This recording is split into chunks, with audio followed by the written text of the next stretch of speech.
Chapter 1. Bide, a struggling author with a practice span of 2.5 years, found himself ensnared in the most bewildering moment of his life. Just half an hour prior, he had been in his dormitory, indulging in barbecued delicacies and sipping on a fizzy drink while engrossed in a film. To his astonishment, his computer suddenly exhibited bizarre behavior, and before he knew it, he was inexplicably drawn into its depths. When he regained his senses, he discovered himself standing in a dimly lit alley, permeated by a foul odor. His upper body was clad in pajamas, while his lower half was adorned with oversized shorts. The sudden chill swept through, causing him to shiver violently. What the hell is going on? Is this some sort of prank? Or have I suffered a computer-induced hallucination? Bide's gaze wandered around, and he swiftly noticed several peculiarities. On the ground lay a torn newspaper, with the remaining fragment entirely in English. Fortunately, Bide had managed decent grades during his studies and often indulged in raw American TV shows, allowing him to decipher the text. Within the past fortnight, Brooklyn has experienced two mysterious earthquakes, occurring last Monday and this Friday. The precise cause of these tremors is under investigation. According to experts, while the seismic epicenter lies directly beneath Brooklyn, it is situated at a considerable depth, thereby posing minimal disruption to daily life. Thus, residents need not panic excessively. This was the positive note. Bide reached out, flipping the paper over, where he encountered another line of text. Local philanthropist Mr. Wilson Fisk has recently donated $100,000 worth of experimental equipment to Midtown Tech High School, marking his fourth substantial charitable contribution this year. Truly remarkable. Brooklyn? Wilson. Fisk. Bide's mind raced to connect the dots. If memories serve him right, Brooklyn was a district in New York City, far across the ocean. And Wilson Fisk was the arch-nemesis in a plethora of Marvel superhero narratives, including Spider-Man, Daredevil, and The Punisher. He was more commonly known by another infamous name, Kingpin. Goodness, Bide gasped, contributing to the ongoing climate change. So I have traversed into another realm, but I did not wish to cross over. Moreover, to find myself in the Marvel universe is utterly absurd. Here, supervillains abound, and superheroes roam freely. Who knows when one might meet their untimely demise? I can only hope it is a mere coincidence of names. I can only hope it is a mere coincidence of names. Bide murmured softly to himself as he cautiously edged toward the alley's exit. Buzz. At that moment, a nerve in his brain suddenly ignited. His previously moving body became rigid in an instant. He felt his senses heighten dramatically and instinctively turned his gaze towards something above him. Then he spotted a shadowy figure hanging upside down beneath a roof eave, towering several meters above him. Goodness! Peter exclaimed, startled. Hey! The figure, equally taken aback by Peter's sudden reaction, momentarily lost their greeting. Simultaneously, an ominous premonition crept into Peter's mind. Wait, you are Spider-Man? His voice quivered, though it was unclear whether it stemmed from excitement or fear. The excitement, undoubtedly, arose from the possibility of encountering his idol. It might be an exaggeration to call it that, but among the pantheon of Marvel superheroes, Spider-Man was Peter's unequivocal favorite. Conversely, the fear was rooted in the aforementioned reason. His trepidation about entering this world of celestial battles where mortals suffer the consequences. This was no jest. Reflecting on Marvel's narratives, although superheroes consistently endeavored to safeguard ordinary people, countless innocents were inevitably caught in the crossfire. In the first Avengers film, the battle in New York City resulted in the destruction of a significant portion of the metropolis, with countless casualties and incalculable economic losses. In Captain America, The Winter Soldier, Captain America orchestrated a scenario where 3 helicarriers controlled by Hydra fired upon each other over Washington, D.C., culminating in their catastrophic descent, claiming dozens of lives and incurring a direct loss of $2.8 billion. In Avengers, Age of Ultron, the Hulk, manipulated by Wanda, rampaged through the streets, only to engage in a fierce battle with Iron Man, who piloted the Hulkbuster armor. Subsequently, Ultron attempted to use Sokovia as a means to instigate an asteroid-like collision with Earth, aiming to obliterate all life on the planet.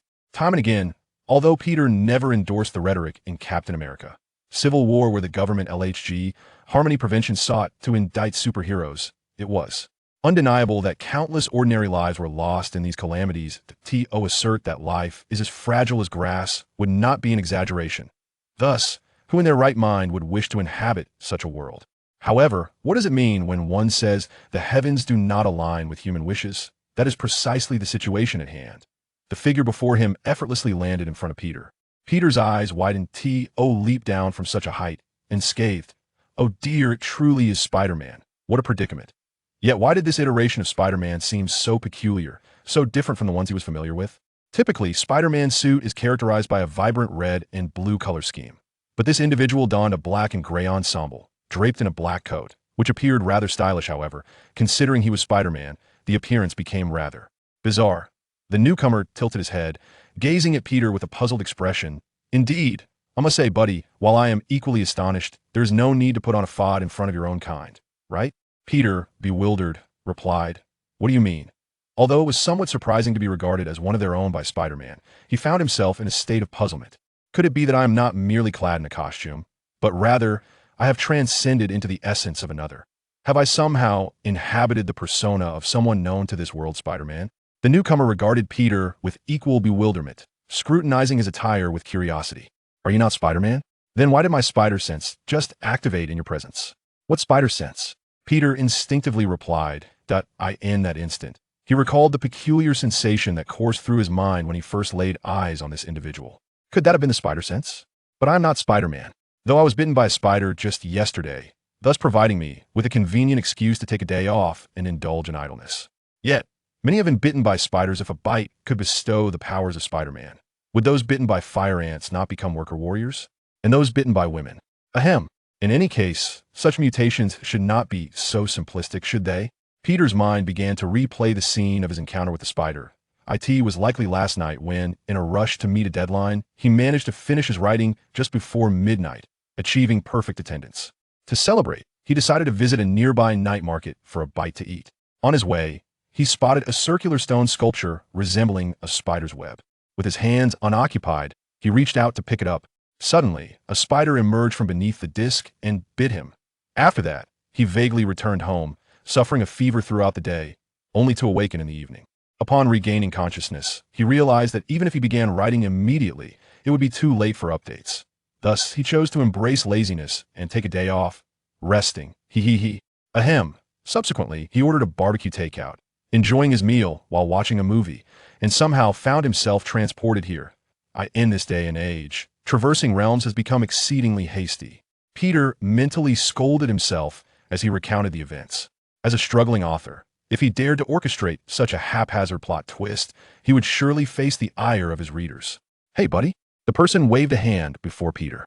Peter snapped back to reality. Apologies, I was lost in thought. Greetings. I am Peter. May I ask your name? Peter resolved to clarify the current circumstances. Regardless of whether his crossing over was indeed a result of the spider bite, the fact remained that he had arrived in another world. Accepting the present and contemplating the future seemed to be the most prudent course of action. The individual replied, Hello, Peter. What a coincidence. I'm also called Peter Benjamin Parker. Are you the Spider-Man of this world? Here, Peter's name is pronounced the same way in English.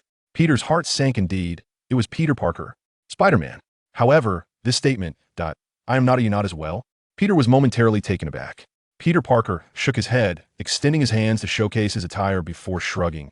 My world is still in the year 1939, while this world appears to be at least in 2039. Peter took a closer look at the clothing worn by his counterpart, realizing it resembled a pilot's uniform from a World War I film, with Kevlar fibers used at the chest, the very material employed in most bulletproof vests. However, he was quite astonished to note that there were two holsters for handguns strapped to his waist. A Spider-Man wielding firearms? Peter found this revelation surprising. Although he was a fan of Spider-Man, his admiration was primarily directed towards Tobey Maguire, Andrew Garfield, and Tom Holland's portrayals in the films. He had also watched the 1994 animated series and the poorly concluded Ultimate Spider-Man. And he had played the Marvel Spider-Man and Marvel Spider-Man, Miles Morales video games. Yet, in none of the films he had seen or games he had played did this version of Spider-Man appear. Nevertheless, the suit he wore did seem rather familiar. After scrutinizing it for a moment, Peter's thoughts began to crystallize. Yes, it seemed to exist in the Marvel Spider-Man game, albeit without the cape. He recalled that it was unlocked after completing the side mission Something Old, Something New, which allowed the wearer to remain undetected by enemies even if spotted. At times, this suit proved to be quite advantageous. If you remember correctly, it was named the Black Suit or the Shadow Suit. It was said that every suit in that game had its origins, some derived from alternate universe Spider-Man, while others were linked to specific events in Spider-Man saga. Thus, could this individual before him be the original owner of that Shadow Suit, the Shadow Spider-Man? Peter was astonished to find that his memory was surprisingly sharp at this moment. What are the odds that a regular person could recall the specific details of unlocking a particular suit in a game? Such an accomplishment would typically stem from two types of individuals: those who meticulously study the storyline to achieve a platinum trophy or satisfy their collecting obsession, or those who specialize in recording gameplay videos. However, Peter was neither of these.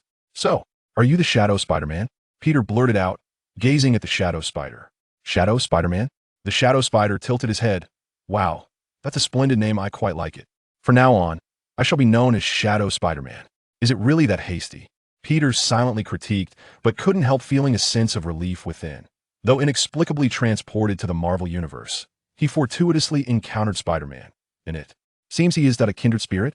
Could it be that I too share the essence of Spider-Man? Bede raised his hand, scrutinizing his palm, particularly the fingers. He recalled that in Tobey Maguire's rendition, Spider-Man possessed minuscule barbs extending from his fingertips. Perhaps he had them as well. However, after a prolonged examination, he could discern nothing of the sort. The Shadow Spider approached Bede, inquiring with curiosity. "What are you doing?" Without lifting his gaze, Bede replied, "If I possess Spider-Man's abilities, might I have barbs on my hands?" "Barbs? Why would there be barbs?" Shadow Spider appeared puzzled. "Because one Spider-Man has barbs on his hands." Bede lowered his hand, suspecting he did not belong to the type that bore such protrusions. Of course, it was also possible that he lacked any Spider-Man abilities altogether, and that everything he had experienced was merely an illusion. Shadow Spider, somewhat astonished, remarked, "Do you know other Spider-Men? Are they from this world? What is his name? Can you take me to meet him?" Bede shook his head. "He's likely not from this world." "What do you mean by likely?" Shadow Spider queried, confused. "Because I'm not certain which world this is." Bede gestured with his hands, then bent down to pick up a tattered newspaper that had been left on the ground, indicating the known clue is that this world has Wilson Fisk, whom I remember as a notorious villain, the underground kingpin of New York.The. I know him, others usually call him Kingpin. Shadow Spider seized the newspaper and began to read. After perusing its contents, he grimaced. It seems that no matter the world, Kingpin remains utterly detestable, a sanctimonious hypocrite masquerading as a philanthropist. Bede wholeheartedly agreed that in the cinematic portrayal, this formidable antagonist had not yet made an appearance. His only moment was in The Amazing Spider-Man 2, where he was seen freeing the Green Goblin from prison in a post-credit scene. Yet, he had never faced Spider-Man directly. However, in the Spider-Man films of Bede's youth, this character had ample screen time. He had dealings with nearly every villain.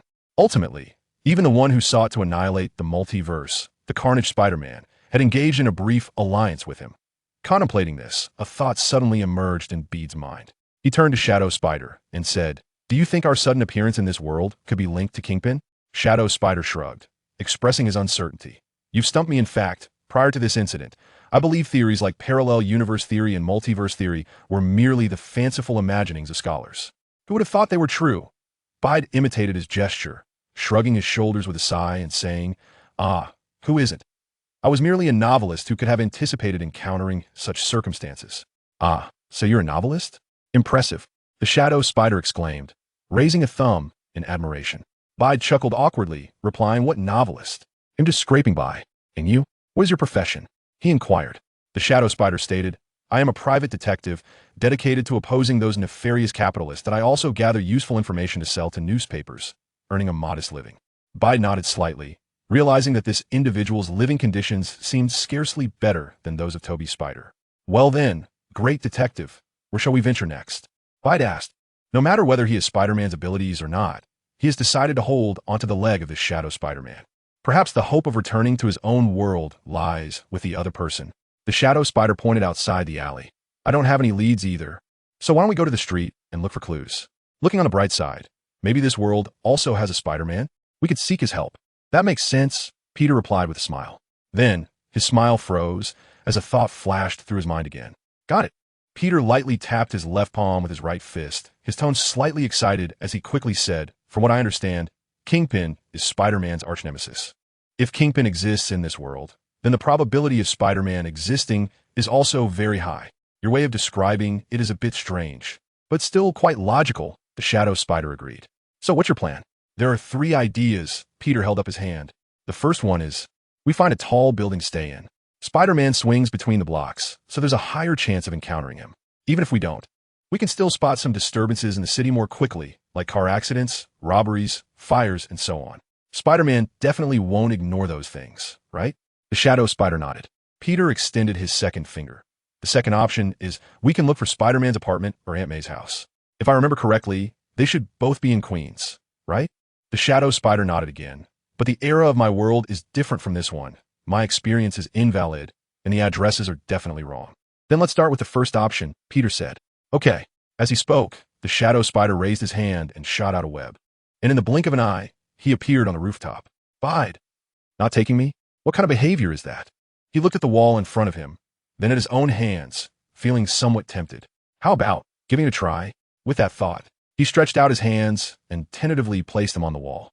The icy sensation transmitted through his fingertips into his body, causing him to shiver involuntarily. Immediately, a strange feeling naturally surfaced in his mind. His hands were really sticking to the wall. It was the effect of biological static electricity. And biological static electricity is one of Spider-Man's signature skills. Peter raised his left hand and pressed it against the wall a bit more. Stick again. Then it was the right hand. Again, it wouldn't stick anymore. He realized his feet couldn't cling to the wall, probably because his shoes were hindering the static cling. It was indeed inconvenient without the spider suit, Peter muttered, then let go of his hands. Damn, it's stuck. Let go of my hands. Let me go. Let me go. Peter repeatedly murmured in his heart. The newly awakened ability was not yet under his control. What are you doing? The shadow spider had returned here without him noticing.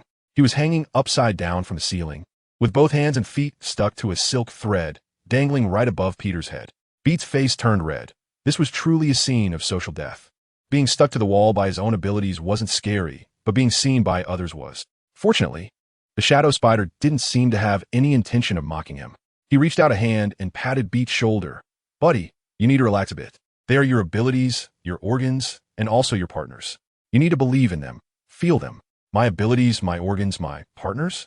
Beat did not respond, but his mind was constantly swaying along with the words of the shadow spider. The next moment, smack, he fell to the ground. Luckily, he had only climbed a little over 2 meters, and subtracting his own height of 8 meters, he simply stumbled and fell on his backside. However, Bede didn't mind this. Instead, he felt a bit elated. It seemed he had truly grasped the technique. He immediately stood up, took off his shoes, and pressed his hands against the wall again. He climbed up over 3 meters. Then, he released his hands once more. Bang! His feet landed on the ground. This time, he did not fall. In that instant of descent, he felt a natural sense of balance and stood firm effortlessly. Climb, drop, climb, drop. After repeating this several times, Bede completely mastered this ability. Now, he could freely climb up and down the wall. During this process, he also noticed many changes happening within himself. It wasn't just that he could climb walls. His physical fitness had greatly improved, falling from a 5-meter-high wall. He surprisingly had no injuries at all. Well, for Spider-Man, that was quite normal. But for Bede, who had only recently been an ordinary person, it was undoubtedly a qualitative leap. Moreover, he discovered that his brain had also been enhanced. His memory had improved. He could clearly recall games he had played and movies he had watched. This was also reflected in his language skills. His English was already quite good.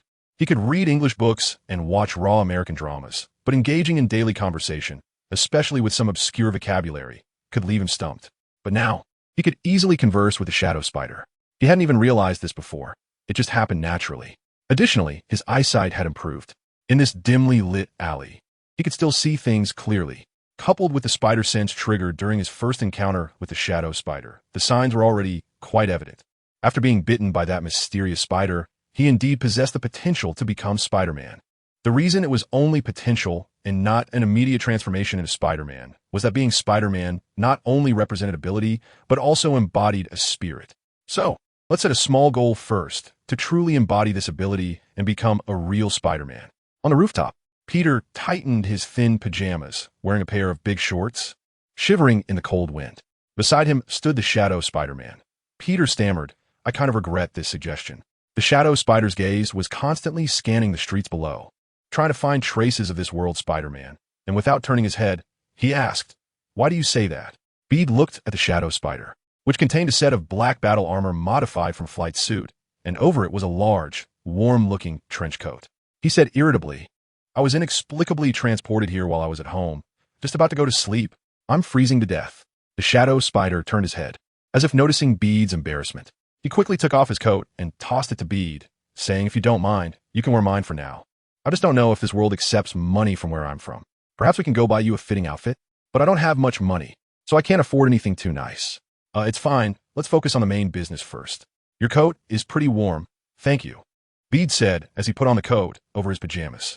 The trench coat reached his knees, and although it still left his calves exposed, it was better than nothing. Plus, it looked more aesthetically pleasing than wearing big shorts. At least it wasn't as awkward. After half an hour on the rooftop, they still hadn't found anything. Did I guess wrong? Is there only money in this world and no Spider-Man? Bede felt a bit insecure. The shadow spider didn't know what to do either. He suggested, if it comes to that, let us try the second plan and look for information about Spider-Man, Peter Parker, Aunt May, Uncle Ben, and Mary Jane. Yeah, maybe we can check the Daily Bugle too, Bede proposed. Just as they were about to turn around and head to a darker corner to go downstairs to the street, a large screen on the street nearby suddenly lit up with an image. On the screen was Spider-Man in a red and blue suit.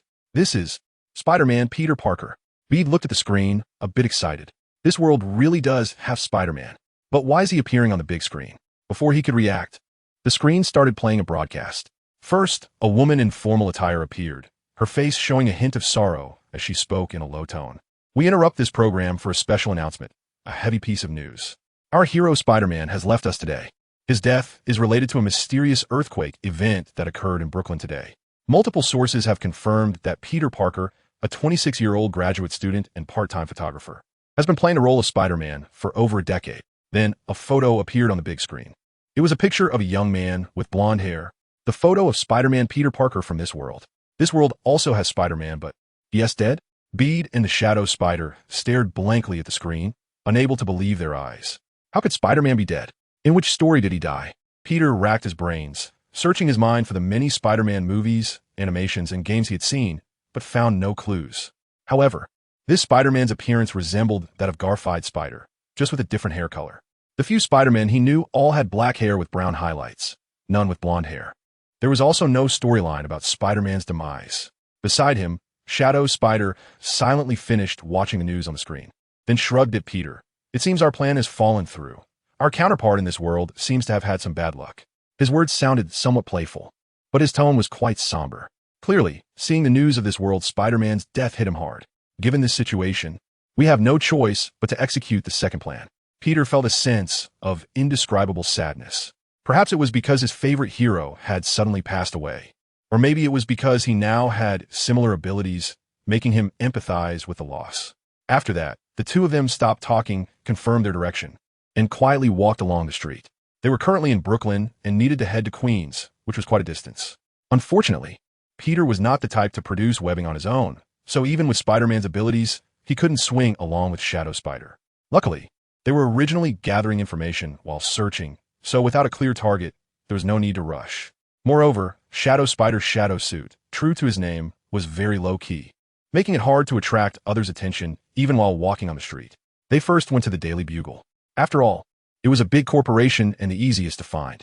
However, late at night, there wasn't even a security guard in the building. Bede couldn't help but exclaim that these people really had no sense of the 996 spirit. They didn't even want any blessings, sigh. In the following hours, the two relied on the memories of the Shadow Spider to search for several familiar addresses in his world. However, it was clear that although they might be parallel universes, the differences were still significant. In the end, both of them found nothing. Just when they were at a loss, they discovered a bustling place. It was clearly late at night. It was brightly lit and seemed to be gathering a lot of people. This was quite rare in the current environment of the Eagle Country. It was almost midnight. The two exchanged glances and decided to go take a look. After all, they had no leads right now. Turning the corner, they finally saw the scene there. In an open space in front of a standalone house, a large crowd was gathered. There were reporters, residents bowing their heads in mourning, and police officers. However, the most eye-catching were the two women surrounded by reporters. One was about 25 or 26 years old, slender and curvaceous, a very charming mature woman, but she was currently leaning against the threshold, silently shedding tears. The other appeared to be in her 50s, her hair already somewhat gray, and her expression showed that she was also very sad at the moment. But she was still holding back her tears, dealing with the reporters. It was Mary Jane and Aunt May. The Shadow Spider exclaimed excitedly and took a big step forward. However, Bede grabbed him and pulled him back to hide around the corner. "Buddy, what's wrong?" the Shadow Spider asked in confusion. They had searched all night, and now they finally found them. So why not go over? Bede pointed at the crowd of onlookers. "Look over there." A stretched Lincoln sedan was parked on the street, and inside sat a burly man in a white suit. His physique was round, resembling a sumo wrestler, and he was clearly wearing a specially made, oversized suit, which was still stretched tight by his bulk. Is that Kingpin? He looks different from the one in my world. The shadow spider immediately lowered his voice. Although the Kingpin in his world was also quite large, he was still within the realm of what a normal person could understand. But this one before him, he certainly chose to believe Bide. After all, Bide was his kind. And Kingpin, no matter which world he was in, was bad to the core. Of course, Peter doesn't know who Kingpin is, but the image of Kingpin in front of him looks exactly like the one from the 1994 Spider-Man. He appears very fat, but in reality, 90 of it is muscle, not fat. This makes his strength quite astonishing, to the point where he can punch through a wall with his bare hands. He also possesses exceptional combat skills, representing the pinnacle of unenhanced human ability in the Marvel Universe. No mutations, no technological enhancements, etc. But don't think that just because he's like this, he's a brute. In fact, he is very intelligent and has extremely meticulous thinking. On the surface, he is a great philanthropist and businessman, collaborating with many companies and frequently engaging in charitable activities. But behind the scenes, he is the biggest underground boss in the country, with incomplete statistics suggesting that 40 of the country's criminal activities come from him. His opponents are all prominent figures like Daredevil, the Punisher, Spider-Man, and even the Fantastic Four and the X-Men have crossed paths with him. The fact that he can thrive amidst so many superhero confrontations shows just how formidable he is. Peter even suspects that his and Shadow Spider's sudden arrival in this world is related to Kingpin. Facing such a tricky opponent, one can never be too careful. The good news is that Kingpin should still be unaware of their arrival. The enemy is in the light while I am in the dark. The advantage is mine. So, the two of them, using the cover of night, quietly climbed onto the rooftop, lying flat to monitor below, preparing to see what Kingpin was up to. On the street, a long news van was parked. A reporter, whom Peter had seen on screen not long ago, was now holding a microphone, standing in front of Aunt May, conducting an interview. When did you first find out that Peter Parker is Spider-Man? Aunt May coldly stared at him, saying nothing. Do you support your nephew in engaging in such a dangerous profession? May I ask? The reporter threw out one question after another. These questions were like daggers, harshly stabbing into the old woman's heart, causing her already shattered heart to bleed new. As these daggers continued to pierce, Aunt May, who had been managing her emotions, could no longer hold on. She suddenly turned around, covered her mouth, and began to sob silently. But these reporters seemed unwilling to let these two poor women go, wanting to use their cameras and microphones against them. These despicable bastards. Peter was filled with rage. Shadow Spider beside him also felt a chill. Indeed, no matter which world, journalists are so annoying. At this moment, a burly figure pushed through the crowd and entered the small courtyard. It was Kingpin, with his towering physique. He stood firmly between Aunt May and the reporters. All right, I think you big journalists should go back and rest. Kingpin's size, several times that of an ordinary person, completely shielded Aunt May. Of course, his reputation also played a significant role. The reporters quickly turned their cameras and microphones toward him. Hello, Mr. Fisk. May I ask why you are here? Kingpin looked at the questioning reporter, a pained expression on his face. Spider-Man and I are good friends, and I have always admired him. I believe he is a true hero. Oh, what a wonderful person he was. It's unimaginable that such a merciless disaster could take his life. Both Bade and Shadow Spider wore puzzled expressions on their faces. Why does this Jean Bing seem different from my impression? Why does this Jean Bing seem different from the one in my world? Has Jean Bing turned over a new leaf? Or is it because of the parallel universe that this world's Jean Bing is actually a good person? Bede vaguely felt that something was off, but he couldn't quite put his finger on it. However, he still held reservations about whether Kingpin was truly a good person. Of course, stereotypes are not desirable. But he remembered that in the 1994 version of Spider-Man, Kingpin was always a master of disguise. His public image and true self were like two different people. Faced with so many reporters, perhaps he was just maintaining his public persona. Fortunately, Shadow Spider did not act impulsively. The two continued to watch. Next, Kingpin spoke eloquently, answering several questions from the reporters, making it clear how close he was to Spider-Man and Peter Parker. He even publicly invited Aunt May and Mary Jane to a charity gala he was hosting for Spider-Man. He claimed he would establish a charity foundation in Spider-Man's name to help those in need, calling it a way to carry on Spider-Man's spirit. His speech was so moving, filled with emotion, promising both financial and personal support. Half an hour later, even Bede and Shadow Spider who had their preconceived notions, began to think that Kingpin might actually be a good person. The reporters and ordinary citizens who came to pay their respects gradually dispersed, and Kingpin left in a stretched Lincoln amid praises from the crowd. Shall we go out now? Bede looked at Shadow Spider, seeking his opinion. However, he quickly noticed that Shadow Spider's condition was very strange. His body was displaying a rainbow of colors, and several parts were distorted. Mr. Shadow Spider? Mr. Shadow Spider. Bede didn't even dare to reach out to touch him, fearing he might cause further harm. Fortunately, after a few seconds, this condition disappeared. Shadow Spider let out a long breath. Damn, what was that? I've never had such a strange symptom before. Could it be an adjustment to the environment? Bede suggested. When people enter a new environment, the change might cause temporary discomfort. However, Spider-Man's body should be strong, having undergone genetic mutation. Could he really be affected by the environment? Shadow Spider hesitated, shook his head. It felt different. That pain. It was extremely, extremely painful, like an egg smashing on a rock when falling from the sky. Ugh, Bede gasped. Just hearing that description was painful.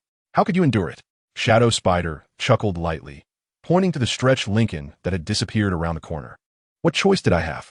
I don't trust that guy. You're something else. Bede gave him a thumbs up. All right, now that the onlookers are gone, I think we should go meet Aunt May and the others. With that, Shadow Spider stood up and walked in that direction. In front of the small house, Mary Jane had already left. She went with Kingpin to discuss the details of the charity gala a few days later. Only Aunt May remained, surrounded by a mess. Bede was originally prepared to go down directly, but the Shadow Spider held him back. He pointed to a corner diagonally ahead. Don't move, there's a little eye over there. Probably left by Jean Bing. Jean Bing. Bede was slightly taken aback and quickly stopped. He curiously looked in the direction the Shadow Spider pointed, but saw nothing. However, he believed that the Shadow Spider would never be mistaken.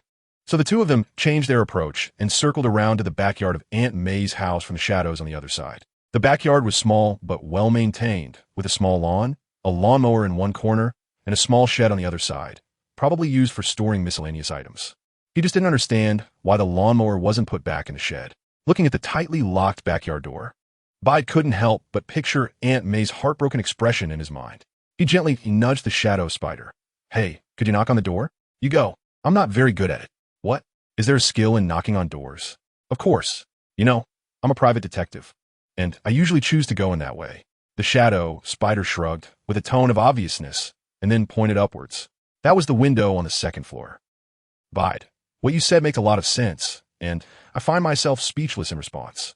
But you, like Spider-Man in this world, are also named Peter Parker, and you look quite similar to him. I think you're more suitable for this. Bede analyzed seriously. The main reason is that he doesn't know how to face the elderly who have lost loved ones, and he doesn't know how to comfort them. So he wanted to send the Shadow Spider instead. But you're also Peter, Buddy, and the Shadow Spider probably has similar thoughts and doesn't want to go either. No, I am Bede. Bede is my surname, and it is my first name. Oh, the magical name of Hanjia. But that still doesn't change the fact that we are of the same kind. The Shadow Spider made an exaggerated expression of astonishment and said, That's true. You are a spider, and I am a spider. We are both little spiders. You don't distinguish between me, and I don't distinguish between you. So it's fine for you to knock on the door, right? Bede said a rap that successfully confused the Shadow Spider. All right, you win. The Shadow Spider helplessly walked towards the door, turning back to say, But seriously, I somewhat agree with the last sentence. For no other reason. Just because of your ability to talk nonsense, I find it quite endearing. Bede, falling. Or did I say anything pointless? Bang, bang, bang. The room was silent. After a while, a footstep slowly approached. The footsteps were very light. Clearly the other party was deliberately lowering their volume. But with Bede and the Shadow Spider's enhanced hearing, they could still distinguish it. Who? It's too late now. If you want an interview or something, come back tomorrow. Aunt May's voice rang out. The Shadow Spider cleared his throat and said, Ahem, Aunt May, it's me. I'm Peter, but from another world. Peter. Aunt May's voice clearly rose, then quickly lowered again. But the footsteps noticeably quickened. Do you have any proof? The Shadow Spider turned his head and gave a pleading expression. Peter stepped forward, removed his mask, and placed his face right in front of the peephole so Aunt May could see him. The man under the mask revealed a smile that was more awkward than crying, clearly not used to smiling, making it look uncomfortable. The Shadow Spider appeared to be around 27 or 28 years old, but perhaps due to his personality and experiences, he looked much older, appearing to be over 30. In the Spider-Man universe, he definitely belonged to the older warriors. However, the Spider-Man they had seen from this world. Under his mask, looked to be about 25 or 26, a bit younger than the Shadow Spider. But as long as one wasn't face-blind, it was easy to see the high similarity between the two. Clang! A sound of metal hitting the ground echoed. The door was suddenly flung open, and a baseball bat rolled out, landing on the next step. Just as it was about to fall further down, Peter bent down to catch it. Meanwhile, the Shadow Spider was already tightly embraced by Aunt May. Peter was trembling, very excited. The Shadow Spider first stiffened, but soon perhaps sensing Aunt May's warmth. He gently returned the hug. At that moment, Aunt May's body went limp. The Shadow Spider quickly held her up and carried her to the living room, where he finally placed her on the sofa. "What's wrong with her?" Peter asked, setting the baseball bat aside. The Shadow Spider made a quiet gesture and whispered, "A mix of great sorrow and great joy. Her mental exhaustion is too much. Let her rest for a while." Bide nodded in response. The two of them found a spot to sit down and decided to take a break. Earlier, due to being new to the place, they had been on high alert. Now that they were suddenly in a safe environment, they relaxed and felt a bit tired. After sitting down, both of them fell asleep. Snap! In the middle of the night, a sound suddenly broke the silence. Peter suddenly opened his eyes. The enhanced vision from his spider abilities allowed him to quickly focus. And a huge, muscular figure soon appeared before him. Could it be Kingpin? Peter was startled and instinctively reacted, leaping into the air and hanging upside down from the ceiling. On the other side, the Shadow Spider was also awakened and reacted, but he immediately went to the sofa where Aunt May was lying. "Who are you?" A crisp, lowly voice sounded, and the towering figure raised both hands, taking up a fighting stance. Bade finally realized that the figure was not Gene Bing at all.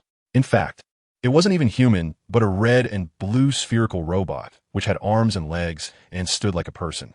The familiar color scheme immediately reminded Bade of Spider-Man's costume.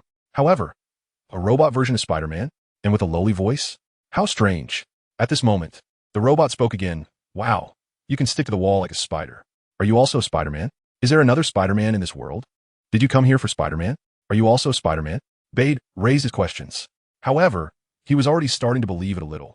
He recalled the feeling of being startled awake from a dream, which seemed quite similar to the spider sense he felt when he encountered the Shadow Spider before. It was just that he hadn't paid much attention to it while sleeping. Clap! The robot's hatch opened, and a lowly wearing a JK short skirt jumped out. "Oh, sorry. My name is Penny Parker, and this is my partner, Spider. Nice to meet you." The lowly bowed politely. "Huh." Third Peter, Shadow Spider, and Aunt May, who had just woken up, looked at the little girl and her spider mech in surprise. Through their self-introductions, they had confirmed each other's identities. It was clear that she was yet another Spider-Man from a parallel universe. Moreover, she was a little girl Spider-Man who used a mech as her battle suit. Aunt May's eyes curved into two crescent moons. She got up from the sofa, walked over to Penny Parker, patted her little head, and then took her small hand. "Penny, right? Come, let's sit down and talk slowly." Penny obediently followed Aunt May to the sofa, glanced at Peter and Shadow Spider, and then prepared to share her story. Just then, a clang sounded from the kitchen. Shadow Spider's expression changed, and he quickly dashed to the kitchen door. Bud was a bit slower, but he quickly reached the other side. Penny was also on high alert with her spider mech. Bud and Shadow Spider peered into the kitchen from either side. However, the scene that unfolded before them left them dumbfounded. The refrigerator door in the kitchen was wide open. On the counter stood a pig half the height of a person, dressed in a red and blue spider suit, with its headpiece removed, revealing a chubby pig head underneath. At that moment, it was holding a bottle of milk with both hands and drinking it noisily. Is this a pig?" Shadow Spider said in shock. "Is it? Maybe?" Bide was also a bit stunned, but I can be sure of one thing. It should be another kindred spirit, right? This is not hard to understand. Just look at the spider suit. As for why there is a spider, pig hero, who knows? This must be a parallel universe. "Hey, you guys, I heard everything." The pig inside suddenly put down the milk, turned its head, and shouted loudly, "What do you mean this is a pig? What kind of tone is that? What's wrong with pigs? Did the pig eat your rice?" Spider Pig jumped and came right in front of Shadow Spider, pressing its hands and feet against the door frame. Its pig nose bumping against Shadow Spider's nose, creating a nose-to-nose encounter. Bede felt a chill in his heart. He noticed that the speed of this Spider Pig was faster than both him and the Shadow Spider. Sorry, the Shadow Spider shrugged. "I was just surprised by your unique appearance, nothing else." "Wow, cute little piggy." Penny's small head squeezed between Bede and the Shadow Spider, looking up at Spider Pig. "Hi, little piggy, I'm Penny Parker, and this is my trusty partner Spider. Nice to meet you." Spider-Pig looked down at Penny and smiled. "Hello, little Penny. I'm Peter Porker." Bede and Shadow Spider briefly exchanged names, which eased the previously tense atmosphere in the room. The group sat back down on the sofa and introduced themselves. Shadow Spider-Man, whose full name is Peter Benjamin Parker, hails from 1939, a time just after the Great Depression. In his world, the saying "with great power comes great responsibility" does not apply. Instead, if those in power cannot be trusted, it is the people's responsibility to remove them. Uncle Ben was murdered by Osborn for organizing a strike. Ulrich from the Daily Bugle exploited Shadow Spider's anger and hired him as a reporter for the newspaper. During an investigation into Osborn's smuggling activities, he was accidentally bitten by a spider among some artifacts, and in his coma, he encountered the spider god Anansi, which granted him spider abilities. By chance, he discovered the illicit relationship between Ulrich and Osborn, after which he resigned and became a private detective, embarking on a path of fighting against greedy capitalists and corrupt officials. Since gaining his spider abilities in 1933, he has fought for 6 years and is a seasoned spider warrior with rich combat experience. Penny Parker, nicknamed Spider-Mech Girl, is 14 years old this year. She inherited her spider mech from her father, who passed away unexpectedly, and in her world, Uncle Ben and Aunt May are 2 scientists and were once partners in combat support for her father. What interests Bede is that, from her description, her world seems to resemble that of EVA. Ray Ayanami and Asaka Langley are both classmates of Penny Parker. He just wonders if they are indeed the 2 he is thinking of. As for Spider-Ham Peter Porker, he comes from a universe populated by anthropomorphic animals. Bede seems to have a slight impression of this universe, but he should have only seen a little bit. Even enhanced memories couldn't retrieve much information.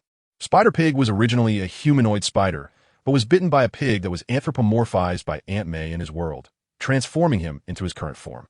It is said that Aunt May, the anthropomorphized pig, was trying to dominate the hairdressing industry at that time, so she developed an atomic hairdryer. However, an atomic leak caused her to fall into a berserk state, which led her to bite the poor little Peter. After becoming a pig, Spider-Pig retained some of his abilities from when he was a spider, but lost 1 pair of hands, turning into a 4-limbed animal like a pig. Bide also briefly introduced his situation to them. Compared to the other 3, his resume was much thinner. After all, he was someone who had just been bitten by a spider and crossed over, and even his spider abilities were just newly awakened and guided by the Shadow Spider. "So you're saying you don't even have your own suit?" Spider-Pig said. Bede nodded. "Yes, I don't even have silk." "Where does your silk come from?" Shadow Spider said. "After gaining my abilities, I dreamed of Anansi, and when I woke up, I found I had the ability to spin silk." Spider-Pig hero, it's innate. Penny then patted her little companion. "Spider-Mech, I can't spin silk, but it can." Spider-Mech. Bide, I shouldn't have asked that. I'm really foolish, really. There's not a single normal person here. He thought about the 5 versions of Spider-Man he had seen. Toby's Spider-Man, like the Shadow Spider, is of the self-webbing type. Garfield's Spider-Man relies on his own intellect. Holland's Spider-Man benefits from his family background. Well, a godfather is still a father. The 94 Spider-Man also synthesized his own webs, being a high achiever. As for the Super Spider, his nanosuit material was stolen from the akin. It's known that I shouldn't be the self-webbing type, so I have to figure things out on my own. Bede expressed that he had a bit of a headache.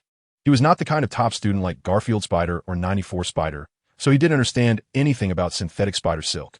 At that moment, Aunt May, who seemed to notice Bede's embarrassment, gently clapped her hands and said, "I might be able to help you with that." "Aunt May?" Bede turned his head curiously, not knowing how she could help him. Could it be that this world's Aunt May was also a scientist?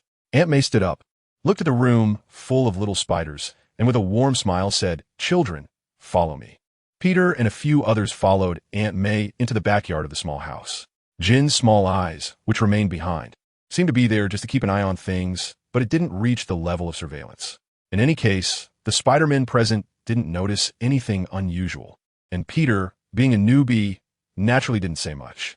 Soon, they crossed the small yard and arrived in front of a storage room. Did the Spider-Man from this world leave his costume in the storage room? A thought popped into Peter's mind. At that moment, Aunt May took out a key and turned it in the seemingly ordinary door lock. With a faint, buzzing sound, a complex series of codes appeared on the lock, followed by a faint red glow. To Peter and the others' astonishment, the seemingly unremarkable wooden door instantly transformed into a high-tech door made entirely of metal. The metal door slid open to the sides, revealing an elevator behind it. Aunt May stepped in first and called out, "Come in, kids." Seeing this, Bida and the others hurriedly followed in. After standing still, The elevator started and began to descend rapidly. Peter was also curiously looking around. Knock, knock, knock. He reached out and lightly tapped the wall of the elevator, discovering it was made of some kind of hard alloy. Aunt May introduced. This is the basement and safe house built by Peter. The small house above can withstand missile strikes. The underground part goes 100 meters deep, so you don't even have to worry about a nuclear bomb when hiding inside. There was a hint of pride in her tone. Clearly, this Aunt May was very open-minded and supportive of Spider-Man's cause in this world. He's really lucky, whispered Shadow Spider. His Aunt May viewed Spider-Man as a masked vigilante lurking in the shadows, maintaining a respectful distance from him, so he had never dared to tell her his identity. Not even a little bit. This was probably a common issue many Spider-Men had to face. To become a hero, one must endure hardships that ordinary people find hard to bear. Although Peter has not personally experienced these things, he has watched a few Spider-Man works and can roughly tell what the Shadow Spider is thinking from his tone. He reached out and put his arm around the Shadow Spider's shoulder. Hey, you still have us good partners.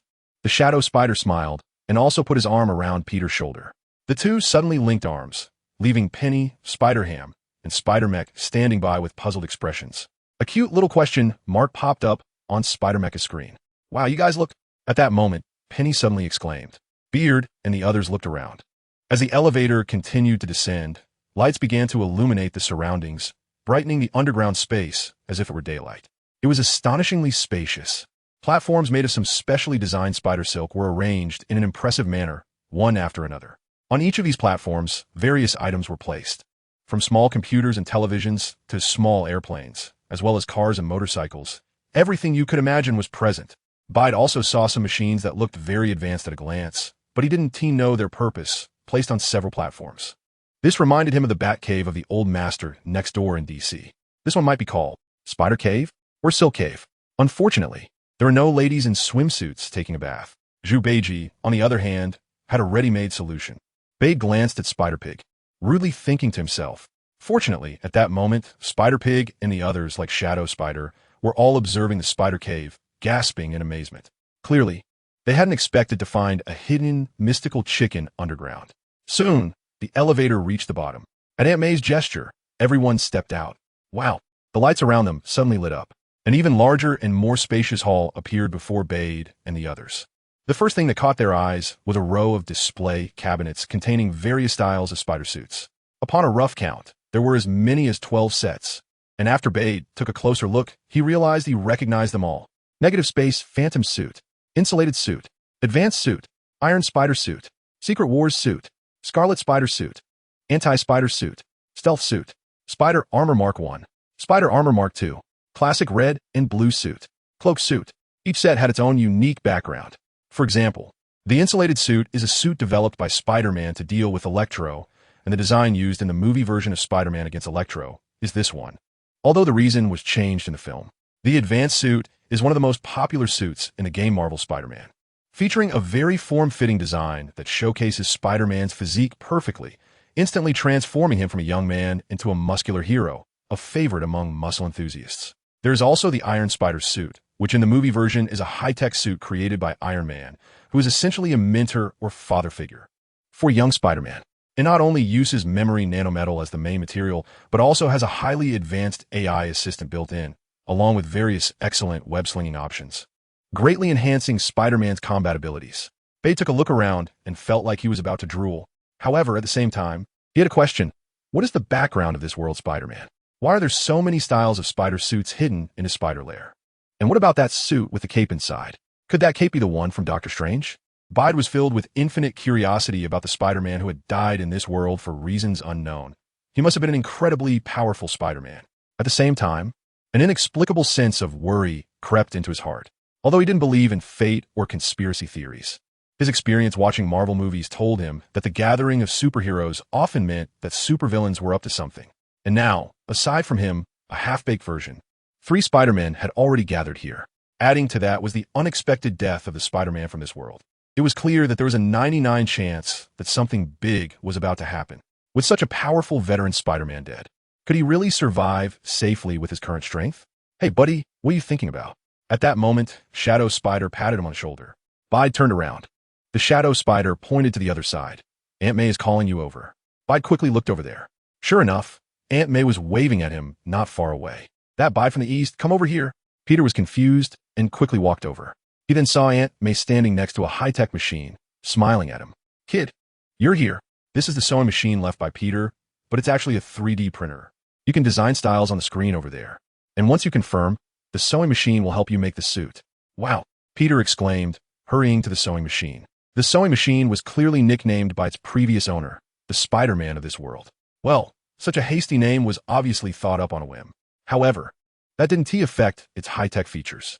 The sewing machine looked like a reclining T-shape. The vertical part had an empty hanger, probably meant for storing finished products, while the horizontal part was an extended computer panel, clearly the control panel.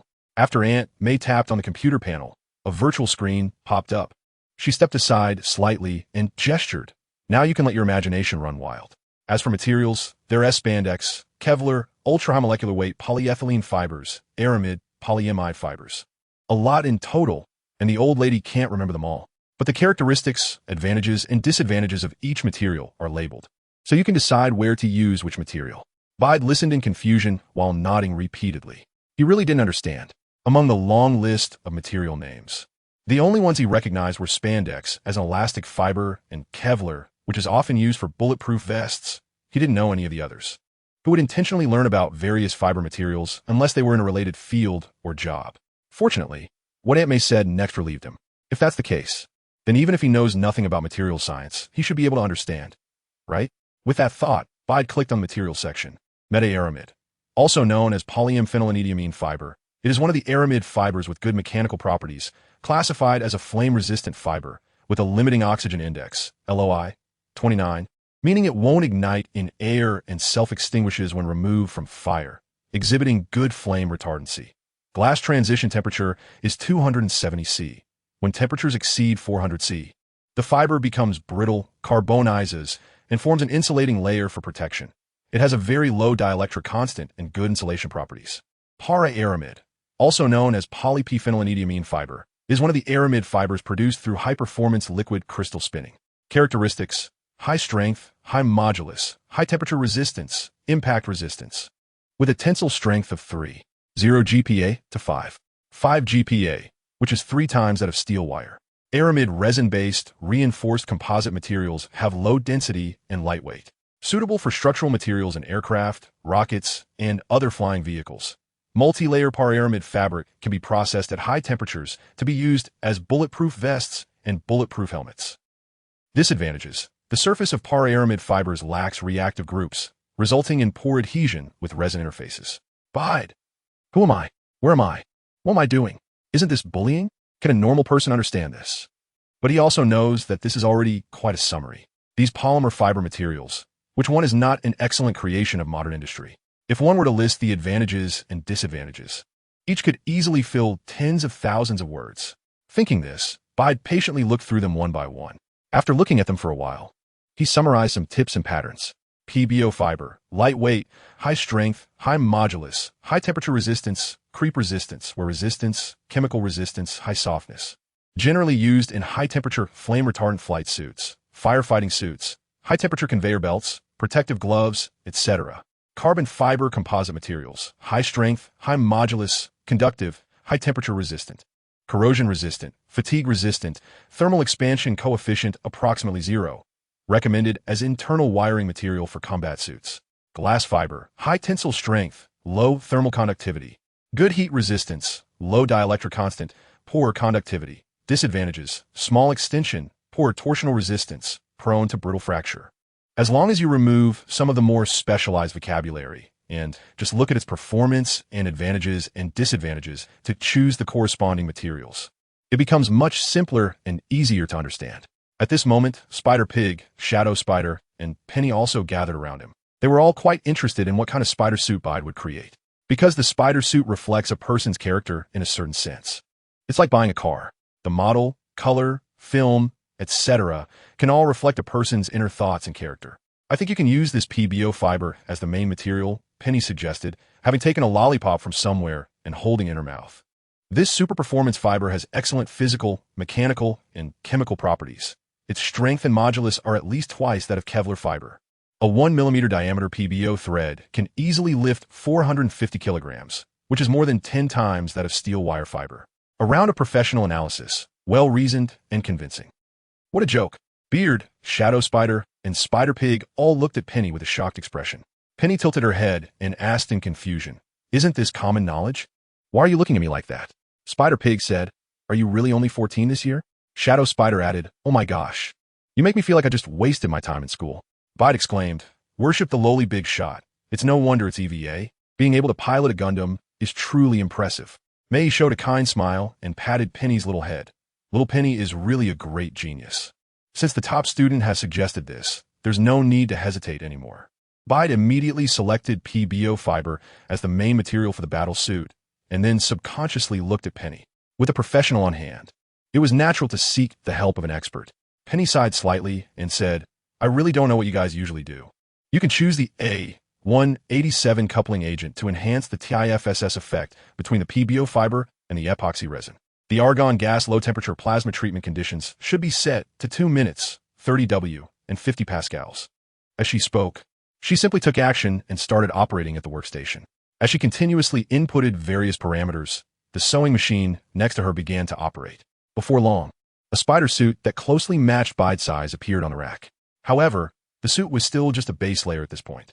Then, Bide shared some of his thoughts and modification suggestions. Penny followed his suggestions, inputting and adjusting one by one, filling different raw materials into different positions. Some were layered, some were interwoven. Finally, on top of the base layer, several layers of materials with different functions were added.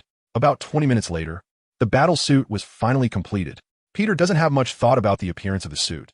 He used to love the high-end suits in games when he played, so he chose the style of a high-end suit, but added some of his own elements. The colors are more distinct, and the lines are a bit sharper. It might also be due to the material. The suits in the game are somewhat like cotton, which makes them look a bit bulky. Peter's suit, on the other hand, uses materials that are more fitted and dense, and it has a stronger sense of technology and aesthetics. As he sees his own Spider-Man suit gradually completed in the wardrobe, Peter feels an involuntary excitement inside. Who wouldn't want to have a Spider-Man suit? And this isn't some cheap version you find online for $9.09 with free shipping. It's a genuine high-tech product. Aunt May notices Peter's excitement and points in one direction. "There's a changing room over there. Hurry up and put it on for us to see." "Okay." Peter nods excitedly and takes the suit out from the open wardrobe. The freshly made suit, having undergone argon treatment, still feels a bit cool to the touch. The high molecular fiber material feels delicate and smooth, like a baby's skin, which is very comfortable. Bide couldn't wait to put it on. He hugged the battle suit and ran a few steps into the changing room, taking off his pajamas and placing them aside before putting on the battle suit. This suit was loose and baggy when not worn, similar to a t-shirt. But it was a high-tech battle suit, mainly inspired by the suit Iron Man made for Spider-Man. In the suit, Penny had crafted soft circuits using carbon fiber composite materials, cleverly hiding them within the layers of the suit. Additionally, the suit contained an energy conversion device that could convert the mechanical energy generated by Bite's movements while wearing it into stored electrical energy. Part of this electrical energy would serve as power for the built-in smart assistant system, which could also be fully released at critical moments to simulate an electric shock effect. Of course, the intensity of the shock wasn't high, roughly equivalent to that of a stun baton. However, if used unexpectedly in battle, it could have surprising effects. Even with high physical strength, as long as one wasn't completely immune to electric shocks, they would inevitably show some vulnerabilities. Even a mere 0.1 seconds of stiffness could be enough to change the outcome of a fight. As for the smart assistant system, it couldn't possibly compare to Karen from Spider-Man. However, Bide could directly issue some voice commands, like marking an object and then tracking its real-time location on an electronic map, or connecting to nearby radio stations and public channels for information. It seemed limited in function, but Bide was still quite satisfied. After all, he didn't have a team behind him, and having a smart assistant system saved him a lot of trouble. There was a mirror in the changing room. After putting on the battle suit, Bide stood in front of the full-length mirror and examined himself. He found it surprisingly fitting and very cool. In fact, he had made a small mistake earlier. The suit was made too snug, so it really highlighted his physique. In the past, with his body type, he would have looked bad in this suit. But now, thanks to the enhancement from the spider genes, he had developed a few abdominal muscles, and his overall body shape was quite balanced. He attempted to crouch down, resting one hand on the ground, and executed a classic Spider-Man landing pose.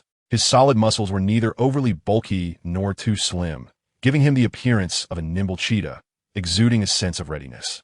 After performing several more movements, Bide grew increasingly satisfied with himself and the suit. It was perfect. After admiring himself for a while, he heard Shadow Spider calling from outside. "Hey, handsome guy, are you too shy to come out?" Bede suddenly realized that he seemed to have been a bit narcissistic for quite a while. He quickly walked outside. Wow. Spider Pig jumped over, tiptoeing and lightly tapping his abs, which were quite firm, a good material. Penny was sitting in the spider mech, her calves swinging beneath her JK skirt. "It seems we work well together. This battle suit is perfect. As expected of me." "Thank you, Penny." Bede bent down and high-fived Spider Pig, then waved at Penny with a smile. Afterward, he thanked Aunt May. After everyone had a bit of fun, Aunt May's smile gradually faded. "Kids, actually, there's something I want to ask you for." Peter was the first to step up. "Aunt May, you can just say it. As long as I can do it, I will do my best." Whether it was for Aunt May's generous funding of his spider suit, the unexpected power he had, or his sense of duty to become Spider-Man, Peter had no reason to refuse. The Shadow Spider and the others remained silent, but they all looked at Aunt May, waiting for her to continue. Aunt May reached out and pressed a button on the nearby computer, projecting a virtual screen in the center of the underground space. "In fact, I think I know how Peter died." Aunt May gritted her teeth, her eyes slightly red. Penny, understanding, hugged her waist. Aunt May looked down and stroked Penny's hair, saying, "Child, I'm fine." Then, as Aunt May recounted the story, Peter and the others finally understood some things. It turned out that it was indeed related to Kingpin. Last Monday, there was an earthquake in the Brooklyn Underground. Because this earthquake was unusual and not caused by tectonic activity, the Spider-Man of this world went to investigate the cause. Soon, he found out that it was Kingpin's doing. He had built a huge particle collider underground in Brooklyn, trying to open a portal to parallel universes to find his deceased wife and son from other universes. Fortunately, Kingpin was probably not well prepared that time, and the experiment failed. But he didn't get discouraged and planned to conduct a second collision experiment 11 days later, which was today. Of course, the Spider-Man of this world wouldn't let him succeed. Opening a parallel world could lead to serious consequences.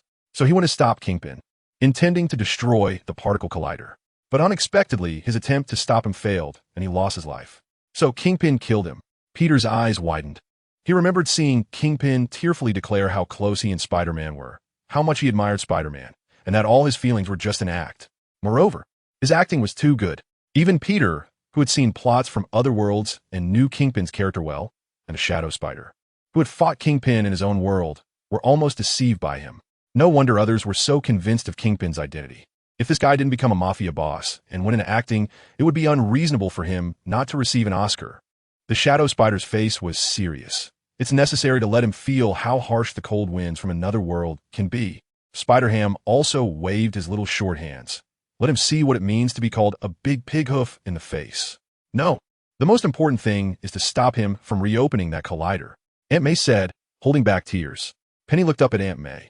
"Andy, we will definitely stop him." Spider-Mech. The next day, in the spider cave under Aunt May's backyard, Penny and her Spider-Mech were sitting at the computer desk, fingers flying. She was trying to hack into Kingpin's company's information database to find relevant data about the particle collider. Unfortunately, the deceased Spider-Man of this world hadn't left much information here. Otherwise, it would have made things much simpler. As for Peter, the Shadow Spider, and Spider-Ham, since they couldn't help Penny, they decided to find something else to do. For example, training Peter. This is because, among the 4 people here, Peter is the weakest. The others have more experience. Shadow Spider has been Spider-Man for 6 years, with rich experience in all aspects and strong fighting skills. Plus, he has a revolver as a weapon. Spider Pig, although he hasn't mentioned how long he's been active, is faster than Shadow Spider and likely stronger as well. As for Penny, she has only been Spider-Mech Girl for a year, but her mech contains her father's past combat experience. With the support of the Spider-Mech, her fighting ability should not be underestimated. Only Peter is different. He just gained his spider abilities and crossed over, and his understanding of these powers is still limited to what he learned from movies and games. Currently, the only ability he has somewhat mastered is wall crawling. Therefore, if he is to contribute in the upcoming mission against Kingpin, it is essential to train him. Bide is also very eager to receive training from these seasoned Spider-Men to master his abilities as soon as possible. To this end, he even got up early to prepare a fairly generous breakfast for them with his self-taught cooking skills. Of course, the effect was excellent. He not only received praise from Penny for his sweet and soft squonia sauce, but also got the full support of Shadow Spider and Spider-Ham. However, their training methods were straightforward and rough, just direct combat. They didn't use any systematic martial arts, but rather very simple and direct attacking methods. aiming to defeat the enemy in one blow. This was somewhat different from Byte's impression of Spider-Man, as he remembered that Tobey, Garfield, and Holland often spent a long time fighting villains, sometimes genuinely unable to win, but at other times seeming to show mercy. However, he did not sense that kind of sentiment from Shadow Spider and Spider-Ham. In response to this, Shadow Spider said, "If the opponent commits many wrongs, one must seize the opportunity to thoroughly cleanse them of their sins to protect more innocent people. If the opponent is guilty of minor misdeeds, then subdue them and let the law punish them. If one shows mercy to evildoers, then when they oppress the good, who will speak up for the good?" According to the D&D 9 alignment classification, he would probably belong to the neutral good type. In contrast, most Spider-Men are of the lawful good type, being the most law-abiding and peace-loving good neighbor Spider-Man among many superheroes. Just look at how Tobey's Spider-Man, after being possessed by Venom and activating his inner evil, only sought a raise he deserved and ruled the bar to take revenge on the woman who betrayed him, and nothing more. If it were someone else, it would be a shame for them to not try to conquer the world after darkening. Shadow Spider's style of action is likely related to the era he is in.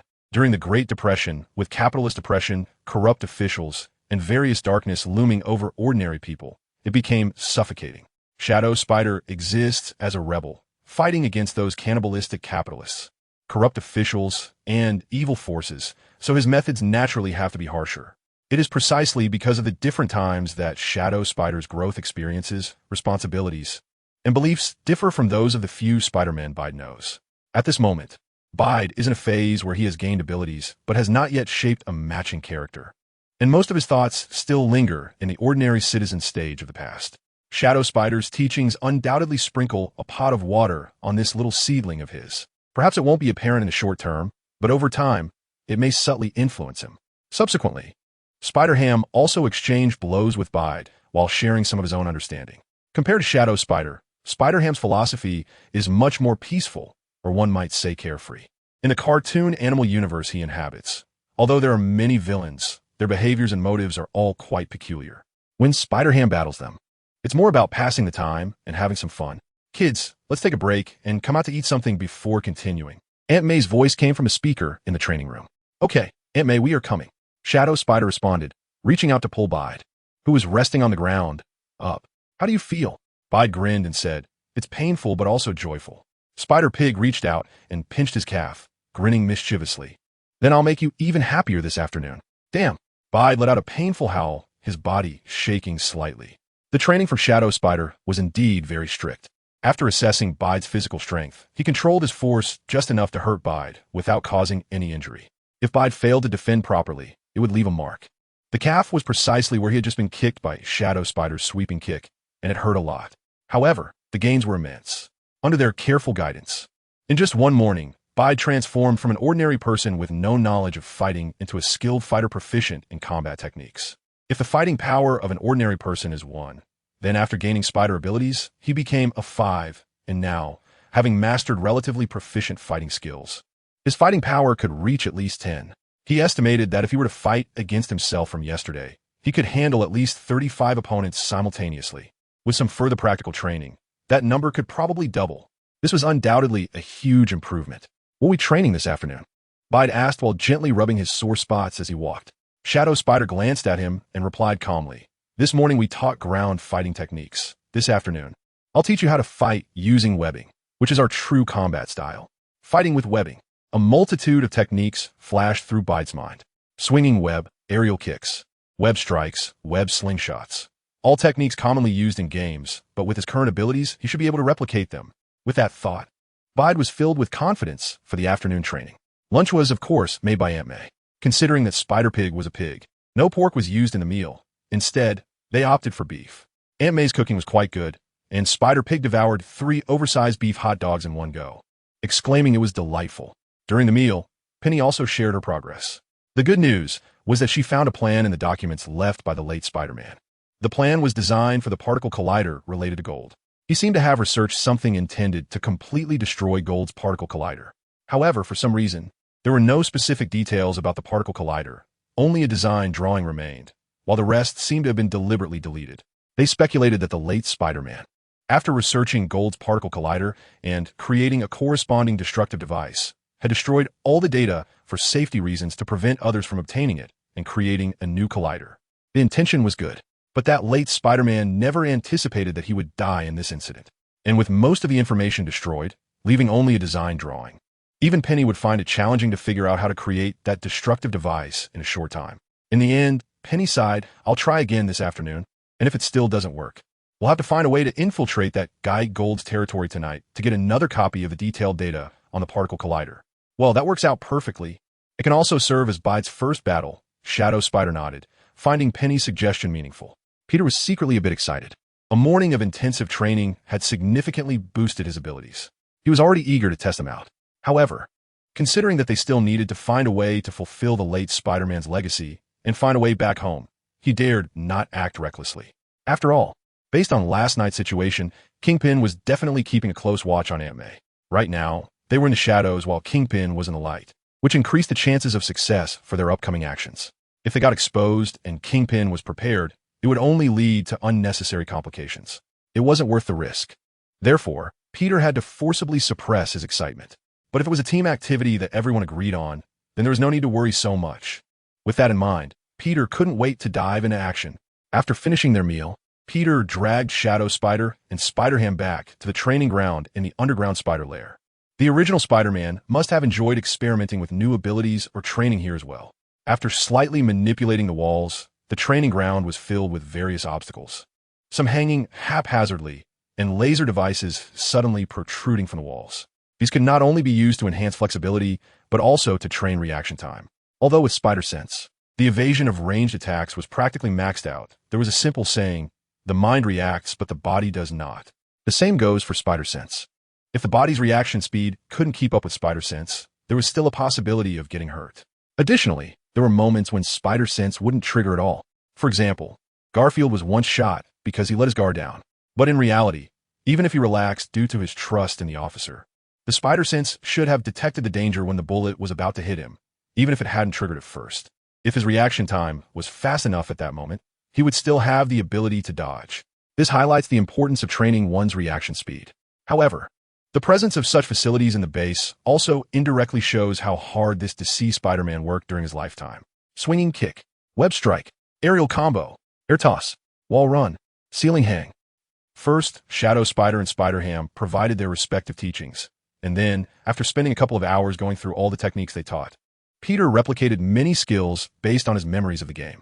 "Wow, kid, it looks like you have quite a talent for combat," Spider-Ham praised.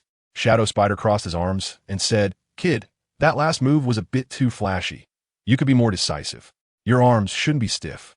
They should follow the direction of the web swing. Have you studied geometry? Make your arm movement align straight with the web, and you'll achieve twice the result with half the effort." What is that leg doing? Dancing the samba? That move is too showy and impractical. Are you planning to end up on the ground, face down, during a fight? Shadow Spider pointed out Peter's actions without mercy, resembling a military training instructor. However, under his strict guidance, Peter made significant progress. After eliminating some flashy effects from the game, he quickly mastered combat techniques that coordinated with the web. It wasn't just about attacking. It also included dodging, trapping enemies, and stealth, among other skills. Bite is like a sponge, while Shadow Spider and Spider-Ham are like two water bottles. The latter continuously pours out their water, while the former eagerly absorbs it. This allows Bide's combat abilities to rise constantly. It's undoubtedly a stroke of luck for Bide to receive the careful guidance of two seasoned Spider-Men right when he gained his powers. Think about Tobey Spider and Garfield Spider. They had to feel their way across the river, learning bit by bit through exploration, fighting various villains, and facing numerous dangers before they could slowly grow. In contrast, Bide has directly skipped these initial stages. This has its pros and cons. The advantage is that his starting point is very high. With the super memory and physical abilities granted by his spider powers, he has almost absorbed all the experiences of Shadow Spider and Spider-Ham, significantly boosting his combat power. However, the downside is also evident. Right now, he is like a flower nurtured in a greenhouse. Although it looks bright and healthy, no one knows how it will perform when it faces the real storms outside the greenhouse. As for this psychological issue, no one can help Bide. He can only adapt through real battles. Nevertheless, he is grateful for the teachings of Shadow Spider and Spider-Ham. While Bide was training, 3 unexpected guests arrived in front of Aunt May's house. A black boy wearing a cheap Spider t-shirt, A middle-aged man with a spider suit on the upper body and long johns on the lower body, sporting a big belly, and a slender girl dressed in a black and white spider suit. Wow, guys, I really didn't expect to have so many companions. Spider-Ham shouted, bouncing up and down on the ground. He bounced all the way to the three newcomers and extended his damp hand. Oh, sorry, I just washed my hands. So it's wet. If you mind, I can dry it. Long John Spider-Man bent down and shook his hand. Not at all. Nice to meet you. But could you tell me what is going on here? Well, let's do self-introductions again, Bide suggested. Shadow Spider put his hands in his pockets. All right, I'll start.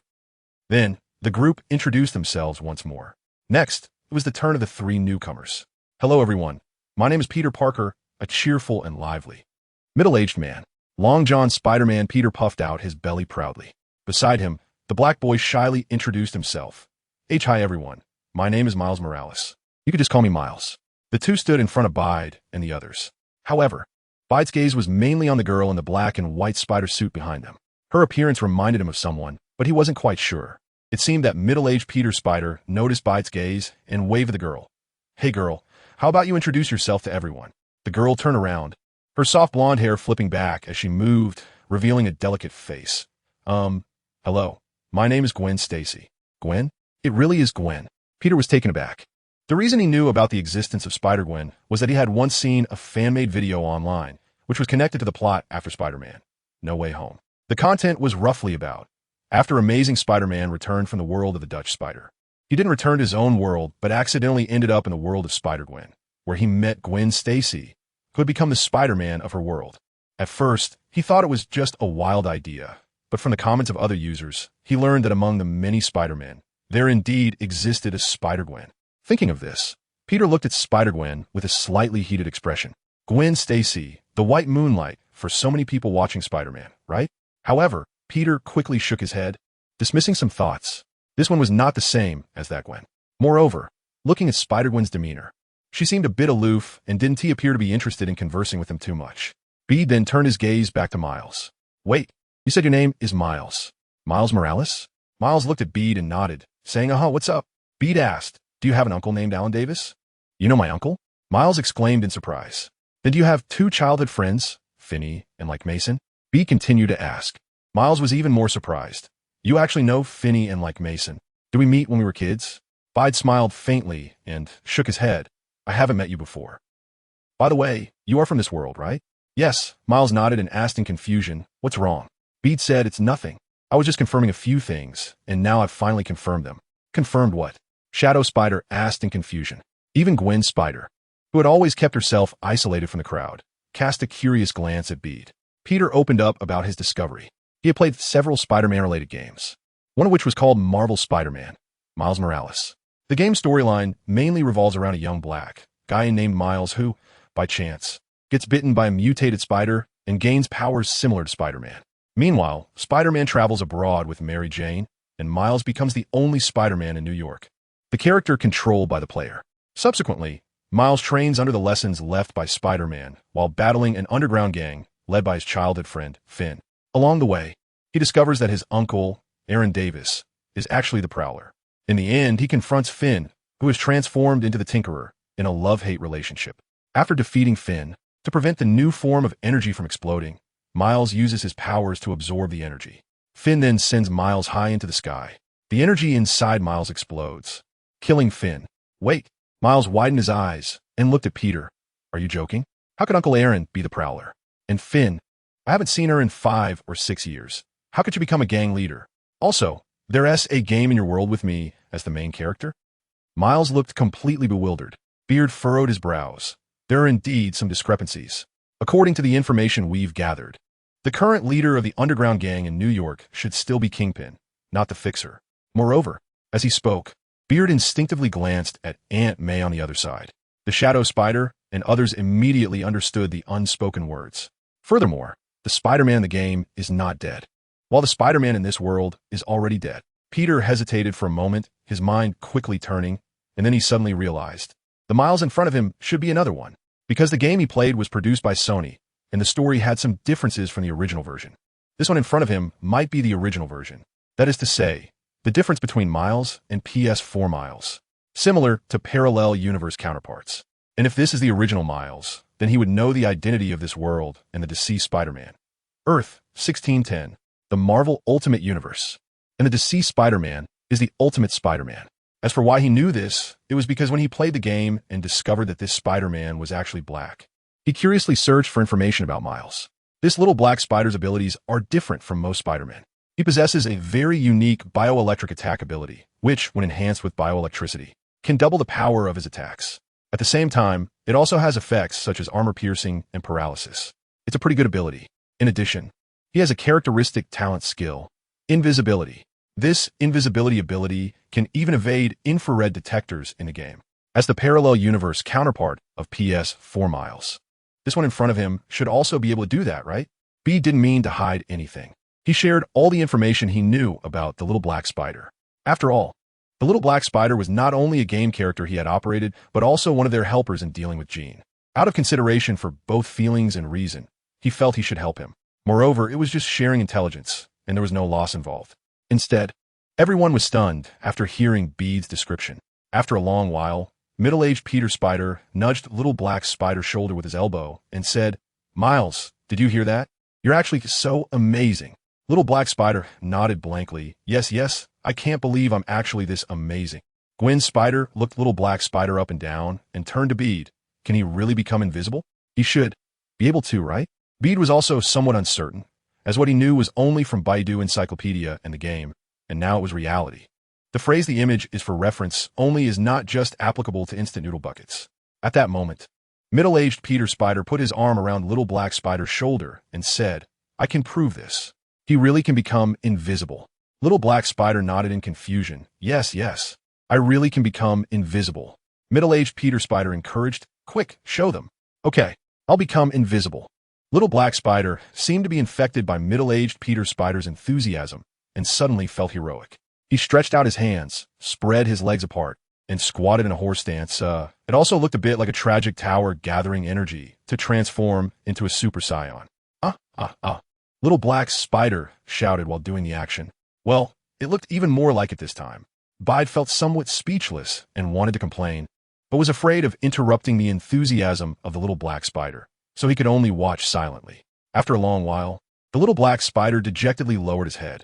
"I still can't say hidden when it needs to be hidden." His voice was a bit hoarse, likely a side effect of having just exerted himself too much. Bide thoughtfully handed him a glass of water. "Cough. I think we should take a break and share your stories. We didn't get a chance to do that earlier." "Thank you," the little black spider said as he took the cup and drank it all at once. Then, starting with him, the three of them took turns sharing their experiences.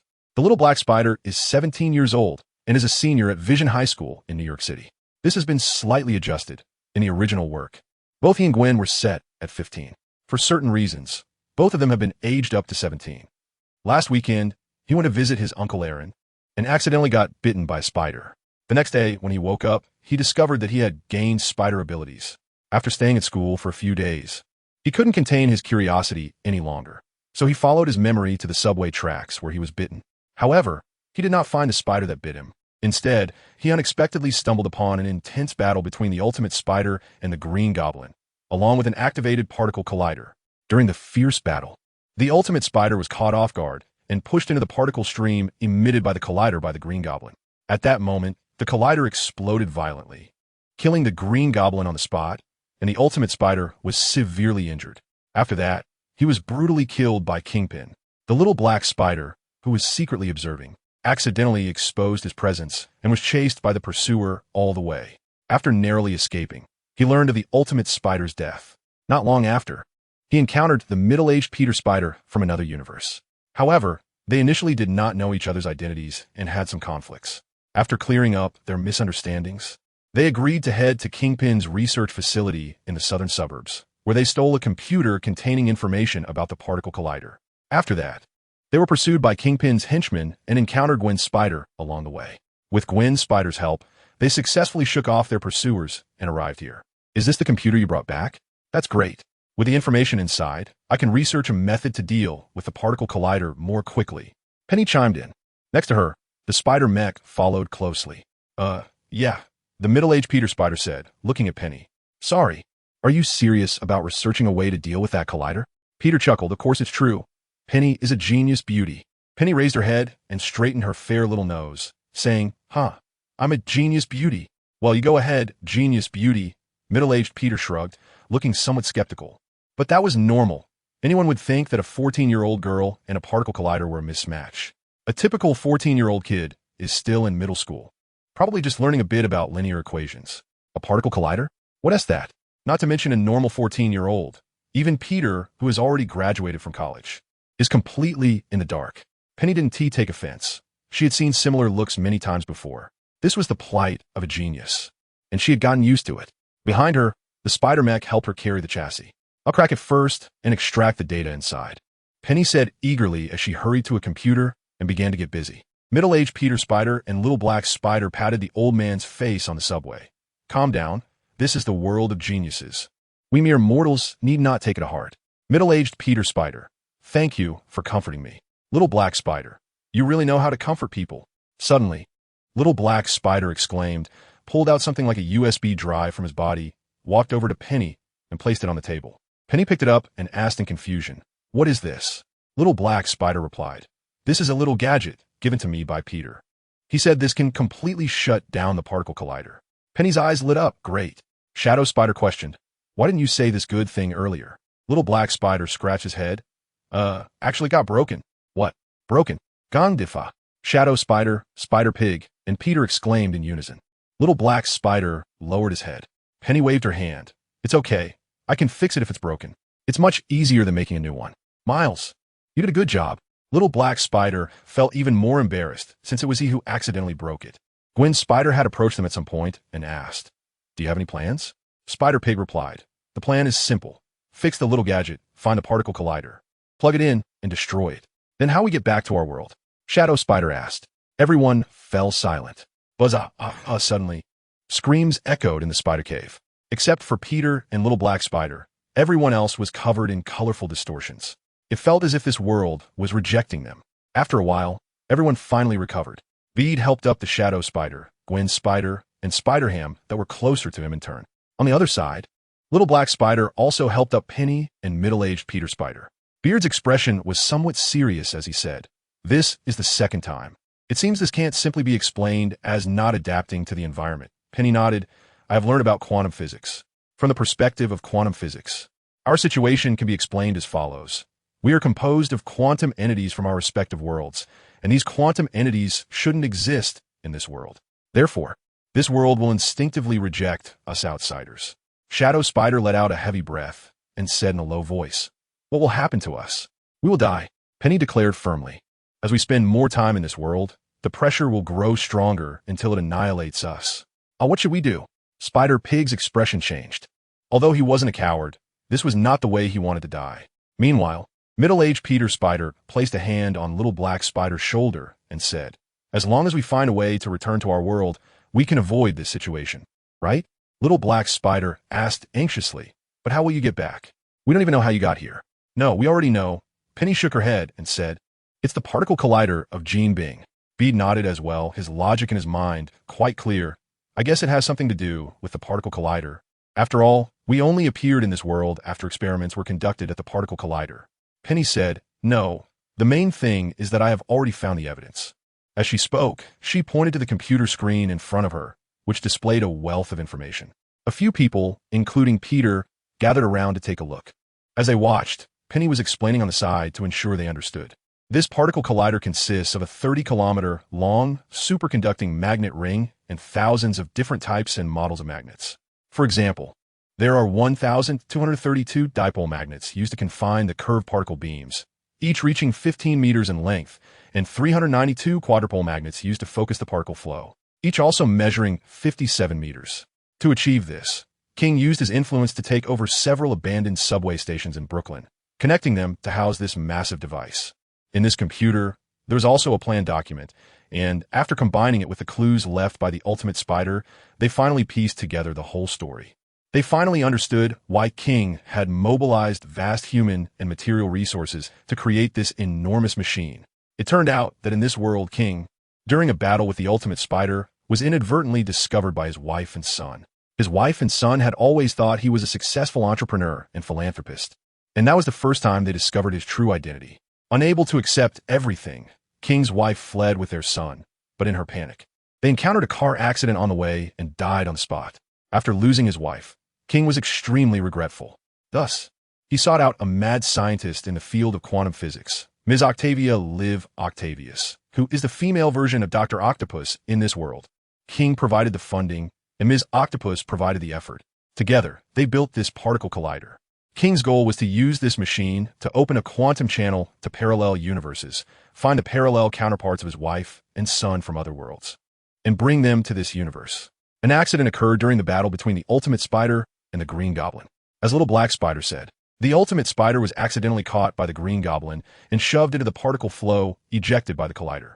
To find parallel counterparts, the collider needed to input a genetic sample of the target into it as a retrieval condition for automatic searching. Originally, the genetic samples of King's wife and son should have been put in, but Spider-Man's sample was mistakenly used instead, bringing over those parallel universe Spider-Man. However, this also indicates that King's particle collider must have significant flaws. The genetic sample retrieval method is clearly unreliable. Otherwise, the Spider-Man brought over would have such a wide variety. Men and women, young and old, white and yellow. The gap is too large, right?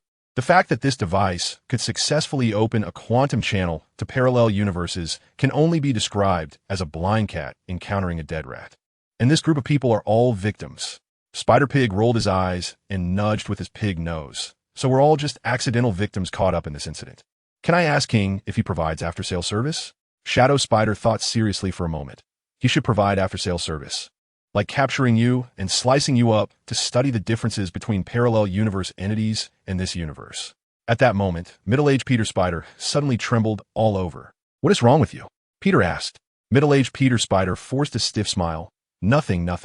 Should he tell them that he and Miles had just recently stolen data from King's lab and almost got caught by Ms. Octopus?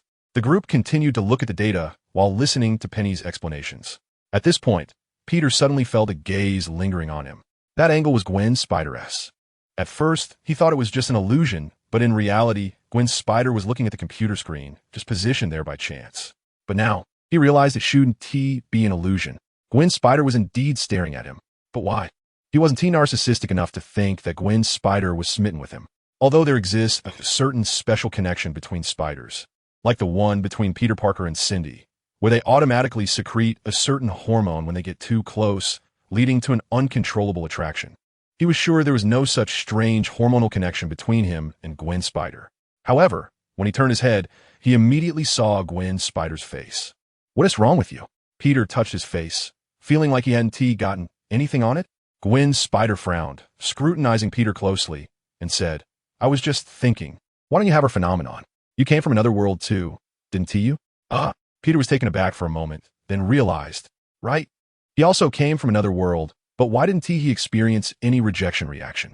He arrived in this world around the same time as Shadow Spider, who had already experienced 2 rejection reactions, but he hadn't experienced any at all. That is too strange. Spider-Pig circled Peter, saying, but you don't seem different from us at all.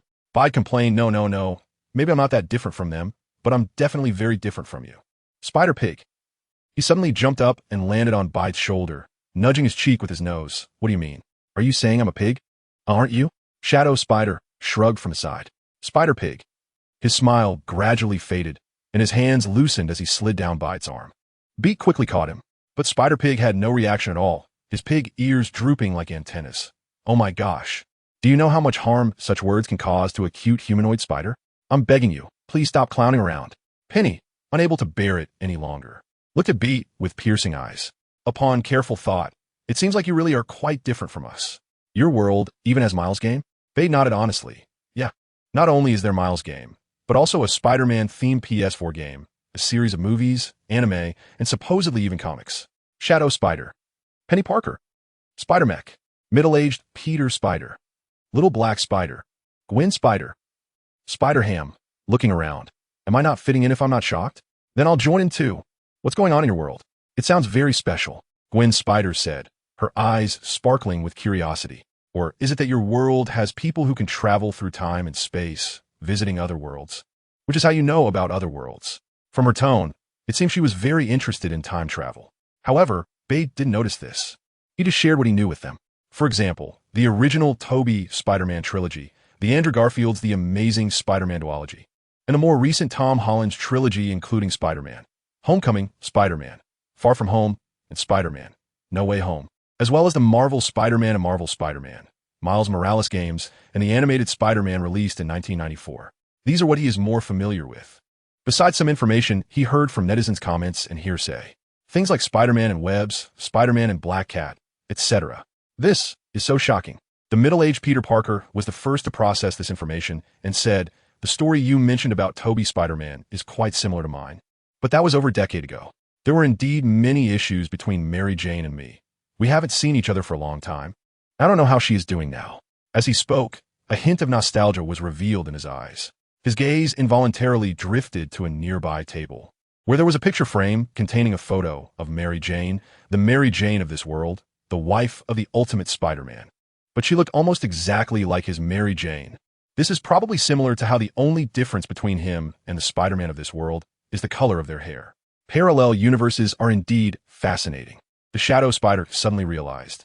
No wonder when we first met, you called me Shadow Spider-Man and mentioned that some Spider-Men have barbs on their hands. Bide smiled a bit, recalling how startled he was during his first meeting with the Shadow Spider last night. It was indeed a bit funny. The little black spider leaned forward, looking somewhat hopeful, and asked, "Can you help me train my abilities?" Bide helplessly said, "Although I've played games, it doesn't mean I really know how to. My understanding of your abilities is just what I mentioned before.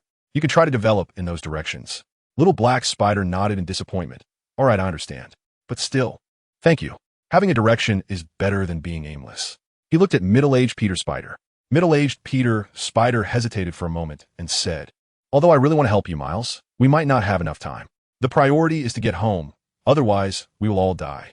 Little black spider felt disappointed again, but he also understood the urgency of the situation. Penny stretched out her hand, shaking the little gadget in her hand. "Hey everyone, I have good news." "What good news?"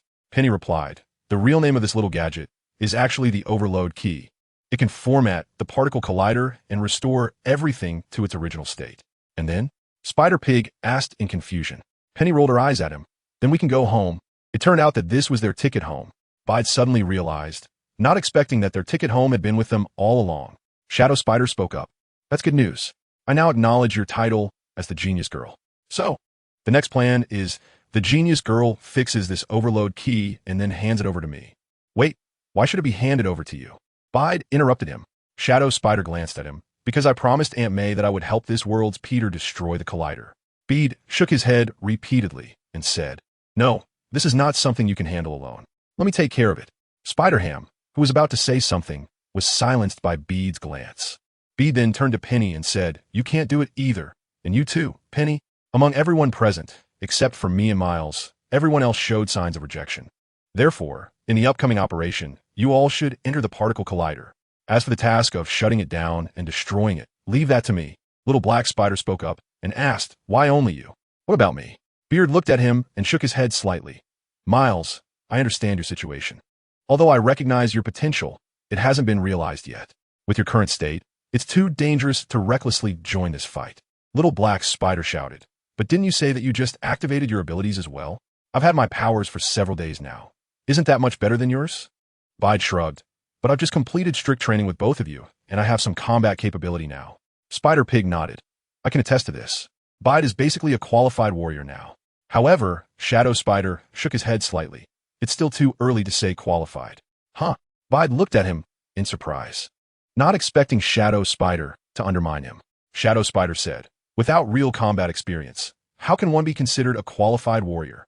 Upon hearing this, Little Black Spider felt a bit schadenfreude.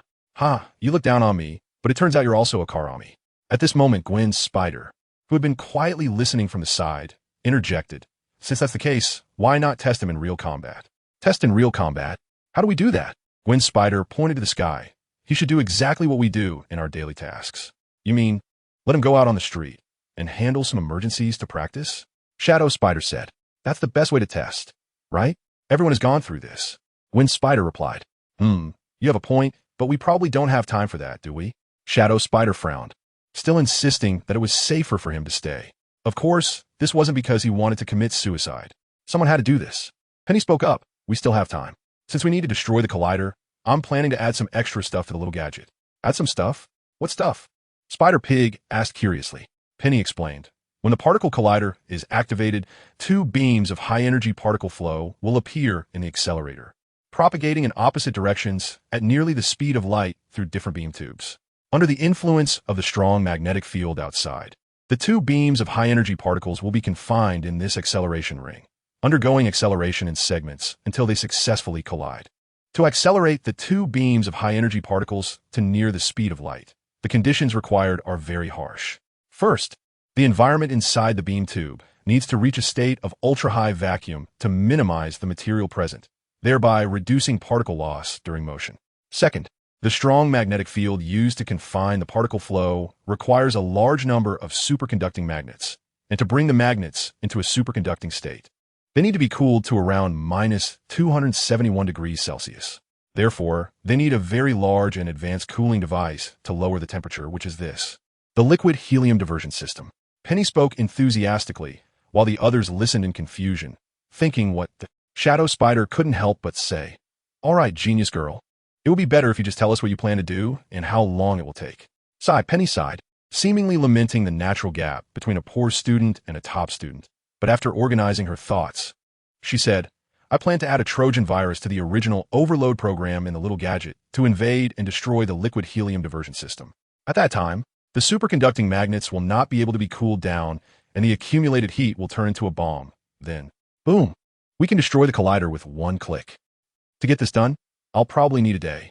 Middle-aged Peter Spider extended 2 fingers. So, actually, there are 2 points.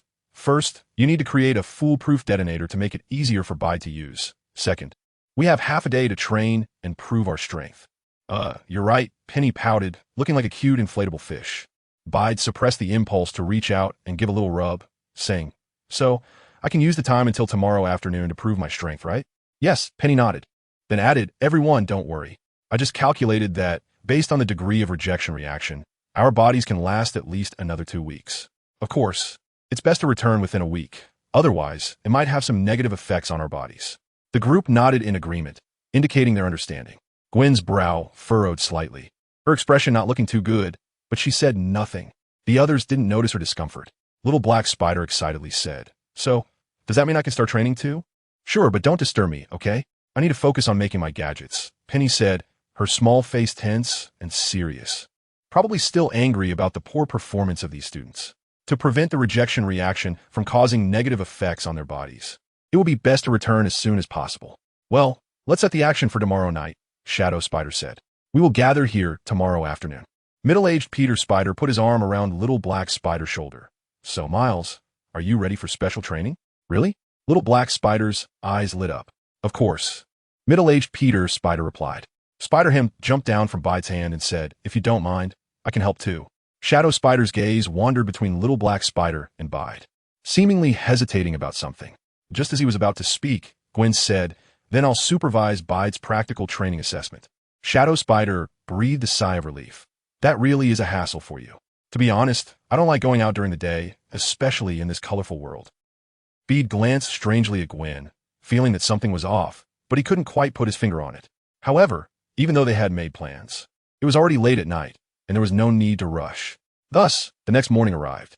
The Spider-Men were all action-oriented. Since the plan was set, they naturally began to take action.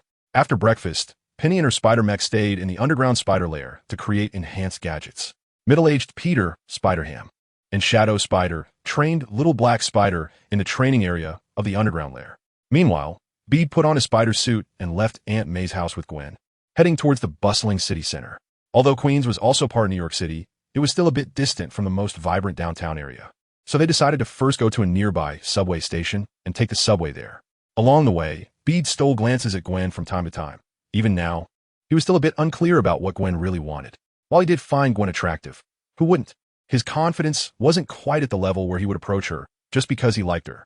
He also wasn't narcissistic enough to think that Gwen was creating this opportunity for the two of them to be alone because she liked him. Indeed, based on previous events, it seemed that Gwen had actively orchestrated their current moment alone together. Even if Shadow Spider hadn't said anything at the time, she would have found a way to get him out of the picture. But why exactly? Peter was completely puzzled. He thought that Gwen would tell him something after they came out. However, even until they found the subway station, entered the station, and sat down, Gwen still hadn't said a word. So, Peter couldn't help but speak up. He looked around first. It wasn't rush hour, so there weren't too many people on the subway. The two people closest to them were about 7 or 8 meters away. Gwen, can I call you that? Do you have something to tell me? Peter asked straightforwardly. He felt that Gwen had a faint worry about her, which was very different from the lively and cheerful girl he remembered. There was a story. Yet, in response to Peter's inquiry, Gwen still looked hesitant to speak. Seeing this, Peter could only shrug helplessly. Thus, in the strange silence, the two of them sat on the same bench, about half a meter apart, heading towards the city center. There was a beautiful girl next to him, but she didn't want to talk to him, just wanted to be quiet. And didn't tell him who she wanted to be quiet with. Bored, Peter was soon captivated by the image on the LCD screen across from him. The person on the screen was Mary Jane, whom he and the shadow spider had seen from a distance the night before when they had just arrived near Aunt May's house.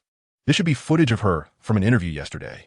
Mary Jane still had a faint sadness on her face, clearly not having recovered from the shadow of losing Peter. She looked quite tired. According to Aunt May, ever since the identity of the ultimate spider was exposed and the news of his death spread, Mary Jane had been approached by various people. There were fans of the ultimate spider expressing their concern, and there were villains he had dealt with trying to retaliate. Fortunately, the New York police had arranged for someone to protect her, which avoided a lot of trouble. Moreover, there were countless reporters from various TV stations and newspapers. After all, in these 2 days, the death of Spider-Man was a hot topic. In fact, even Aunt May's house often gathered a lot of people, which was also the reason why the Shadow Spider and others had been staying in the underground spider lair. Even Peter and Gwen could only sneak out quietly early in the morning when there was no one around. In reality, if it weren't for Mary Jane drawing most of the fire, there would probably be even more people around Aunt May's place. At this moment, Mary Jane's voice came from the screen. My husband, Peter Parker. He was once an ordinary person. He always said anyone could be the person behind a mask. He just happened to be bitten by a spider. This was not his intention, but he chose to become Spider-Man. What I love most about Peter is that he gives us all strength. Each of us has our own power. We play Spider-Man in our own way. We need you. For some reason, upon hearing these words, Peter felt a slight stir in his heart. Unconsciously, he thought of the phrase that often appeared alongside Spider-Man. With great power comes great responsibility. This was Uncle Ben's earnest advice to his caring junior before his passing. Before crossing over, he had seen many people misunderstanding this phrase in self-righteous ways. Some said it actually meant the greater the power, the greater the responsibility. But was that Uncle Ben's character? Was that something an elder should say to a junior? If that were the case, Uncle Ben would not be Uncle Ben, and Peter Parker could not become the beloved Spider-Man. Misinterpreting without context and speculating recklessly was just nonsense. Of course, Peter didn't have Uncle Ben, and the education he received was very different from Spider-Man's. But that didn't prevent him from seeking the meaning behind power. Is it because of having power that one becomes a certain kind of person? Or is it because one wants to become a certain kind of person that they strive to learn and improve themselves? Anyone can become the person behind the mask. Peter repeated this softly, feeling as if he had found a direction for his efforts. To become a spider monster who loses sight of their true self, or to become a Spider-Man driven by their true self. The choice was in his hands. He didn't have Uncle Ben, but the ultimate spider might be his Uncle Ben, guiding him to tame his power and not go astray. Anyone can become the person behind a mask. At this moment, a murmured whisper broke Peter's contemplation. It was Gwen's voice. Peter was somewhat surprised and turned his head. This was the first sentence Gwen Spider had said after sitting here for so long. You know, I actually know Peter too. We grew up together as childhood friends. I have a rather reclusive personality, and he is my best and only friend. But I don't know enough about him. I've just been immersed in my own world until everything became irreparable. Gwen Spider's voice was very low, and the sadness in her tone was heartbreaking. Hearing this, Peter roughly understood the situation. Just like in The Amazing Spider-Man, where Garfield's Spider-Man lost his Gwen, it was clear that Gwen Spider had also lost her Peter. Sure enough, what followed in Gwen Spider's narration confirmed Peter's guess. In Gwen Spider's world, it was Gwen who was bitten by the spider and gained mutation abilities, while Peter Parker continued to be an ordinary invisible person. Sometimes he was bullied by Ned, and Gwen Spider had to help him stand up for himself. Gwen Spider's intention was to protect her good friend from being bullied by others. But sometimes, this good intention could turn into a psychological burden. Peter Parker was unwilling to accept his mediocrity, unwilling to be protected by Gwen all the time. So, he researched a biological agent to mutate into a lizard. After drinking the lizard mutation agent, his body underwent a drastic change, even affecting his mind. He turned into a monster, a giant lizard. Lizard Peter. With his sanity lost, Lizard Peter was only focused on revenge. He broke into a class reunion, caught Ned, who often bullied him, and prepared to take revenge. Gwen Spider stopped him in time. But at that moment, she didn't know that the giant lizard in front of her was her best friend. After a fierce battle, she defeated Lizard Peter. At that moment, the effect of the lizard mutation agent wore off, revealing Peter's form. Peter's frail body was completely destroyed by the mutation agent, ultimately dying in her arms. From then on, she no longer tried to make friends and became a complete lone wolf. Hearing this, Peter suddenly realized, no wonder from the moment he saw Gwen Spider. She had an air of keeping strangers away. He thought it was just her being aloof, but it turned out she had a psychological scar, which led her to close herself off. Peter stretched out his hand and placed it in front of Gwen.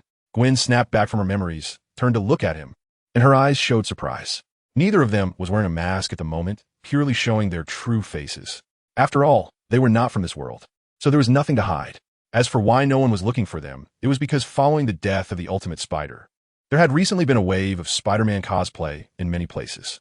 Especially in this New York City where the Ultimate Spider lived, one could encounter 3 or 4 people dressed as Spider-Man within 10 steps on the street. And the remaining 6 or 7 were either wearing masks or had some other related merchandise. Regardless of whether they were fans or not, it seemed everyone had tacitly decided to wear something related to Spider-Man in these past few days to express their mourning for this superhero who had always silently protected them. Even in the subway car they were sitting in, there were several similar individuals. Before displaying their spider abilities, others probably just thought they were 2 cosplayers. Facing Gwen's gaze, Peter said seriously, "I'm very sorry about your friend. However, we have an old saying in Hansha, the one who has passed is gone, and the living must carry on. It means we should make up for the regrets of the deceased in the lives of those who are still alive. The living must live well." When he said that old saying, Peter used Chinese. Gwen was a bit taken aback and subconsciously repeated it in very poor Chinese. The one who has passed is gone. The living must carry on. A bright smile broke out on Bite's face. "If you don't mind, can I be your friend? Have you arrived in the city?" As the subway started to slow down. Approaching the city, the voice of Shadow Spider came through the built-in earpiece of the battle suit. Bite also shifted his gaze away from Gwen Spider. Unfortunately, Gwen Spider did not respond to his overtures. However, Peter could tell she was seriously contemplating the issue. So he wasn't in a hurry and decided to let Gwen sort it out on her own. "Shadow, we have arrived," Peter replied. Shadow is the code name for Shadow Spider, as there are too many Peters around, so they gave a few of them nicknames. Shadow Spider is known as Shadow. Middle-aged Peter is Mr. Parker. Peter wanted to call him Thermal Underwear, but middle-aged Peter firmly refused, threatening to go on a hunger strike by skipping a delicious burger at noon. What a pity. Spider-Ham is called Ham because his code name is Spider-Ham, and Ham means ham. So his real name is actually Spider-Ham. So calling him Ham is not a big deal. Well, Spider-Ham himself protested, feeling that although he mutated from being bitten by a pig, he is essentially still a humanoid spider. Unfortunately, the majority rules, and his protest was in vain. As for the hunger strike, he couldn't bear to do it. It's better to call a foodie Ham than to have him go on a hunger strike. This is Ham, or rather, Spider-Ham's exact words. As for Peter, he still mainly sounds like Peter, but his tone is more like Mandarin, that is Bide, which is distinctly different from Peter. Before they left, Shadow Spider mentioned that he would help middle-aged Peter train Miles in the underground spider lair, while also assisting Peter in looking into any incidents occurring. Could there be an incident so soon? Peter was somewhat surprised. Shadow Spider scoffed, "Soon? Do bad guys care about the time?" Okay, you're right. So may I ask where the friendly neighborhood Spider-Man's help is needed?" Peter asked, dressed in his suit and having gained some awareness. He automatically placed himself in the role of Spider-Man. Well, there was a robbery at a jewelry store on 16th Street in Flushing. The robbers are holding hostages and have been cornered by the police inside the store. It has been a standoff for quite a while now. Perhaps you could help. Shadow Spider said. "How many of them are there? How many guns? And how many hostages?" Peter asked. "Unfortunately, I don't know. The suspects haven't shown themselves. They're trying to get the police to prepare a getaway vehicle for them to escape successfully. Right now, the police are discussing whether to launch a strong assault or to stabilize the situation for a while. In short, they are currently in a deadlock," Shadow Spider replied. "All right, I understand. I wonder if these officers would be willing to let a poor little rookie spider help out?" Peter shrugged and put on the spider mask he had been holding. His vision immediately became somewhat narrow. It was somewhat uncomfortable, like someone who doesn't wear glasses suddenly putting them on. Additionally, breathing felt a bit different with his entire face covered by the mask. Fortunately, the material used was breathable, and when Penny helped him make this suit, she considered breathability using mask-like material around the mouth and nose area. It could filter out some larger particles of dust to a certain extent and also had decent breathability. Of course, the discomfort was still there. However, he quickly adapted to the feeling. Then, he looked at Gwen Spider, who also had a communicator on her. They were on the same communication channel, so she naturally heard Shadow Spider's voice. "I want to intervene, but once I do, it means you have failed your assessment task," Gwen Spider said, her tone flat, making it hard to discern her current emotions. Peter nodded. At that moment, the subway slowly came to a stop. Both of them stood up simultaneously and walked out. As they approached the escalator, someone came up to strike up a conversation. A blonde white young man asked Peter, "Hey, the texture of your Spider-Man suit is really nice. Almost on par with Spider-Man's. Where did you get it?" Bide pondered for a moment. The Gwen Spider beside him said, "Don't waste time. Let's go directly." With that, she leaped and jumped onto the ceiling above the escalator, quickly running upwards. Seeing this, Peter could only shrug and said to the blonde white youth, "What if I told you this is not a costume, but a battle suit?" As he spoke, he exerted a little force with his legs, lifting his body off the ground and landing on the ceiling with both hands and feet. However, he wasn't at the level of Gwen Stacy, who could run upside down at will, so he had to use both hands and feet to climb up. Before leaving, he extended a hand and made a gesture to the youth below. The blonde white youth couldn't help but exclaim a word he learned from a gaming friend that expressed shock. "Whoa. Spider-Man, it's Spider-Man. No way, Spider-Man is dead. I attended his memorial yesterday. Who was that just now? That was definitely not the original Spider-Man. His voice and physique are different. Awesome. Is that the new Spider-Man? Did you notice there was a girl in a spider suit before him? Could the new Spider-Man be part of a team? Like a male-female Spider-Man duo? What a lame name. How about calling them a spider hero couple instead? Your name is lame too. I think it should be." The actions of Gwen and Peter caused quite a stir in the subway station. But at this moment, Peter had already crossed several streets with Gwen and arrived near their destination. Clinging to the wall of a building over 20 meters high, Peter looked down.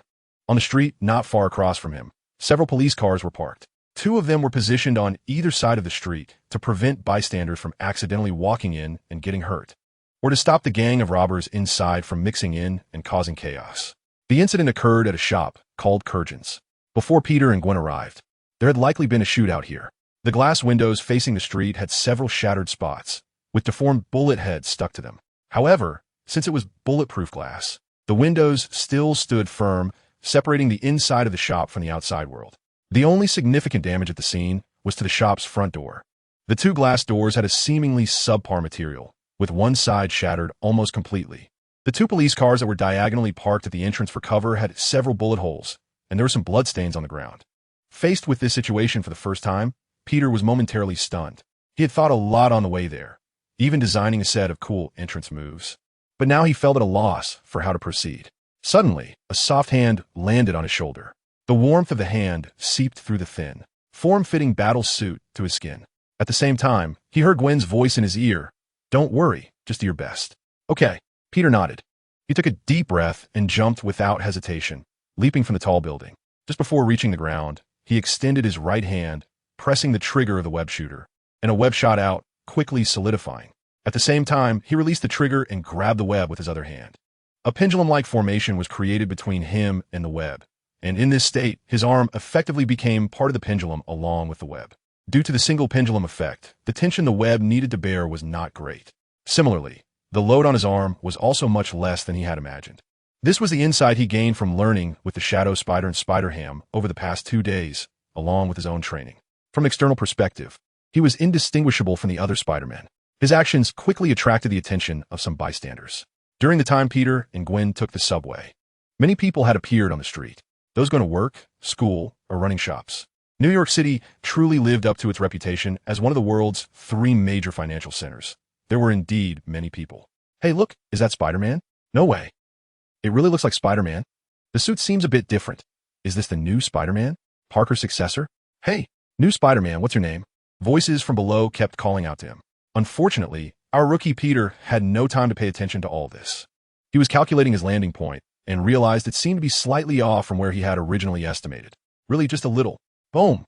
A loud crash. Peter fell from the sky and landed on the door of a police car, causing it to shift slightly. "Ah, a police officer. who noticed Peter's arrival from the distant crowd, shouts, had his hand raised to greet him but froze in place, his expression also stiffening. Hiss! Peter shook his head, lightly pushed the police car in front of him, stood up, and felt like he had grown a horn on his head. This could be considered showing one's talent, right? It seems like a good start. Just kidding, it hurts a lot. The officer had just prepared himself mentally, but Peter's mumbling pushed his words back down. There's a feeling that this new Spider-Man doesn't seem very bright. Officer, do you need help from Good Neighbor? Peter asked while rubbing his head. Actually, I want to ask you, are you okay? The officer looked at Peter and replied seriously. Peter, oh well, to be honest with you, I was just joking earlier. Do you believe me? Peter put his hands down and said seriously. What do you think? Ahem, I think you should like this kind of humor. Peter felt that he shouldn't dwell too long on the topic that could lead to his social demise, so he decided to change the subject. Officer, how should I address you? My surname is Orlando, and yours, Spider-Boy? Officer Orlando said. You can call me Spider-Man or Spider-Man. Just please don't call me Spider-Boy. It sounds too childish, Peter said. Officer Orlando shook his head. That's not going to work. In my heart, Spider-Man is Mr. Parker. So if we're going to deal with each other, I hope we can change the way we address each other. Upon hearing this, Bide suddenly realized that the Orlando officer in front of him was also a die-hard fan of the Ultimate Spider and had great respect for him. Since that was the case, he naturally needed to make a slight distinction. What should he call it? Spider Spirit? A picture of a belly button spinning threads unconsciously emerged in Peter's mind. No. Countless thoughts quickly flashed through his mind, and finally, Peter said, since that's the case, call me Spider Spacetime. The term spacetime did not mean that Peter had control over time and space abilities. Instead, it was because he came from a special spacetime that was different from any known Spider-Man in the Marvel Universe, a real world. In fact, he still didn't understand why he appeared here. He even had a vague feeling that even if he entered the particle collider like Shadow Spider and activated the overload key, he might not be able to return to his world. Perhaps this was also the reason he wouldn't have a rejection reaction like Shadow Spider and the others. If that were the case, he would be a drifter from another spacetime wandering in the Marvel Universe. Therefore, the word spacetime not only indicated his unique identity, but also expressed his reminiscence of his past world. Spider Spacetime? Officer Orlando repeated, seemingly surprised by the term Peter provided, but he quickly came to terms with it. After all, Spider-Man himself was a very magical superhero. Since that's the case, why not call you Mr. St. Spider? How about that? Mr. St. Spider? It sounded like a special handling gentleman. Peter knew this was an abbreviation for spacetime, and he felt a bit speechless. But it didn't matter. Fine, he was indeed here to handle special events, so St. it was. So, Officer Orlando, could you tell Mr. St. Spider what the situation is inside? It seems the atmosphere is a bit strange. From a surface observation, there had been a shootout and someone was injured, so it should be quite tense. But considering that Officer Orlando could still talk to him so much, it didn't seem as tense as he imagined, which left Peter a bit confused and increasingly unsure of the situation. Or perhaps these people were just thick-skinned because they were used to it. Speaking of serious matters, Officer Orlando also lost the intention to continue chatting with Peter. His expression turned serious as he said, the situation inside is indeed a bit complicated. Peter responded very seriously, not feeling it was too troublesome. He had already mentally prepared himself. Anyway, no matter what, he just needed to find a way to solve the problem. Officer Orlando said, there are 3 robbers inside, each with a handgun. They have taken a hostage. The owner of this jewelry store, Ms. Kerr Crivy. Beard looked around and questioned. It seems like there was a gunfight here, just now. There seems to be casualties. Officer Orlando's expression was a bit awkward, as if he found it difficult to speak. Well, that wasn't actually a gunfight. When we tried to force our way in, the bullets we fired hit the bulletproof glass, and a ricochet accidentally injured one of our officers. Bide, subway elder's phone? Encountering such a situation, Officer Orlando was clearly quite frustrated. Who knew that the bulletproof glass used by this jewelry store was so strong? Normal bulletproof glass, while it does provide protection, still has its limits, and those limits are not very high. Generally speaking, with their police-issued Glock handguns using 919mm parabellum rounds, if they shoot a few times in the right spot, the bulletproof glass would shatter, unable to continue transferring the kinetic energy of the bullets to the back, thus losing its bulletproof effectiveness. In the past, this method had always worked for them. But this time, the store had installed unexpectedly thick bulletproof glass, which was also more effective than usual. Caught off guard, an officer responsible for breaking the window was injured by a ricochet. Of course, the New York police are not to be underestimated. After the injury of one officer, they finally found the weakest point, which was the jewelry store's main door.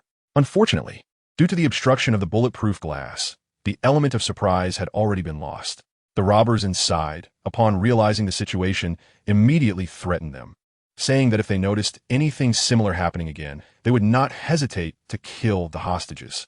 Helplessly, they had been in a standoff ever since. "So, what should I do?" Bide asked humbly for advice. If it were just a group of robbers inside, even with guns, he would dare to rush in and give it a try. During previous training, Shadow Spider had used his revolver to conduct coordination training with Bide on spider sense and body reactions. In this regard, both Shadow Spider and Bide agreed that Bide was qualified. Therefore, he wasn't particularly afraid of guns. The spider sense evasion effect being fully charged was not just talk. However, with hostages inside, he felt a bit helpless. If he accidentally harmed a hostage, wouldn't he become the second generation of dream bias? What have you protected? 23,333. Ahem, just joking. However, Bide was indeed very worried that if he forcefully attacked, these guys might retaliate and directly kill the hostages. As far as he knew, the Eagle Nation should not have the death penalty. This meant that even if these robbers killed someone, they would only receive a few more years in prison at most.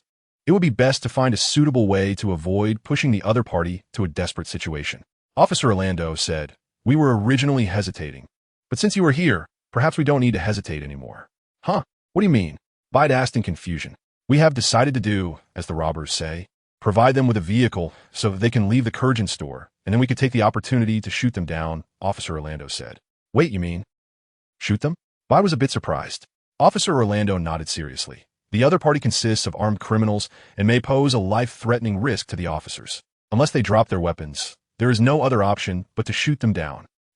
Bide was momentarily at a loss for words. He suddenly remembered that this was the Eagle Nation, not a country he was familiar with. The laws here were different from what he knew. Officer Orlando ignored his unusual reaction and continued. "When the time comes, you need to intercept their vehicle as much as possible. This is Spider-Man's specialty, right? Right?" Bide nodded slowly, thinking about when he had ever intercepted a vehicle. However, Officer Orlando seemed to have more confidence in him than Bide had in himself. After communicating with Bide, he reported the situation via the intercom. Before long, a vehicle was parked at the entrance of the Kurgan store, while the police cars that were originally blocking the road symbolically cleared the way. At least from this area, a route for escape had indeed been cleared. However, further away, several police cars and many officers were already hidden, waiting for the order to open fire and take down the robbers. This kind of operation opened Bide's eyes, and he exclaimed, "Goodness." The robbers in the jewelry store seemed to have their own thoughts, and, after checking the situation outside, they actually walked out of the store. Bide finally saw the appearance of the three robbers. Two were black and one was white, and they all looked quite young, probably around 27 or 28. Each of them held a handgun. In addition, the leading black robber had one arm around the neck of a middle-aged woman, while the other hand was pointing the gun at her. This middle-aged woman was clearly Mrs. Kerr Cleve, the owner of the jewelry store. The robber holding Mrs. Cleve seemed to have some awareness of protection, intentionally or unintentionally hiding behind her. The two young robbers, one black and one white, who walked behind, not only held their guns in one hand, but also carried a somewhat heavy bag in the other. It was probably filled with the gold jewelry they had just stolen. After all, this was a jewelry store. The three of them cautiously looked at the police cars and officers in the distance, before quickly climbing into their vehicle. "Mom, thank you for your generous donation." The leading black robber pushed Mrs. Cleve away as he got into the car. At the same time, the engine started quickly, and the vehicle began to speed away. Mrs. Cleve screamed, stumbled, and nearly fell to the ground. Peter acted quickly, shooting out a web to pull her in, then swiftly moved to her side to support her. Thank you, Miss Creevy said, shaken. "Spider-Man." Yes, it's Spider-Man. But not the one you know," Peter casually explained. "All right, ma'am, I'm going to help you teach those guys a lesson. See you if fate allows." With that, he pushed off slightly with his feet, jumping over 10 meters high. At the same time, webs shot out one after another, and his figure began to swing rapidly forward. Below, the robber's actions marked the beginning of a lively day in New York. As if it were prearranged, the sound of police sirens echoed from all directions. In the streets and alleys, these bumbling robbers happened to strike just as the local officers were starting their shifts. At this moment, no other cases had come in, and all the officers were free. 1, 2, 3, 6. Wow. To catch 3 robbers, at least 20 officers were dispatched. What a show of force. Peter thought to himself, as he quickly followed along. Swinging webs through the streets was much more complicated than indoors because he had to consider unexpected situations. Moreover, the robber's car was speeding and making sharp turns to shake off the pursuit, which further complicated the chase. After a while, Peter felt that he seemed to be increasing the distance from the robber's car. This made him instinctively recall the feeling he had when he first played the Spider-Man game, where there were always chase missions that required seizing opportunities to jump onto the car. That method seems good. Let's give it a try. Bede suddenly stopped, pressing his body against the outer wall of a building. Not far behind him, Gwen Spider, who had been following him, also came to a halt. What was he doing? Why did he stop? Was he about to give up? Gwen Spider couldn't help but feel a bit disappointed in Bede, and some thoughts in her mind faded away. Just then, Bede suddenly moved. He quickly changed direction and climbed rapidly to the rooftop of the building. When he was about 20 meters from the top, Bede shot out a web with both hands and then yanked hard. A classic web slingshot maneuver caused Bede's speed to suddenly increase significantly. He swiftly vaulted onto the rooftop, then jumped several times to reach another building on the other side of the street. Below, the robber's car was speeding toward this side. 3, 2, 1. Surprise. Bede jumped straight down from the rooftop, landing squarely on the roof of the speeding robber's car. This was, of course, all part of his plan. When he was on the rooftop earlier, he noticed that there were police cars coming on both sides of the road segments the robber's car was about to pass through, so he concluded that they wouldn't dare head toward the police cars and would only choose the current road. Therefore, he simply took a shortcut from the rooftop. Traveling from above didn't require him to consider road conditions or turns, making him even faster than those driving below. Damn it, what the hell? An angry curse rang out from inside the car, but no one dared to stick their head out to take a look. After all, they were being chased by police cars behind them, and no one could guarantee that sticking their head out wouldn't get them shot. Bede reached out and firmly grabbed onto the roof of the car, then leaned down and knocked on the window. Hey, can you roll down the window? I have something to say to you. Fuck. The black robber, sitting on this side, was pulling out a large gold ring from his pocket to put on his hand, and was immediately startled. Then, when he saw Bede's appearance clearly, he was even more shocked. Spider-Man, aren't you supposed to be dead? I'm not the Spider-Man you know. It's a long story. Why don't you just pull over first, and we can talk slowly, Bede sincerely suggested.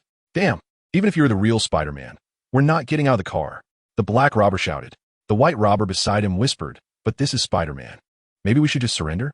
The black robber angrily replied. Surrender? Didn't you hear him? He asked not the Spider-Man we know. Why should we surrender? Very good. As expected of a robber, you have spirit, Bede praised, then raised his fist. Since that's the case, I can only reason with you. Bang! With a crisp sound, Bede smashed his fist through the car window. The kinetic energy from his punch sent shards of glass all over the back seat, causing the two robbers sitting there to scream in pain. At that moment, the vehicle suddenly braked hard. It turned out that the black robber driving had noticed the situation in the back and was trying to shake Bede off. Bede's body was indeed lifted up by inertia. But the power of bioelectricity is not to be underestimated. Nowadays, he's become quite skilled in using this ability, achieving a level of control that allows him to manipulate it freely. Don't think that just a little brake would stop him. Even if the car flips over, if he doesn't want to get down, he won't. However, there is still some effect. Just now, he was only holding onto the car with one hand, while the rest of his body was in a free state. Caught off guard, his body was slightly tilted and flipped, causing his back to heavily slam against the edge between the side door and the roof, directly denting that edge into the ground. Oh, my back, my back.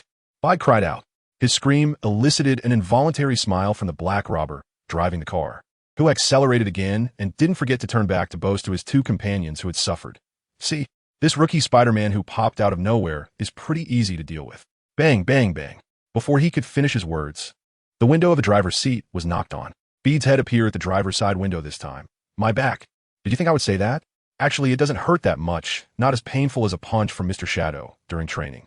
But buddy, your behavior is not only rude, but also constitutes dangerous driving. I think you should not only be locked up, but also have your driver's license revoked. Damn it. Go die.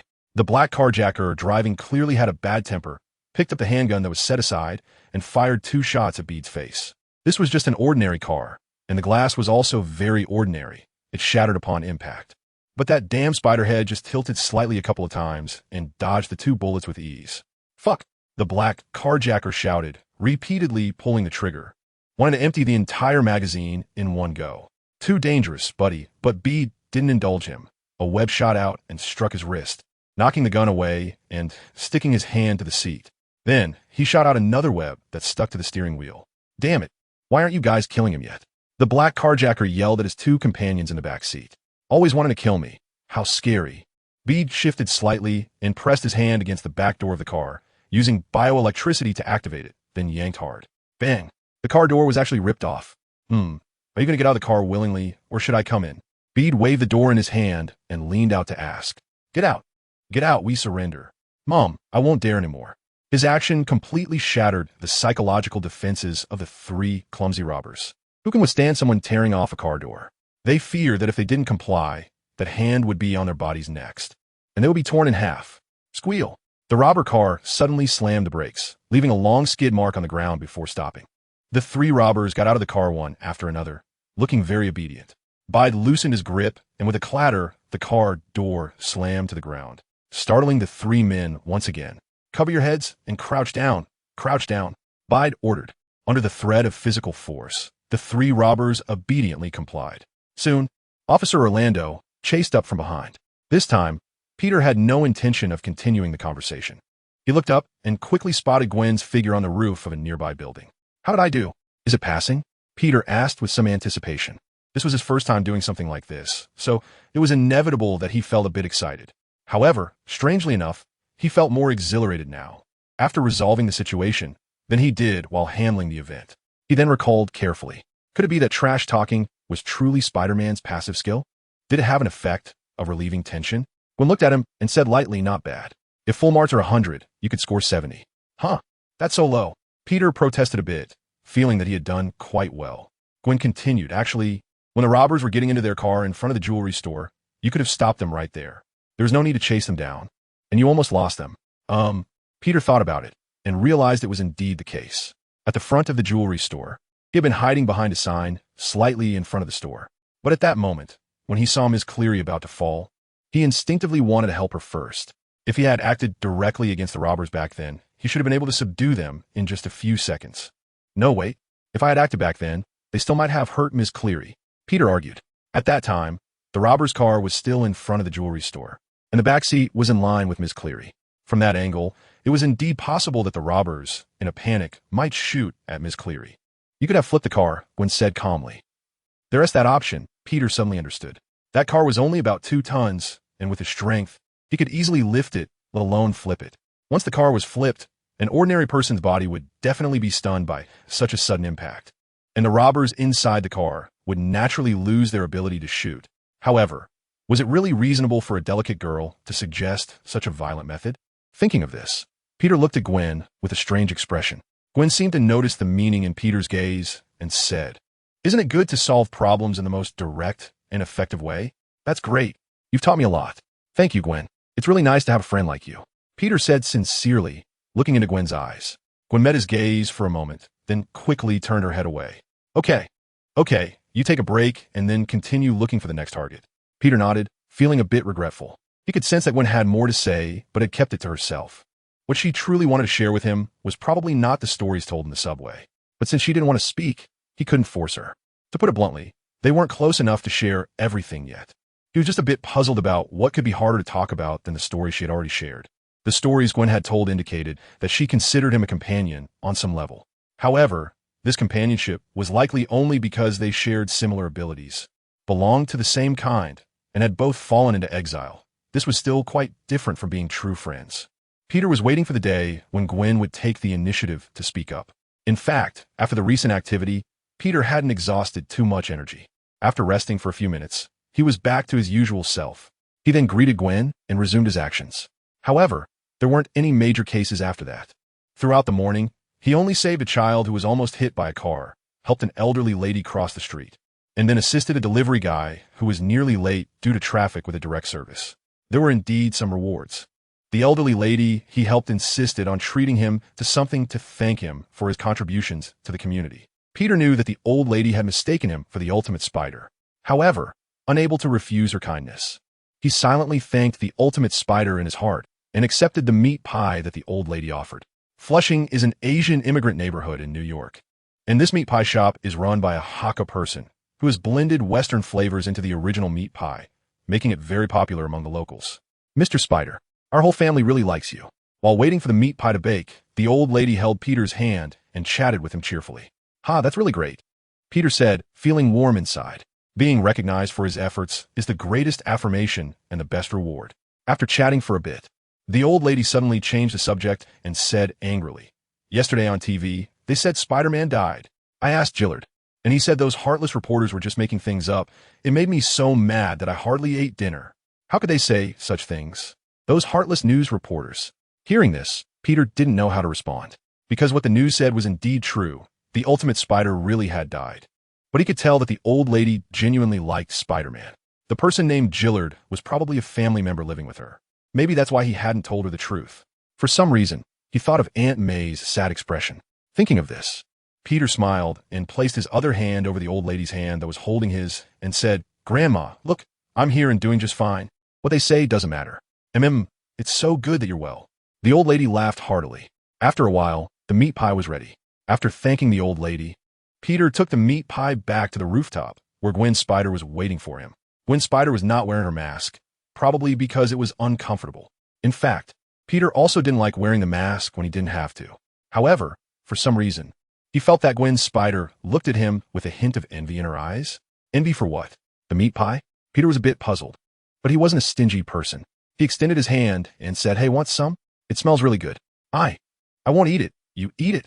Gwen hesitated, shook her head, and added, "It's something Grandma bought for you." But the meat pie was quite large, and I had a lot for breakfast. "So I can't eat it," Peter said with a face. "Wasting food is a very shameful act, Gwen. You wouldn't want me to become a bad person who wastes food, would you?" "Huh?" Gwen didn't expect this to be related to being a bad person. She retorted, "Do you think I'm a child? What do you mean with that tone like you're talking to a kid?" Hee, Peter chuckled, showing no embarrassment. He couldn't help but want to tease her when he saw Gwen's closed-off demeanor, like a stranger should not approach. However, he wasn't just joking. With a quick rip, Peter tore the meat pie and its wrapping in half and handed one half to Gwen, saying, "Consider this your reward for helping me complete the assessment." "Well, I guess I'll reluctantly accept it," Gwen said after a moment of hesitation, taking the half meat pie and taking a bite. From her expression, she seemed a bit excited. "Strange, is it really that delicious?" Peter muttered to himself and took a bite of the meat pie in his hand. To be fair, it did taste quite good. It retained some elements of summer, but was adjusted to better suit the taste of the people of the Eagle Country. There was a reason it was so popular. However, to say it was a delicacy, that was not quite the case. Anyway, Peter felt it was just good enough to eat. He couldn't understand why Gwen was so excited. What he didn't know was that Gwen was not excited about the taste of the meat pie itself, but rather what it symbolized. The meat pie wasn't very big, actually just about the size of a palm. The half meat pie was quickly finished. After crumpling the wrapping paper into a ball, Gwen seemed to have made some kind of decision. "Would you like to hear my story?" Gwen said. Bide was taken aback for a moment, then felt a flicker of joy in his heart. He had been waiting for this sentence for a long time. He said, "I'm all ears." Then, Gwen Spider began to tell her story. In her world, becoming Spider-Woman was not actually a pleasant thing. Her life was not great even before she gained her powers. Her father was the police chief of New York City, a powerful figure, but because of that, he had little time to care for her. So she fell in love with music, formed a band with a few friends, and became a drummer. Her grades were a mess, and her social life was pitiful. After gaining her powers, the situation did not improve significantly. In fact, it became worse. She used her abilities to help others, but those people saw her as a masked vigilante and did not welcome her. Sometimes, when she fought against villains and accidentally damaged things, they blamed her, thinking she was a destroyer as well. Gradually, Spider-Woman became an unwelcome presence in her world. But even until that point, things were still bearable. What truly broke Gwen Spider was what happened later. Her childhood friend, Peter Parker, who had been bullied for years, developed a desire for revenge. He concocted a serum that mutated him into the lizard. To stop the lizard from harming others, she bravely intervened and discovered his true identity. However, after the effects of the serum wore off, Peter Parker died in her arms due to severe injuries. This scene was witnessed by her father, who immediately assumed that Spider-Woman had killed Peter Parker and issued a warrant for her arrest. From then on, Spider-Woman became a target for everyone, a suspected murderer. No one acknowledged her. No one understood her. No one liked her. Even she felt like a harbinger of doom. Yet she did not give up. From the death of her friend Peter, she realized the truth that with great power comes great responsibility, and she convinced herself to lead a double life as a vigilante. She sacrificed a lot for this. Due to her fight against crime, she often arrived late to band rehearsals. As a result, She fell out with her bandmates and left the band. At that point, she felt as if the entire world had abandoned her, becoming the loneliest person. Even when she was injured, she could only silently lick her wounds in a dark corner. Her double life gradually seemed to turn into a single-sided existence. Both Gwen Stacy and Spider-Woman became forgotten by the world. Loneliness felt like a giant hand enclosing her, suffocating her, until she accidentally arrived in this world. In this world, she met a group of peers who shared her abilities. This allowed her to rediscover the feeling of having companions. However, the shadows of her past experiences made her afraid of this feeling. She feared that her misfortune would bring disaster to these hard-won companions. So she kept her distance from Bide and the others. Watching them laugh, she silently laughed along in her heart. Watching them have fun, she envied them from afar, but did not dare to join them. Bade suddenly realized. No wonder Gwen had been acting so strange before. However, he could understand that feeling. It wasn't tease so much empathy, but he remembered watching the 1994 Spider-Man animated series, where the 94 Spider-Man also found himself inexplicably taking the blame due to various coincidences. For example, it was Mobius himself who secretly stole his blood sample for experiments, which led to him becoming a vampire. Yet he was falsely accused of kidnapping Mobius and was even hunted down by the Punisher because of it. Just thinking about it makes one feel the difficulty of that situation and the torment within. Meanwhile, the 94 Spider-Man is at least a mature man with relatively rich life experience, and he has Aunt May, Mary Jane, Dr. Connors, Dr. Maria, and other friends and family to help him. But Gwen Spider has only herself. Moreover, she is only 17 years old this year. Thinking of this, Peter's heart is filled with pity for Gwen Spider. He looked at her profile and couldn't help but pull her into his arms. Gwen Spider struggled a little, but then stopped and instead embraced Peter, enjoying this long-lost warmth. Holding the soft body of the girl in his arms and smelling the faint fragrance, Peter's heart was devoid of any distractions. Gwen, for now on, I will be your friend. For now on, the first friend. Why the first? Because I will take you to see more worlds, more beautiful scenery, and make more friends. Bide gently released Gwen and pushed her slightly away, holding her shoulders with both hands. After locking eyes with her, he said solemnly. Gwen's face flushed slightly, but she did not avoid Bide's gaze. Instead, she smiled brightly. I'm looking forward to it. Seeing the girl's shy demeanor, Bide's heart raced intensely. Oh no, it's the feeling of being smitten. At that moment, it seemed that Gwen also sensed Bide's unusual reaction, and her face visibly reddened. Witnessing this scene, a phrase unconsciously surfaced in Bide's mind. In the world, there are not many true words. A woman's blush surpasses a long dialogue. Neither of them spoke, and they maintained eye contact for a long time. Eventually, Bide felt he could not hold on any longer. If this stalemate continued, he might really do something inappropriate. Ahem. Are you feeling better? Should I continue my patrol? Bide retracted his hands and said awkwardly, Yes, you go ahead. I'll be watching you from the side, Gwen replied, still blushing but looking much more composed. This was related to her personality and was also influenced to some extent by the environment. However, the fluttering feeling they had just experienced had sparked a peculiar sensation in Bide's heart towards Gwen. Moreover, he could sense that Gwen felt the same way. In fact, by now, even though Gwen had not explicitly stated it, Bide already understood the reason for her approach. Escape. From Gwen's descriptions, it was easy to guess that she had not been happy in her world, even to the point of being very miserable. He even suspected that if Gwen continued in this way, one day she might suddenly reach her breaking point, and Gwen herself should also be aware of her situation. Originally, she felt helpless about it.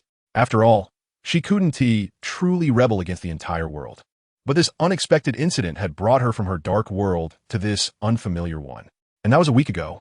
In this week, Gwen had been investigating what was happening to her, while greedily enjoying the rare, peaceful life. Here, even if she occasionally went out in her spider suit and was seen by others, she was not met with insults and slanders. Compared to her original world, she found this place to be like paradise, so beautiful. This made her unconsciously fall in love with it. Perhaps this was also why, although she had arrived a week earlier than Bide and the others, she waited until they were together before seeking a way back, because subconsciously, she did not want to return.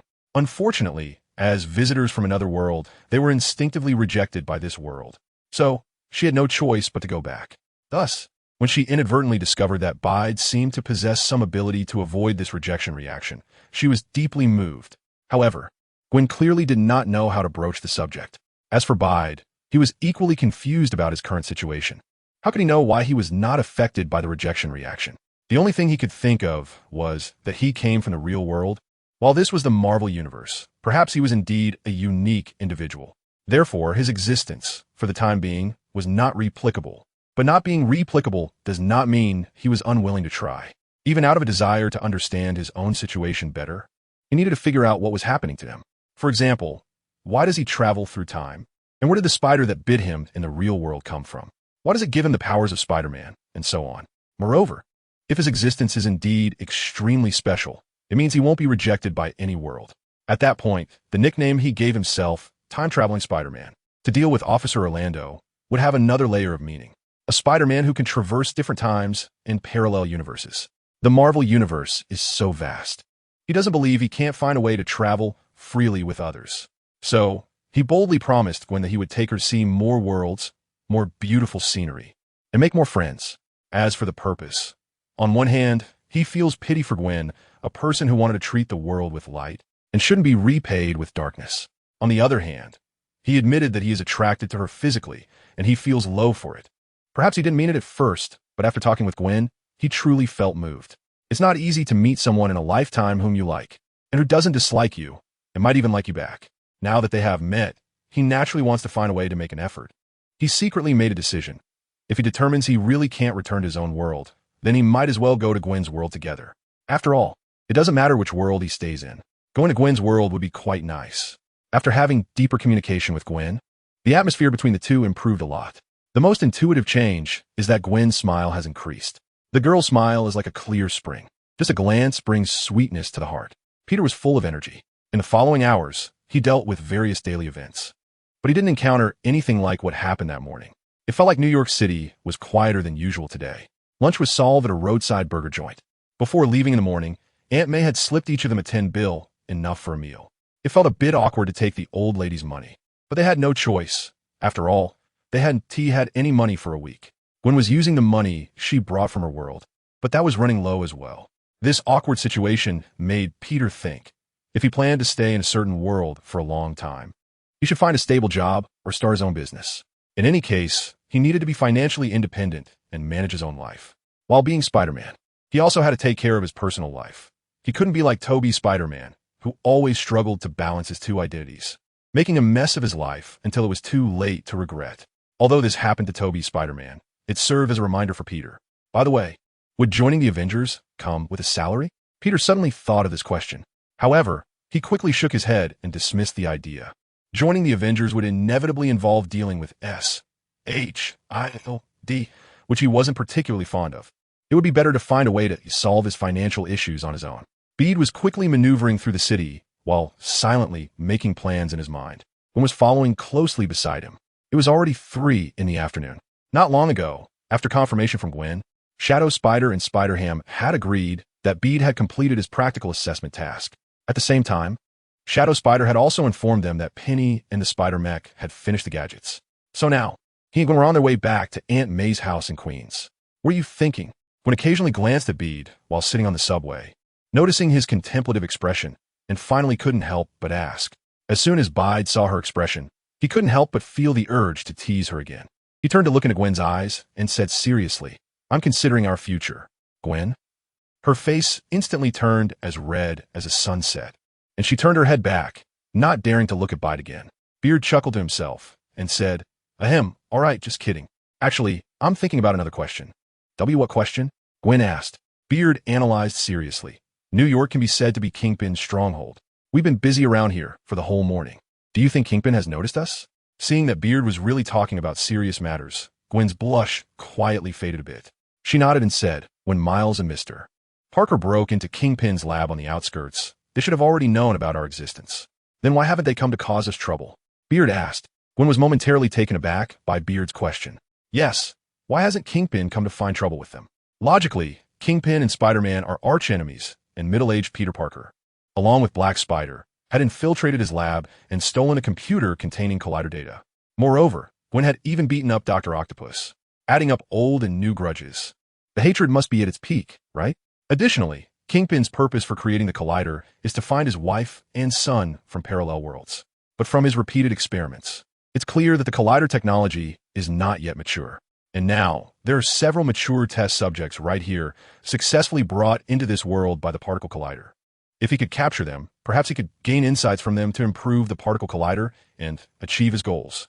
Yet Kingpin hasn't done that at all. Even until now, there hasn't been any sign of him coming to find them. What do you mean is? Gwen had some guesses in her mind and turned to look at Beard again. Peter also looked at her seriously and said, I wasn't sure before, but after this morning's activities and thinking it over just now, I believe that Gene has already completely mastered the particle collider. Perhaps today, or maybe tomorrow, he will conduct the next particle collider experiment. Gwen nodded in agreement. Peter's thoughts aligned with hers. That's why he doesn't have time to deal with us. First, he's busy with the experiment and doesn't want to expend extra energy to find us. Second, he's already able to achieve his goals, so there's no need for him to come and manage us. Peter smiled broadly. He didn't want to come looking for us, but unfortunately, we just have to go find him. After all, we still have a big account to settle with him. Gwen nodded heavily. Meanwhile, at Aunt May's house on Queen's Hill, the Spider-Men were enjoying the calm before the storm. Shadow Spider was lounging on the sofa, holding a Rubik's Cube and trying hard to solve it. The Spider-Mech had a smiley face on its screen, standing behind the sofa, watching Shadow Spider's movements. Spider-Ham was eating. This foodie was always out and about eating. Middle-aged Peter was leisurely sipping a cup of tea, his eyes fixed on the coffee table in the living room, seemingly lost in thought. In reality, he was zoning out.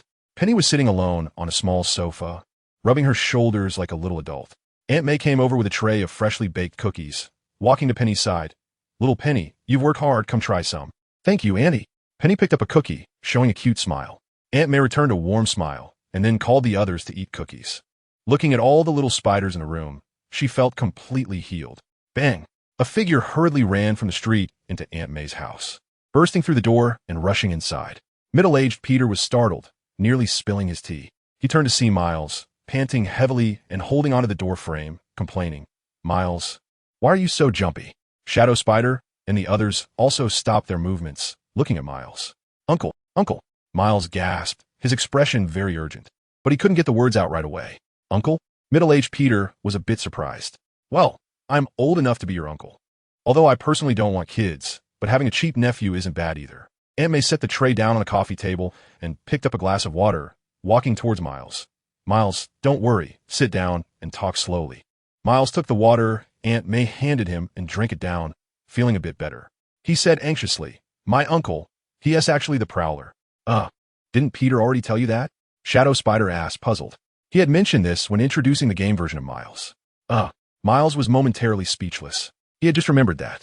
It turned out that after a morning of training, he had basically grasped his abilities to a preliminary level, being able to shoot webs steadily, move quickly using webs, and even go invisible. Feeling ready, Miles decided to skip the afternoon training. He asked his coach, middle-aged Peter, for leave to go home for a bit. After all, he was still a kid, nervous about participating in this major battle for the first time. Bruce, having witnessed the death of the Ultimate Spider, had left him with a psychological shadow. Moreover, Peter was the main person responsible for shutting down and destroying the collider, and training Miles was just a precaution. With these thoughts, middle-aged Peter approved his leave. So, Miles left Aunt May's house and returned to Brooklyn. He first went home and secretly checked on his mom. Then he wanted to see his dad at the police station, but unfortunately, his dad was on duty and he couldn't find him. So, he went to visit his Uncle Aaron Davis. He had a very good relationship with Uncle Aaron, almost to the point of being able to talk about anything. Of course, he wouldn't really tell his uncle about his newfound spider powers. He just wanted to talk and ease his nervousness before the upcoming battle. However, at his uncle's house, he encountered the Prowler. And the Prowler was none other than his Uncle Aaron. In a panic, Miles fled from his uncle's house. Although he was invisible at the time, the sound he made while leaving alerted the battle-hardened Prowler immediately. The Prowler chased after him. They engaged in an intense chase on the street, resembling a family drama between an uncle and nephew. In the end, Miles managed to shake off the Prowler's pursuit and, not daring to linger outside, ran all the way to Aunt May's house. After hearing Miles' account, middle-aged Peter's expression changed. You just came here directly like that? Penny exclaimed. Idiot. Did you consider that he might have let you leave on purpose to follow you here? Shadow Spider, more decisive, tucked the Rubik's Cube into his arms and stood up. Peter, Gwen, where are you? There's been a situation here. You all need to be careful too. Spider-Ham glanced at the bewildered Miles, jumped off the sofa, and walked towards the kitchen. I'm going to wash my hands. It's battle etiquette after all, since I'm a spider with manners. Meanwhile, Peter and Gwen, still on the subway, had a rough understanding of the situation. But the subway was currently the fastest mode of transportation they could use. There was no other way. Bide looked up at the station above and silently calculated. At this moment, Gwen the spider said, "There are probably about 1,013 minutes left." Bade looked at her with some surprise. He heard Gwen say herself that after his friend Peter passed away, she hadn't focused much on her studies and was doing poorly, thinking she was a bad student. He didn't expect that her so-called bad student was a modest way of putting it. Then you all need to be careful. With Gene Bing style. It's impossible for them to only target us, said Shadow Spider. Bede and Gwen nodded in agreement. We will be careful, and if everything is fine, we will return as soon as possible. A few minutes later, Peter and Gwen Spider had just stepped off the subway, and the moment they exited, Spider Sense went off wildly. Without saying a word, the two quickly dodged and soon found the source of the alert. A group of punks, dressed in flashy clothes and wielding various weapons, surrounded them from all sides. Remembering the news that had come from Shadow Spider's side just over 10 minutes ago, Peter and Gwen quickly realized that this must be the work of Kingpin. As the underground king of New York, it would be incredibly easy for Kingpin to command such a group of punks. The purpose was also obvious, to stall the two of them. Concerned about the situation on that side, Peter and Gwen didn't hesitate and jumped straight into action. Although most of the morning's practical assessments had Peter taking the lead while Gwen watched, they had developed some level of tacit understanding. Bide launched a kickstart and approached a small thug, delivering a whip kick that sent the man flying directly out, soaring forward to 5 meters before crashing into a pillar in the middle and finally coming to a stop. Bide's shot was measured, aiming to injure the guy and temporarily incapacitate him, but not to the point of death. Then, he landed on his feet, crouched down, and dodged the machetes and baseball bats swinging from both sides. He crossed his hands in front of his chest near his ears and simultaneously shot out a strand of web. Snap! Snap! The two strands hit the faces of the two thugs on either side, exploding into a web. The impact from the formation of the web was still a bit painful when it hit their faces. But more importantly, it severely obstructed their vision. Both of them instinctively reached up to grab the web on their faces. At that moment, Bide pressed down with his hands, and 2 strands shot out again, sticking to 1 foot of each of the two. He slightly jumped and pulled hard. Bang! The two unfortunate guys were yanked together and crashed into each other, creating a scene reminiscent of a meat and egg collision. And it was a double dose. Bide seemed to hear the sound of eggs cracking in the air. The two unfortunate souls who had lost their eggs curled up like 2 boiled shrimp, tossing their weapons aside and covering their lower bodies with delight. Enemy, 2, swish swish. 3 or 4 little thugs waved their weapons and surrounded Bide. They watched as Bide's figure hung in the air, about to fall with nowhere to dodge. Moreover, there were still 4 of them. 4 against 1. This felt like a sure win. However, at that moment, Bide shot out a strand of web from his right hand, sticking it to the ceiling of the subway station, halting his descent. He swung his body, tracing an arc in the air. Bang, bang, bang. With 3 dull thuds of bodies colliding, 3 little thugs were knocked away, falling to the ground and unable to get up. As for the last one, Bide decided to give him a little special treatment. He landed next to that thug, first delivering a punch to his abdomen, making him retch, and then casually wrapping the other end of the web around him a few times. As he loosened his grip, the thug was lifted 2 meters off the ground by the web. Just as things were going smoothly for Bide, a sudden gasp came from Gwen's side. Bede quickly turned to look, only to find countless colorful, mottled squares appearing on Gwen's body. It was a rejection reaction. It actually occurred at this moment. Gwen must have been next to a small thug, preparing to attack him. But due to the rejection reaction, her movements were completely interrupted, causing her to fall from the air and land on the ground. The thug, after a moment of daze, swung the knife in his hand towards Gwen's neck. Damn it! In a moment of panic, Bede even uttered a beautiful phrase in his mother tongue. He unhesitatingly abandoned this side. His figure shot out violently, crashing hard into the thug. This strike was fueled by Bede's anger. Although he still subconsciously controlled his strength, it still exceeded the limits that an ordinary person could withstand. The thug was sent flying at least 10 meters away, sliding and rolling before finally collapsing on the ground, unconscious. Even if he were to be saved, he would likely end up half disabled. But at this moment, Bede couldn't care less. If he hadn't intervened just now, Gwen might have been killed by that knife. Yet despite this, the knife still grazed her arm, leaving a wound. Watching the blood gushing out, staining Gwen's battle suit red, Bede felt an immense panic in his heart. He had never learned any first aid techniques. And even with Spider-Man's extraordinary physique, continuous bleeding would still lead to problems. Just then, a flash of inspiration struck him. and he suddenly remembered the emergency treatment for wounds from the movie with Garfield's Spider-Man. In The Amazing Spider-Man 1, Garfield's Spider-Man was accidentally injured by his clueless father-in-law subordinate, resulting in a wound on his foot. To prevent the wound from affecting his movements, he used webbing as a bandage to temporarily seal the wound. Thinking it through, this did make some sense. Earlier, he had asked everyone about the web-slinging formula to create his own web. Among them, Penny, who synthesized web using high technology, told him that the web solution is actually an artificially manufactured nanomaterial that is generally in liquid form. However, aside from the technological limitations that prevent certain conditions, some Spider-Men, like a certain unnamed genius girl, choose to use high technology to further compress the web solution to the subatomic level. Then, when used, the web shooter emits a variable frequency current to activate the web container, releasing the nanomaterial. The nanomaterial will transform from subatomic back to atomic, then combine into a gas state, and the web gas will rapidly friction with the atmosphere at high speeds, causing the heat to convert the nanomaterial from gas to liquid, and then from liquid to solid. In fact, the web solution compressed to the atomic level is already completely sufficient. Most Spider-Men use this liquid web solution. Typically, each web shooter holds 2 tubes, and they carry 4 or 5 additional tubes in their belt, allowing for extended use.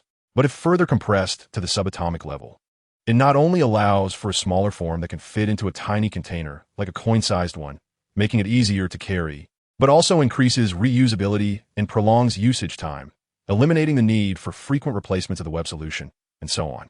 There are many advantages. The Spider-Men who mastered this technology include Penny, the Spider-Mech girl, the late Ultimate Spider-Man blonde Peter Parker, and the Dutch Spider-Man that Beads saw in the movie. After receiving support from Iron Man, Dutch Spider-Man replaced the liquid web solution originally made in a small beaker with a coin-sized web container, which actually contained the subatomic web solution. Although it was the size of a coin, it could match the effect of 4 or 5 tubes of liquid atomic web solution. Peter's suit was made in the Ultimate Spider's secret base, using the Ultimate Spider's equipment, and was created by Penny. Therefore, the web shooter and web fluid he uses are naturally high-tech versions as well. The web formed quickly at the subatomic level should, in theory, be safer, non-toxic, and sterile compared to the web formed at the atomic level used by Garfield's Spider. It's perfect for temporarily dressing wounds. Peter sprayed a few strands of webbing on the wound of Gwen's spider, and the effect was immediate. The wound was quickly sealed, and the blood stopped flowing. However, he knew this was just a temporary measure. After all, the wound wasn't disinfected, and it only prevented bleeding for now. With that thought, Peter picked up Gwen's spider and jumped to the ceiling, quickly weaving a large web in the corner between the ceiling and a support pillar, placing Gwen's spider on it. Roughly estimating, more than 30 thugs had come in total. Just now, he and Gwen's spider had dealt with 15 of them. There was still about half left. Gwen's spider's injury made Peter somewhat annoyed, and as a result, he increased his strength a bit. Previously, his strikes were likely only enough to temporarily incapacitate these people, leaving them with some minor and moderate injuries as a lesson for them to behave better in the future. But now, with every punch he threw, he could knock out a few teeth or break a rib. It was likely that some of them would have to lie in the hospital for months afterward. After all, these people were just gang members, so Peter didn't feel too guilty about occasionally hitting them harder. Clearly, while undergoing training from Shadow Spider, he had also been influenced to some extent by Shadow Spider's intense hatred for evil. The nickname of Punisher among Spider-Men wasn't given lightly, and it was enough to illustrate his style of action. Fortunately, Peter hadn't reached the same level of ruthlessness as Shadow Spider. After all, he didn't have Shadow Spider's upbringing or enlightenment. With Peter almost unleashing his full power, the remaining dozen or so people were dealt with by him within a few minutes. Bade tied them all together with spider silk and just left them on the ground. The news of Spider-Man's subway station battle against the gang has already spread throughout New York City, and soon, police officers will come to take over these guys. Although these people are not armed, engaging in armed brawls and attempting to harm innocent citizens will inevitably land them in jail. Bade didn't bother with them anymore. He returned to the spot where he had spun his web, and as soon as he climbed up, he saw a pair of beautiful eyes staring at him. "Gwen, how are you?" Bide asked with concern. Gwen the spider blinked and said, "I'm completely healed. You really have a knack for treating wounds. Also, my combat skills have improved significantly." As she spoke, she proudly swung her arm a bit. Peter glanced at the wound on Gwen's arm and saw that it was no longer bleeding. He frowned, unsure whether to consider this good news or bad news. Given the spider gene's healing abilities, it was normal to recover quickly if the wound wasn't deep. However, the wound was caused by a knife and had not been disinfected. If this continued, it was hard to say whether it could lead to tetanus or something worse. "Gwen, wait here for a moment. I'll go get some alcohol to disinfect it." Gwen wanted to call him back, but as soon as Peter finished speaking, he jumped down from the web and left. Watching Peter's figure disappear on the escalator, Gwen felt an inexplicable warmth enveloping her heart. Soon after, a sweet smile appeared on her lips. It felt so nice to be cared for. Bide didn't go out for long before coming back. He also brought back an emergency medical kit, which he got from the staff at the subway station service area. Originally, he just wanted some disinfectants like iodine and alcohol, along with some bandages.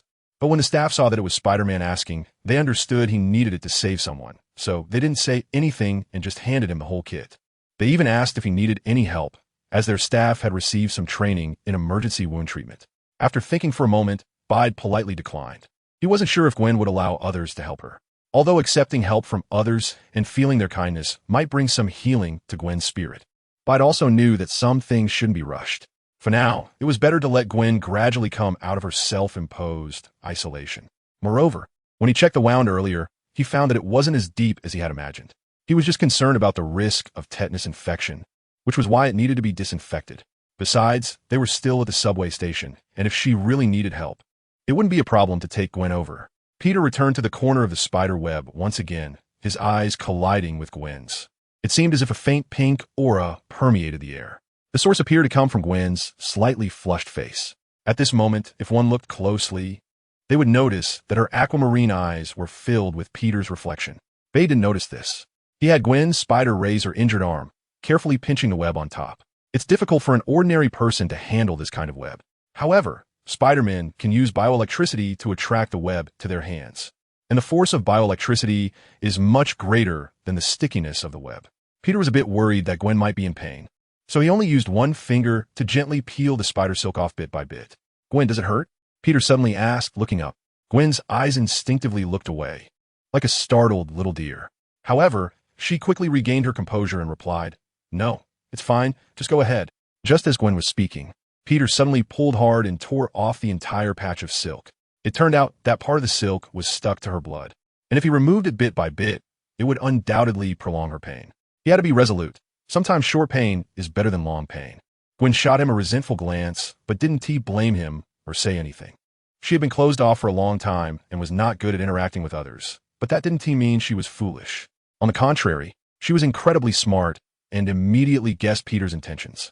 At this point, Peter had completely removed all the spider silk.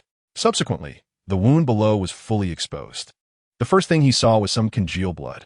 He took a sterile gauze from the medical kit, dampened it with iodine, and gently wiped away the bloodstains. Their skin was pressed closely together through a thin layer of gauze, and they could both feel each other's warmth. As Gwen felt his warm fingers brushing over her skin again and again, her face became increasingly flushed. She looked down at the man who was seriously cleaning her wound. His clumsy technique was careful as he controlled the pressure, afraid that she would suffer more pain. Her heart felt as if it were immersed in a jar of honey, sweet from top to bottom and left to right. An unprecedented sense of happiness wrapped around her tightly, even making her forget the physical pain. During this time, Peter accidentally applied too much pressure a few times, causing pain at the wound. But aside from the involuntary gasp earlier, Gwen didn't make any other sounds of pain, which made Peter feel guilty while also admiring her strength. He sensed that Gwen's current state was a bit strange, but he couldn't pinpoint what was odd about it. Little did he know that his caring actions had quietly opened a door in the layers of shell that the girl had wrapped herself in. At this moment, this door was the connection between the girl and the world, and his figure stood at that heart's door. Just like the movie Love Me If You Dare, directed by Jan Samuel in 2003, said, "Good love is seeing the whole world through one person. Bad love is giving up the world for one person." At this moment, Gwen was absolutely certain that what she encountered was good love. It was the boy in front of her who suddenly came to her side, lighting a lamp for her in the darkness, and then smilingly said to her, "I will take you to see more of the world, more beautiful scenery, and help you make more friends." And so, the world became bright. It was because he was bright. After cleaning up all the congealed blood nearby that had started to thicken, Peter threw the few dirty gauze pieces aside and took out some saline. Disinfecting around the wound could be done with iodine or alcohol, but he knew not to pour these disinfectants directly onto the wound. As for how he knew that, before he crossed over, he had seen a movie called The Unknown, where the sillily hygiene disinfected his brother's glasses with alcohol and nearly sent him away. At that time, He found it strange because he had always heard that alcohol had sterilizing properties, but he had never heard anyone mention how painful it was. Later, he checked and learned that normal disinfectants are only used to inhibit bacteria on the skin around the cut, but for the wound itself, it still needs to be cleaned with saline. However, he wasn't sure how irritating saline would be when cleaning the wound. Gwen had been watching him and immediately understood what he was concerned about from his sudden pause. Don't worry about me. Just take care of the wound quickly. We still need to go to Aunt May's house to help everyone. Bade nodded, feeling a tightness in his heart. Since just now, there had been no news coming through the earpiece, making Bade feel anxious. However, the opposing side was not weak either. They had the experienced middle-aged Peter Spider and Shadow Spider, the powerful Spider Pig hero, and the clever Spider Mecha Girl, Penny. By all accounts, there shouldn't be any unexpected surprises. Jean was just a street boss, after all, compared to those truly fierce entities like the purple sweet potato essence, the Death Goddess. And Uncle Swallow, this is hardly anything. However, he still quickened his movement a bit. First, he placed a piece of gauze underneath to prevent the saline solution from leaking all over the battlesuit. Then, he looked up and saw that Gwen was ready. So Peter began to clean the wound. When the saline solution was poured over the wound, he could feel the muscles in Gwen's body trembling involuntarily. Clearly, this was still quite stimulating, but she remained silent, not wanting to add unnecessary psychological burden to Peter. Yet, each muscle twitch made his heart ache. Fortunately, although the wound looked deep and long, it didn't seem to be particularly serious. Before long, it was cleaned up and fresh crimson blood began to ooze out. This was a good sign. It could help flush out some bacteria that might have developed when it was left untreated. Bide quickly wiped everything away. After cleaning the wound a bit, the original state of the injury could finally be seen. There was a gash on the arm of the battlesuit, about 1 finger long and 2 centimeters wide, revealing the gruesome wound inside. The wound was about 5 millimeters deep, and this was after it had been shifted quite a bit by Bide's push. It was hard to imagine what would have happened if it had been struck directly, although I already knew from Gwen's description about her experiences over the years. It was still difficult to imagine what kind of brutal environment could make a 17-year-old girl so strong and brave. A normal girl would probably cry out for a long time if she had a cut on her hand, but she remained silent, watching him finish treating the wound without crying or complaining. She silently bore it all. In Bide's heart, an unconscious sense of pity for the girl before him arose. The blood-red flesh had a particularly striking appearance against her fair skin. However, it was probably due to Spider-Man's enhanced physique that some of it had already begun to heal. After he took a closer look, he let out a sigh of relief and raised his head to smile, saying, "It seems the injury isn't as serious as I imagined." Gwen nodded, breaking into a smile. Peter took out a clean piece of gauze from the medical kit again and quickly placed it over the wound. He then wrapped it with a bandage. Since he wasn't very good at tying knots and knew that tying them too tightly could affect blood circulation, while tying them too loosely might cause continued bleeding, Peter decided to simply spray a few strands of webbing over it. The webbing was mesh-like, breathable, and snug, which should be just right. "How is it?" Peter looked at Gwen with anticipation and asked. Gwen's face turned as red as a sunset, and she waved her arm casually, saying, "It's well done. Thank you, Peter." Seeing this, Peter couldn't help but smile happily. "As long as it helps, I'll head back first. You should rest here for a bit, okay?" By the time they finished tidying up, nearly 10 minutes had passed since they got off the vehicle. He felt a bit worried about the situation over there. He should have given everyone a communicator back then, so they wouldn't have to be in this situation now. As for the previous communication, it was directly connected to the computer in the Ultimate Spider's underground lair, and the only 2 communicators were given to Peter and Gwen for convenience. This meant that without anyone by the computer, they couldn't contact them. Adding the previous time, nearly 20 minutes had passed without any news from that side, and they had no idea what was happening over there. Since Gwen's condition was stable now, he naturally wanted to rush back to help. Gwen shook her head, refusing Peter's suggestion, and insisted on going with him. She reasoned that she had been Spider-Woman in her world for so many years, going through wind and rain alone. Getting a bit injured was common, and she didn't see herself as a delicate lady. It was just a wound. Since it had already been treated, there was nothing to worry about. Besides, I'm still your senior. Don't underestimate me. Gwen jumped down from the web and looked up at Peter. From Peter's angle, looking down from above gave him a full view of Gwen's figure. He quickly reminded himself not to stare, then jumped down from the web with the medical kit. Since that's the case, let's go. He wasn't being coy. Gwen was right. She had been Spider-Woman far longer than Peter had been Spider-Man. A small injury like this wouldn't make her lose her fighting ability. Being hesitant would only make things awkward. At worst, He would just need to be more careful once they joined the fight. After returning the medical kit to the staff at the subway station and thanking them, Peter and Gwen left the subway station. The subway station entrance was less than 1,000 meters from Aunt May's house. With both of them swinging on webs and running at full speed, it would only take a few seconds. In fact, when they came out, they saw a small figure in a black spider suit being chased by a figure in a purple suit. "It's Miles," Gwen shouted. "I know. I'm going to save him." Peter responded quickly and darted out. At the same time, he shot a strand of webbing at the little black spider and pulled hard. Just then, bang, a gunshot rang out. Someone was shot, but it wasn't the little black spider. It was the Prowler. By a twist of fate, Peter's pull seemed to have saved the Prowler instead. He immediately turned to look at the source of the gunshot and saw a tall man in a white suit, resembling a pair of doors, standing next to a stretched-out car. It's Kingpin. Why would Kingpin shoot the Prowler, who is not even his subordinate? Peter was filled with confusion. The time rewinds to more than 10 minutes ago. Outside Aunt May's house, bang, a slender figure fell from the sky, crashing heavily onto the cement ground at Aunt May's doorstep, creating cracks in the surface. Upon closer inspection, what stood on the ground was not a human leg, but a pair of soft, tentacle-like appendages resembling those of an octopus. As the soft tentacles slowly retracted, the figure gradually landed on its feet. It was a woman with an afro hairstyle, dressed in a teal high-tech armored suit. Probably for ease of movement, her hair was tied back with a hairband. A pair of goggles perched on her slender nose obscured her gaze. Dr. Octopus, Olivia Liv Octavius. This world's Dr. Octopus was a fully fledged woman. In most worlds, Dr. Octopus appeared as a man, but in this one, she was a genuine female. But whether male or female, Dr. Octopus is still Dr. Octopus. A mad scientist with high technology and high intelligence. Nice place, easy to find you. The eyes behind the goggles of the octopus lady looked inside the house and saw middle-aged Peter Parker and his companions through the window. Immediately, a wicked smile crept onto her lips, resembling a cat playing with a mouse. "Wow, there are so many Spider-Men." "Sorry, did I interrupt you?" The appearance of the octopus lady put middle-aged Peter Parker and the others on high alert, especially for middle-aged Peter Parker and Black Spider, as they had encountered the octopus lady before while stealing data from a company in the outskirts of Green Goblin and had been chased down by her. "Guys, it's time to get to work," Spider-Pig exclaimed as he walked out of the kitchen with wet hands. His spider sense was indeed sharp. He was fully aware of the octopus lady's arrival outside while in the kitchen. "Peter, how long until you arrive?" "We have a guest," Shadow Spider asked. Meanwhile, Peter and Gwen Spider, still on the subway, had a rough understanding of the situation.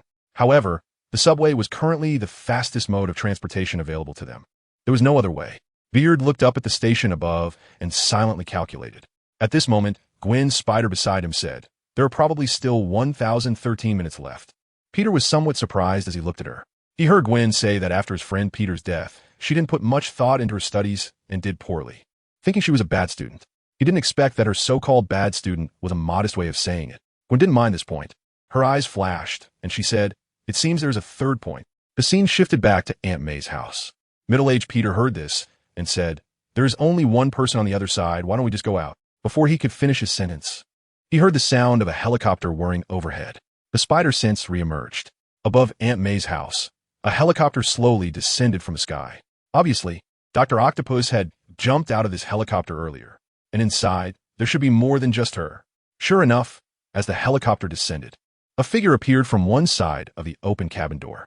A man dressed in a black suit, with skin a silvery gray like steel, emerged. His name was Lonnie Thompson Lincoln, one of the biggest mob bosses in New York and a capable subordinate of Kingpin. He was originally an African American, but due to suffering from albinism since childhood, he was often mocked by those around him. The cold environment he grew up in shaped his ruthless character. First, he used a strong physique to extort his classmates at school. Later, his actions are discovered by a classmate, Robbie Robertson. Robbie wanted to expose him, but was threatened by him and had to give up. Subsequently, he went further down the path of crime, naming himself Tombstone, and continued his criminal activities for nearly 30 years. Unable to endure it any longer, Robbie gathered a lot of evidence and sent him to prison. However, Robbie himself was also implicated and ended up in prison for some reasons. Later, to protect Robbie, Tombstone was locked in a room filled with a preservative gas called diox-3. This special chemical caused his body to mutate, giving him impervious skin and high speed, as well as the ability to withstand extreme temperatures, immense impacts, and even attacks from large-caliber bullets. His originally albino skin also turned into a metallic silvery gray. Boom! Relying on his invulnerable body, Tombstone jumped straight down from more than 20 meters in the air, creating a large pit in the ground. But he got up as if nothing had happened, brushed off the dust from his suit, walked out of the pit, and looked at the Spider-Men inside the house with a cruel smile. A bunch of spiders. I really want to crush you one by one and bury you in the ground. But that wasn't all. Following Tombstone, another green figure leaped down from the helicopter. It was a strange person dressed in a set of emerald green scorpion armor, with his lower body transformed into 4 mechanical legs resembling a scorpion, and a long mechanical scorpion tail following behind. From a gleaming tip of the tail, it was easy to see that this mechanical scorpion tail was not only sharp, but also likely poisonous. This guy's name was McDonald Gargan. He was originally a private detective hired by Jonah Jameson of the Daily Bugle to investigate Spider-Man's true identity, but he faced repeated setbacks. This not only disappointed JJJ, but also ignited Gargan's competitive spirit. So, JJJ used his connections to acquire a high-tech scorpion combat suit for him from some lab. But unexpectedly, just like Dr. Octopus's tentacles, this combat suit had a flaw. It was directly connected to the human's spinal central nervous system, and thus, if something went wrong, it would directly affect the person. The scorpion combat suit directly impacted Gargan's mind, transforming him from a private detective into a criminal. His nickname was Scorpion. In nature, scorpions are one of the natural enemies of spiders. For Spider-Man, Scorpion was also a rather troublesome opponent. Boom! Boom! The roar of motorcycles came from afar, and a purple motorcycle, trailing a dazzling purple light, rushed in from a distance. A figure in a purple high-tech combat suit, who came with his own background music, appeared before everyone. This person was none other than the uncle of Little Black Spider, Aaron Davis. At this point, the 4 great warriors under Kingpin had all arrived. It seemed they wanted to capture the Spider-Men all at once. You said, what should we do? Shadow Spider looked at the enemies outside the house, then turned to middle-aged Peter and asked with a sly tone. Middle-aged Peter, how about I go and have a friendly talk with Liv? I'm quite confident in my male charm. Shadow Spider nodded. The two exchanged a knowing glance. Middle-aged Peter opened the door and walked out voluntarily. Mr. Parker. Little Black Spider reached out to pull middle-aged Peter. Middle-aged Peter raised his hand to block him and then patted his head. Miles, you stay inside. I'll be back soon. After saying that, he walked out. In fact, he was just stalling for time. Although there were 4.5 combatants inside the house. Middle-aged Peter, Shadow Spider, Spider-Ham, Spider-Met Girl, and half of Little Black Spider. They understood that since Kingpin had made a move, he must have a plot. So, to be safe, they planned to stall as much as possible until Gwen and Peter returned. But there weren't any other good ways to buy time.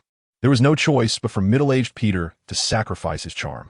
After taking a few steps down the stairs, middle-aged Peter did not get too close to the 4 great warriors of Kingpin. He extended his hand to greet Dr. Octopus. Hi, Liv. How have you been? Dr. Octopus looked at him with a half-smile. Liv is a name only my friends can call me. Do you think you are very familiar with me, Mr. Spider with the big belly? Middle-aged Peter dramatically covered his heart and pretended to be in pain. Oh, how can you say that? Have you forgotten that we were still in your lab? Wow. Not upon hearing this, both the spiders inside the house and Aunt May, as well as the other 3 great warriors outside, all showed expressions of astonishment. At this moment, there was no distinction between friend and foe, because everyone was just bystanders. A vein popped on Dr. Octopus's forehead. It seems you miss it a lot? Then why did you run away back then? How about we do a thorough physical examination again now? Middle-aged Peter vigorously shook his head. Let's skip that, but if you don't mind, I could invite you to dinner or to watch a movie or something. Are you asking me out? Ms. Octopus displayed a shy expression on her face. Yes. Middle-aged Peter Parker nodded earnestly. I see. Ms. Octopus lowered her head slightly, as if she were truly contemplating the issue. The next moment, she suddenly lifted her head, and the 4 white mechanical tentacles behind her moved in sync. Her face darkened. But I don't want to. I just want to capture you, tie you up in my laboratory, and then slowly, bit by bit, study the secrets within you. Ha ha ha. Whoosh. A tentacle shot toward middle-aged Peter Parker. The material of Ms. Octopus's mechanical tentacles was quite extraordinary. In the shortest time, they could retract completely into the armored container on her back, making her appear just like a normal person. When extended, however, they could reach over 20 meters. This was an active nanometal synthesized by Ms. Octopus after studying deep-sea octopuses. This metal had the ability to rapidly deform in a short time, allowing the equipment to quickly reshape. Yet, it was still genuine metal, possessing many characteristics such as toughness and strength, not to mention that even bullets couldn't penetrate it. Ms. Octopus's sudden attack was indeed fierce. However, to Spider-Man, it seemed quite ordinary. Middle-aged Peter Parker slightly sidestepped, avoiding the strike, and instead turned to greet Shadow Spider and others, seemingly unfazed by the wall being crushed by the mechanical tentacle beside him. It seemed the negotiation had failed, and everyone was ready for battle. Shadow Spider was somewhat speechless. Your negotiation skills are truly top-notch. Flattery, flattery. Middle-aged Peter Parker felt embarrassed, but still responded with a stiff upper lip. At that moment, a mechanical tentacle suddenly retracted and coiled toward him, seemingly trying to pull him in. Middle-aged Peter Parker extended his hands, grabbing the forked end of the mechanical tentacle. To his surprise, the forked end of the mechanical tentacle felt soft and squirmy, just like a real octopus tentacle. Ugh! Middle-aged Peter Parker felt goosebumps rise and said with some disdain, "This thing is way more disgusting than the octopus doctor I know." Upon hearing this, Ms. Octopus was furious, feeling like she could kill him. Although she was a mad scientist, she was still a woman. Being called disgusting and repulsive, and having someone express disdain for her, was intolerable. Whoosh! Another mechanical tentacle shot forward. This time, middle-aged Peter Parker dared not be careless. After all, in his world, Dr. Octopus was a very formidable opponent. He took the situation seriously. Middle-aged Peter Parker leaped several meters away, dodging the simultaneous attack of two tentacles. Soon after, the two began to battle fiercely. On the other side, after Ms. Octopus made the first move, the others also sprang into action. Tombstone crossed his arms in front of him and charged toward the wall facing the street with a thunderous crash. "Dude, you don't really think you're a tank, do you?" Spider-Ham flashed beside Tombstone, lifted his hoof, and kicked him flying. "Damn, my hoof. My foot feels swollen. This guy is too tough." Despite his words, Spider-Ham's movements were quick. He shot out a web and rapidly pulled himself toward Tombstone. Let us see who is better." Scorpion shook his head, raising the mechanical scorpion tail high. A yellow-green venom ball sprayed out from the mechanical scorpion tail. The venom ball smashed into the wall, instantly dissolving a large hole, while a pungent odor filled the room. Shadow Spider's nose twitched slightly, and he frowned. "Be careful. This venom ball contains aqua regia, which is highly corrosive. Quite knowledgeable, aren't you?" Scorpion looked at Shadow Spider, proudly stating, "This isn't just aqua regia. It's also mixed with my special neurotoxin, my exclusive recipe." "Neurotoxin?" Shadow Spider was startled and quickly pulled Aunt May, running toward the backyard. "Leave this to me. You take this." Transforming into Spider-Mech Girl, Painey controlled the Spider-Mech, picked up a small gadget from the coffee table, and tossed it to Black Spider. Black Spider hurriedly followed Shadow Spider, running toward the backyard. Spider-Mech Girl assumed a fighting stance, turning one hand into a sharp cutting disc and attacking Scorpion. In the backyard, bang, bang. Shadow Spider, holding Aunt May's hand, was just about to step out of the backyard door when his spider sense reacted violently. He immediately stopped. Two gunshots rang out. Two bullet holes appeared in front of them. "Aunt May, you stay here." Shadow Spider let go of Aunt May's hand and told Black Spider, "Miles, you protect Aunt May." "Got it." Black Spider replied nervously, gripping the small gadget. Shadow Spider nodded, pulled out his revolver, and swiftly exited the house. To be honest, facing Spider-Man with a gun was like lighting a candle in the toilet, looking for death. Guided by his spider sense, Shadow Spider quickly located the positions of the two gunmen. He rolled out of the yard and fired two shots in midair. Bang, bang. Two bullets shot out from the revolver.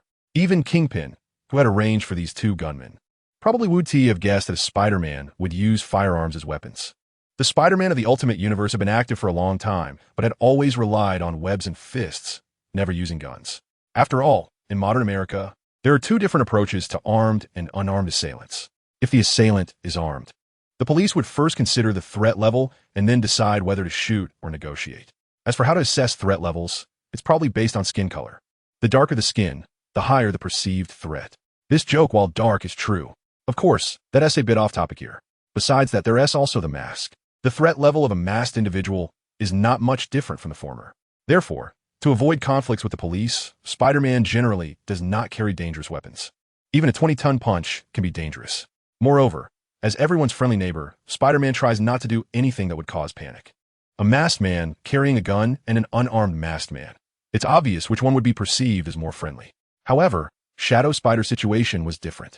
His understanding of this world wasn't too deep, so he had no reservations. The two gunmen were killed on the spot. However, the warning from his spider sense did not dissipate. Shadow Spider immediately realized that Kingpin must have arranged for more than just two gunmen nearby to avoid the flames of war reaching Aunt May. The Shadow Spider did not hesitate and ran down the street. Sure enough, those threats were closely following him. In Aunt May's backyard, only the little black spider and Aunt May remained. Aunt May glanced at the trembling legs of the little black spider and shook her head slightly. She picked up a baseball bat from the side, resting it on her shoulder, and boldly declared, "I want to see who dares to invade my home. This is a serious violation of the law, and if they come, I will strike them down." Suddenly, a low humming sound filled the air. The roof was suddenly torn open, and a purple figure lunged down. Its target was none other than the little black spider. Ah! The little black spider screamed in fright. But Aunt May was quick-witted. She pushed the little black spider aside with one hand and swung the baseball bat with the other. Bang! The bat collided heavily with the metallic uniform, producing a loud thud. The figure, whether hit by the bat or having changed its mind, slightly veered off course in midair. Aunt May, who had been exposed to the attack after pushing the little black spider away, narrowly dodged the attack. However, the floor was not so fortunate. Boom! The figure crashed into the floor, creating a large pit. Yet, it quickly stood up as if nothing had happened. The menacing cloak-like attire, the oppressive purple color, and the low growl of the engine from the uniform made the figure appear like a demon crawling out of hell, terrifying beyond measure. "Step aside. I don't want to fight with an old lady." A deep voice came from beneath the figure's mask. But who was Aunt May? She had been silently supporting her nephew Peter Parker, had been Spider-Man for over 10 years, and had repeatedly confronted villains as a spirited lady of the 21st century. How could she be intimidated by the figure? Without a second thought, she swung the bat again at the figure. The figure frowned and extended its left hand, grasping the bat tightly with its steel claws. "If you insist on learning a lesson, I don't mind letting you taste it," it said, yanking the bat sharply. "Run." Aunt May held tightly onto the bat as she was pulled toward the figure by its strength, seemingly accepting her fate. This scene deeply touched the little black spider. He suddenly erupted, darting in front of the figure, and with a clenched fist, he struck it in the face. "Let go." The figure was knocked back, but obediently released the bat. Aunt May fell to the ground. The figure stood up again, feeling that the voice from earlier sounded somewhat familiar, but couldn't recall where he had heard it. However, he didn't dwell on it and turned to the little black spider, saying, "Isn't this better? You know, my target is you, only you." The little black spider didn't respond. He was conflicted, wanting to acknowledge Uncle Aaron while fearing that Uncle Aaron would discover his hidden identity. He helped Aunt May up, glanced at the figure, made a provocative gesture, and then crashed through the glass to escape outside. "Oof." The figure sneered, quickly following him out through the broken window. Uncle and nephew, round two begin. The scene shifted back to the main battlefield. "Hey, Liv, seriously. How about we take a break? Aren't you tired? Liv, did you make those tentacles yourself? How did you create them? I mean, they look really awesome, yeah? Awesome. Wow, Liv, that move just now was incredible, but it doesn't quite fit your image. I think you could be a bit gentler." Middle-aged Peter Spider was skillfully dodging around while continuously provoking Dr. Octopus with flirtatious remarks, firmly drawing her hatred toward himself. His banter made the previously calm Dr. Octopus's expression grow increasingly dark. She remained silent, but the assault of her tentacles became fiercer. Almost every strike aimed to be lethal. Anything struck by her tentacles would be instantly destroyed. Stone slabs, bricks, green belts. She even grabbed a street lamp and swung it at middle-aged Peter Spider. In fact, middle-aged Peter Spider was feeling some discomfort during his movements. The discomfort primarily stemmed from his large belly. After separating from Mary Jane, he fell into a long period of depression, overindulging in food and lacking exercise, which led to a noticeable decline in his physical fitness and agility. This put him in perilous situations. Fortunately, middle-aged Peter Spider had a wealth of combat experience. He was significantly older than the deceased Ultimate Spider of this world, and had been Spider-Man for a full 22 years. Throughout his life, he had faced countless enemies, and this one before him was merely a bit tricky. However, middle-aged Peter Spider didn't have much desire to engage with Dr. Octopus. It wasn't that he was enamored by her beauty. Rather, he considered himself a visitor from a parallel universe and felt it inappropriate to meddle in the affairs of this world. He had encountered parallel universe travel before. In his youth, he had visited a universe in 2099, where he met an arrogant Spider-Man known as Spider-Man 2099. Oh, that guy was incredibly arrogant. His suit was made of anti-gravity material, and he could even fly. My materials can't fly. No, wait, I don't care about flying. A Spider-Man flying? Is that even right? Damn it, I really envy him. Middle-aged Peter Parker thought to himself, tears of envy streaming down the corners of his mouth. His experiences of repeatedly traversing parallel universes told him that if it wasn't necessary, he should minimize his impact on the original universe as much as possible. The effects caused by some visitors from alternate timelines could, in severe cases, affect the stability of the original universe, leading to very serious consequences. Therefore, middle-aged Peter Parker's attitude towards Lady Octopus was to drag things out as much as possible and never take action. After all, Lady Octopus couldn't hurt him anyway. Although it seemed like the two were fighting fiercely, in reality, it was the nearby ground and buildings that were getting damaged, while both sides sustained almost zero harm. On the other side, Spider-Ham wasn't as thoughtful as middle-aged Peter Parker. However, from his tussle with Tombstone, it was evident that he was somewhat distracted. Perhaps it was because Tombstone's body was too tough. Every time Spider-Ham hit him, he would grimace and jump around, as if it hurt a lot. But at the same time, his movements with his hands and feet didn't slow down at all. He forced Tombstone to retreat, frustrated and helpless, with no ability to retaliate. He even had the leisure to stuff something into his mouth. It was unclear where his battlesuit had pockets or how he pulled out so many items. The battle between the Spider-Mech girl and Scorpion seemed somewhat evenly matched. Scorpion, being quite sneaky, realized that he couldn't win in close combat against the strange mech in front of him. So he kept his distance and used the venom stored in his mechanical scorpion tail to attack. Penny hadn't been the Spider-Mech girl for long and was still in the learning phase.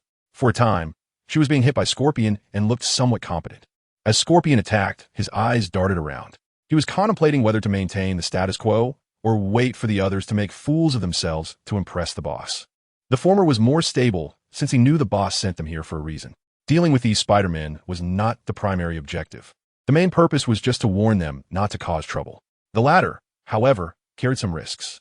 While fighting, he glanced over and noticed that the other opponents seemed quite formidable, and only the one in front of him appeared somewhat hesitant in battle. He pondered what this round Plum Mech was, especially since it had a girl-esque voice. TSK, TSK. Dakin, what are you doing? Hurry up and take out your opponent to help Dr. Octavius. Just as Scorpion was hesitating, his boss, Kingpin's voice came through his earpiece. Hearing the displeasure in Kingpin's tone, Scorpion sprang into action. Okay, boss. He responded, spat out another venom ball, and suddenly switched targets, launching a sneak attack on the middle-aged Peter Parker. Middle-aged Peter Parker was originally enjoying a conversation with Lady Octopus when his spider sense suddenly vibrated violently. He instinctively dodged to the side. However, Lady Octopus had already received the message about Scorpion's sneak attack through her earpiece. She suddenly extended two mechanical tentacles, one sweeping across to block middle-aged Peter Parker's path, while the other grabbed his ankle. The yellow-green venom ball skimmed across middle-aged Peter Parker's back, and the highly corrosive Aqua Regia quickly began to dissolve his battle suit. Fortunately, he had just dodged, avoiding most of the attack. Otherwise, he would have suffered greatly. However, the neurotoxin in the venom ball began to penetrate his skin, causing his body to feel slightly sluggish. Bang! The mechanical tentacle raised high and slammed down. Middle-aged Peter Parker screamed, making intimate contact with the ground. Hearing his voice, Lady Octopus felt a surge of old and new grievances and smashed him into the ground a few more times, making middle-aged Peter Parker see stars. Let him go. The Spider-Mech girl felt immense guilt. If it weren't for her carelessness giving the enemy an opportunity, Mr. Parker wouldn't have been injured. She rushed forward, the metal gears in her hands spinning rapidly, cutting into the mechanical tentacles and exploding in bursts of sparks. Just you? Lady Octopus sneered, extending another mechanical tentacle to attack the Spider-Mech. Wow. Isn't that a bit too much? A strange cry suddenly came from not far away. Then, a silver-gray figure was smashed over, sending Scorpion, who was preparing to launch another sneak attack from behind the Spider-Mech, flying away. At the same time, Spider-Ham lunged forward, grabbing the mechanical tentacle and yanking it back, delivering a kick to Lady Octopus's face. Lady Octopus screamed, her body flying back. Her mechanical tentacles maintained a neural link with her, and under this impact, they also loosened their grip. The Spider-Mech girl caught middle-aged Peter Parker and urgently asked, Mr. Parker, are you okay? Middle-aged Peter Parker held his waist and shouted, my back. This guy is really venomous. My back is burning with pain. Spider-Ham checked middle-aged Peter Parker's injuries and turned to Scorpion. You You are really ruthless and despicable. Since that's the case, don't blame me for using my big pig's hoof to smack your forehead. With that, Spider-Ham lunged forward, looking extremely serious this time. Meanwhile, on the other side, Little Black Spider was being chased to the brink of despair. This wasn't surprising. He had only just mastered his abilities and had no real combat experience. Moreover, the opponent was his closest uncle, and he didn't want to fight against him at all. Coupled with the Wanderer's rich combat experience, he could predict Little Black Spider's movements time and again. Soon, Little Black Spider was chased to a rooftop. After a few exchanges, he was grabbed by the Wanderer by the neck and lifted high. The Wanderer looked at the young man, who was similar in age to his nephew, his tone cold as ice. Originally, this had nothing to do with you, but the boss gave a death order to kill you. Blame yourself for knowing too much. Looking at the menacing Wanderer mask, Little Black Spider seemed to see his Uncle Aaron's cold eyes through it. His heart was filled with panic. He had intended to continue hiding his identity, but at this moment, he couldn't care less. He barely raised his hand, placed it on his head, and then yanked the mask off. Click! The Wanderer slowly raised his hand, prepared to kill Little Black Spider, but suddenly stopped in midair. Miles! Even through the mask, the shock in the Wanderer's heart was palpable, and his hand, which was gripping Little Black Spider's throat, loosened unconsciously. Uncle Aaron, it's me, Little Black Spider said with great difficulty. The Wanderer ripped off his mask, astonished. But this... Miles, no, how could it be you? How could this happen? Why? Little Black Spider looked at that familiar and friendly face, and his racing heart finally calmed down. It's a long story, but Uncle Aaron, can you let me go for now? Okay, the Wanderer replied, just as he was about to put down the Little Black Spider. Gene Bing's voice came through the earpiece again. Wanderer, what are you doing? Kill that little brat now. Mr. Fisk, The Wanderer hesitated, his expression rapidly changing. What do you mean? Gene Bing's tone was icy. That little brat saw everything. If he tells anyone, it will ruin me. He must be killed. Otherwise, I will kill you and then kill him myself. You know, I always do what I say. Yes. The Wanderer remained indecisive. Having worked for Gene Bing for so many years, he knew well how ruthless Gene Bing could be. Once, he was not the king of New York's underground organization. Back then, the underground world of New York was filled with factions. But Gene Bing rose to power. With his extraordinary intellect and iron fists, he forcibly consolidated the entire underground world of New York.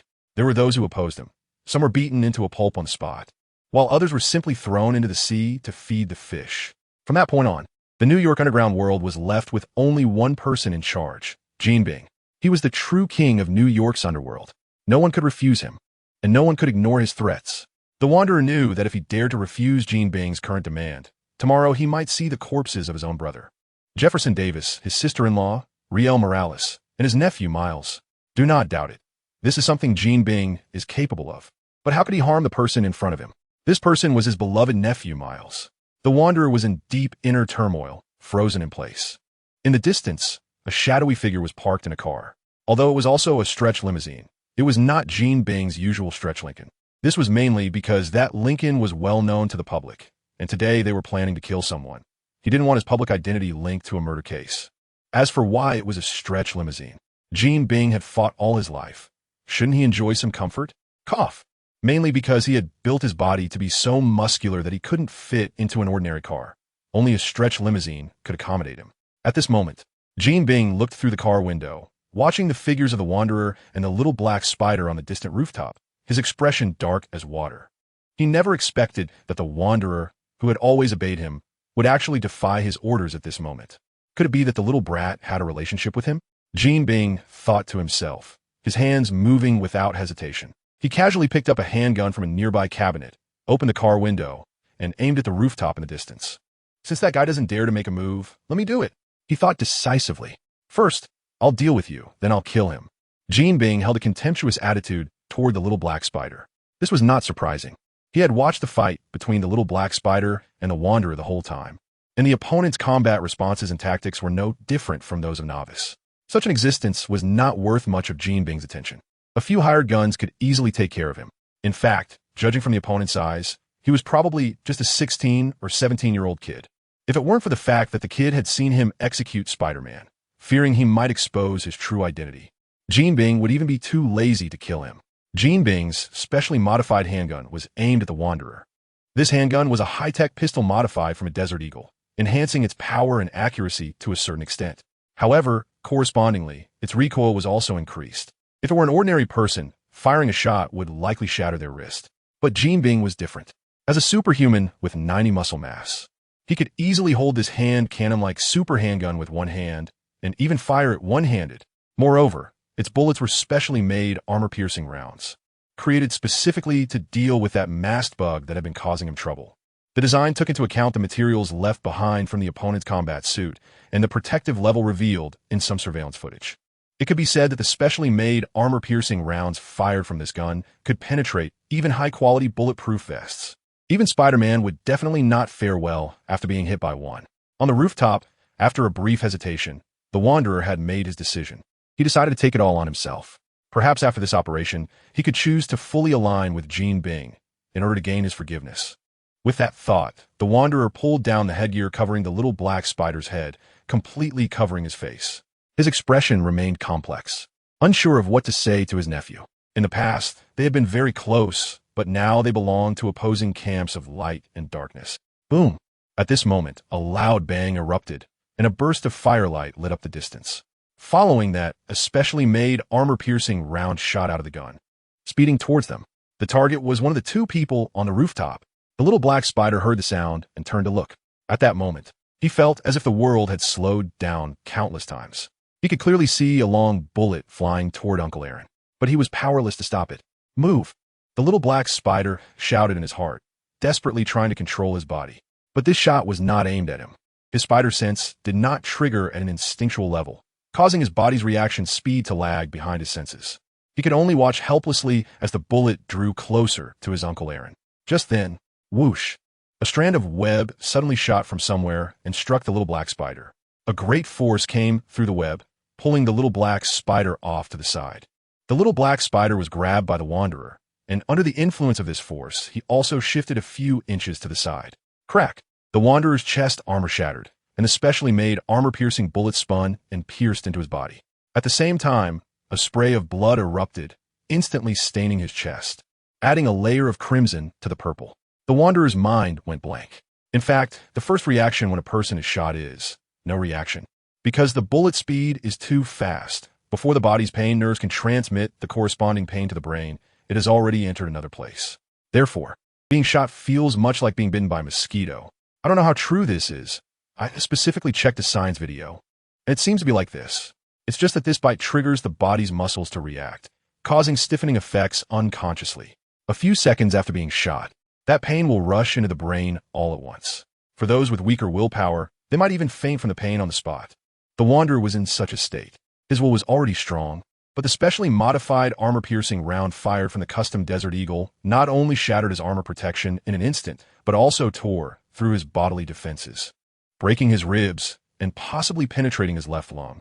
At that moment, the Wanderer was nearly incapacitated by the shot, unable to stand up again. His limbs went limp, sliding down the slope of the rooftop. On the other side, little black spider was ensnared by the web, and after being pulled a short distance, he fell directly off the roof as the Wanderer no longer held on to him. After hitting the ground, he quickly grabbed the web behind him, yanked it off, and ran back toward the roof. Uncle Aaron! Little black spider cried out in panic. Before falling from the roof, he saw his uncle get shot. Suddenly, two figures jumped out from a distant rooftop. One was a man dressed in a red and blue suit with a large white spider emblem on his chest. The other was a slender and agile woman dressed in black and white. It was none other than Peter and Gwen. After assessing the situation, Peter quickly moved towards Little Black Spider. Bide turned and entered the house, watching as the Little Black Spider held the Wanderer's head in its arms, pressing its hands against his wounded chest and crying in pain. He couldn't help but sigh. No matter whether this Wanderer was good or bad, it was undeniable that he was the Little Black Spider's dear uncle. Bade used his skills to pull apart the Little Black Spider's hands and sprayed several strands of silk over the gun barrel, temporarily blocking it. At least on the surface, the blood would no longer gush out. As for what was happening inside and whether he could be saved, that would depend on fate. Peter reminded Miles, "Quickly call an ambulance. The bleeding has temporarily stopped. There might still be hope. But if we wait too long, it'll really be too late." Little Black Spider suddenly woke up, right? An ambulance. Thank you, Peter. He hurriedly turned over and went downstairs to borrow a phone from Aunt May. Bade actually has a mobile phone on him, which he brought from his own world when he crossed over. However, Not only are the SIM card from the two worlds not compatible, but he also doesn't even have the permission to make emergency calls. So he really can't help with that. Cough. Cough, cough, cough. The Wanderer, lying on the roof, suddenly coughed violently a few times. Beard noticed that his eyes seemed to be slightly open. The Wanderer opened his mouth and uttered a simple letter sound. Beard understood immediately. He squatted down and said, "Don't worry. Myers is fine. He's already gone to call an ambulance. If you don't want him to be sad, just hang in there and stay alive until the ambulance comes to take you away." The Wanderer looked at Beater through the gap between his eyelids, opened his mouth, but couldn't say anything. Bite had already stood up, no longer wanting to pay attention to him. He had only lingered to say a few more words because of Little Black Spider. Otherwise, he wouldn't have bothered with this guy. He quickly walked to the edge of the rooftop, below on the street, when Spider had somehow already engaged in a fierce battle with Kingpin. Kingpin truly lived up to his title as the strongest man, non-mutant, in the world. His iron fist swung with the force of Tiger. When one fist struck a lamppost, it actually bent the pole. Although the lamppost was hollow, it was still made of metal. Who could normally bend it with just one punch? Looking at Kingpin's unusually large physique, Bide suspected he might be some kind of mutant with physical mutations. After all, mutants theoretically exist within the Marvel Universe and have appeared in Spider-Man 94. It wasn't impossible for Kingpin to be a mutant. If that were the case, it would explain how he could train his body to be as massive as two doors. Although Gwen Spider pretended to be fine, saying it was nothing, her injured arm still affected her movements, reducing her agility since shooting webs relied on her hands. And using webs in combat was one of the main combat techniques for Spider-Mans. Right now, she was more like she was being chased and beaten by Kingpin than actually fighting him. Fortunately, even without webs, her agility remained very high. Moreover, her rich combat experience made her as nimble as a little cat. Kingpin's attacks looked ferocious, like a tiger descending the mountain, but in reality, aside from destroying a lot of terrain, he was just fighting in vain. Seeing this, Bide no longer hesitated. He seized the opportunity and suddenly shot out two strands of web, which successfully caught Kingpin's raised fists, one on the left and one on the right. With a strong pull, Kingpin's massive body was directly toppled over. Bede doesn't know if he has reached the typical Spider-Man strength of 15 to 20 tons. But even if we take the minimum value and reduce it by half, it still amounts to 5 tons. Although Kingpin looks strong and muscular, he is just an ordinary person. His strength is at most 700 kilograms, which is 7 tons. The difference in strength between them is like a chasm. With such a huge disparity in power, Kingpin can only be dragged towards Bede. However, he wasn't dragged for long. Beard's figure shot out, his right leg slightly bent, and he crashed his knee fiercely into the fallen Kingpin. Kingpin was incredibly strong, able to bend streetlight poles, so Beard's force was significantly amplified, more than double what he had used against the earlier thugs. He estimated that even if Kingpin took this hit directly, he would sustain considerable damage. However, just as Beard's knee was about to smash into Kingpin's chest, Kingpin suddenly reached out with both hands and grabbed Beard's leg midair. "Kid, that's not how you do it." Kingpin sneered, and his massive body sat up in an instant, slamming Beard hard into the ground. "Beard!" Gwen Stacy, not far away, exclaimed and rushed over. "Don't come over." I'm fine." Beard shouted, but then he was slammed down twice more by Kingpin. Kingpin's strength was indeed immense. The damage inflicted on Beard from those few hits exceeded the total injuries he had sustained during the morning's operation. However, to be honest, it wasn't that bad. Kingpin held Beard by his feet, lifting him upside down, seemingly wanting to see his miserable state. Bide stretched out his hand and made a gesture with two middle fingers at Jinbing. "Is that all you've got, Jinbing? It seems you're much weaker than I imagined. You might as well quit the underworld and open a massage parlor. Your strength is only good for giving people a scratch. Let's see how long you can keep talking tough." Jinbing let out a cold snort, gripping Bide's legs tightly and slamming him down again. Bang! But this time, the sound was somewhat different. Previously, it was the sound of Bide's upper body hitting the ground, dull and heavy like a ripe melon. Now, however, it was just a faint sound, resembling that of a raw egg. As everyone knows, a raw egg can be deadly. It turned out that this time, Bide had pushed himself up with his hands, stopping the attack. Before Jinbing could react, Bide used the strength of his arms, arched his body, and instantly straightened up, kicking hard with both feet. Bang! Jinbing's figure was sent flying far away, smashing a nearby wooden fence to pieces. Bide stepped forward again, approaching Jinbing, ready to strike him. Even if he didn't kill him, he wanted to leave him paralyzed for life, unable to take care of himself, to avenge the ultimate spider's death in this world. At that moment, Jean Bing got up from the ground, spat out a mouthful of blood, and sneered. Want to kill me? Then you can forget about ever going back. Peter's hand suddenly stopped in midair. Whether he could go back or not didn't matter much. After all, the probability of him returning to his world was very low. He had anticipated this. But Gwen, Spider-Woman, Shadow Spider, Painey, Spider-Ham, and middle-aged Peter Parker, they would all be affected by rejection. Among them, Gwen would be the most severely affected. Peter just realized this. The others had only crossed over a few days ago. But Gwen had arrived a week ago, according to Painey. The rejection response wouldn't cause much harm to the body within 2 weeks, but after 2 weeks, the rejection would intensify and could even lead to death. This meant that Gwen only had 1 week left. Just as Peter hesitated, Gwen suddenly shouted, "Peter, don't listen to him. Don't forget what you promised her." Since Kingpin was present, she didn't directly mention Aunt May. But Peter knew that Gwen was referring to his promise to Aunt May to defeat Kingpin. However, Peter was somewhat indecisive. His decision would affect the lives of 5 friends. Kingpin noticed Peter's hesitation and laughed. "How about we make a wager, Mr. Spider from another world?" Bide squinted his eyes slightly and said, "How do you want to bet?" Jin's eyes flashed with brilliance as he replied, "Let's stop the fight here. I will take my people and leave. Tonight at 9 o'clock, I will be at the bottom of Fist Tower, and I will activate my collider again. By then, I will set up a trap, and we'll see if you dare to come." Bide understood the meaning of his so-called bet. The chips put forth by Jean Bing's side were the time for the collider to be activated and the opportunity for Bide and the others to enter. On the other hand, Bide's stake was the way back home. The risk was what Jean Bing referred to as the net of heaven and earth. This meant that the competition between the two sides would be brought from the shadows into the open. "How do I know you will keep your promise?" Bide sneered. "You, Wilson Fisk, are nothing but clear to me." "Oh." Jean Bing was somewhat surprised. Kingpin said, "In my world, there is also a Wilson Fisk, whose father was a small-time mob boss and died on the streets in a gang shootout. His father's death did not make Wilson feel sad. Instead, it made him realize the law of the jungle in society." Listening to Kingpin's words, his expression visibly darkened. In fact, Kingpin was referring to the story of Kingpin from the 1994 Spider-Man series that he had watched. He was actually taking a gamble, betting that the Kingpin from both worlds is similar in a broad sense. After all, their achievements now seem to be comparable. A person's growth environment shapes their character, and character leads to a person's career. Conversely, one can also deduce a person's character and growth environment from their career. Of course, this only applies to this specific situation. Biden knows the whole story of the other Jean Bing and is aware of his achievements, so he deduces from the achievements of Jean Bing. From Jean Bing's expression, the result is obviously very close to the truth. At this moment, Jean Bing's heart is also stirred up with tumultuous waves. Many of the past events mentioned by Peter are things he might not even remember himself. Yet at this moment, he has recounted them all.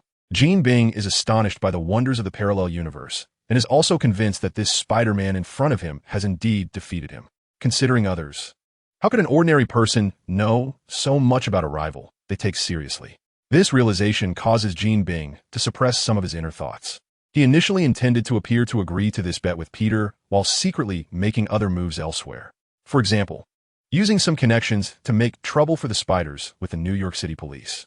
These spiders all came from parallel universes, and obviously, they have identity issues. It would be quite easy to cause them trouble from this angle. But it seems that the other party's understanding of him is far beyond his imagination. It might be better to boldly confront them. Kingpin, as a legendary figure who unified New York's underground world, certainly has that kind of courage. Kingpin reached into his pocket. This action made Peter and Gwen spider alert. However, the next moment, Kingpin pulled out a gold-embossed invitation. He flicked his hand and threw the invitation back like a boomerang. Peter calmly reached out and grabbed it, opening it to find the following written inside. "Dear Mr. Ms. XXX, hello. We are honored to invite you to the memorial service for our beloved Spider-Man, which will be held on December 16th at Fist Tower. The date below is yesterday, and it is signed by Wilson Fisk. Clearly, this is an invitation sent under the guise of a prominent businessman. And the content is exactly the memorial service that Peter and Shadow Spider saw when they arrived a few days ago, when they saw Kingpin talking about it. Snap! Peter tightly clutched the invitation in his hand, his face darkening as he said, "Are you provoking us? Letting the Spider-Man attend Spider-Man's memorial? And this memorial is hosted by the real murderer, Kingpin. Provocation? No, of course not." Kingpin seemed greatly insulted and exclaimed loudly, "In fact, whether you believe it or not, I personally really like Mr. Spider-Man." "Oh, really? Then why did you personally kill him? Do you think I would believe your nonsense?" Peter retorted coldly. Kingpin's words even stirred up his murderous intent. Looking at Kingpin's pretentious fat face, he wished he could smash his fist into it. It was the lives of his friends that were keeping his reason in check. Kingpin laughed heartily, liking him, admiring him. Doesn't mean I will tolerate him repeatedly disrupting my plans. Anyone or anything that obstructs me will be crushed under my iron fist. His laughter even carried a hint of sarcasm, as if mocking Peter's naivety. Bede looked at him with cold eyes. At that moment, Gwen Spider walked up to him and placed her hand on Bede's clenched fist. Bede was slightly taken aback, looking at her, his hand relaxing. Gwen gently pried open his fingers, took the invitation in her hand, glanced at it, and then looked up at Gene Bing. So, Mr. Fisk, tonight at 9 o'clock. Fisk Tower, see you there. Peter looked at her in confusion, not understanding why she had agreed. What Gwen said was completely untrustworthy. But Gwen Stacy didn't say anything, just gave him a look to calm down, then continued to watch Green Goblin. Huh, see you at 9 tonight, Spider-Man. Mississippi Green Goblin looked at Gwen, a hint of surprise flashing in his eyes. However, Gwen ignored him, took Peter's hand, and headed straight for Aunt May's house. Behind them, Green Goblin watched the two figures, his mind racing with thoughts, yet he still couldn't understand Gwen's sudden agreement. After a while, he took out his phone and said lightly, "Wrap it up, we're leaving." With Green Goblin's command, the other combatants who were fiercely engaged in battle instantly ceased fire. However, in this battle, Green Goblin had actually suffered a significant loss. In terms of high-end combat power, the Prowler had been personally shot and injured by him, and was now lying on a rooftop waiting for rescue. Even if he managed to survive, he could no longer serve Green Goblin. Additionally, in the battle between Spider-Ham, middle-aged Peter Parker, and Spider-Mech Girl against Lady Octopus, Scorpion, and Tombstone, there were also losses. Lady Octopus and her group were severely beaten by the fully armed Spider-Ham. Among them, Scorpion had his mechanical tail, Stinger, removed, and Lady Octopus nearly lost a mechanical tentacle. Tombstone was directly knocked to the ground and had completely lost consciousness. Spider-Ham and the others planned to leave him on the street for the New York police. Tombstone was a long-established gang figure with numerous crimes to his name. Being sent to prison now would be a significant blow. Even if Green Goblin wanted to bail him out, it would likely take considerable effort. Thus, of the 4 major warriors that Green Goblin brought, one was severely injured, one was unconscious and captured, and the remaining 2 fled in disgrace. On another front, Shadow Spider single-handedly dealt with 4 gunmen armed with sniper rifles and over a dozen handgun-wielding thugs. His strikes were ruthless. Those sniper shooters were almost all killed with a single shot, and a few of the handgun shooters survived, but were injured to varying degrees, making a trip to the hospital inevitable. Additionally, there were the 30 or so gang members defeated by Peter and Gwen at the subway station. Overall, the results were remarkable. Of course, the Spider-Men also sustained some injuries. The most serious was middle-aged Peter Parker, who was splashed with Scorpion's venom and had a burn on his back. Scorpion's venom primarily consisted of aqua regia, a mixture of concentrated hydrochloric acid and concentrated nitric acid in a 3:1 volume ratio, which could even dissolve metal. Its power was astonishing. Middle-aged Peter Parker mentioned that he had sustained an injury to his back many years ago, leaving a hidden wound. Although he was aware of it, it was still a moment too late, which led to him getting hit. Middle-aged Peter Parker's template is similar to Tobey Maguire's Spider-Man. It was mentioned in the series that he had sustained a back injury. Gwen's arm was cut. Fortunately, Peter handled it promptly and effectively, and with Spider-Man's powerful healing ability. She was mostly recovered by dinner time just a few hours later. However, worried Peter still unwrapped the bandage to take a good look, finding that it hadn't started to scab yet. He then disinfected around the wound and rewrapped it with a new bandage. Although Gwen felt Peter was overreacting, she gladly accepted the feeling of being cared for and even enjoyed it. The change between the two was noticed by the other Spider-Men, but nobody said anything. The most concerning for Peter and the others was Little Black Spider. At that moment, Little Black Spider was no longer with their small group. His uncle had been taken to the hospital shortly after the battle ended, and of course, Little Black Spider followed. It was uncertain whether his uncle was saved or not. However, everyone had already tacitly accepted that Little Black Spider would be absent from the night's operation. Fortunately, their original plan had designated Little Black Spider as Peter's support. Although they were down 1 support, based on Peter's performance that day, Shadow Spider and the others unanimously recognized him and believed he could handle the task independently.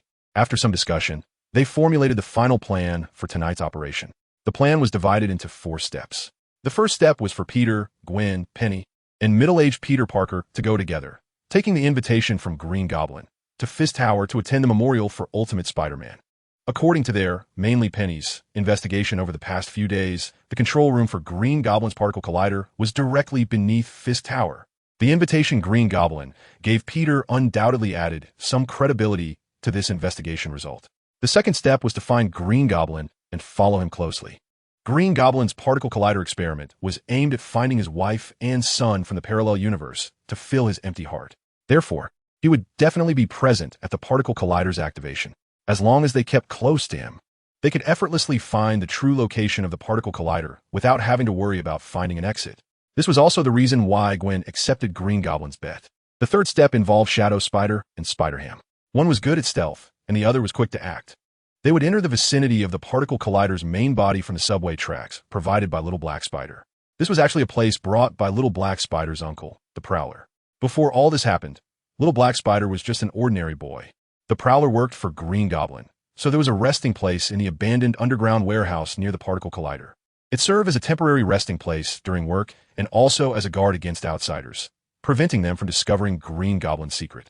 After all, discovering a secret could be deadly, which was very dangerous. As for who would die, I won't say. Once, Little Black Spider was brought here by the Prowler because there were large blank walls for him to graffiti. It was during that visit that Little Black Spider was bitten by a spider and gained spider powers. Later, to find the spider that bit him, Little Black Spider returned here. He walked along the subway tracks and heard the sound of fighting. Following the sound of the fight, he unexpectedly stumbled upon the battle between Ultimate Spider-Man and the Ultimate Green Goblin. So that route could lead directly to Green Goblin's particle collider. After learning all this, Peter had Little Black Spider mark the route on the map. Originally, their plan was to take that route directly. However, there was a risk with that route. At that time, Little Black Spider was discovered by Green Goblin and others, leading to him being chased by the Prowler, who at that time didn't know his identity. He only managed to escape with the help of a subway that happened to be activated. Therefore, Green Goblin would likely have taken some necessary precautions for that route. The combination of the second and third steps created a feint and flank plan, which was born for this reason.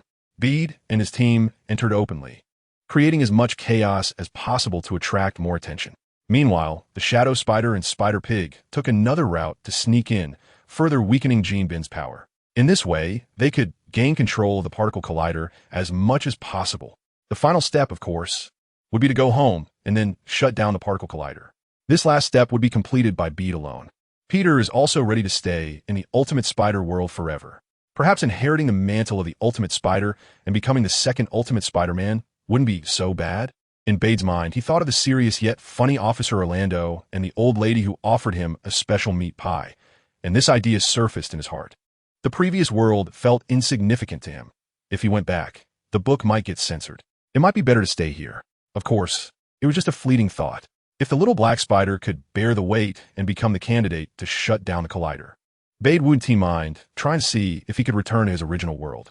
Unfortunately, it's clear that Peter B. Parker understands that Miles Morales isn't in the mood to participate in the battle right now. No one would demand anything of him at this time. However, considering that they might not see each other again after tonight, under the suggestion of middle-aged Peter Parker, they decided to gather and bid farewell to Miles. After all, they had known each other for a short time, and leaving without saying goodbye seemed a bit inappropriate. Brooklyn Community Hospital. The lights in the operating room are still on. On the bench outside the operating room, Jefferson Davis and his son Miles Morales are sitting. Jefferson Davis still hasn't taken off his police uniform. Upon receiving a call from Miles that Aaron Davis had been shot and was in critical condition, he rushed over immediately. Miles, on the other hand, has taken off his spider suit. He doesn't want his identity to be exposed in front of his family. Both father and son were the same worried expression. Aaron Davis, the Prowler's injuries are evidently more severe than anticipated. The surgery has been ongoing for 2 hours, with no signs of coming to an end. Jefferson Davis has his elbows on his knees, hands cradling his forehead, sweat covering his brow, and his anxiety has reached its peak. When he arrived, Aaron Davis had already been taken into the emergency room, but from Miles's description, he understood the location of the gunshot wound. It likely hit the lung, and the situation is dire. At this moment, Miles Morales, also known as the Black Spider, is filled with regret. He thinks that if it weren't for him, Uncle Aaron would not have been shot. He even wonders if Spider-Man would have survived if he hadn't accidentally barged in. Did he cause Spider-Man's death? And now, is he going to cause Uncle Aaron's death just like he did with Spider-Man? Click! A strange sound came from the window at the end of the corridor. The sound was subtle, and the window was more than 10 meters away from his seats. A normal person's ears couldn't possibly hear it, especially someone like Jefferson Davis, who was immersed in sorrow. However, the genetically enhanced black spider heard it clearly. He instinctively lifted his head and looked over, catching a glimpse of a fleeting hand. It was red, with a web-like pattern on it. It was Mr. Parker's hand. Black Spider glanced at his father and then walked towards the window. Behind him, Jefferson Davis noticed his son getting up but thought he was just going to the bathroom, saying nothing. As Black Spider approached the window, before he could take a good look outside, he was pulled into a side storage room by a hand that reached out from there. The door was then gently closed. This is a hospital, and loud noises are prohibited. This is a place for recuperation. Middle-aged Peter Parker placed his hand on Black Spider's shoulder and asked, "Hey, Miles, how's your uncle doing?" Black Spider, feeling dejected, replied, "He's still in surgery, it might." Bide reached out and placed his hand on the other's shoulder, comforting him. "Don't think that way, he will be fine." Thank you, Bide." Little Black Spider looked at Bide, expressing gratitude. "If it weren't for you pulling me back at that moment, Uncle Aaron would have been shot in the heart, and then there would be no chance for rescue now." Bide let out a slight sigh and said, "If you want to thank me, wait until your uncle gets better and let him buy me a drink." Although he said that, he actually felt quite pessimistic in his heart. He was thinking, if he had really put in a bit more effort back then, would the situation be much better now? Unfortunately, hindsight is priceless. Now, he could only do his best and leave the rest to fate. Before crossing over, he had heard about a theory of fate related to Spider-Man, which states that every Spider-Man will lose a close relative or loved one. For example, the few present here. The Shadow Spider lost his uncle. The middle-aged Peter Spider also lost his uncle. Gwen Spider lost her best friend, Peter Parker. Penny lost her father. Her mecha, abilities, and responsibilities were all inherited from him. The only two exceptions are Beat and Spider-Ham. Spider-Ham didn't lose anything because he is a comedic character, and comedic stories aimed at children don't require tragic embellishments. As for Beat, he comes from the real world. Perhaps this so-called fatalism does not affect him, or perhaps it just hasn't had the chance to affect him yet. In fact, whether before or after crossing over, Beat completely does not believe in fatalism. This is not only because of the generations of the man can conquer heaven ideology passed down by the Hansia, but also because from the perspective of the real world, everything in the Marvel Universe is merely what the editors have set up. This is what is called fate. So, does his existence, which comes from outside of fate, mean that he can completely disregard all of this? At this moment, Beat sincerely hopes that the Wanderer can be rescued. Because if that happens, it would mean that this world does not have so-called fatalism. At least, not in front of him. The little Black Spider forced a smile, seemingly rejuvenated, and nodded. "Yeah, I will tell him." Then he looked at the others. "What are you all doing?" The Shadow Spider said, "We came to see you and say goodbye." After saying that, he jumped out of the window behind him. Spider-Ham and Penny also simply said goodbye and left. The little Black Spider anxiously said, "What are you doing? Why are you saying goodbye here? We could have said goodbye at the Collider." Peter's hand exerted a slight pressure as he squeezed his shoulder. "No, your uncle needs you more. As for that over there, I'll handle it, right?" Gwen nodded. "Don't worry, Peter is reliable. You can stay here at ease, Miles." "Gwen." Little Black Spider hesitated, looking at Gwen with an unusual expression. Peter increased the pressure in his hand and turned to Gwen, saying, "Gwen, you should leave first." Gwen shot him a glance, said goodbye to Little Black Spider, and jumped out of the window. "Miles, I have to warn you, don't get any ideas about Gwen," Peter threatened. Little Black Spider looked somewhat lost as he watched Gwen leave, then glanced at Peter, and finally turned to middle-aged Peter, casting a pleading look. Middle-aged Peter shrugged. "The emotional issues between you young people are not my concern, but I advise you to give up early, Miles." Saying this, he patted Little Black Spider's shoulder in a comforting manner. He then turned to Peter and said, "Hey, Peter, let him off the hook. He's already suffered a double blow." Peter grunted, releasing his grip. Although he and Gwen only had mutual feelings at the moment and were still in the ambiguous stage, be able to take out one rival was still quite good, since they could be affectionate with each other and pursue each other mutually. Why make things more difficult for themselves? Bide said he's not that kind of person. "All right, I understand." Little Black Spider lowered his head, looking somewhat dejected. He did have feelings for Gwen Spider, but the small flame of affection had just started to burn when Bide extinguished it. Bide smiled and stretched out his hand. "Give me the little gadget." The little Black Spider instinctively touched his pocket, but stubbornly said, "The little gadget isn't on me.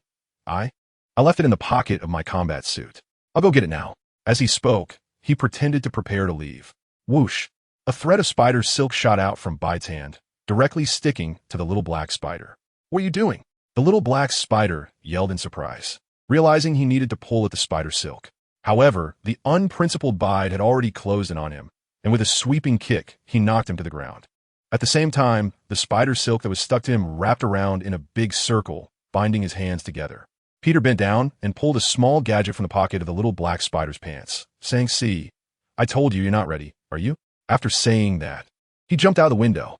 He didn't have much to say in farewell, as according to the plan, he would ultimately remain in the ultimate universe. Although it was not his wish, he had to accept it since things had come to this point. He had already thought it through. If he stayed here, he would inherit the mantle of the ultimate spider and continue being Spider-Man. As for the future, he could be Spider-Man while searching for a way out. In the storage room, middle-aged Peter watched the little black spider fall to the ground with one hit and had to admit that although the little black spider had gained his powers longer, 7 days, Peter's combat talent was far superior, especially after a morning of practical assessments. Their performances were worlds apart. This gap made middle-aged Peter's thoughts fade away. He had initially wanted to suggest believing in the little black spider, which would allow Peter to go home as well. But it seemed that the little black spider clearly couldn't bear the responsibility. So he had to give up. He bent down and helped the little black spider remove the webbing from his body. The little black spider was a bit angry, ready to rush out the window to catch up, but was held back by middle-aged Peter. "That's enough, Miles. You're not ready. Give it up." The little black spider shouted. "What do you mean not ready? I'm completely ready. I can do it." Middle-aged Peter grabbed his shirt and pulled him close, saying sternly, "If you're really ready, then use your electricity to stun me. Or you can turn invisible and walk past me. Just disappear." After all, he was the first person he met in this world. If possible, he still wanted to give him another chance.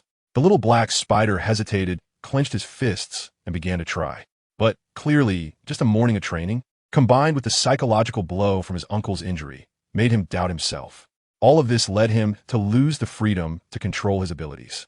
No matter how hard he tried, nothing happened. No electricity, no invisibility, nothing. "Miles, go spend time with your uncle. I believe you want to hear news of him successfully overcoming this life and death crisis as soon as possible," middle-aged Peter said as he released his grip on his shirt. The little black spider's previously excited heart calmed down with those words. He recalled the moments spent with Uncle Aaron and the image of Uncle Aaron lying in his arms, gasping for breath after being shot not long ago. The light in his eyes gradually faded.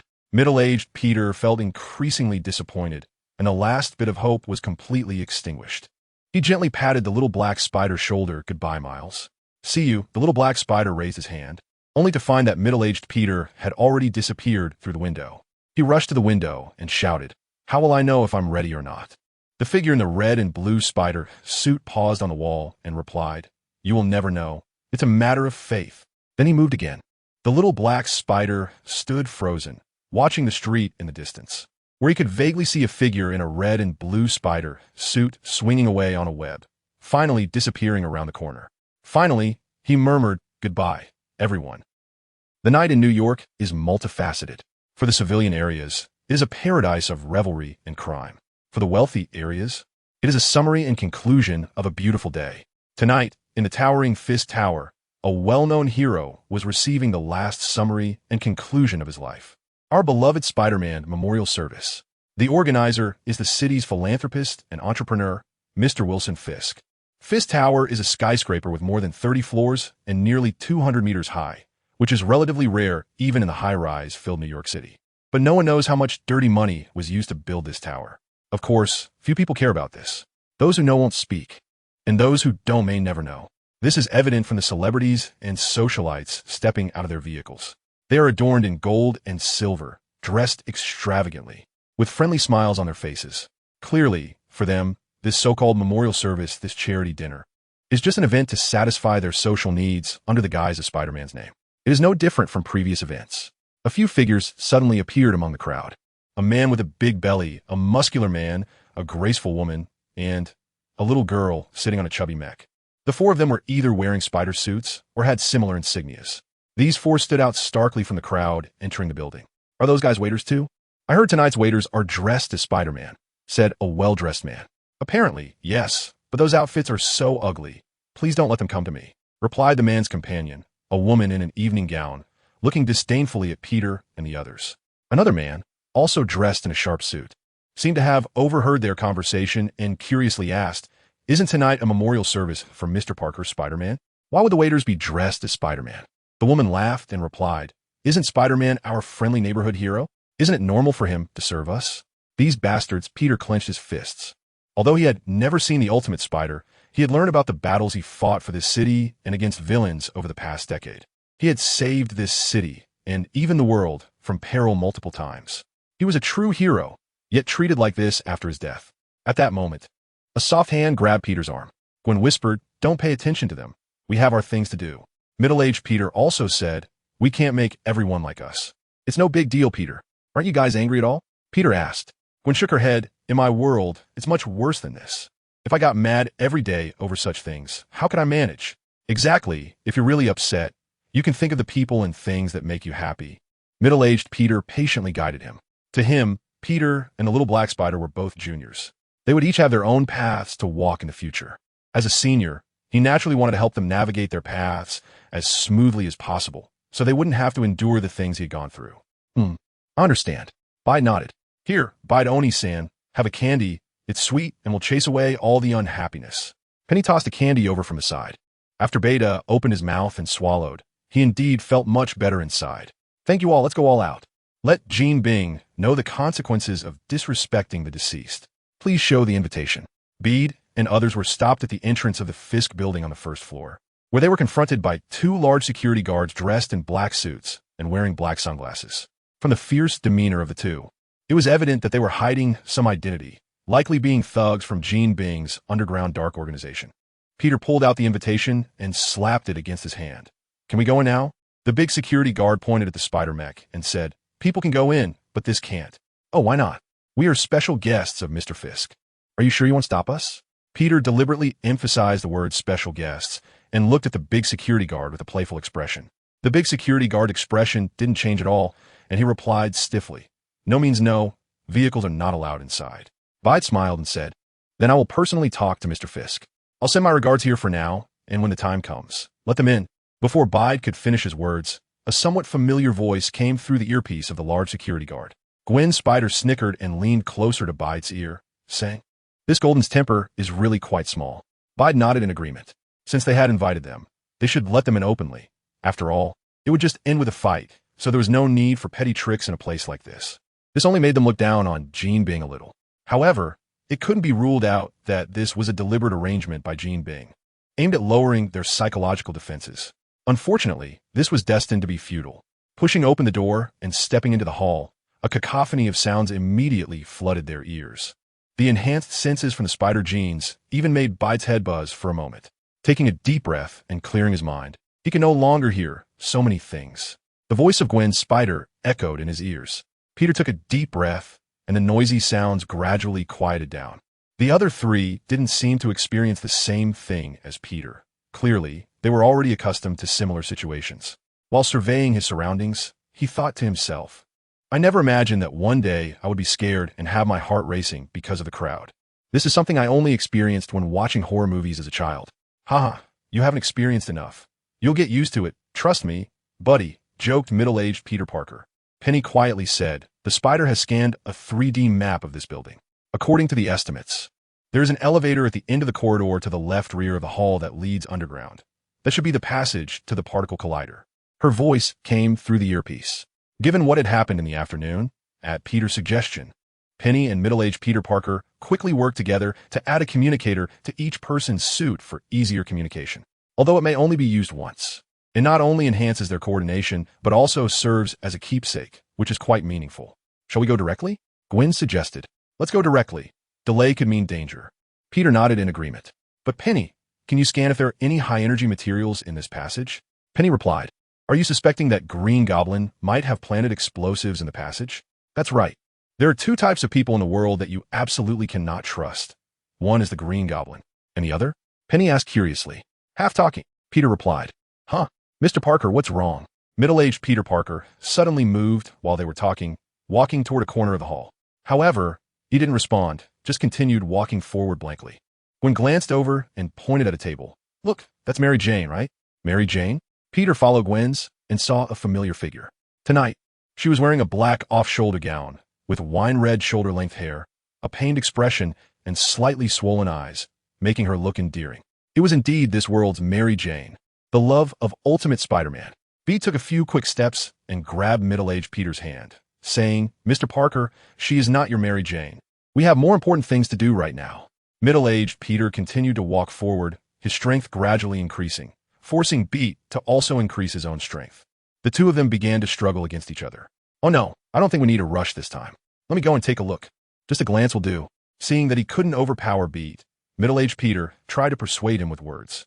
Peter shook his head, signaling Gwen to come help him. Gwen quickly walked up to middle-aged Peter and said, "Hey, focus. Trust me, I've been through this too, but you have to look ahead. I really want to be with her," middle-aged Peter said, his tone almost pleading. "Excuse me, what are you all doing?" A sultry voice interrupted. The three turned to see Mary Jane standing beside them, having arrived without them noticing. Perhaps their actions had caught her attention.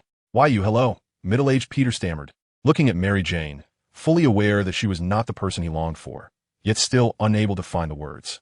Bede and Gwen Spider had no choice but to step back quietly, but they still kept a close distance to the middle-aged Peter Spider, ready to control him if he reacted too strongly. Mary Jane waited for a long time, but still didn't get any further information. She asked in confusion, could you help table 12 with some bread?" It turned out she had mistaken middle-aged Peter Spider for a waiter, since all the waiters in the hall were wearing Spider-Man costumes. Middle-aged Peter Spider took a deep breath and said, "I want to say I'm really sorry." Mary Jane was puzzled. "No need to apologize, it's just bread. I should have been there when you needed me, but I didn't even try."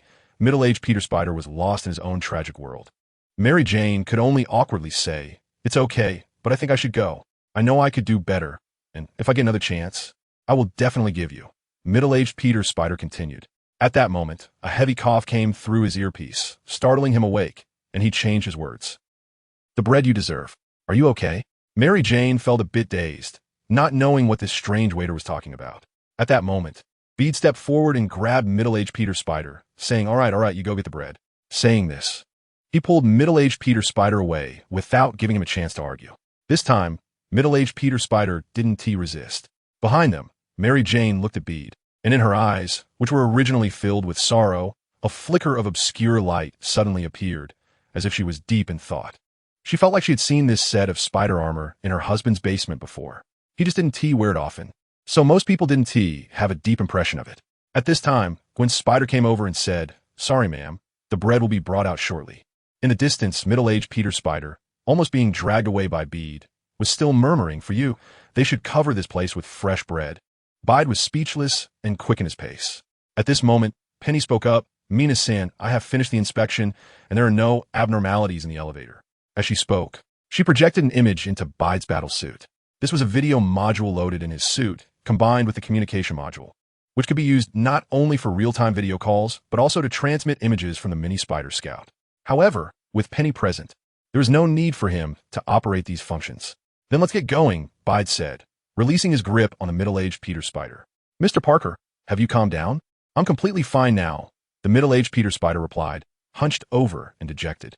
Peter, Gwen, and Penny, "You don't look like you're doing well at all," but they didn't say anything. Middle-aged Peter, as the most experienced elder among them, surely knows how to distinguish right from wrong. Boom! At that moment, a subtle tremor came from underground. The authorities had recently reported that there had been occasional earthquakes in Brooklyn, but the epicenter was deep and would not have a significant impact on people. Therefore, no one in the hall seemed panicked. Those who were drinking continued to drink, and those who were chatting kept chatting. This was also news that Kingpin had leaked after bribing the TV station. However, Peter and the others suddenly became serious. The previously hunched back of middle-aged Peter straightened up. They all realized one thing. The particle engine had already started to activate. "Let's go." Meanwhile, dozens of meters deep in Fist Tower, in a high-tech laboratory, countless staff members were busy, initializing the primary ignition sequence. Two massive particle emitters began to extend slowly. The earlier tremor was caused by their movement. In the control room, Kingpin stood in front of a large screen filled with grid-like surveillance videos. On some of the surveillance feeds were the figures of Peter and the others. Seeing this, a slight cold smile appeared on Kingpin's lips. "The lovely audience has arrived. So let us begin." "Yes. Upload the genetic sequences of Vanessa Fisk and Richard Fisk. Start searching for spatial matching." In the control room's machine room, Lady Octopus also received Kingpin's notification. She multitasked, her mechanical tentacles swiftly adjusting the data preparation for the collider ignition. The particle accelerator began to operate at high speed. Two streams of particles, containing immense energy, shot out from coils far away, constrained by powerful magnets, moving forward until they reached the collider section. The countdown for the secondary ignition began. 5, 4, 3. As the countdown ended, two brilliant streams of particles shot out from the two accelerators, colliding with each other. The entire Brooklyn trembled. On the streets, streetlights, houses, skyscrapers, and bridges, all twisted in a moment of rejection-reaction. Bide and others strode confidently through the banquet hall, entered the pre-scouted passage, and found the elevator. At the elevator entrance stood two gangsters armed with weapons. Bede and middle-aged Peter Spider acted decisively, taking out the two with a single strike and binding them with webbing to the ceiling. Soon after, Penny, who had already entered the spider-mech and transformed into a spider-mech girl, lifted her foot and kicked the elevator door open with force, showcasing a scene of a violent, beautiful girl. Normally, Bede and the others would tease her a bit, but now, the frantic warning from a spider sense made them lose their playful mood. Without a word, they jumped directly into the elevator shaft. Be careful! Just as they were falling dozens of meters and about to reach the exit, middle-aged Peter Spider suddenly shouted. At the same time, he stretched out his hands and wove a huge web that covered the entire elevator shaft. Meanwhile, Bede's spider sense was growing stronger. Without thinking, he turned and hugged Gwen's spider, pressing the two of them against one side of the wall.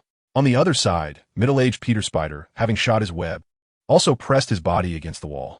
Only the Spider-Mech girl had no way to hide, as the Spider-Mech was quite large. However, she had her own methods. She stretched out her hands and feet, simultaneously launching several metal plates that combined to form something resembling a shield. Clang, clang, clang. A series of dense impacts rang out. Below, in the stopped elevator, countless bullets converged into a metal storm, raging toward them. Is this it? The Spider-Mech girl scoffed. In the next moment, the Spider-Mech transformed again, with her hands turning into two high-speed rotating gears, charging down into the elevator. With a sizzling sound and a burst of flames, the elevator was sliced in half. Bide and Gwen exchanged a glance and followed without hesitation. Below, in the elevator, aside from one unfortunate soul who seemed to have been crushed to death by the falling Spider-Mech, there were no other bodies left behind. Clearly, these subordinates of Kingpin had good combat training.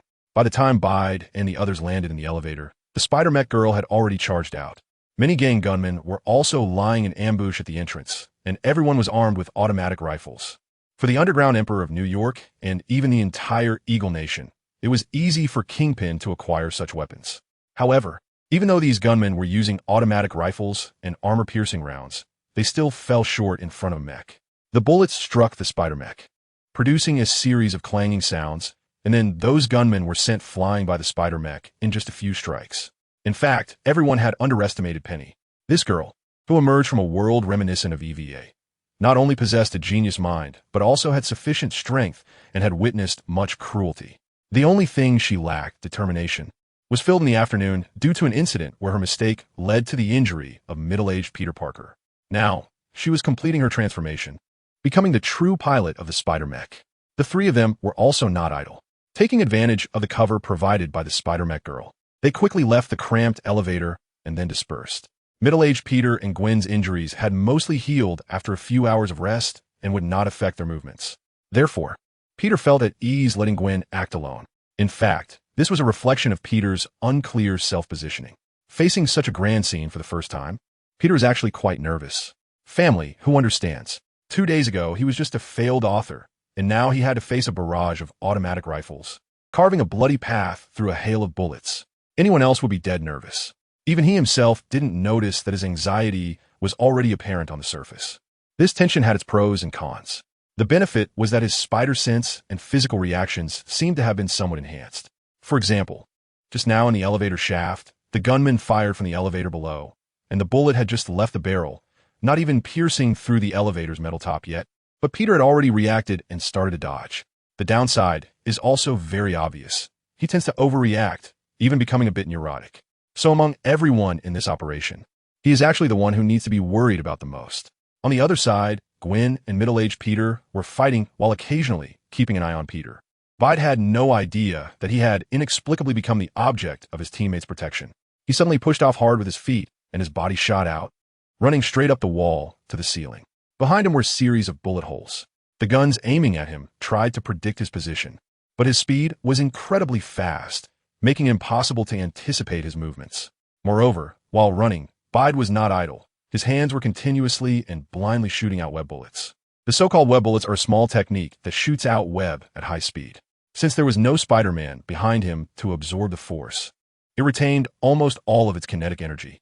Although it wouldn't be fatal, if an ordinary person without any protection got hit in the face by a web bullet, they would be knocked out cold. At that moment, several unfortunate souls were hit by Bide's stray shots, directly falling to the ground and becoming motionless. After reaching the ceiling directly above, Bide kicked off again and dove straight down, landing right among 4 or 5 gunmen. "Hey guys, is shooting fun?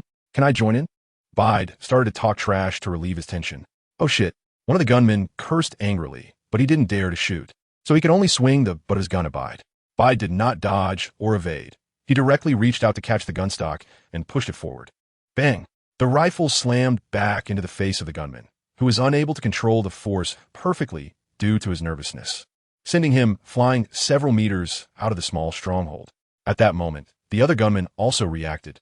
Some swung their guns, while others drew their knives. But in Bide's eyes, their speed was pitifully slow. Bide quickly dodged their attacks with a few swift moves, activated his hands, and soon tied up the remaining few into a bundle. Then, he gave each of them a sharp knock on the head, knocking them out cold. "Well, since you are unwilling to let me join, I'll go find the next group." Looking at this big meat dumpling, Bide shrugged. He bent down to pick up an automatic rifle. He had always wanted to try what it felt like to use a real gun, but never had the chance. And now he finally did. He tried pulling the trigger, and immediately a burst of bullets shot out. His strong physical condition made his hands as steady as a mountain, suppressing the recoil to an extremely low level. Seeing this, he excitedly walked to the side of the cover and swept a burst of bullets towards another gunner position not far away. There were immediately several screams from inside. Listening to the screams, Bide felt no burden at all. The reason he hadn't killed anyone before was that using his fist felt a bit off, but with a gun, he couldn't see whether they were dead or not anyway. Besides, these guns originally belonged to the enemies. This is called reciprocity. Furthermore, everyone is armed. Whoever dies is just unlucky. You think I could dodge bullets? Then why can't you? If you don't dodge bullets, do you expect the bullets to dodge you?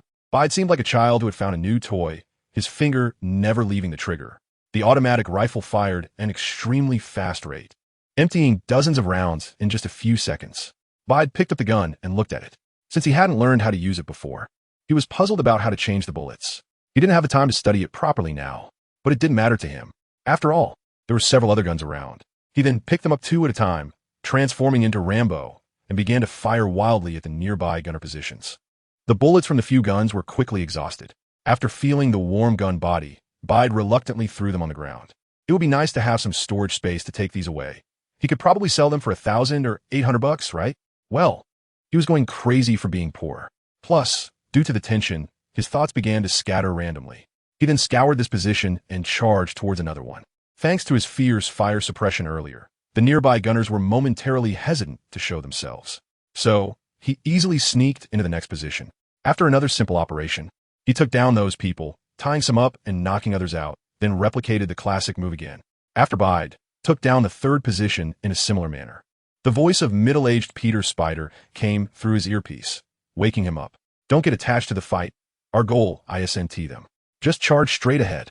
Peter chuckled to himself, realizing that he seemed to be a bit too excited. He quickly dismissed the idea of attacking the next position and charged towards the side front. There, dazzling light was erupting, clearly the result of particle streams colliding from the particle collider. At that moment, Peter noticed that Gwen and the others had already been there. "You finally made it. Gwen was almost about to go back to find you," remarked middle-aged Peter. "Ah." Peter glanced at Gwen, awkwardly smiling. "Sorry. I got a bit carried away." "It's okay, we understand," middle-aged Peter replied. "Shadow and Ham have already come out from that side and are now looking for a place to set up the gadgets. We, ZZZZ at position ZZZZ. You guys, coming?" The voice of Shadow Spider crackled through the earpiece. Middle-aged Peter's eyes lit up. "Looks like they found the position. Let's hurry over." "All right." Taking advantage of the fact that the gunmen behind them hadn't caught up yet, the group briefly exchanged information and left, heading deeper inside. Previously, they had roughly imagined, based on Penny's description, that the particle collider would be enormous. but standing there in reality, they felt its overwhelming presence. Just the rack next to the collider was over 100 meters long, enough for a person to walk on. Similar pathways were visible everywhere. Clearly, these were constructed for the staff to use for building, maintenance, and other tasks. The particle collider itself was even more massive. The outlet alone was over 10 meters in diameter, and as it extended backward, the diameter increased, reaching over 100 meters at the far end. And this was also the width of the underground space. Those living above in Brooklyn would never imagine that beneath their daily lives, a massive void had been excavated, housing a machine capable of destroying the world. When it got closer, they realized the situation was even more serious than they had imagined. A torrent of particles was tearing apart the surrounding space, and strange phenomena were occurring all around. Those are all things from other parallel worlds. Penny shouted, "We must shut it down quickly, or the parallel worlds that have been created by the particle flow will collide with each other and ultimately be annihilated." Rejection reaction? Peter shouted. The roaring of the particle collider filled the surroundings. Due to the spatial fluctuations and the magnetic field disturbances they triggered, their communications devices were completely malfunctioning. They could only rely on raw shouting now. "No, it's quantum collapse." Penny yelled. "We're Mr. Shadow and Mr. Ham." Gwen Spider shouted. Middle-aged Peter had been observing and said loudly, "There's a commotion over there. They should be that way. Let's go." With that, he shot out a web and swung forward. "Okay." Bede and the others quickly followed. However, before they could run far, the spider sense began to alert them. Buzzing, they quickly spread out in the air. In the next moment, countless bullets fired at the places they had just passed. Down below, on some roads and around corners, gunmen also emerged one after another. "Damn Kingpin. How many men did he call to deal with us?" Middle-aged Peter Parker shouted. Gwen replied, 300? 500? It could also be 1,000. What do we do? Bede asked. "We don't fight. There's no need. We just need to find Mr. Shadow and Mr. Ham. Cover you while you insert the little gadget. And then we can leave." Middle-aged Peter Parker said. "So what are we waiting for? Let's go." "I don't think they will invite us to dinner." Bede pointed to the gunmen surrounding them from all directions. "Well, they probably wouldn't mind treating us to some bullets," Gwen responded. The group slightly dispersed, each maintaining a distance of about 4 to 5 meters, moving towards the direction indicated by middle-aged Peter Parker. The complex environment nearby helped block many of their pursuers. After all, these pursuers didn't have their ability to swing away using webs. To chase the spiders, they could only run along the corridors. However, the cunning Kingpin obviously had more tricks up his sleeve. As they passed around a corner, the spider mech was suddenly attacked by something. The opponent had been planning this for a long time, and the spider mech dodged just a moment too late, with a large portion of the cockpit glass melted away. Immediately after, a green mechanical scorpion tail stinger lunged at it fiercely. Whoosh! Peter's figure flashed and charged out. At the same time, he shot out webs with both hands, forcefully pulling the mechanical scorpion tail needle off course. With this pull, the attacker finally revealed his figure in front of them. It was the scorpion, clearly, using Kingpin's device. He had reattached the mechanical scorpion tail needle that Spider-Ham had pulled off in the afternoon. "You treacherous guy," middle-aged Peter shouted angrily, stepping forward to throw a punch. This dishonorable character had ambushed him in the afternoon, almost causing his old injury to flare up again. "Do you know how important the waist and back are for a middle-aged man?" Middle-aged Peter grabbed the scorpion and landed 2 punches. The scorpion was stunned. He had just wanted to seize the opportunity for a sneak attack and was ready to flee. Although his ambush was somewhat effective before he could expand his gains, he was caught and beaten by 2 burly men. The slightly tearful and nervous voice of Spider-Penny reached their ears, prompting Peter and middle-aged Peter to increase their actions. "Don't bully our genius girl." Peter directly grabbed one of the scorpion's mechanical legs and forcefully bent it at the joint, breaking it off. "You hit him too. Little girl, I look down on you." Middle-aged Peter also broke one of his mechanical legs and then used it to hit him a few times. All right, you're going to beat him to death." I'm starting to find it hard to watch. In just about 20 seconds, the scorpion had lost 3 of his 4 legs, and the newly repaired mechanical scorpion tail needle was pulled off again by middle-aged Peter. His face was bruised, his eyes were white, and it looked like he couldn't be saved. "Mr. Parker, Brother Peter, let's go. The spider is not seriously injured." Penny also tugged at their clothes. Peter took a deep breath. "Then let's let him go for now, but I'll tie him up first. After I send you all back, I'll hand him over to the police." Penny nodded heavily. Then Peter and the middle-aged Spider-Man used webbing to tie up the scorpion, sticking him upside down against a pipe to prevent those pursuing soldiers from discovering and rescuing him. After finishing all this, they set off again. After turning another corner, they finally saw Shadow Spider and Spider-Ham. "It's Mr. Ham. Oh my gosh, who is he fighting?" Penny exclaimed. "Is that Godzilla?" They saw Spider-Ham battling a gigantic monster at one of the particle collider's jet ports. The monster was about 13 or 14 meters tall, making Spider-Ham, who was only half the size of an adult, look even smaller. Its entire body was covered in granite-like muscles, and its skin was dark green. What was even more surprising was that this monster had a pair of wings. "Wait, this image. It can't be the Green Goblin, can it?" Peter shouted. Although the monster's appearance had changed significantly, he could still vaguely see some similarities with the Green Goblin he remembered. Plus, the little black spider had mentioned that the Green Goblin in this world was a big monster. But hadn't the little black spider said that the Green Goblin was killed by the particle collider during the fight with Ultimate Spider? He was still alive. Green Goblin? Norman Osborn? The middle-aged Peter Spider also recognized some features of his old nemesis from the big Green Goblin in front of him after Peter's reminder. That's right, that pointed, long shoehorn face. Oh, and those goblin-like ears, it's the Green Goblin. The ultimate Green Goblin of the Ultimate Universe? So his physique has to be ultimate too? There's no need for such damned rigor in a place like this, Peter complained. It really does look very ultimate, when Spider agreed.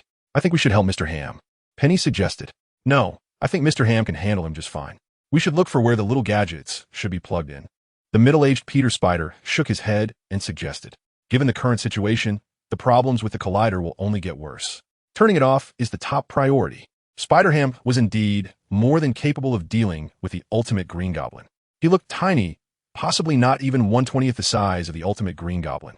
But when strength reaches a certain level, being small can actually become an advantage. Suddenly, he flashed and appeared next to the ultimate Green Goblin's feet, whistled, and tripped him. The ultimate Green Goblin's figure swayed to the side. At that moment, Spider-Ham reached into his pocket and pulled out a small wooden hammer. Just when Peter and the others were puzzled about what he was going to do, the wooden hammer suddenly transformed into a large wooden hammer. That's right, in an instant, it grew from a few centimeters to several meters, bigger than the ultimate Green Goblin. Bang! The ultimate Green Goblin was smashed to the ground by a hammer. Then, Spider-Pig put away his little hammer, whistled, wiggled his pig nose, jumped high, and sat down on the ultimate Green Goblin. Ow! The ultimate Green Goblin let out a wail. Spider-Pig looked so relaxed and comfortable that it seemed as if he was on vacation rather than fighting. "By the way, where's Mr. Shadow?" Peter looked around. Spider-Pig and Shadow Spider had infiltrated to find the location of the main control panel of the particle collider. The little gadget needed to be plugged into the main control panel to be effective. But they only saw Spider-Pig and not Shadow Spider. In fact, Shadow Spider was right across from them, no more than 100 meters away in a straight line. However, the eruption of the particle flow obscured their senses. And with Shadow Spider was a Spider-Man dressed in a similar all-black suit. Little Black Spider, Miles Morales. And the one fighting them was Dr. Octopus. "I didn't expect you to show up," Shadow Spider said as he grabbed one of Dr. Octopus's tentacles and threw her hard. "Of course, we're a team." Came the laughter of Little Black Spider from under his mask. As he spoke, he moved to where Dr. Octopus was flying and threw a punch at her. But Dr. Octopus reacted quickly and caught him, slamming him to the ground. "How's your uncle?" Shadow Spider asked as he freed Little Black Spider from Dr. Octopus's mechanical tentacle. "The operation finished 2 hours ago, and he was completely out of danger an hour ago," Little Black Spider replied. "Wow, that's great." "My Uncle Benjamin didn't make it," Shadow Spider said while dodging Dr. Octopus's rapid attacks. "I'm sorry, Mr. Shadow," Little Black Spider apologized. "It's not your fault. Where are Peter and Mr. Parker?" "I want to thank Peter properly. The doctor said if the bullet hadn't deviated by that 1 centimeter, my uncle would have." Little Black Spider asked. "They came from the other side," Shadow Spider replied. "How about you leave this to me, go look for them, and deal with that thing behind you first. So many colors, it's making my eyes dizzy. Although I can't tell apart many of them, there are definitely more than what I have." "Okay, be careful," Little Black Spider said as he left the battle. But Dr. Octopus didn't want to let him go that easily. However, Shadow Spider unleashed all his firepower, making every move deadly, forcing Dr. Octopus to fight him with all her strength, not daring to relax for a moment. She felt anxious and confused. The situation had exceeded her expectations. For tonight's gamble, her boss, Kingpin, had mobilized 300 armed men from all over New York, distributed across several key points. This was due to the tight timeline. Otherwise, the number could have been multiplied several times. Because of the absence of the tombstone and the Prowler's combat power, Kingpin had also spent a considerable amount of resources to rescue the critically injured Ultimate Green Goblin. Thus, with her, Scorpion, and the ultimate Green Goblin as high-end combat forces, paired with 300 gunmen, it should have been foolproof. But unexpectedly, just a few minutes ago, they received news that both the front and rear interception lines had been breached, and the central area, originally under Scorpion's control, had not received any updates from him. Not only that, but their heavily relied upon ultimate Green Goblin was being held up by a ridiculous cartoon pig. She was left to fight alone as a weak woman. Dr. Octopus even considered giving up. It was impossible to fight to the death. Her relationship with Kingpin was only a temporary partnership, not a strict superior subordinate one. Kingpin provided research funds, and she led the research content, each getting what they needed. Moreover, after several experiments, she had already collected a lot of data from the particle collider and had obtained preliminary experimental results, so there was no need to stubbornly persist here. With this thought, Dr. Octopus's aggression diminished significantly.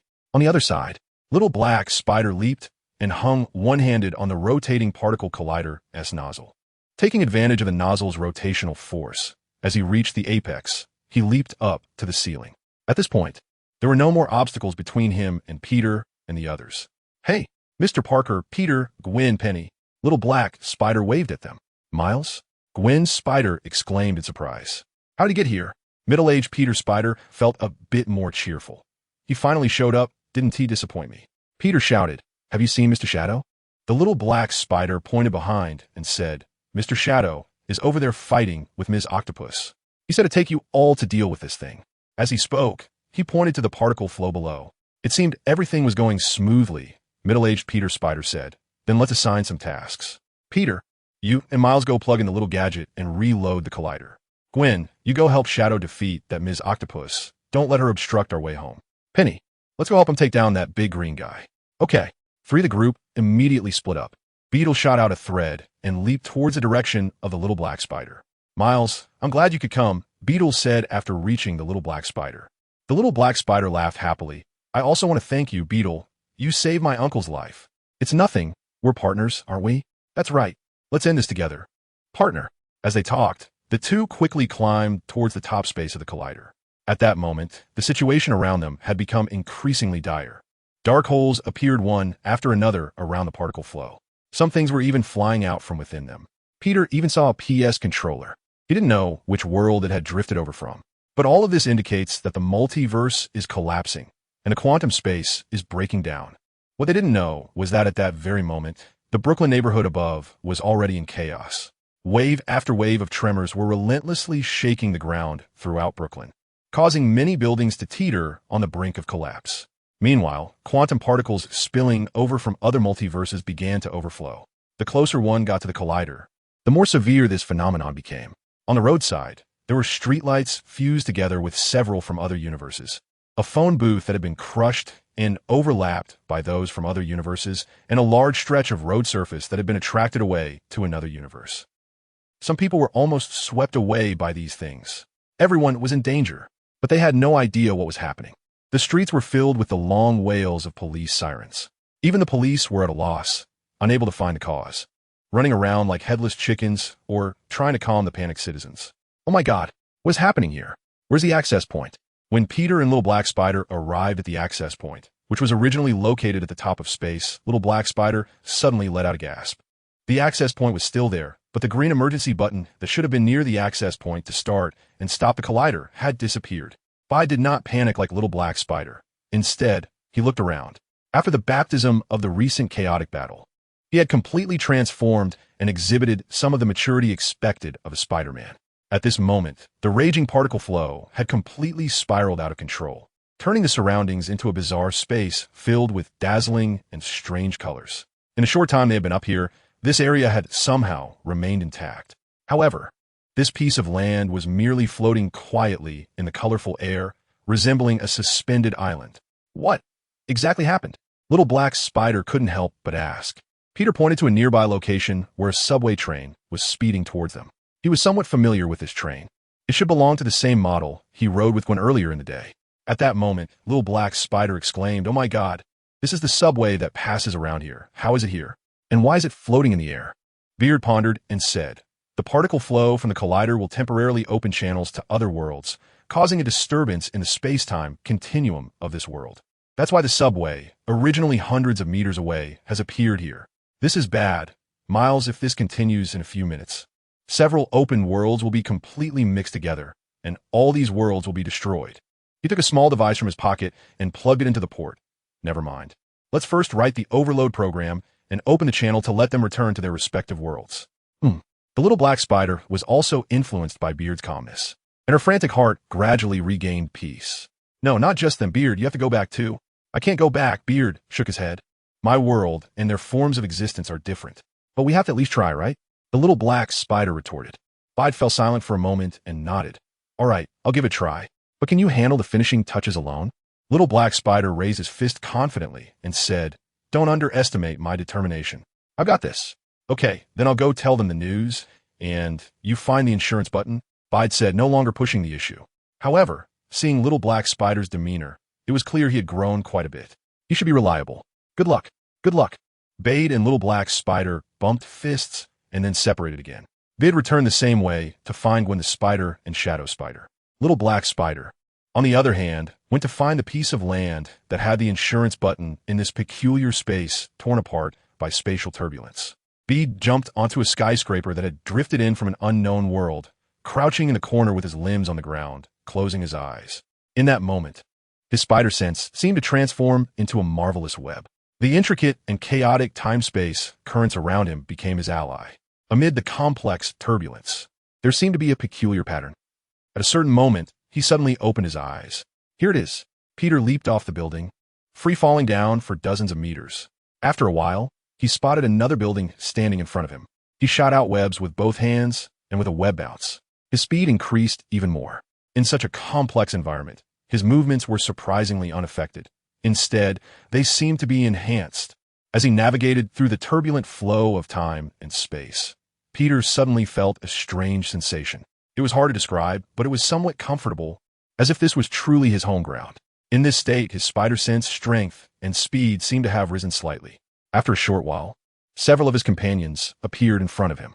Octavia had long since disappeared, likely having slipped away when the situation turned dire. At that moment, several other Spider-Men were surrounding the Ultimate Green Goblin.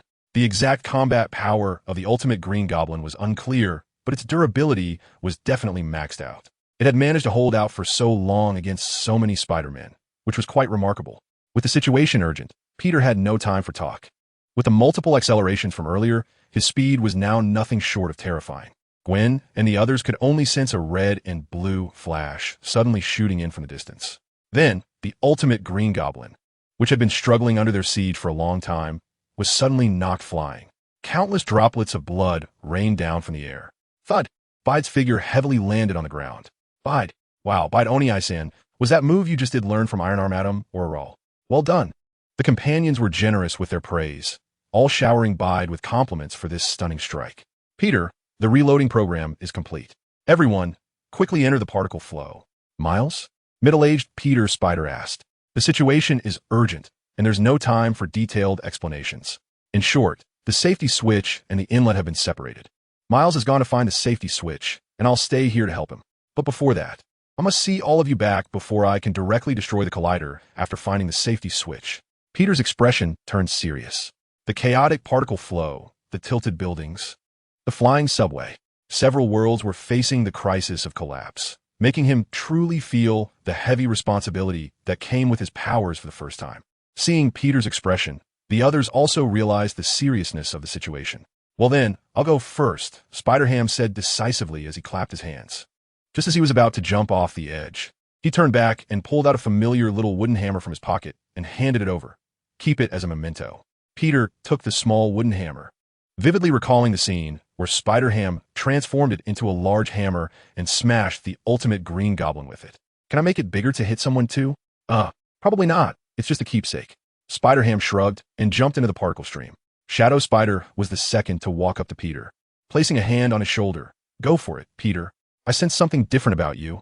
A breath of fresh air. Your future holds endless possibilities. Breath? Peter asked in confusion. What breath? I don't know. Just a feeling, the intuition of a spider detective, Shadow Spider replied, tapping his head. After saying that, he jumped down as well. Penny stepped forward, pulling out a handful of candy, a variety of them. Peter, do you want some, okay? Peter nodded, patted her head, and then touched the spider mech. I will miss you guys. Spider mech. After Penny left, middle-aged Peter Parker also stepped forward and hugged Peter. Say goodbye to Miles for me. Yeah, I will. Peter nodded. Mr. Parker, when you get back, you should try to find Mary Jane. I think she's been waiting for you too. Thank you. I will. Middle-aged Peter Parker nodded. To be honest, seeing Miles and Penny makes me want to try the feeling of having a child too. It should be nice, right? Beetle chuckled. Then I wish your child has a mind like Penny's. In the end, only Gwen Spider was left. Gwen Spider took a few steps towards Beetle, but said nothing, seemingly struggling with her words.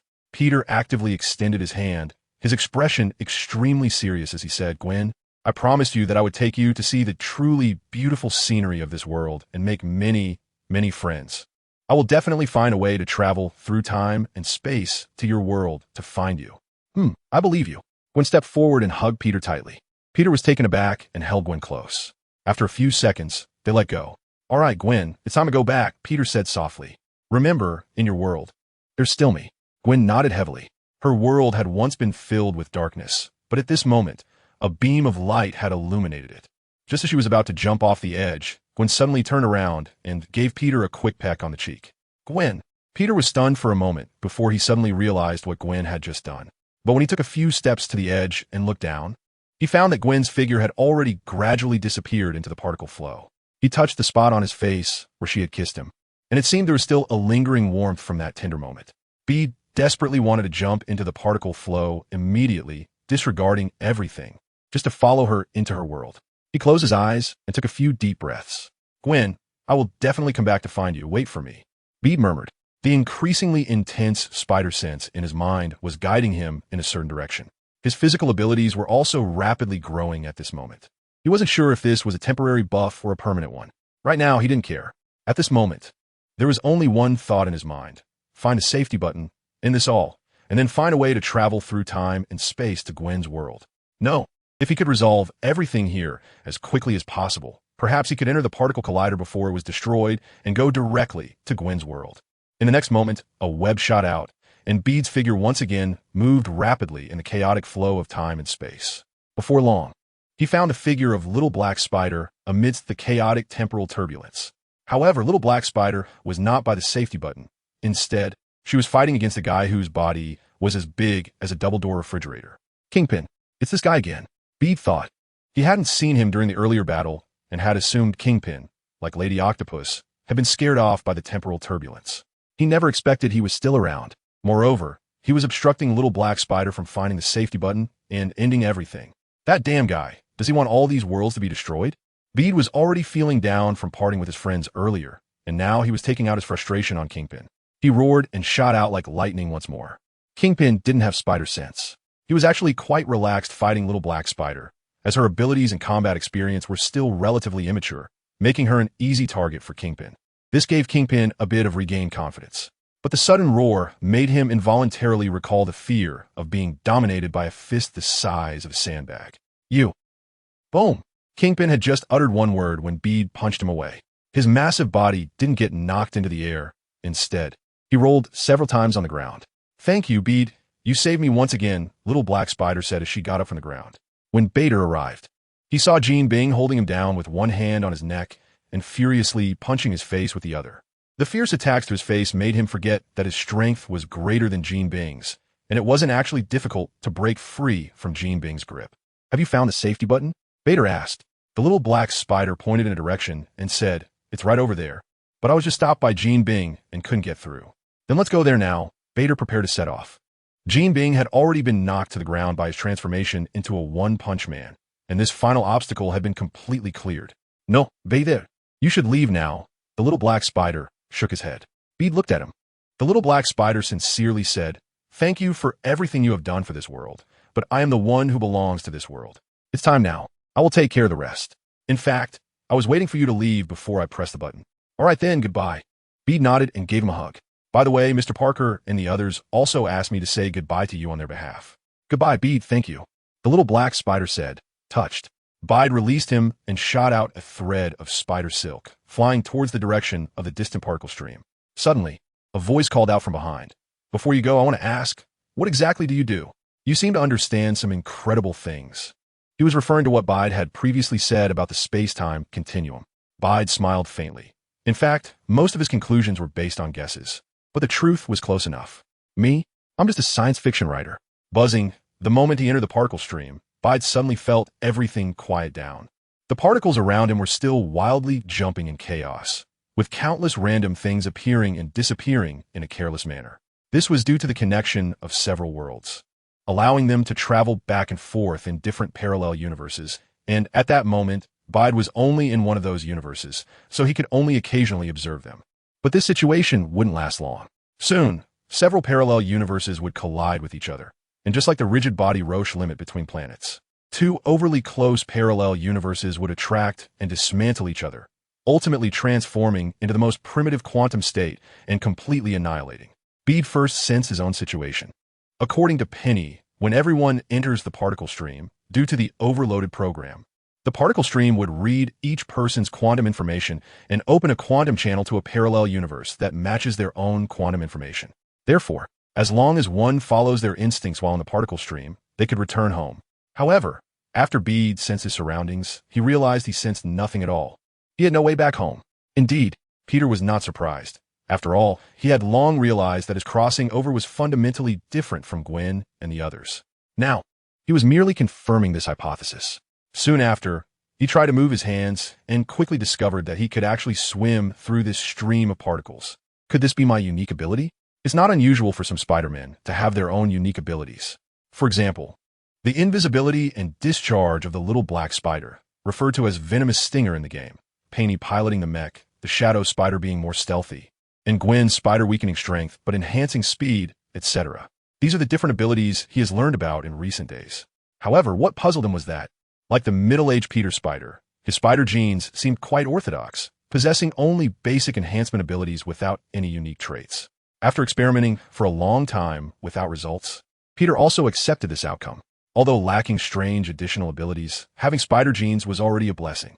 One must learn to be content and find joy. But now, he felt as if he had discovered his unique ability. Particle flow? No, it's quantum. He recalled the indescribable pleasure he felt when entering the raging particle flow space. He hadn't had time to think much about it back then. But now he realized that it was actually because his body cells were absorbing quantum energy from the particle flow. Due to absorbing too much energy, exceeding what his body cells could handle, it was unconsciously released, granting his body a comprehensive enhancement. Bide tried to control his body, no longer absorbing energy from the particle stream. At first, it was a bit difficult to control, but soon he was able to do it effortlessly. He could automatically turn the quantum switch in his body on and off. When activated, it would continuously consume quantum energy, allowing him to choose a temporary enhancement for himself in a comprehensive manner or focus on a specific aspect. When turned off, he would return to his normal state.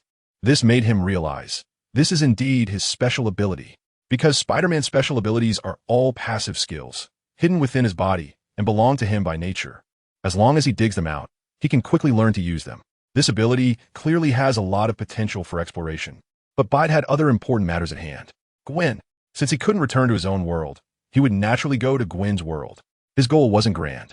If he could team up with Gwen as a pair of spider partners and live out his life that way, that would be quite good. In the particle stream, without needing to worry about consumption, Bide maximized the quantum energy, using it all to enhance his spider sense. 100 meters, 200 meters, 400 meters. His spider sense rapidly extended outward. Scenes of parallel universes appeared in his mind. There was Toby Spider, muscular and wearing the classic red and blue spider suit, Garfield Spider, tall and dressed in the spectacular spider suit, and Six-Armed Spider-Man, who had 6 arms, along with Spider-Witch, covered in eyes and spines. The impact of the particle collider on parallel universes was growing stronger. However, since just now, the images of these parallel universes had been continuously disappearing, indicating that Little Black Spider had successfully shut down the particle collider. Peter is now at the intersection of many parallel universes. Why hasn't he found Gwen's universe? As he feels one parallel universe after another disappearing from his senses, Peter is both delighted and secretly anxious. Just then, he found it. Bide suddenly opened his eyes, revealing a look of joy. A familiar figure was standing on the dark high-rise, gazing into the distance. It was the silhouette of Gwen Spider. Bede infused quantum energy into his arms and legs, quickly dashing towards that direction. Buzz. However, before he could reach halfway, the spider sense was interrupted. Damn it, Bede cursed angrily. The feeling of being just one step away from success was so frustrating. But at this moment, he had no time for lamentation. The only path before him was to find a quantum passage to drill through. Otherwise, once all these opened quantum passages closed, he would be trapped in the cracks of this parallel universe for the rest of his life. Unless someone could open a quantum passage again in the future, he would be doomed to die here. Bide once again turned the spider sense to its maximum. This time, he didn't seek distant quantum channels, but instead focused directly on the three closest to him. He was confident he could slip through any of them in an instant. But which one to choose? The first one seemed to be a Lego universe on the other side. Bade thought about the scene of himself as a real person appearing in the Lego universe and got drunk with excitement. No, no, no. Secondly, is it the prehistoric era? Wait, why is there a T-Rex wearing a spider suit? Why are you carrying Pinru's wardrobe? Bide decisively ruled out this option. If he stayed in that world for a while, he would probably become a primitive man. Did he want to be the ancestor of humanity in that world? The third one, the real universe. This is it. Bide thought for a moment and rushed in directly, diving into it. Meanwhile, in a certain real universe, in a building, a huge and peculiar passage resembling an enlarged and reduced tunnel of a certain blue fat character was continuously emitting strange light. In a room outside the passage, three people, two in red and one in white, were engaged in a fierce battle. On one side was a woman dressed entirely in white, her body occasionally swaying, appearing quite unstable, as if she might disappear from this world at any moment. The other two, on the contrary, were alternately enlarging and shrinking, looking even stranger. Just as the three were locked in combat, a dazzling light suddenly erupted from the tunnel beside them. A figure suddenly emerged from it. "Dad?" The three fighting glanced over. One of the women shouted. "Huh?" Finally emerged from the quantum passage, feeling grounded. While Peter was feeling grateful, he suddenly heard someone seemingly calling him Dad. For a moment, Peter was a bit confused. "No. Hop, that's not your father." The man grabbed the woman who was calling Dad and said, "Hey, buddy, who are you? Why did you come out of there? Wait, are you that little boy?" The man stepped forward and asked. Beard turned his head at the sound, frowning. He seemed to recognize the identity of the person in front of him. "You are Ant-Man?" Scott made an exaggerated, surprised expression. "Wow, looks like I'm quite famous. But hey, how about we first talk about who you are?" Bede's gaze quickly swept to the back of Ant-Man, immediately recognizing the identities of the other two people. Hope Van Dyne, the biological daughter of the original Ant-Man Hank Pym, and also the second Wasp, the official partner of Ant-Man. The other person in a white suit is Ghost, whose real name is Ava Starr, the daughter of the villainous Egghead, Elias Starr. During a quantum experiment conducted by Egghead, an explosion occurred, resulting in the deaths of Egghead and his wife on the spot, and Ava's body was affected by radiation, causing her to become a molecularly unstable state. S.H.I.E.L.D. tried to exploit her abilities, so they created a suppressive suit and trained her as an invisible agent, codenamed Ghost. After S.H.I.E.L.D. fell, Dr. Pym's friend, quantum physics professor Bill Foster, adopted her and attempted to cure her. So, have I ended up in Ant-Man 2? Rescue the mother-in-law? Wait, no. Beat suddenly remembered. This is not a movie. Ant-Man 2, as a superhero standalone film for Ant-Man, seems to lack the appearance of other superheroes to enhance Ant-Man's presence. But in reality, the timeline of Ant-Man 2 is almost simultaneous with Avengers: Infinity War. Perhaps right now, in the distant space, on the Asgardian refugee ship, Thor and Hulk are fighting Thanos. Whoa. Bade was filled with curses in his heart. Now there was a good news and a bad news. The good news was that he had arrived in the Marvel Cinematic Universe, a place filled with many of his favorite superheroes: Iron Man, Hulk, Thor, Captain America, Black Widow, Hawkeye, Black Panther, Captain Marvel, Doctor Strange. He could name them all in one breath. All right, there's also that little spider who seemed to never grow up no matter what he went through. The bad news was Thanos was about to snap his fingers. Damn, what the heck? He just wanted to find a suitable world to take refuge. How did he suddenly end up in a hell-level dungeon? Although he had just teamed up with other Spider-Men to resolve a crisis that could potentially lead to the destruction of the multiverse, that was actually not too difficult to handle. Kingpin and his henchmen were all quite average in combat power. They were just on the level of street fighters. But over here, although it was only a crisis of a single universe's destruction, oh no, it was actually half of the people in a single universe being destroyed. But what about the enemies? Right now, it was likely that Thanos had already collected 2 or 3 Infinity Stones. There was the General of the Blade, who claimed to be indestructible as long as his blade was intact. There was Ebony Maw, who possessed various object manipulation magic and had an incredibly high IQ. There was Black Dwarf, who was strong and had unmatched defense. There was Corvus Glaive, who was exceptionally skilled in combat and wielded a spear that might have death attributes. And there was an almost endless dark army. Oh my god, how is he supposed to fight this? Bede was completely dazed. His gaze gradually regained focus, landing on the Ant-Man and the Wasp in front of him. Fortunately, this world had the technology to open quantum tunnels, which meant he still had a good chance of returning to Gwen's Spider-Verse. The key, however, lay with these two in front of him. Dr. Hank Pym's quantum tunnel was one of the only two known abilities in this universe that could traverse parallel universes. The other one belonged to America Chavez, who appeared in Doctor Strange 2, Multiverse of Madness. But putting aside the fact that her ability was basically uncontrollable and even she didn't know which universe she would end up in, Bede had no idea where America was wandering in the multiverse right now. If he were to wait for her, it would take at least 5 more years. But Dr. Pym's quantum tunnel was right in front of him. There shouldn't be any hesitation about which to choose. As the quasi-son-in-law of Hank Pym, the original Ant-Man, at this point, they weren't together yet, just partners. Establishing a good relationship with them would make borrowing the quantum tunnel in the future a piece of cake, right? Peter quickly settled on an idea in his mind. It sounds long, but in reality, all these thoughts passed through his mind in just a few seconds. In the eyes of Ant-Man and the Wasp, this suddenly appearing guy stood there dazed for a while, then walked over to them with a friendly smile. Hello. I'm Peter, Spider-Man from a parallel universe.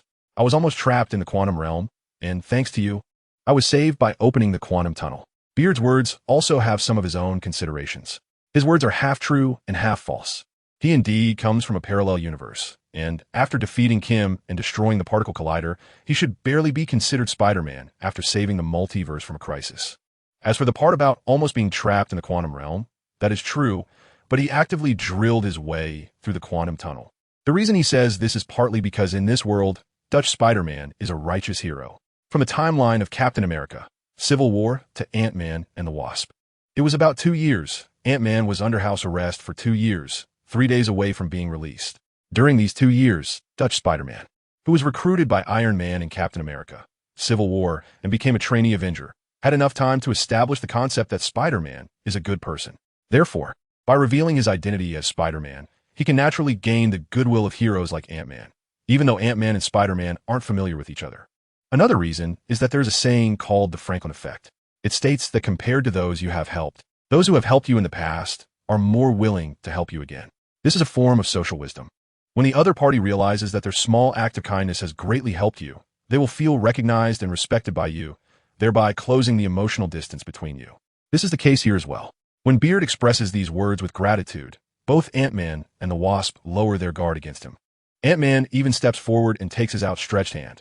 Hello, Beard, I'm Scott. This is Hope. And this is our enemy, Mississippi. She stole our lab. So we're currently fighting her to get it back. That's it. Hello, Scott. Hello, Hope. Nice to meet you. Beard greets the two and then looks at Ghost, who has been standing aside. Since he appeared, Ghost has not attacked Ant-Man and the Wasp. She just stands there, staring intently at Beard. Of course, Beard does not believe that this girl is interested in him. Rather, it is because energy. His spider abilities allow him to store quantum energy within his body. And thanks to the particle flow from that collider, his cells are currently filled with quantum energy. The unstable molecular state appearing in Ghost is actually very similar to the phenomenon of rejection known as quantum collapse that Gwen and others experience in the Ultimate Universe. The quantum collapse phenomenon occurs because the quantum they carry originates from their respective universes, and each parallel universe is considered parallel because there are fundamental differences between them. The greater the difference, the greater the quantum differences constituting the universe, leading to more apparent quantum collapse phenomena, and vice versa. The best example is Spider-Man, No Way Home, where Tobey Spider-Man and Garfield Spider-Man come from their respective different parallel universes to this world. However, because their worlds are not too different from this world, both being real-life universes and from very close timelines, the quantum collapse phenomena they experience are not severe. Moreover, since they don't stay for long, naturally, they do not exhibit quantum collapse phenomena. But over time, it is likely to occur. Ghost's unstable molecular state is similar. Dr. Egghead's quantum instrument likely opened a temporary channel to parallel universes at the moment of the explosion, causing some quantum from other parallel universes to flow into Ghost. Ava's body. The mixing of different quantum from multiple universes causes Ghost's body to oscillate between several different parallel universes. When oscillating to another parallel universe, she becomes invisible in the perspective of this universe. Because her ability is not complete, she cannot receive information transmitted from other parallel universes, nor can she feel that she has been to other parallel universes. Of course, technically, she hasn't really been there. It can only be said that part of the quantum in her body returned to that universe for a specific time and then quickly returned to her body. The solution to this problem is actually very simple. It only requires stabilizing the molecular structure in her body with quantum energy to help her escape this state. The reason she is stealing Dr. Pym's lab and confronting Ant-Man and the Wasp is to use the quantum tunnel in the lab to extract quantum energy for healing. Ghost looks at Beard, and after saying a word, she suddenly stumbles back, leaning against a lab table and sitting down on the floor. Her body begins to exhibit countless phantoms. Some are standing, some are sitting, some are lying back, some are crying. These are different versions of her from different parallel universes or different timelines, symptoms of the quantum distortion in her body. Bide sighed, stepped forward and crouched down. The ghostly woman stared at him, enduring the pain as she watched him. Beat, hey buddy, what are you doing? I think you'd better stay away from her. She's a bit weird and very dangerous. Ant-Man's friendly reminder came from behind. B did not respond, placing his finger on the forehead of Ghost and simultaneously activating the quantum switch within himself. His finger emitted a faint glow as invisible quantum energy continuously surged into Ghost's body, repairing the damaged molecular structure within her. As this repair progressed, her body gradually stabilized, and the peculiar and eerie illusions around her disappeared. Behind them, Ant-Man and Wasp exchanged glances, realizing that this Spider-Man from a parallel universe was actually healing the girl. Does the Spider-Boy, have this ability? Wasp elbowed Ant-Man and asked. Ant-Man shrugged. Maybe, I guess. I'm not that familiar with him. That kid sounds like he is not much older than my daughter. How could I possibly hang out with him? All right, your body should no longer have any issues.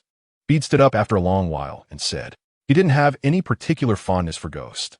In the original story, she had nearly gone insane in her quest for a cure, completely disregarding the lives of Dr. Pym and the original Wasp who were still inside. Even saying outrageous things like if he died, then so be it, while he could understand the desperation of someone gravely ill to survive. Her approach of robbing others' achievements and endangering lives was truly unlikable. Wanting to live is not wrong, but doing so at the expense of others' lives is fundamentally wrong. Moreover, this other was actually her savior. If she were truly healed by the quantum tunnel, then Dr. Pym, who studied the quantum tunnel, was her savior. Wasn't this just like the story of Mr. Dongwa and the wolf? As for why he was saving her now, one reason was to prevent her from targeting the quantum tunnel, as he needed it to open a quantum passage to find Gwen. Secondly, as long as there was a quantum tunnel, his quantum energy could be replenished at any time, so using it up didn't matter. Besides, he had a large reserve in his body, having absorbed plenty from the particle flow. Healing Ghost only cost him less than 1/10 of his total energy, which didn't have much impact on him. Another reason was a small experiment. If he could stabilize Ghost with his quantum energy, did that mean he could also stabilize Gwen's body with quantum energy? If so, he could truly take Gwen to explore various parallel universes. On the other side, Ghost sat on the ground, shocked as she examined her body. Steady hands, a stable body, everything was stable. Since the accident at the age of 7. For over 20 years, she had endured the agony of her cells being torn apart and sewn back together every day, a pain that had nearly driven her insane. But now, that pain had completely disappeared. The whole world had become beautiful. She reached out to touch the leg of the table beside her, and her body did not pass through it. This feeling of being able to touch reality at any time filled her with excitement. Not far away at all, heavy-set black man watched this scene, a look of relief unconsciously spreading across his face. Then he cast a grateful glance at Bede. Buzz. Just then, a bright light burst forth from the nearby quantum tunnel once again. A cool car magnified as it rapidly flew out from within. Immediately afterward, boom, the quantum tunnel exploded. Bede, why is there such a huge quantum tunnel? If I had to describe Bede's feelings at this moment in 2 words, it would be confused. Just a second ago, he was thinking that if he could build a good relationship with the Ant-Man, the first and second generation, he could use that opportunity to borrow the quantum tunnel and enter that quantum space to find a way to the Gwen Stacy world. But in the next second, such a huge quantum tunnel just exploded? Damn, Bede feels, but he doesn't want to talk about it much. Bede looked at the culprit. In fact, It was obvious that the ones who would emerge from inside at this moment were Ant-Man's father-in-law, Dr. Hank Pym, and his mother-in-law, Janet Van Dyne. Janet Van Dyne is the original Wasp, who shrank her body to subatomic size 30 years ago to stop a missile and ended up trapped in the quantum realm. The entire story of Ant-Man and the Wasp actually revolves around Scott Lang, who briefly enters the quantum realm and is coincidentally contacted by Janet, who borrows his body to reach Dr. Pym and the second Wasp. Together, they defeat the villain and save the wife, mother-in-law. Now, we are basically at the end of this event. Dr. Pym risks entering the quantum realm, finds the original Wasp, Janet, and then drives her out.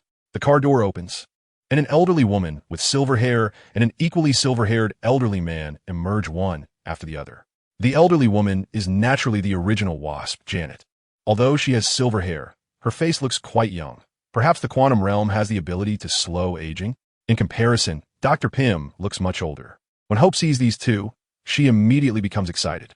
She trembles as she steps forward, her lips quivering, but she can't say a word. Janet feels the same way. The mother and daughter embrace each other excitedly. Bede walked over to Dr. Pym. Dr. Pym looked at his outfit with some caution. Avengers? Clearly, he mistook Bede for Spider-Man. Although the two of them wore different suits, in this world, there was indeed only Spider-Man who wore a spider suit. Due to some historical grievances, Dr. Pym held a deep grudge against Stark and was quite unfriendly towards him. Naturally, he also had an unfavorable view of Spider-Man, who had been trained by Stark. Peter took off his mask and said, "Hello, Dr. Pym. I've heard a lot about you. My name is Peter, and I'm Spider-Man from another world. Not long ago, I almost got trapped in the quantum realm, but I sensed the quantum tunnel you opened, which allowed me to escape. Thank you, Doctor." Pym looked at the Asian face in front of him, sighed with relief, and shook Peter's hand. "Hello, I'm Hank Pym. I'm glad I could help you. You said you almost got trapped in the quantum realm?" A voice came from the side. It was the original Wasp, who was drawn by Peter's presence. Yes, Peter nodded. The expression on the original Wasp's face suddenly became serious. She released her daughter's hand, walked in front of Peter, and scrutinized him carefully. After a long while, she said, "You're lying." Bede expressed confusion. "Why do you say that?"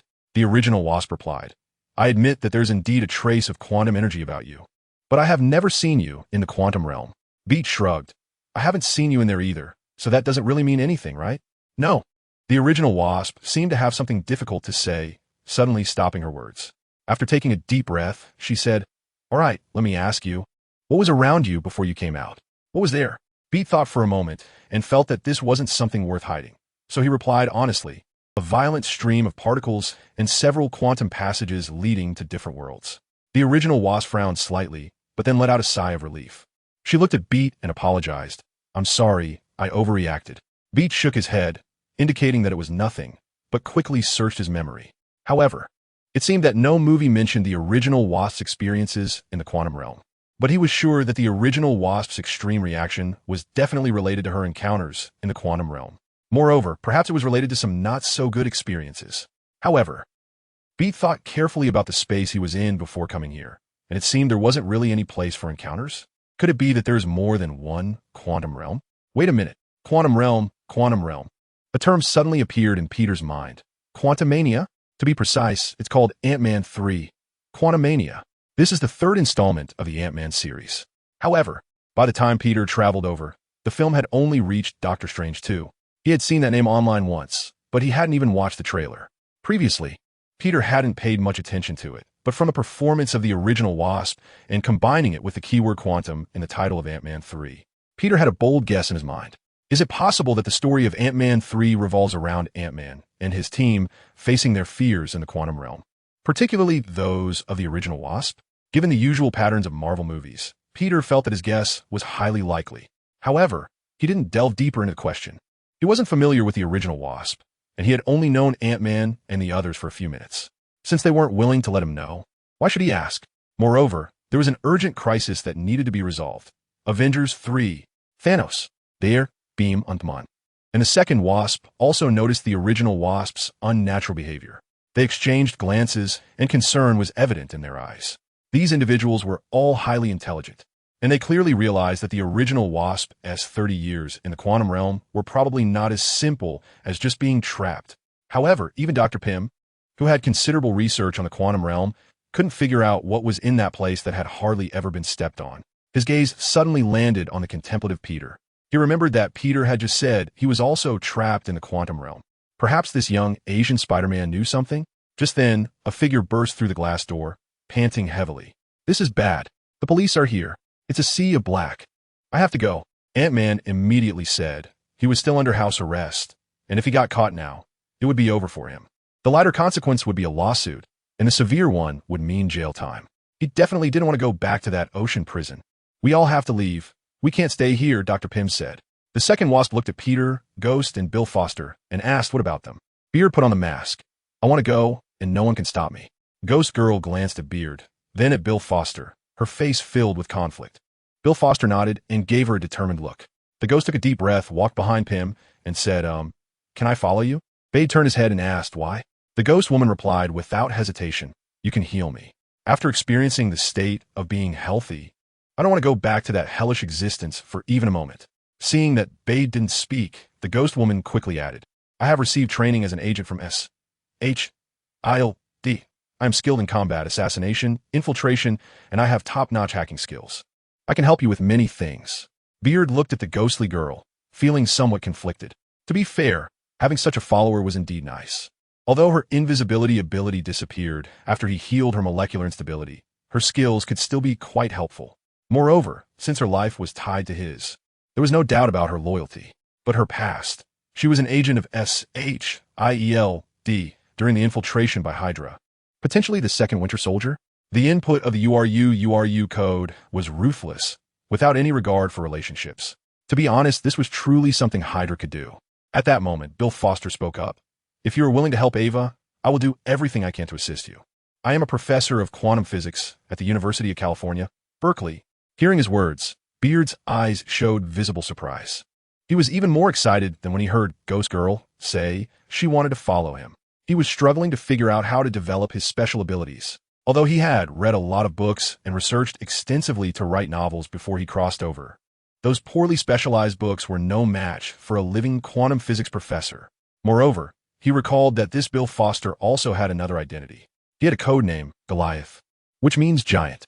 He used to be a colleague of Hank Pym at SHIELD, working alongside Dr.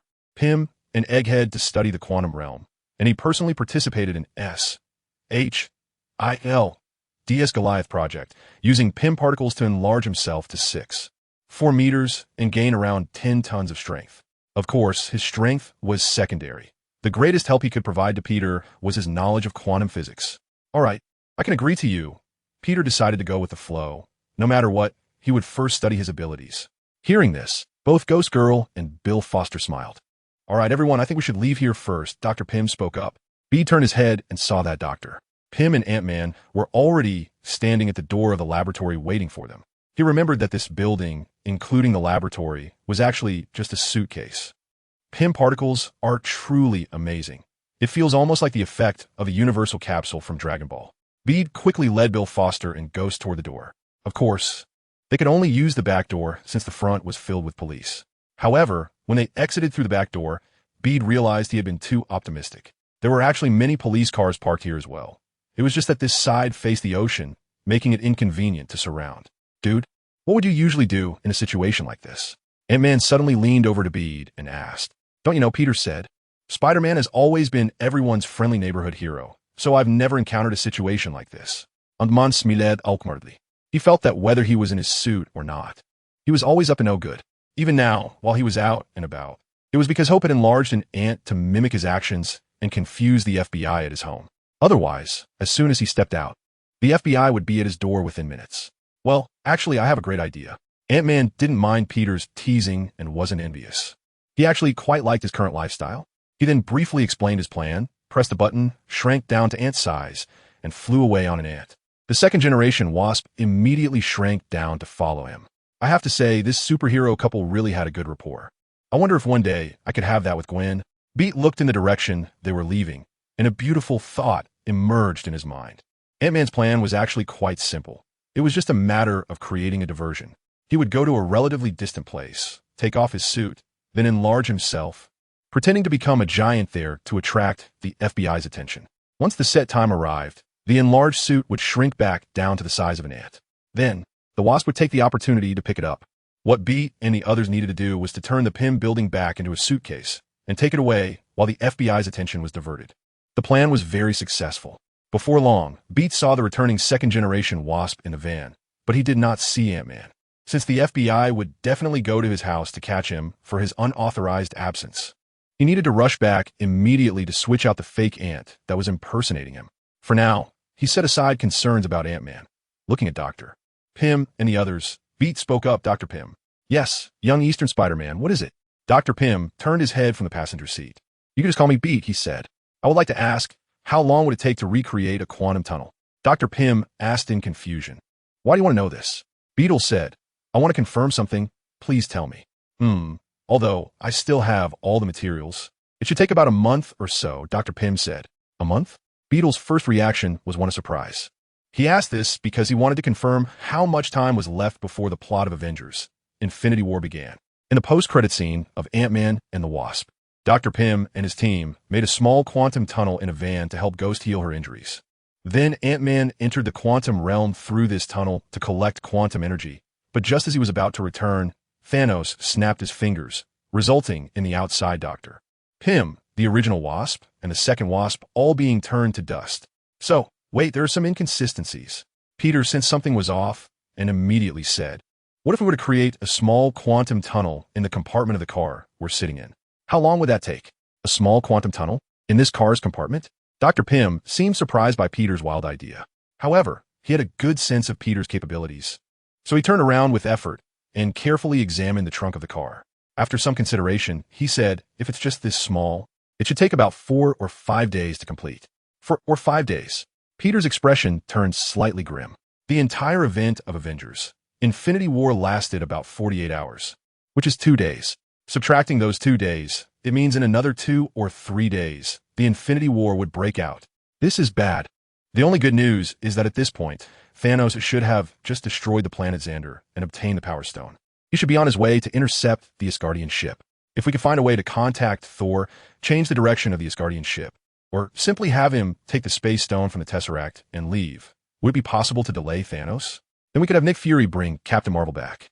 Could we directly take down Thanos? In Avengers: Endgame, Captain Marvel fought evenly with Thanos from 2014, who had gathered all 6 Infinity Stones. And it was only with the power of the Infinity Stones that he was able to knock her out. And now he only has 1, combined with the assistance of several superheroes. Bede's eyes lit up, feeling that his plan actually had considerable feasibility. What's wrong, Bede? Do you have something urgent that requires the quantum tunnel? Dr. Pym asked, since he had to redo the quantum tunnel anyway. He didn't mind lending a hand to this young man. Besides, he was quite curious about Bede's ability to harness quantum energy, and if Bede allowed it, he would be quite interested in studying it. Bede said solemnly, at this moment, a storm is brewing that will sweep across the entire known universe. If things reach the worst stage, the quantum tunnel will be our hope for a comeback. His words were not mere nonsense. Although in Avengers: Endgame, the machine they used to travel back in time, and possibly to other parallel universes, was created by Iron Man and Dr. Banner. The inspiration actually came from the quantum tunnel. Without the template of the quantum tunnel, even if they wanted to create it, it would probably take a long time. After all, neither Iron Man nor Dr. Banner specialized in quantum physics. Moreover, there was also Bede's selfishness in this. After much consideration, he decided to participate in this infinite war. Initially, he had thought of directly entering the quantum realm through Dr. Pym's quantum tunnel and then finding a way to get to Gwen's spider world, away from this world that was about to lose half of its life. From a superhero's perspective, his idea was shameful, a clear act of cowardice. But he never considered himself a superhero. When he first gained spider powers, he inadvertently entered the ultimate universe and met the Spider-Woman. With a sense of pilgrimage and starstruck emotion, he donned the spider suit and became a Spider-Man. As a result, he quickly integrated into that spider family and spent 2 beautiful days in the early stages of gaining his powers. However, later, in the particle flow, he saw parallel universes that were about to be destroyed and gradually recognized the heavy responsibility that came with his abilities and title. The weight of this responsibility made him feel confused about his powers for the first time, especially after leaving that spider family and suddenly becoming a lone warrior. This confusion wrapped around his heart at a visible speed. If Shadow Spider were by his side, she might tell him. Every Spider-Man goes through their own period of confusion, whether to transform into a butterfly or sink into despair. The choice is yours. This could help him understand his current state. If Gwen were beside him, she might comfort him. I have also gone through what you're experiencing. You saved me from it, and now it's my turn to save you.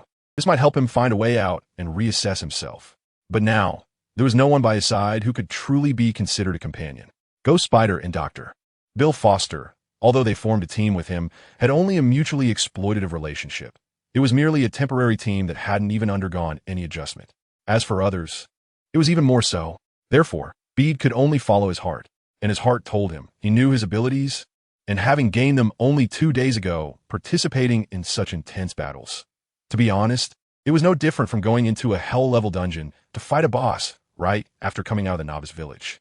Although he had unlocked quantum energy by coincidence, he was still in the most primitive stage of applying it. Currently, not being in the particle flow and without replenishment, if he consumed it like before, the quantum energy in his body wouldn't withstand many uses. Thus, he was actually a complete Street Fighter level. The basic abilities of Spider-Man were like this, and the Black Order sent to Earth by Thanos in the early stages were no simple characters. This wasn't a movie. Apart from the final snap, only one named character, Vision, had died from beginning to end. For Bede at this moment, this was a real world. If you died, it was truly death. Therefore, his first reaction was to escape, which was quite normal. It was human nature. But he suddenly realized that even if he entered the quantum realm, he wouldn't know how to find the world where Gwen was among countless parallel universes. According to his observations, the world he was currently in was very subtle. The largest primary concept should be called countless worlds, the sum of all universes. The second level would be the Sony universe and the Marvel universe. The ultimate universe he was previously in was actually quite different from the Marvel system he recognized. Just take the other universes he saw through those quantum channels in the quantum realm. The universes that appeared in Doctor Strange 2 didn't have that many bizarre things. There were Lego people, animal people, prehistoric times, and the one that turned into Spider Demon was clearly a product of some dark alternate route. The third level, he wasn't too clear about specifically, but the only thing he could confirm was that beneath the Marvel universe, there should be distinctions like the Marvel Cinematic Universe and the Marvel Animated Universe. The basis was that in Doctor Strange 2, Ms. America opened doors randomly. But Doctor Strange, and she didn't go to any of those strange universes Bede saw. They all went to real-life universes. But he knew that Marvel itself had a set of universe numbering, like identifying the universe where most events occur as the 616 main universe. If that's the case, then the one he was in now should logically be the 616 main universe. What about Tobey Spider-Man? What about Andrew Spider-Man? These two had been to this universe in Spider-Man, No Way Home. And what about the middle-aged Peter Parker he met in the Ultimate Universe? He claimed to be from a 616 universe, and clearly had experience crossing universes or timelines, so he knew his universe number.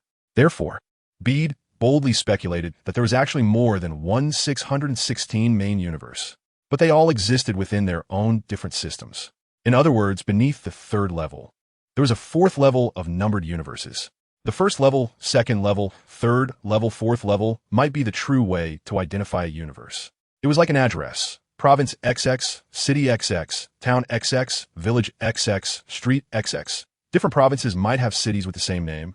Different cities might have towns with the same name. And the same name could also apply to villages or street names. For example, Countless Worlds, Marvel Universe, Live Action Movie Universe, Universe 616. This is the complete designation of the universe he is currently in. And this universe also has its own derivative universes. For example, in Avengers, Endgame, Iron Man and others use a time machine to travel to different timelines and collect the Infinity Stones from various timelines. Although they eventually return everything, they cannot erase the traces of their existence. Does a universe exist with two identical individuals at the same time? No, that is clearly a derived parallel universe. There are countless worlds, the Marvel Universe, the live-action movie universe, Universe 616, B, C, and so on. These universes are generally identical to the primary universe A, but have branched off for various reasons. This can also be considered as a fifth level. To put it in terms of house numbers, it would be like there are North households on XX Street or in XX Village. Just one fifth level within a fourth level can split into many possibilities. The fourth level within a third level also has numerous possibilities. To find the universe where he encountered that Gwen spider in the vast cosmos, unless he finds a precise house number, the difficulty is too high. He is unsure if he has the ability to find it, so he needs someone to assist him. The best candidate for this assistance is right in front of him, Dr. Pym and Dr. Foster. Dr. Foster is easy to deal with. As long as he helps stabilize Ghost's body from time to time, he will assist him. But Dr. Pym, who has no personal connection to him, why would he help? Moreover, the most critical point is, if the Infinity War fails, then a few days later, when Thanos snaps his fingers, Dr. Pym is done for. Even if he hints at it, letting Iron Man and others directly activate the time travel mode to minimize the duration of the disintegration. Who can guarantee that this Infinity War will be won? If he wants to play it safe, he could wait 5 years to let the plot develop normally, which might increase the chances of success. But that would mean waiting 5 years, even ignoring the potential time differences between different universes. Why would he think that Gwen Spider would wait for him for 5 years? Moreover, another crucial point is that Peter cannot be sure he won't be wiped out by that snap. After all, the power to eliminate half of all life in the universe is a force of rules. Since he is in this universe, he is within the scope of those rules. It wouldn't be surprising if he got wiped out. The odds are 50. Either live or die. Peter chooses to take the opportunity into his own hands. In fact, he has a backup plan to dive into the quantum realm when Thanos snaps his fingers. Ant-Man managed to escape Thanos' snap because he was in the quantum realm. However, this backup plan has a flaw. According to Ant-Man, he felt like he was trapped in the quantum realm for only 5 hours, but in reality, 5 years passed outside. This suggests that the time flow is 1 hour 1 year. But in the case of the original Wasp, this rule does not hold. Outside, it was 30 years, and inside it also seemed to be 30 years. Moreover, if the time flow inside and outside is indeed so different, how can they communicate in real time? Wouldn't it take a year to say just one sentence? Even a blind date wouldn't be that dismissive. Therefore, Peter dares not gamble on this. Since there is no way to avoid it, he chooses to face it actively and take control into his own hands. If he tries hard and still loses in the end, and he dies, then so be it. He accepts it. Peter will reveal everything about Thanos and the Infinity Stones, because whether it's the quantum tunnel or contacting the Avengers, he needs the help of these people. Hearing that half of the life in the universe might be erased, Luis, who is driving, slams on the brakes in shock, nearly crashing into a roadside barrier. He grabs his hair with both hands and screams in a frenzy, "Dude, are you serious? Are we about to die?" Dr. Pym, the original Wasp, the second Wasp, Ghost, and Dr. Foster all fix their eyes on Peter, hoping he is just joking. However, Peter sadly confirms to them, "I swear on my suit and Spider-Man's honor that what I'm saying is true, more real than gold." Huh. Dr. Pym takes a deep breath and then exhales. "So, you want me to make a quantum tunnel because you don't have faith in this war, right?" Beard's expression was heavy as he said, "The opponent is one of the most powerful beings in the known universe, possessing an unparalleled strength that makes both body and mind nearly invincible. The Dark Army under them is so vast that they can conquer any place on Earth in a very short time. Our chances of winning are not great. Unless what?" Dr. Pym pressed. "Unless we can find Captain Marvel and gather the full strength of the Avengers, then we might have a chance." Beard replied, "The full strength of the Avengers." Dr. Pym frowned. He was not familiar with Captain Marvel. By the time she appeared, Dr. Pym had already retired from S.A.K.E.L.E. But he naturally understood what the full strength meant. Although he was engrossed in research and saving his wife, he was not completely oblivious to the outside world. Furthermore, during the Civil War 2 years ago, Scott had secretly worn the Ant-Man suit to participate, so he couldn't ignore it. After the Civil War, the once powerful Avengers were nearly torn apart. Now, those who were nominally still Avengers were actually just Iron Man and War Machine. Just the two of them. Could that still be called a team? They might as well be called good buddies holding hands. At this moment, trying to gather these scattered Avengers back together based solely on Beard's few words was incredibly difficult. He didn't even know where the former Avengers were now. Beard said, "We're the Avengers. I might know a thing or two, as long as you can help me get in touch with someone." "Who?" "Tony Stark." "Dumb stock." Dr. Pym cursed. He had once worked with Iron Man's father, Howard Stark, and was one of the founders of S.H.I.E.L.D. The two had a decent relationship, and although they were competitors, it hadn't reached the point of enmity. But Howard Stark, taking advantage of his moment of inattention, stole the Pym particles he had developed, and he refused to admit it. This incident became a thorn in Dr. Pym's heart, and from then on, he considered Stark an untrustworthy little man. Beard actually knows the ins and outs of this matter. The missing Pym particles were actually taken by Captain America, who traveled back in time during Avengers Endgame to steal the Infinity Stones. Beard is indeed eager to resolve this feud, but he doesn't know where to start. He can't just say he's seen the plot and that it was Captain America who did it, right? The plot of Avengers Endgame hasn't even been released yet. Who would believe him if he talked about it? In fact, even now, Pym and the others are likely in a state of skepticism regarding what he has said. It's just that he barely managed to gain a bit of their trust by vouching with his suit and his reputation as a superhero. After all, they were already planning to build a quantum tunnel, which doesn't conflict with Bede's request.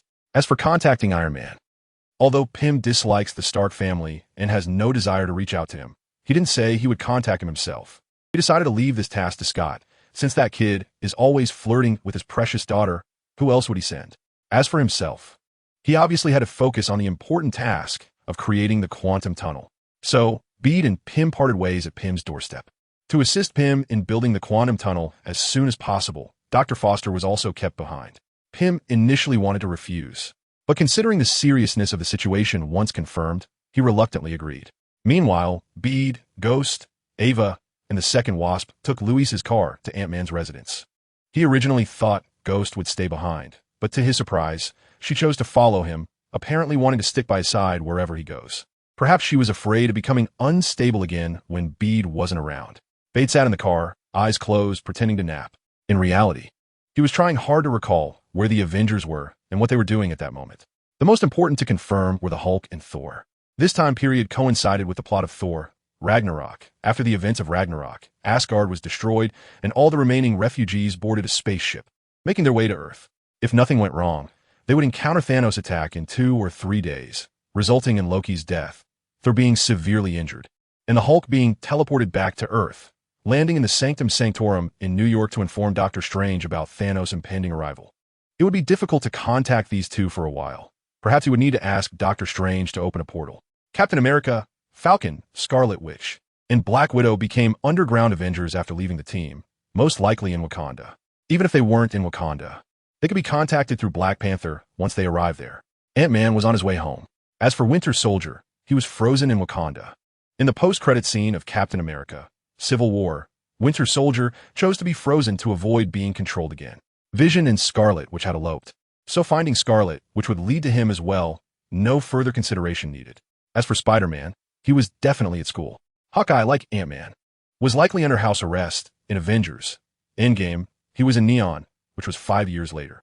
Black Panther was undoubtedly in Wakanda, that was for sure. So, if he could go directly to New York, find the Sanctum Sanctorum, and get Doctor Strange's help, that might be the best solution. Doctor Strange could see the future and could easily recognize the severity of the situation. He could open portals or teleport people directly. He was practically a magical helper. However, Bede didn't know the location of the Sanctum Sanctorum, so this method was off the table. His final choices came down to 2, Iron Man or Captain America. As long as he could contact one, he could reach the other through that contact. Although these two seemed to have fallen out, they still had feelings for each other and kept each other's contact information. Compared to Iron Man, Bede felt it would be easier to reach Captain America. Ant-Man had joined Captain America's anti-registration side during Civil War, and although they eventually parted ways, they surely still had each other's contact information. But Captain America might be in Wakanda or executing underground revenge missions in some other places.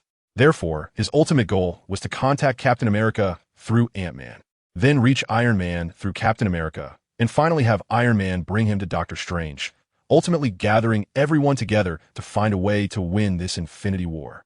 He absolutely disagreed with the original plan of splitting the team into 2. The strength of a united Avengers was evident in Endgame. In contrast, the split Avengers in Infinity War ultimately faced a disastrous defeat. Since he had the means, Bede naturally wanted to do everything he could to make this happen. The car stopped in front of Ant-Man's house. Bede noticed a few black cars parked not far away. "Oh, FBI," Lewis shouted, standing frozen in place. "Why are you so afraid of the FBI?" Bede had already formulated a rough plan in his mind and didn't care much about Lewis's panic. He originally wanted to ask if Lewis had been warned by the FBI often, but considering there were 2 ladies nearby, he held back. Lewis covered his mouth and whispered, "These guys are everywhere. How can I not be afraid?" Bede was a bit puzzled at first, then suddenly realized. He remembered that the members of the Ant-Man team all had criminal records. Even their company's name, Ex-Con, means ex-convicts, and Louise was one of them. Moreover, in Ant-Man, he was the one who, after being encouraged by Dr. Pym, urged Scott to steal from Dr. Pym's house. No wonder they were so afraid of the police. Can ex-convicts not be afraid of the police? Not everyone is thick-skinned enough to walk into a police station like it's their home. Should I call Mr. Lang? Bede turned to the second-generation Wasp. The second-generation wasp shook her head. The FBI is here. He can't leave the house. It's also inconvenient for us to show ourselves. Let's wait until they leave. The second-generation wasp and Dr. Pym are both well-known figures, similar to Luis. All right, in Ghost. Thinking of this, Bede suddenly felt a bit of toothache. In the previous world, he at least hung out with a group of superheroes. How did he end up in this world, mixed up with a bunch of wanted criminals? Clearly, the way of entering this world had problems. After waiting outside for more than 10 minutes, the FBI car finally left. With his keen spider sense, Bede could sense that the people in that car had been watching their vehicle for quite a while before leaving. They probably noticed something was off. However, in the end, they left, clearly not intending to embarrass Ant-Man. Soon, Bede saw Ant-Man again at his home. When he saw him, he was wearing headphones and energetically playing the drums alone. Seeing this scene, Bede remembered that Gwen said she was also a drummer in her band. It seemed he shouldn't get too close to Ant-Man. After all, a band doesn't need two drummers. Bede thought somewhat absurdly. For some reason, seeing the cheerful Ant-Man, his heart, which had been weighed down by the impending Infinite War, surprisingly lifted a little. Shouldn't it be said that this is exactly what a superhero aimed at a joyful family should be? It brings its own comedic effect. Oh, Hope, Luis, Bede, what are you doing here? Ant-Man took off his headphones, his face beaming with joy. He had outsmarted Officer Wu, who was assigned by the FBI to monitor him, and there were only a few days left until his house arrest ended. So how could he not be happy? However, Bede and the other two did not laugh along. Scott, let's sit in the living room and talk, said the second-generation wasp. Ant-Man nodded, and his smile faded considerably. He was wondering, could there be a problem with some aspect of this? The four of them sat down on the sofa in the living room. Bede repeated what he had just said to Dr. Pym and others, but this time he added the plans he had thought of on the way. After listening, Ant-Man gaped, his expression blank, speechless for a while, as if he had been greatly frightened. Dude, you're not joking with me, right? I guess you're joking. You are joking, right? You must be joking. Ant-Man mumbled.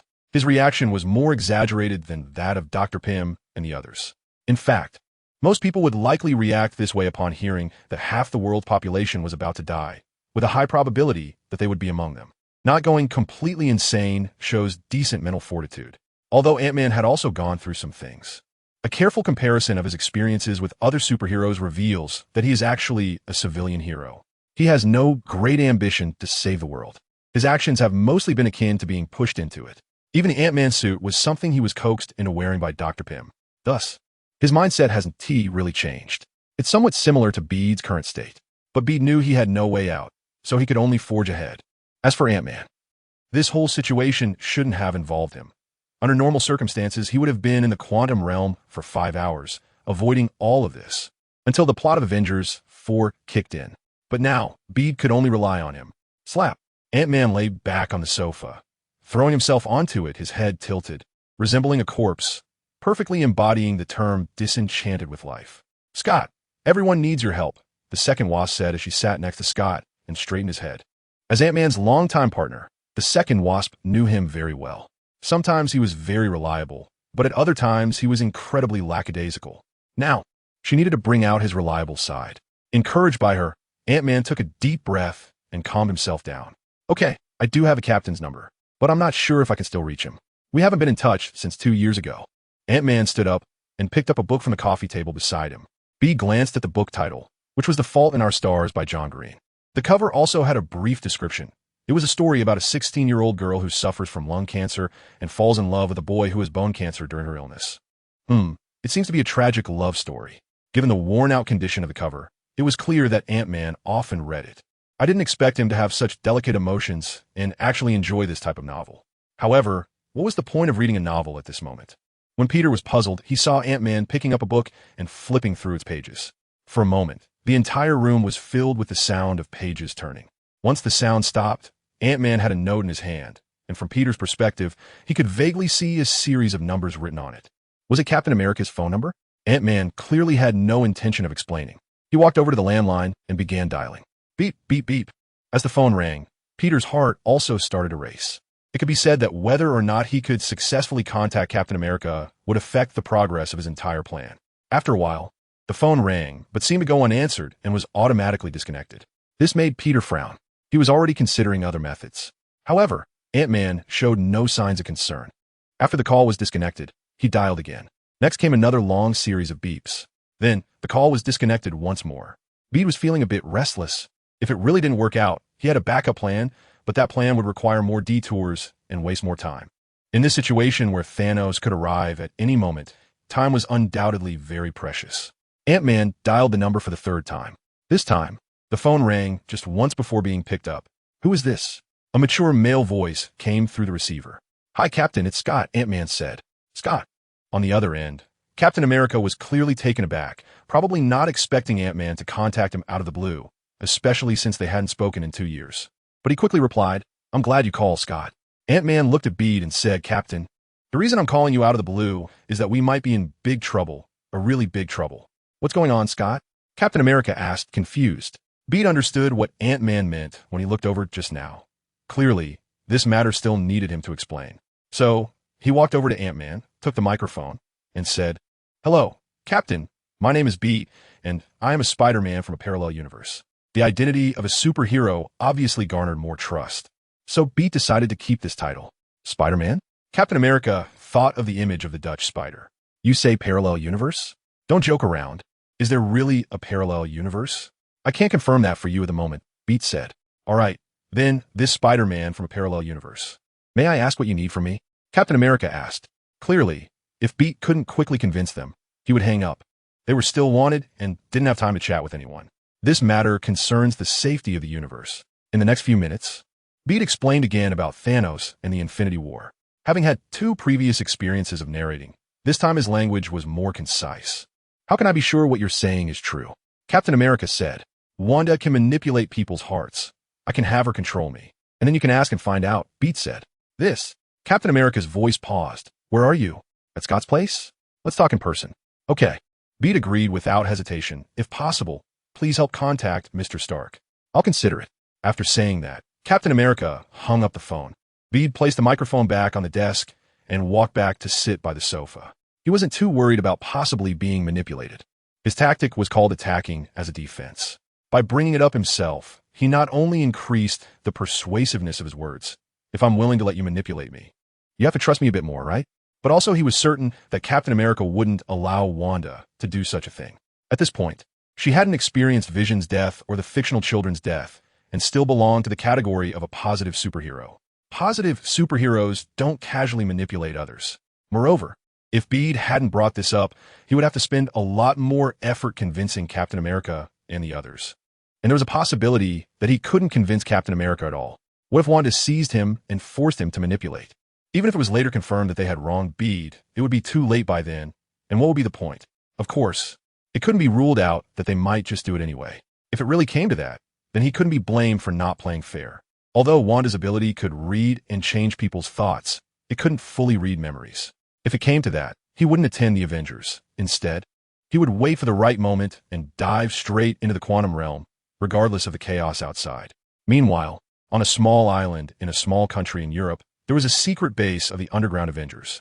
Captain America, Black Widow, and Falcon were either sitting or standing. The base was silent, and none of them spoke. Do you believe what he said? Finally, it was Black Widow who broke the silence. "You shouldn't have any reason to lie to us, right? And to use such a fantastical lie. For what? To scam funding? You should go find Stark for that." Captain America said. "Did he say he's Spider-Man from a parallel universe? The kid Stark brought before?" Falcon asked. Captain America shook his head. From his voice, he sounds quite a bit older.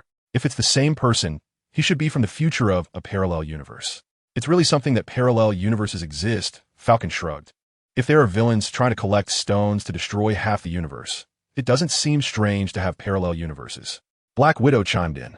"So what we do now, Captain?" Falcon looked at Captain America. "You guys go find Wanda. We need her involvement in this matter. No matter what," Captain America said. And Vision. According to Bede, one of the enemy's targets is the Mind Stone on his forehead. "Captain, do you really want Wanda to control him?" Falcon frowned. Captain America shook his head. "Of course not. There are many ways to prove all of this.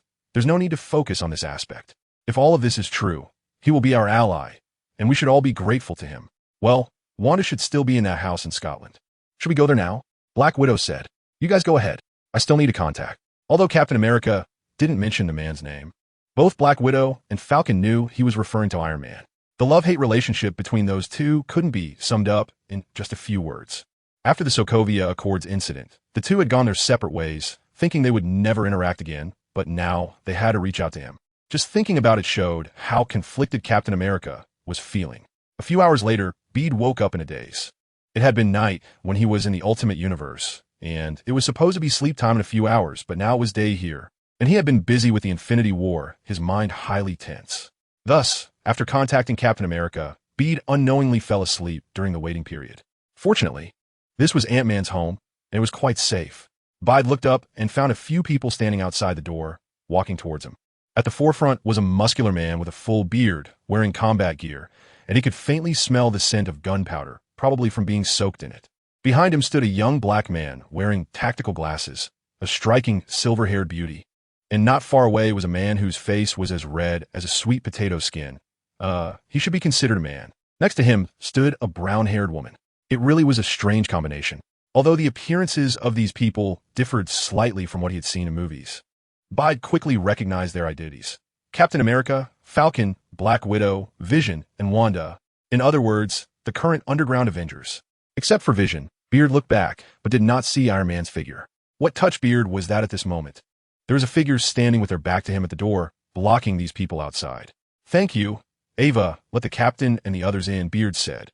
Ghost turned to look at him, nodded, and quietly stepped aside, leaning against the wall to return to her invisible self. Peter stood up, and his gaze collided with Captain America's in the air. "Hello, Captain. Nice to meet you. Please take care of me." Peter. "Hello, Spider-Man from a parallel universe." Captain America stepped forward and shook his hand. "Just call me Peter," he said. "Hello, Mr. Wilson, Ms. Romanoff, Mr. Vision, Ms. Maximoff." Falcon greeted him. "Hello, Peter." Vision looked at Peter and said, "It seems you know a lot about us." Bede nodded and said, "In my world, there's stories about you, so I know almost every one of you." What Bede said was heartfelt, but it left Captain America and the others exchanging glances. This was different from when he spoke to the Shadow Spider and the others, who were already visitors from a parallel universe, and thus had a high acceptance of such statements. However, for Captain America and the others, this was their first encounter with the concept of parallel universes, and the shock it caused was unimaginable. Captain America took a deep breath and said, "Tell us your intel." Bede just shook his head.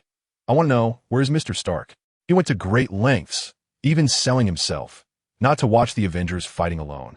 From the original plot, it was already evident that the Avengers fighting separately were nothing. Captain America lost Vision's life and the Mind Stone, while Iron Man and Doctor Strange also lost the Time Stone, resulting in a complete defeat. Seeing Captain America suddenly look a bit grim, Bede guessed something. Either Captain America was too prideful to reach out, or Iron Man didn't respond. But that was something Captain America and the others needed to consider. What Bede can do is to gather people as much as possible.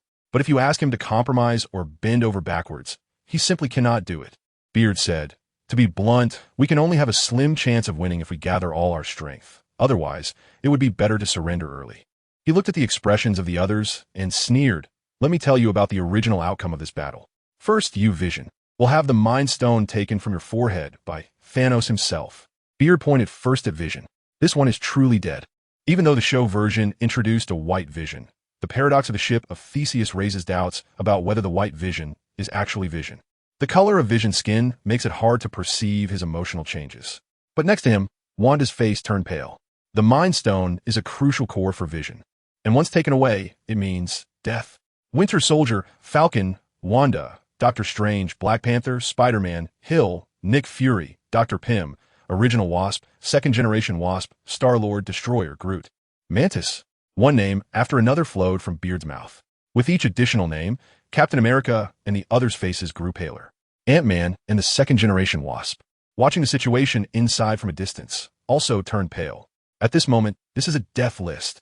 Among all present, besides Beard himself, Captain America, Ghost, and Ant-Man, the others were all on this death list.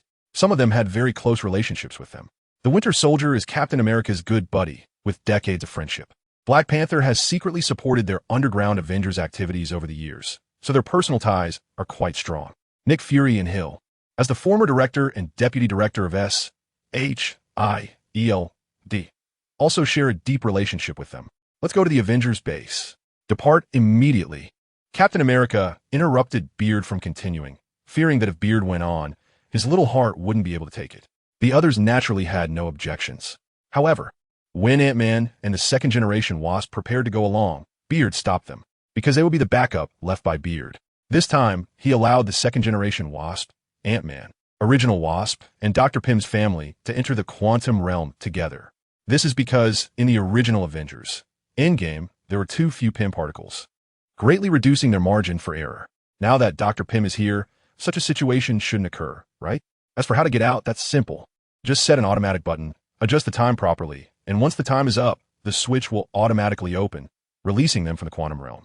Of course, to avoid them coming out too early and coinciding with the time of the snap, this automatic switch time must be set for at least 2 days.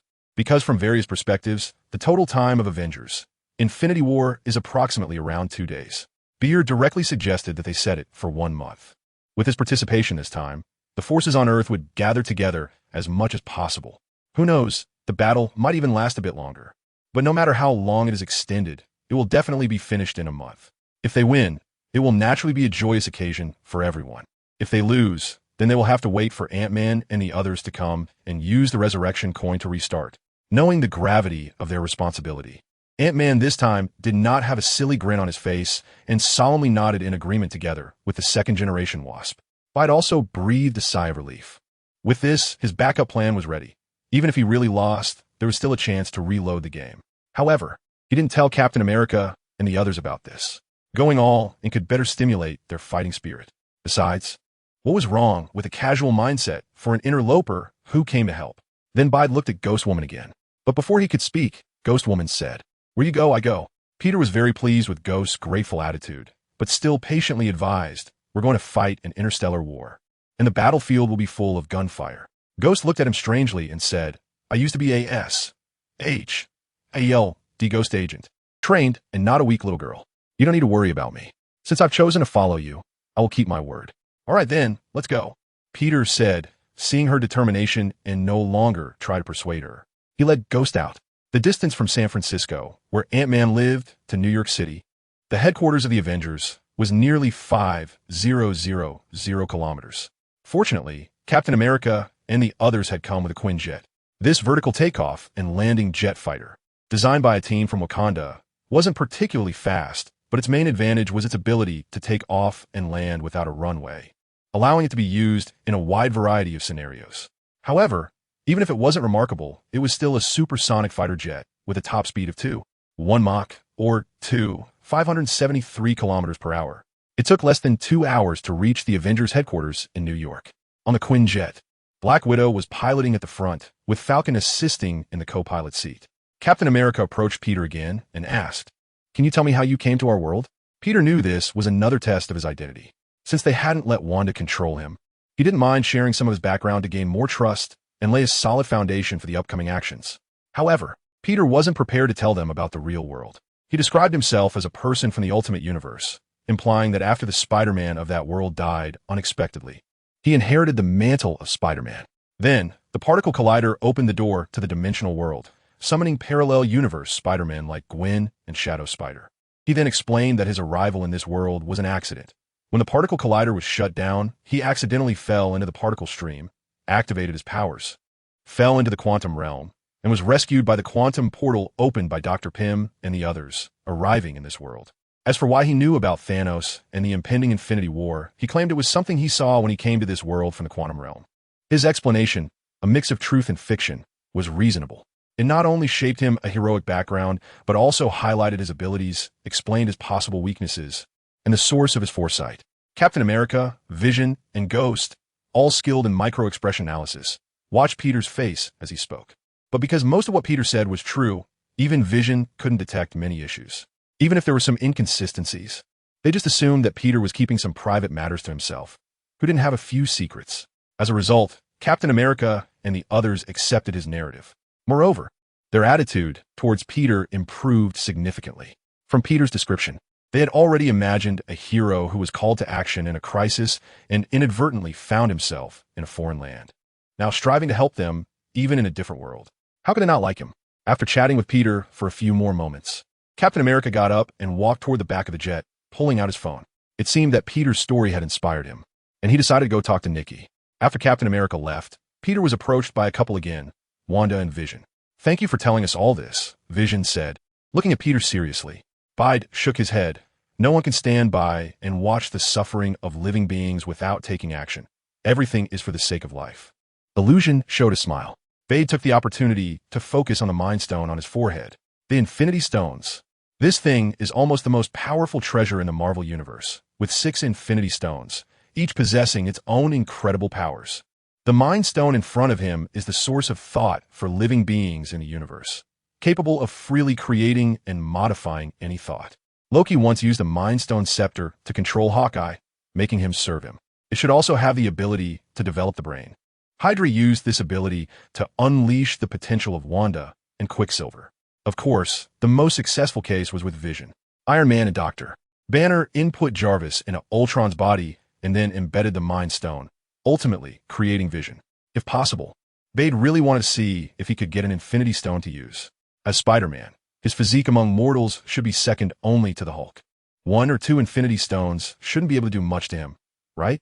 Moreover, he just happened to have a way to make Vision willingly hand over the Mind Stone. Mr. Vision, Ms. Wanda, Bade organized his words and said, "I wonder if I can make a small suggestion." Wanda blinked and nodded, saying, "Go ahead." Beard said, "I suggest we take the Mind Stone out of Mr. Vision's forehead." "What did you say?" Wanda's eyes widened, anger rising. But Vision stopped her. "Wanda, let Mr. Beard finish." Peter was also taken aback, just now when Wanda was angry. His spider sense was more intense than ever before. If it weren't for his mental preparation, he would have jumped out right away following his spider sense. He continued, "The Mind Stone is one of Thanos' targets, and he will stop at nothing to get it. Although if everything goes smoothly, we can gather enough power to contend with Thanos. But as our friend Sia says, it's better to be safe than sorry. If something goes wrong in the end, then Vision, who would be violently extracted of the Mind Stone, would undoubtedly die. Instead of that, it would be better for us to take it out in advance. That way, even if the Mind Stone is taken away, Vision won't lose his life because of it." Peter's words were heartfelt. Wanda's face flushed slightly. She knew she had overreacted earlier. Vision said, "I'm sorry, Mr. Peter. I apologize for Wanda's behavior just now." Beard waved his hand. "After all, she is my lover. I can understand Ms. Wanda's feelings." Wanda spoke up, "But the Mind Stone is Vision's core. If it's taken out, then he..." Beard shook his head and said, "The Mind Stone did indeed give Mr. Vision self-awareness, but that doesn't mean Mr. Vision can't exist without the Mind Stone." Vision and Wanda looked at Beard with hopeful eyes. If they could live, who would want to die? Beard did not respond directly, but instead asked back, "Mr. Vision, you are knowledgeable. Please tell me, what is thought?" Vision thought for a moment and replied, "From the perspective of biological science, thought is the process by which neurons transmit signals through electrical impulses or action potentials to the axon, then use chemical neurotransmitters to convey signals at the synapse to the next neuron. The next neuron receives the signal through its dendrites and continues to transmit it to the third neuron via its axon." He paused for a moment and said, "Are you suggesting that by using technological means to simulate the neural synaptic signals released by the Mind Stone, I could completely free myself from its constraints?" But soon, he shook his head to himself. That might be impossible. Even Mr. Stark cannot program every single neuron, as the engineering required is too vast. Beard chuckled. Every profession has its specialization. Mr. Stark is not an expert in this field, so naturally, he falls short in certain areas. But I know there's a place in this world that can accomplish it. Where? Wakanda. 2 hours later, the Quinjet carrying Beard and the others slowly landed next to a massive complex. After Beard's suggestion, although Wanda was eager to take Vision to Wakanda immediately to free him from the Mind Stone and allow him to become a truly independent individual, they ultimately decided to come here first. Although they had left the Avengers to establish their own path, there was one thing that no one could ignore. The Avengers still possessed some of the brightest minds in the world, a superhero who embodied prestige, wealth, and ability. Iron Man, Tony Stark. This being was known for standing shoulder to shoulder with gods despite being merely human. The reassembly of the Avengers could not happen without him. Moreover, he was one of the last 2 superheroes left in the Avengers, counting Vision, who frequently disconnected, that made 3. As Beard stepped off the Quinjet, he curiously surveyed his surroundings while following Captain America and the others towards the main building. Although he couldn't understand the purpose of some of the equipment here, it didn't stop him from being amazed. The Avengers were indeed wealthy and powerful, managing to secure such a large territory in the expensive New York, which, even with official backing, was no easy feat. It primarily required money. Who allowed you to invite them here? However, When Beard and Captain America entered the building, the first thing they heard was not a warm welcome, but an angry question. Then, Beard saw the scene in the hall. Two middle-aged men, one black and one white, were facing each other, chatting away. Beside them, a well-dressed old man was angrily scolding them. However, judging by the old man's appearance, he should only be a virtual projection. You found 4 of the world's most wanted criminals on a stolen Quinjet, the old man questioned. And now, you tell me that these people are your guests? Are you trying to rebel, Tony Stark? Hey, Tony, Rhodey. Captain America raised his hand to greet them. The noise in the hall came to a sudden halt. Iron Man Tony Stark, War Machine Colonel Rhodes, and the old man all turned their heads simultaneously. Before Iron Man could say anything, the old man walked straight up to Captain America. You've got some nerve to still dare to. Swish. Before he could finish his sentence, the virtual projection vanished. Iron Man behind him shrugged. His rambling was quite excessive. I wanted some peace and quiet a long time ago. Colonel Rhodes sighed. At least consider me. If you just hang up on the Secretary of State, I'm going to military court. Iron Man pointed at Captain America and the others. Just say you were threatened by him. After all, he's already a top wanted criminal. Debts don't weigh down the body. Peter curiously looked at the person in front of him. Iron Man alive. As he looked at him, Peter's mind gradually conjured up his final moment. Iron Man putting on the Infinity Gauntlet and, at the cost of his life, snapping his fingers. I am Iron Man. These simple words carried the weight of being a superhero, a husband, and a father. He became a mountain in the Avengers.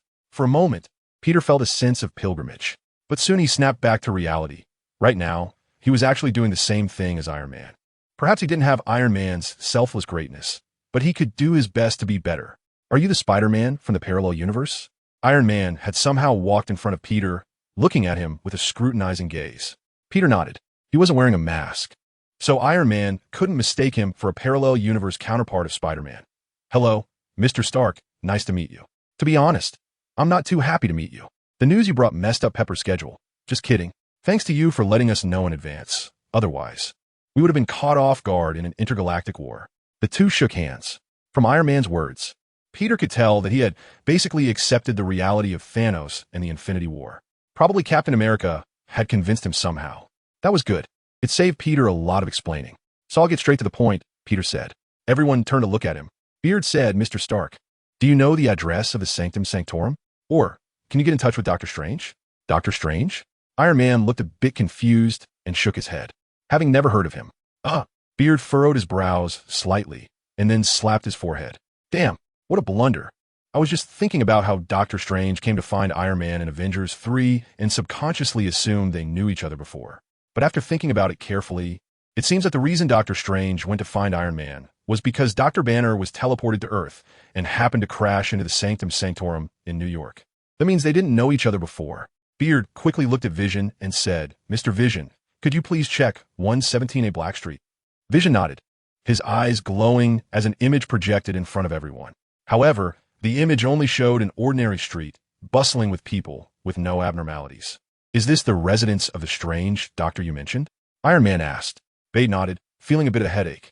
He remembered that the Supreme Sanctum had a setting that wouldn't be seen by anyone unless allowed by the sorcerers. So although he recalled the address of the Supreme Sanctum, he didn't plan to find it directly from start. But now that Iron Man didn't know Doctor Strange, he had to give it a shot.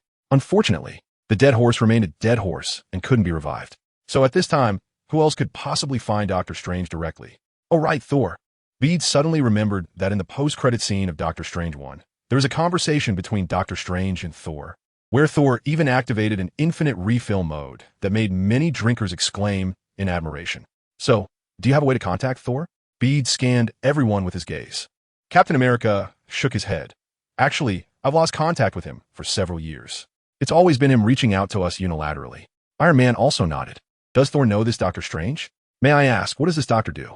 Beard explained. On Earth, there exists a very special being known as a sorcerer.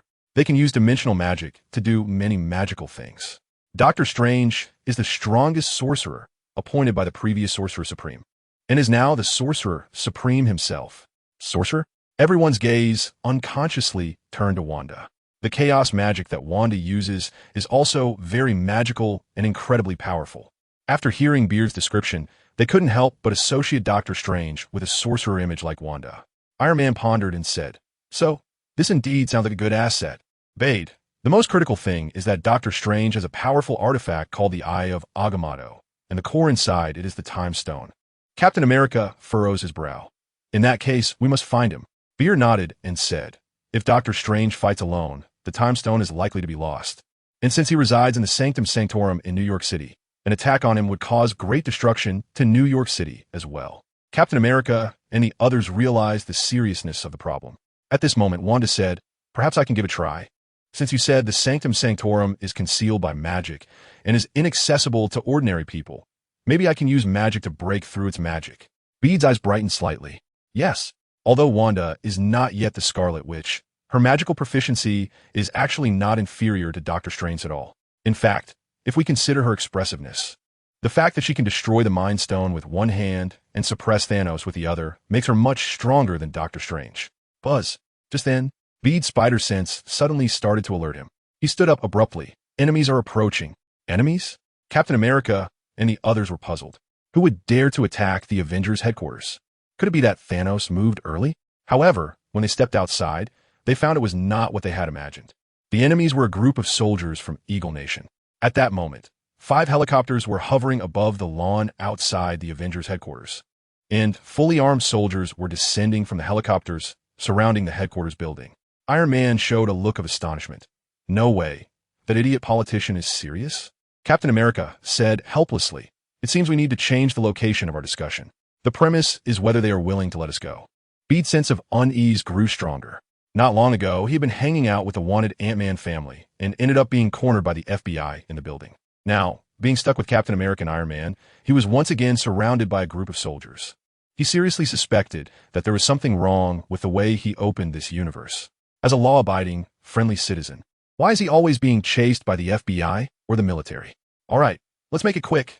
Iron Man began to arrange tasks. Vision, cut off the communications in this area. Wanda, disarm them.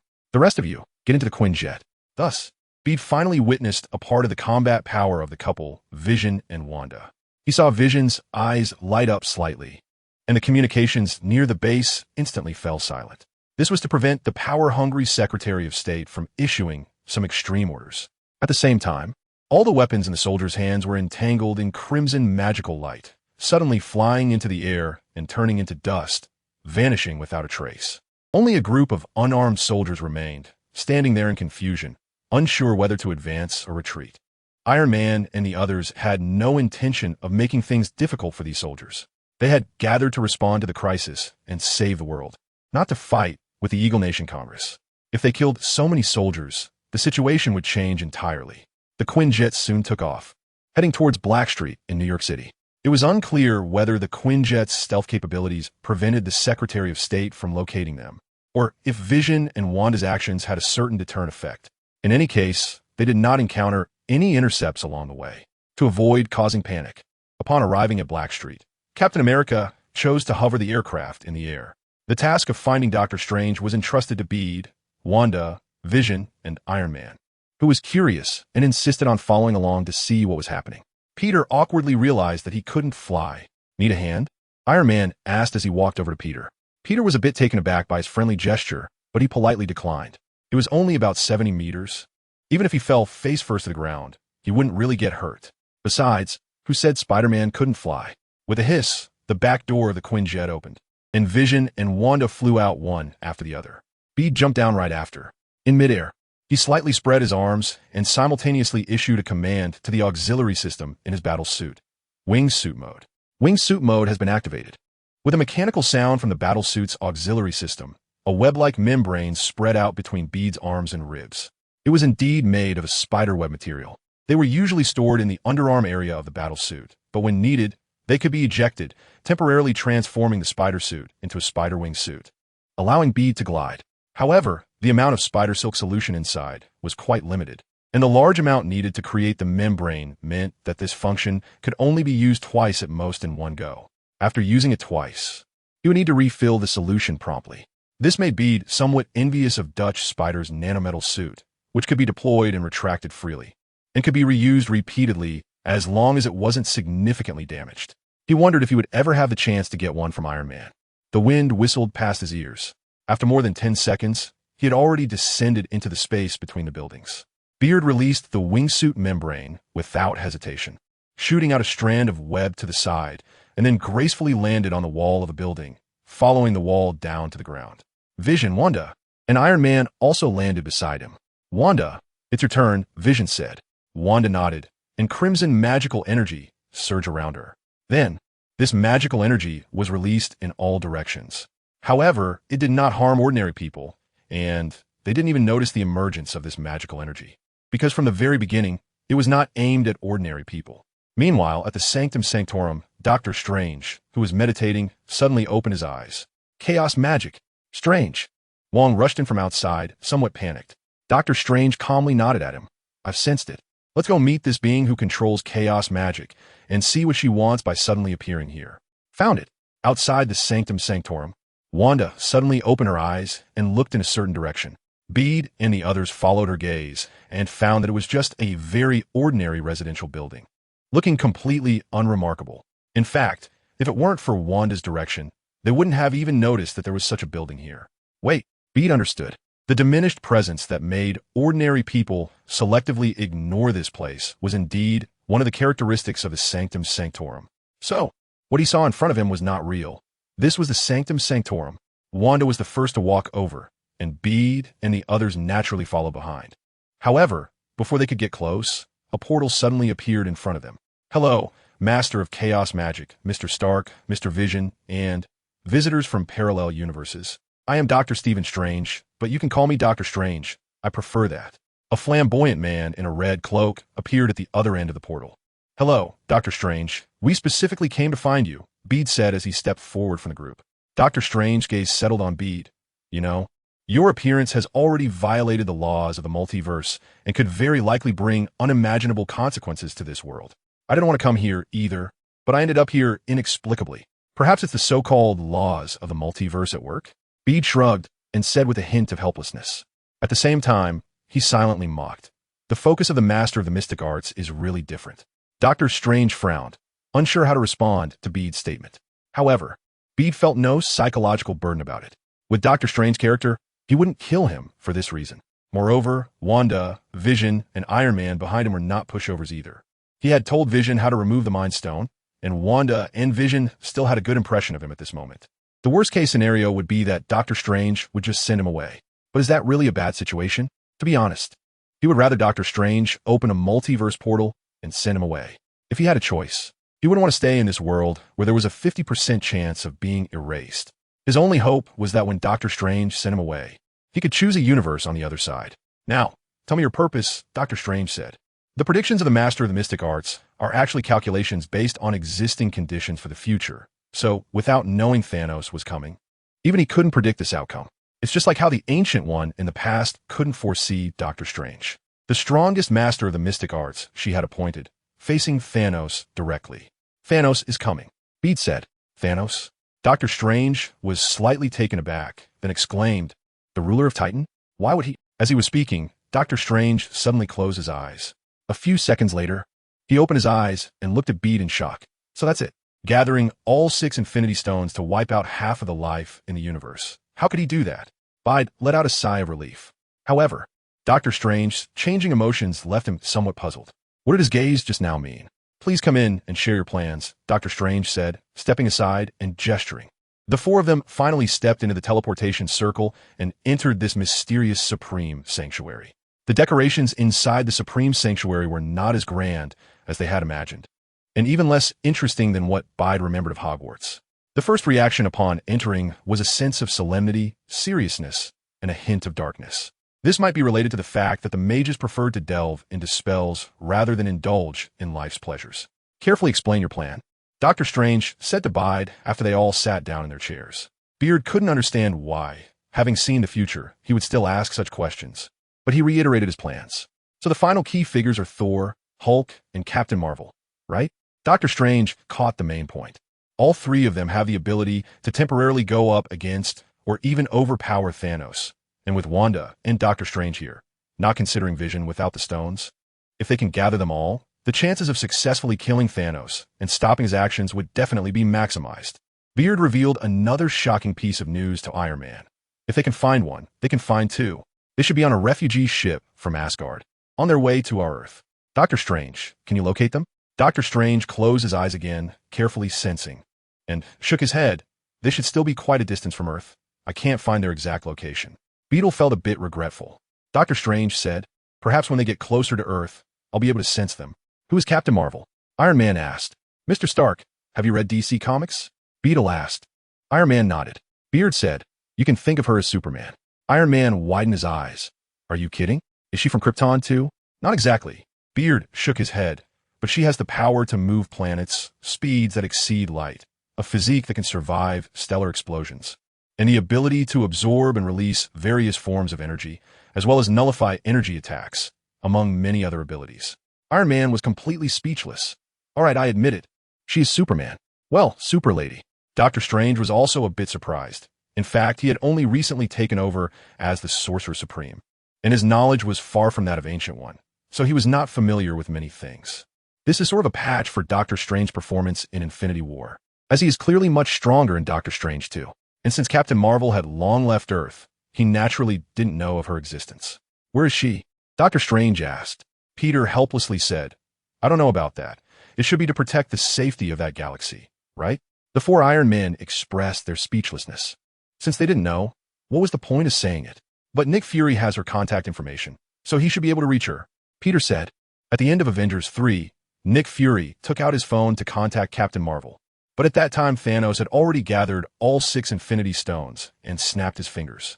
By the time Captain Marvel arrived, everything had already been set in motion. But now it's different. Nick Fury, the former director of S.H.I.E.L.D. Doctor Strange nodded and drew a circle in front of him. As the light flashed, a pitch-black egg appeared in front of several people. It was still an egg wearing an eye patch. Egg, no. Nick Fury was holding a hamburger and stuffing it into his mouth. The suddenly changing scene startled him greatly. Fortunately, he saw Iron Man's figure, which relieved him. What the hell? Why are you looking for me? I'm retired now, just an ordinary old man, Nick Fury said, taking a bite of the hamburger and mumbling. Bede was somewhat impressed by his mental fortitude. Fury, we need you to help us contact Captain Marvel. Captain Marvel? Nick Fury paused for a moment. That's right, miss. Carol Danvers, Bede added from the side. How do you know her? Bede received scrutinizing glances for the nth time in just one day, but he had already gotten used to it. No matter how I know, the Earth and even the entire universe are in grave danger. We need Captain Marvel's help. Bede said, I do know her, but she has been away from Earth for many years, and I can't get in touch with her. Nick Fury shook his head repeatedly. Nick Fury was still trying to conceal matters regarding Captain Marvel. You're not a Skrull, are you? Bede suddenly asked. Huh? Nick Fury looked at Bede in shock. Skrull? What is that? Iron Man's head began to ache. It was clearly an alien species, especially during such a sensitive time.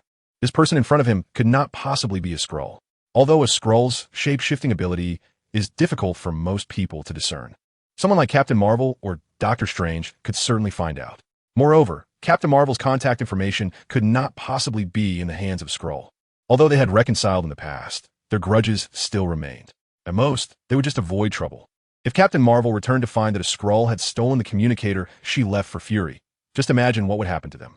This person was not soft-hearted. On the contrary, they were quite ruthless.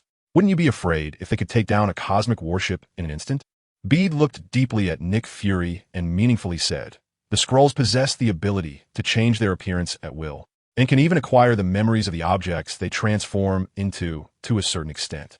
Unless they are killed or choose to reveal themselves, it is nearly impossible to find any flaws. This race is lurking on Earth, and if they have any ulterior motives towards our planet. TSK. Nick Fury's brow furrowed even more, and his gaze towards Bede became increasingly dangerous. Among the few people present, he was the only one who had encountered the Skrulls, so it was obvious who Bede was primarily addressing. Beard is not being alarmist either. From the original plot of Spider-Man, Far From Home, it seems that the two Skrulls disguised as Nick Fury and Hill are helping Spider-Man, but when viewed as a whole, it raises some doubts about whether they are intentionally causing trouble. For example, they deliberately stood up to support Mysterio, causing Spider-Man to trust that Mysterio had received recognition from Nick Fury and Hill, who were the former director and deputy director of S.H.I.E.L.D. As a member of the Avengers, the inexperienced Spider-Man would definitely have a basis for trust in this. Then, they intentionally allowed Mysterio to push the development of events, deepening Spider-Man's trust in him, ultimately leading Mysterio to obtain the Edith glasses, a valuable drone swarm capable of controlling an entire satellite, worth billions, as Iron Man's legacy. This way, even if Iron Man's former comrades were quietly watching Spider-Man's growth, they couldn't find any faults because they were also deceived by Mysterio. It seemed like they did nothing, but in fact they did everything. Moreover, there is a significant suspicion. Shortly after the events of the heroic expedition, Mysterio Quentin Beck was already dead under his own drones, but the videos before his death were released, and they were edited. So who could obtain these videos? Mysterio's former subordinates? They were just a mob entangled with him due to interests, and once Mysterio died, they naturally scattered. Who would seek justice for him? The most suspicious are the Skrulls, because after the heroic expedition event, Stark Industries was investigated, and those drones were confiscated, meaning the data in the drones naturally fell into the hands of the FBI. The Skrulls only need to disguise themselves a little to obtain this data and then edit it and put it online. On one hand, they destroy Spider-Man, the heir to Iron Man's will. On the other hand, they pocket Iron Man's enormous legacy. If necessary, they can even directly transform into Tony Stark's appearance to stage a hero resurrection. This might just be the prologue to the secret invasion of this universe. Of course, Peter does not want to be involved in a potential secret invasion. He just wants to finish the Infinity War and then have Bill Foster help him deal with his powers and traveling through parallel universes using the quantum realm. This world is too dangerous. A little reminder to the Skrulls is just a gesture of goodwill, along with a bit of favorability. If this were a game, it would probably look like this now. Nick Fury favorability 10, current 5, cold.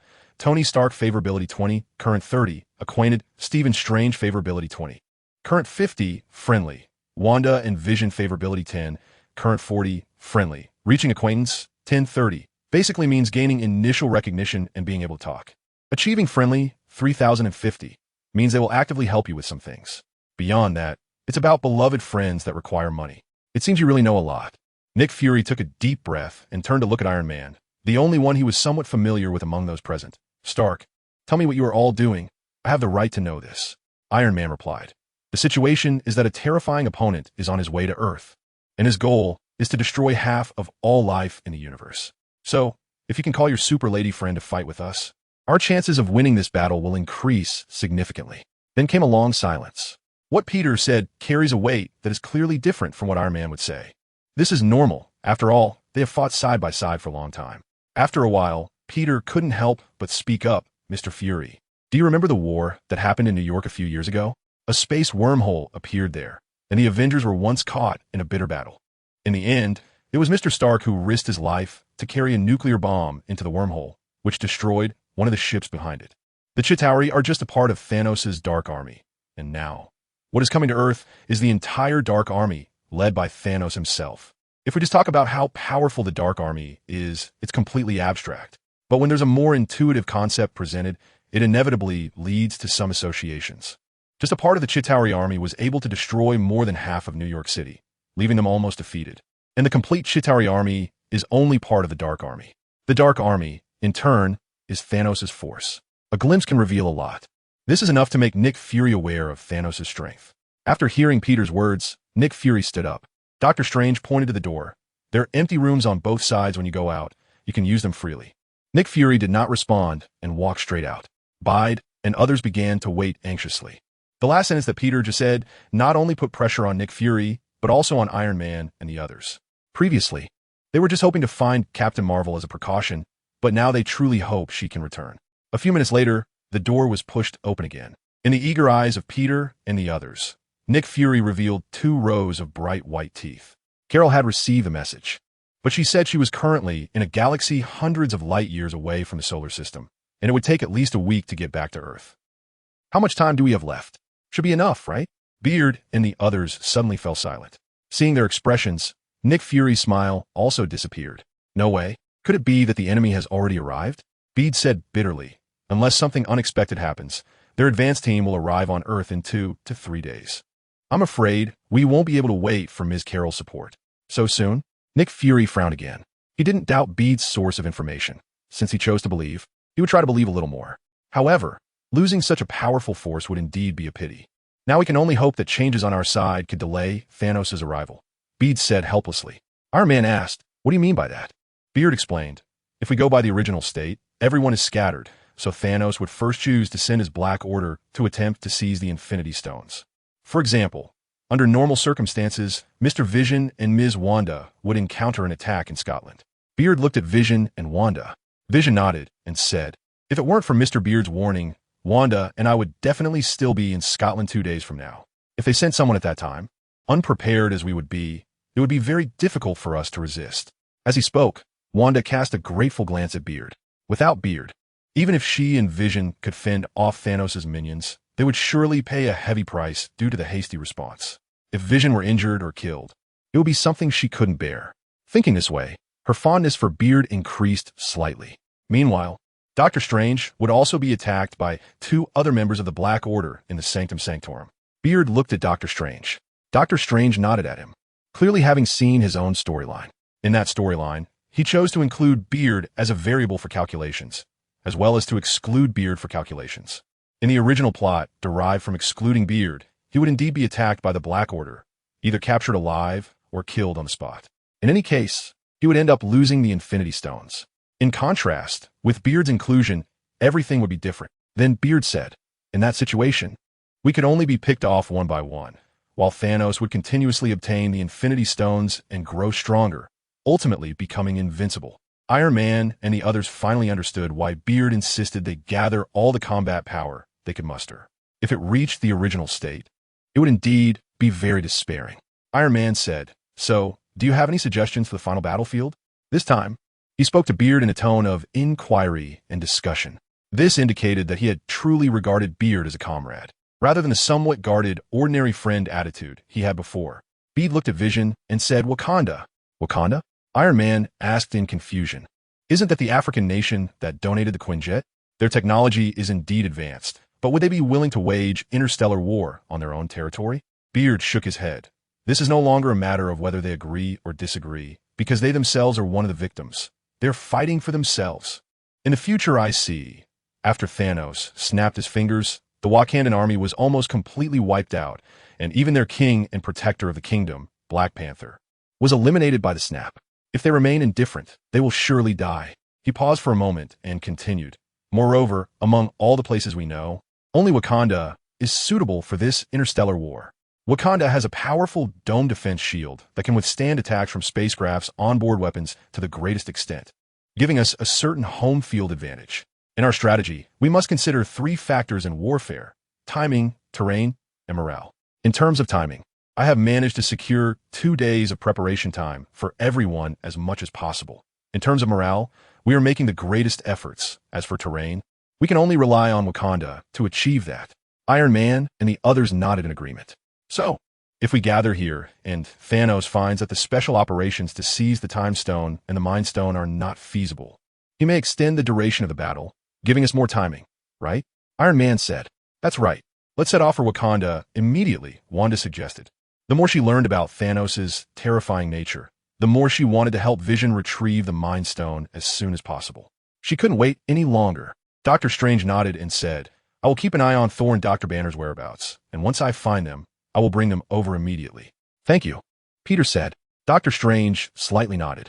He turned to King and said, "King, you stay here. We need a sorcerer to guard this place, and Dr. Banner may come here." "Okay," King nodded in agreement.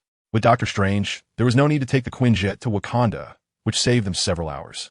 Doctor Strange first drew a circle in front of them and then looked up. Iron Man glanced at the scenery across from him, understood instantly, pressed his chest, and his nanotech armor quickly covered him. "I'll go notify them." With that, he flew out of the main door. At the same time, a massive light circle appeared above the Sanctum Sanctorum. Just as Captain America, Black Widow, and the others exchanged glances, unsure of what to do, Iron Man appeared at the cockpit of the Quinjet, knocked on the glass, pointed to the light circle, and flew in first. "Captain?" Falcon turned to ask. Captain America nodded. "Follow Tony." Buzz. The Quinjet slightly activated and rushed through the light circle. The bustling New York City disappeared, and before Captain America and the others appeared a vast, primitive forest. "What's going on?" Falcon exclaimed. Captain America, Black Widow, and Ghost all stood at the cabin's edge looking outside. The magical phenomenon clearly exceeded their previous understanding. Just then, they saw someone in the distance waving at them. "Come over here." Iron Man signaled ahead.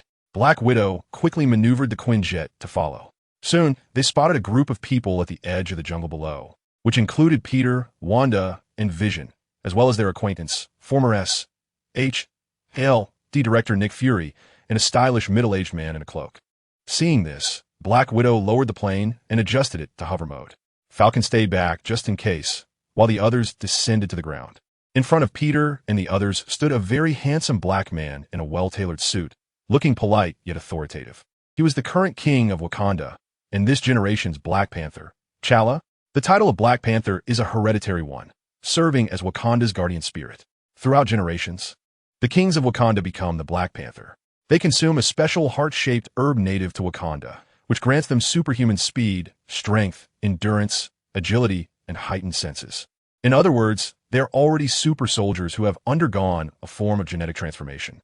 Additionally, they have a complete set of Black Panther suits made from vibranium, a special metal whose molecules are relatively stationary, allowing it to reach an almost indestructible level on a molecular level, even capable of absorbing heat, energy, and kinetic energy. Captain America's iconic shield is made of vibranium, a precious item that he has secretly practiced a combo with alongside Mjolnir. Such material is in abundance for Black Panther. Showcasing his wealth, Wakanda possesses a vast amount of vibranium, which not only brings them vibranium technology far exceeding Earth civilization standards, but also grants them immeasurable wealth. Iron Man is wealthy, but compared to Black Panther, he falls short. For example, 1 gram of vibranium is worth about 10,000, and Wakanda has an entire vibranium mine. Behind Black Panther stood a group of very formidable black women, among whom 2 were particularly noteworthy. One with hair, named Nakia, possessed a stunning figure and beauty. She was Black Panther's lover and bodyguard, likely to become the future queen of Wakanda since there are no X-Men in this world, and thus no Storm. On his other side stood a bald woman with a metal spear, Okoye, the captain of the Wakandan Royal Guard's female unit. Bide looked at her somewhat familiar face and felt a strange sense of illusion. She resembled the character of the Blade Woman from The Walking Dead, same actress. Fierce and capable, just without hair. The women of Wakanda's Dora Milaje are essentially the Black Panther's harem, composed of elite women sent from various tribes, embodying both martial prowess and intelligence, loyal only to the king. This loyalty also serves to solidify their respective tribes' political positions through a form of marriage. So when T'Challa is defeated by Killmonger and Black Panther, they choose to surrender, because strictly speaking, who becomes king means little to them. They are primarily tools for intertribal marriage, and secondarily, the king's personal guard and harem. However, Okoye's ability to rise among so many elites to become the captain shows that her skills and capabilities are extraordinary. She is not a simple woman, Bide concluded in his heart, then quickly shifted his gaze away. At this moment, on the other side, Black Panther, Iron Man, and Captain America had already started talking. Tony Stark, Steve Rogers, may I ask why nearly all the Avengers have gathered in Wakanda? Black Panther looked at the two, his plain words hiding a sharp edge. His words subtly revealed his knowledge of the Avengers, implying that they should not play tricks. Wakanda has an intelligence agency called Pride, which indeed keeps them well informed about many events happening in the world. T'Challa, we are here to seek your help. Captain America stepped forward.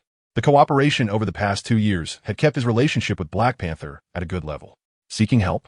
Then why have you brought them? Black Panther spoke frankly.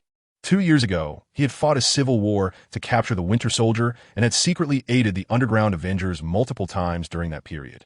Now, he pretended to be indifferent, but in reality, he was just distancing himself. After all, their current demeanor was quite different from before. As the king of Wakanda, he had to be responsible for his country. The situation is like this. Captain America briefly explained the current circumstances. Thanos? The Infinity War? Intergalactic fleets? Black Panther was somewhat taken aback. He paused, seemingly contemplating the truth of this news. After a while, he spoke. Since it's you who say so, I believe it won't be baseless. What can Wakanda do? Just say the word. As he spoke, he waved his hand. Behind him, the originally boundless jungle suddenly shook, revealing a massive energy barrier. This was the energy shield surrounding Wakanda, capable of withstanding the bombardment of interstellar warship main cannons and obscuring external views, making the world believe Wakanda was merely a third-world country focused on agriculture and livestock. At this moment, one corner of the barrier had opened.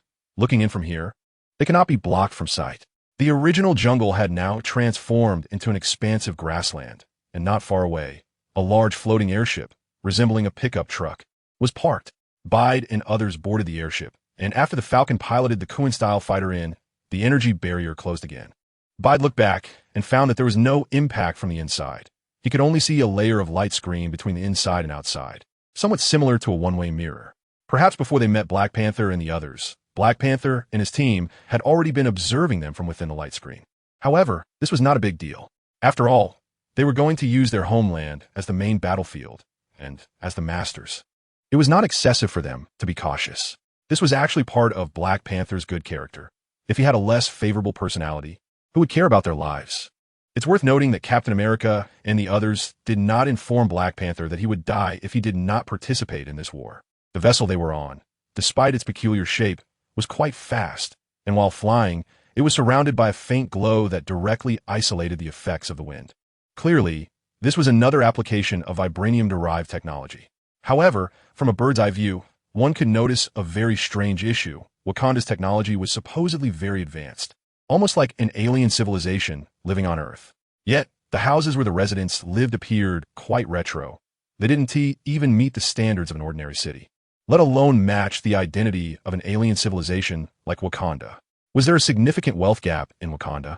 However, this was not something Bide should be concerned about. They quickly flew past the outer circle, crossed a river, and entered the royal capital of Wakanda, Burning Zana, which truly resembled a high-tech civilization. Domed buildings were everywhere, and fast-hovering trains sped by, all of which showcased extraordinary technology. Not lingering on the feelings for too long, the airship slowly descended in front of a magnificent building. Black Panther was the first to step off the airship and made an inviting gesture. "Welcome to Wakanda." Wanda eagerly expressed her request to have Wakanda help remove the Mind Stone from Vision's forehead. Black Panther then led them to the research department, introducing them to his sister, Princess Shuri of Wakanda. There's another translation called Su Rue, but it feels a bit strange.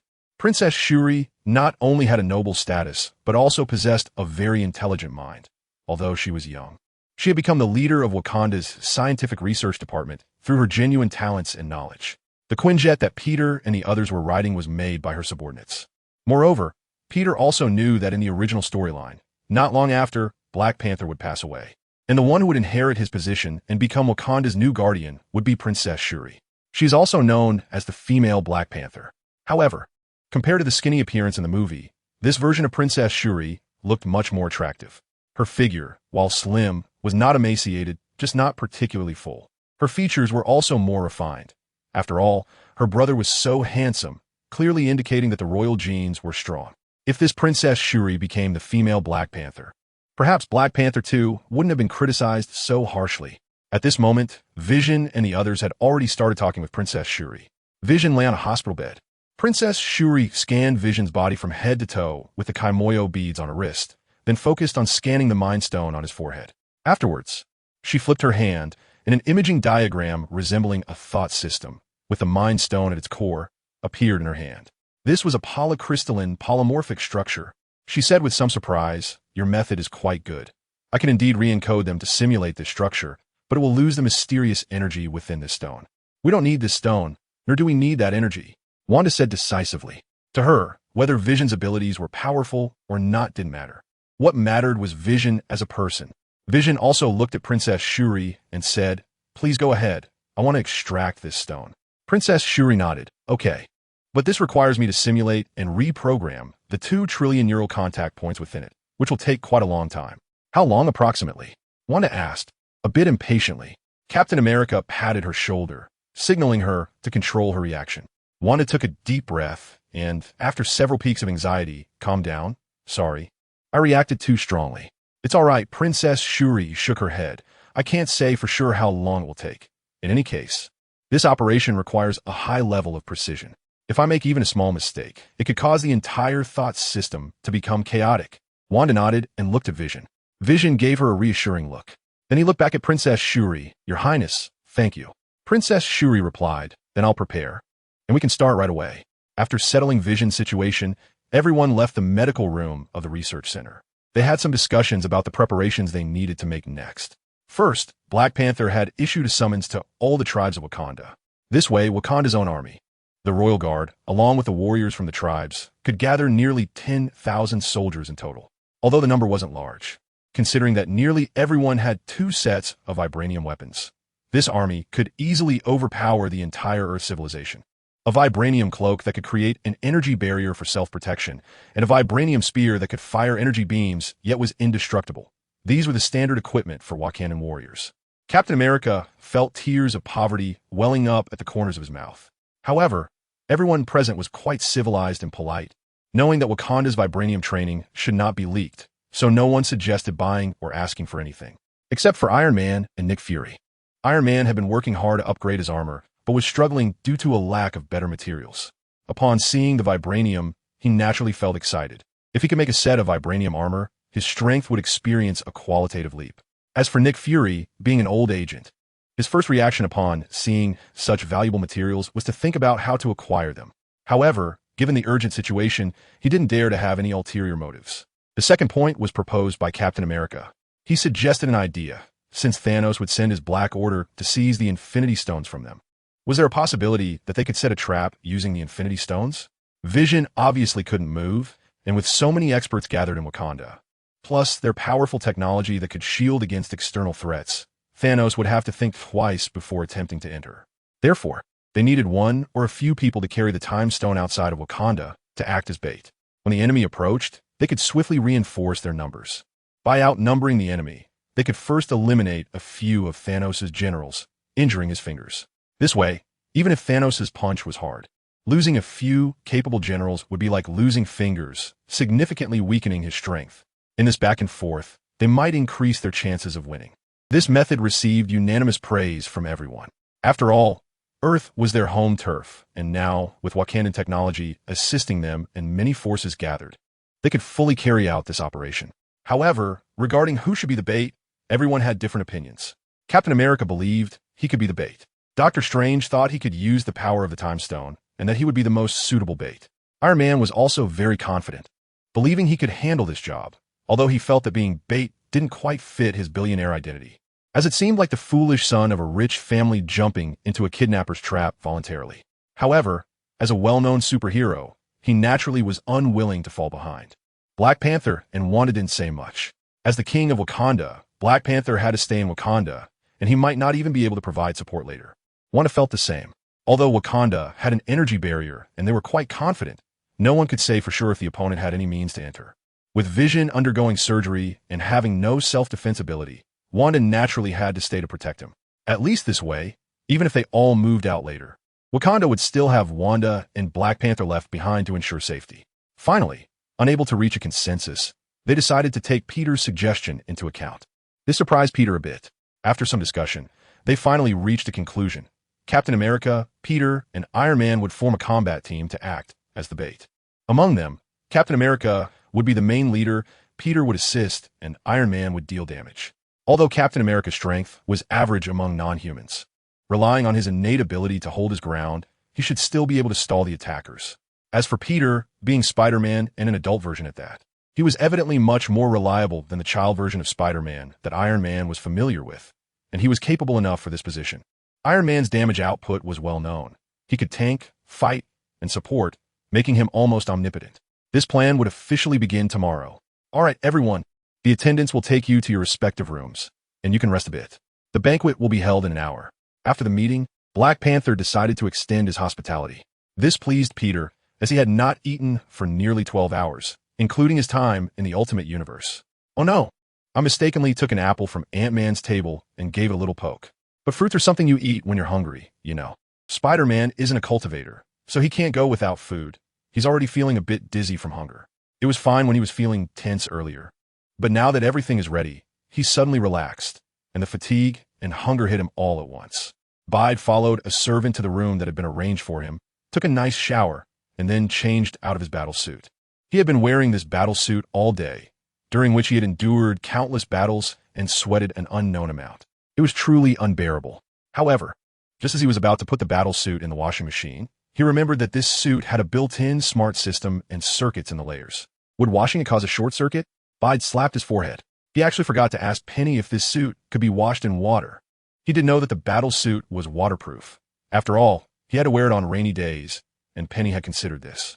But just like watches and phones, waterproof does not mean it can be soaked in water for washing. These are two different concepts. After hesitating for a long time, Peter wrapped himself in a bath towel. opened the door, and asked the attendant waiting at the door, "Hello, do you have a dry cleaning service here?" The attendant was momentarily taken aback, a bit surprised. Then she glanced at the battle suit in Peter's hands and broke into a big smile. "You need dry cleaning, right? I can take it for you."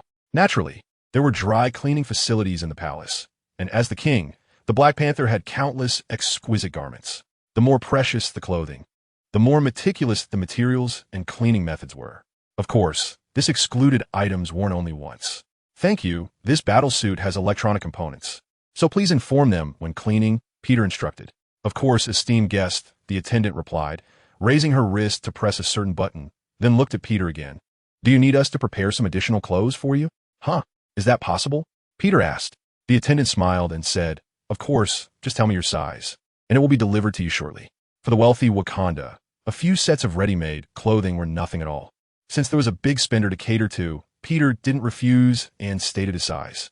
Fortunately, he had measured himself when making the spider suit, so he was able to provide it without hesitation. The attendant then lifted her wrist again to notify someone. "You can go back to your room and rest for a while. It will be delivered shortly." "Thank you." Peter returned to the room and left the door slightly ajar. Upon reflection, there was really nothing wrong with having Wakanda clean the spider suit. The suit was valuable to him, but for Wakanda, it was nothing special. They probably wouldn't even want it. After all, Wakanda could easily create a suit with far superior performance compared to his spider suit. Moreover, Black Panther wasn't Iron Man or the neighboring Batman. He wouldn't bother to create armor specifically designed to counter him. Not long after, someone brought a new set of clothes, which included a complete outfit inside and out. Bide tried it on, and indeed, it fit perfectly and was comfortable. The fabric was delicate, and it was probably quite expensive. Before he crossed over, he wouldn't have even dared to think about such an outfit. But now, it was casually given to him by Black Panther. Damn, what a wealthy guy, truly. Envious, Bede's determination to make money became a bit stronger, but he still had no ideas. Half an hour later, the dry-clean spider suit was returned. The clean spider suit not only lost the previous sweat smell, but also became shiny and new again, feeling just like when it was freshly made in the underground spider cave of the Ultimate Universe. However, Bede had no intention of putting on the suit. Anyone who has worn tight clothing all day knows what it feels like. Now in Wakanda, which is a safe zone, there was no need to wear it. He simply put on the web shooter, as it also had communication functions and was connected to the smart assistant system in his suit. Although he brought his own phone when he crossed over, everyone understands the phone security system. Additionally, due to signal discrepancies in different worlds, it was difficult for that phone to connect to the internet. However, the web shooter and the smart assistant system on the suit were different.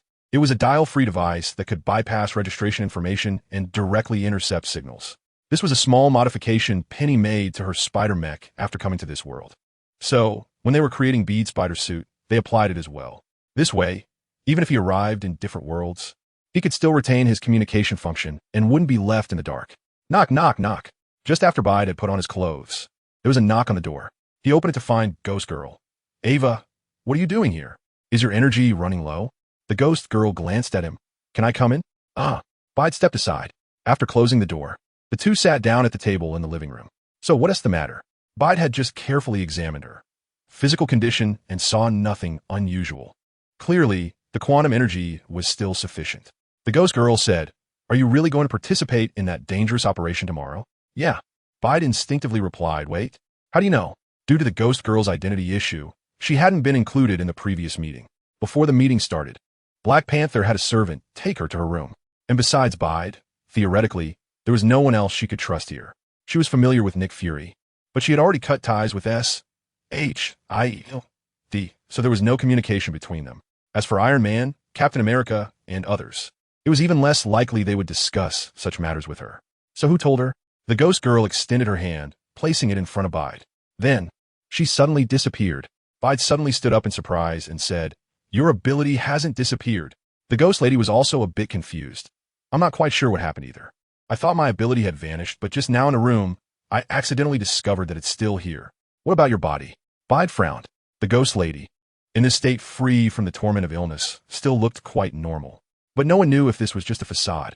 He didn't want to have someone by his side who could go mad at any moment. The Ghost Lady said, "There's no longer that feeling of tearing apart, and it's much easier to control now." Peter hesitated for a moment and said, "Why don't you go back and let Dr. Foster check your current physical condition?" The phantom woman shook her head and replied, I'm not telling you this because I want you to send me back. I want you to take me with you on tomorrow's mission. Why? You said it yourself. This mission is very dangerous. They are real aliens. Each one is strong as a monster, and one careless move could cost you your life. Peter urged. In fact, he was more puzzled. Why had the phantom woman suddenly become so loyal? Could it be that his spider-like abilities also had a dominating aura that made enemies bow down in submission? The phantom woman looked into Peter's eyes and said in an extremely serious tone, You don't understand what it's like to be tormented by illness for over 20 years. Every moment during that time was hell for me. But now, everything is behind me, and I've been reborn. And the one who granted me this rebirth is you. My life belongs to you. In the past, I was a ghost agent for SHIELD. From now on, I will be your ghost guardian. Beard and Ghost Girl locked eyes, and all he saw in her eyes was sincerity. All right then, Beard nodded. He decided to wait for an opportunity to have a good talk with Bill Foster about his adopted daughter issue. For him, the most important person in this father-daughter relationship was Dr. Bill Foster, not some ghostly guardian. Besides, just the thought of having someone constantly by his side made his scalp tingle. As for now, Beard had no choice but to go along with her. However, he didn't think Ghost Girl could provide him with much protection in the upcoming actions. Although he didn't know who among the Obsidian Four would come, none of them were easy to deal with. After a conversation with Ghost Girl, it was soon time for the dinner. 10 minutes before the dinner started, a waiter knocked on Beard's door. Ghost Girl, not accustomed to crowded places, declined the invitation to go together and returned to her room. So Beard went to the banquet alone, guided by the waiter. This was a private banquet, and Black Panther invited them as a friend, so the scale was not large. However, the dishes on the table were still plentiful. Wakanda had high-tech cultivation bases, where any crop or animal could receive the most careful and intelligent care. So many ingredients that would be worth their weight in gold outside were just ordinary food here. This is the productivity of technology. With a hunger that was hard to bear and delicious food in front of him, Beard's inner foodie was instantly awakened. It was on fire. He quickly dove into the pile of food and began to chow down. Iron Man and the others held their wine glasses, slowly eating while bonding. Gulp. After Bade finished swallowing a piece of spicy chicken with rice, he finally slowed down his eating pace. This meal of gluttony directly raised his hunger level from 0 to 70, and he could take his time with the rest. At that moment, a figure approached him. Black Panther, holding a wine glass, smiled and asked, Mr. Bade, may I sit here? Beard raised his head, wiped his mouth, and said, Of course. You are the master here. This is your home, so you can sit wherever you want. Why ask me? Bade was a bit speechless. Black Panther sat down next to Bade and asked with a smile, How does the taste of hometown food compare? Bade said with slight surprise, Is this specially prepared for me? As long as you like it, Black Panther smiled and replied, I heard that Mr. Bade is from Hanxia, so I instructed them to make some dishes. However, Hanxia's food culture is so rich that I was worried that what they made might not suit your taste. Bade smiled back and said, Not at all. You did very well, very authentic. Your chef isn't from Hanxia, is he? Black Panther shook his head and replied, Not really. But he studied at a school called Xindongfang in Hanxia for a few years and stayed there for some time, learning a lot about Hanxia cuisine. With just a few simple sentences, the distance between the two quickly narrowed. However, Bade knew that Black Panther's sudden visit must have a purpose. Sure enough, after chatting aimlessly for a while, Black Panther suddenly asked, Mr. Bade, they say you are a prophet and can foresee the future? Bade frowned and said sternly, This is a rumor, but they say that this crisis was first discovered and instigated by you. Isn't it? Black Panther said with slight surprise. This is indeed true. Bade nodded, but the reason I can know the future is that when I came to this world through the quantum channel, I inadvertently saw these fragments of the future, not because of any prophetic ability. Bade doesn't want to lie and sell himself as some kind of prophet. What's the point? From the moment he appeared in this world, the future had already changed, and this identity is fundamentally unreliable. Quantum channel. Black Panther paused slightly, clearly surprised. No one had told him before that Bade came from another universe, nor had anyone mentioned that he came through a quantum channel. However, he didn't dwell on this issue and instead asked another question. So, Mr. Bade, have you seen the future of Wakanda? Bede's hand paused for a moment. He set his wine glass aside, turned half his body, and looked at the Black Panther. Your Majesty, I have indeed seen some of Wakanda's future.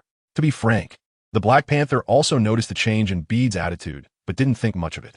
Wakanda had been in a state of self-isolation for a long time, doing everything possible to avoid contact with the outside world. Even the once powerful SHIELD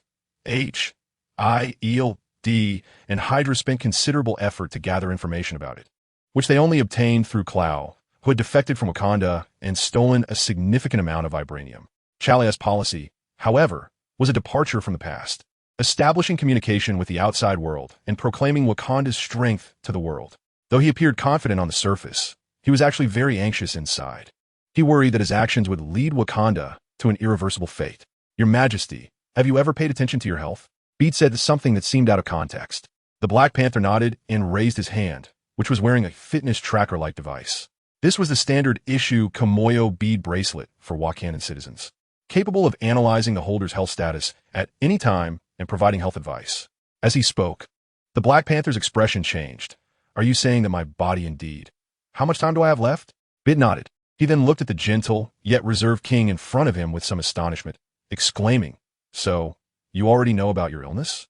In his original world, Black Panther was written off due to plot reasons because the actor participating in the film suddenly passed away, which led to the shooting schedule being halted and a new plan being implemented, namely promoting Black Panther's sister, Shuri, to take on the mantle of the female Black Panther.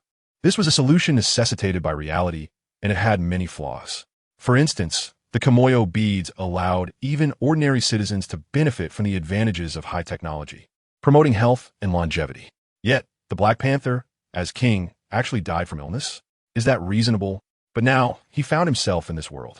Naturally, Black Panther wouldn't be killed off due to actor issues. This implies that Black Panther truly has some deeply hidden illness, one that even the Kimoyo beads cannot detect.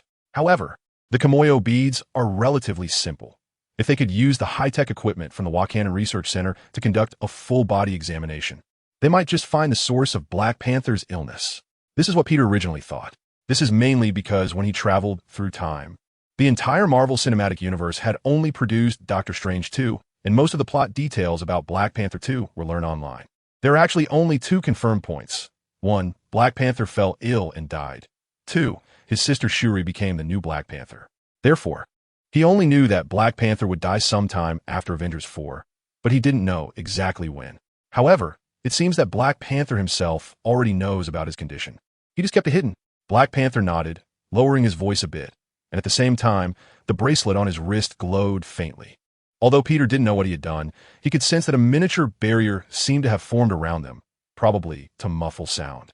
Your Majesty, Black Panther said, you could just call me Chala. After all, you're not my subject. We're just friends. All right, Chala, what exactly is the illness you have? Peter struggled with his wording, now uncertain about the situation. If it is an illness, Wakanda's technology could even cure cancer, and could simulate the Mind Stone to create a thought pattern, essentially giving Vision a brain. With such advanced medical technology, it's really hard to imagine what kind of ailment could leave Black Panther, the king of Wakanda, powerless to do anything but keep it a secret. Black Panther said, Since you already know, I won't hide it from you, but please don't tell anyone, not a soul. Beard nodded. I swear. Black Panther nodded. I call my condition quantum hematologic failure syndrome. Quantum hematologic failure syndrome? Beard was puzzled. This term, let alone him. Even a professional medical doctor probably wouldn't know, right? Black Panther said, You should know about organ failure, right? Bide nodded. Organ failure generally occurs in elderly people and is a significant cause of death among them. As people age, organs such as the heart, kidneys, and brain gradually decline, which is a natural phenomenon. Of course, some young people may also experience it for various reasons. Bide had heard before that many online writers, due to long nights of writing, irregular schedules, and unhealthy diets, had suffered from organ failure and even death. Sometimes he wondered if he might already be dead, and that the current him was just in a fantasy before his death. But, blood source failure? What symptoms is this? Is it related to blood? Black Panther explained. More than a year ago, I accidentally discovered that my blood was continuously deteriorating, with a decreasing red blood cell count and less newly generated blood. After careful study, I found this to be a pathological phenomenon emerging from a more microscopic realm. And in that realm, even Wakanda's technology is powerless. Is vibranium not effective? Bide asked in confusion. Vibranium technology is the foundation of Wakanda. It has overcome countless eras of Earth civilization. Black Panther shook his head slightly. I have been secretly researching this for a year, but with no progress. I hope you can tell me how much longer I have. At that moment, Bide extended his finger. A faint glow lit up at his fingertip. To be honest, I have control over quantum energy. If your illness is related to this, perhaps I can help. Black Panther was somewhat surprised, completely forgetting the composure he had maintained all along, and leaned in close to Bide, staring intently at the tip of his finger. Is this really quantum energy? Beer nodded. I'm sure this is the quantum energy I've absorbed from the quantum realm. Can you provide me with some for research? I'm willing to pay a high price, said Black Panther. Bede smiled and said, Chala, that's too formal. You said it yourself. We're friends, so we should help each other. Why talk about money? Once I enter the quantum realm, I can have as much as I want. Black Panther smiled, shaking hands with Bede. You are my forever friend. Bide responded with a smile. Although he was short on money, perhaps he could make a fortune from the Black Panther, who needed quantum energy to save his life. But money, in reality, is only needed to a certain extent. What he wanted more than money was the friendship of the Black Panther, the friendship of Wakanda. And now, it was clear that he had made the right choice. No matter what, he had already gained the Black Panther's friendship. However, quantum energy was not omnipotent. The Black Panther's condition was very different from that of Ghost. The so-called quantum blood source depletion was simply because the cause of his blood source depletion was some extremely subtle existence. It was just a concept, not true quantum. True quantum is a physical quantity that cannot be further reduced in physics. But Bide's quantum energy could provide the Black Panther with a whole new perspective. This would be a passageway into the microscopic realm. It might even become the method to cure his terminal illness. It was akin to a time before the microscope when people did not know that microorganisms existed. Then one day, someone suddenly presented evidence and said, look, microorganisms really do exist. With tangible proof, conducting research based on that foundation was far better than flailing around like a headless fly. At least having the correct answer was enough to eliminate a lot of possibilities. An impatient Black Panther hurriedly pulled Bide away from the banquet hall. Although some people noticed them, no one came up to ask questions. After winding through several turns, Bide followed the Black Panther to a relatively secluded place. Along the way, perhaps due to the lack of nearby people, the Black Panther shared some of his thoughts. He speculated that the blood source depletion he was experiencing might come from the heart-shaped herb they consumed. While the heart-shaped herb could transform the user, granting them physical abilities and senses beyond ordinary humans, it also concealed a certain lethal poison. For countless years, only the Black Panther family, as the kings of Wakanda, had the ability to completely tame the heart-shaped herb. For others, even if they could consume it, the risks were immense and the likelihood of sudden death was extremely high. Unless there was a method. That method was to defeat a member of the Black Panther family in a fair fight, under the witness of the Panther God, and become the new king of Wakanda. In this way, one could receive the blessing of the Panther God and successfully consume the heart-shaped herb. However, the lethal poison in the heart-shaped herb had long since merged into the bloodline of the Black Panther family over generations. In other words, rather than saying they had tamed the heart-shaped herb, it was more accurate to say that the Black Panther family had adapted to this poison. Under normal circumstances, this poison had no negative effects on them. It was just that every Black Panther had to drink a potion at a certain age to negate the effects of the heart-shaped herb in their body. This was also the reason why Chaka, the former Black Panther and father of Chala, was killed by a terrorist bomb. He had reached an age where he returned to being an ordinary person and was no longer wearing the Black Panther suit. Otherwise, with the Black Panther's reflexes, even in old age, he would not have been killed by a bomb. Based on the continuation of the Black Panther family over the years, the probability of the poison in the heart-shaped herb erupting was extremely low. However, Chala just happened to hit that extremely small probability. This was probably unique in the history of the Black Panther family. No wonder he felt helpless about it. If it weren't for Bide having quantum energy and pointing him toward the microscopic particle realm, the remaining time might not have been enough for him to find any clues. According to Chala's own research, he could die from blood source depletion in as long as 5 years or as short as tomorrow, perhaps in the original timeline. Chala knew about this and chose not to pursue it further, dedicating his remaining life to the cause of Wakanda. After all, besides his own life, what mattered most to him as the king of Wakanda was Wakanda itself. No, perhaps Wakanda was even more important to him than his own life. As the Black Panther spoke and Bide listened, the Black Panther finally came to a stop. Beard knew they had arrived at their destination. This seemed to be behind the Wakandan palace. Unlike the technologically advanced buildings in front, it felt as if they had suddenly returned to a primitive era, surrounded by unrefined rock formation. The Black Panther walked toward a certain rock wall. Wait, this sense of déjà vu. Beard widened his eyes as the silhouette of the Black Panther began to overlap with that of Aunt May. Sure enough, The Black Panther reached out and pressed on a spot on the rock wall, and the originally plain wall burst into light. Then, these lights converged into the pattern of a leopard's head. The wall opened. "Please come in." The Black Panther gestured invitingly. Beard then followed and stepped inside. The DJVU feeling was even stronger. However, the next scene was different from the ultimate spider. When Beard and Black Panther came to a stop, a slight vibration occurred, and Beard felt they began to move at high speed. It should be lateral. Clearly, this was a secret base carved into the mountain, not extending underground. And what was beneath his feet, if he guessed correctly, should be some sort of high-speed magnetic levitation device. This also meant that this secret base was hidden much deeper than he had imagined. It might be constructed directly to match those nuclear-proof bases. Moreover, it was definitely at a higher defense level than those nuclear-proof bases. Since Black Panther had brought Beard here, he obviously had no intention of hiding anything. He introduced, "This is a secret base that can only be used by the kings of Wakanda throughout the generations." Bide quickly said, "I promise I won't leak it out." The Black Panther smiled slightly. "If I were worried about that, I wouldn't have brought you here." With a faint sound of collision, a subtle feeling of leaning forward followed.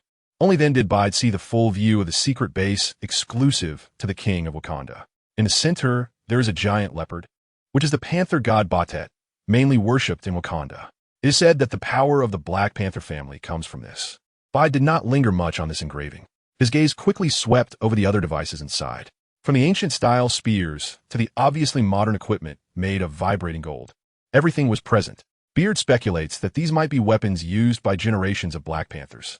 Obviously, this secret base serves not only as Black Panther's private territory, but also functions similarly to a royal tomb. However, the most eye-catching feature in front of him is a device that resembles a hibernation pod from a science fiction work.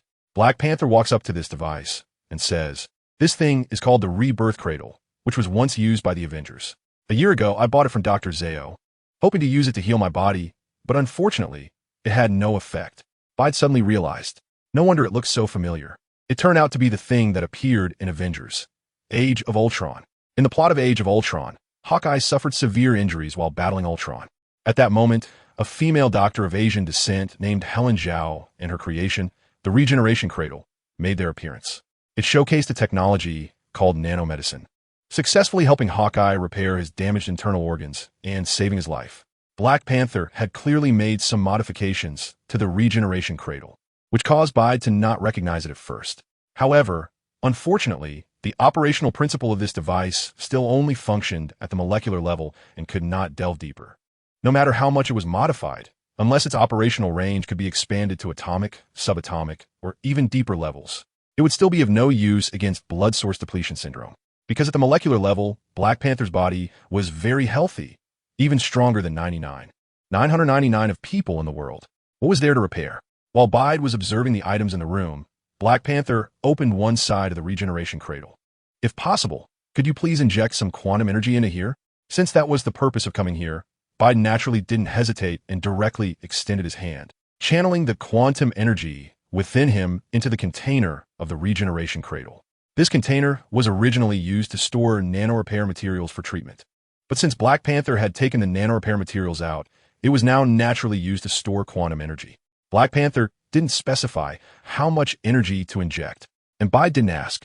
Black Panther thought quantum energy was very precious, as the quantum realm was a very mysterious existence, even for Wakanda.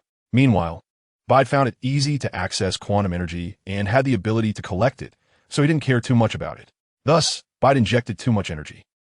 Boom! The container emitted a buzzing sound, as if it was about to explode. Black Panther was taken aback and quickly grabbed Bide. Stop, that's enough. Too much." Beard quickly stopped the energy injection. Fortunately, they reacted fast enough. Although the container had seemed somewhat overburdened just now, it was after all high-tech reinforced by Wakanda, so it wasn't likely to have issues from this. A tube of dreamlike, colorful substance appeared in the container. It looked like light, yet also like mist. Even if an ordinary person could see it, they wouldn't be able to touch it. The Black Panther couldn't hide his joy. Seeing this quantum energy so directly boosted his confidence in healing his ailment. Gryo, analyze this energy and rewrite the repair subroutine for the Regeneration Cradle. The Black Panther said to the air. "Understood, Your Majesty," a voice suddenly responded. Immediately, the Regeneration Cradle began to operate automatically. A small amount of quantum energy was poured out from the container, seemingly leading to an analyzer not far away. A relieved smile appeared on the Black Panther's face. "Thank you, Beard." Bede waved his hand. "It's good if I can help. Can I just observe here? To be honest, I only recently discovered this special power, and I'm quite rough at mastering it, so I want to learn more." Of course, that's exactly what I had in mind. Black Panther chuckled. He had been torn about whether keeping Bede here would be too much trouble for him, especially since he had already asked Bede for so much precious quantum energy. Now to make an even more excessive request would be quite rude, wouldn't it? But quantum energy was a new field for Bede, and for Black Panther, it was his first encounter. With Bede, the master, here, he felt much more at ease. As for Bede, he certainly wanted to take the opportunity to study some derivative uses of quantum energy to prepare for the upcoming battle. Although he had Dr. Bill Foster promising to help him, that help wouldn't come until after the war was over. To put it more bluntly, he couldn't rely on him for the time being. Now that he had a chance to learn, he naturally wouldn't miss it. In the following period, Bede was greatly surprised by what he witnessed in this secret base. Including Bede, most people's impression of Black Panther was that of a dignified king and a fierce warrior. But they overlooked one point: Black Panther's intelligence. Through this short period of contact, Bede found that Black Panther's capabilities and technology were not inferior to his leadership and combat skills. The various scientific devices in the lab that Bede couldn't understand were all skillfully operated by Black Panther. First, he used 3D virtual imaging technology to project his own 3D model and then isolated all parts related to blood, such as his vascular system and spinal cord. Then he moved to another area, reviewed the preliminary analysis of quantum energy listed by Greer, and conducted further planning and research. The large laboratory was filled with Black Panther's busy figure. It was clear that he worked in a very organized manner, with a rhythm of being busy yet composed. Seeing Peter so engrossed, he didn't disturb him, just watched from a distance to avoid influencing him. However, this didn't hinder his observation. As Spider-Man, his vision had been greatly enhanced along with his physical abilities, so watching from the side was not much different from being right there. All right, I forgot to introduce another person in this secret base. Through his observations over this period, Peter was surprised to find that this should be an artificial intelligence on par with Iron Man's Jarvis, known as Friday. Black Panther named it Griot. It's actually a very poetic name. In the indigenous languages of Africa, it refers to a collective term for those who have been passed down through generations, such as scholars, artists, and musicians. In ancient times, griots would enter the courts to serve as historians, advisors, and messengers for kings or chieftains. The artificial intelligence Griot holds a similar status in Wakanda. With Griot's assistance, Black Panther processes information at incredible speed. Countless formulas seem to leap from his fingertips into the programs without needing any thought. About 2 hours later, it was probably deep into the night outside when Black Panther suddenly woke from his research. Bide noticed that a machine had been running at high speed for a long time, and at that moment, it just happened to stop. The Black Panther walked over to the machine, and it opened a small hatch from which a tiny petri dish popped out. Inside the petri dish was something resembling a leaf fiber. It was very thin and required very small tweezers to carefully grasp it, and then it needed to be observed under a magnifying glass. The Black Panther cautiously placed it on a slide, leaning in so closely that his entire face was almost touching, carefully examining it, as if he were looking at some extraordinary treasure. Bede took a few steps closer, curiously observing. "You figured it out so quickly?" Black Panther cleared some space, but shook his head. "Of course not. I just validated an idea." Oh, Bede's interest was piqued. To be honest, he really didn't understand what Black Panther was doing just now. Black Panther was also happy to share his findings with Bede. After a gesture, he said, "After a preliminary analysis of quantum energy, I found that this quantum energy can act as a coupling agent. By placing it between some protons and neutrons and applying a small amount of energy, I can quickly couple them together to form a special subatomic structure. Subsequently, I simulated the data of heart-shaped grass and successfully created a fluff that is 99 similar to the fibers of the heart-shaped grass leaf using these subatomic structures coupled by quantum energy." There was a hint of excitement in his tone. No one understood better than him what this meant. It meant that he could use this quantum energy to create something akin to medicine enter his body, and then completely expel the deadly toxins hidden in his blood source through this method. And this was the method of healing. Hope was born for Black Panther. This healing plan was even better than he had originally imagined, because he had never thought that quantum energy could act as a coupling agent in the past. He had no way to deal with the deadly toxins in his blood because they were hidden too deeply.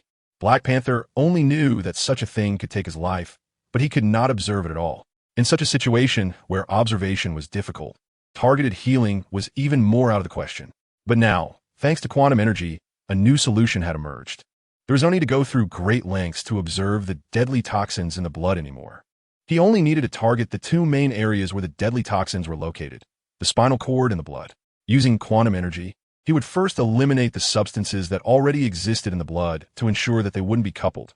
Otherwise, the blood would coagulate, and Black Panther would die on the spot. Afterward, he would analyze the data of heart-shaped grass to identify several substances that might be related to the deadly toxins and list them as the main action directions for the quantum energy medicine. Finally, he would successfully synthesize and use the two types of quantum energy medicines targeted at the spinal cord and the blood. Mission accomplished. He had initially thought that if he only needed to use quantum energy, he could directly output it and put it into Black Panther's body to heal him instantly. But after realizing that there were so many intricacies involved, Bede dismissed that thought. It was clear that Black Panther's condition was completely different from that of Ghost Girl. At the same time, Black Panther's explanation made Bede realize quantum energy was a double-edged sword. It could not only be used to enhance oneself and even save others, but could also harm others and kill enemies. It seemed that he couldn't casually use quantum energy on people in the future, at least not directly on their bodies, Bede thought. He was secretly relieved that Ghost Girl's symptoms happened to be within the healing range of quantum energy. If not, she might have died on the spot. At the same time, he also had two new ideas about his abilities. The first idea came when Black Panther explained how quantum energy could couple substances to create fluff. Remember how spider silk is formed? See the end of Chapter 27 and the beginning of Chapter 28. Since quantum energy, once separated from a body, has the ability to directly couple substances to form a physical entity, could he also use this principle to create his own unique quantum spider silk? Imagine, without needing anything, not even specially launching silk from his hands. This was not much different from his ability to produce spider silk himself. From a scientific perspective, types like Toby spider and shadow spider, which produce silk on their own, have some mutated organs in their bodies that can produce silk-secreting mucus. Bede, on the other hand, uses every cell in his body as a storage container, theoretically storing at least dozens of times more than them. The only drawback is probably the need for energy replenishment. However, he was already prepared for energy replenishment, so normally, it shouldn't be a big problem. The second idea also stemmed from the coupling ability of quantum energy, but it came from the treatment plan Black Panther mentioned. If he injected this unprocessed quantum energy into someone else's body, into their blood, could he use quantum energy to directly cause the person's blood to coagulate, making their flesh stiff or even cause instant death? However, the practicality of this method still needed to be verified. It wouldn't be necessary for ordinary people. As for skilled fighters, he wasn't sure if it would work. As this thought crossed his mind, it was as if inspiration struck and a feeling naturally emerged in Bede's mind. He had heard a saying before: every Spider-Man, upon becoming Spider-Man, would automatically comprehend a formula for their own spider silk. And quantum energy matter generating quantum spider silk through coupling is his spider silk formula. He extended his hand, aiming at the ground. Whoosh! Quantum energy was sprayed out in a linear fashion, quickly combining with various substances in the air, transforming into a solid form in an extremely short time. A fine strand of spider silk fell to the ground, but it did not come from a web shooter. Rather, it came from Bede's wrist. The reason he chose this spot was simply habit. He reached down to pick up the strand of spider silk and noticed the difference between his silk and ordinary spider silk. First, his quantum spider silk was finer, lighter, but just as resilient. Even this most basic version could easily support one or two people performing pendulum movements. Moreover, he could feel that as long as he adjusted the amount of quantum energy output, he could make the silk longer, thicker, and so on. Additionally, probably because quantum energy was too subtle in the current material world, the air could hardly create resistance against it. Therefore, it also had an extended characteristic, speed. Almost as soon as Bede thought of it, the end of the quantum energy reached the desired position, then formed an extremely fast speed. What if he didn't choose a long line, but instead transformed it into something like a web shot? Wouldn't that turn into an instant projectile? Finer, lighter, faster, and controllable. This was the characteristic of his unique quantum spider silk. It could be said that just these characteristics could easily surpass many Spider-Man's synthetic spider silk. Spider silk, as one of Spider-Man's important tools, is undoubtedly significant to Spider-Man. The next matters had nothing to do with Bede. The prerequisites were basically unlocked. The remaining task was to conduct model reasoning, turning theory into practice and producing the final product. In fact, these tasks could be handed over to Glio. However, Black Panther stayed behind to see the finished product as soon as possible. Vader returned to his room. He needed to experiment with the quantum spider silk first. At the very least, he had to become proficient in using it. Whoosh, whoosh, whoosh, a mass of white, sticky liquid sprayed from Vader's hands, landing on the floor, the walls, and the ceiling. Before long, the room was filled with a bunch of spider silk. Bide wove a net out of spider silk and climbed up to lie down. It wasn't that he didn't like sleeping in a bed or that he had awakened some strange attribute. It was simply because he had skillfully mastered the use of quantum spider silk to create it, which naturally made him prefer it. Just then, there was a knock on the door. Bang!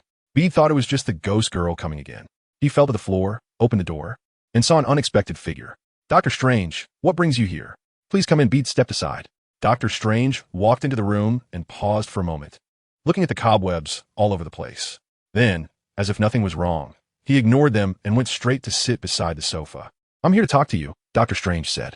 Talk, Bede replied with an awkward smile, removing a few strands of web from the table, rolling them into a ball, and tossing them into the trash can.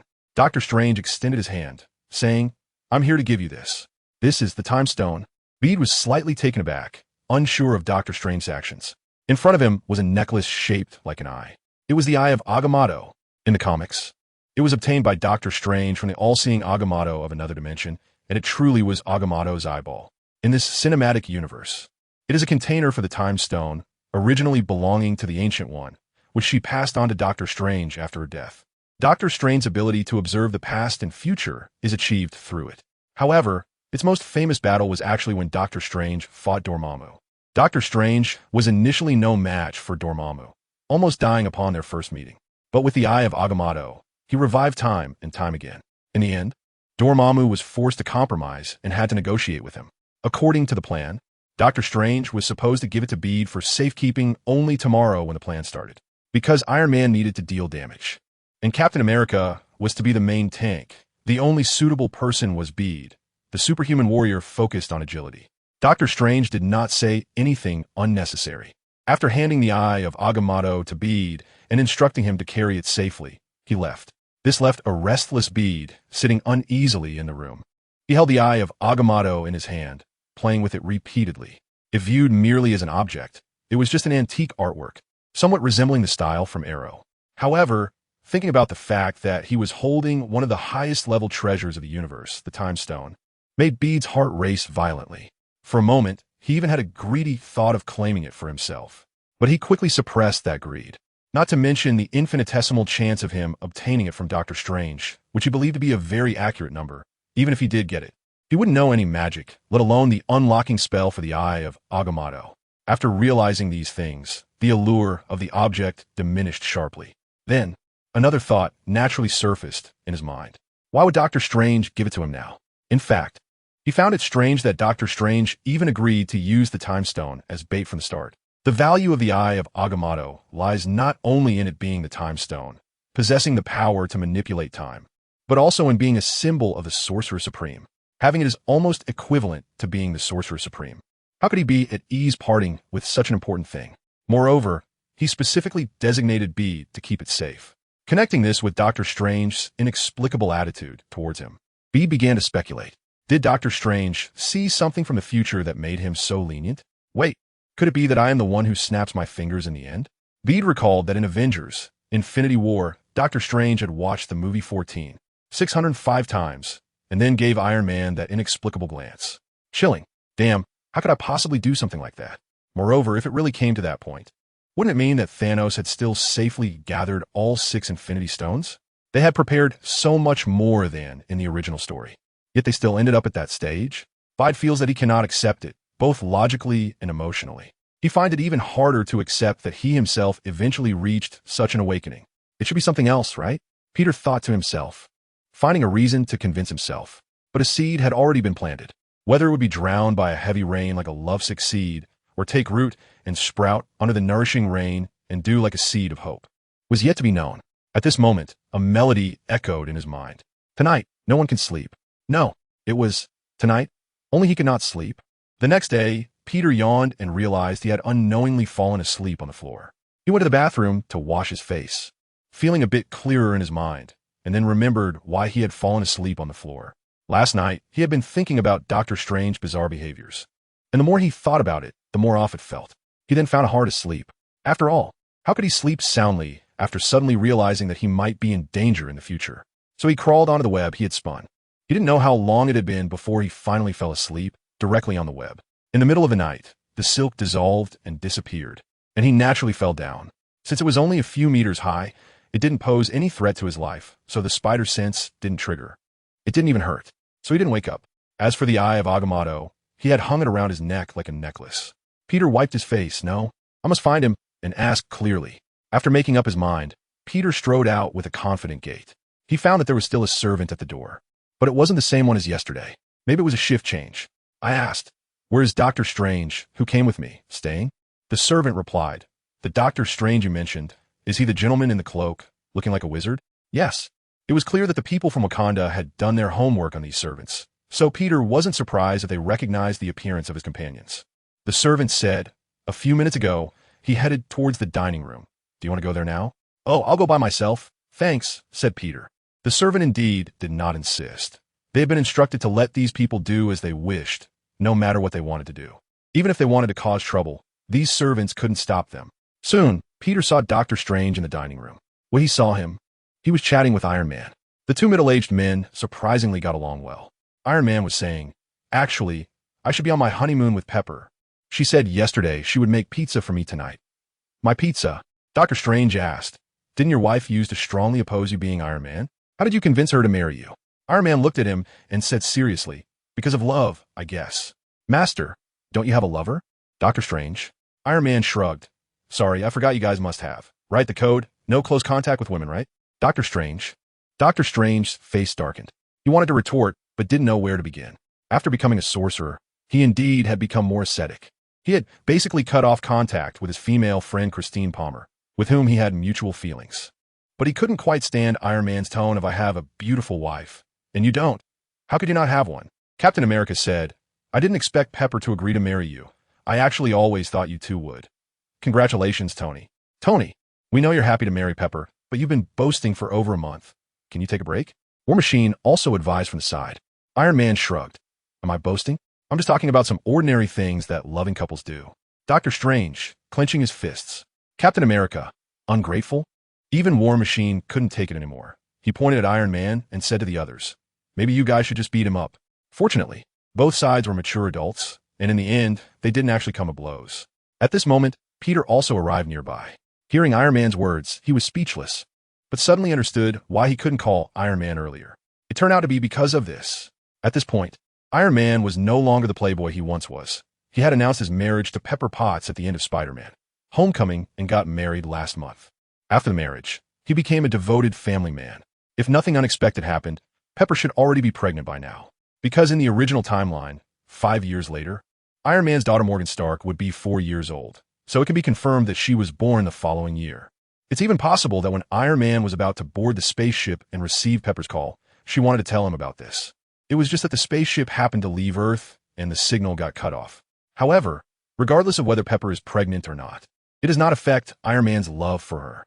Peter sat down next to Dr. Strange and took a breadstick from the table to eat. With so many people around, it was naturally not the right time to ask questions. Everyone was chatting casually while eating, and the atmosphere was surprisingly good, even though many of them were meeting for the first time. Perhaps this is what it means to feel like old friends upon meeting. After finishing breakfast, while everyone was leaving, Peter finally found a chance to be alone with Dr. Strange and asked the question that had been on his mind all night. "What exactly did my future self do? I know you saw something, right? Did I snap my fingers with the Infinity Gauntlet?" However, Dr. Strange only looked slightly taken aback, but did not answer Peter directly, instead giving a faint smile and saying, "Some things are indeed hard to imagine without experiencing them firsthand." After saying that, he left on his own. Bide, can the Riddler roll out of Wakanda? But Dr. Strange's words made him taste something. It seems he might have actually done that thing. Even if he didn't, he must have done something similar. Bide tapped his own head, increasingly curious about what the future would be like and how he would end up at that point. After breakfast, Peter, Iron Man, and Captain America set off. The chosen battlefield is the new headquarters of the Avengers located in New York, the place where Peter and the others first met Iron Man and War Machine. The reason for selecting this location is not because New York is the center of the Marvel Universe, which would be quite disrespectful, but because the new Avengers headquarters is Iron Man's stronghold. Here, he not only has his Iron Legion, but also has an armed satellite equipped with numerous weapons flying overhead.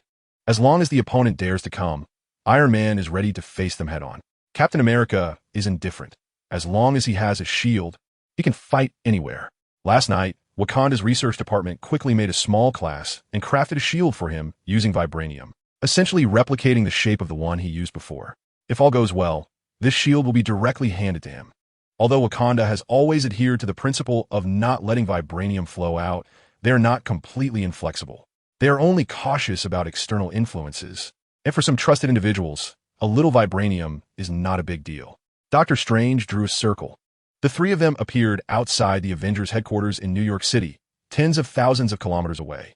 As soon as Iron Man returned, he began to get busy. First, he used his current position to disperse the personnel who were left behind. The large Avengers headquarters certainly could not consist of just a few superheroes. In reality, their logistical team numbered in the hundreds, including research, medical, intelligence, support, and more. However, for the upcoming battle, their presence there was not particularly meaningful and could even lead to accidental casualties.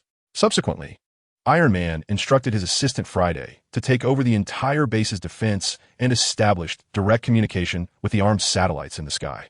The armed satellites entered a state of readiness, with all launch ports on standby, ensuring they could deliver supplies in the shortest time possible after receiving orders. It is worth mentioning that in the afternoon, that old Secretary of State came again. He demanded that Iron Man hand over Captain America. However, he had not been there long before Iron Man drove him away. Iron Man was not War Machine. War Machine was part of the system and couldn't be confronted directly. But Iron Man had no such concerns. After all, aside from his identity as an Avenger, he was still a wealthy man, given the country's situation. As long as Iron Man did not go too far, no one dared to do anything to him. Thus, he was thrown out again. Moreover, Iron Man directly ignored his threats. Cold, steel mechs were dispatched to secure the perimeter of the Avengers base. This left the soldiers who had been sent to capture Captain America exchanging glances. Iron Man's reputation was well known, and he was clearly ready to confront them. Who would dare to step forward and seek death?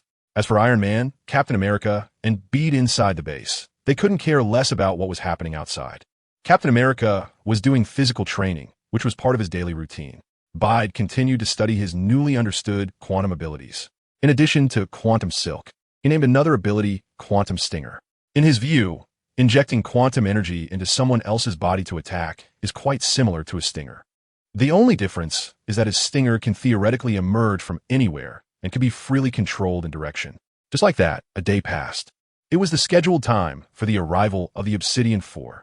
One day earlier, in a certain area of cosmic space at the edge of the solar circle within the solar system, ripples suddenly appeared in the void. Soon after, a circular spaceship tore through the void and descended here. Subsequently, it flew rapidly toward Earth. In just one day, it crossed 5 billion kilometers and reached the outer atmosphere of Earth. Meanwhile, several forces closely monitoring the changes in cosmic space near Earth were all gearing up. Wakanda. The large operations hall was filled with people. Not only were there members of the former Avengers, like Black Widow, Falcon, and Hawkeye, who had been brought over from Neon yesterday, but also members from several tribes belonging to Wakanda. The internal situation of Wakanda is actually quite complex.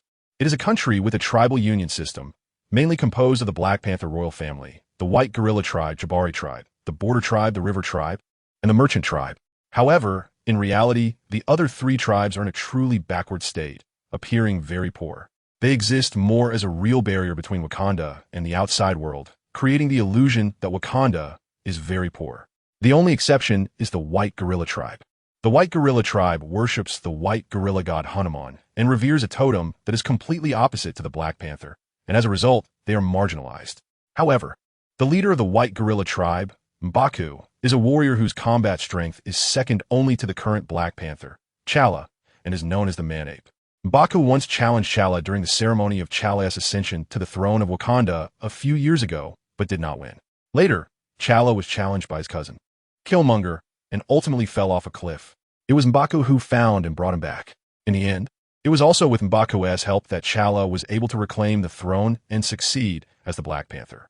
Because of this, the White Gorilla tribe gained the friendship of the Black Panther and the right to be equipped with vibranium gear.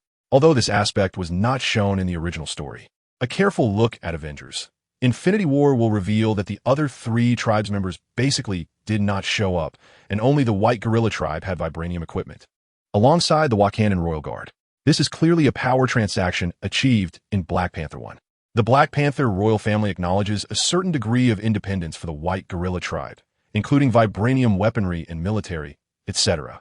The White Gorilla tribe, in turn, is subordinate to the Black Panther royal family and must accept the royal family's orders. This time, those who accepted the orders were mainly from the White Gorilla tribe. Together with Wakanda's own army, they gathered a total of 12,000 warriors.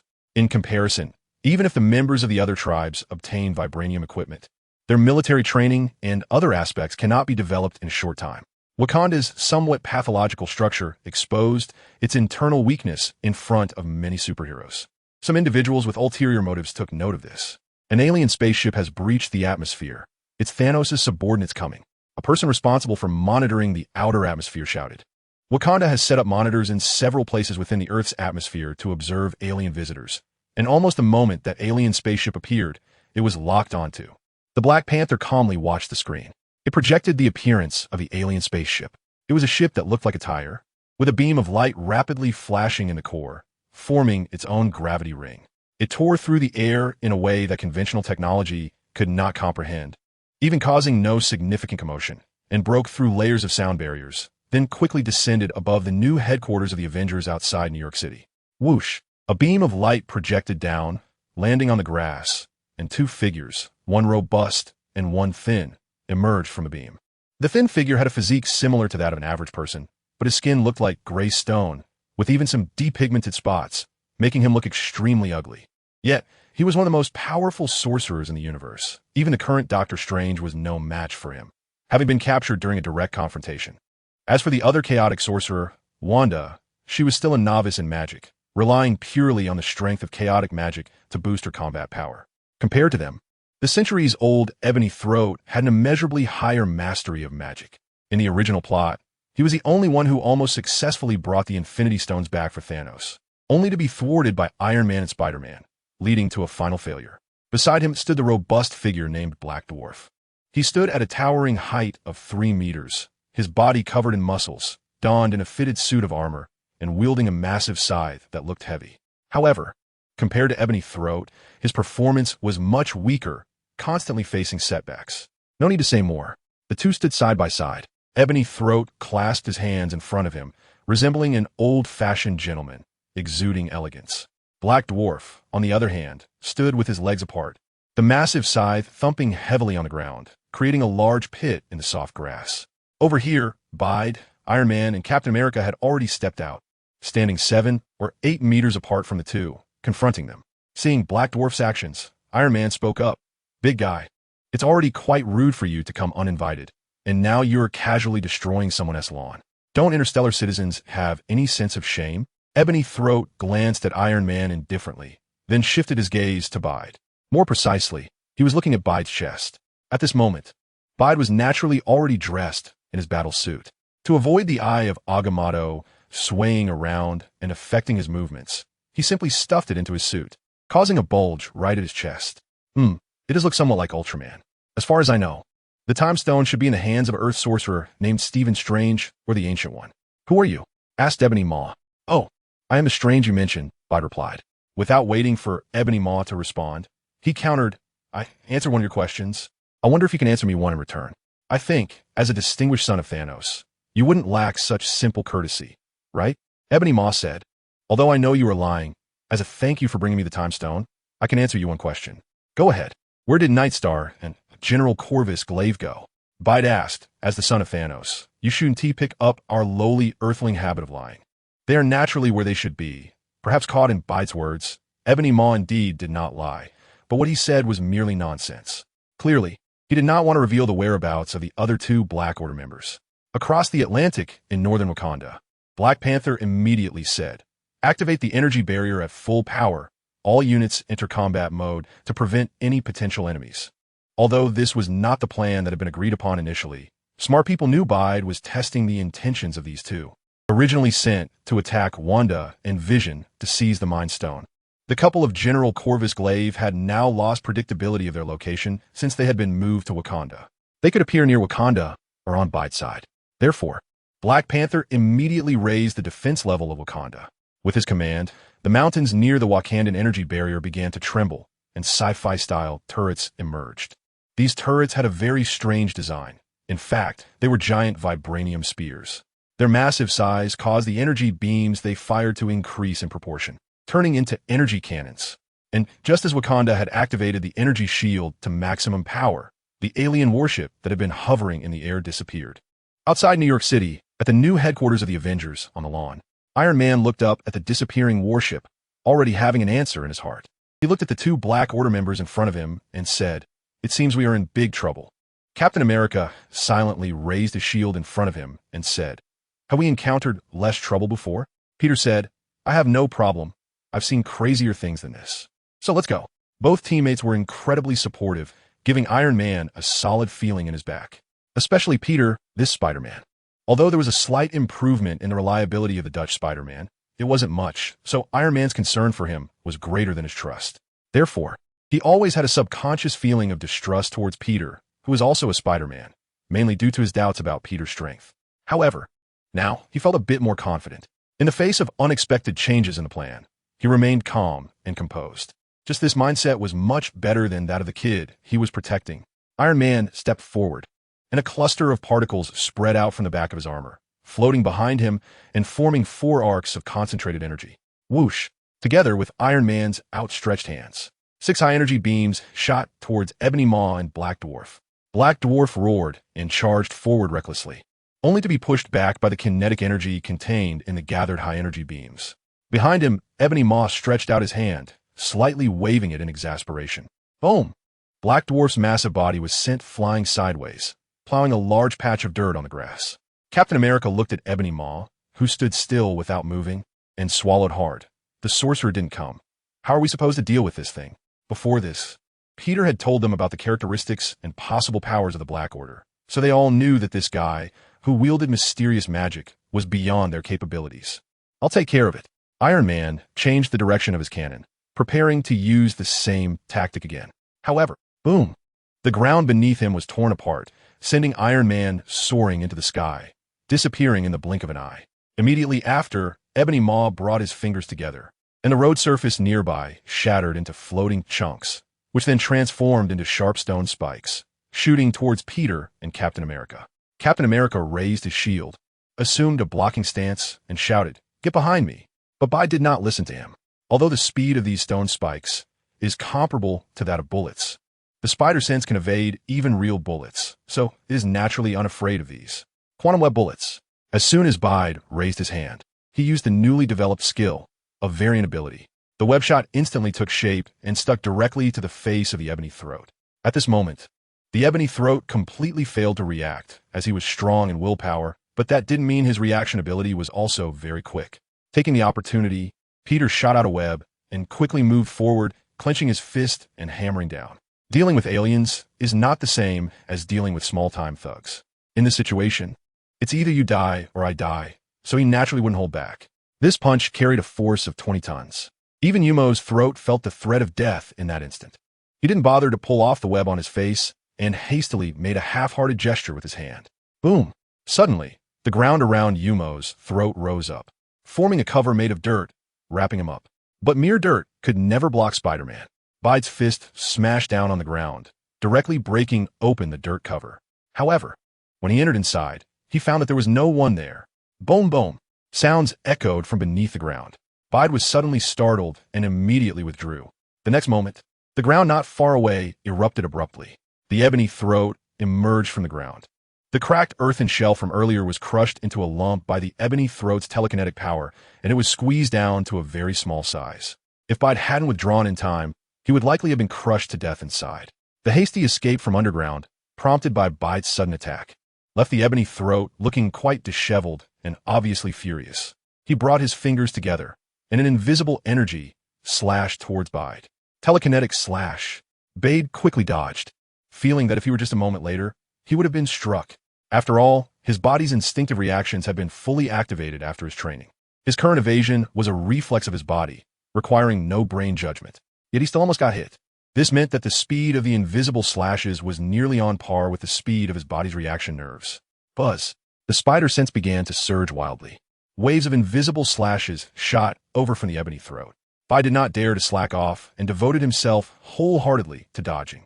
On the other side, Captain America, who was originally prepared to help Bide, got entangled with Black Dwarf. Although Captain America claimed he could hold his own against anyone, that was just a joke. He wasn't actually cheating. Faced with the immensely strong Black Dwarf, he could only struggle to defend with a shield. Despite having dwarf in his name, Black Dwarf was far from short, and he had no relation to a celestial body known as a white dwarf in the universe. With a high vantage point and the weight of his weapon, he struck Captain America's shield repeatedly. If it weren't for the vibranium's ability to absorb kinetic energy, Captain America might have been in serious trouble right now. Boom, boom, boom. Several missiles fell from the sky, exploding continuously on Black Dwarf. With his tough skin, these missile blasts were like mere fireworks to him, insignificant. Only the massive kinetic energy carried by the blast caused his body to sway slightly. Captain America, however, was completely unbothered. He and Iron Man were old partners, and they had a good understanding of each other. He fully shielded himself behind his shield, absorbing and dissipating all the residual shockwaves from the explosions that leaked over from Black Dwarf. Then, with his arms slightly bent, he suddenly pushed with the strength of his shoulder and arm. The earlier explosion had indeed shifted Black Dwarf's center of gravity. Thud, thud, thud. Black Dwarf stumbled backward repeatedly. At that moment, Captain America took a quick step, leaped high, raised a shield, and brought the edge down hard on Black Dwarf's face. Black Dwarf's face shook from the impact, but it didn't really cause any harm. Spitting, Black Dwarf turned his head and cursed in an alien language. Showing disdain for Captain America, he sneered, raised his giant scythe, and prepared to strike at Captain America. However, before he could swing down, a streak of light descended from the sky. Boom! It turned out to be Iron Man returning. He had been brought to several hundred meters in the air by Ebony Maw before he managed to break free from that strange force and fly back down. He landed heavily on Black Dwarf's body, aimed at his face, and then his right fist sprang up slightly. Bang, bang, bang. A series of hammering sounds erupted. Iron Man's iron fists hit Black Dwarf like they were powered by a spring or an electric motor, leaving Black Dwarf dazed. However, his physical condition was indeed extraordinary. After initially being stunned by the barrage of attacks, he quickly recovered. He suddenly thrust his hand upward, grabbing Iron Man's body around the waist. Iron Man immediately retracted his fist, using both hands to push against Black Dwarf's grip, trying to break free. But Black Dwarf's strength was surprisingly great. Even with the reverse thrusters built into his armor, they were just locked in a tug-of-war for the time being. Zing! Iron Man, realizing one plan had failed, devised another. High-energy laser beams shot from his hands, striking Black Dwarf's grip. Black Dwarf howled in pain and released Iron Man. At that moment, Captain America charged again. He jumped on a Black Dwarf's back, wrapping his legs around his neck, and began to smash his shield down hard on Black Dwarf. Roar! Black Dwarf felt like his head was about to be smashed into two pieces. Why did these two have no sense of honor in combat? Always targeting the head whenever they got the chance? There were clearly larger areas that were easier to hit. Black Dwarf felt wronged. Meanwhile, on the other side, Bide was also caught in a struggle with the Blackwood throat. The invisible mental slashes at first made Bide exhausted, but he quickly got used to the rhythm of the attack and became adept once again. He began to try to counterattack during the moments he dodged. Each time he raised his hand, more than one quantum spider silk was launched. His quantum spider silk traveled extremely fast and was almost silent. Even the Blackwood throat could only suffer defeat repeatedly. In just a short while, several layers of spider silk had already stuck to his face. Unfortunately, these spider silks were highly adhesive, and once they reacted with the air and turned into solid silks, only Spider-Man could use static electricity to remove them in advance. The Blackwood throat tugged at them several times, but could only tear away a tiny bit. This battle was truly frustrating for him. A ranged mage facing off against an assassin with nearly maxed evasion attributes resulted in nothing but wasted mana. Finally, at one moment, the opportunity that Bide had been waiting for arrived. He moved into a blind spot of the Blackwood throat's vision, and due to a large mass of spider silk covering its eyes, it was nearly impossible for the Blackwood throat to see what was happening over here just by relying on sight. Peter extended both hands and shot out 2 strands of web, sticking them to the buildings on either side. Web slingshot. Bide's body shot forward like a sharp arrow, aimed at the ebony throat. Bang! Ah! 2 screams echoed almost simultaneously, coming from Bide and the ebony throat. Bide's attack was detected by the ebony throat at the last moment. However, it was too late to dodge, so he prepared to exchange injury for injury. He extended his left hand and pushed in front of himself, creating a barrier made of thought that enveloped him. With his other hand, he extended 2 fingers and unleashed a thought slash toward Bide. The spider, sensing warning, alerted Bide to the impending danger. But he did not want to give up this hard-won opportunity. In a final moment, he slightly shifted his body to avoid the vital areas. His fist struck heavily against the ebony throat's thought barrier. With a full-force blow exceeding 20 tons, it shattered the thought barrier in an instant. However, a faint smile appeared on the ebony throat's face, tinged with disdain. Foolish and primitive creatures. In the self-important eyes of the ebony throat, these beings still trapped on their native planet were nothing but inferior animals. To him, this inferior creature, while relatively strong, was still just that. The previous punch could shatter his thought shield, but judging by the feedback from the force, it had already reached its limit. Meanwhile, his own attack left a massive gash across the inferior creature's body. He was certain he had won this battle.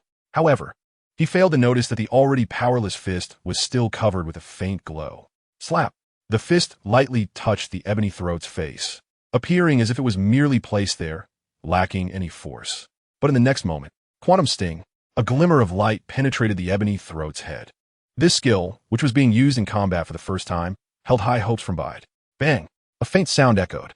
The ebony throat's expression changed drastically, and without hesitation, he sliced off the flesh near the area where Bide's punch had landed.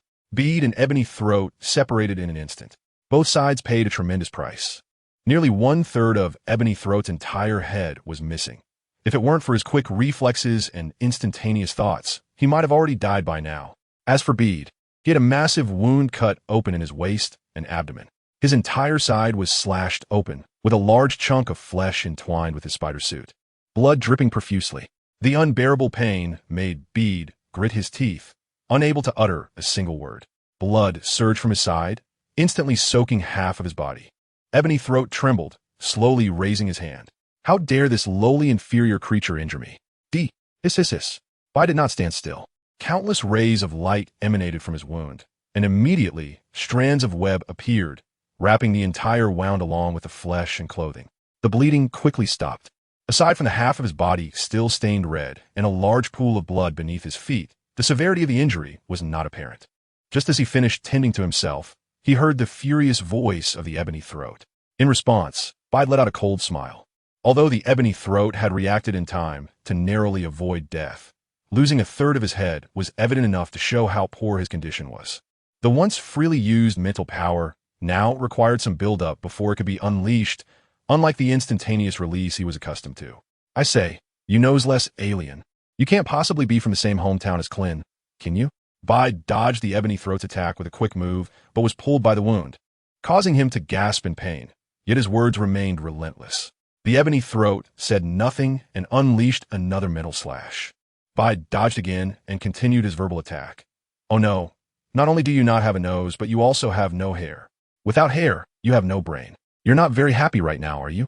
Unhappy little friend, just like you, with a long face and a sulky look. May I ask, little ebony throat, what is making you so unhappy? Beard's trash talk magic, and ebony throat's mind slash clashed silently in the air. The mind slash was completely dodged by Beard, while ebony throat was pierced by the trash talk magic, hitting him right in the heart. Already disoriented from missing 1/3 of his head, he suddenly spat blood in anger. However, ebony throat was indeed a strategist under Thanos. Even with part of his head cut off and being infuriated by Beard's words, he still retained some rationality. He glanced over at Black Dwarf's situation and noticed that the latter was engaged in a back-and-forth battle with 2 others. Realizing he couldn't rely on this dim-witted fellow, even with his head cut off, his brain domain was still enough to dominate this brainless brute. With a thought, he made the decision to retreat. He raised his hand, and the mind slash completely vanished. Bide also stopped looking at the ebony throat, somewhat eager to try. The reason he hesitated to move forward earlier was that he was observing the condition of the ebony throat and waiting for his body to recover. Perhaps it was because quantum energy inherently belonged to his own power. When he activated the quantum energy, intending to temporarily seal the wound using a net-like method, he unexpectedly found that the areas adhering to the quantum energy were healing at a faster rate. This quantum energy turned out to be a healing remedy for him. Although he didn't know why this was the case, since it was a good thing, Bide naturally accepted it with pleasure. The healing ability granted to him by the spider gene was already strong, and with the active consumption of quantum energy to recover, it was even more astonishing. In just a few minutes, his body had recovered significantly. At least he no longer had to worry about that piece of flesh falling off during intense actions. Moreover, through continuous verbal probing, he also discovered that the ebony throat was truly in a weakened state. Taking advantage of his illness, he aimed to take his life. Bide didn't hesitate at all and immediately pounced towards the ebony throat. It was evident that ebony throat was already prepared. With a flick of his hand, he pressed down. Boom! A surge of immense intent exploded in an instant. The grass beneath their feet was deeply pressed down, forming a pit nearly half a meter deep, with a diameter of 5 meters. Such a wide-range attack was something that the spider sense couldn't evade. Bide was directly yanked down from midair and pressed into the ground. The next moment, gritting his teeth and enduring the sharp pain in his waist, Bide pushed himself up with both hands. Meanwhile, several small spacecraft had appeared in the sky at some point. These ships were smaller than the large one from earlier and seemed to be used for transporting small groups of soldiers. However, they could also take away the ebony throat. At that moment, a small spacecraft had already stopped about 10 meters above the ground, and ebony throat was stepping on a patch of dirt, flying towards it. I'll let you go, Bide growled, extending a strand of webbing from his hand and sticking it to the small spacecraft, pulling it hard. The spacecraft shook several times. This small spacecraft, not much different from a single-person model, was relatively lightweight due to the use of a special aviation metal. Its overall weight was only a few tons, not much different from a small vehicle. And Bide, even though he was injured and not fully recovered, still possessed tremendous strength. He was pulling the small spacecraft down little by little. To counter his strength, bright flames shot out from the bottom of the spacecraft, indicating that some kind of propulsion system had been activated. Just as Ebony Throat was about to enter the small spacecraft, a bright yellow light suddenly illuminated the air not far from their battle. This bright yellow light formed a circle in the air. Following that, a support team led by Dr. Strange rushed out from inside. Sorry, there was a bit of a situation over there. We're late. Dr. Strange first came to Bide's side and apologized. Bade couldn't tell whether his apology was genuine or not. Logically, since Dr. Strange had seen the future, he should know the truth. Yet, he wore an innocent expression. Regardless, the arrival of Dr. Strange and the others left Ebony Maw in complete despair. Defeating Dr. Strange in a fully powered state was quite a challenge. Otherwise, he wouldn't have needed to resort to petty tricks. Faced with the injured Ebony Maw, Dr. Strange quickly subdued him. Meanwhile, several small ships that had come to support were fleeing, except for one that was caught by Bade's web. It wasn't until that small ship turned into a fireball and exploded that Bade could finally breathe a sigh of relief and helplessly collapse to the ground. A figure appeared just in time beside him and caught him. On the other side, several minutes earlier, as the scale of the battle escalated, the fight between Black Dwarf, Iron Man, and Captain America had moved from the Avengers headquarters to a nearby forest. The trees they passed were all broken, some even set ablaze. However, facing Black Dwarf, a strong and tough opponent, was truly giving Iron Man and Captain America a headache. Captain America's attacks were virtually negligible. Even though he repeatedly countered Black Dwarf using the kinetic energy absorbed by his vibranium shield, he only left harmless marks on Black Dwarf's face. Iron Man was preparing to activate his anti-Hulk armor. He thought it was similar to Hulk in type, although it wasn't designed to counter him. Using the anti-Hulk should be close enough, right? As for his other armors, 4 or 5 had already been dismantled. To Black Dwarf, those armors were like oversized action figures. Without Iron Man piloting them, their combat effectiveness was drastically diminished. Steve, Iron Man shouted while attacking, Bade is in a lot of danger. I have to go support him. Captain America replied, You go ahead. I'll handle things here. Iron Man responded, Hold on, reinforcements are on the way. Without waiting for Captain America to clarify what kind of reinforcements, Iron Man flew back toward the Avengers headquarters. He was very concerned about Bade. From their earlier confrontation, he had already realized Ebony Maw's strange abilities could only be dealt with by a sorcerer like Dr. Strange. As a hero enhanced purely in physical abilities, Spider-Man would likely struggle against a mystical sorcerer. Iron Man, who had grown quite fond of Bade, didn't want anything to happen to him. He still wanted to introduce Bade to his good student, Peter Parker, so that little Peter could learn a thing or two from Bade. Iron Man was unaware that his actions made Bade resemble an old general on a stage, adorned with numerous flags. Fortunately, Bade was resilient. Even after taking a hit from Ebony Maw at close range, he managed to save himself. When Iron Man arrived nearby, he received a warning from Friday. Sir, Unidentified flying objects are approaching rapidly. Unidentified flying objects? Is it military? Iron Man asked. Unknown designation, not matching any records in the database, but has a high similarity to Thanos' ships, suspected to be alien vessels, Friday replied. Shoot them down. Iron Man immediately understood and commanded without hesitation. As soon as he finished speaking, several loud booms erupted from the Avengers building nearby. Missiles were launched, striking the small ships. The surfaces of the ships activated shields to block the missile barrage. However, that brief moment of defense allowed the pursuing units below to catch up. War Machine and Falcon swooped in as aerial units, each targeting one of the small ships. Seeing this, Iron Man also targeted one. These small ships were unarmed. Once their shield energy was destroyed by the onslaught, they were shot down. Iron Man used his laser cutter to slice open the ship's hull, discovering it was empty. Clearly, these ships were unmanned. He then looked down and saw Bade's body half covered in blood, prompting him to fly down immediately. Your injuries look serious. You've lost a lot of blood. Do you need me to help you sit down? Dr. Strange asked Bade after placing a few sealing spells on Ebony Maw. Just then, Black Widow, having come through a portal, caught Bade as he fell. Bade nodded. Thank you. He did feel a bit weak now, likely due to excessive blood loss, causing his body to be drained. Although his body was strong and had a remarkable self-healing ability, and he had quickly used quantum spider silk to perform an emergency bandage on himself, blood production takes time. The intense battle earlier had led to an adrenaline rush, so he hadn't felt it then. Now that the battle was over and he had relaxed, he felt completely drained. Dr. Strange helped Bede walk to a place that hadn't been ravaged by the fight and sit down. Beard complained, "Why did you arrive much later than scheduled?" "I almost didn't make it." Dr. Strange awkwardly chuckled and explained, "Not long after the battle started on your side, Wakanda was attacked. The space was sealed off. So we arrived late." "The space was sealed off? Is that Thanos' doing?" Beard asked, slightly surprised. Dr. Strange nodded. Peter frowned. He didn't remember Thanos having the ability to warp space in the original story. Was it the butterfly effect caused by him as a time traveler? Or was the original work just poorly expressed and failed to show it? There's a regeneration cradle in that building. Let us send him there. Iron Man said as he landed beside Peter. He explained that the regeneration cradle was a form of nanomedical technology that could help the injured quickly recover their bodily tissues and stitch up wounds, among other things.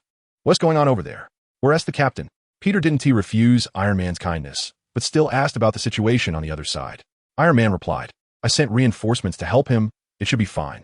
And Rhodey and Sam have already rushed over." Beard nodded. He first took out the eye of Agamotto hanging on his chest from his battlesuit and handed it to Dr. Strange. Then he jumped into the portal opened by Dr. Strange. Iron Man followed him in. However, he did not operate it himself, but instructed Friday. Under Friday's operation, the sleep pod-style regeneration cradle opened. Beard's wound was mainly on the left side of his body, extending from his armpit to his waist, about 30 centimeters long, 10 centimeters wide, and roughly 2 centimeters thick. A whole chunk of flesh had been nearly cut away, revealing the stark white bone underneath. Some bones that were closer to the flesh had also been shaved off. His battle suit, previously entangled with quantum spider silk and flesh, was naturally impossible to remove, so he had to lie down in it. On Friday, I first helped Mr. Beard clean the bloodstains and dealt with his clothing. Iron Man's nanotechnology armor retracted. Looking at Beard's injuries, his brow furrowed immediately. According to the images scanned from the regeneration cradle, at least 3 of Beard's ribs had been sliced off by about half a centimeter in length. He couldn't imagine the pain of having part of his body forcibly cut off, and yet Beard had managed to endure it, even using spider silk to make a temporary bandage for himself to continue fighting. This fighting spirit commanded his respect. At this moment, however, Beard wasn't feeling so sentimental. His injuries were indeed severe, but perhaps due to the quantum energy filling the gaps, it wasn't as painful as Iron Man had imagined. He was currently thinking about his torn spider suit and felt it was quite a pity. This spider suit had been in his possession for less than a week, and now it was ruined. After being partially sliced off by Ebony Maw's telekinetic strike, the internal circuitry was severely damaged, and the different layers of materials inside and out had all been compromised. He wondered if he could borrow Iron Man's or Black Panther's machines to fix it. Also, the materials for repairing the suit would likely be costly, and he had no money to spare. Should he freeload? That didn't feel right. Maybe he could go out in the evening and find some lucky thugs to borrow a bit. If he borrowed from thugs, a few thousand or 10,000 might be manageable, but using that to repair high-tech spider suits would probably be a bit difficult. He might have to rob the legendary thug Kingpin instead, Or perhaps he could steal Thanos' spaceship and sell it to Iron Man. Bide was lost in thought with his eyes wide open, allowing the instruments of the regeneration cradle to scan him back and forth. While Bide was undergoing treatment, the battlefield began to show signs of a turnaround. Shortly after Iron Man left, Captain America realized who the reinforcements were. It was a big brother with several little brothers in tow. The big brother was a tall and sturdy mech, towering 2 stories high, looking somewhat clumsy, just like the anti-Hulk armor developed by Iron Man and Dr. Banner. This armor had mostly been gathering dust in the Avengers headquarters warehouse since it was used to fight Hulk during the Civil War 2 years ago. After all, it was a large war machine that normally wouldn't be needed. As for the little flying companions beside it, they were unmanned iron battle suits. Boom! The anti-Hulk armor descended from the sky and crashed heavily onto Black Dwarf. At that moment, Black Dwarf was again using the same trick, ruthlessly beating Captain America from a high position. Captain America was also in a classic pose, kneeling on one knee and enduring the blows. Suddenly, Black Dwarf turned around and swung his giant scythe at the anti-Hulk armor. At that moment, the anti-Hulk armor was being controlled by Friday. It raised its right arm, deploying a 4-arm shield to block Black Dwarf's counterattack. At the same time, a cannon barrel extended from its left arm, firing a close-range shot at Black Dwarf's head. Buzz! Black Dwarf's head bust. Just because the armor was defensively superior didn't mean it wouldn't be affected by the impact. In gaming terms, Black Dwarf was in a stunned state. Moreover, under the massive size of the anti-Hulk armor, Black Dwarf was flipped over. Captain America immediately took the opportunity to leap into action, retaliating fiercely against the anger he had just endured. The several iron armors of varying sizes also focused their fire on Black Dwarf. After several seconds, Black Dwarf finally had his defenses broken by an unknown attack. Strange colored blood flowed from beneath his skin. Roar! Black Dwarf let out a furious roar, seemingly entering a berserk state. He grabbed one of the iron armors beside him, slammed it hard against the ground, then twisted it violently as if trying to tear it in half. However, these iron armors were made of titanium alloy, which had extremely high toughness and hardness, so they couldn't be ripped apart so easily. After several attempts, Black Dwarf only managed to break it. He then casually tossed the damaged iron armor aside and turned to grab his giant scythe. To his surprise, the giant scythe was nowhere to be found. He looked around in confusion and noticed a figure in the distance carrying his giant scythe and running away. A question mark slowly appeared on Black Dwarf's forehead. Then, he became furious. For someone with low intelligence like him, this weapon was like a partner, his lifelong love. The rest of his life would be with it. But now his beloved was taken away. Black Dwarf felt as if he had been hit on the forehead by a word called NTR. Intelligence -1. Rationality -100. Black Dwarf gained the buff, Berserk. His massive body charged forward quickly, and with the armor he wore, he resembled a heavily armored tank. Captain America, holding Black Dwarf's beloved, giant scythe, was startled and quickened his pace. Stealing Black Dwarf's wife, giant scythe, was actually a spur-of-the-moment decision. Black Dwarf himself was the type with high defense and thick health, but didn't have strong output capabilities. However, the presence of the giant scythe made up for his shortcomings. This giant scythe was not only powerful, but could also extend and retract, resembling a weapon called flail. Captain America thought that taking it away might be the key to turning the tide of battle. However, this giant scythe was indeed too heavy. Thud! Before Black Dwarf could charge very far, he was slammed to the ground by the anti-Hulk armor. The two large figures began to wrestle on the ground. In no time, nearby trees suffered collateral damage. Captain America dashed away with Black Dwarf's beloved, running until he could hardly hear the sounds behind him. He then stopped, tossed Black Dwarf's beloved aside, and smiled smugly. Now it was secure, he thought to himself as he turned back to retrace his steps. When Captain America returned to the battlefield, he found it in ruins. Nearby trees and flowers were all damaged, mixed into the dirt. Black Dwarf and the anti-Hulk armor stood there, exchanging punches with each other. They were surprisingly polite about it. However, everything ended when an unexpected character crashed in. Black Dwarf, who had lost his rationality and was inexplicably led away by the anti-Hulk armor, immediately redirected his hatred back toward Captain America upon seeing him return. He casually picked up a fallen tree, stripped off its branches, and hurled it at Captain America. Captain America had thrown away his shield to steal the giant scythe. Seeing the giant spear coming, he could only roll to the ground. Just then, another stone came flying toward him. Captain America tried to dodge, but realized he was too late. Meanwhile, the anti-Hulk armor charged forward again, knocking Black Dwarf down to the ground. And both sides fell into a fierce battle once more. On the other side, just as Captain America was about to be hit, a figure suddenly sprang out from the side. Bang!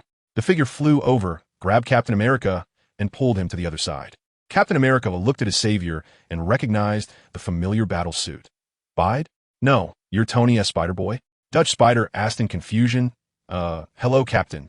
I'm Peter, also Spider. Boy, can you tell me what is happening here? Captain America pointed to the other side and said, an alien is trying to take our stuff, so Stark and Bide are trying to stop them. So it's an alien. What a huge guy. Dutch Spider exclaimed in surprise, but I just arrived.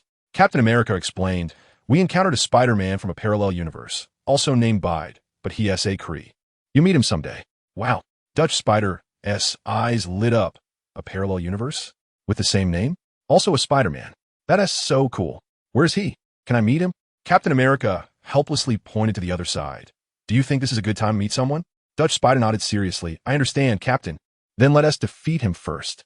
Saying that, without waiting for Captain America to respond, he charged forward on his own. Hey! Captain America was just about to call him when he noticed the stark contrast between Peter's maturity and the recklessness of the Dutch Spider. Although they might share the same sense of justice, the Dutch Spider was clearly too young to be fully trusted. While he might seem unreliable, his fundamental skills as Spider-Man were quite solid, likely due to his frequent acts of kindness on the streets. These everyday activities, although they didn't add to his experience in handling major events, effectively honed his abilities. Aside from his mindset, his strength was not much different from that of any other Spider-Man. After the Dutch Spider joined the battlefield, Black Dwarf's condition deteriorated rapidly. The combination of the Hulkbuster armor and the Dutch Spider, both powerhouses, slammed Black Dwarf to the ground. Soon after, War Machine and Falcon arrived, encircling Black Dwarf and leaving him with no chance to fight back. However, just as they were about to finish him off, a powerful gust of wind suddenly swept through the sky, and a beam of light shot down from above, striking Black Dwarf and teleporting him away. The Dutch Spider shot out webbing to try and follow him. Iron Man, who was already aware of the Dutch Spider's arrival thanks to Friday's notification, saw this scene from a distance and quickly ordered Friday to cut his web. Thus, they could only watch as Black Dwarf and the beam of light vanished. When the Dutch Spider landed on the ground, Iron Man gave him a good scolding. Iron Man was almost furious, wondering if this kid was planning to follow Black Dwarf straight into the enemy's stronghold if he hadn't arrived in time. The Dutch Spider lowered his head, unsure if he was genuinely accepting Iron Man's teachings. War Machine, Falcon, and the others watched the scene with amused expressions. They had already heard about the dynamic between Iron Man and the Dutch Spider. War Machine knew that Iron Man had been trying to train the Dutch Spider as the next generation of Avengers, but the Dutch Spider was still too young, both mentally immature and a bit erratic. They had heard that he had been eager to prove himself and almost caused a cruise ship to sink. And it was only because Iron Man stepped in and took the blame that he wasn't held accountable. This is speculation. The Dutch Spider situation could indeed be seen as obstructing official duties, as the FBI was involved. Although he genuinely wanted to resolve the issue, without Iron Man's intervention, who knows how many lives could have been lost. The fact that he wasn't held responsible afterward clearly meant someone took the fall for it. And that person could only be Iron Man, which shows how much Iron Man cares for the Dutch Spider. As for Falcon, although he usually worked alongside Captain America on underground Avengers missions, he occasionally kept an eye on things here. They had speculated whether Iron Man was preparing to train Spider-Man as a successor. After Iron Man finished scolding the Dutch Spider, the group returned to the Avengers headquarters, where they met Peter. Not far from Peter, Dr. Strange was holding Ebony Maw and contemplating whether to eliminate him or not.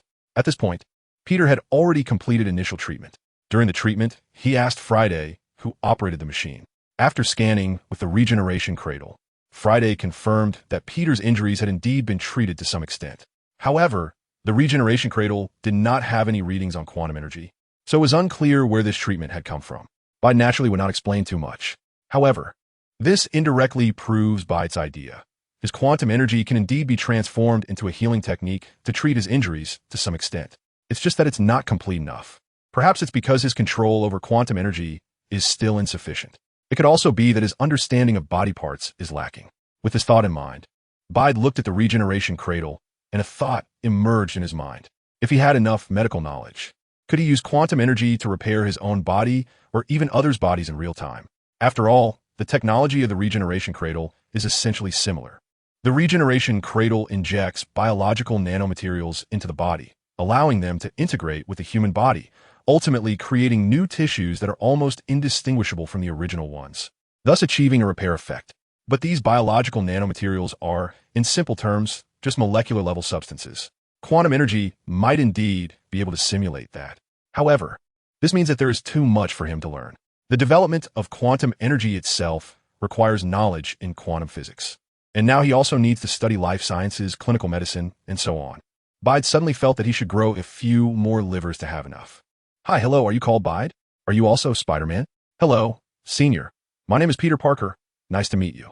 Can you tell me how you became Spider-Man? And also, I heard you came from a parallel universe. It turns out there really are parallel universes in the world. I thought the multiverse theory was just a hypothesis. But according to the parallel universe theory, shouldn't we be the same person? Why are we so different? Could it be that the hypothesis of parallel universes has always been wrong? Blah, blah, blah. While Bide was lost in thought, something suddenly darted beside him and started making a racket. Bede only felt a powerful magical energy, stronger than the thought magic of the ebony throat, overwhelming him, making his head spin.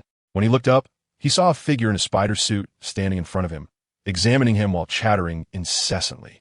Who else in this world wears a spider suit and talks so much? Clearly, this was Dutch Spider.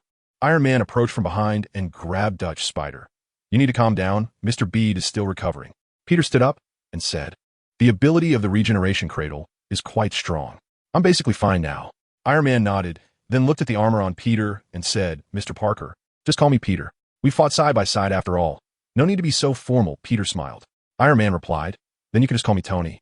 Peter, let's go to my lab and get you a new suit. I think it's not very convenient for you like this. Peter shrugged. I said it beforehand. I don't have any money. The war machine beside him said, don't worry. Peter, the person in front of you is a billionaire. Iron Man replied, it's just a suit of armor. Can you walk now? If so, let's go immediately. Peter moved a bit.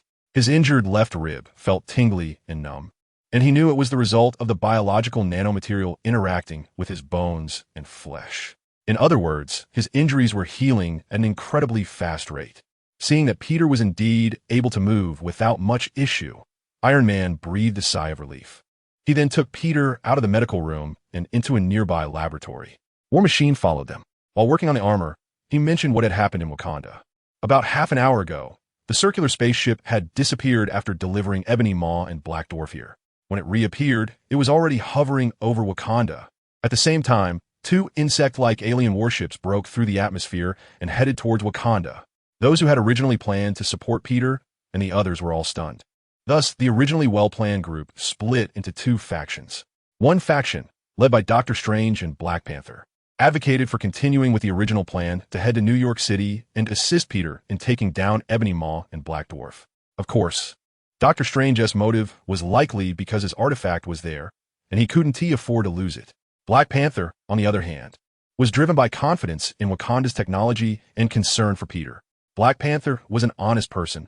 If he believed it was right, he would act on it. Bader saved his life, so he naturally wants to do his best to protect Bader. On the other side are the conservatives led by the apes. The apes don't care about Bader or the Eye of Agamotto. They only know that Wakanda is their home, and now that aliens are invading their homeland, they must prioritize protecting their home. In fact, they even have some grievances against the Black Panther. This battle should not have started on Wakandan soil. It was only because of the Black Panther's inexplicable sense of responsibility that Wakanda became the main battlefield. But how could the Black Panther not know this? He wants to establish a nation, to change Wakanda from its former state into a truly civilized country that has some interaction with the outside world, which requires more than just planting the Wakandan flag in LHG. On one hand, they need to demonstrate their military might to deter some ill-intentioned miscreants. On the other hand, they also need to show their benevolence as a means of advancing themselves. Of course, there's another reason for making this decision: confidence in Wakanda's strength. If Wakanda cannot win this war, then even if they tie others together, they still won't be able to win. Just then, a portal opened. On the other side of the portal was the Sanctum Sanctorum in New York City. This door was opened by the king. However, standing in front of the door was Bruce Banner. From Dr. Banner, they learned a lot of new information. For example, he and Thor the God of Thunder were attacked by Thanos and his Dark Army on the Asgardian refugee ship. Loki died, Thor lost an eye, and even he was reverted to his original form. Before dying, Heimdall sent Dr. Banner back to Earth to inform them about the situation and chose the Sanctum Sanctorum, with its strong magical presence, as the point of teleportation. Thus, the New York Sanctorum witnessed a scene where a green, chubby figure fell from the sky. After roughly understanding the situation, the king did not dare to delay and immediately sent Dr. Banner to Wakanda. Subsequently, the king returned to the Sanctum Sanctorum. After confirming the crisis from Dr. Banner and understanding the severity of the situation, Doctor Strange and the others decided not to continue watching. They prepared to go to the Avengers headquarters first, regardless of whether the plan succeeded or not, to bring back Peter and the others. Then they would have a real fight with the enemy in Wakanda. After all, if the plan failed, they wouldn't suffer much loss. However, when Doctor Strange was about to open the portal, he found that he couldn't do so at all. It turned out that Thanos' spaceship emitted some kind of wave that disrupted the surrounding space, effectively locking down the entire area. As a result, even if he could open the portal, it would be affected by the spatial disturbance and become unstable. This instability could lead to serious consequences. Helpless, Doctor Strange had to leave Wakanda with a few supporting people. As long as they left the area of spatial disturbance, they could open the portal normally. Meanwhile, Wakanda's border was still in a state of conflict. In the sky, two insect-shaped motherships had their hatches wide open, with countless Chitauri pouring out. They were armed with cluster weapons and laser weapons. However, these weapons posed no threat to Wakanda's energy barrier. After a series of attacks, the Chitauri soldiers returned to line up near the insect-shaped motherships. Then, the tops of the two motherships suddenly lit up. Two cluster lasers, about 4 to 5 meters wide, shot towards Wakanda, crashing into the energy barrier and causing ripples. This was clearly the main cannon fire from the insect-shaped motherships, which not only had immense power but also lasted a long time. Black Panther frowned as he looked at the 3D image in front of him. The image accurately simulated the current scene outside Wakanda. He swiped his hand on the side, and several numerical values appeared next to the 3D image's barrier. They couldn't let them continue attacking, as it would weaken the overall strength of the energy barrier. Black Panther said, "Let the nearest Panther cannons concentrate fire and take them down." Yes. Near the Wakandan energy barrier, several giant vibranium spears emerged from a hillside, all pointing toward the sky. Then, dazzling white lights shot out from their tips, converging on one of the insect-shaped motherships. The Chitauri mothership also had an energy barrier, but it was clearly not as strong as Wakanda's and could not withstand the attacks from the giant vibranium spear cannons. In just a few seconds, the mothership was pierced and crashed down from the sky. Many Chitauri soldiers, who were originally outside, fled the area where the mothership fell. Then, they received a deadly order to attack the barrier. In the hall, Black Panther issued the command, "First squad of the Gar, move out. Long live Wakanda! Long live Wakanda!" The voices of Wakandan warriors echoed near the barrier. Soon, these warriors formed a tight formation near the barrier and fired lasers upwards. The massive net formed by the intersecting lasers instantly tore apart the leading Chitauri soldiers. Above, on a hovering circular spaceship, General Deathblade and the Nightstar couple stood side by side. Nightstar gazed downwards, coldly saying, "We must detect the strength of this barrier and collect sample data to prepare for Lord Thanos' full attack. Let the Chitauri intensify their assault." With a whoosh, another Chitauri insect-shaped spaceship at the edge began to move forward, releasing more Chitauri soldiers. As soon as these soldiers appeared, they charged toward Wakanda's energy barrier as if they were fearless. This command also had some impact on Doctor Strange and the others, who were preparing to leave the area of spatial disturbance. It was clear to anyone that the Chitauri army's craziness was intentional. However, there was no other way but to kill as many of these Chitauri soldiers and destroy their ships as possible. In response, a Wakandan general proposed an idea. Why not turn the tables? Since the Chitauri army wanted to obtain their barrier readings, they could simply deactivate the energy barrier in that area. Engage in a real fight with the Chitauri army. The Wakandan army showed no fear. Although this proposal was somewhat risky, it did have its effectiveness. First, after careful scanning by Wakandan technology, it was observed that the main forces of Thanos' army had gathered near Wakanda. The circular ship was clearly the main vessel, while the two Chitauri motherships were just tools. Therefore, they deduced that as long as they destroyed the two Chitauri motherships, this wave of exploratory attacks from Thanos' army would come to an end. Secondly, through the brief skirmish earlier, Wakanda had already achieved a kill. Now, there was only one Chitauri mothership left in the sky, along with a few hundred Chitauri soldiers. With a guard team stationed there, and some reinforcements temporarily added, they could even turn defense into offense.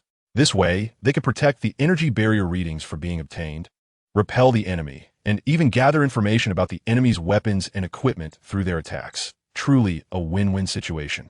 After a moment's consideration, Black Panther approved this plan. Subsequently, a royal guard was dispatched.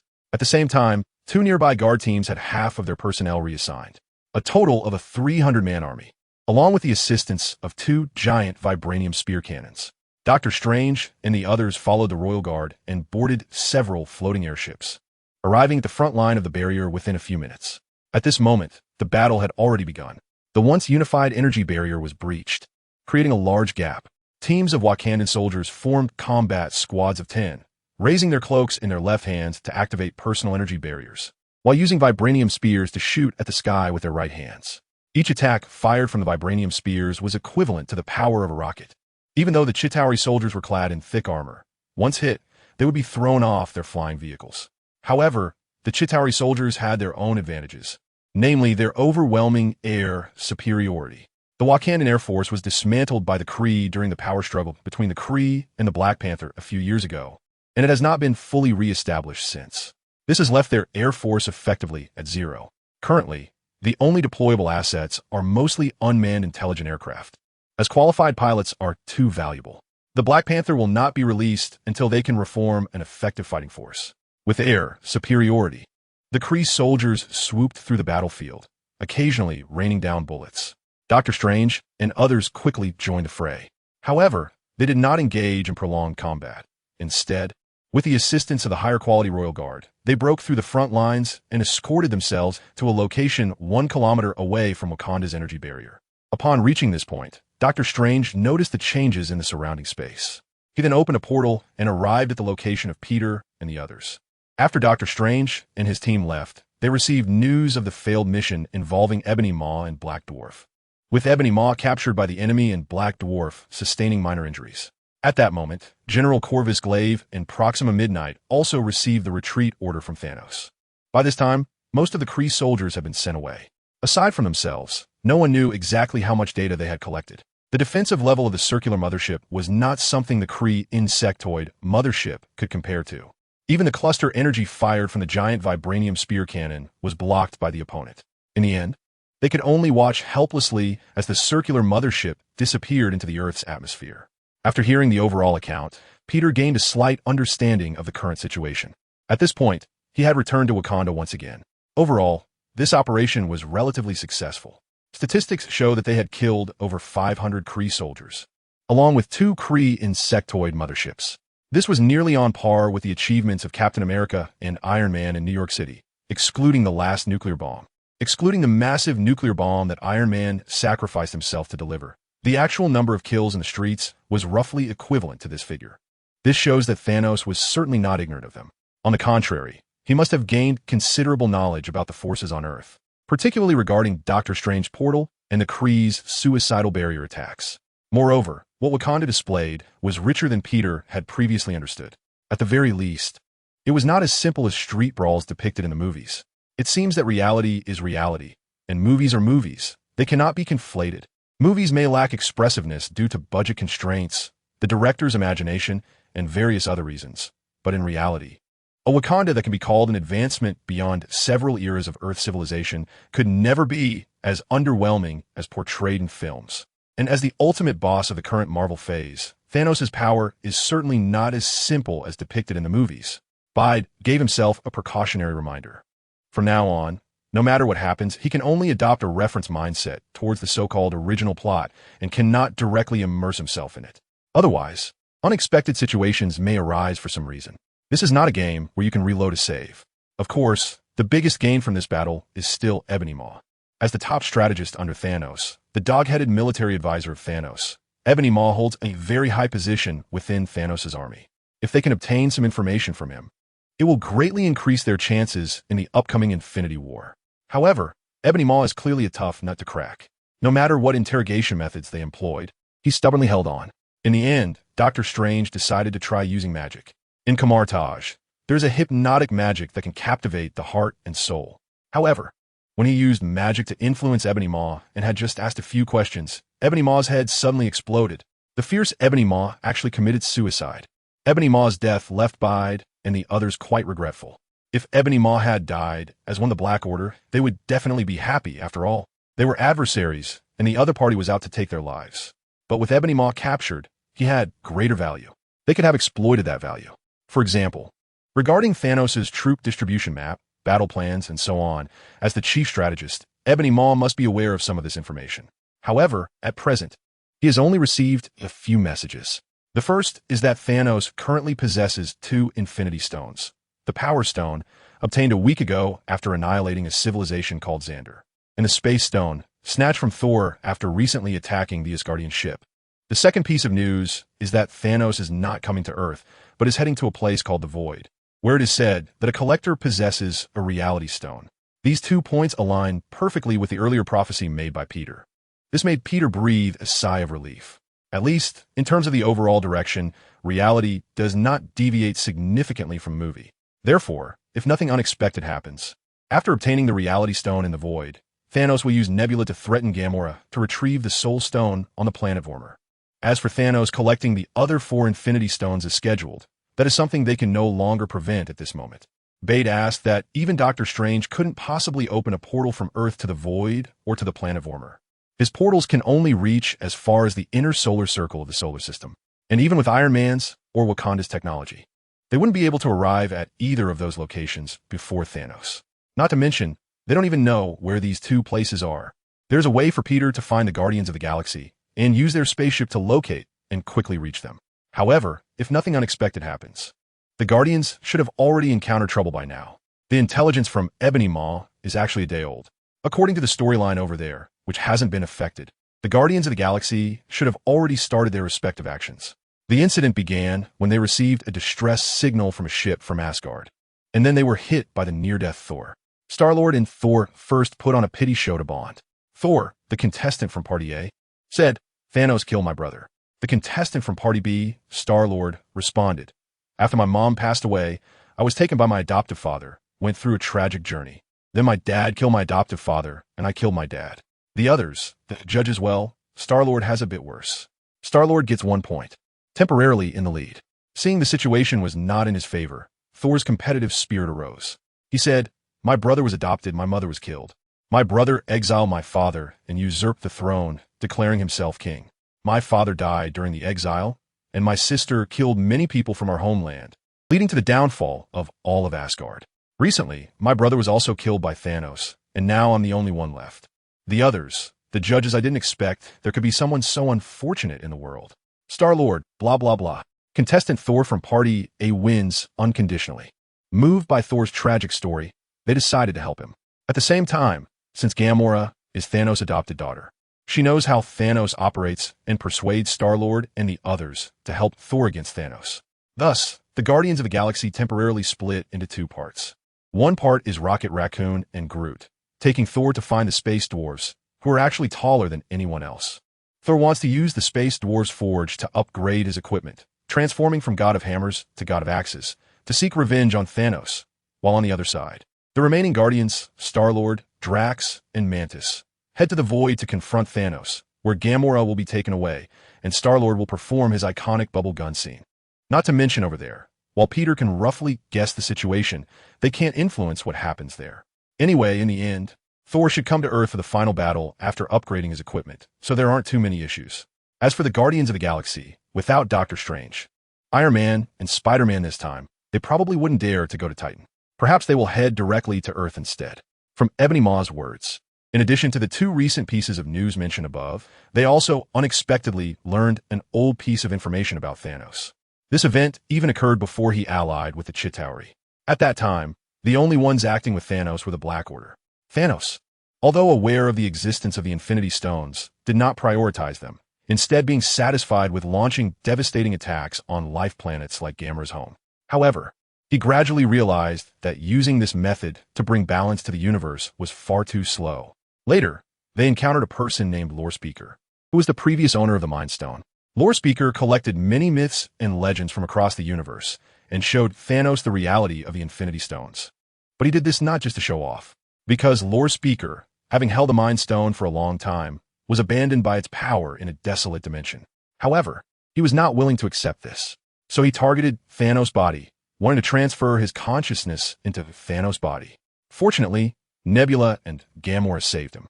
Afterward, Thanos killed Lore Speaker and, from Lore Speaker's memories and understanding, realized that collecting all the Infinity Stones was the only way to achieve his goals.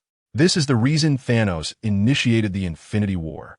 After killing Lore Speaker, Thanos made the Mind Stone into the Mind Scepter and gave it to Loki, instructing him to get the Space Stone for him. However, not only did Loki fail to obtain the Space Stone, but he also misappropriated Thanos' Mind Stone, which is why Thanos wanted to kill him. Loki fled with the funds, prompting Thanos to take matters into his own hands, leading to the current Infinity War. Through the information revealed by Ebony Maw, everyone finally clarified the overall situation. Although this seems to have no practical effect on the current situation, it prevents them from engaging in a senseless war. To take a step back, even without the Infinity Stones, this war would still be inevitable, because Thanos' goal is to destroy life. Sooner or later, he will come to Earth. At the celebration banquet that evening, 4 newcomers appeared. Among them, 2 were Vision and Wanda, who had just undergone the Mind Stone removal surgery. After 2.5 days of nearly 60 hours of hard work, Princess Shuri finally succeeded in performing a brain transplant surgery on Vision. He has now completely rid himself of the Mind Stone and has become an independent individual. Surprisingly, his abilities have not been significantly weakened and remain incredibly powerful. B doesn't really know what the principle behind this is. However, he has gained the friendship of Vision and Wanda because of it. The other newcomer is Dr. Banner, who has returned from space. Bede is quite interested in this person, who is said to be the smartest in the Marvel Cinematic Universe, since there are no Fantastic Four in this world. He's also a PhD in physics.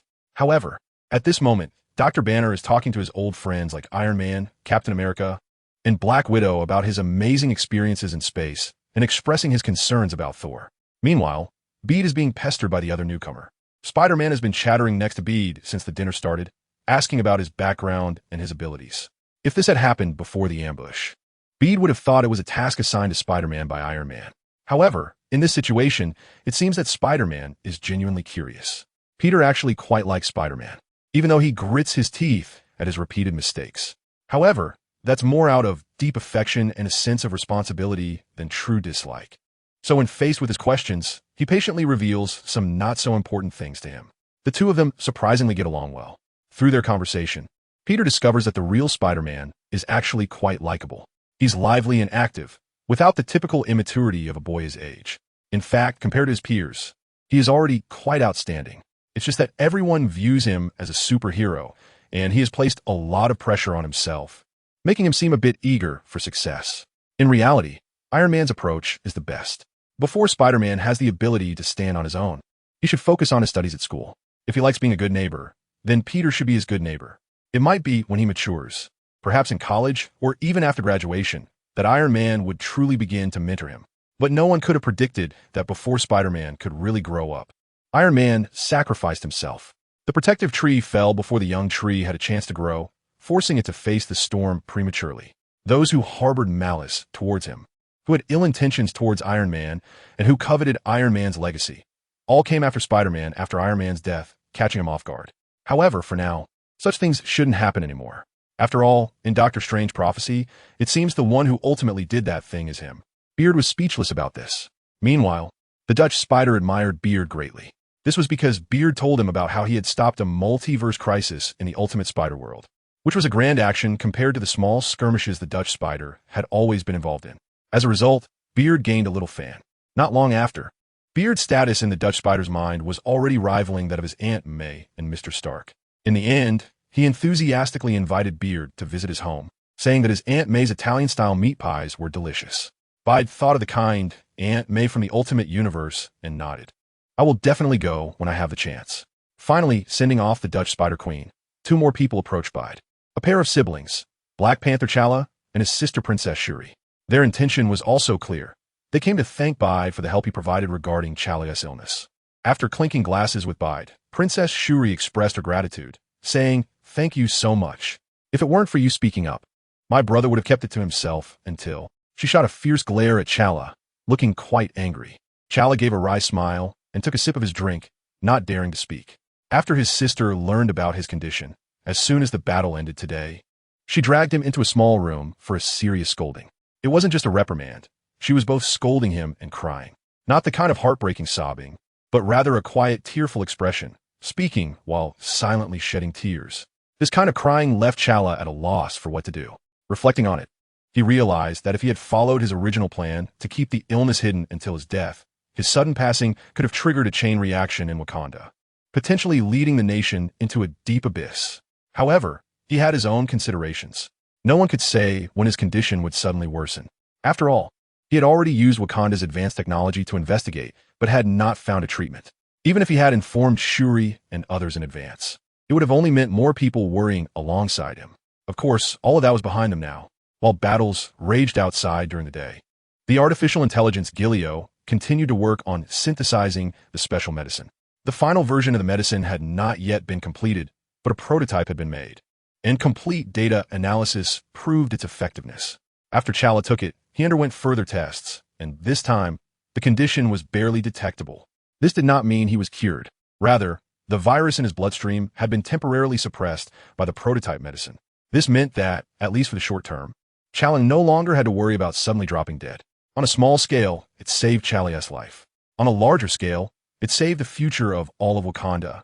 Therefore, both Chala and Princess Shuri were extremely grateful for what Bide had done. They came this time to present him with a token of their friendship. A token of friendship? Bide was puzzled, wondering what that could be. Could it be something like a lifelong, honorary citizenship similar to Wakanda's? In Wakanda, we have something that if we say second, no one dares to say first, Princess Shuri said, revealing a confident smile. As soon as she said this, Bide's eyes widened in surprise. What is the best thing in Wakanda? Energy weapons? Energy shields? No, neither. It is vibranium. Everything else is built upon the foundation of vibranium. So this so-called token of friendship is some kind of vibranium weapon. Recently, my mind has been a bit off because my body has been in a strange low state, which might have affected my brain. There isn't much to say. It will be published at 12 noon today, so the following updates will come at noon. As for how many chapters will be updated, it depends on how much I can write tonight. I will publish as much as I can. Finally, thank you all for your companionship and support during this time. You are the source of my motivation to keep writing and the reason I open my writing software every day. Thank you. P.S. I recommend a fanfiction written by a friend titled Spider-Man. Hello, I'm the future Guardian Peter. If you're interested, you can check it out. With 3 parts surprise, 3 parts excitement, 3 parts curiosity, and 1 part nervousness, Bede followed Chala and Princess Shuri, temporarily leaving the banquet hall to head towards the adjacent research building. The siblings did not notice Bede's complex emotions. Along the way, Princess Shuri continued to chat with Bede. Besides the fact that Bede saved her brother, she was also very curious about the plan he proposed for Vision, because normally, without knowledge of Wakandan technology, the success rate of this plan, from the perspective of modern medicine and biology, is almost zero. Only Wakanda, with its ultra-precise instruments capable of scanning neural terminals, could achieve this, and that would require Bede to have a deep understanding of Wakandan technology. Mr. Bede, how did you come up with that method? To be honest, I didn't think of it at first. It was only after they told me that I had further ideas. Bede showed a hint of embarrassment on his face. Actually, this was originally your plan, Princess Shuri. I saw it in the Quantum Channel, which is why I brought it up early. So, essentially, I don't really understand it. Relying on borrowed knowledge and pretending to be knowledgeable in front of the original owner, he wasn't thick-skinned enough for that. What a pity. Princess Shuri said with a touch of regret, as she originally thought she had met someone who shared her ideals. As a precocious genius, she had displayed extraordinary intelligence since her teenage years and became the chief researcher at the Wakandan Research Center at just 18, showcasing her brilliance. However, it was precisely because of her intelligence and her noble status that she found it difficult to make friends her age. Not knowing what kind of existence the Quantum Channel represented, a realm that even Wakandan technology had yet to explore, Princess Shuri quickly shifted her attention to something else after feeling a bit lost. All right, Shuri, there's no way to explain this to you, Chalice said, reaching out to pat Princess Shuri on the head and pulling her over. She had just leaned too close to Bede, making it hard for him to walk. It was only after she was pulled away that Bede sighed in relief. He smiled slightly and said, actually, there's nothing that can't be said. In the Quantum Channel, there is no objective distinction between up and down, left and right, front and back. It's somewhat similar to the cosmic space and the feeling inside it. As Peter reminisced about his experiences in the quantum realm, he spoke while Princess Shuri listened attentively, nodding slightly as if she were recording all the information. After her brother's incident, she wanted to delve into the quantum field herself. During their back-and-forth conversation, they arrived at the Wakandan Research Center building. The research center was brightly lit at night, with many Wakandan scientists busy inside. Upon closer inspection, one could find several alien artifacts on various laboratory tables. These were instruments dismantled from the destroyed Chitauri mothership during the daytime battle. Among them were the power core of the Chitauri mothership, the generator for the external energy shield, armor worn by Chitauri soldiers, and melee and ranged weapons used by Chitauri soldiers. Essentially, there were samples of everything that could be captured. While Thanos aimed to obtain Wakandan data through a suicide attack, Wakanda could naturally turn the tables and analyze the technology using the acquired devices to counteract their adversaries. The three of them bypassed the outer area and headed straight inside. The internal defense system was significantly more advanced than the external one. Just the vibranium door of the laboratory could leave any intruder feeling dazed. Once inside, the space became even more spacious, and the sense of technology increased dramatically. In each cylindrical transparent chamber were various strange items, likely some of Wakanda's research. In fact, this laboratory was generally inaccessible to most people, except for a small portion of the research staff. However, Chala had already taken him to the secret base used by the king. So didn't T seem strange to be here? At this moment, Peter's gaze did not linger on the trivial things around him. Even though any one of them could be sold outside for a fortune that an ordinary person could never hope to possess in a lifetime. This was because, not far in front of him, there was a cylindrical container, within which lay a spider's suit that glimmered with a cold metallic sheen. Its shape was almost identical to that of his previous modified advanced suit. Even the figure was indistinguishable. The only difference was its material. This color tone and texture were clearly from Wakanda. This was a spider suit made from vibranium. Or rather, it should be called the vibranium spider suit. Black Panther was actually going to gift him a vibranium spider suit? Chala said. Once vibranium is shaped, it's hard to change its form. However, for us, as long as it doesn't leave this container, we can make some adjustments to the details. So, Peter, if you have any requests, now's the time to say them. And Shuri will help you with the adjustments. Princess Shuri had already walked up to the cylindrical container, pulling out an operation panel from somewhere, looking at Peter, waiting for his instructions. Beard was momentarily speechless. He had thought that the wealthy Wakanda might give him some vibranium weapons as a reward, but he never expected that they would directly forge a vibranium suit for him. Chala noticed Beard's hesitation and encouraged him, saying, "Beard, I hope you won't refuse us. This is just a small token of appreciation for a friend. Yes, you saved Chala, saved Wakanda. It's just a bit of vibranium, so please don't refuse it," chimed in Princess Shuri. Just a bit of vibranium, really? Bide was a bit speechless at the rich man's remarks. Vibranium is incredibly precious, with the market price for 1 g of vibranium reaching 10,000. According to some data analysis he reviewed before crossing over. The cost of the Black Panther suit is roughly around 8 billion. Excluding the vibranium material, there are many other technological enhancements involved. As for the vibranium spider suit in front of him, just based on its appearance, its cost would not be less than that of the Black Panther suit. As for the market price, if the Black Panther suit were put up for auction, could it be bought for 8 billion? It's entirely possible for the price to multiply by 4 or 5 times. The same goes for this vibranium spider suit. Perhaps this explanation isn't intuitive enough. Do you remember the flying aircraft carrier of S.H.I.E.L.D.? Its cost might be less than 8 billion. In other words, they take 8 billion as a base, while the Black Panther carries 8 billion on him. And now, he's even given 8 billion to Bide, letting him join this insane operation. It's quite sudden but very tempting. End of chapter, seemingly worried that Bide might refuse. Princess Shuri took out a test tube and said, "How about this? We just happen to want to research quantum energy and further equip Chala with a better healing solution. So we need more quantum energy. We can purchase it at a price of 100 million for this tube. What do you think?" The last sentence was not only asking Bide, but also inquiring about Chala. Chala nodded. "The mysteries of the quantum realm have given me a deep understanding after this incident. And to be honest, I'm quite interested." Saying this, he turned to Bide and said, "So if possible, why don't we talk about cooperation directly? We can consider this as a capital investment. You provide quantum energy, which counts as a technical investment, and we establish a research group focused on studying quantum energy and exploring the quantum realm. As for this suit, it is not only a gift from me as a friend, but also a safety guarantee for you as a shareholder. After all, if you lose it, we won't have any other means to obtain quantum energy." Princess Shuri smiled and said, "In that case, the elders 1T let Chala off easily. This is at least a business worth hundreds of billions of dollars. Well then, Bide nodded and accepted the generous gift from his siblings. Since the conversation had reached this point, if he hesitated any longer, it would seem he was overthinking it. It makes sense. Vibranium is invaluable to the outside world, even priceless in some cases. But for someone who owns a mountain of vibranium, which is said to be a renewable resource in Wakanda, a vibranium suit is really nothing. Perhaps for them, the technology applied in the vibranium suit is even more precious than the vibranium material itself. Afterward, Bide began to make some detailed adjustments to the vibranium spider suit. The overall style still followed the design of his previous high-end suit, but the texture of the vibranium metal made its tone even colder.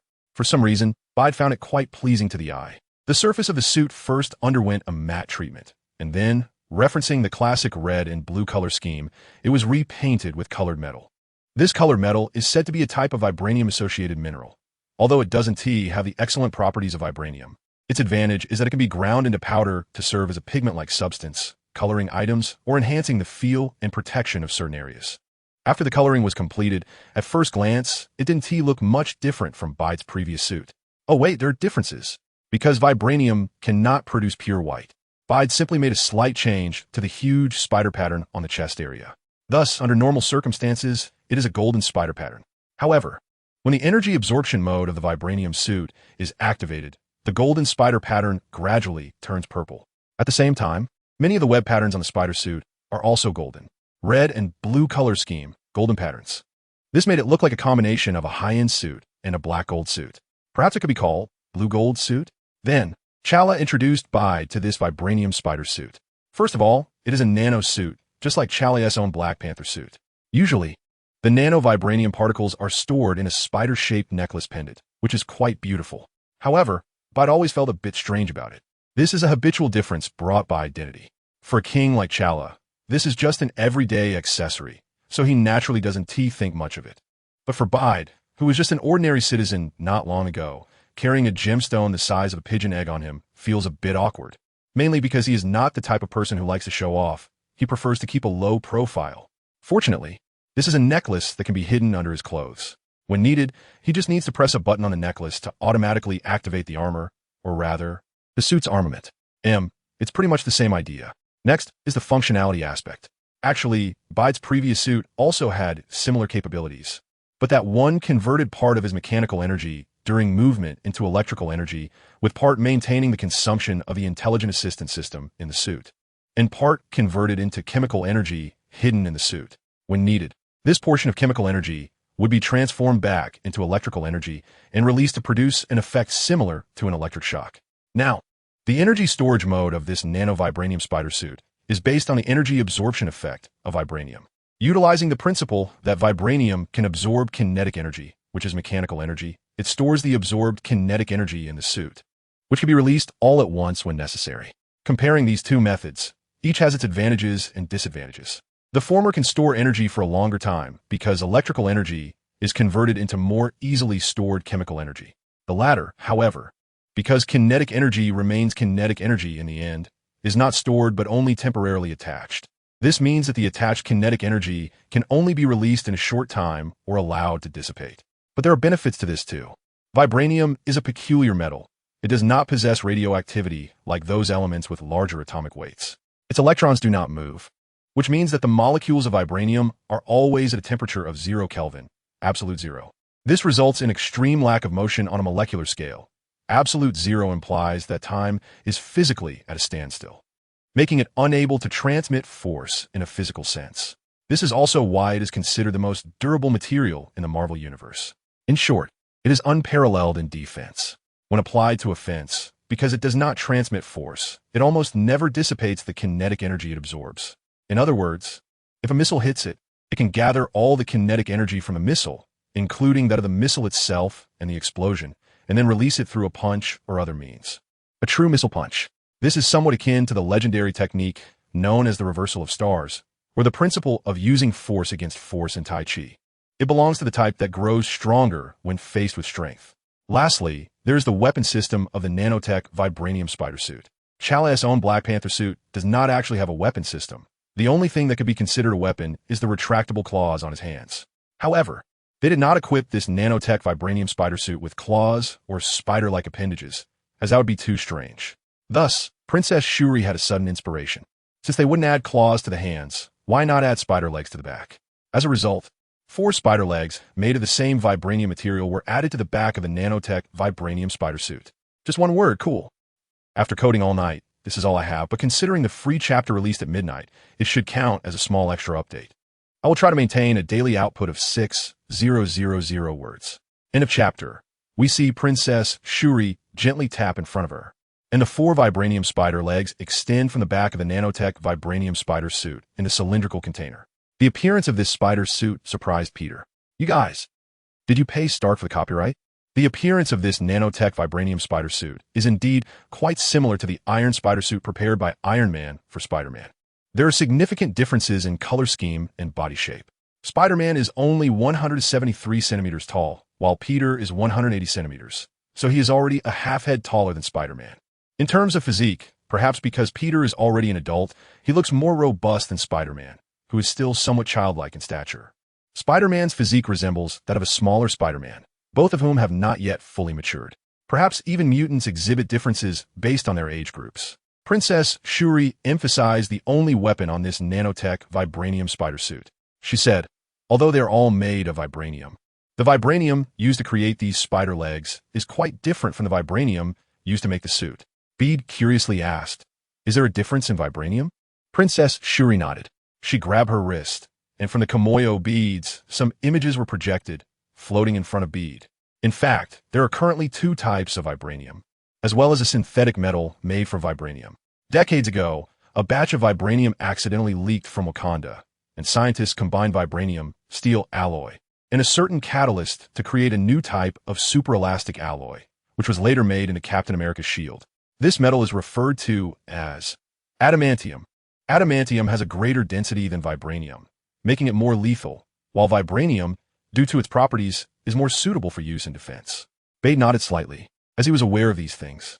He even knew that in a parallel universe where mutants exist, there was a Wolverine who preferred to remain unnamed, entirely made of adamantium. Princess Shuri continued, after we discovered this adamantium, we found a way to obtain its formula. However, the catalyst needed in the formula was likely something they stumbled upon by accident and is not replicable. After further expanding their research approach, we created a new vibranium, which we call Vibranium B. Unlike traditional vibranium, Vibranium B cannot absorb vibrational waves. Instead, it can emit vibrational waves of a unique wavelength. These vibrational waves can destroy the molecular bonds of most metals, including adamantium, turning them into liquid. Therefore, the spider legs on this suit have 2 attack modes. The melee mode can attack in coordination with the smart system integrated into the suit. The ranged mode allows the tips of the 4 spider legs to emit vibrational waves, with a maximum effective range of 200 meters. The closer the distance, the stronger the attack effect. Theoretically, at around 100 meters, it can destroy most metals. At about 10 meters, it can instantly obliterate adamantium. However, you need to keep one thing in mind. While Vibranium B is also very strong, it does not have the energy-absorbing capability of traditional vibranium, so it is quite brittle. Try not to use it as a defensive weapon. Bede nodded repeatedly. Anyway, he couldn't understand the principles behind it all. He just needed to figure out how to use it. In short, the battle armor was a shield, good at defense. The spider legs were a spear, good at attack. Don't use a shield to attack, and don't use a spear for defense. Just let each do its job. After introducing the capabilities, he also asked Bede for his opinions on some details of the battle armor. An hour later, the final adjustments to the armor were finally completed. Princess Shuri walked up to Bede with a necklace and handed it to him, just as Bede was about to take it. Shuri playfully winked and pulled the necklace back. Aren't you going to give it a name? Bede was taken aback for a moment and replied, how about calling it the badge of the leopard spider? It's a token of the friendship between Spider-Man and Black Panther. The leopard spider is one of the wolf spider species, quite common in Bede's hometown before he crossed over, and it likes to eat pests like aphids and corn borers. Bede had never been to that country, which resembled his hometown, in both the ultimate spider world and this world. This was because, in his heart, his hometown would always be the one before he crossed over. Whether it's the time-space Spider-Man or the badge of the leopard spider, they were all reflections of his thoughts about that past world. He didn't express these deeper meanings, but Chala and Shuri were clearly very pleased with his naming. Chala laughed heartily, patted him on the shoulder, and then said to Shuri, "Shuri, stop joking around. Give the badge of the leopard spider to Bade." Beard took the Black Panther necklace from Shuri and examined it. At his request, the necklace was designed in a low-key style as much as possible. The chain was simply a plain black loop, made from a rare material that combined a certain composite fiber native to Wakanda with a special metal. It had been polished and treated to be heat-resistant, corrosion-resistant, and generally unbreakable by regular weapons. Additionally, this item had an identity recognition function. Once authenticated, except for Beard, even Chala and Shuri wouldn't be able to open it again. The security was taken to the extreme. He put on the Black Panther necklace, and under the expectant gazes of Chala and Shuri, he lightly tapped the gemstone pendant on the necklace. With a flash, the gemstone pendant emitted a faint glow that quickly enveloped his entire body. In the blink of an eye, a majestic form-fitting battle armor appeared on Beard. Bade was surprised to find that although the armor was made of vibranium, it had good breathability. There should be some kind of air circulation system built into the suit. The comfort level was also very high, as it had been finely adjusted according to Bade's fitted clothing. If he wore this, he probably wouldn't need to apply baby powder on the joints anymore, right? Peter recalled one of the little tricks that middle-aged Peter Parker told him he had to learn while in the Ultimate Spider-World. For Peter, the only drawback of this suit was probably its weight. This nano-vibranium spider suit weighs around 30 kilograms. Compared to a real steel suit, it is naturally much lighter. But for a Spider-Man who needs to climb walls and swing through the air, it seems a bit heavy. Of course, saying this is obviously a bit pretentious, because the advantages of the nano-vibranium spider suit are enough to overshadow its slight shortcomings. End of this chapter, just as Peter was testing his new suit, some events were also happening in the distant depths of the universe. The Void. This is a planet formed from the severed head of an ancient cosmic deity, and it is about the size of a small asteroid. Over the years, a city has developed within it. The master of this city is a great being known as the Collector. His real name is Talia Devon, and he is a member of the mysterious race known as the Cosmic Elders, who have existed since the birth of the universe. Just like the 5 great creator gods and the Infinity Stones, he possesses not only immense power, but also eternal life. His identity grants him a very high status in the universe. First, Odin sent him ether particles, Reality Stone, and then the Guardians of the Galaxy sent him the orb, Power Stone. This fully demonstrates his status. However, at this moment, the once prosperous Void has turned into a wasteland. When Thanos arrived at the Void on his floating throne, what he saw was a lifeless wasteland. Boom! Thanos casually slapped a building, which was already on the verge of collapse, causing it to crash down and raise a cloud of dust. Thanos' face was as dark as water. Things are not going smoothly. The general of the Black Order who went to Earth reported that Ebony Maw had been captured. Black Dwarf was injured, and 2 Chitauri motherships and nearly 1,000 Chitauri soldiers were lost. The latter losses were within the plan, but the former made Thanos frown. Ebony Maw was one of the few smart ones among his subordinates. Without him, Thanos would have considerably more troubles. Additionally, a superstar he sent to the -35 star system to monitor a powerful Earthwoman reported that the Earthwoman seemed to have abandoned the war-torn -35 star system and suddenly changed course towards Earth. Even Thanos found the Earthwoman's powers quite troublesome. To prevent her from showing up unnecessarily, he secretly dispatched one of his subordinates, the Superstar, to create trouble in a star system far from Earth without a direct stargate. The Superstar is a superpowered individual with various mental abilities, including telepathy, mind control, mental projection, and memory theft. Her mind control ability can even control very powerful super beings. When facing civilizations that are not easily conquered, Thanos would send her out to manipulate important figures in those civilizations, causing them to attack each other and fall into internal strife. This time was no different. The -35 star system is a civilization close to level 2, significantly higher than Earth civilization. However, this civilization did not have as many superheroes as Earth, nor did it have many supernatural events. After developing to a certain extent, the -35 star system left its home planet, and several different factions settled on their respective planets. Externally, they appeared as a whole, but internally, they were wary of one another. However, no one wanted to provoke a dispute, leading to a relatively peaceful coexistence, until the Superstar intervened. She secretly controlled 2 of the planets to enter a state of war and attack each other. Subsequently, the flames of war quickly spread to several other planets. In no time, chaos erupted in the -35 star system. Some even resorted to neutron annihilation weapons capable of plowing an entire planet in desperation. Fortunately, Captain Marvel arrived in time to prevent the extinction of life on that planet. After that, Captain Marvel busied herself with restoring peace among the factions of these planets. She punished several individuals who actively stir up conflicts. It was thought that it would end there. But how could the superstar allow her to have her way? She hid in the shadows and occasionally used mind control on some people. This resulted in no major battles in the -35 star system, but small skirmishes continued. Under normal circumstances, the superstar would remain hidden, keeping Captain Marvel occupied until Thanos completed his entire plan. However, Captain Marvel received a call from Nick Fury ahead of time. She suddenly connected many dots. Why could the rebellion never be completely quelled? Why were the planet-destroying weapons always restless? Why did the relatively peaceful -35 star system suddenly plunge into war? It turned out that it was all Thanos' doing behind the scenes.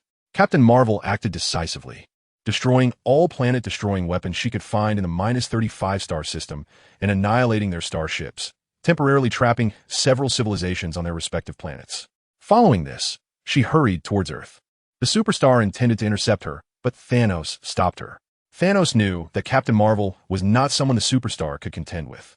He ordered the superstar to abandon her deployment there and lead her subordinates back to participate in the final battle. And the third setback was right now. He had naturally heard of the Collector's great name. He had made quite a few preparations to come here. After gathering the Power Stone and the Space Stone, he dared to come to negotiate with the Collector. Unexpectedly, upon arriving, the City of the Void was actually destroyed. The Collector was also nowhere to be found. What about his Reality Stone? Thanos felt a bit frustrated and sat down on a nearby stone, waiting for his subordinate's search results.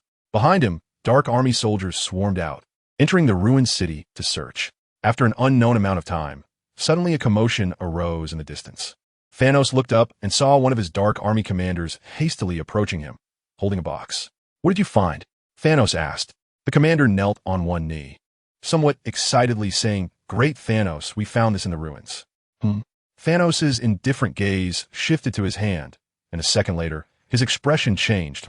He snatched the box. It was made of a strange material that was neither metal nor wood, and although it was closed, it seemed to emit red particles. Ether particles. Thanos was overjoyed. He clenched his fist and squeezed hard. The box containing the ether particles shattered, revealing an irregular mass of red substance that was hard to tell if it was gaseous or liquid. Just as this mass was about to dissipate, Thanos extended his fist, adorned with the Infinity Gauntlet, and placed it on top. Whoosh! The ether particles were absorbed into the Infinity Gauntlet, gradually condensing into a red gem in a certain groove. It was indeed the Reality Stone. Looking at the 3 gems on the gauntlet, Thanos clenched his fist. He had finally taken another step closer to his goal. In a chapter, somewhere in the deep space outside the void, 2 figures were observing below. A shadow cloaked in darkness said, "Is this your plan? To just give the Reality Stone to him, like this?" The Collector with punk-style white hair stood nearby, watching the arrogant Thanos with a smile. "This is my plan." The shadow cloaked in darkness asked, "What did you see through the Reality Stone?" The Collector replied, "The Reality Stone, of course, shows reality." In a distant star field, a slender figure, shrouded in a mysterious power, was flying through the universe at near light speed. Suddenly, her speed decreased, and she halted in space. Who? A thought projected out, expanding towards a certain direction. But no information was returned from that direction. Captain Marvel's expression turned cold, her fists clenched, and her figure transformed into light as she lunged forward. Boom, boom, boom. Asteroids exploded in her wake. Finally, at a moment, she spotted the enemy. It was another woman. She had pale blue skin and wore a silver uniform with a hood and cape, looking somewhat terrified at Captain Marvel. "Who are you?" Captain Marvel suddenly stopped in front of the woman and questioned. She sensed hostility from this direction earlier, which is why she changed course. Based on the current situation, the hostility came from this woman, but she did not recognize her. The woman gritted her teeth, and a strange wave of energy transmitted towards Captain Marvel. Captain Marvel immediately felt a slight heaviness in her head, but due to her extremely powerful mental immunity, she quickly shook off the influence. "You still want to control me?" Captain Marvel frowned slightly, and then thought of something. "You must be a subordinate sent by Thanos, right? The incident in the -35 galaxy was also orchestrated by you." The supergiant gritted her teeth. "I don't believe our gap is that big." As she spoke, a surge of mental power like crashing waves swept towards Captain Marvel. "Since you are an enemy, then I will kill you." With her guard up, Captain Marvel directly ignored the supergiant's mental attack. She clenched her fists. Her body began to exert power. Captain Marvel was not some naive person. Her immense strength gave her the confidence to disregard everything, eager to return to Earth. She naturally did not want to waste time communicating with this unknown enemy, nor did she wish to gather any intelligence. In the next moment, she transformed into a streak of lightning, instantly crossing the distance between them and appearing in front of the supergiant. Buzz!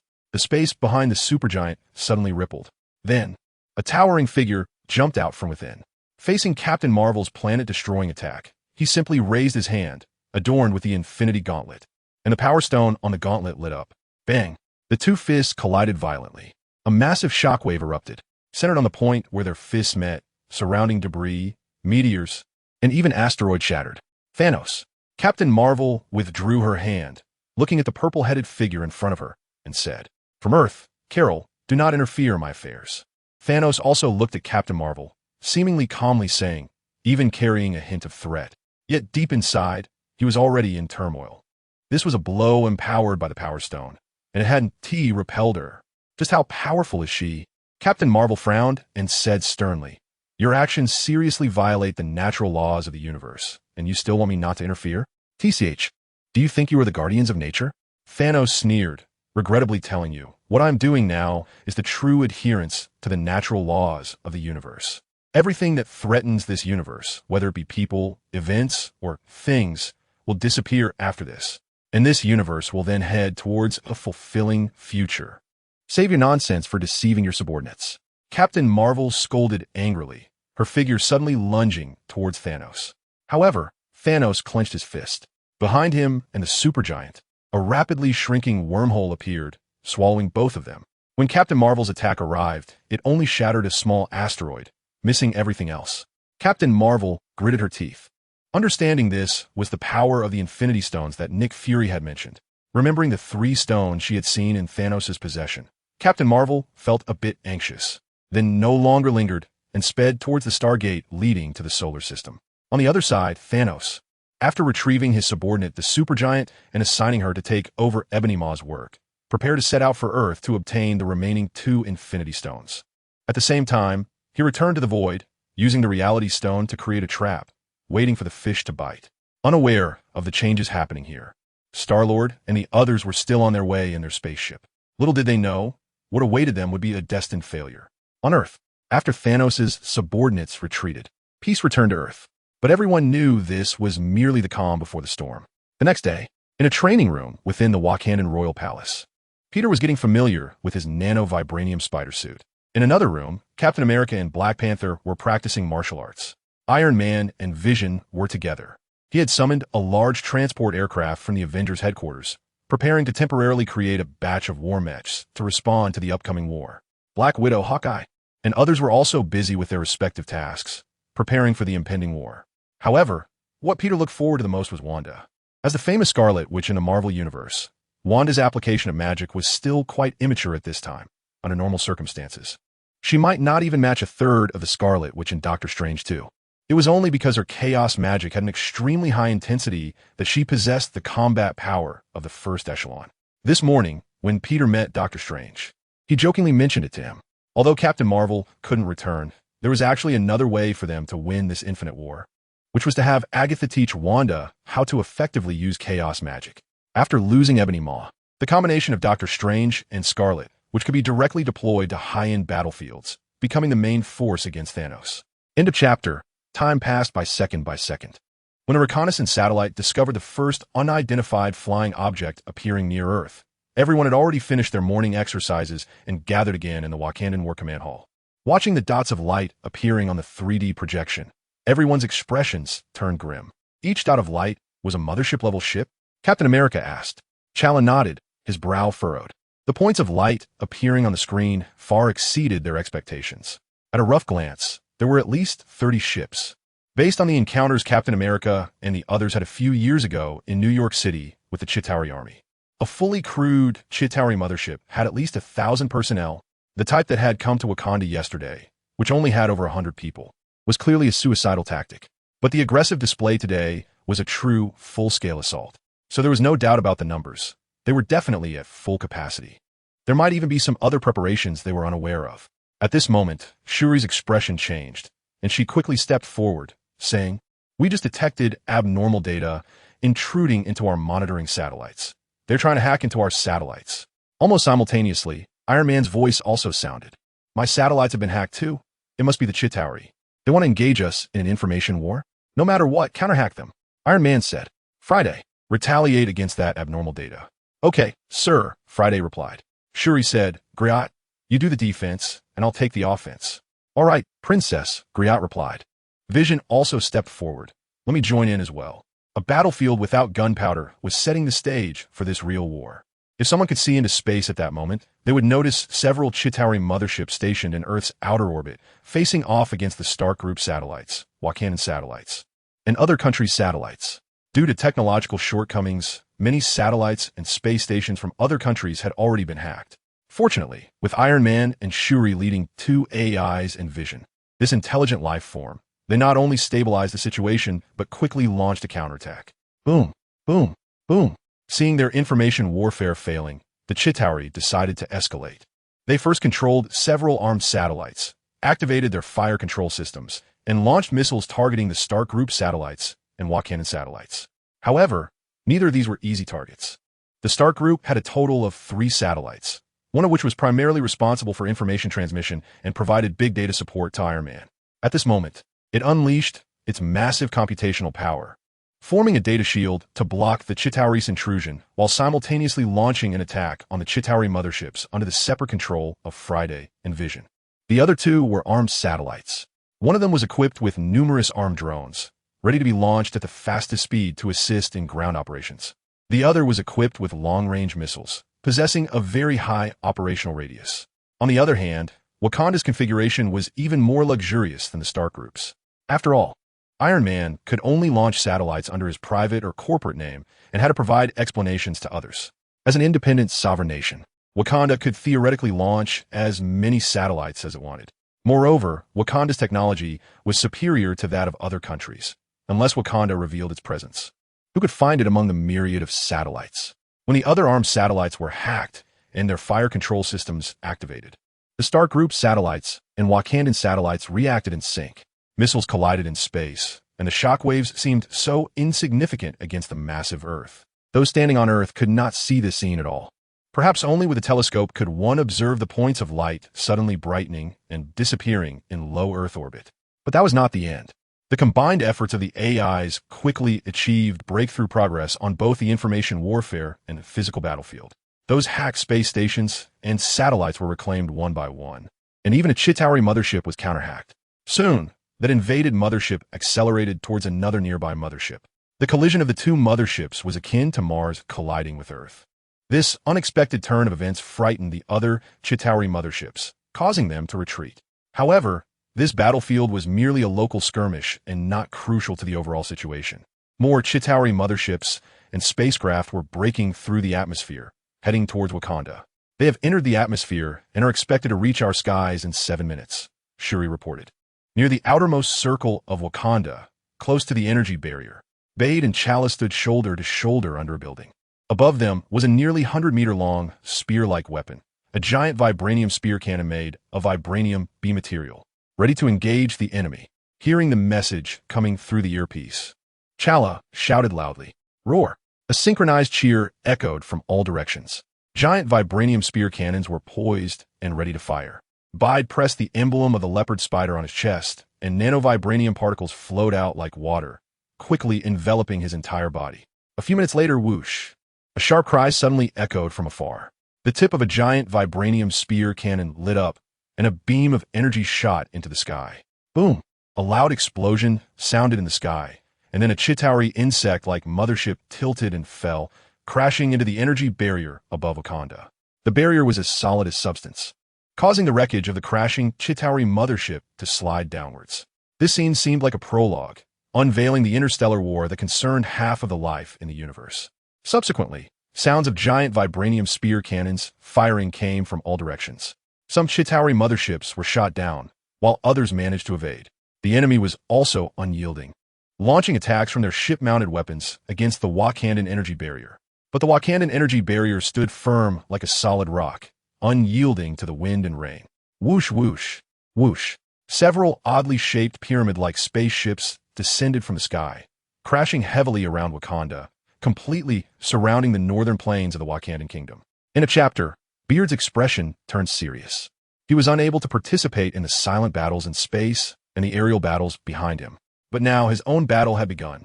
Indeed, as the doors on one side of the obelisks opened, countless grotesque monsters surged out. These creatures did not have their own names. They were biological weapons created by Thanos through genetic engineering and were also one of the main members of the Dark Legion. If they had to be called something, they could perhaps be referred to as Dark Minions.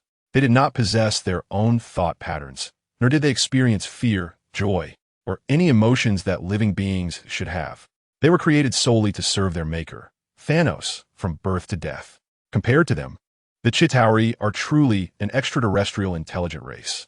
It's no wonder that Thanos would place the Chitauri in the air while assigning the Dark Order to the ground, creating 3 distinct battlefields: outer space, near-Earth air, and ground. The outer space battlefield is managed by Iron Man's AI assistant Friday and Wakanda's AI Griot. With the retreat of the Chitauri mothership, this area has become relatively calm. However, both sides continue to probe each other with information attacks. If they can find weaknesses in each other's defenses, they will undoubtedly invade each other's systems in the shortest time possible. So here, although calm, danger lurks everywhere. Iron Man and War Machine, surrounded by Iron Man's battle suits, joined the second battlefield. As one of the few superheroes capable of high-altitude combat, they took on this task willingly. Of course, they're not fighting alone. On the ground, 70 of Wakanda's air defense facilities have been activated, firing continuously at the sky.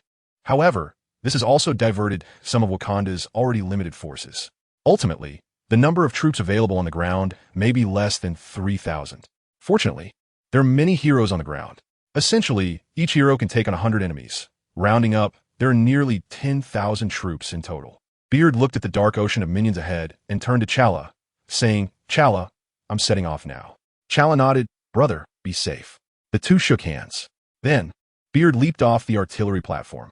Unlike the chaotic battles in the original storyline, this time, they were well prepared and had developed a relatively complete battle plan. The superheroes, as high-end combat forces, were divided into several groups, with about 3 members in each group, forming a basic combat unit. Beat and Ghost were assigned to the same group.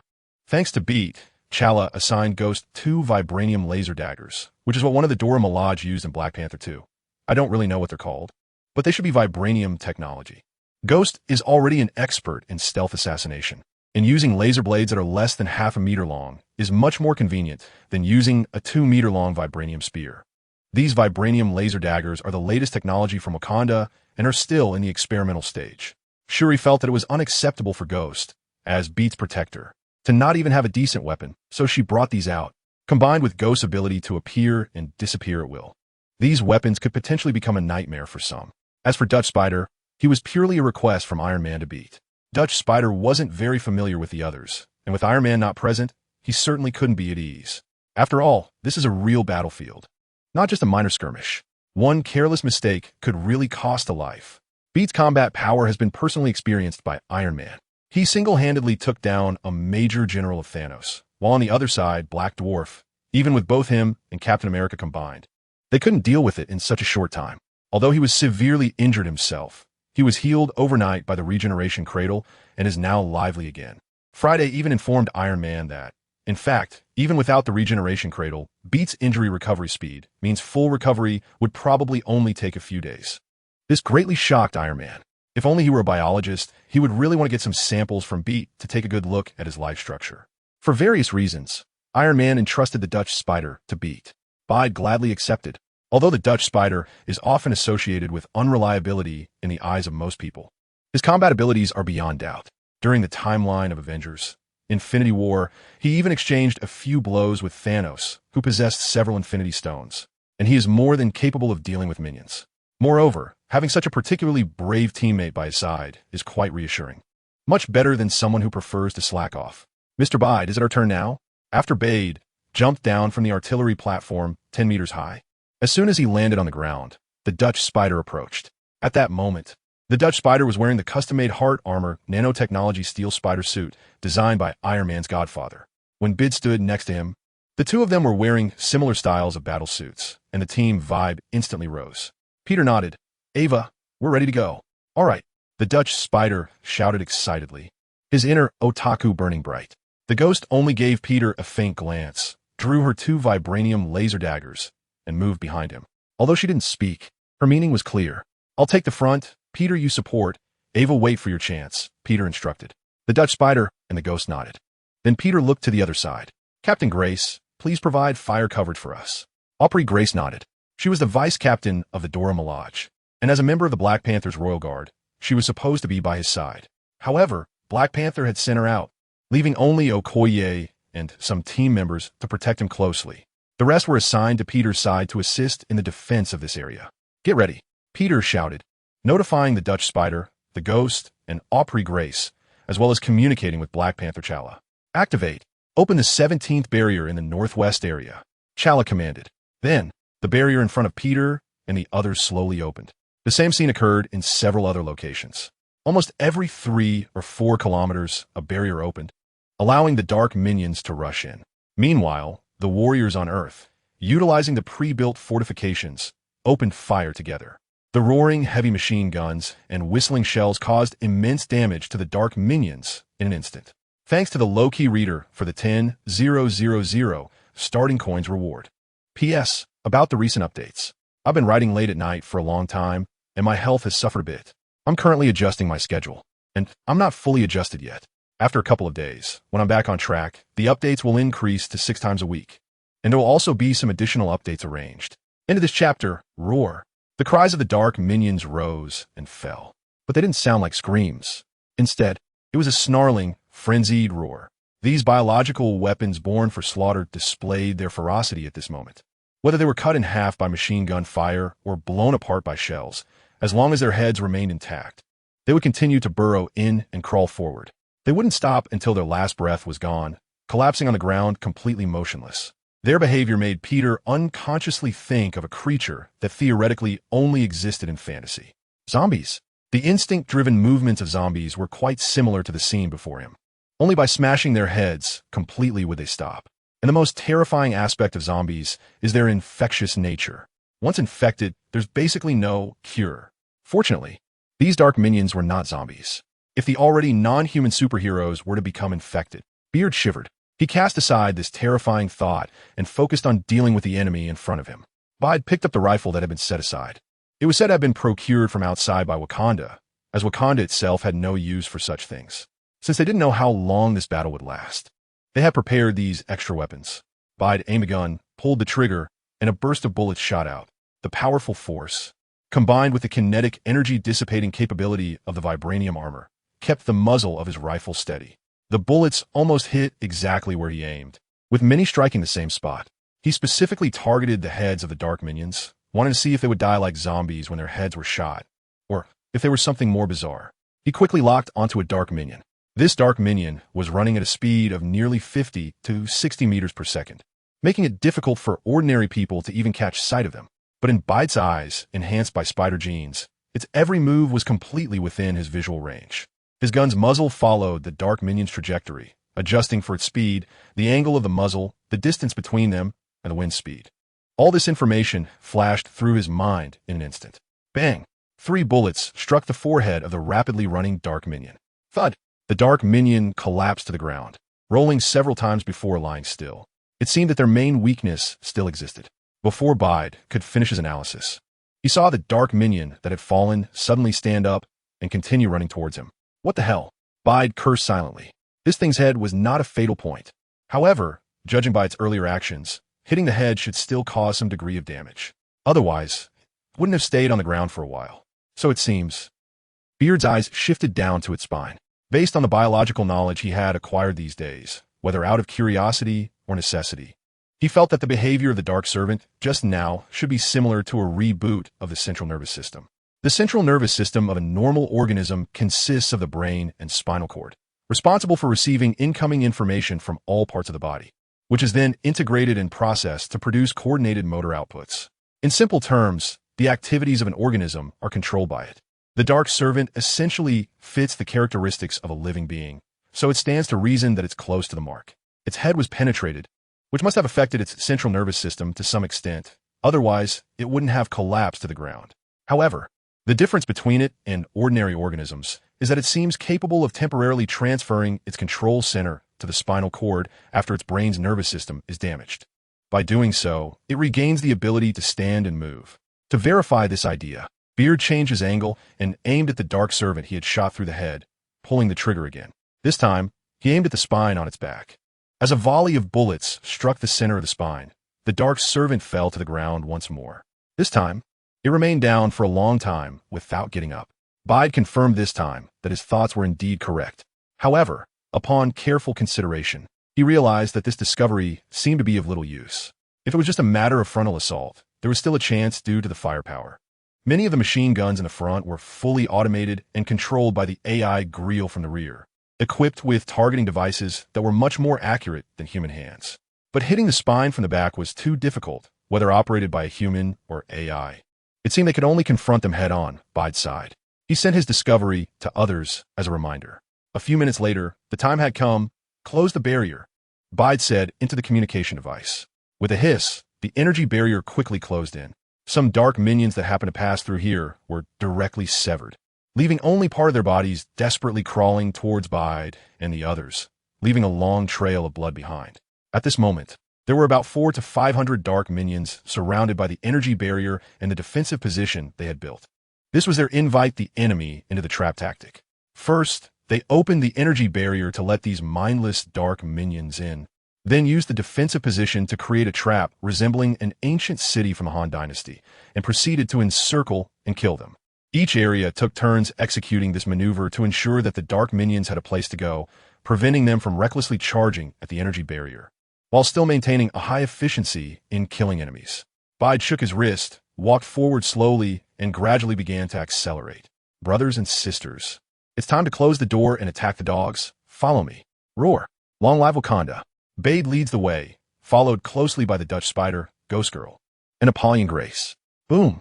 Bide suddenly exerted force with both feet and leaped high into the air. Clang! In midair, four sharp vibranium spider legs sprang out from behind Bide. He shot forward like a cannonball, charging straight into the crowd of dark minions. Whoosh! Two laser beams shot out from the vibranium spider legs, directly piercing through the heads of two dark minions. At the same time, his fist smashed down, crushing one dark minion's head into pieces. Roar! A dark minion charged at Bide with a roar. Bide's face was cold as he slightly turned to the side, the sharp vibranium spider legs behind him piercing straight through its head. Then, with a nimble leap in the air, he landed on the back of the dark servant. Boom! A punch came down. The dark servant's spine was shattered. The scene was horrifying and bloody, drawing attention. But this was just the tip of the iceberg on the battlefield at that moment. After he plunged into the crowd of dark servants, Holland's spider and others followed suit. The scene quickly escalated into the most brutal close-quarters combat phase. End of this chapter, the vibranium spider suit had maximized Bide's defense. The only one who could threaten him by breaking through this suit was probably Thanos, who possessed 4 Infinity Stones. Oh no, perhaps his subordinates, the Black Order, could as well, because Thanos wielded a metal rarer than vibranium, called URU steel. In the original story, Thanos had a large knife named the Tyrant's Blade, a name quite over the top, but its power was extraordinary, capable of shattering Captain America's adamantium shield with a single strike. Additionally, the weapons of General Corvus Glaive and Proxima Midnight from the Black Order were also formidable. The soul blade in General Corvus Glaive's hand could easily pierce through Vision's body, which was also made of vibranium. His wife, Proxima Midnight, wielded the Knight's Spear, which was similarly powerful. Both were likely made of URU steel. Bide has a clear understanding. If they were to face them, he would definitely be extremely cautious. As for whether the Deadwood Throat is still around, or if the giant scythe in Black Dwarf's hands is made of URU steel, Bide is uncertain. Since Wood Throat is already dead, he naturally disregards that. The giant scythe in Black Dwarf's hands doesn't seem to be particularly impressive. It merely smashed through several buildings when tossed aside. It feels powerful, but in a world where superheroes and supervillains are running rampant in Marvel, it seems to be just that. Whoosh, whoosh, whoosh. The 4 vibranium spider legs behind Bide transformed into 4 sharp spears, allowing him to maneuver gracefully among the numerous dark minions. During this morning's impromptu training, the intelligence system had already completed its initial adaptation with Bide thanks to its outstanding learning capabilities. Furthermore, the recent brief combat session had deepened their synergy. This made their cooperation even more seamless. Every time they passed a location, the vibranium spider legs would automatically target the vital points of the dark minions' heads and spinal cords with the help of the intelligence system. Bide only needed to disrupt the balance of the dark minions to make the attacks of the vibranium spider leg smoother. The only thing left to do was to advance. Advance. Keep advancing. Thick blood splattered across the entire land. Under the efficient slaughter by Bide and his team, these hundreds of dark minions were quickly annihilated. Afterward, Bide returned to the stronghold with his group. After a brief rest, they began their next battle. It was the same old routine. Open the barrier, cover with range firepower. Close the barrier, and engage in close combat.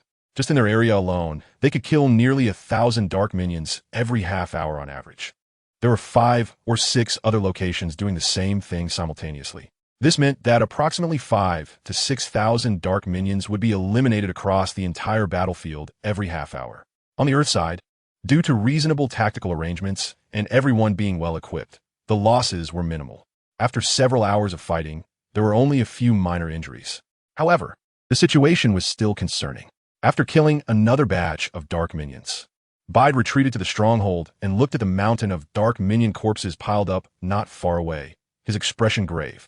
Not only here, but even in those other locations, dark minion corpses were also piled up everywhere. The sheer number was so great that it could even be seen from several kilometers away. In just these few hours, the number of dark minions that had fallen in Bide's area alone was around 6,000 to 7,000. If all the other areas were added up, it would probably reach nearly 100,000. But as Bide looked outside the barrier, the number and speed of dark minions emerging from the obelisk showed no sign of decreasing. "Mr. Bide, I feel something is off," said the Dutch spider, removing the hood from its head and landing beside Bide. Bide nodded and asked, "Eva, have you noticed anything?" "Huh." Holland Spider looked around and didn't see the Phantom Lady. "Where did Miss Eva go?" "Boss, there are indeed many machines here running at full power, continuously producing these dark minions. Should we destroy them?" Eva's voice came through the earpiece. At that moment, Eva was in the obelisk closest to Bide and the other's defensive line. More than 10 minutes ago, Bide had noticed something was off, so he sent the Phantom Lady to investigate. The Phantom Lady's invisibility ability was indeed a bug. Not even the naked eye, let alone infrared detectors, could detect her to a certain extent. With this ability, she easily crossed the battlefield and entered the obelisk right under the noses of thousands of dark minions. "Huh." Holland Spider's eyes widened. Bide glanced at him lightly and said, "Don't act rashly. I will go over. The power of the Dark Emperor of the universe is not that simple." "Okay, boss," the Phantom Woman replied, and then fell silent.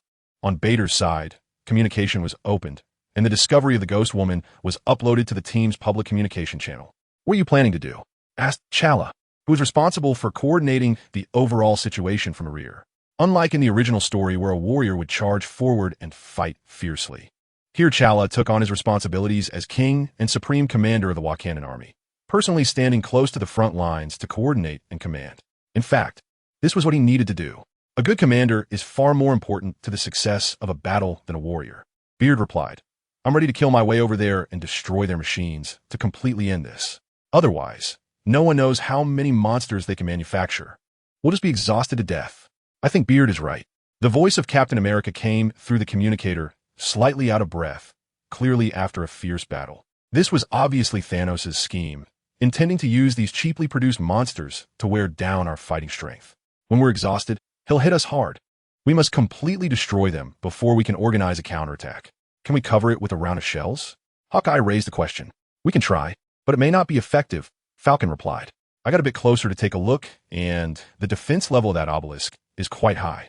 The mini missiles I used couldn't budge it at all. There's an energy shield protecting the hull, so it might really only be possible to destroy it from the inside." "Leave it to me," Beard said. "I'm best at infiltration operations. Just relying on you won't work. You don't have effective means to destroy the machines, do you?" Iron Man's voice came through. "No, do." Beard retracted the vibranium spider legs behind him and walked toward the energy shield. End of chapter. The obelisk is actually a landing pod exclusive to the Dark Order. When not deployed, it stands at 160 meters tall and reaches 225 meters when deployed. They are usually stored in the Q spaceship, the circular-shaped spaceship mentioned earlier, named for its resemblance to the letter Q, or Thanos' main ship, the Floating Throne. When a landing operation is needed, the Q spaceship or the Floating Throne will launch them, using their hard shell to directly land onto the planet's surface from outer space. gathering immense kinetic energy comparable to that of a meteorite impact to clear enemies near the landing point in advance. Without Wakanda's energy shield, this alone would likely cause heavy losses to Earth's military. Each obelisk landing pod carries thousands of Dark Order members and supplies to temporarily cultivate nearly 50,000 Dark Order members. From the inside, it is a hive-like structure. The walls are filled with countless holes, each containing a culture medium. A mechanical arm injects certain genetic materials into the culture medium, followed by the corresponding culture solution. In just a few minutes, a Dark Order member 2 to 3 meters tall with 4 arms appears in the culture medium. Subsequently, countless suspended hooks in the center will pull these fully developed Dark Order members out from their respective nests and place them on the ground. These newly born Dark Order members, just minutes old, display their astonishing abilities at this moment. As soon as they land, they join their companions, howling as they rush out. At this moment, Bide was quietly clinging to the wall of a landing pod, shaped like an obelisk. Beside him was the ghostly woman Ava, and not far in front of them was a row of hive nests. One of the nests had already produced a dark servant. However, it must be said that the ghostly woman's ability to gather information was indeed formidable. From the time he sent the ghostly woman over to the time he came personally, it had been less than half an hour, and she had already collected so much information. It felt like if she were given a little more time, she could really get to know this landing pod inside and out. Moreover, this was under the condition of a language barrier, which meant that many of the things the ghostly woman found could only be guessed at. If a landing pod used Earth-S language, she might even be able to strip Thanos of his underwear. Bide couldn't help but feel relieved that he had saved the Phantom Woman and gained her allegiance. "Have you found any suspected core components?" Bide asked. The Phantom Woman nodded and pointed above her head. "About 150 meters above the ground, there is a chamber. I suspect that is the main control room of the spaceship. But I can't enter. There's a special force field surrounding it, and forcing my way in might alert them." "It's okay, leave it to me," Bide said. "You should get out of here first. If my plan succeeds, I won't have time to take care of you." "All right." The Phantom Woman nodded, and then her figure flickered as she entered a state of invisibility. Bider also moved slightly, with nanoparticles flowing and covering his face. Whoosh! A strand of spider silk shot out, landing on the wall directly above him, and Bider quickly began to climb up the silk. A few seconds later, he arrived at the spot 150 meters above the ground, as the ghostly woman had mentioned. Before him was a perfectly seamless metal ceiling, which looked out of place in this spaceship filled with honeycomb-shaped cultivation pods. But it was precisely because of this that it appeared even more suspicious. Peter extended a finger, slowly moving it toward the metal ceiling. Buzz! Just about 1 centimeter away, his spider sense suddenly kicked in. Then, a hazy glow appeared out of nowhere. Sensory-wise, it was somewhat reminiscent of Wakanda's energy barrier, but that one was transparent and emitted a faint blue color when activated, while the one in front of him was red. However, there was no denying its danger. The spider's sense never failed. Bide furrowed his brow and crawled towards another area. After scanning every corner nearby, he found that they were all the same, and there was simply no vulnerable spot to be found. Since being gentle wasn't working, it was time to be forceful. Whoosh! For vibranium, spider legs shot out. Then, the tips began to glow faintly. Dazzling laser beams shot out, focusing on the same spot. Buzz! Buzz! Buzz! A shrill alarm sounded, and the nearby walls began to shimmer with red light. Clearly, this spaceship wasn't without an alarm system. It just had a small portion of it. It made sense. Below were thousands of dark minions, and this wasn't the core area, so why would there be any alarm system? Meanwhile, the core area above was protected by an energy barrier. However, this confirmed Bide's guess. This was the key to solving the problem. As the alarm blared, the dark minions below began a riot.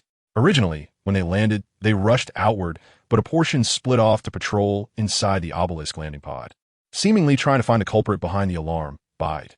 However, Bide paid them no mind, securely clinging to the wall closest to the metallic ceiling, continuously cutting through the energy barrier of the core with the laser beams emitted from his 4 vibranium spider legs. Crack! Hardware pays off. Wakanda technology was indeed top-notch. After more than 10 seconds of focused attack, cracks appeared on the energy barrier, which then shattered with a loud bang. Bide, who was already prepared, clenched his fist and struck the metallic ceiling. The patterns nearby made him feel that this should be a door or something like an elevator. At first, it didn't break open. Even with his strength exceeding 20 tons, it was impossible to easily shake this unknown thickness of metal. However, the force acted reciprocally. Each of his strikes transmitted some of the force back from the metallic ceiling, which was stored by the vibranium armor. When the earliest stored kinetic energy was about to reach the automatic release threshold, Bide controlled the armor and delivered a powerful punch. Boom! A thick metal plate was sent flying, and Bide's figure crashed through it, landing on the ground. To his surprise, there was no one inside, only a mainframe resembling a supercomputer. It seemed this was the brain controlling the entire obelisk landing pod. Ava, can you hack into this mainframe and issue a destruction command? Looking at the mainframe, Bide had other thoughts. The voice of Ghost Woman came through. Yes, give me some time. How long? At least half an hour. I need to understand the specific information inside first. Then forget it. We don't have that much time to waste. Bide stepped forward, clenched his fists, and smashed the main brain into pieces with 2 blows. In a chapter, Roar. Several roars came from outside. It turned out that some dark servants had finally discovered Bide's whereabouts. Or perhaps Bide's earlier actions had triggered the automatic defense system of the obelisk's landing pod mainbrain. In any case, below, dozens of hooks that were originally supposed to descend to the ground changed direction and came up towards this height, accompanied by the roars. A shadow charged in, pouncing directly at Bide. Beard just retracted the hammer's main brain hand. With the help of the spider sense, his body tilted slightly to the side, while pushing up with his knee, directly sending the dark servant to the ceiling. Then, he shot a web, caught the dark servant, and yanked it down hard. Bang! It collided with the second dark servant that rushed in. Whoosh! The vibranium spider leg struck the 2 dark servants like lightning, taking their lives. Afterwards, Beard returned to the main brain, picked up 2 half-meter square objects that looked very much like computer motherboards. He suspected these were the motherboard of this main brain.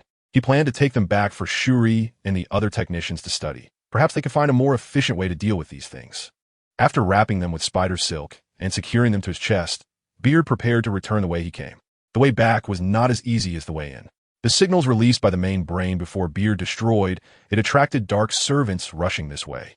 If it weren't for the fact that this was high above the apex of the obelisk landing pod with limited access routes, Beard would likely have been completely blocked off by now. Carefully, after killing dozens of dark servants, Beard finally ran along the wall all the way down to the bottom, which was the entrance he had used to enter the obelisk landing pod. Along the way, he deliberately slowed down a bit to observe the dark servants' reactions in the landing pod after the main brain was destroyed. At first, it was hard to tell, but about a minute later, he discovered that many dark servants still in the hatching state had failed to hatch and simply died on the spot. Some dark servants that were close to hatching also showed massive disabilities, even death. This scene filled Beard with great joy. The entire hatching nest was indeed controlled by that main brain. As long as the main brain was taken down, the entire hatching system would collapse, and they would only have to face those that had already hatched, no longer needing to worry about them being endless. This was undoubtedly very good news. Sam, after getting the answer he wanted, Beard jumped out from his hiding place and quickly exited the obelisk landing pod. The dark servants running downwards became his steps. Here they come. The falcon responded. Immediately, his figure flew down from the sky, swooping over Beard. Beard shot out a strand of spider silk, which stuck perfectly to the falcon. Then, with a burst of speed and ascent, the falcon took him away from the scene, leaving behind a group of dark minions who were futilely howling. The falcon was already familiar with the route. Just moments ago, it had also taken the ghost woman away. It was simply bringing her to a nearby obelisk landing pod, helping Beard scout the path for his next move. The straight-line distance between the 2 obelisk landing pods was about 4 to 5 kilometers, and the actual distance would be 2 or 3 times that. It would be exhausting to run it on foot. Even if there were vehicles, they would be difficult to use in an environment where dark minions could appear anywhere. With aerial support, it became much easier, and all these issues were resolved. A few minutes later, Beard and the falcon landed at the location of Chala. The helmet of the battle suit automatically retracted, and Beard quickly tore off the spider silk and handed 2 objects that looked like mainboards to Chala. Let Shuri see what these are useful for. I took them off the mainframe of those landing pods. Beard quickly stated his purpose. Chala nodded and immediately ordered a guard to deliver them to the rear as quickly as possible. Beard, under the guidance of the falcon, headed towards the second obelisk landing pod. However, the other side was clearly not foolish. Before Beard could reach the location, news came from the ghost woman. She had successfully infiltrated the interior of the obelisk landing pod again, but there was a considerable number of dark minions gathered inside. According to her recent observations, only a portion of the dark minions created during this time had been dispatched, while the rest remained inside the landing pod. The reason for this was self-evident. Should we continue? The falcon asked. Although Bede was powerful and had successfully destroyed one obelisk landing pod before, that was when they were unprepared. Now that the enemy was on guard, the level of danger had significantly increased. He did not recommend that Bede take the risk. Bede, come back and wait for Shuli's research, Chala also advised. He had been keeping an eye on the situation as well. Bede hesitated for a moment. For safety reasons, it was natural to wait for Shuli to conduct the best research. He specifically brought back 2 motherboards for this reason. However, researching such matters is not something that can be resolved quickly. Not good. Shuli's voice suddenly rang out as a gigantic spaceship appeared in outer space, along with thousands of Chitauri warships approaching Earth. What? The people who heard this news were all stunned. It turned out that those before were just a vanguard. Now, this is the real deal. In an instant, anyone with free time looked up at the sky. Meanwhile, outside Earth's atmosphere, an interstellar battleship the size of a small asteroid appeared, its massive form nearly blocking out the sun's light, plunging half the planet into darkness. It even overcame the rigid body Roche limit between giant celestial bodies, quietly hovering in Earth's outer orbit. This is Thanos' flagship, the floating throne. Terror, oppression, panic, helplessness, countless negative emotions enveloped the hearts of all Earthlings at this moment. Yes, the moment when Thanos' dark army truly descended brought fear to the entire planet. A moment of extreme darkness. It was definitely not a mere skirmish in the wilderness. Countries around the world fell into a certain degree of chaos at this moment. However, when they tried to contact satellites to find out what was happening, they discovered they couldn't connect to the satellites at all. At this time, some compartments on the floating throne opened. One by one, the Chitauri's insect-like motherships, called Leviathans, drilled out, darkening the sky and heading towards Earth like a storm cloud. New landing pods also appeared alongside the Leviathan warships, tearing through Earth's atmosphere, trailing flames, and rapidly descending toward the surface. War escalated at this moment, entering a new phase. End of chapter. Among the many Leviathan motherships, there were a few uniquely shaped Q-type ships. These Q-type ships were reserved for the prominent generals of the Dark Army.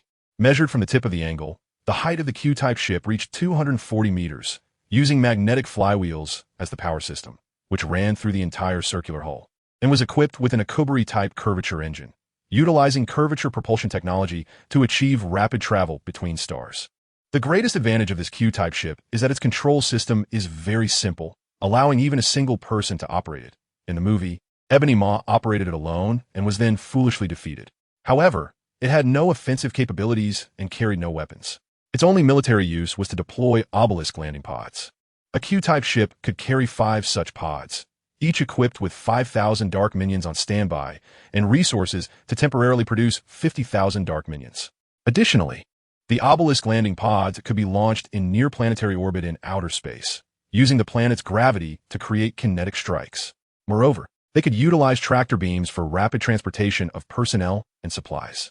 The 4 Q-type ships corresponded to the 4 generals: Supergiant, the General of Deathblade, the Dark Knight Proxima, and Black Dwarf. However, at this moment, they were not the only ones on the ship. A group of Chitauri were busy operating the ship. On the floating throne, Thanos sat majestically on his throne, one hand propping up his chin as he gazed at the water-blue planet before him, and calmly said, "Conquer all nations and coerce them to hand over the gems. Otherwise, annihilate this planet." Yes, countless Chitauri warships flew towards various parts of Earth. Wakanda. Whoosh. A portal opened before Bide. Doctor Strange, Wanda, and Vision stepped out. Upon seeing Bide, Doctor Strange said, "Thanos' dark army is approaching Earth. Our plan may have encountered some flaws." Peter's brows were furrowed in confusion. He couldn't understand how things had escalated to this point. The power Thanos displayed was several dozen times greater than what he had seen in the movies. This was not an infinite war. It was clearly a crushing invasion of a higher dimensional civilization against a lower dimensional one. "So, Doctor, what is your plan?" Peter asked as he looked at Doctor Strange, puzzled. He was even more curious as to why Doctor Strange had come to find him at this moment. His current strength was indeed impressive. With Spider-Man's superpowers and the vibranium suit, his abilities had surged to among the top few superheroes. But to say that this could change the course of an interstellar war was to think too highly of himself. He couldn't even influence the current battlefield. Wait a minute. Beard suddenly remembered something. Doctor Strange, coming to find him now, could it be to make him snap his fingers? Oh no, is this thing mandatory? Should he look for the Hulk? Or Thor? Beard cast a questioning glance at Doctor Strange, who nodded firmly. Then, Dr. Strange reached out and handed two items to Beard. One was the Eye of Agamotto. The other was something like a bracelet. Vision said, "This is the containment device I commissioned Princess Shuri to make, and it contains the Mind Stone." Without further ado, Dr. Strange stuffed the two items into Beard's arms and quickly said, "Time is tight. There's no time for more words. Since you already know what you need to do, let's get started." Beard slowly formed a question mark. On the other side, Dr. Strange had already started his actions. He swiftly gestured with his hands in front of him, then made a forceful tearing motion. Next to him, Wanda followed suit, her hands mimicking his movements. Red magic enhancing the spell Dr. Strange was casting. Crack, crack, crack, boom. As the two forces merged into one, the pressure on the surrounding space grew increasingly intense until, at a certain moment, it could no longer bear it and completely shattered. A chaotic realm appeared before the group. Dr. Strange maintained the chaotic portal with his hands and said to the still bewildered Bead, "There's a time coordinate on the Eye of Agamotto. Remember this. No matter how long you stay in other worlds, when you return to this world, use this time coordinate to come back to this moment. The future of this world relies entirely on you." Wait, Bead's eyes widened. So what you saw back then was this? Huh, what else could it be? Dr. Strange looked at Bead in confusion, seemingly not understanding. Soon, the two exchanged glances and realized that they had misunderstood each other. However, now is not the time for reminiscing. This time, Peter finally understands Dr. Strange's meaning. Because in this world, Thanos has been significantly enhanced, and with their current strength, the chances of winning are just too low. But there is one variable among them. That is Peter. Bead can freely traverse to other worlds.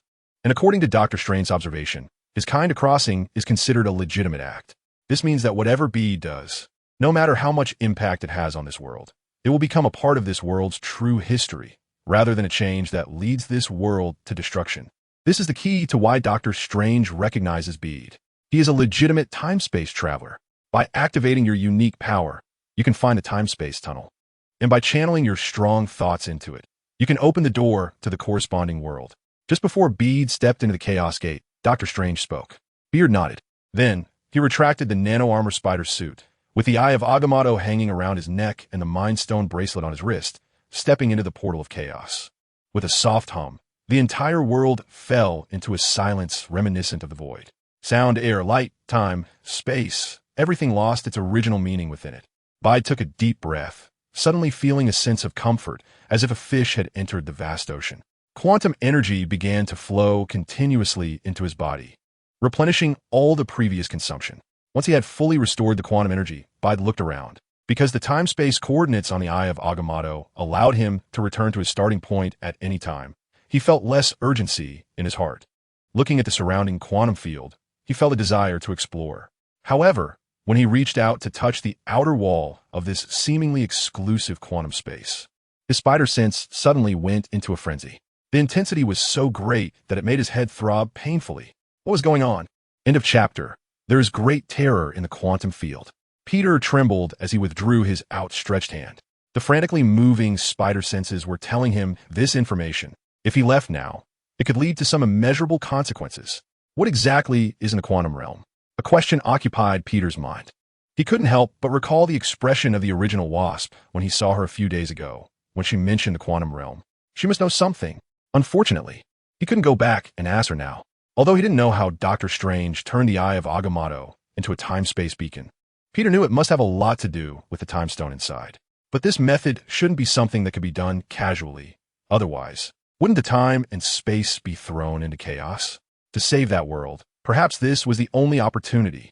Just like in the original storyline, there was only that one chance when Iron Man snapped his fingers to make everything right. Fortunately, his situation was much calmer now. He didn't need to snap his fingers. He just needed to find reinforcements. But where should he find these reinforcements? Bede's first reaction was to find the partners he had fought alongside in the Ultimate Universe. Although they had spent a short time together, they had formed quite a deep friendship. However, asking them to cross worlds to participate in a potentially fatal interstellar war was something Bede found difficult to bring up. Then he had an idea. After thinking for a moment, Bede's eyes lit up. Since it was hard to approach the heroes, why not the villains? He could travel to various worlds, gather those who were struggling in their own world or were fated to die, and form them into a cross-universe super army. As for the issue of betrayal, that was simple. From previous experiences, illegal crossings would be rejected by the non-native universe, resulting in quantum collapse. The longer it took, the more severe the quantum collapse would become, ultimately leading to death. With his quantum energy, he could solve this. Just like curing the quantum sickness of Ghost Girl, he could provide life to those he brought from other universes. Their lives would be in his hands, giving him leverage over them. Of course, some villains with ideals and ambitions might not fear death. Well, Bede would simply avoid them. After making up his mind, Bede gathered quantum energy in his hands. This was a method taught to him by Dr. Strange, allowing him to sense the situation in the target world within the quantum field and open the corresponding quantum passage based on his thoughts. Everything that happened a few days ago felt like a dream. In a world where no one knew him, where he wasn't spat upon every day, he spent 10 wonderful days. Perhaps that was the most peaceful and comfortable 10 days he had experienced since gaining this ability. He enjoyed a tranquil campus life, met a group of lovely people, played, and fought alongside them. There was also him who said he would take him away from this filthy reality to a broader world, to see more beautiful scenery. He thought he could wait with anticipation and determination, but now he realized that it was really difficult. After feeling warmth, falling back into a dark and cold abyss was almost unbearable. Clang! The bright copper cymbal was struck hard, the somewhat harsh sound breaking the girl's contemplation. "Gwen, you're zoning out again." Gwen looked up, and a girl with an explosive black hairstyle appeared in front of the drum set, accusing her bluntly. Her tone was somewhat aggressive, but her expression revealed some concern. Her name was Glory Grant, the band's guitarist, known for her cold demeanor but warm heart. The two girls next to her, each holding an instrument, were Mary Jane Watson, the lead singer with brown hair, and the short-haired Betty Brant. The four of them formed a rock band called Mary Jane's. They were currently in the middle of a rehearsal.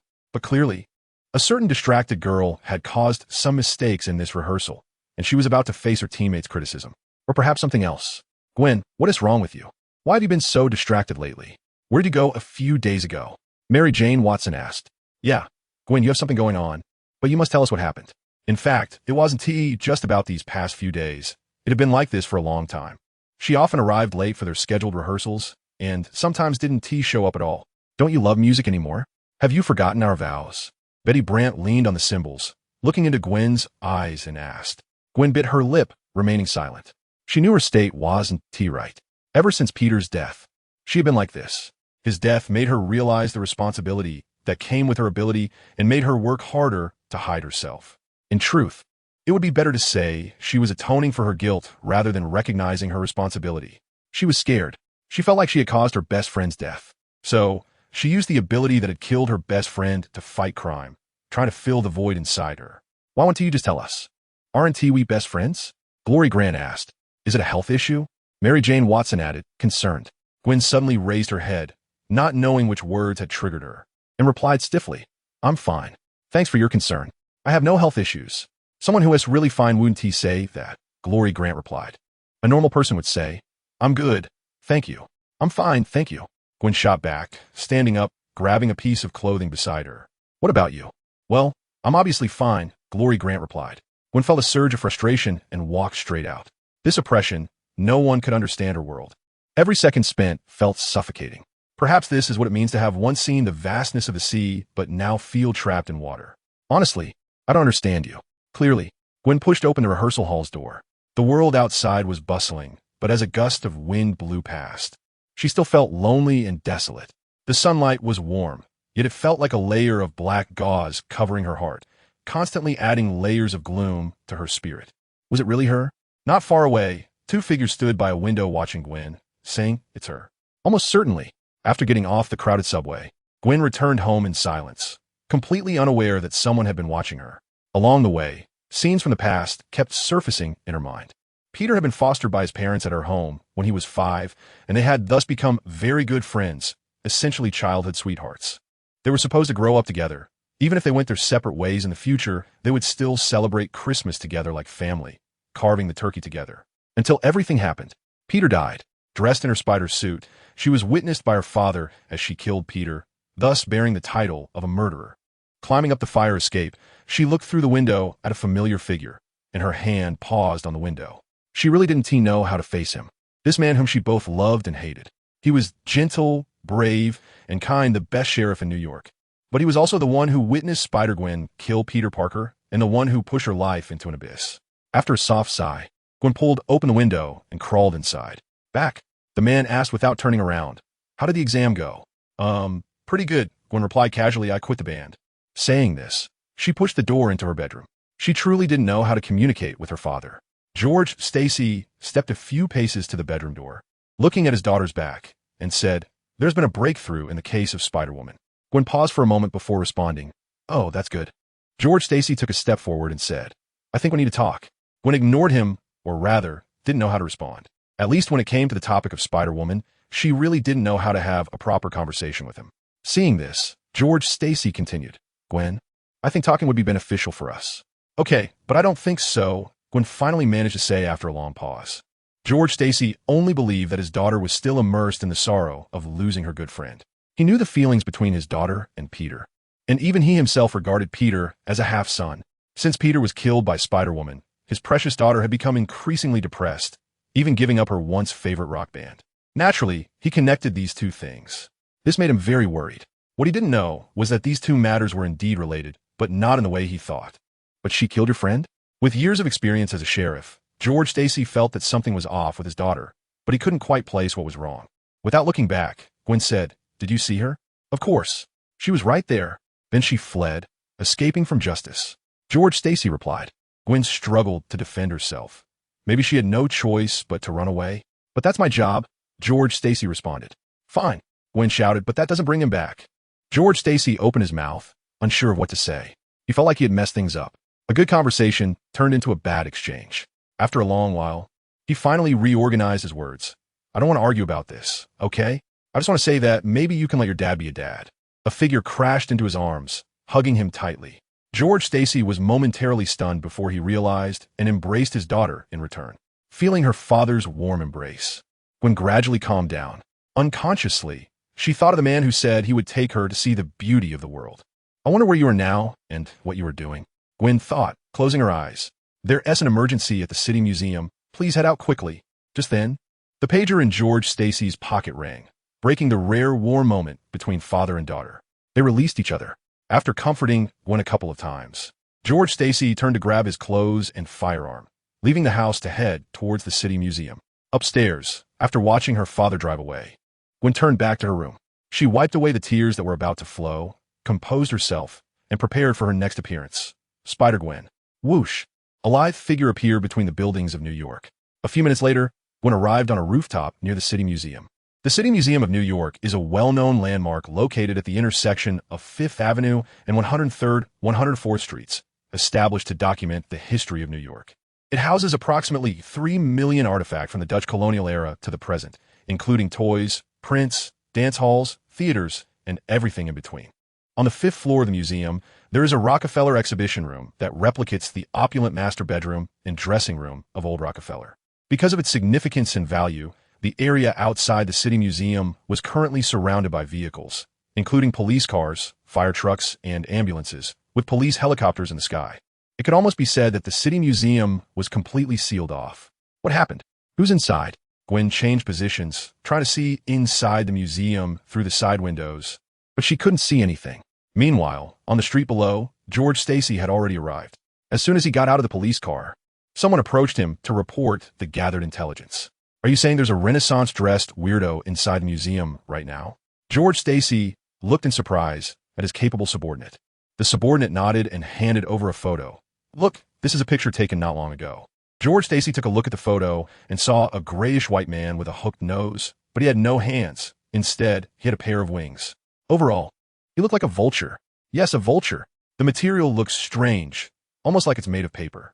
George Stacy was about to say something when suddenly, boom, a loud explosion sounded. A powerful shockwave surged from the museum, nearly knocking George Stacy and his subordinate to the ground. A few officers close to the museum were directly blown away by the shockwave, falling to the ground, unconscious. In a chapter, cough cough.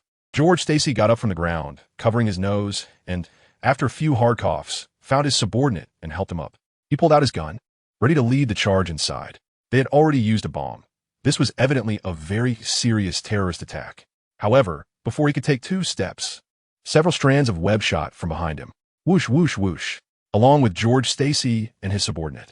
Several officers preparing to explore were all pulled back and bound by webbing to the vehicles, unable to move. Hey, officer, I heard you were looking for me? Too bad we can't catch up properly. Gwen, transformed into Spider-Gwen, appeared before George Stacy, deliberately lowering her voice. Spider-Woman. George Stacy's eyes widened, ready to speak. But Gwen sealed his mouth again with a strand of web. Officer, I may not want to hear what you have to say, so it's better if you don't say anything. After saying this, Gwen turned and walked through the smoke of the explosion into the museum, leaving George Stacy struggling futilely, unable to break free from the webbing. Inside the museum, everything that once was glorious had turned to ruins in the explosion. Gwen crouched slightly on some dilapidated object that resembled a reception desk, her gaze scanning the area around her. Hey, I know you're here, come out. Whoosh. A sound of air being sliced echoed. At that moment, her spider sense activated, and it was unusually intense. Gwen was puzzled as she turned to face the direction sensed by her spider sense. However, when she prepared to dodge, she realized that the speed of the oncoming entity was far greater than she had imagined. Just as it seemed that the thing was about to collide with her, suddenly, a figure descended from the sky and landed in front of her. Thud! The gigantic figure that was charging at her was suddenly halted in its tracks. The wings of this enormous figure scraped against the ground, leaving marks on the solid marble floor. The terrifying kinetic energy and the power contained within it felt as if it could easily collapse an entire wall. Yet the figure before her, only slightly taller than herself, stood immovable like a majestic mountain. Gwen stared blankly at the figure in front of her. The spider sense in her mind had ceased its frantic activity, as if even the spider sense felt there was no danger at this moment. What do you want to do to her? Bide reached out a hand and firmly grasped the face of the enormous figure. The immense force caused several large holes to open up directly on the opponent's face, with his fingers sinking into the holes, securing the face in place. Previously, he may not have used such brutal methods, but after just experiencing a fierce battle, his heart was now filled with coldness. If it weren't for the fact that he thought this thing was still useful, he would have directly clawed down and torn the entire face apart, causing it to die on the spot. Creak, creak, creak. The enormous figure emitted a sound that made one's teeth ache. Bide's gaze lingered on him as he scrutinized the figure. It was a creature with a normal human shape, but with a pair of enormous wings behind it. Its body material was quite strange, resembling craft paper, and it felt like craft paper to the touch. However, the pair of lively eyes and highly anthropomorphized facial features indicated that this was an intelligent being, not just a paper figure made from craft paper. Moreover, Bide felt that this shape seemed familiar. Its appearance was strikingly similar to the Vulture from the 1994 version of Spider-Man. In that version, the Vulture crafted a pair of vulture wings for himself and stole the power of the Time Stone, even turning the 1994 Spider-Man into an old man. The design of that Vulture was very similar to the one before him, with the only difference being the material and color. The craft paper Vulture in front of him was a brown-gray color, reminiscent of the color scheme of the Shadow Spider. Both had only one or two dark and cool colors on their bodies. Bide? Gwen's voice came from behind him. Bede turned his head. The nanoparticles in his head dissipated, revealing his face. It's me, Gwen. I'm here. Gwen stood there in a daze. The days apart and the contrast between before and after made her miss Bede even more. But when Bede truly appeared in front of her, she felt a bit at a loss. Boom! Bede slightly raised his arm and dragged the brown paper Vulture up from the ground, then forcefully threw it out. The brown paper Vulture crashed heavily into a pile of ruins. Whoosh! Several strands of quantum spider silk shot out, binding the brown paper Vulture tightly. Snap! Behind him, Gwen gently hugged Bede. Are you here to take me away from here? Yes, Bede said as he deactivated the nanovibranium spider suit, the nanoparticles flowing like water towards the pendant on his chest. Gwen had already released him. Bide turned around, looked at Gwen, and asked, Are you willing to come with me? I am. Gwen had been looking forward to this day, so she naturally agreed without hesitation. Then wait a moment. I need to handle something first. Bide nodded and walked towards the paper Vulture. This guy was clearly a villain, just right for testing his ideas. Caw-caw. Seeing Bide approaching, the paper Vulture struggled desperately, its paper eyes wide open as if it wanted to take Bide down with a glare. Unfortunately, it wasn't the Demon King and couldn't unleash the deathly charm. So no matter how fierce its gaze was, it posed almost no threat to Bide. Peter stepped forward to the paper Vulture, looking down and asked, Are you Tums? At the same time, he reached out and tore off the web that sealed the Vulture's mouth. Are you Spider-Man? No, you're not you. The paper Vulture had only spoken a few words when countless colorful patterns appeared on his body, distorting his form temporarily and causing him to emit a series of horrifying screams. Peter was slightly taken aback. Isn't this the quantum collapse phenomenon that occurs only from illegal crossings of parallel universes? How? This paper vulture actually came from another world? But how is that possible? The situations that occurred in the ultimate universe were due to the particle collider of gold, but that collider has been destroyed by them. And they even specifically reversed it using a heavy load key before the destruction. Logically, the consequences caused by the particle collider should have been eliminated. Could there be something he didn't know? Did they overlook something at that time? Bide thought to himself, squatted down, and injected some quantum energy into the body of the brown paper vulture. Ah, refreshing. End of chapter. The brown paper vulture let out a comfortable groan. Bide stood up with a look of disdain. You can actually cure my condition? The brown paper vulture stared at Bide with wide eyes, incredulously saying. Bede did not answer, but instead asked in return. Can we talk properly now? You go ahead. The paper vulture nodded repeatedly, looking at Bede with a somewhat flattering gaze. At this moment, in his eyes, Bede was no different from his reborn parents. You came from another world? Yes. How did you get here? Do you remember? I was quietly being a handsome man in the museum of my world. After taking a nap, I suddenly found myself here. Then I realized this was no longer my world. The colors here are quite radical, and there is a strange thing constantly breaking down my body. But I found that I couldn't go back, so I really didn't mean to cause destruction, sir. I thought the people here brought me to this world to kill me. That's why I acted this way. Please believe me. The paper vulture babbled a lot while looking at Bede with a nervous gaze, as if afraid he would take justice into his own hands. Because in his mind, Spider-Man was that kind of person. Bede didn't believe even half of what the paper vulture said. What kind of quiet, handsome man carries so many bombs? He actually arrived in this world just a few minutes ago. His arrival point was on the other side of New York. After arriving in this world, he followed the guidance of his spider sense to find Spider-Man, which was his first time using this skill. And he wasn't sure if he could find what he was looking for with 100 accuracy. However, he could definitely confirm that there was a Spider-Man in this world, because Spider-Man was his primary condition and the biggest web he could cast. At the same time, the communicator built into his watch was self-adjusting, capturing the communication signals of this world.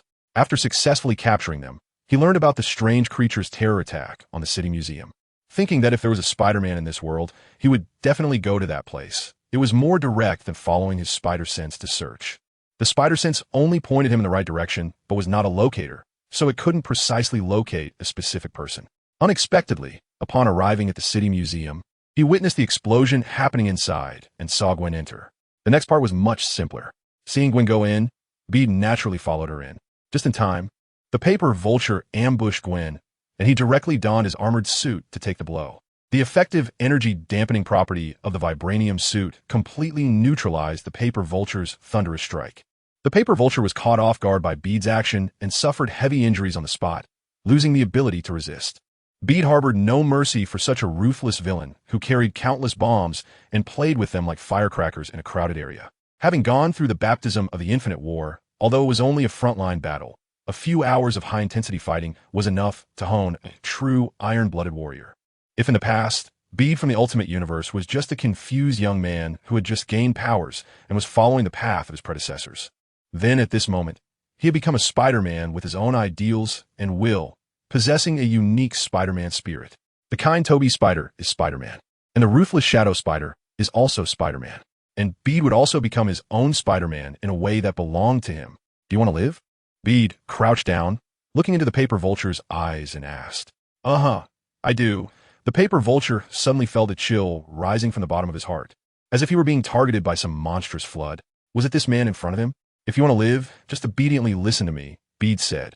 The paper vulture asked, what do you want me to do? Bid thou, join my legion, obey my commands, and wage a war. Once the task is accomplished, you can choose to stay in another world or return to your own. Can you let me return to my own world? The paper-wrapped vulture's eyes lit up. When the quiet, handsome man indeed spoke his nonsense, he also had things in his world that he couldn't let go of. If he could go back, of course he would want to return. Bide extended a finger, a faint glow of quantum energy shimmering on it, and said, do you think I need to lie to you? The paper vulture focused its gaze on the tip of Bide's finger, and after careful consideration, nodded, I understand. I will follow your orders, but we agreed that I will only fight one battle for you, right? I think we need to set a time. If you never fight this battle in your lifetime, won't I have to serve you for a lifetime? 3 years, how about that? Said Bide. 3 years. That's too long. The paper vulture shouted, no way, at most 6 months. 2.5 years. 9 months. 2 years. 1 year. Deal. The paper vulture. I feel like I've been tricked. Thus, a pleasant agreement was reached. Of course, this verbal agreement had little binding power in reality. Quantum energy was its greatest guarantee. Before the paper vulture considered tearing up the agreement, it had to carefully weigh whether the gains from breaking the agreement would outweigh its own life and wealth. Moreover, Bide was confident in convincing the paper vulture. He was not like the Dutch spider from The Hero Has No Return, who had goodness but no means and ended up being outsmarted by several villains. If the paper vulture dared to betray him, it would have to be capable of killing him in one blow. Otherwise, it could just wait to be killed directly by Bide. He had killed countless dark minions with his own hands. Losing one vulture wouldn't matter. Bide casually tore off the spider silk from the paper vulture. Can this thing hide? Bide examined it closely and asked. After the paper vulture stood up, it folded its wings behind its back. If you could give me a cloak. Beard nodded. The vulture, with its wings retracted, would only appear slightly more robust than an average person if draped in a loose robe. Well, perhaps it would be like a second double-door refrigerator. But it wasn't a big issue. At least it wouldn't be as terrifying as before. In a chapter, so, the two of them and the bird quietly left the city museum, which was surrounded tightly. As for how such a contradictory thing was achieved, although the city museum seemed completely encircled, there were actually plenty of dark areas to hide in. For two Spider-Men, finding such blind spots wasn't difficult. Bide was holding a brown paper vulture in one hand and met Gwen on a rooftop about a kilometer away from the city museum. Gwen had just stepped away for a moment to say goodbye to her father. Bede has already revealed his intentions to Gwen. Next, he will be traveling between universes, searching for as many villains as possible, like the Vulture, to form a team called the X-Force. The name X-Force was given by Gwen, who happens to have watched the X-Force movie since this world has DC comics and films. The so-called X-Force is actually a team composed of imprisoned supervillains who, in exchange for completing missions, can earn their freedom. However, the price Bede is paying for this exchange is their lives. Their task is to help him win the Infinite War. The sense of DJVU is strong. ISNT it? Although even Bede felt the overwhelming sense of DJVU after Gwen's explanation, he would never admit it. What X-Force? Don't think he doesn't know that it's filled with notorious villains or psychopaths. While the ones he is looking for are probably similar, he considers himself normal. Moreover, he is definitely a hero. Therefore, Bede decisively rejected Gwen's strange naming. After consuming a lot of brain cells, finally, when Gwen returned home, said her goodbyes, and came back to him and the Vulture, Bede finally confirmed the name for his little team, the Time-Space Task Force. This name is derived from Bede's own Spider-Man alias, Time-Space Spider-Man, which he feels suits him quite well. The key point is that it doesn't carry the same bad connotations as X-Force. Currently, the Time-Space Task Force only has 4 members. Captain, Bede himself. Members, Gwen, Ghost Spider, and the Vulture. Although Ghost Spider is not in this world, and it seems unlikely she will join the Time-Space Task Force for a long time, it doesn't stop Bede from giving his first true follower some special privileges. So, where are we planning to go next? Gwen looked at Bede, her joy almost spilling out of her costume's mask, making it clear how happy she was. Right now, she felt like a girl who had long been unappreciated at home and was ready to run away, filled with great curiosity about the outside world. Believing that everything out there is good, Bide gave a mysterious smile and said, "I'll take you to a good place." A good place? Gwen asked curiously. Beard nodded. Then, he stood facing a direction. Around his neck now hung 2 necklaces. One was the Leopard Spider's chapter, which stored the nanites of the vibranium suit, and the other was the Eye of Agamotto, which concealed the time stone of the 616 movie universe. However, because the Infinity Stones only function in their original universe, the Eye of Agamotto was essentially useless at this moment, merely a uniquely shaped ornament. But Dr. Strange had wisely made some preparations with the Eye of Agamotto. This was a message from Dr. Strange that Beard received after coming into contact with the Eye. At this time, 2 magical arrays were engraved on the Eye of Agamotto. The first was the previously mentioned time-space beacon. As long as he took the Eye of Agamotto back to the 616 movie universe and activated the beacon, he could return to the moment he left, regardless of how long he spent outside. This gave Beard ample preparation time. The second was an activatable portal to a parallel universe. Although the Infinity Stones would lose their effectiveness in other universes, the energy contained within them was not to be underestimated. Therefore, Dr. Strange used the Time Stone as an energy source to engrave this magical array. Beard only needed to inject quantum energy to activate this array while visualizing some key characteristics of the world he wished to reach. and he could open the corresponding parallel universe's portal. It was almost foolproof, a blessing from magic novices. Dr. Strange, forever the best. Moreover, this method was also extremely safe. A normal person without quantum energy would be unable to activate its effects, even if they managed to steal the eye of Agamotto. As for the time stone sealed within, being in a parallel universe, only Dr. Strange could extract energy through special methods to serve as the energy source for opening the portal. Others likely wouldn't have that capability. Bade injected energy into the eye of Agamotto, activating the magic circle. The eye of Agamotto immediately emitted a bright light. This beam struck in front of Bade and his companions, extending about 5 meters before it stopped and began to spread out in all directions. After a while, a shimmering spatial wormhole resembling a water mirror appeared before Bade and his companions. "What is this?" Gwen asked. Peter took the lead and walked forward, explaining as he went. "This is a portal to a parallel universe. On the other side of the door is another universe." Gwen's eyes widened in disbelief.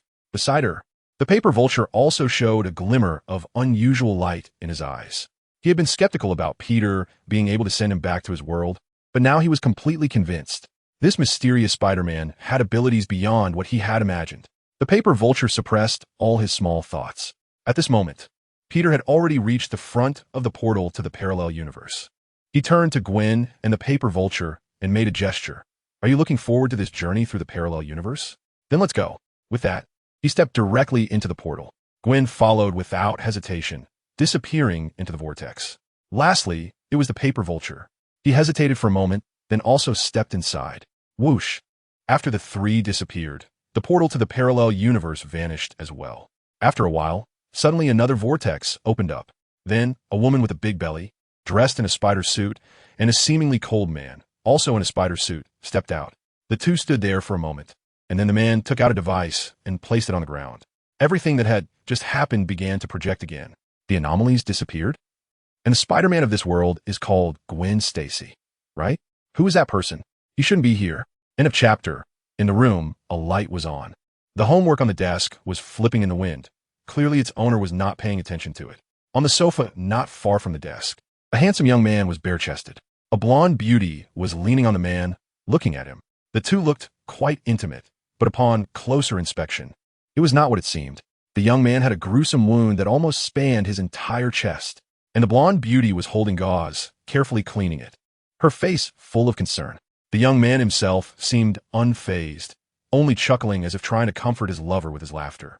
After a while, the blood that had overflowed from his chest was wiped clean. Seeing the worried look on his lover's face, the young man couldn't help but snatch the gauze from her hands and toss it aside. Then he domineeringly pulled her closer. "Don't worry, I'm fine," he said. Before he could finish his sentence, the blonde beauty sealed his lips with hers.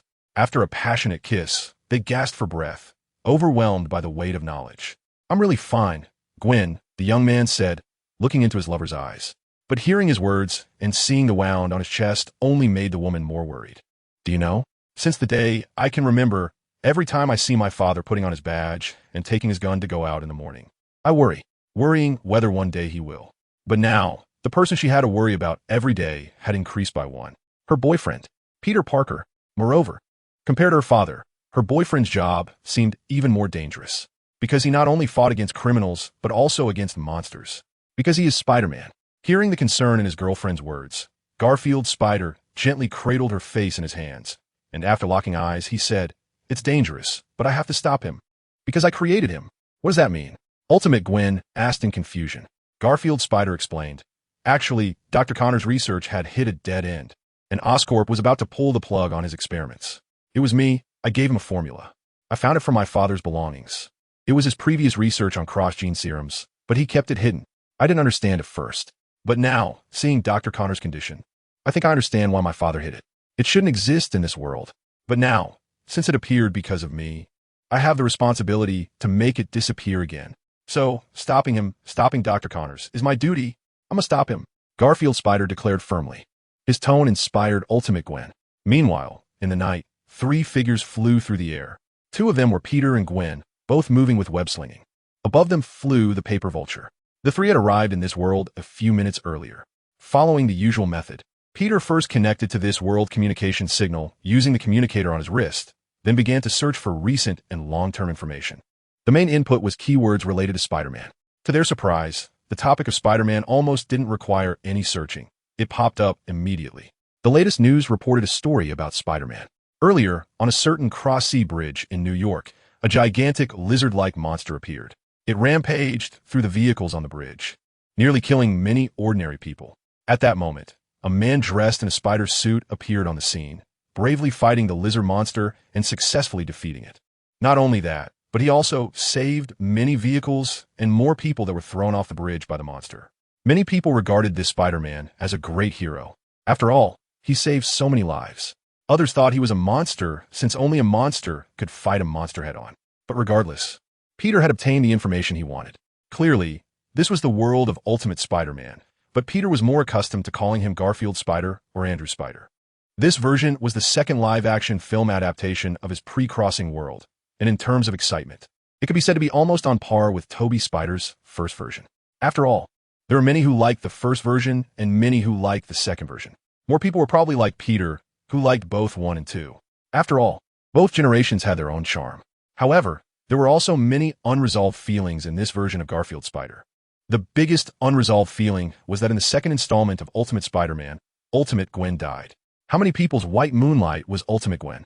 Peter glanced at Gwen beside him and said, "Gwen, you must be curious too. What would another Gwen Stacy be like in a parallel universe?" Gwen nodded and then realized, a bit surprised, "Are you saying there's another me in this world?" Biden nodded with a smile and said, "If nothing unexpected happens, there's indeed a Gwen Stacy in this world. However, she is she, and you are you, just like the former Mr. Shadow, Mr. Parker, and the Peter Parker from that world. They are all named Peter Parker and are all Spider-Man, but their ages, life experiences, and even their relationships are all different. The most important part that makes us who we are should be our memories, shaped by our environment and experiences growing up, rather than just a name." Gwen smiled gently and said, "You don't have to explain so much. I'm mentally prepared. Actually, I'm just more curious. Is there a Peter Parker in this world? Spider-Man. Is it Gwen or Peter?" "It's Peter," Bide said. Gwen nodded. After finishing their conversation, the two followed the guidance of the spider sense in a certain direction. The spider sense is indeed a very mystical thing. In most cases, it seems to be just a danger warning device. But sometimes, it seems to possess the ability to briefly foresee the future, like the observation hockey of Luffy in One Piece. At other times, it can serve as a kind of instinctive perception. In the Ultimate Universe, Gwen used this sense to find the school where the little black spider was. And now Bide, along with Gwen, followed the sense to find Garfield Spider. End of chapter. That is, the Peter Parker and Gwen Stacy of this world? Gwen was a bit surprised as she looked through the window at the scene inside. Bide nodded. After a moment of shock, Gwen said inexplicably, "I didn't expect that they in this world are actually lovers." In Bade's heart, he silently thought, "Actually, if nothing unexpected happens, your world is the same." In Bade's view, the relationship between Gwen in that world and Peter Parker is like the main characters in the TV series The Flash. The male lead was taken in by the female lead's family when he was young, and they grew up together as childhood friends. Even though there were breakups and reconciliations along the way, they would likely end up together in the end. It's just that something unexpected happened in between. Gwen suddenly became Spider-Man for reasons unknown. Bade asked Gwen about it, but she said she was just as baffled, having been bitten by a spider out of the blue. And Peter Parker, the male lead, became the antagonist and a stepping stone for the female lead's growth. Everything changed when Gwen became Spider-Man. Peter unconsciously recalled the strange fatalism related to Spider-Man. It seemed that every Spider-Man had to lose someone very important in their lives before they could become Spider-Man, with very few exceptions, like the Iron Spider from the '94 version. But he certainly wouldn't spoil the mood by mentioning that. Regardless of the past relationship between Gwen and the Peter from her world, and whether it was because of the so-called fatalism after Gwen became Spider-Man that caused all this. Since their parting in the Ultimate Universe, he had regarded Gwen as the most important person in his life. As long as Gwen didn't actively leave him, he would absolutely never leave her. If there really was some fatalism, he would take action. "Let's go meet this world's Peter and Gwen." Peter reached out his hand to Gwen. Gwen took his hand. The lazy vulture, made of brown paper, squatting above, rolled its eyes and continued doing nothing while picking its feet. I grabbed with my left hand and grabbed with my right hand. Peter and Gwen lightly jumped down from the building wall on this side and landed on the fire escape outside Gwen's room. The unmistakable sound of landing startled the two people inside the room. "Who?" The amazing Gwen immediately turned over and got off Spider-Man, grabbing a pair of scissors from the coffee table. Spider-Man took the scissors from Amazing Gwen's hand and put them back, then protected her behind him, striking a fighting pose. Hey, you out there, I think peeping is a very bad behavior. If you leave now, I can pretend nothing happened. A chilling voice came from outside. Peter, poor Peter, trusting others, gave away the zero attenuation formula and ended up turning Connors into a lizard monster. This statement shocked Spider-Man. What the other party said was exactly what he had done recently, but no one knew about it except him. Even Gwen had just mentioned it. Could this person have been hiding here since earlier? But why did his spider sense not react at all? All right, Peter, don't scare them, Gwen said with a laugh, giving Peter a light pat and stepping out from the blind spot to the window, exposing herself to the young couple inside. Hello, Peter Parker, Gwen Stacy. I'm Gwen Stacy from another world. Gwen waved with a smile. Gwen Stacy. Spider-Man looked in surprise at the Gwen outside, then turned back to look at his girlfriend. The two looked completely different. Although Amazing Gwen was only 18, she appeared more mature and had a strong scholarly air, giving off a refined lady vibe. On the other hand, Gwen's appearance, perhaps due to the enhancement of her spider genes, radiated a youthful charm. Years of fighting had also given her a wild beauty. Moreover, her clothing style was that of a rock girl. This style might not be well received by more traditional people, but it was quite attractive to young people. Thus, although both were named Gwen Stacy, they were actually like two people who just shared the same name. Other than that, there seemed to be no commonality. In fact, this didn't seem strange. Just try searching for your name on Baidu, and you'll see how many people share the same name. It's like this even in the same world, let alone in parallel universes. The differences would only be greater. Sharing a name doesn't mean they are the same person. Amazing Gwen also walked to the window and looked at the Gwen in the spider suit, saying, "You're also called Gwen Stacy? Or are you the Gwen Stacy from another world? But why are you wearing?" She pointed at Gwen's outfit. Looking confused, Gwen smiled and said, "Because I'm the Spider-Woman from my world, Spider-Gwen." Normally, in her own world, she would never easily reveal her identity like this. But now, not only was she in another world, but she also had Peter with her, which made her feel at ease. So she had no psychological burden in saying it. At this moment, Peter also stepped out from the window's blind spot, coming to stand in front of the two. "Hello, I'm Peter. You can also call me the Spider-Man of the multiverse." To add to his credibility, Peter didn't remove his nanotech spider suit, only taking off the helmet. Seeing the two standing together in their respective spider suits, looking like a golden boy and jade girl, a hint of envy flashed in Amazing Gwen's eyes. If possible, she would also like to help her boyfriend a bit. You guys? Spider-Man found himself at a loss for words. But Amazing Gwen was the first to react. She quickly pulled up the window. "How about coming in for a bit?" Bide and Gwen were not polite, and they climbed in through the window. In fact, Bide found it a bit strange. He didn't understand why the people of the Eagle Nation liked to use fire escapes and climb through windows. It was the same when they played games before, often jumping out of windows to change outfits, rarely entering or exiting through the front door. "Hello. We don't know if you're here in our world for tourism or if there's something else," Extraordinary Gwen asked.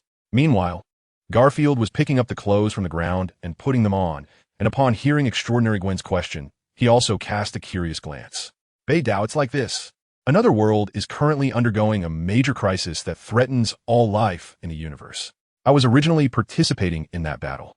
A wizard sent me away to find some helpers to go back." "Helpers?" Spider-Gwen furrowed her brow slightly, moving her feet cautiously in front of Spider-Man, becoming a bit alert. "You want Peter to help you?" End of chapter. Spider-Man hesitated for a moment before stepping forward, ready to speak. However, before he could say anything, Spider-Gwen pulled him back. Seeing Spider-Man injured from fighting the lizard, Spider-Gwen felt a deep pain. She absolutely would not allow him to participate in an interstellar war that sounded dangerous. At that moment, she resembled a mother hen protecting her chicks. Bide chuckled and said, "Don't worry, I'm not here to find him. In fact, the main reason I came to this world is to take away two people." "Who?" Extraordinary Gwen did not let her guard down because of Bide's words. Bede extended a finger. "One of them is Dr. Connors, who has turned into the lizard." "Dr. Connors?" Spider-Man said, "No way. If you want Dr. Connors to participate in such a dangerous thing, it would be better to let me go." Peter said, "I think it's better to ask him about this. I believe he will agree." Both Gwen and Spider-Man were a bit puzzled by Peter's confidence. Peter, however, was not prepared to explain too much about this matter. Having seen the full plot, he was well aware of the lizard's roots and what he wanted. Sometimes, villains are purer than heroes. As long as you satisfy what the villain desires, he can be of use to you. Moreover, the lizard is not particularly evil. At least in his human form, he is quite normal. It's only after injecting the lizard gene serum that he engages in many crazy actions. You know where he is, right? Peter looked at Garfield and asked. Garfield hesitated for a moment and nodded. I can take you to find him, but if he doesn't want to go, you can't force him. Otherwise, I will definitely help him. Well, don't worry. I generally don't like to force people, Peter said nonchalantly. Peter.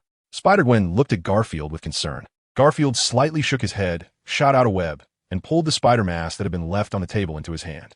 At the same time, his body moved outward. Peter smiled helplessly. How could he possibly do anything to Spider-Gwen? However, he didn't explain anything. With a thought, nanites flowed out, forming a spider mask that wrapped around his head. Let's go, he said, then turned and jumped out of the window. Gwen also put on a mask that fell into her hood and followed him out. Behind them, Spider-Gwen stopped beside the extraordinary Gwen. After kissing her on the cheek, he put on the spider mask. Gwen, wait for me. Extraordinary Gwen swallowed her other words. Whoosh. Spider-Gwen jumped out too. The three met on the rooftop of the building opposite Extraordinary Gwen's house. The paper bag vulture impatiently put down its feet, saying, Why did it take so long? I'm so bored. I want to throw some bombs around. Bide glanced at him.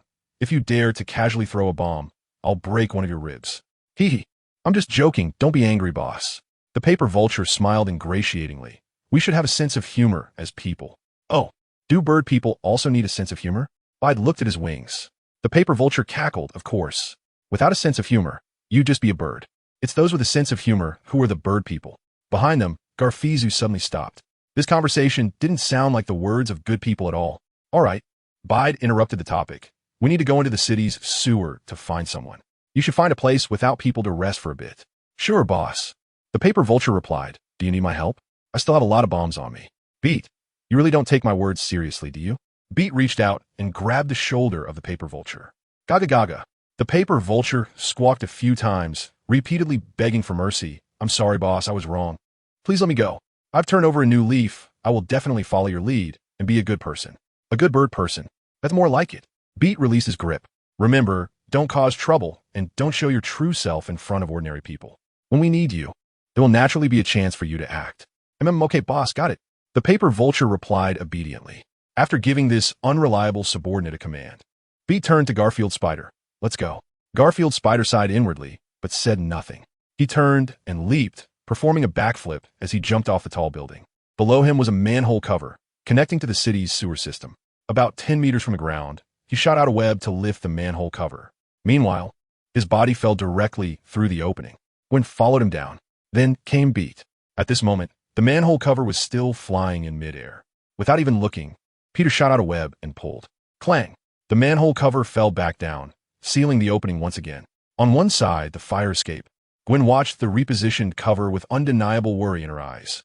On the other side of the rooftop, the paper vulture glanced at the manhole cover, then at Gwen, not far away, before jumping off the rooftop and spreading its wings to fly away into the distance.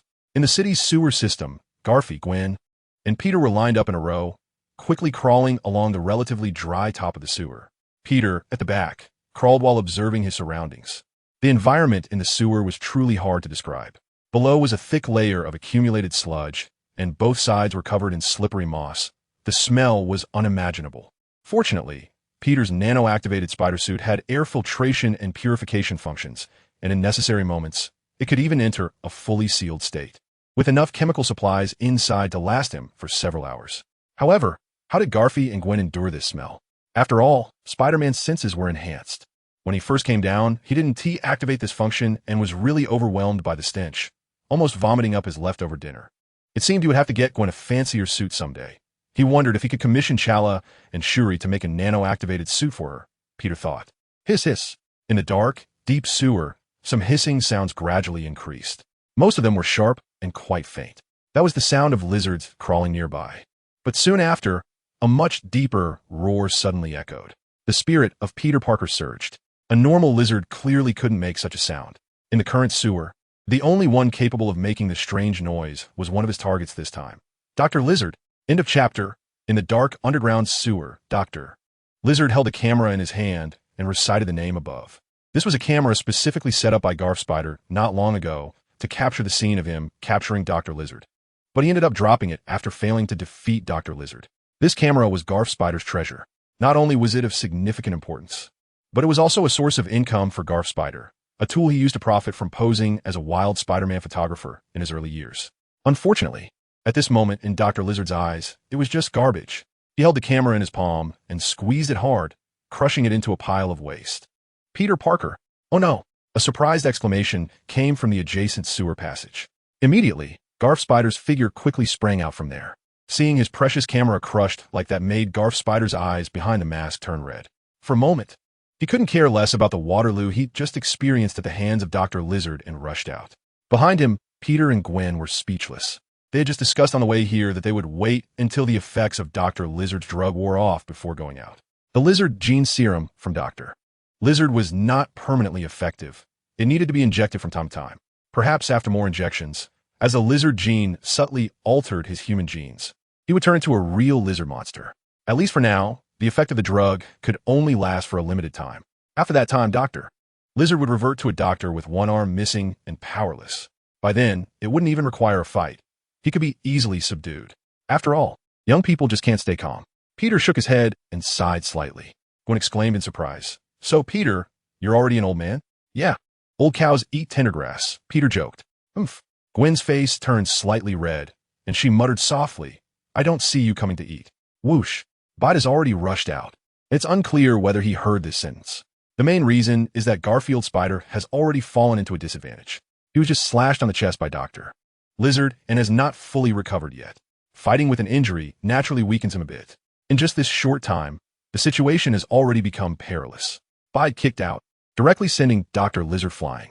His huge body crashed heavily against the ceiling of the underground waterway, and then fell into the nearby mud, splashing a stream of sewage. Bede casually shot out a web strand, pulling Garfizu away from the spot, saving him from the fate of being drenched in sewage. Thank you, Garfizu said, still feeling a bit shaken. The sewage was already strong enough to nearly pickle him from a few meters away, if it had landed on him. Would he still want to keep his battlesuit? Dr. Connors, can we have a proper talk? Peter ignored Garf Spider and looked at Dr. Lizard, saying, Roar. Dr. Lizard let out a roar and suddenly slapped the sludge, charging towards Peter. His actions made Peter's eyelids twitch. For some reason, a phrase floated in his mind. Mop dipped in feces, invincible under heaven. Although Dr. Lizard wasn't covered in feces right now, to be honest, the sludge that had accumulated in the city's sewers for who knows how many years might be even more disgusting and intimidating than feces. It was only because Dr. Lizard had developed lizard-like traits after his mutation that he could tolerate such an environment. Please stay away from me. Don't you know what you look like? Peter shot out dozens of quantum spider silk strands. These strands stuck in all directions and eventually converged in the middle, forming a giant net that tightly trapped Dr. Lizard. Dr. Lizard was incredibly strong and could break free from Garf Spider's silk. But Peter knew this. So all the quantum spider silk here was reinforced, thickened, and enhanced. Even though Dr. Lizard roared and struggled for a long time, causing the surrounding sewer cement walls to resonate, he still couldn't break free. Bede estimated that this enhanced quantum web could hold the Lizard Doctor for at least 3 to 4 minutes. If he wanted to kill the Lizard Doctor, that would be enough time to do it hundreds of times. Can we have a good talk now? Bede was hanging upside down, his feet standing on the ceiling of the sewer, his arms crossed over his chest, and his head was about 2 meters away from Dr. Lizard. Who are you? Dr. Lizard's voice was strange, a low tone mixed with a sharp, odd timbre, reminiscent of a combination of a dinosaur and a snake. You don't need to care who I am, Bede replied. I have a question for you. If there were a way to help you restore your severed limbs without turning you into a monster, would you want it?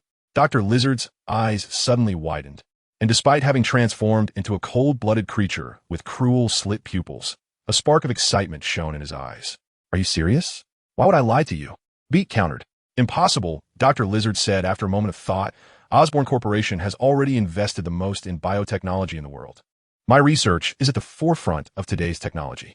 How could there possibly be a method that neither causes mutation nor allows me to regenerate my severed limbs? As Dr. Lizard spoke, he suddenly stopped. He turned to look at the nearby Spider-Gwen. Peter? Peter, you are the individual that undergoes beneficial mutation, right? Dr. Lizard's tone was filled with excitement. Spider-Gwen turned to Bede, somewhat bewildered, as if asking Bede whether the method he mentioned was to slice herself for research and apply it to Dr. Lizard. Bede said speechlessly, what are you thinking? Just because this world doesn't have it, doesn't mean other worlds don't. Other worlds? Dr. Lizard exclaimed in surprise. Bede nodded and said, in a certain world, there is a machine called the Regeneration Cradle. It uses biological nanotechnology to intelligently bridge within biological organisms, guiding the cells inside to work. Regeneration of internal tissues, regrowth of limbs, and so on can all be easily accomplished. Regeneration cradle, biological nanotechnology. Dr. Lizard was even more surprised. He was familiar with biotechnology. It was his specialty, as he was a biologist and one of the top biologists in the field, specializing in cross-species gene research. As for nanotechnology, sorry, he really didn't know much about it. In this world, nanotechnology was still just a unit of measurement, and people had never researched technology in this direction, let alone combining the two. For Dr. Lizard, whose thoughts were confined to this era, it was like a fairy tale. Biology and nanotechnology? How do they combine? Analyzing the composition of living things from the microscopic level of nanometers? DNA coding? Dr. Lizard showed a thoughtful expression, mumbling to himself. Clearly, this brand new term that Bide mentioned had deeply captured his heart. Seeing his expression, Bide smiled slightly. This was exactly what he wanted to see. Dr. Lizard's combat power was not particularly outstanding. After transforming, his advantages could be summarized in two aspects. The first was his regeneration ability. According to the laws of nature, the lower the biological level, the simpler the composition, and the lower the difficulty of recovery. That is why lizards can regrow lost limbs. Even spiders and crabs can regenerate their limbs after losing them, just at a slower pace. Spider-Man also has good recovery abilities, which he gained from spider genes. However, Spider-Man's recovery ability pales in comparison to Dr. Lizard's, making it completely negligible. Just how extreme is Dr. Lizard's recovery ability? After being pulled by Garfie's spider, he regrew his tail in less than a minute. After having his hand shot off, he recovered in seconds. Even with the combined fire of a shotgun and liquid nitrogen from the father of Gwen Stacy, they could barely suppress his regeneration speed. But once the shotgun shells ran out, he immediately broke free, quickly completed the regrowth of his lost limb, and then took down Gwen Stacy's father. This kind of recovery ability is just like the infinite pace layer in Photoshop. Once the top layer is erased, another one appears underneath. It can make one feel hopeless. It truly does not adhere to the law of energy conservation, although cross-species gene fusion mutations are already quite absurd. The second aspect is strength. Dr. Lizard's strength should be several tons. Of course, he can't compare to Spider-Man, but it is still quite impressive. Norman Osborn and Harry Osborn, enhanced by the Green Goblin serum, are far inferior to Dr. Lizard in terms of both statistics and performance. The key point is that this thing can be mass-produced, as it was originally developed for the Eagle Nation's military super soldier program. However, its drawbacks are also quite obvious. The lizard genes contained in the lizard gene serum make Dr. Lizard become extreme. In the 1994 version of Spider-Man, he even created a lizard-man kingdom in the sewer network of New York as a result. Of course, Bede looks down on such things. They are too uncontrollable. However, his disdain for this does not mean he looks down on Dr. Connors' professional competence. The fact that he was able to independently develop a cross-species drug that can be put into practical use after his research results were taken away by Garfield's father. Old Parker shows just how deep his expertise in cross-species gene research is. Moreover, compared to the clueless paper vulture, Bede is more familiar with Dr. Connors. The reason Dr. Connors has been researching cross-species gene transfer and mutation technology is simply to treat his own amputated arm. This is the case in The Amazing Spider-Man and also in the 1994 version of Spider-Man. There were even rumors that Tobey's version would shoot Spider-Man 4, featuring two villains. Dr. Lizard and Carnage, where Dr. Lizard is Connors, who briefly appeared in Spider-Man 2 and also has an amputated arm. The reason is probably very similar. For these Connors, if they could find a way to heal their amputated arms, they would no longer be so obsessed with becoming lizard monsters. This would result in a stable and capable subordinate. Having such a subordinate is beneficial and harmless. Biological nanotechnology may seem like a fantasy in this era, but for certain worlds, it is nothing to mention, Bede said with a smile. In fact, it is not just biological nanotechnology. In some worlds, there are even ways to rewrite animal DNA, enabling animals to walk upright and think normally like humans. They even formed an entire planet. How is this possible? Dr. Lizard exclaimed in shock.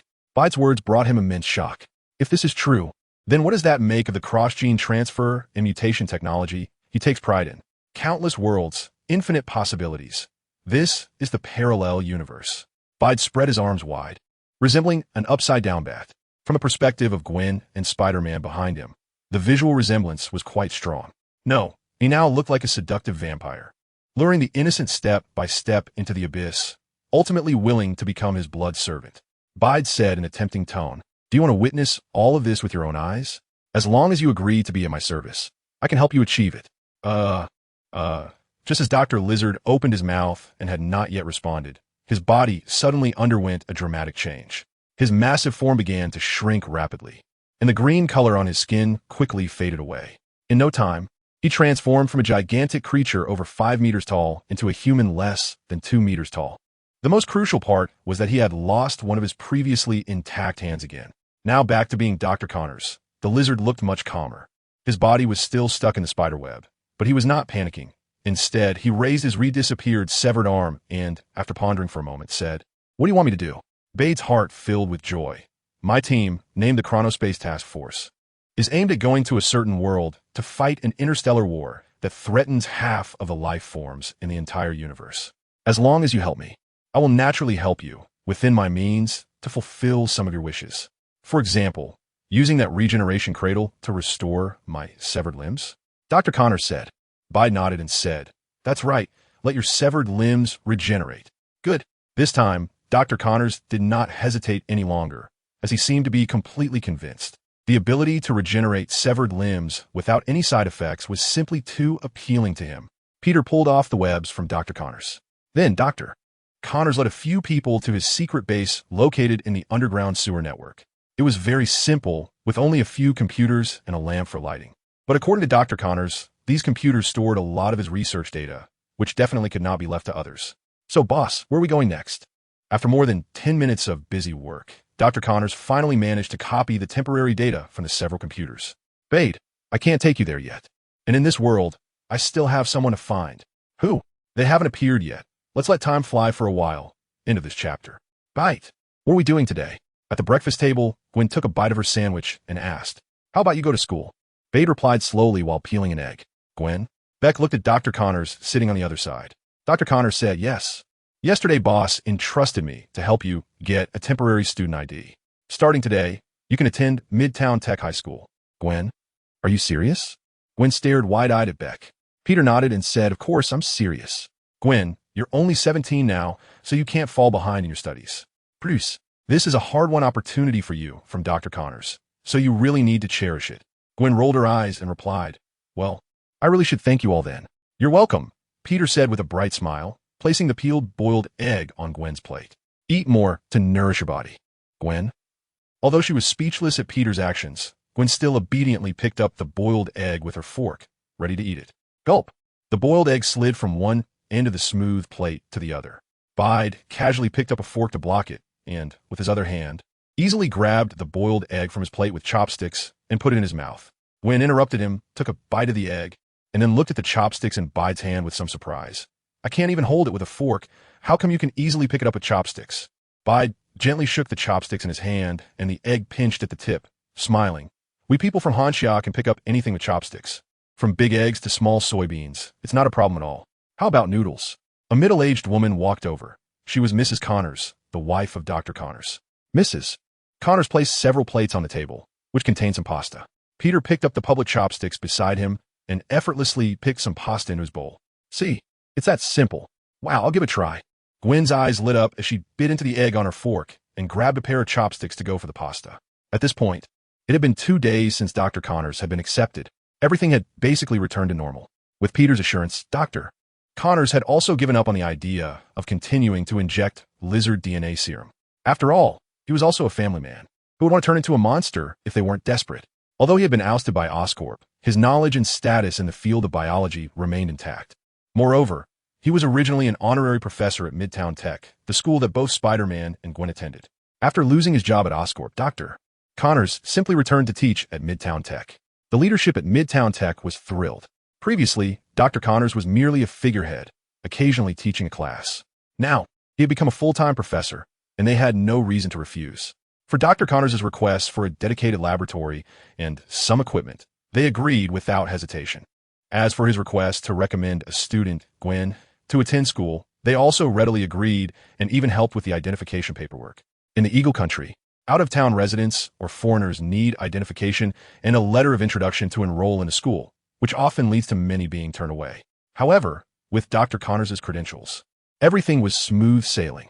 Yesterday, Peter and Dr. Connors proposed the idea of having Gwen attend school, and by today, in just one day, everything has been arranged.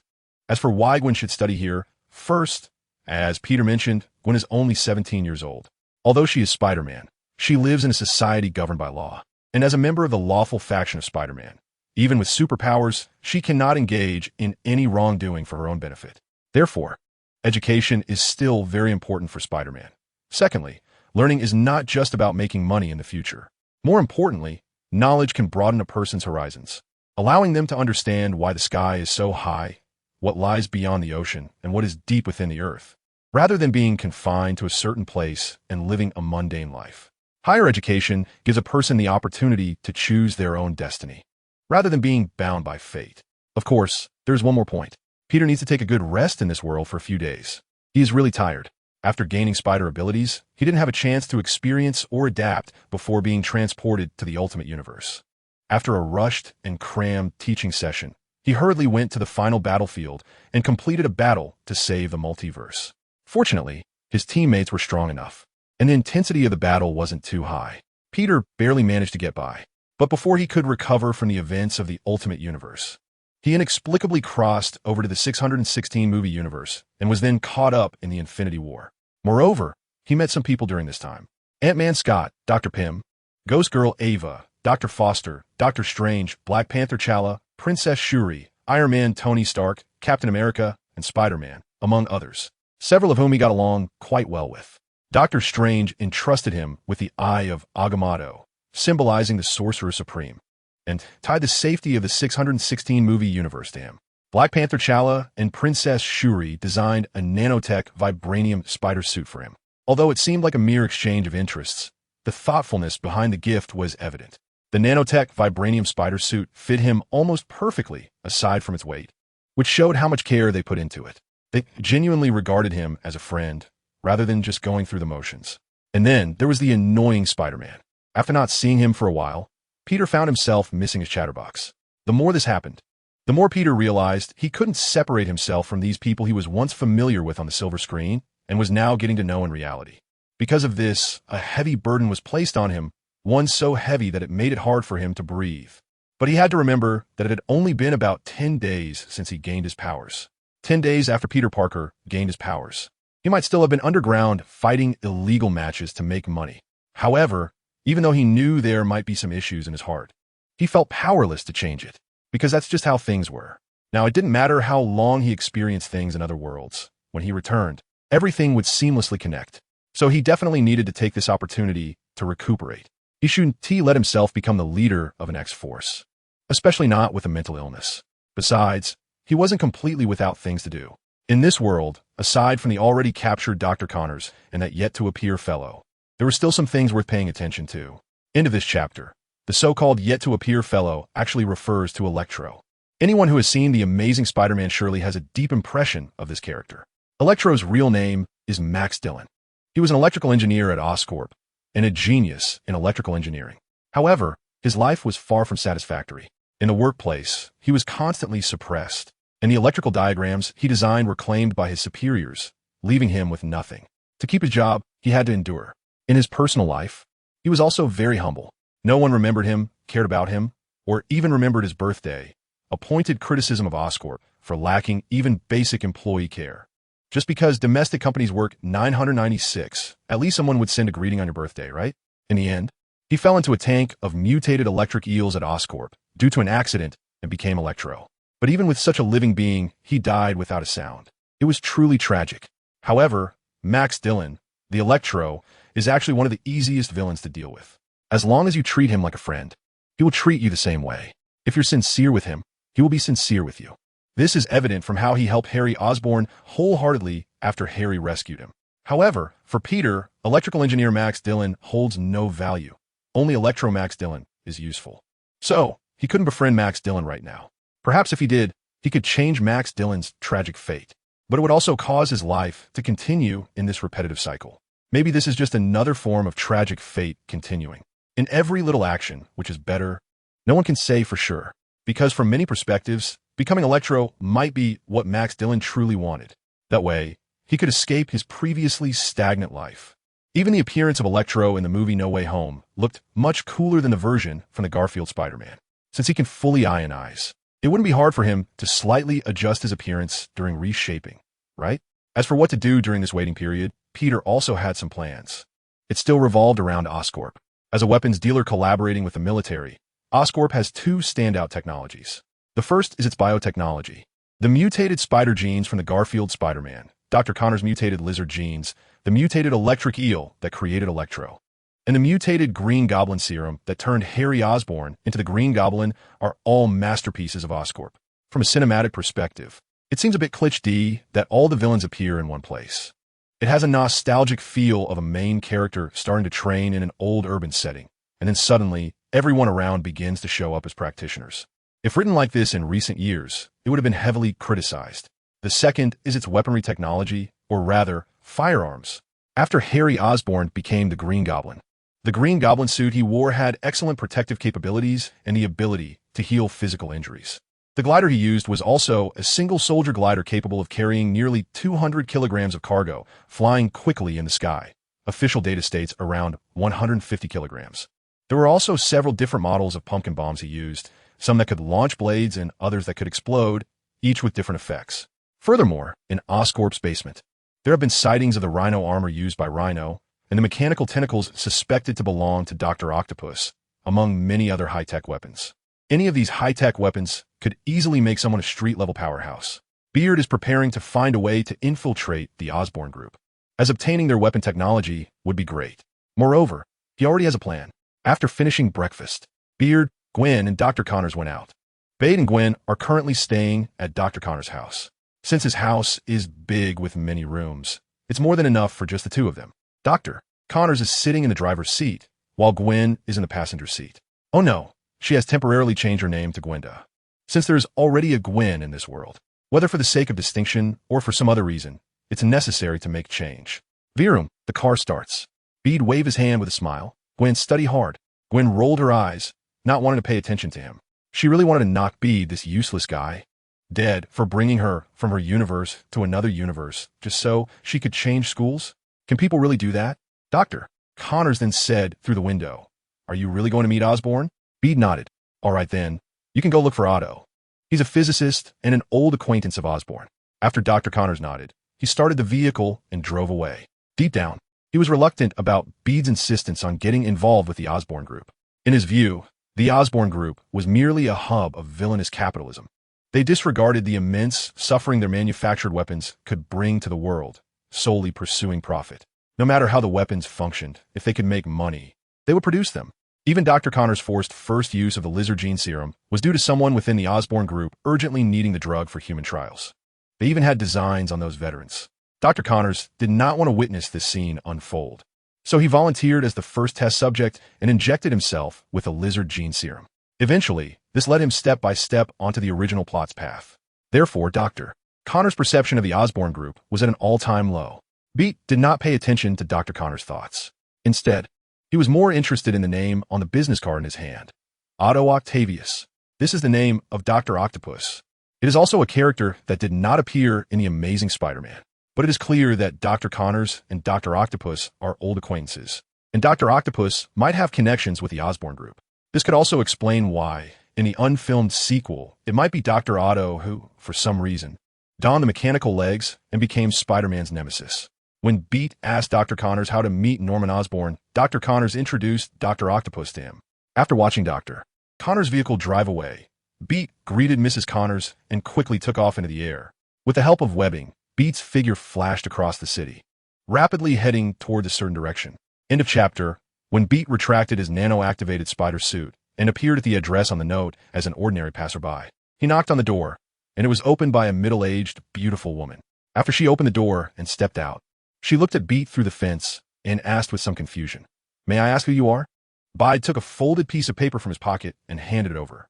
"Hello, my name is Bede, and I was introduced by Dr. Kurt Connors." The middle-aged woman took the paper, opened it, and after glancing at it with some surprise, looked at Bede. "Mr. Bede, please wait a moment. I will go notify Otto." Beard nodded. A few minutes later, he finally met the Dr. Octopus of this world. "Oh no, He clearly has not yet been affected by mechanical tentacles and become that mad scientist, so he should be called Dr. Octavius. This world's Dr. Octavius is a chubby man with a round face, wearing a pair of round glasses, looking more like a businessman than a scholar. Peter felt that if he smiled, the flesh on his cheeks would shake a bit.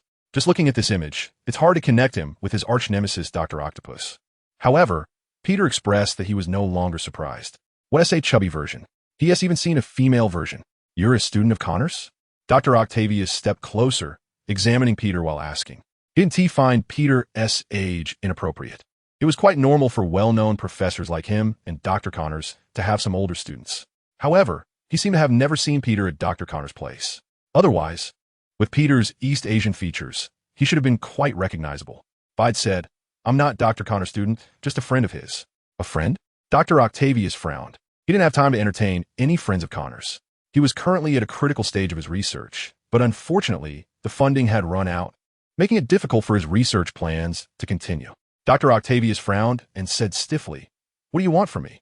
I was wondering if you could introduce me to Mr. Norman Osborn, the president of Oscorp, Bide said, ignoring Dr. Octavius' attitude. Doctor. Octavius looked at him with a scrutinizing gaze and replied, Norman Osborn is bedridden. He probably won't see anyone. There was a hint of irritation in his voice as he said this. Beard felt a slight stir in his heart. He sensed that this world's Dr. Octavius might have some conflicts with the Osborn Group or Norman Osborn. But what if I told you that I have a method that might be able to cure Norman Osborn's illness? Beard said, What?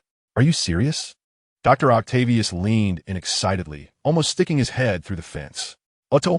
Mrs. Octavius poked her head out from inside the house. Only then did Dr. Octavius realize he had been a bit too enthusiastic.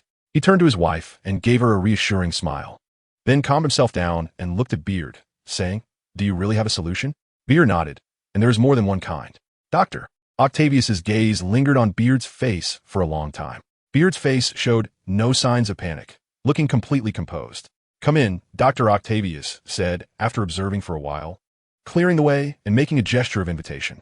The two entered the room and sat down on the sofa in the living room. Doctor. Octavius got straight to the point. Mr. Beard, I would like to ask you, does Kurt know about your methods? Bide nodded and said, Of course I know. Doctor. Octavius frowned and asked, Then why did he still let you go? The reason is simple. Kurt Connors and his biological research have recently had some conflicts with the Osborn Group, which is quite big news in this circle. Dr. Octavius is also indignant about this. But what can he do? After all, he is just a scientist without power or influence. Even if he has the will, he lacks the strength. Bido, this is not a contradiction. It seems you gave him something he couldn't refuse. Bide smiled faintly. Octavius nodded slightly, as if contemplating something. After a while, he began to slowly speak about certain matters. Dr. Octavius indeed had some connections with the Osborn Group. He was listed under an atomic physics laboratory of the Osborn Group. Originally, the Osborn Group wanted to hire him directly, but he was well aware of the sordid relationship between the Osborn Group and the military of Eagle Nation, and did not want to design weapons that would be used to kill people on the battlefield. So he declined. However, scientific research requires a lot of funding, and he had to compromise as a result. In the end, he became affiliated with a laboratory under the Osborn Group, providing them with some technologies for civilian use in exchange for funding support. But this was clearly not the outcome either side desired. Consequently, the Osborn Group often made things difficult for him regarding funding. As a result, he frequently slacked off. Kurt Connors, who was deeply engrossed in research, was unaware of this and thought that Dr. Octavius, as a specially appointed researcher, should be able to speak on behalf of Norman Osborn, which is why he recommended him to Bide. What Kurt Connors was even less aware of was that recently, the relationship between Dr. Octavius and the Osborn Group had reached a freezing point due to the worsening of his condition and the imminent deadline. Norman Osborn was increasingly anxious about the research on the mutated serum in Dr. Connors' hands, even going so far as to cut off funding for other unrelated research. Although the funding that Dr. Octavius had received was merely a pittance, even a small amount is still something. Moreover, for someone like Dr. Octavius, who could almost be said to be in dire financial straits, this was the entirety of his research funding. Unfortunately, he couldn't fight against the bigger powers. No matter how angry Dr. Octavius felt inside, it was of no use, and the money belonged to them. If they didn't want to give it, there was nothing he could do. Just thinking about his research being forced to halt made him increasingly irate. Listening to Dr. Octavius' account, Bide was somewhat surprised. Doctor, what you are researching isn't micronuclear fusion energy, is it? Upon hearing this, Dr. Octavius looked at Bide with some surprise. How did you know? I haven't even mentioned this to Kurt. Peter, do you believe me when I say I've seen the movie? Just not this one of yours. I got stuck halfway through writing yesterday because the plotline of The Amazing Spider-Man is too short, and to expand it, I can only stretch it outward. So I organized some of the upcoming plot threads. End of this chapter, in Tobey's Spider-Man version, Dr. Octavius is researching a mini-sun, which is a mini-nuclear fusion energy technology. In the Tobey Spider-Man storyline, the originally normal scientist, Dr. Otto Octavius, ended up being controlled by mechanical tentacles during an accident while demonstrating the mini-nuclear fusion energy technology, ultimately transforming him into Dr. Octopus. However, in the world of Andrew Garfield's Amazing Spider-Man, Dr. Octavius does not appear. The mechanical tentacles only show up at the end of the movie. So Peter is also unclear about how Otto Octavius becomes Dr. Octopus in this world. It seems like this is about the reason. Under Peter's questioning, Dr. Octavius readily shared his troubles. He is researching the technology of the mini-sun, but needs a rare element called tritium. Tritium is a radioactive isotope of hydrogen, abbreviated as 3H, and is extremely rare in nature. Tritium in nature is only produced when high-energy particles from cosmic rays strike deuterium nuclei, leading to the synthesis of deuterium nuclei and neutrons. The total reserves on Earth amount to only 25 pounds, approximately 34 kilograms. Its preciousness is evident.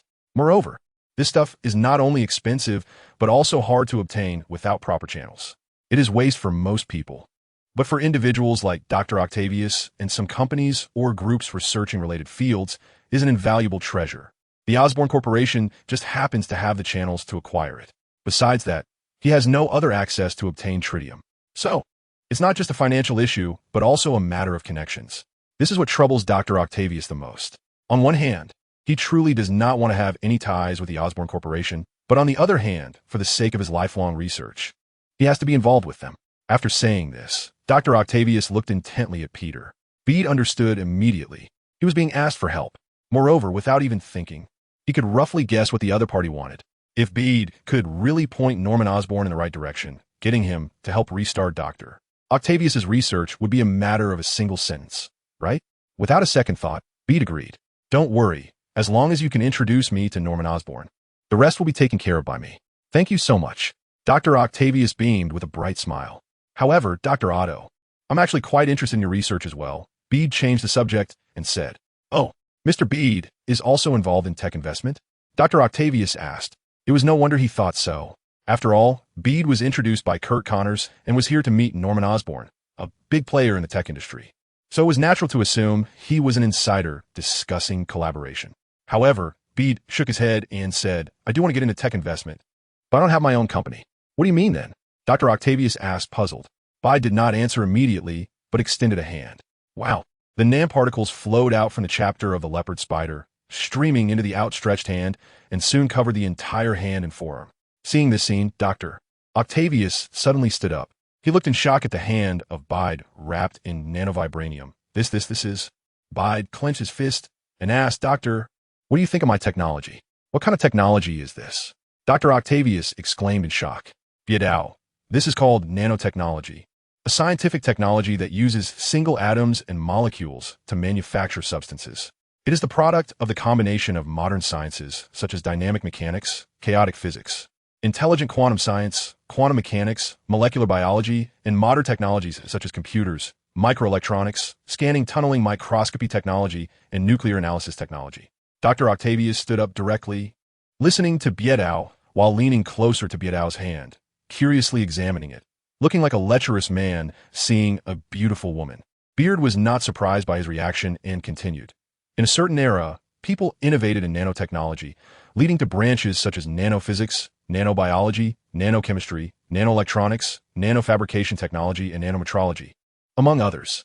Amazing, truly amazing. Dr. Octavius looked at the nano-vibrating golden arm in awe, his eyes shining and the fat on his face quivering. You say this is technology from a certain era. Could it be that you come from the future? Bede shook his head. I do not come from the future, but I come from a parallel universe. A parallel universe? Dr. Octavius widened his eyes. Are you talking about that parallel universe?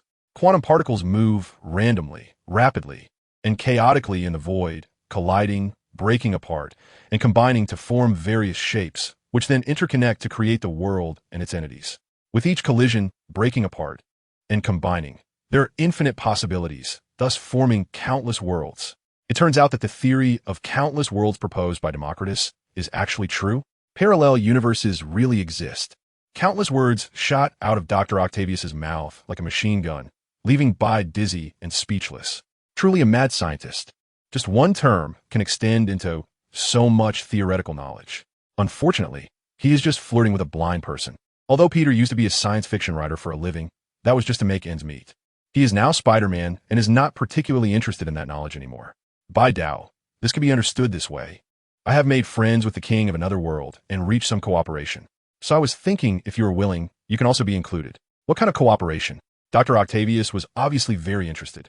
No scientist can resist the temptation of scientific technology and concepts from another time and space. This is not about copying or claiming those technologies as one's own, but rather about having some collisions with cross-era ideas to create something new. Dr. Octavius is clearly a genius scientist who has transcended countless eras. Beard said, I can help you get scientific technology, scientific ideas, and even some rare resources of this era. End of chapter. The conversation with Dr. Octavius was very successful. Although he didn't directly agree, his actions spoke volumes. After talking with Beard, he made a phone call. Beard didn't know who the call was for, but it was probably Norman Osborn's secretary or something like that. In any case, after a while, Dr. Octavius informed him that an afternoon meeting had been scheduled. At noon, in a great mood, Dr. Octavius warmly invited Bede to stay for lunch. Bede, who was contemplating how to solve the lunch problem, didn't hesitate too much and agreed. It's quite amusing to think about it. Wearing a billion-dollar vibranium suit and carrying 2 universe-level treasures, yet worrying about lunch. Is this what they call the legendary, there's no such thing as a free lunch? But even though he wasn't as smart as people like PP, Dr. Octopus, or Black Panther Chala, he certainly didn't fit the bill of an idiot. Right? Money. He had to make money. It would be best to open a company in every world so that he wouldn't have to worry about this in the future. So, the next goal is a cross-dimensional task force and a cross-dimensional technology company. After lunch, Bede and Dr. Octavius drove to the location of Norman Osborn. It was a building in Manhattan, over 20 stories high, but at first glance, it looked like an apartment building. However, this was the wealthy area of New York. Many rich people in Eagle Country strangely prefer to live in these suite-like apartment buildings rather than in single-family homes. Perhaps it was because they didn't want to worry about someone suddenly barging in for a $0 purchase. Bede surveyed his surroundings while following Dr. Octavius into the building. After taking the elevator up to the 17th floor, they arrived in front of a castle-like structure. Indeed, before him stood a large door resembling the gate of a fortress, with a spirited elderly butler standing at the entrance. Dr. Otto Octavius, Mr. Bede, please follow me, the butler said, showing no surprise at their arrival. Bede knew why. His spider sense told him that as soon as he and Dr. Octavius stepped into the building, numerous surveillance cameras were capturing their every move. This meant that the other party had already been aware of their arrival from the moment they entered, and had likely completed a series of identity verification and security assessments. Without any inspections, the two were directly brought into a room. After passing through a living room filled with various valuable antiques, calligraphy, and decorations, Bede finally met this world's Norman Osborn. The Norman Osborn of the extraordinary universe was actually quite a tragic character. In this universe, unlike the Normans from other universes who became the Green Goblin, he died from illness. His son, Harry Osborn, became the extraordinary Green Goblin. The root of all this was actually due to Richard Parker, the father of Spider-Man. Back in the day, Richard Parker worked with Kurt Connors in the Osborn Group's biological laboratory, researching cross-species gene transfer technology. The ultimate goal of this research was to develop a gene therapy to cure Norman Osborn's hereditary disease. However, Richard Parker later discovered that Norman Osborn's purpose for researching this drug, besides the aforementioned one, was to connect with the military of the Eagle Nation, intending to use this drug to mass-produce super soldiers for deployment on battlefields in other countries. Richard Parker did not want his research to be applied to unjust wars. So he took the research results and boarded a plane with his wife, planning to send the materials away. However, they were intercepted along the way, and ultimately, the plane was destroyed and everyone perished. Because of this, Norman Osborn lost the hope of treating his hereditary disease in time. After losing the crucial formula for zero decay rate, Kurt Connors, who was only responsible for part of the research project, spent over a decade but failed to completely replicate the original research. Before coming here, Bede had heard Dr. Octavius mention that Norman Osborn was actually not yet 50 years old this year. But at this moment, the Norman Osborn Bede saw looked emaciated, resembling an 80-year-old man who had been bedridden for a long time. To describe him in one word, he was on the brink of death, as if he could pass away at any moment. However, half reclining at the head of the bed, when he saw Bede and the others arrive, a glimmer of captivating light surprisingly shone from his squinting eyes. "Do you have a way to save me?" He stared intently at Bede and asked straightforwardly. "Yes, and the chances are quite high." Bede nodded and replied without hesitation. "Speak, what do you want? Money? I can give you $1 billion. Power? I can mobilize the Osborn Group to elect you as governor." In an instant, Norman Osborn transformed into a businessman. For an ordinary person, this might have been an immediate agreement. $1 billion is not a small sum in any era. Moreover, the extraordinary universe is currently in 2012, and inflation is far less than it would be over a decade later, making the purchasing power even stronger. The Osborn Group, as one of the top enterprises in New York, has a market value of only a few $100 billion. $1 billion, especially liquid capital, would be a significant burden even for the Osborn Group. Furthermore, the Osborn Group is not entirely under Norman Osborn's control. As for power, there are 50 states in the Eagle Nation, and each state has only one governor, so one can understand the value of this position. I remember watching a movie called Bruce Almighty, where the male lead was broke but managed to get elected as a congressman with his silver tongue. Being a governor is naturally a higher position than a congressman, but for the Osborn Group, it might actually be simpler. Because this position can be achieved by spending money to create a favorable public image, there is still a chance of being elected. Everyone knows what the composition of the Eagle Nation's parliament is like. For those who don't understand, they just got on the plane, so there's no way to elaborate. Bide's goals, however, were very clear. He shook his head. "I don't need that much money, and I definitely don't want to be a governor. Don't want money or power. Then what do you want? Women?" Norman Osborn's gaze remained fixed on Bide, like an old fox waiting for a chick to reveal its claws. Bide shook his head slightly. "Aren't you worried I'm just messing with you? What if I'm not?" Recommendation: what do you need green plums for if you've been reborn? Someone asked, "What are green plums?" Pure love warrior. The young man rides the bamboo horse, teasing the green plum around the bed, living together in Chongon. The two little ones have no grudges to guess. Fong, what? Green plums? Not even a dog wants that. After living another life, Fong refuses PUA, crushes his male best friend, and in this lifetime, he wants to achieve financial freedom, saying goodbye to being a house slave and a sycophant. In the last life, you slipped away from me, and in this life, I'll slip away from you. End of this chapter, huh? Norman Osborn sneered. "There's no what if. Anyone daring to mess with me. Norman Osborn will die with me." He looked at Bide with an incredibly cold gaze, as if he really wanted to kill him. Habit, however, scoffed. Having killed countless dark servant monsters on the interstellar battlefield, his heart was as hard as iron, and his gaze was colder than anyone else's. He returned a more ferocious glare. Crack! Suddenly, a slight sound came from his side. With a stretch of his hand, a web strand shot out. Then, something was directly pulled down from a corner on the second floor. Peter held the object in his hand and toyed with it for a moment. It was a uniquely designed revolver, clearly powerful and expensive, with gold embellishments on the body. The gun was impressive. Peter spun the revolver on his fingers, then suddenly gripped the handle, aiming the muzzle in the direction of Norman Osborn, mimicking a shooting motion. However, Mr. Osborn, I wonder how this ended up here?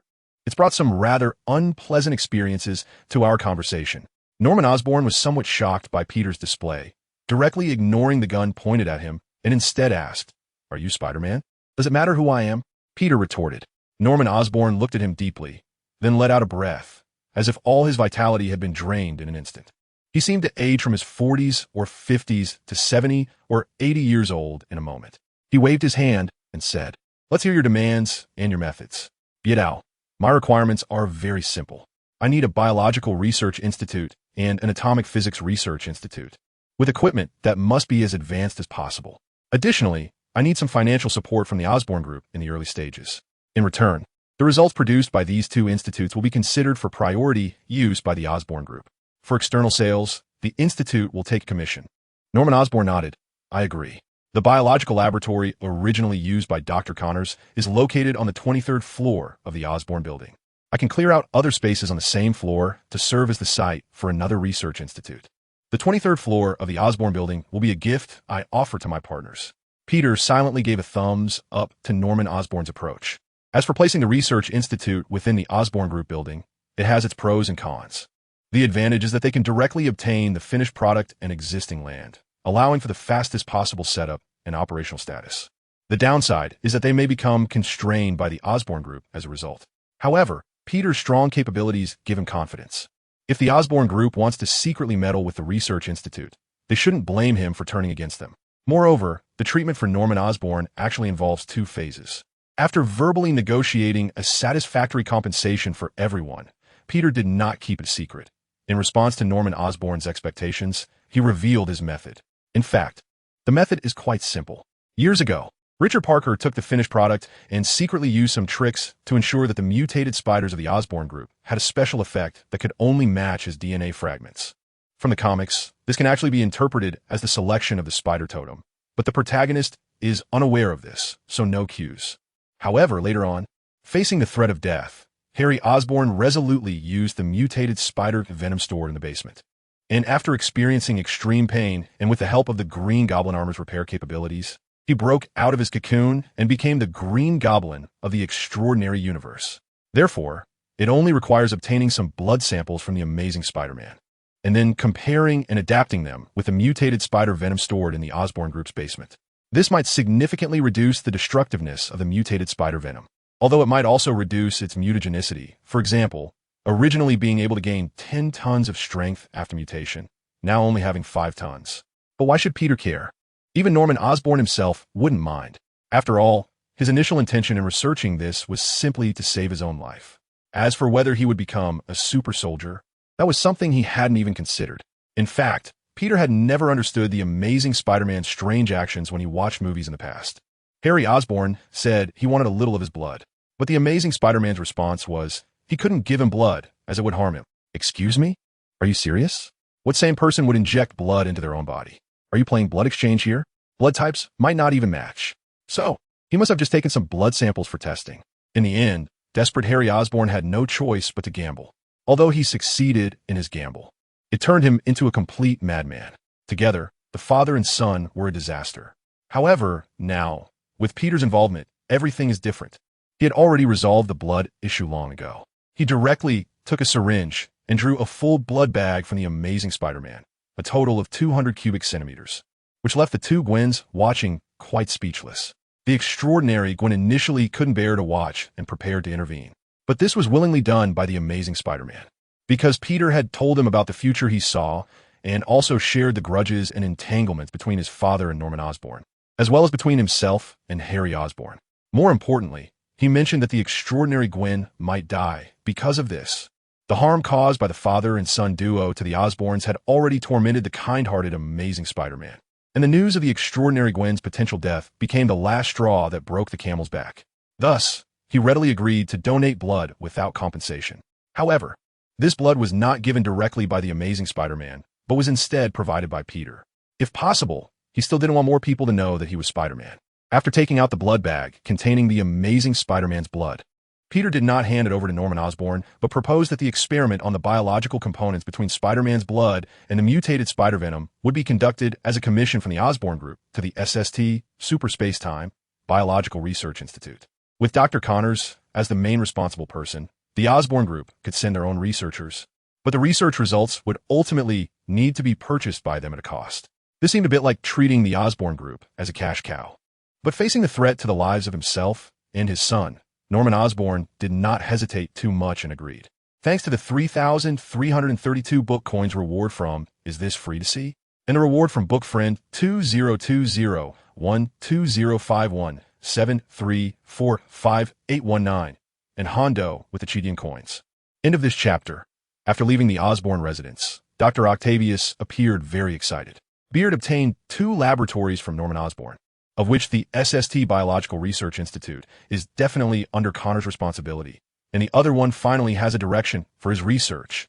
As Dr. Octavius drove, he thought about the future, feeling extremely excited.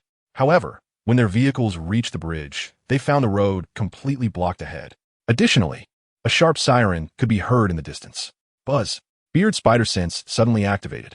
It searched for signals connected to regional broadcasts and checked what was happening. Beard sent a request to the smart system in his watch. A few seconds later, a virtual screen popped up from the watch, displaying a red dot. At the same time, a dialogue reached Beard's ears.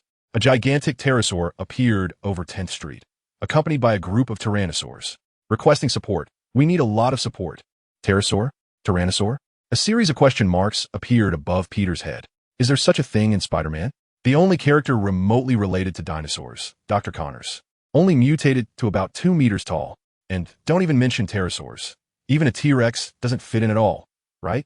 At most, it could be considered a slightly larger velociraptor. Without hesitation, Peter opened the car door and stepped out. Since he's curious, he might as well go take a look. Dr. Octavius, something might have happened. Why don't you find somewhere to hide first? Peter said to Dr. Octavius in the car. Dr. Octavius asked curiously, what are you going to do? Peter said, actually, I'm a Spider-Man who just passes through this world. So there's some things I need to take care of now. Spider-Man? Dr. Octavius was a bit surprised, then thought of the armored hand he had seen on Peter and understood. Since that's the case, you can go. Don't worry. If you encounter danger, I will run away. Beat nodded. Octavius was not some tragic drama's male lead, foolishly waiting to die. He leaped into the air, jumping 7 or 8 meters high. Whoosh! Nanotech gold particles surged out from the spider suit, covering his body in an instant. Whoosh! After the nanotech spider suit merged, Beat shot out a web, sticking it to the metal structure above the overpass. Using the web to swing, he leaped dozens of meters away. Whoosh! Whoosh! With the second and third swings, after traversing several hundred meters, Beat finally passed the center point and reached the other side of the cross-sea bridge. Here, he was still on the bridge, directly connected to the 10th Street where the accident had occurred. At this moment, chaos reigned. Many vehicles were haphazardly parked on the bridge, and numerous people were abandoning their cars to flee towards Beat. Damn it, weren't dinosaurs extinct? Is Jurassic Park real? It must be some genetic lab that resurrected the dinosaurs. Osborn, it's Osborn. Through the shouts of some people, Beat had a rough idea of the events unfolding. Roar. Just then, a roar came from ahead, and immediately after, a car was hurled high into the air, heading straight towards Beat. Bide shot out several strands of spider silk, sticking them to the corners of the car, then casually hung them on a nearby bridge structure, easily bringing the vehicle to a stop. After pulling open the somewhat deformed car door and rescuing a family of 3 trapped inside, Bide leaped forward again. He had already spotted the incident location. On the wide bridge surface, 5 Tyrannosaurus rex were rampaging about. Although they were called Tyrannosaurus rex, this was somewhat inaccurate. Based on Bide's experience as a slave in Ark, Survival Evolved, they resembled Allosaurus more. Allosaurus, also known as the jumping dragon or strange dragon, was a medium-sized bipedal carnivorous dinosaur believed to have lived in the late Jurassic period, approximately 155 million to 135 million years ago. The most notable feature of Allosaurus was its intelligence. Many dinosaurs, although large in size, had surprisingly small brain capacities. For example, the Mamenchosaurus, which weighs about 40 to 50 tons, has a brain that weighs only about 500 grams. In contrast, the Stegosaurus, which is about the size of an elephant, has a head that weighs only 100 grams, roughly the weight of 2 small eggs. The Allosaurus, however, is an exception. It may have been the smartest, large, carnivorous dinosaur of the Jurassic period. This is reflected in the game Ark, Survival Evolved. Allosaurus often acts in groups of 3 or 4, and the one with the highest level gains a leader buff, which is quite annoying. Among the 5 Allosaurus that appeared in front of Peter, the largest reached 5 meters in length, while the smallest was around 9 meters. That's about 3 stories high. Their strength is also astonishing. Each sweep of their tails can send several small cars flying away. Damn! A middle-aged officer with golden hair, looking somewhat refined, was holding a pistol, using a car for cover, and was frantically shooting at one of the Allosaurus. However, the toughness of the Allosaurus's body was somewhat beyond imagination. When the bullets hit the Allosaurus, they did not cause any substantial damage, as if they were just scratching it. Some bullets that hit the thicker hide even bounced off. A carbon-based life form could withstand bullets with its flesh. This was truly a despairing sight. No wonder he broke down. This middle-aged officer is George Stacy, the father of Gwen from the Spider-Verse. In the original storyline, he would die in a confrontation with Dr. Lizard at the end of the first Spider-Man movie. Now that Dr. Lizard has been dealt with by Peter, he naturally has no business with him anymore. But fate seems to be playing tricks on people. Without the small dinosaurs, a real large dinosaur emerged from somewhere. At this moment, George Stacy was also somewhat confused.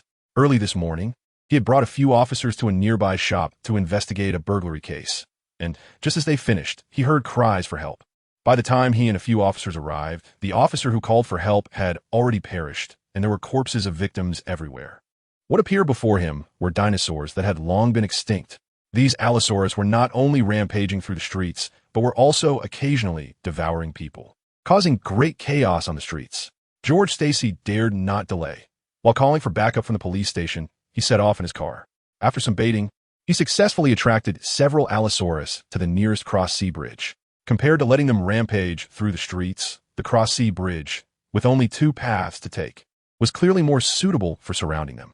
However, the development of the situation was still beyond George Stacy's expectations. End of chapter.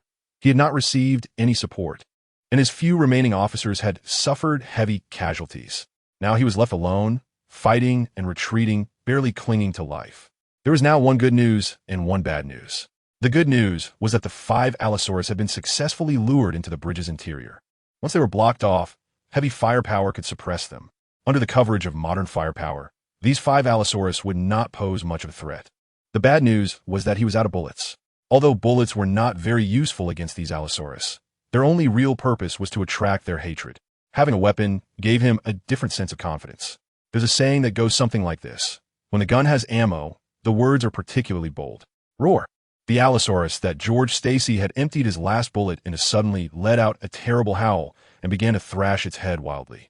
It turned out that, whether by luck or coincidence, that last bullet hit the allosaurus right in the eye.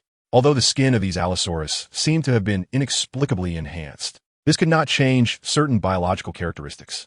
For example, the fragile eyeball. The bullet hit it directly, inflicting severe damage. The injured eye of the allosaurus lost its mind and stumbled around wildly among its companions.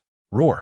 At that moment, the largest allosaurus suddenly roared and leaped forward, stomping the crazed allosaurus to the ground. Then, a shocking scene unfolded. The allosaurus, presumed to be the leader, opened its mouth and surprisingly uttered a string of words. George Stacy, hiding behind the car, couldn't understand what was being said, but it was different from the low growls of beasts. It was a series of structured notes, clearly a form of special language. Immediately, as George Stacy watched in increasing astonishment, the allosaurus pinned to the ground gradually calmed down, whimpering as if it had submitted. After that, the leader allosaurus released it. The one-eyed allosaurus stood up, growled, and turned to look in George Stacy's direction, its remaining eye revealing a fierce light. George Stacy's heart skipped a beat, but he didn't turn to run, knowing that there was no way he could escape from this dinosaur.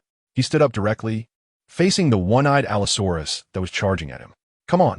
George Stacy swung his pistol hard, ready for sacrifice. A gust of bloody wind rushed towards him.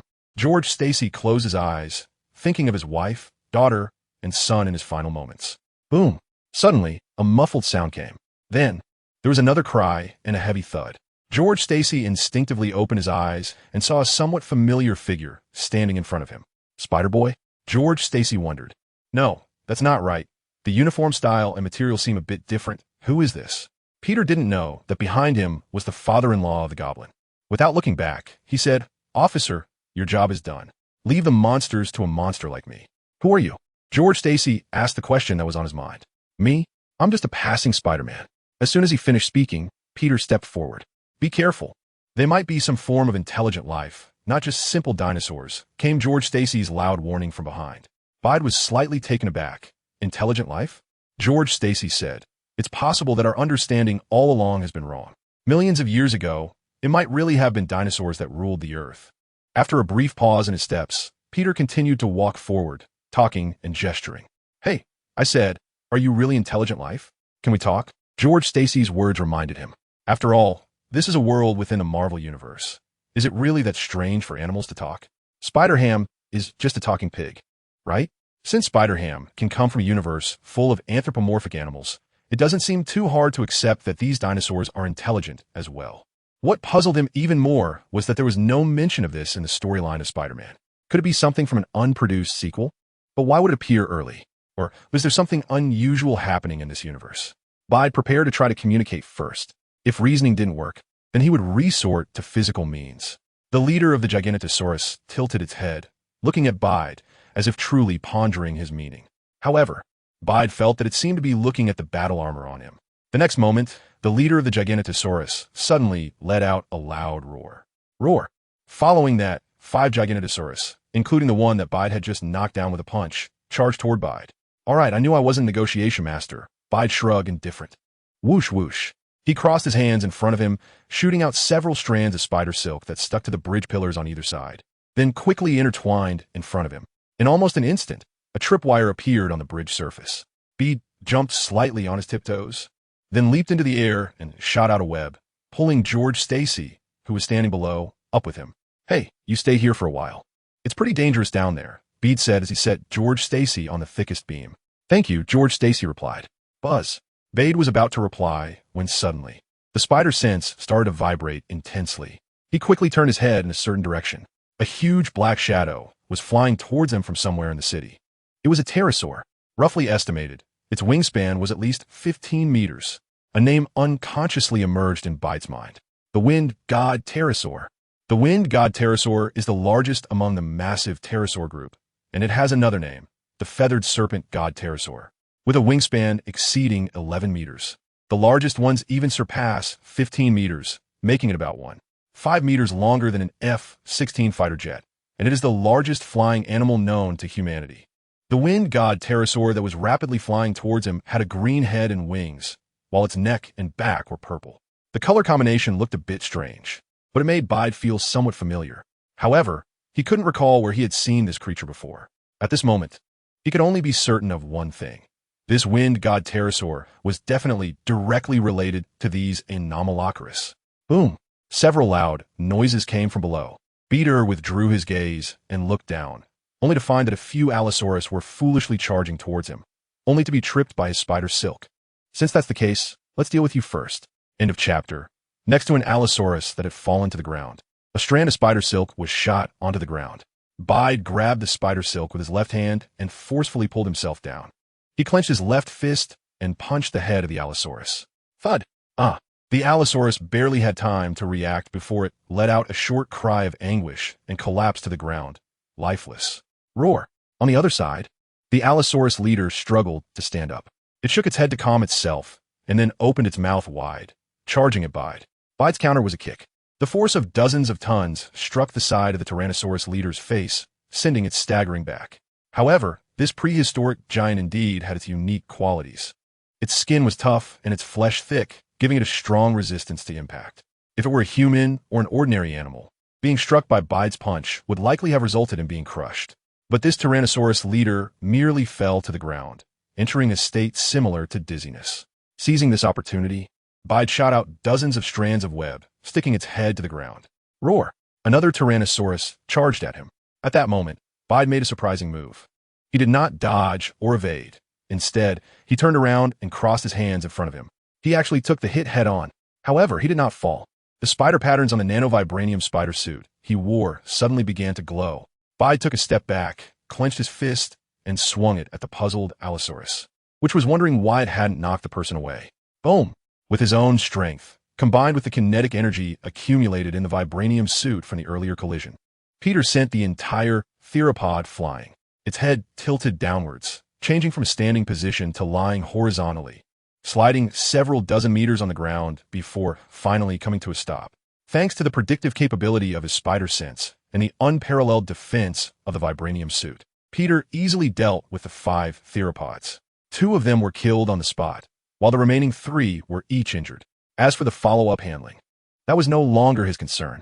However, such precious prehistoric creatures might be taken away by the officials of Eagle Nation and possibly used for research in certain biological laboratories. While Bide was deep in thought, suddenly, the 3 Allosaurus he had bound to the ground with spider silk let out a shrill scream. Colorful patterns appeared on their bodies. Could it be that these creatures also came from a parallel universe? Bide's eyes widened. This scene was all too familiar to him. So, it wasn't that something was wrong in this universe, but rather that the chaos from the parallel universe had spread here. Once the quantum collapse phenomenon subsided, those that remained alive were still okay. However, the 2 Allosaurus that had already died were completely crushed in the quantum collapse phenomenon. They were truly crushed, reduced to fragments. Not even a trace was left. They probably transformed directly into a quantum state smaller than molecules and vanished from this world. Boss! A howl came from above, and a vulture made of brown paper descended from the sky, landing on the bridge railing not far above Bide. Looking at the two Allosaurus corpses that had been compressed to nothingness in an instant, his already unsightly face turned even uglier. Perhaps it was the empathy in suffering. This scene made him deeply realize how serious the problems he faced were. It also made him understand what his fate would be if he lost the energy Bide provided him. Peter nodded slightly. Spider-Man is great in every way, strong, agile, and quick to react, truly a powerhouse in the fighting realm. And after putting on the nanovenom suit, Peter seemed as if he was wearing the thickest armor of an assassin. However, Spider-Man has a significant drawback. He can't fly. When facing flying enemies, Spider-Man often feels somewhat restricted. So, when he saw the vulture coming, he sent a message for the paper bag vulture to come over. "Let's go," Peter said, looking toward the other side, where the vulture was flying from. Given the vulture's speed, it should have arrived here long ago. But something intercepted it on the way here, which is why it was still on the other side until Peter dealt with the 5 raptors. As for what intercepted it, looking up, there were no planes or anything in the sky. It was obvious who it was. It was either Gwen or Garfield, or even both together. After all, they go to the same school. The paper bag vulture immediately took to the air. Bade leaped and landed beside him, grabbing one of his hands. Then, with a flap of its wings, the brown paper vulture took off, and the two of them left the place. Behind them, George Stacy watched, stunned, as he was bound to the ground by quantum spider silk, taking in the scene. The various things he witnessed during this battle greatly shocked him, even refreshing his worldview. A human of similar size to him had actually knocked over several dinosaurs that were over 10 meters tall with just his fists. He even killed 2 of them on spot. Is this what a superpowered individual is like? If such superpowered individuals were to commit crimes, how would they be dealt with? Bide was unaware of George Stacy's inner journey as he arrived near the wind god pterosaur. As soon as he got there, he saw the situation. Indeed, it was Gwen and Garf Spider who were entangled with the wind god pterosaur. Gwen was using her agile form, skillfully maneuvering around the wind god pterosaur with her web, making it unable to do anything about her. The creature could only flap its wings to create a hurricane to prevent Gwen from getting closer. In contrast, Garf Spider appeared much more inexperienced. He had only been Spider-Man for a short time and had fought very few battles, mostly relying on instinctive reactions based on the feedback from his spider sense. However, expecting him to mount an effective offense was indeed a tall order. Nevertheless, he was not entirely useless. He managed to save several people who hadn't escaped in time. While rescuing, he would shoot webbing at the wind god pterosaur's head or wings from different angles to disrupt its movements, providing some support for Gwen's battle. Gur! The wind god pterosaur let out a cry, disturbed by the 2 little bugs attacking it. As Gwen jumped onto its back again, aiming for its head, the creature suddenly accelerated and crashed directly into a nearby building. Gwen quickly dodged back, but with nowhere to gain leverage in the air, she was about to fall. "Throw me. Got it, boss." The paper vulture swung hard, and Bide flew swiftly toward Gwen's location. End of chapter. The only building nearby where web-slinging was possible had been collapsed by the wind god pterosaur. Gwen thought about whether she would end up like Mr. Parker, suffering from back pain in her old age. She feared she might fall from this several-story high place, recalling the middle-aged Peter Spider she encountered in the Ultimate Universe. He had suffered from occasional back pain after a fall in his youth. Whoosh! At that moment, a figure swooped by. Gwen felt herself caught in an embrace. "Are you okay?" Bide asked, looking down. "I'm fine," Gwen replied. Smash! Bede gently landed on the ground while holding Gwen. The vibranium suit absorbed the kinetic energy from their landing, ensuring that neither of them was harmed, and even the ground remained undamaged. "How'd you guys get here?" Bede asked, puzzled, as he released Gwen to the ground. Midtown Tech High School was nearly half a city block away, so it seemed unlikely that they could have made it here in such a short time, even if they received the news. The school organized a trip to the museum, and we ran into this when the bus got to the nearby street, Gwen explained after coming to a stop. "So you both skipped class, huh?" Bede said with a hint of annoyance. The reason he urged Gwen to go to school was to let her relax and experience a normal life for a girl her age. 17 is a beautiful age for a girl. She shouldn't have to bear the heavy responsibilities of being a superhero at this age. Gwen lowered her head a bit, feeling a little embarrassed. Crash! In the midst of their conversation, the wind god pterosaur, which had barged into the building, stood up again from the wreckage. The top 2 floors of the building had been reduced to ruins, but it seemed completely unscathed. The level of destruction and physical strength it displayed was indeed impressive. Grah! The wind god pterosaur let out a roar, its gaze fixed on Bede, staring intently at him. Bede had a strong intuition that it was looking at his suit. Could it be that this wind god pterosaur and the 5 special tyrannosaurs from its world had encountered Spider-Man? And that is why it was so focused on him. Who was wearing the Spider-Man suit? He didn't have time to think further, as the wind god pterosaur had already taken to the air, grabbing a wall and charging at Bede. Gwen, get out of the way, Bede calmly said, looking up at the sky. Don't worry, I'll assist you, Gwen replied, not one to be seen as weak, quickly finding her position. All right, Bede acknowledged, clenched his fists, and began to exert force with his legs. Boom! In the next moment, his body shot up, and his fist struck out, shattering the wall directly. Grah! The wind god pterosaur let out a mocking screech and extended its massive claws towards Bede. However, Bede was prepared. After smashing the wall, his speed suddenly decreased, and he flipped to land on a smaller piece of wall debris. At the same time, he shot out webs from both hands, sticking them to a larger piece of wall debris on the other side. With a 270-degree spin, he used the webbing to send that piece of debris crashing down onto the wind god pterosaur's neck. Unfortunately, it didn't have enough power to cause any significant damage. However, its offensive was already disrupted. Bede seized the opportunity to shoot out 2 strands of spider silk again, sticking them to the wind god pterosaur. With a strong pull, he drew himself over. Another agile flip followed. Bede arrived at its neck. Truly, as a prehistoric giant beast larger than a fighter jet. Just this neck is wide enough to accommodate a horse running. Bede sighed slightly, then quickly ran towards the top of the wind god pterosaur's head. Although this wind god pterosaur was very powerful, as long as it was still a living creature, it had its weaknesses. Clearly, for most creatures, the head is the biggest weakness. The wind god pterosaur also sensed Bede's intentions. Its massive body displayed extraordinary agility. It suddenly flapped its wings, forcibly changing its flight direction, and then soared into the sky. This was a tactic it used in the past to deal with similar land creatures. Land creatures, lacking the ability to fly, would be smashed to pieces if they fell from a height. Sometimes some careless raptors, attempting to ambush it while it was sleeping on the ground, trying to challenge the famous green-winged dragon Mono Man, would easily be thrown off by it. Even those little brothers who attempted to challenge its position have been caught and thrown to their deaths. However, the previously unstoppable tactic lost its effectiveness against Bede. Whether it was spider silk or biological static electricity, he could easily navigate the wind god pterosaur's body with ease. No matter how much the wind god pterosaur spun, rotated, or made unexpected moves in the air, Bede completely ignored them. Bede, on the other hand, was no longer in a hurry. He sat cross-legged right above the head of the pterosaur, tilted to the side, and tapped above its eyes with his fingers, saying, "Can you understand what I'm saying? You should be an intelligent being too, right?" Just a moment ago, when he was talking to those Allosaurus, he felt that they should possess intelligence. And this pterosaur, based on various signs, likely had a level of intelligence even higher than those Allosaurus. Grr! The pterosaur let out a howl, and Bede seemed to detect some irritation in it. This time, he was certain that this creature indeed had a high level of intelligence. It was just that they couldn't communicate effectively due to the language barrier. How should he communicate with dinosaurs? Bede was in a dilemma. Even if he gestured, the other party's habits and behavior patterns were different, making it hard to understand each other successfully. Just then, the wind god pterosaur suddenly let out a wail, and its body, which was originally ascending, suddenly dropped down, no longer using the infinite 360-degree whirlwind to shake off Bede. Bede almost fell down as well.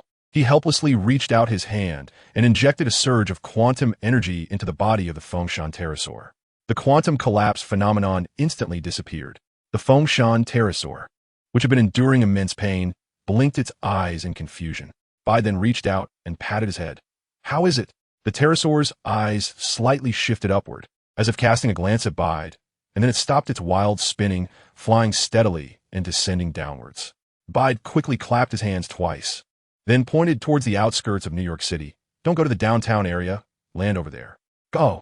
The pterosaur grumbled a bit in dissatisfaction, but still obediently turned towards the direction Bede indicated. Beard used the communicator to inform the paper vulture and Gwen about the situation here, and then sat on the back of the pterosaur, heading towards the outskirts of the city. Into this chapter, whoosh! A huge light ring suddenly appeared right in front of Beard and the pterosaur. Peter was taken aback for a moment, then realized, this thing, isn't it Doctor Strange portal?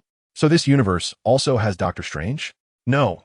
According to the plot of Doctor Strange 2, Multiverse of Madness, most parallel universes indeed have a version of Doctor Strange. It's just that in the original Spider-Man storyline, Doctor Strange never appeared. Not to mention Doctor Strange. Other superheroes or supervillains from the Marvel Universe rarely show up in the Spider-Verse. First it was Dr. Octopus, then Doctor Strange. Indeed, every universe is complex, and one cannot simply view everything from the perspective of the original storyline. Furthermore, one must not adopt the mindset of a traveler or a prophet and elevate oneself above others. Bede reflected on his past words and actions and made some changes in his heart, without needing Bede's command. The Thunderwing pterosaur had already halted directly in front of the teleportation circle. Clearly, this sudden appearance made him quite apprehensive. Just as he hesitated, Bede lightly tapped its head. Go in and take a look. The Thunderwing pterosaur was highly intelligent, and after this short period of interaction, it had already begun to understand some of the different sounds Bede made and their meanings. At least the human and the dragon could engage in some simple communication.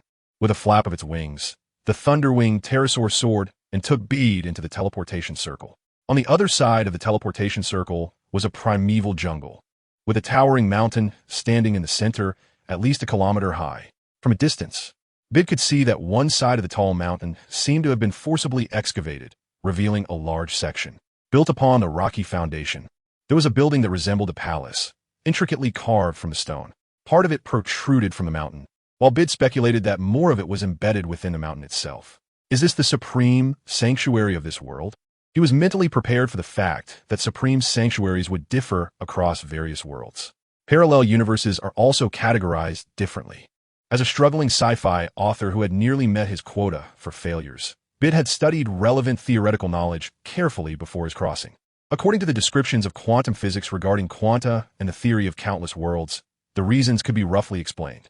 Parallel universes are born from the irregular activities of quantum particles. To give a simple example, when you stand at one end of the road and want to get to the other end, the first method is to walk straight across the road, which is universe 1. The second method is to walk across the overhead bridge, which is universe 2. The third method is to go through the underground passage, which is universe 3.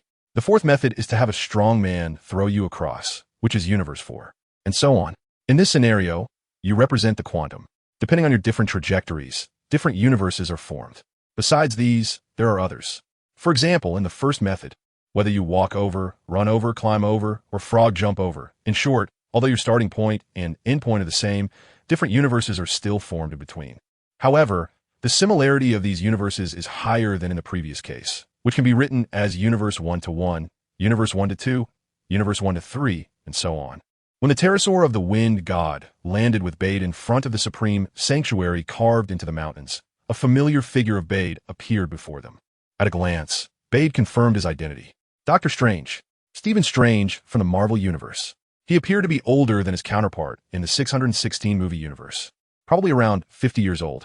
If he became the Sorcerer Supreme at a similar age as the Doctor Strange that Bede was familiar with, it meant that this extraordinary Doctor Strange was truly an exceptional being. His research in the field of magic was at least several levels above that of the other one. Magic, much like traditional Chinese medicine, is something that becomes more valuable with age, as it requires a deep accumulation of knowledge. Hello, nice to meet you, Doctor Strange, Bede said as he jumped down from the winged dragon. I wonder why the Sorcerer Supreme summoned me?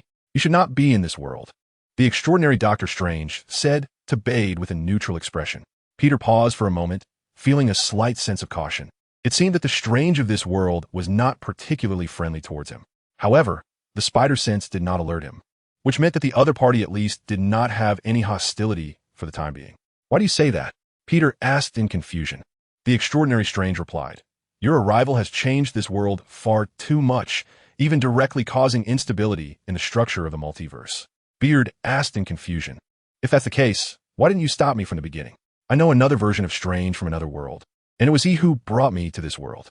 I thought, with your abilities, you should have known about my arrival the moment I came to this world, right? The Supreme Strange looked at him with calm eyes and said, I saw a mysterious power within you that could influence or even change the laws of the multiverse. I initially thought you could change this world, or even alter the entire structure of the multiverse. But now you're here to stop me? Beard was puzzled by the meaning behind the Supreme Strange's words, but he could sense that the initial leniency had somehow turned into restraint. The Supreme Strange shook his head slightly and said, I'm not here to stop you, but to warn you. Huh? Beard did not quite understand his meaning. The Supreme Strange extended a finger and pointed into the air. A beam of golden light shot out and entered the head of the wind god pterodactyl nearby. The wind god pterodactyl didn't make a sound, but collapsed to the ground with its head down. Beard's heart raced with alarm. The Sorcerer Supreme's magical prowess was far beyond what he had imagined. Just from this one move, it felt even more powerful than the Sorcerer Supreme from Doctor Strange 2, who had undergone years of deep training. No need to worry, just let him sleep for a bit. What comes next shouldn't be heard by others, the Sorcerer Supreme reassured. Yet, even while explaining, his expression remained completely blank, as if all emotions had been stripped from his brain. The Sorcerer Supreme pointed his finger in the air again. The surrounding environment began to change rapidly. In just an instant, Beard realized he had left the Sorcerer universe and arrived in another space. End of chapter. The Sorcerer Supreme still stood a few meters away from him, and their relative positions had not changed. They were still standing on the same ground as before. However, the thick mountain that had been 1,000 meters high had completely disappeared, leaving only the less than 30 centimeters thick floor tiles beneath their feet. The wind god pterodactyl had also vanished completely, likely left outside. Beyond the ground they stood on, there was only chaotic space, which looked bizarre at a glance. It was as if time, space, and everything else had lost their meaning here. The Sorcerer Supreme said, "This is the soul stone space of this universe." Soul stone? Beard exclaimed.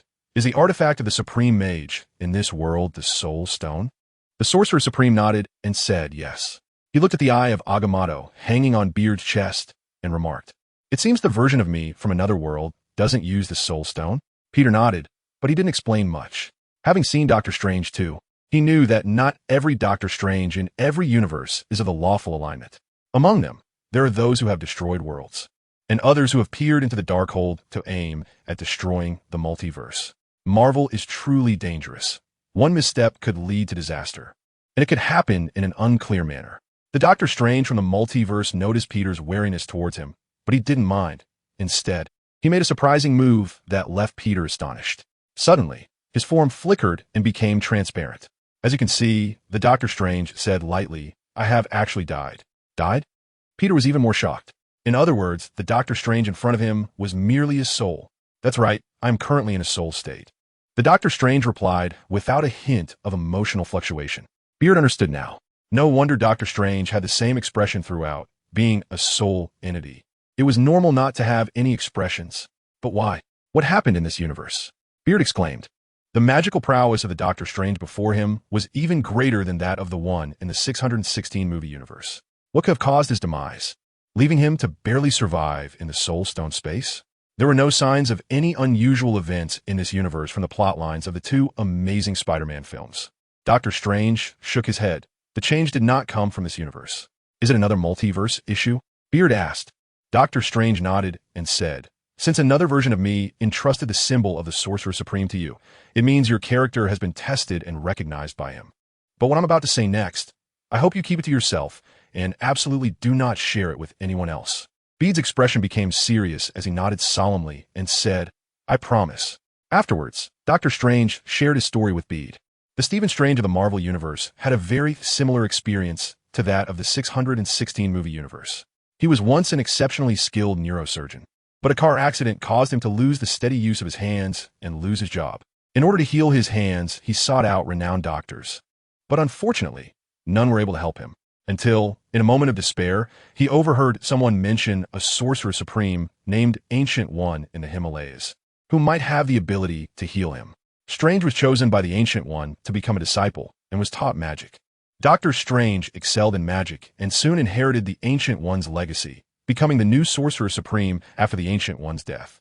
He also inherited the Eye of Agamotto, which contained the Soul Stone, an artifact of the Sorcerer Supreme in this world. Although the Soul Stone version of the Eye of Agamotto did not grant Doctor Strange the ability to resurrect infinitely like the Time Stone version, it significantly amplified his soul strength. Soul strength affects the mind, and the mind is the most important attribute for a sorcerer. With the help of the Soul Stone version of the Eye of Agamotto, Doctor Strange defeated his fallen brother, Mordo, and repelled the extra-dimensional evil god Dormammu, who came to collect debts.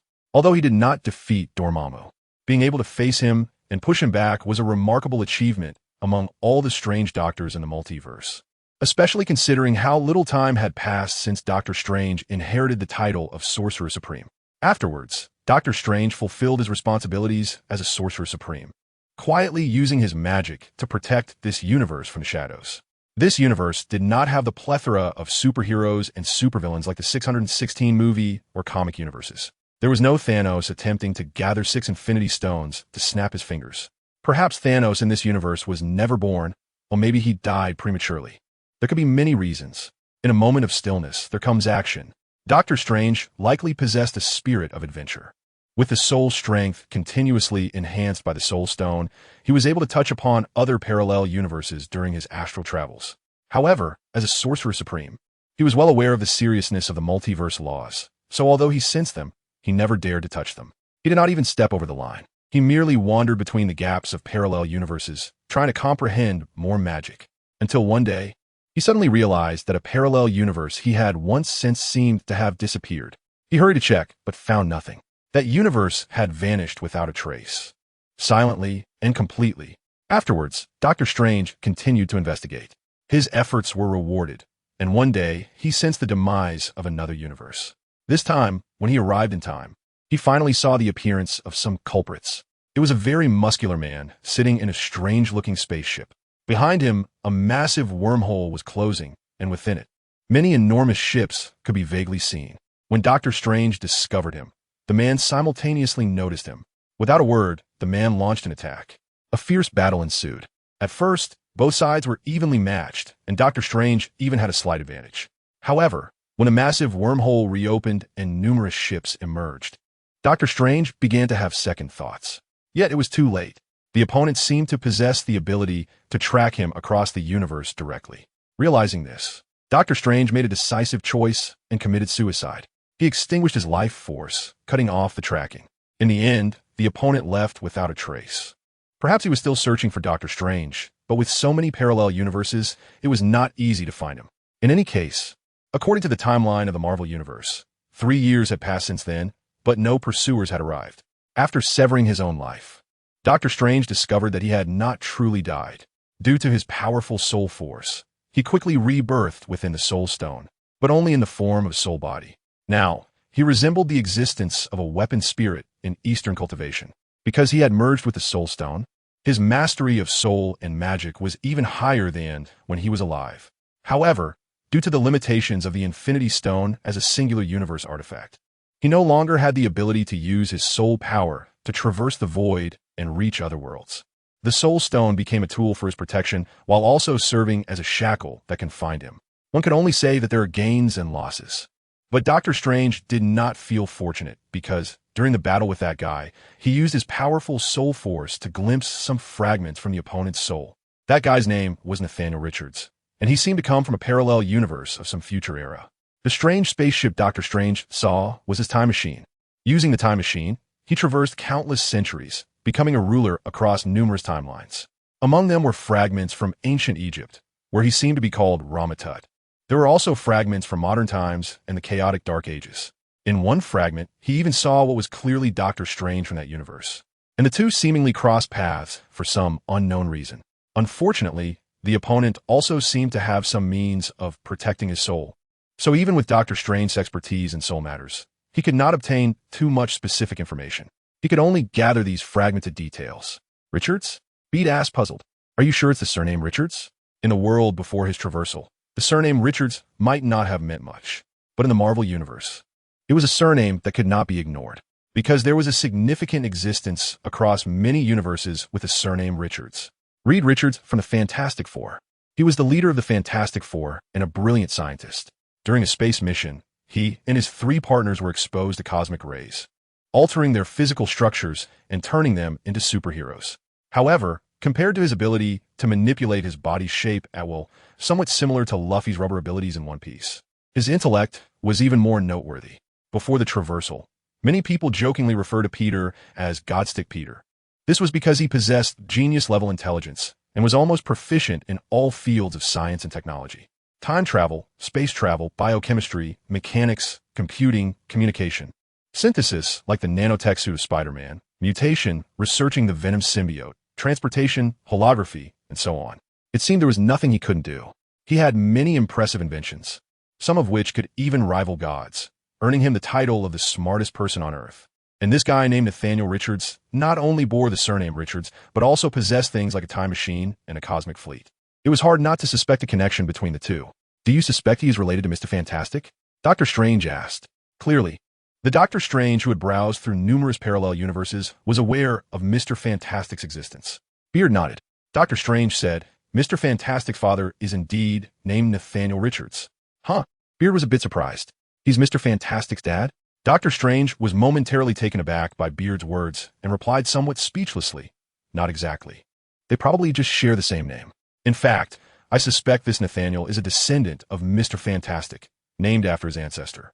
Peter suddenly realized there is indeed a tradition in Western culture of naming one's offspring after respected individuals, but he, as an Easterner, could hardly understand its true meaning.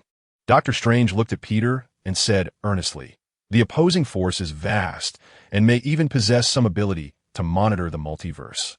Therefore, while I acknowledge your approach to changing some people's fates, you must be careful not to attract their attention. At the very least, be cautious until you have the ability to confront them. I understand, Peter said with a serious expression. He finally grasped the reason why Dr. Strange was saying these things to him, setting aside what he had done in the 616 movie universe.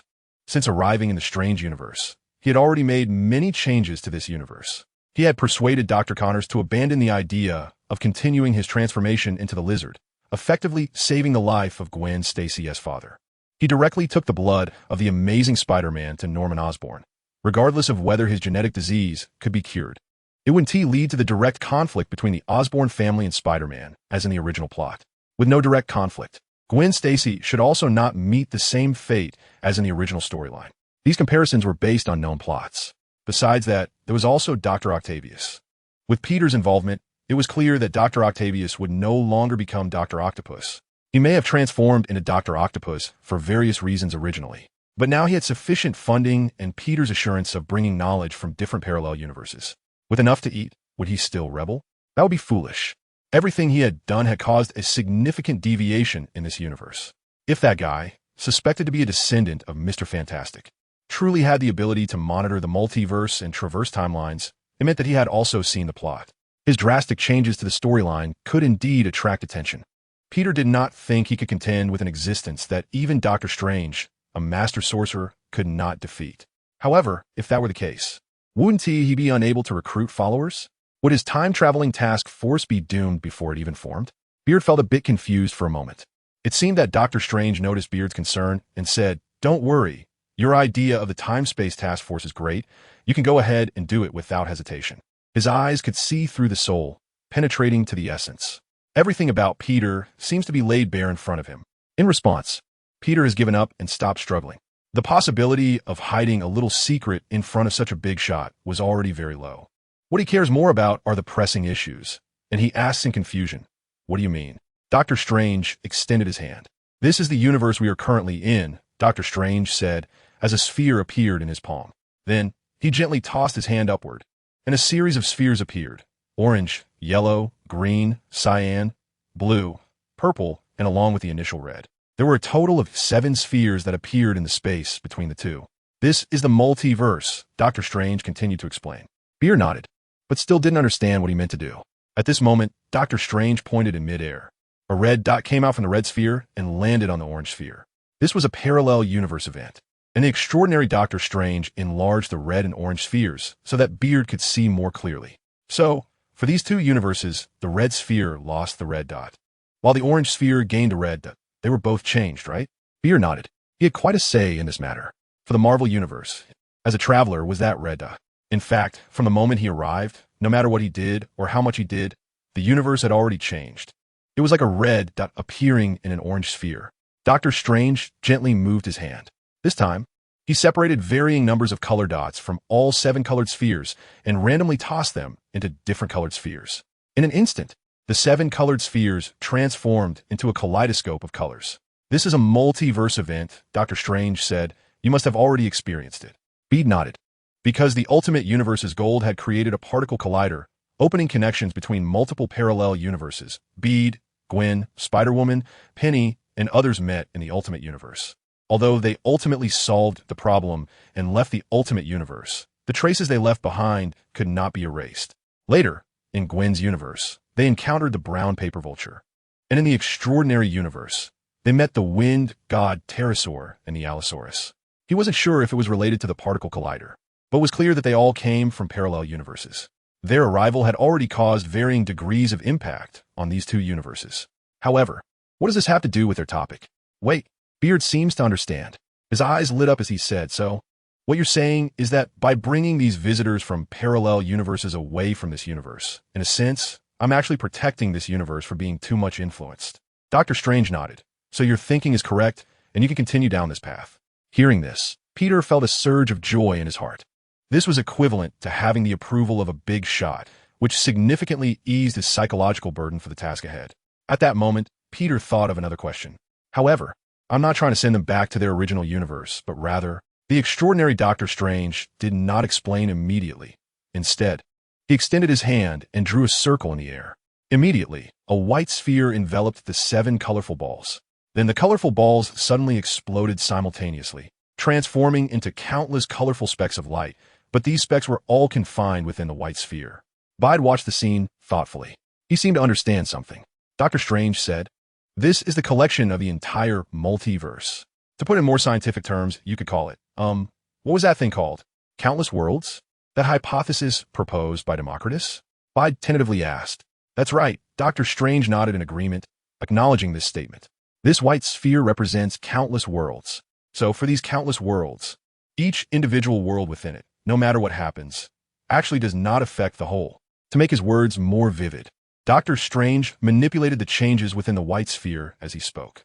The colorful dots within the sphere transformed into a line shape, then into a human shape, quite showy. Finally, with a snap of Dr. Strange's fingers, everything within the white sphere returned to normal. He continued, if during a certain multiverse event, these points originally from different universes, intending to go to different universes, for some reason ended up in other universes, would their actions have any impact on the entire countless worlds? As he spoke, operations appeared within the light sphere. Red dots landed on the orange sphere, orange dots landed on the yellow sphere, and yellow dots landed on the green sphere.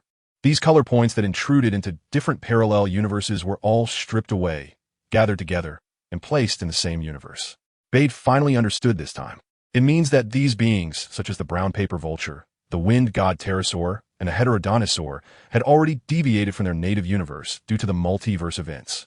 Whether they went to Parallel Universe 1 according to the original rules, or were brought by Bade to Parallel Universe 2, it actually doesn't matter, because they're still within the scope of multiverse events. After clarifying this, Bade asked another question. Then, as a point from a different universe entering this universe, and causing changes to it, why do you think the extent of the impact is insignificant and therefore doesn't matter? He still remembered what Dr. Strange had said when he first met him. It was Bade's growing influence on this world that made Dr. Strange worried about attracting Nathaniel Richards' attention, which is why they had the meeting. Otherwise, Bade might not even be aware of the existence of such a powerful figure in this world.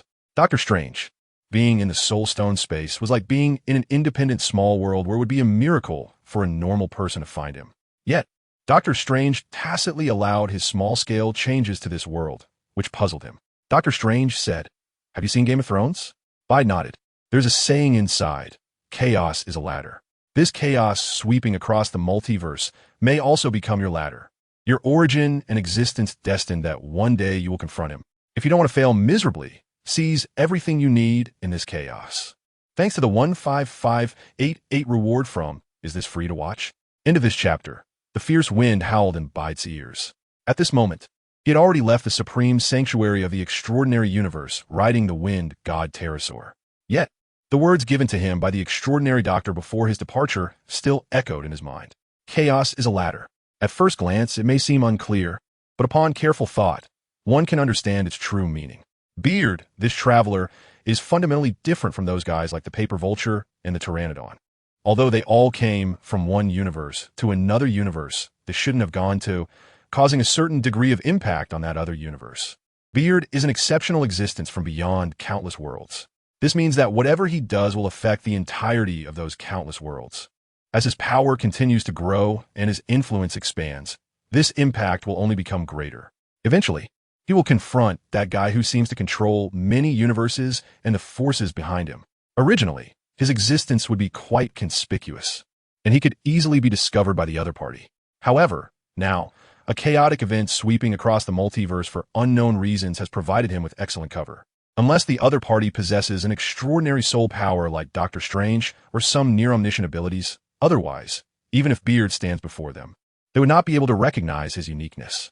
At most, they would see him as a relatively unique individual in the multiverse, especially amidst this chaos.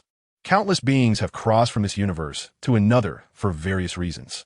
In such a situation, Beard's actions of traversing universes and slightly altering some original plots have successfully hidden him.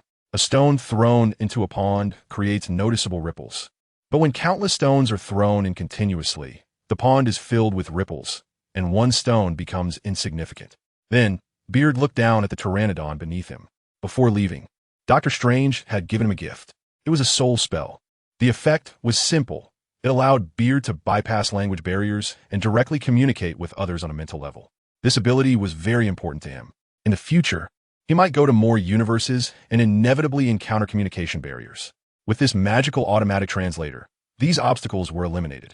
After acquiring this ability, Beard immediately used it on the pteranodon. What he learned next surprised him. This pteranodon was actually named Norman. He used to be a Tyrannosaurus.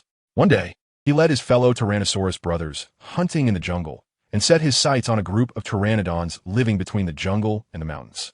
Among those pteranodons, one named Peter Parker was particularly weak and had almost been caught by them several times.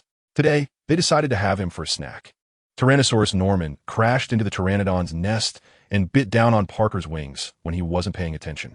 Just as Pteranodon Parker was about to meet his end in the jaws of Tyrannosaurus Norman, a meteor suddenly fell from the sky. Coincidentally, it smashed right onto Tyrannosaurus Norman's head. In an instant, blood flowed. Both Tyrannosaurus Norman and Pteranodon Parker fell to the ground. Then, many spiders crawled out from that meteor. With their leader down, Norman's fellow Tyrannosaurs scattered. Meanwhile, Parker's companions had long since fled. Night passed, and daybreak arrived. As sunlight poured into the Pteranodon nest, two figures staggeringly stood up. It was Tyrannosaurus Norman and Pteranodon Parker. However, they had both undergone tremendous changes. Parker, who was originally a pteranodon, had now transformed into a muscular body with red and blue coloration, short forelimbs, and sharp fangs, indicating he had become a Tyrannosaurus. Meanwhile, Norman, who was originally a Tyrannosaurus, had turned into a pteranodon with a green head and wings, a purple neck and back, and had grown much larger, closely resembling the most powerful pteranodon, the Pteranodon of the Wind. The newly transformed Pteranodon Norman initially couldn't believe the changes to his body, then furiously charged at Tyrannosaurus Parker. "You bastard Parker! It must be your filthy and lowly blood that flowed into my body, turning me into this hideous form." The furious Pteranodon Norman startled Tyrannosaurus Parker. He quickly explained, "Shut up. That rock suddenly hit us.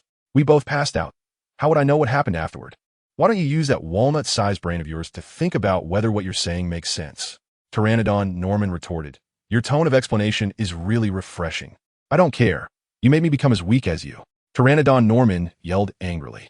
Tyrannosaurus Parker, too, gripped his sharp claws, feeling a murderous intent rising. He was fed up with Norman's constant accusations of weakness. Back when he was a pitiful, weak, and helpless pteranodon, tyrannosaurs often attacked him, wanting to eat him.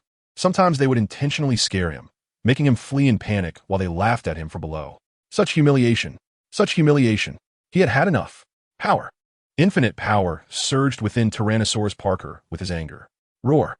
Parker displayed the true power of a Tyrannosaurus. He swung his thick tail violently, sending Pteranodon Norman flying. Although the mutated Pteranodon Norman was large, pteranodons, as flying creatures, were inherently weaker in weight and other aspects compared to land creatures of the same size. Furthermore, he didn't expect the weak Parker would dare to attack him. Caught off guard, he was immediately injured. "Damn Parker!"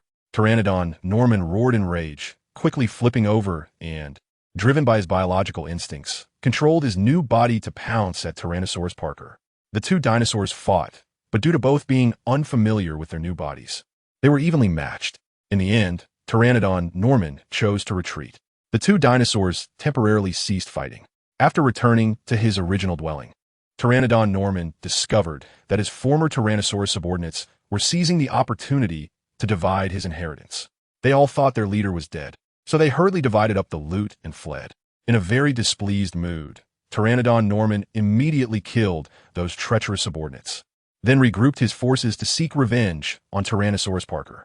Who would have thought that while Pteranodon Norman was consolidating his forces, Tyrannosaurus Parker was also familiarizing himself with his new abilities? Facing the assault from Pteranodon Norman and his Tyrannosaurus subordinates, Tyrannosaurus Parker calmly shot out a large amount of webbing from his short arms, binding all the Tyrannosaurus subordinates, and left triumphantly. Before leaving, he left behind a title. From then on, he was known as Spider Tyrannosaurus. End of chapter. Don't be fooled by the seemingly bulky body of Parker after becoming the Spider Tyrannosaurus. His reaction speed, strength, and other aspects were actually dozens of times stronger than an ordinary Tyrannosaurus. More importantly, he could shoot out webs.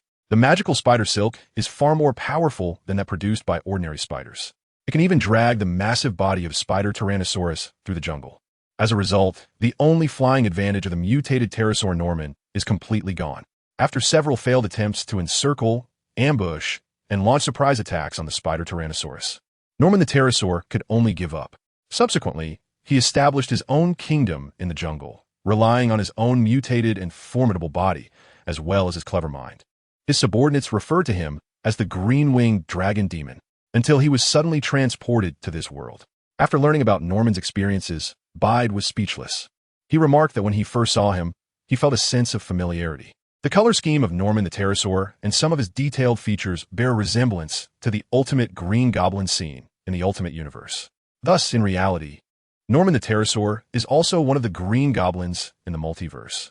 However, it remains uncertain whether he has a split personality like the version of Green Goblin portrayed by Tobey Maguire. He needs to be observed closely. As for his role, Bide decided to use him as a mount. With a human flying a plane and him riding the wind god Pterosaur, the prestige is definitely maximized, right? Ahem. With an aerial unit, traveling becomes much more convenient. Moreover, Norman the Pterosaur's speed is not low, being a reinforced breed. He is even faster than the ordinary wind god Pterosaur, reaching about 200 kilometers h. This speed is already close to the minimum standard for high-speed trains. This is when he is flying steadily. According to Norman himself, if he maintains this speed, he can fly continuously for 10 days to half a month without descending. If he were to burst out in speed, he could reach about 1,000 kilometers h, which is nearly supersonic. With such a large physical body, achieving this speed seems like a fantasy under normal understanding.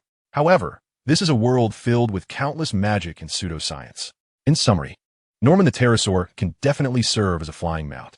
Vade is not quite sure what Norman Osborn, the Goblin, is really thinking. The sole ability that Doctor Strange gave him only allows him to communicate with the other party, but he cannot truly read minds. However, at least for now, it seems that Norman Osborn has submitted. In this way, he has exceeded his mission in this world. Bide did not bring Pterosaur Norman back. Such a large wind god Pterosaur would be too conspicuous in the city. He found a forest outside New York City that looked relatively deserted and let Pterosaur Norman stay there for the time being. Then, he arranged for the paper vulture to come over and help keep an eye on things. Next, he had to hurry to rescue another little brother, the 3 Allosaurus that he had captured. Pterosaur Norman was already his dragon, so weren't those 3 Allosaurus little brothers of his? What a joke. Bide has learned from Pterosaur Norman that his elite-level Allosaurus subordinates are truly exceptional. In his world, there's a magical herb that, when consumed, can enhance one's strength and make the flesh more resilient. These herbs are quite rare. After unifying the jungle, Pterosaur Norman managed to find some and use them to cultivate a dozen elite Allosaurus, forming a Tyrannosaurus battle team. On ordinary days, even if Pterosaur Norman doesn't take action himself, the Tyrannosaurus battle team is sufficient to defend their vast kingdom. Therefore, these 3 Allosaurus have already been regarded by Bide as his subordinates, and they must not fall into the hands of the Eagle Kingdom officials. When Bide arrived at the Cross-Sea Bridge, he saw that the entire bridge had been completely sealed off. All unrelated vehicles had been removed, replaced by military vehicles painted in camouflage.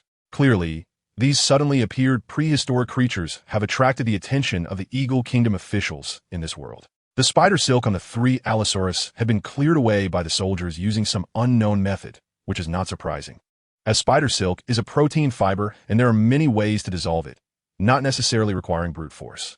Instead, thick steel cables, about the size of a small arm, were used to bind the feet and heads of the 3 Allosaurus. Below the bridge, several transport ships were quietly docked. At this moment, the first transport ship was slowly departing, already carrying 1 Allosaurus. On the adjacent transport ship, someone was using the crane on the ship to slowly lift another Allosaurus. Suddenly, nano-vibranium particles flowed out, enveloping Bide's body. At the same time, several vibranium spider legs also sprang out from behind him. Bide's figure swept through the air. The vibranium spider legs struck repeatedly, severing the chains that were clearly made of some kind of alloy steel. Thud! The Allosaurus fell heavily to the ground, letting out a mournful cry. Bide jumped onto him, twisting and turning, while the golden spider legs stabbed at him repeatedly. In no time, all the chains on him were cut off. Roar! I'm so fed up. This Allosaurus turned over and opened its big mouth, saying something that left Bide speechless. Bede was standing on his forehead, gently stomping his feet. Find a chance to run over there, you know? Your boss is waiting for you over there. Boss Norman? The Allosaurus looked a bit silly, perhaps because it had just been knocked down. Oh, I remember now. It was you who captured Boss Norman before. Tell me, what did you do to Boss Norman? In reality, the Allosaurus only roared a few times, but Bede interpreted it to mean so much more. Shut up. I'm now the boss of your boss. If you don't behave, I'll leave you here to be captured by those people, sliced, bled, and eaten. Bede said irritably. Huh? Don't leave Nalo here. Please.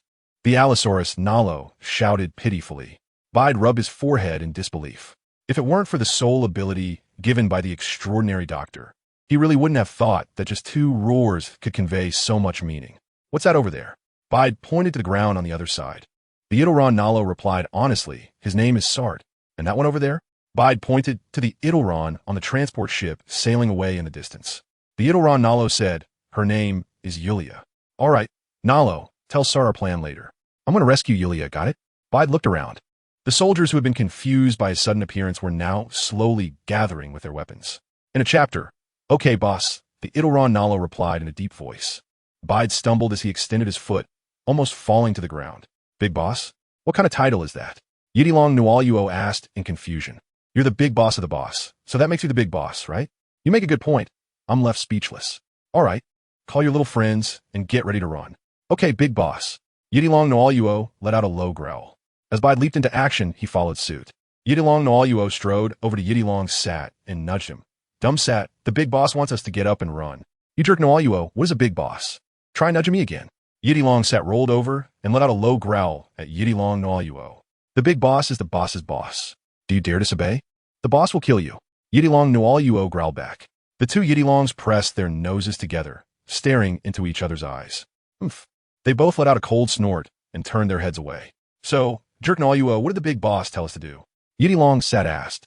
The big boss said to hurry and run. The boss is waiting for us over there. Yidilong Nualuo replied proudly. It seems that in the eyes of the big boss and the boss, I, Nualuo, am the best. Oomph.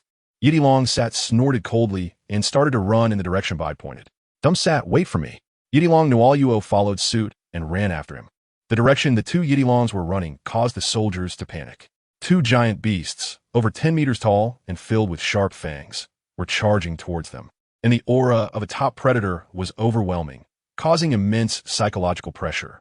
The commanding officer, furious, slammed his hand on the walkie-talkie. These idiotic politicians.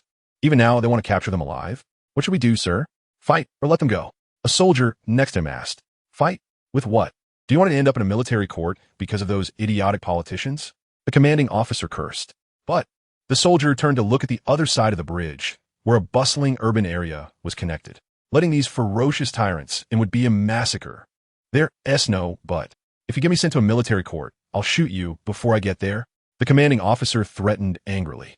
But if we do that, our mission will still fail. The soldier, who was actually his aide, argued back. I'm just following orders. What does that have to do with me? The commanding officer said expressionlessly. He then stood up and began directing the soldiers to clear the way. Damn! The aide cursed quietly, feeling helpless. Under the commander's orders, the soldiers blocking the road stepped aside. The two Yidilongs were ready to charge through the small ants, but to their surprise, the other side simply cleared the way. Although confused, they possessed intelligence comparable to ordinary humans and did not dwell on it, instead feeling relieved. The two dragons continued running down the wide path that had opened up for them. Meanwhile, Bide reached the edge of the bridge and jumped down from the bridge deck. The commander on the transport ship was not like the one on the other side. Moreover, capturing the Yidilongs was his mission.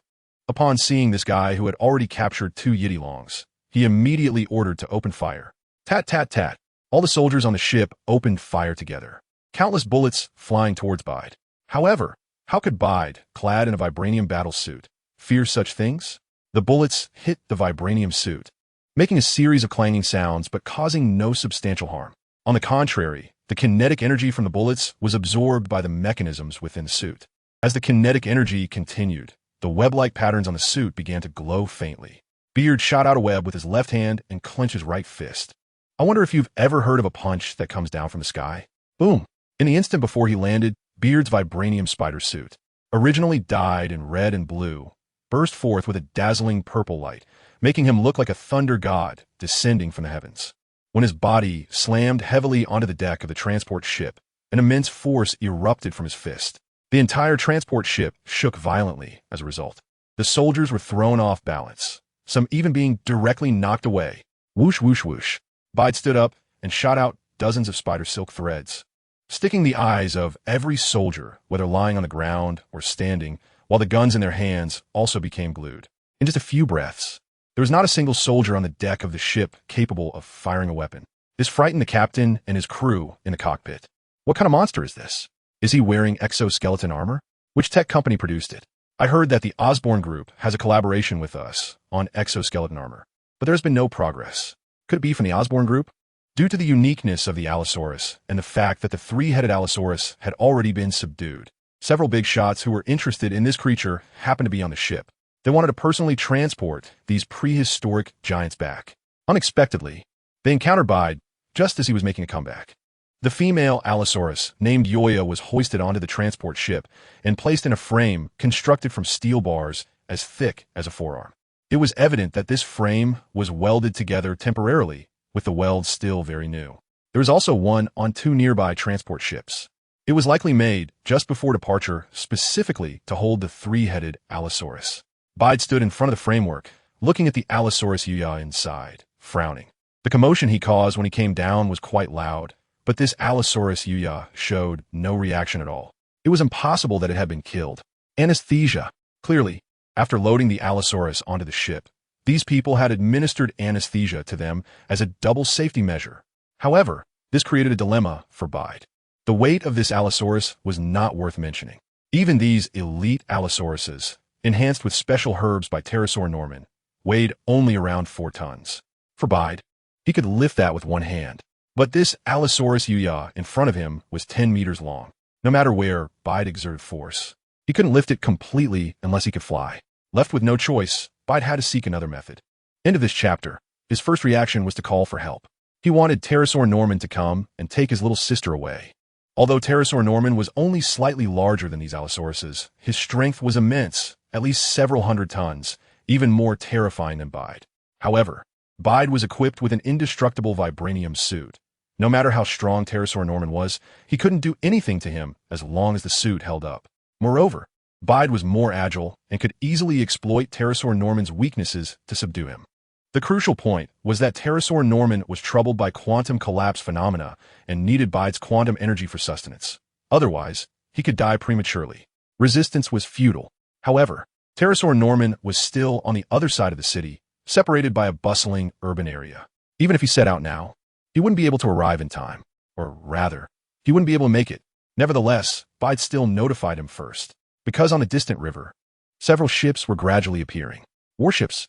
There were warships nearby, which was not surprising to Bide. New York itself was structured like a peninsula. The inner sea strait beneath his feet directly connected to the Atlantic Ocean. A fleet had been stationed in the Atlantic for years, but he didn't expect them to arrive so quickly.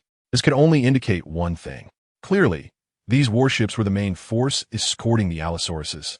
But the inner sea was too close to the city, and the sudden appearance of warships could cause unnecessary trouble, so they only sent transport ships.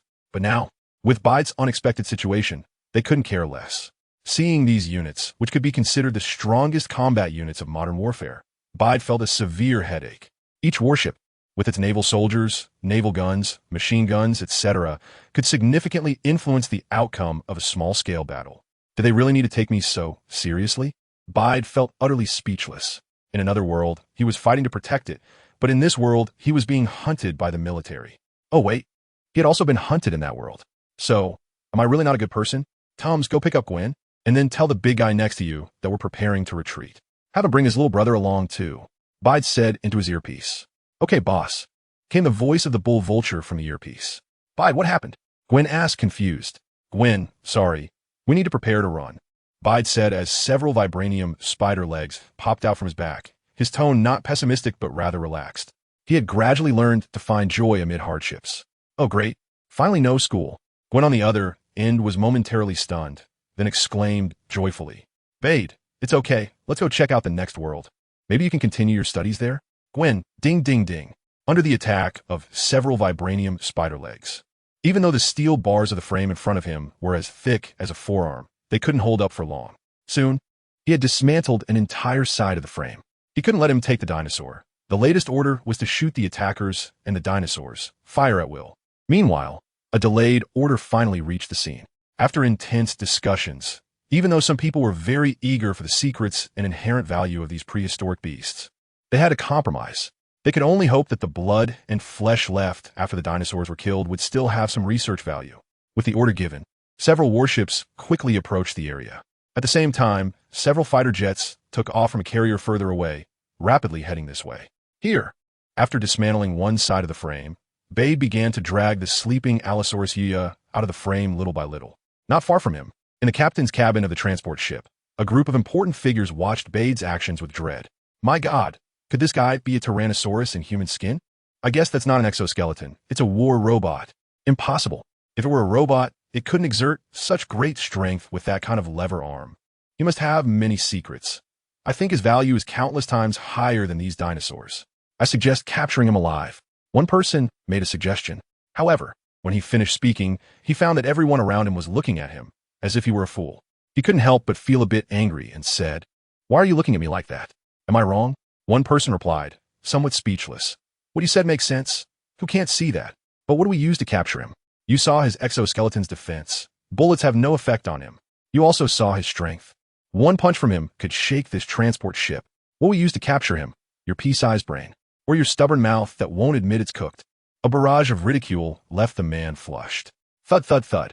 Just as a few were arguing, the front window of the captain's cabin was knocked on. A figure in a red and blue battle suit quietly appeared outside the captain's cabin. The cold metallic sheen of the suit seemed to carry the scent of gunpowder. A pair of cold eyes seemed to be staring at everyone in the captain's cabin through the lenses. The captain's cabin felt like a movie paused. The sound completely disappeared, and no one dared to move, not even to breathe loudly. Bade frowned, clenched his fist, and struck down with a punch. Bang! The glass, strong enough to withstand gunfire, shattered under this seemingly ordinary blow. Oh, my apologies. I should have used the door. Bade's voice floated out, carried through the broken glass into the captain's cabin. Then, without waiting for the people inside to react, Bade really walked to the door. In fact, this door had a higher level of defense, a solid blast door. Bang! Bang! The sound of pounding on the door echoed one after another. On the fourth hit, the entire door flew inward with a crash. The light in the captain's cabin seemed to dim. I wonder if anyone is interested in introducing themselves? I'd like to get to know you, Bade said with a smile. He originally didn't want to pay attention to the people inside, as he viewed them as mere transport personnel, likely of little value. However, just now, the smart system in his battle suit picked up a communication signal that instructed not to fire on this transport ship easily, and to wait until Bade and the other Tyrannosaurus had left. This piqued Bade's interest. Wasn't this implying that there were important figures inside? Haha, this could be quite valuable hostages. End of this chapter. Sometimes fate is truly marvelous. Just when you find yourself at a loss, you discover that Lady Luck is teasing you around the corner. With his outstanding persuasive ability, Bade easily took control of the entire captain's cabin. And with the assistance of his soul ability, he roughly figured out the identities of the people inside. He realized that the soul ability granted to him by the extraordinary doctor also had a derivative ability, lie detection. Because the soul is the hardest to deceive.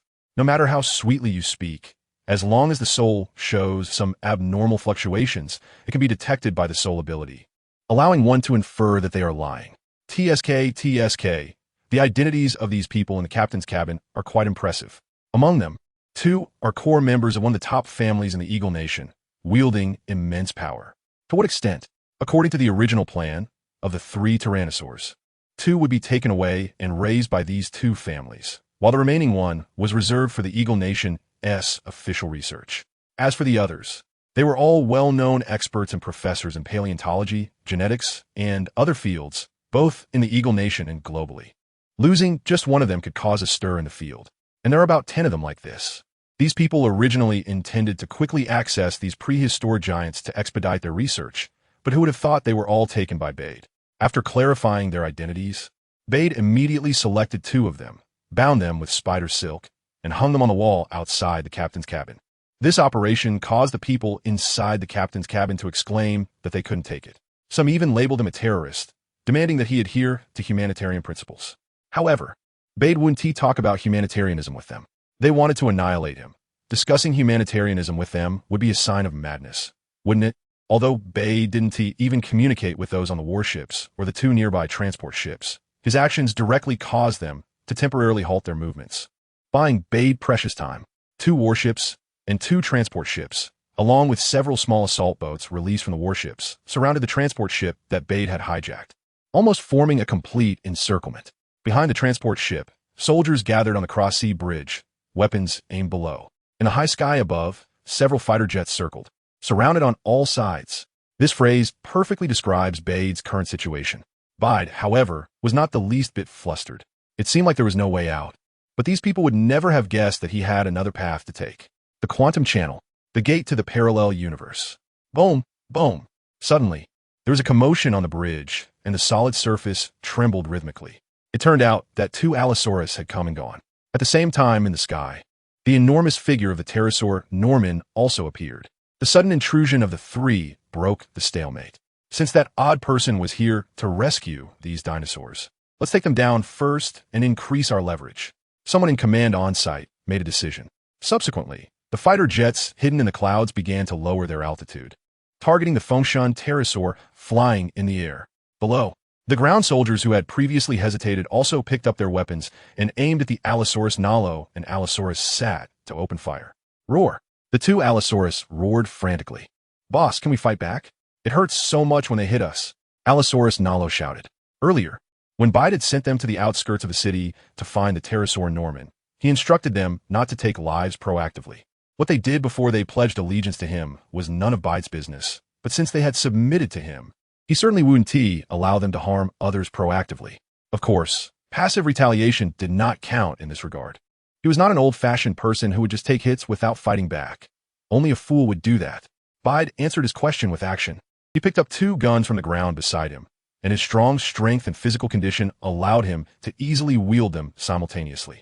The shooting skills he honed during the ultimate confrontation with Gene and his subordinates reappeared at this moment. The automatic rifle was transformed into a sniper rifle in his hands, truly hitting wherever he aimed. Wherever the gun was pointed, a soldier would fall. Bider still held back. The areas he targeted were all parts like arms, merely incapacitating them instead of taking their lives directly. This was his final bottom line. After all, he had a vibranium suit, and these guys couldn't hurt him at all. Since that was the case, he decided to show them a little mercy, reminiscent of Spider-Man from another dimension. In an instant, there were almost no people left on the bridge closest to him. They were either injured and lying on the ground, or too frightened by their teammates' fates to hide. On the battlefield, an excellent marksman could inflict extreme physical and psychological trauma on the enemy forces. Now, Bider alone was performing the role of at least 2 marksmen. How could these people not feel fear? In the distance, at the intersection of the cross-sea bridge and the street, 2 Allosaurus began to charge through the checkpoint. However, their attempt to break through was not going smoothly. The soldiers had assembled a temporary line using transport vehicles. Although the Allosaurus were powerful, they couldn't push aside several horizontally positioned transport vehicles. Their attempts to jump over the tops of the vehicles were also thwarted by soldiers hiding behind them, who fired back with rocket launchers. This infuriated the 2 Allosaurus, who let out loud roars. Fortunately, their skin was tough. A few bullets hitting them couldn't inflict real harm, just a bit of pain. In the sky, Pterosaur Norman faced off against several fighter jets. As a king of his realm, Pterosaur Norman's personality was definitely not good. Even submitting to Bider was a reluctant act for the sake of survival. Upon seeing the fighter jets rapidly approaching from a distance, a cold glimmer appeared in his narrow dragon eyes. Hiss! Pterosaur Norman let out a long cry, flapping his wings fiercely.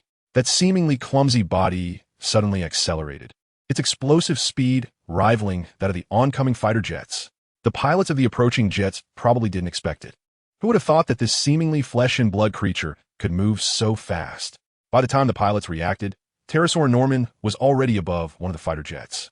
His sharp and powerful claws gripped the cockpit, scratching the sturdy glass and leaving marks. The pilot inside was terrified, turning the aircraft around in a hurry, trying to escape Pterosaur Norman's attack. Into this chapter, still trying to run? Pterosaur Norman sneered inwardly. He had long seen that these upright beings in this world had weak bodies and only used some strange tools. But tools were still just tools. As long as he killed the upright beings inside, no matter how powerful the tools, they would be of no use. It must be said that Pterosaur Norman's intelligence was indeed very high, far from being comparable to the foolishness of Allosaurus Nalo. Just after a short period of contact, he had seen through the essence of modern human technology. However, the outer shell of the fighter jet was made of titanium alloy, and even the seemingly weakest cockpit was made of high-strength aviation glass, which Pterosaur Norman couldn't open in a short time. Pterosaur Norman soon realized this. But he did not give up. If one plan failed, he would come up with another. Pterosaur Norman executed this principle well. He used another tactic. Back in his own world, when fighting against other aerial creatures, he had an infallible move, grabbing the opponent's body with his sharp claws and using his strength to dive straight down from the air. Ordinary aerial creatures couldn't do this because most of them had similar physical constitutions. Falling from the same height would result in the one below being smashed to pieces, and the one above wouldn't fare any better. It would be a mutual destruction. But Pterosaur Norman was different. After spending that wonderful night with Parker in the pterosaur nest, his physical quality had rapidly improved. Even if he grabbed another enemy and dove down from hundreds or thousands of meters in the air, or crashed directly into rocks, he could emerge unscathed, stronger than those Tyrannosaurus brothers who have only undergone slight evolution after consuming herbs. At this moment, Pterosaur Norman unleashed his unique skill for the first time in this world. He firmly grasped the wings of the fighter jet below him with his powerful claws while flapping his wings to press it down. Under the influence of this immense external force, the fighter jet indeed lost its balance. There was no need for Pterosaur Norman to continue applying downward pressure. It rapidly began to plummet on its own. Inside the cockpit, the pilot's face was filled with terror. The dashboard in the cockpit was flashing red lights, emitting urgent alarm sounds. He wanted to eject and escape, but the ejection mechanism had seemingly been inadvertently damaged by the wind god pterosaur at some point, rendering it completely inoperable. Boom! Two massive figures plummeted from the sky, crashing onto another transport ship not far from the one where Bide was. In an instant, the deck of the transport ship erupted in flames. Of the soldiers who had been standing on that deck, only a few quick-witted ones managed to jump into the water in time, while the rest were engulfed by the flames and explosions. Roar! Amidst the firelight, a colossal figure rose proudly. His body stood atop the captain's cabin, his enormous wings folded over each other, supporting himself with the intersection, making his upper body appear almost upright. His head was held high, completely ignoring the surrounding flames. That earth-shattering roar seemed to declare the return of the demon dragon. In fact, his appearance at that moment did resemble the image of a magic dragon from Sword and Magic World. Pterosaur Norman's destruction of a fighter jet, along with rendering a transport ship incapacitated, greatly enraged the Army's commander. After a somewhat heated debate, even the arrogant politicians had to temporarily compromise with the furious soldiers. Of course, with the dark muzzle of a gun pointed at you, who would dare to speak out? The politicians sent under the guise of assistance, but in reality as a supervisor, secretly cursed in his heart, plotting how to teach this guy who dared to threaten him with a gun a lesson once this matter was over. Meanwhile, those on this side had already decided to ignore him. They resolved to directly bombard. Two warships began to slowly turn, revealing the side-mounted cannons. "Go fetch your two little brothers," Bide said with a frown to Pterosaur Norman, looking at the situation over there. Pterosaur Norman let out a low roar and soared into the air. He quickly reached the bridge, grabbing one of each of the two Dimorphodon brothers who were foolishly clashing with cars. On the other side, the paper vulture had also arrived here with Gwen. Bede shot out several strands of spider silk, connecting Gwen, the paper vulture, pterodactyl Norman, and the three-headed Tyrannosaurus Rex, while simultaneously opening a portal to the parallel universe and throwing them inside. Bede walked last. Before leaving, he softly said, "Mr. Strange, please fix everything. I'm counting on you." In the far distance, at the center of an unknown great forest, in the sole gem space of the Sanctum Sanctorum, the uncanny Dr. Strange extended his hand expressionlessly. As he formed a hand seal, a strange magical wave enveloped the entire uncanny universe. In an instant of distraction, everyone returned to their original state. However, the effects had already quietly unfolded. The main content of this magic was to diminish the impressions of Bede among the people of the uncanny universe, to minimize his influence on this universe. Of course, a few individuals, including Dr. Kurt Connors, Dr. Otto Octavius, and Norman Osborn, would not forget their cooperation agreements with Bede. This was a request Bede made to the uncanny Doctor Strange before he left, because his impact on this world was indeed quite significant. He had to intervene artificially to reduce it a bit. This was mainly based on the operations of Doctor Strange in No Way Home. However, the Doctor Strange of the 616 movie universe used pure magical power, while the uncanny Doctor Strange used soul magic. As for the content that was primarily affected and diminished, it was an individual dressed similarly to Spider-Man, causing chaos on the Brooklyn Bridge and even killing and injuring countless soldiers. This way, Garfield Spider wouldn't be influenced in his normal life. Although Bede's nanovibranium spider suit was different from Garfield's spider suit, anyone who had seen them would recognize that they both belonged to the spider suit category at first glance. If no protection were provided, Garfield's spider might be affected by Bede, thus attracting the attention of the Eagle Nation officials. Now, with the magical protection of the uncanny Doctor Strange, he was indirectly protected. I hope you can break these webs of fate and create a different world filled with infinite possibilities, the uncanny Doctor Strange said, looking at the place where Bede had disappeared. The traces left by the portal to the parallel universe were also rapidly dissipating. By the time they completely vanished, Bede had already returned to the quantum realm with his gradually growing team of Time-Space Task Force members. End of this chapter. Where is this? Pterodactyl Norman looked around in surprise. The peculiar environment of the quantum realm amazed him. Meanwhile, the Allosaurus Nalo and Allosaurus sat were huddled together in silence, feeling a deep sense of fear from their surroundings. Allosaurus Yoya was still lying on the ground, fast asleep. It was unclear how much sedative those people had given her for such an effect. The paper bag vulture and Gwen also looked around in surprise. Previously, when they had gone to Garfield Spider's world, they had used the portal to the parallel universe sealed in the Eye of Agamotto, not through entering the quantum realm. Bede is also trying out his thoughts this time. He suddenly realized a problem. People like him and Gwen, or Ghost Girl Ava, are fine, and even the paper vulture can barely blend into human cities. However, beings like Pteranodon Norman and the three-headed Tyrannosaurus would definitely cause a huge uproar if they appeared in human cities. This is clearly contrary to the principle of acting low-key that the extraordinary Doctor Strange advised him. So he thought, can he hide them in a place and summon them when needed? Unfortunately, there are no pockballs. However, the quantum space might be able to do that.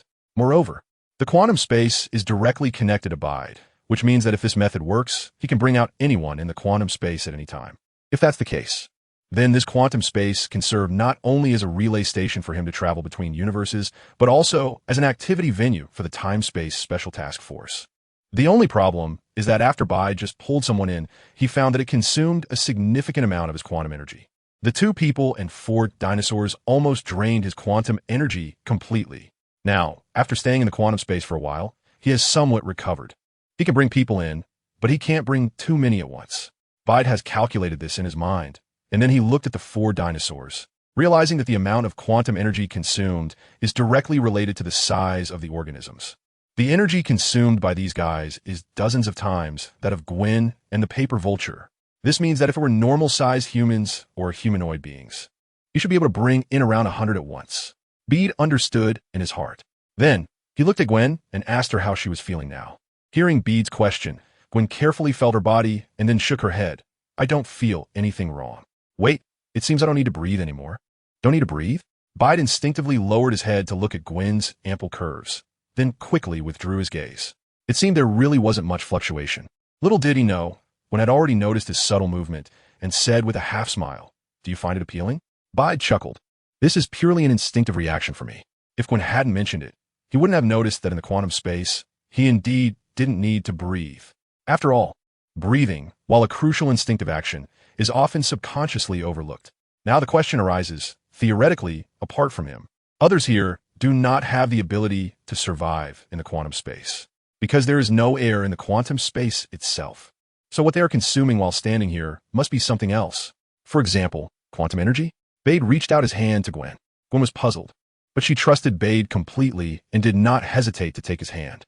Although it wasn't their first time holding hands, the warmth she felt from his palm still made her cheeks slightly flush. What happened? Why did he suddenly hold her hand? They were still watching from his side. Bade, however, was not concerned about the emotions of the girl. He carefully sensed the quantum energy within Gwen. As a characteristic ability, he had long mastered the absorption and use of quantum energy during this period. Soon, he discovered the presence of quantum energy in Gwen's body. This should be the quantum energy he injected into her when he brought her in. However, what puzzled Bide was that this energy was forming something akin to a membrane, completely wrapping around Gwen. Outside the membrane, in the quantum space, there was another type of alien quantum energy constantly impacting the membrane. The two were counteracting each other, returning to the quantum space, causing the quantum energy within Gwen to be continuously consumed. After watching for a while, Bide understood. It seemed that apart from himself, other people or living beings needed to consume quantum energy to survive in the quantum space. Moreover, it was not the wild quantum energy that already existed in the quantum space, but rather the one that had been filtered by Bide. Judging by the effects, while quantum energy might be a kind of poison for them, without the protection of the quantum energy filtered by Bide, they might be instantly swallowed by quantum energy or suffocate to death in this quantum realm. However, from another perspective, if Bide carelessly injected his quantum energy into a normal living being in the normal world, it would cause harm to the other party, which is the basis of his quantum stinger ability. But in the quantum space, the injected quantum energy would be attracted by the external wild quantum energy, automatically precipitating out, and would not damage their bodies. Thinking about this, Bide injected some freshly collected quantum energy into Gwen's body. Then, he also replenished the energy for his little brothers, including the paper vulture and the pterosaur Norman. After all this, Bide found that not only had he not replenished his own energy, but he had also depleted the little energy he had left. The good news was that during this process, Bide roughly figured out the pattern of quantum energy consumption. Compared to bringing people in, the amount of quantum energy needed to maintain activity inside was much less. It took only about 1/10 of the energy to sustain one unit in the quantum space for approximately a day. This meant that the energy Bide could fully recharge once could support 100 people living in the quantum space for about 10 days. And if he focused on absorption, it only took him less than a minute to fully recharge once. It seems this method is feasible, but it's rather strange to always have to come in to recharge them. It would be great if I could find a way to create a converter or a storage device, Bide thought. However, before finding a solution, he still had to awkwardly act as this energy converter. After a series of actions, giving Norman the pterosaur and the three-headed aberrant dragon enough energy to live here for a month, Bide finally stopped. Today might just be one chapter. The second chapter is being drafted, but may not be published in time. End of this chapter. It turns out that the ability of normal living beings to store quantum energy is limited. Bide can just see this balance point. If it goes beyond the balance point, the quantum energy injected by Bide will still harm them, turning back into the attack effect of quantum stingers. Bede let the vulture stay in this quantum space for a while, and at the right moment, he would naturally take them out for some fresh air. As for the food issue, it seemed there was no such problem in the quantum realm. Since they entered, the only thing consuming their energy was the quantum energy provided by Bede. Of course, Bede would occasionally come in to check if that was really the case. After explaining everything, Bede took Gwen and, after searching for a bit, opened a new quantum portal in Dovin. It was another Spider-Man world. Peter Parker was feeling quite pleased with himself lately. Ever since he accidentally obtained a black suit, everything had quietly improved. Flint Mark, the enemy who killed his Uncle Ben, was thrown into the sewer by him and washed away. Although he didn't know why that guy turned into a monster that could completely turn to sand, who cares? Peter Parker certainly didn't. Later, when he faced his best friend Harry Osborn, who stole his Mary Jane, Peter made a perfect counterattack. First, he beat him up, then threw back the bomb Harry had thrown at him, which would likely leave him severely injured if not dead. In his career, he was also sailing smoothly. Eddie Brock, who forged photos to slander him, not only got a good dose of his own medicine, but was also directly exposed for his malicious actions. JJJ fired Eddie and declared he would never be hired again. Haha, that guy totally deserved it. He also managed to negotiate a double salary and a formal job with JJJ, allowing him to support Aunt May and even continue the lease on the house he had lived in since childhood, so Aunt May could move back in. To celebrate his wonderful new life, he even bought a discounted shirt he had long admired but couldn't afford. I'm crying. Of course, all of the above were just appetizers. What truly made him feel joyful was the thing he was doing now. It was a bar called Passion Space. The ambience of the bar was quite nice, but Peter Parker was in an even better mood. First, because he was on a date with a pretty girl he hadn't known for long, named Gwen Stacy. To avoid confusion, this surname is Stacy, not a typo. Who was a model. Not long ago, she was attacked by a runaway construction tool and almost fell from a building, but he, as Spider-Man, arrived just in time to save her. At a later City Award ceremony, she even kissed him, although she didn't know it was him. But that didn't stop him from developing some feelings for this beautiful girl. Second, because his ex-girlfriend Mary Jane, after losing her job at the theater, was now working at this bar. Today, he was going to show this woman who betrayed him just how outstanding he, Peter Parker, was. Tonight, he was going to indulge himself. He was going to unleash his inner wildness. He was going to dominate this bar. Do you think I might be a bit overdressed? The blonde girl, Gwen Stacy, asked with anticipation. Her voice interrupted Peter Parker's daydreaming. Of course not, Peter Parker replied. You look stunning. Is that so? Gwen Stacy was very pleased with Peter's compliment, laughing happily. I love the way you smile. It's adorable, Peter Parker coolly praised. Thank you, the girl said shyly. The two pushed the door open and stepped into the warm embrace of the bar. After a few drinks, Peter Parker finally saw the person he truly wanted to see. Mary Jane. Peter Parker touched his collar, which faintly revealed a hint of black. When he lifted his head again, a wicked smile appeared on his lips. Then, he did something truly astonishing. He really dominated the bar. He became the most dazzling person present. And he also got what he wanted. When he invited Gwen Stacy to dance, strutting with the brightest light and the most charming steps, he clearly saw the expression on Mary Jane's face. It filled his heart with satisfaction. It was this woman who caused him to fall out with his best friend Harry and cruelly humiliated him. Even when he was still dating her, she was kissing Harry. Harry told him everything. It was truly infuriating. However, when Peter Parker looked at Mary Jane with a carefree gaze, Gwen Stacy, who was in his arms, reacted. She broke free from Peter Parker's embrace, looked at Mary Jane, and saw the clash of their gazes. In that moment, the intelligent girl understood everything. Was this all for her? Looking at the expression in the girl's eyes, Peter Parker suddenly came to his senses. He instinctively began to dodge her questioning and hurt gaze. But Gwen Stacy was already utterly disappointed in him. After mustering her spirits, she walked up to Mary Jane and sincerely said, I'm really sorry. Then she cast a disappointed glance at Peter Parker, turned around, and walked towards the bar's entrance without looking back. At that moment, Peter Parker reached out and touched his chest. Through the thin shirt, he could clearly feel the texture of the suit inside. His mind began to race. Why'd he become like this? He recalled Dr. Connor's warning. These things come from outer space, and they can enhance the host's personality, especially aggression. So, the changes in him lately were all because of it. This black suit. Peter Parker seemed to understand. At that moment, he noticed that Mary Jane had come down from the singing stage. So he walked over. Hey, he wanted to say something, like I'm sorry, but when the words reached his lips, he found he couldn't say them.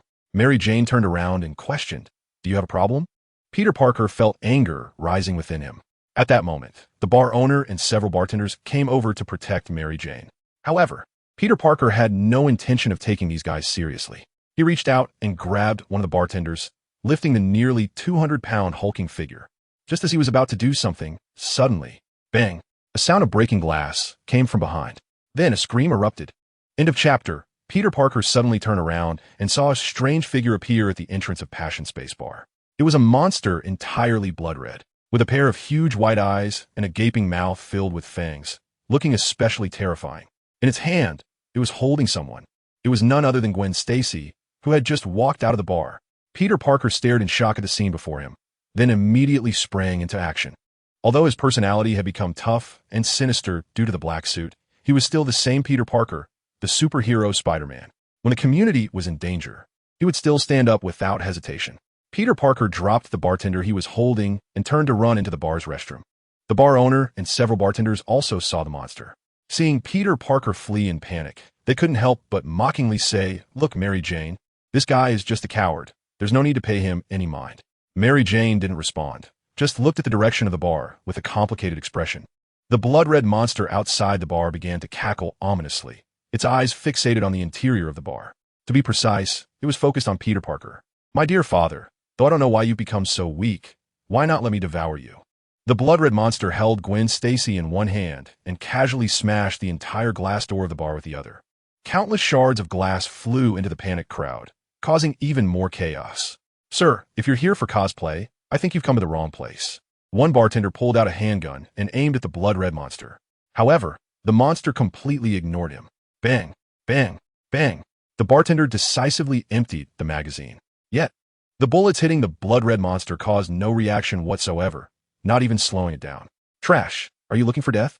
The blood-red monster sneered, extending its free hand toward the bartender. A terrifying scene unfolded. That hand actually elongated in an instant. It grabbed the bartender's head and squeezed gently. Crack! The head burst like a watermelon. Ah! The other patrons in the bar screamed in horror. "Shut up!" The rising noise infuriated the blood-red monster. It roared, and the elongated hand shot out several meters again, lunging at the others. At that moment, a black figure descended from the sky. Bang!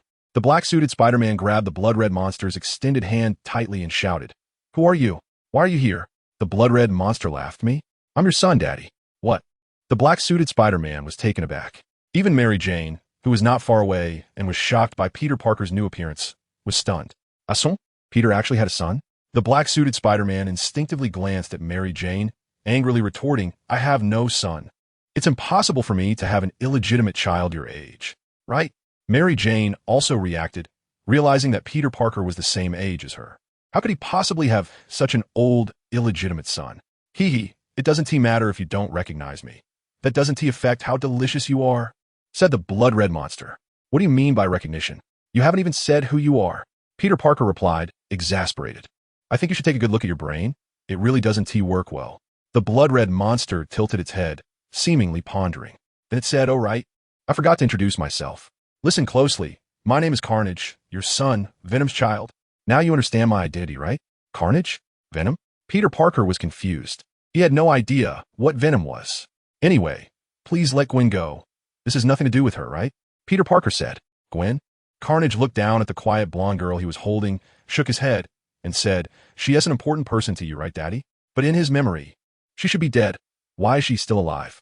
The last murmured sentence from Carnage went unheard by everyone else. However, those close enough heard the earlier part clearly. Gwen Stacy, who had been looking for an opportunity to escape and had not acted rashly, suddenly realized something after piecing together the dialogue. Her eyes widened as she looked at the black-suited Spider-Man, then at Mary Jane, and understood a few things. "So, Peter Parker is Spider-Man. This guy actually didn't tell her." Gwen Stacy felt a bit annoyed, but she hadn't considered that even now, their relationship wasn't particularly close. How could he possibly tell her something like that? Peter Parker was puzzled. Why didn't he know Gwen was an important person to him? Carnage, unaware of Peter Parker's inner turmoil, coaxed, "If you want to save her, you can. Just take off the black suit and give it to me, and I'll return her to you unharmed." "What do you say?" Peter Parker frowned slightly, but then agreed, "Okay." After what had just happened, he had already been thinking about getting rid of this strange suit and returning to his old self. Now that he could use it to get Gwen Stacy back, that would be great. Moreover, it was clear from Carnage's words that his target wasn't Peter Parker, but the black suit he was wearing.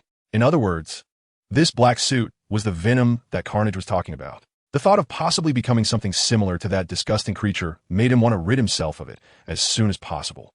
And go ahead, hee. The plan will be completed so easily. This clearly pleases Carnage, who couldn't help but urge him on. Peter Parker asked, "Do you know how to get rid of it?" Carnage hesitated, considering whether to reveal the weakness, but ultimately agreed one out, and he nodded, "Of course.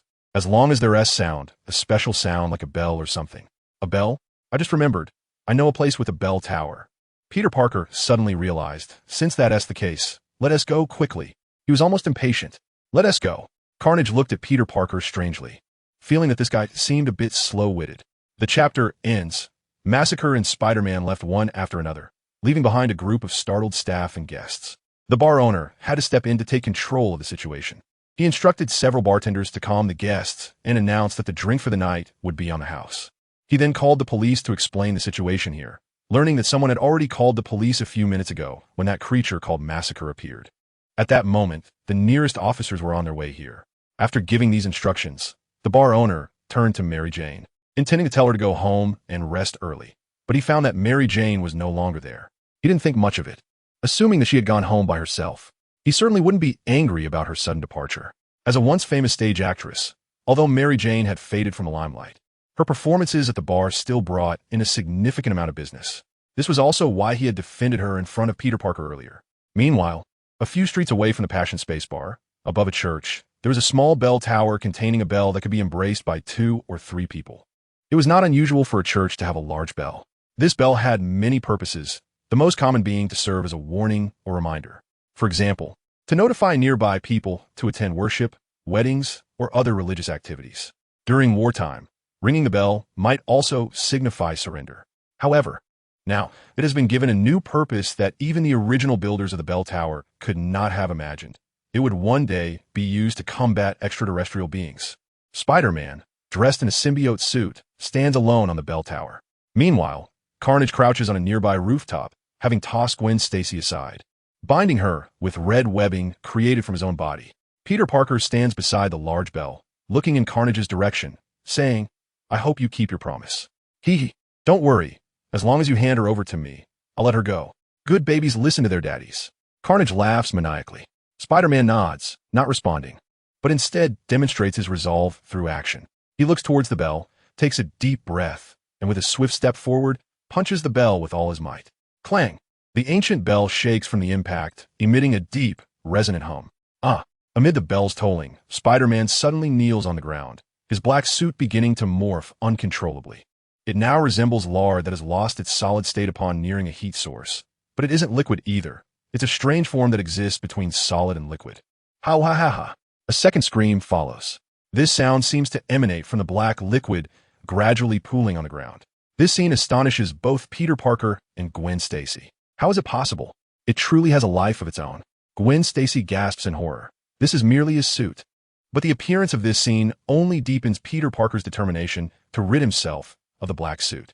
Gritting his teeth, he repeatedly slams his body against the bell, accelerating the suit's shedding even further. But it still isn't fast enough. Thinking of recent events, his disgust for the black suit reaches its peak. He directly reaches out, pulling at the black material on either side, activating 20 tons of force to gradually tear it from his body. However, the black material seems aware of its impending doom, clinging tightly to him and refusing to let go. The two sides appear to be locked in a tug-of-war. The combined screams of both the man and the symbiote intertwine, alongside the bell's resonating hum, transforming the small bell tower into a terrifying, ghostly domain. This also attracts some attention. The closest person is someone in the church below. His name is Eddie Brock, a once promising young man. Well, others might not see him as such, but he certainly doesn't think so. He has a girlfriend who is not only young and beautiful, but also graceful, though she might now be his ex-girlfriend, as he just saw her go to a bar with that damn Peter Parker. He also had an enviable job at a newspaper, which was ruined by that jerk named Peter Parker. Damn. Sitting in the church, Eddie Brock grows increasingly angry. He realizes that all his recent misfortunes are tied to Peter Parker. Damn Peter Parker. If Eddie Brock exists in this world, how can Peter Parker? As the night grows late, the church is now empty except for Eddie Brock, with even the priest having left. He sits in the pews, silently praying for Peter Parker to vanish from this world. Just then, he faintly hears screams coming from the back of the church. What does that sound? Eddie Brock listens closely, feeling a mix of fear and curiosity. After all, he has nothing left to lose. When a person is all alone, they become fearless. So, without further hesitation, he stands up and walks towards the back of the church. A little further away, outside the Passion Space Bar, police cars are lined up. Officers are controlling the scene, and one older-looking sheriff's face turns grim after hearing the bar owner's description. From the details, he seems to realize that the girl kidnapped by the blood-red monster known as Carnage is his own daughter, Gwen. When he hears that their destination is the bell tower atop the nearby church, George Stacy can no longer contain himself and immediately orders everyone to head to the nearby church. Just then, the bell tolls. Even further away, a flash of white light appears, and 2 figures suddenly materialize on the roof of a building. What world is this?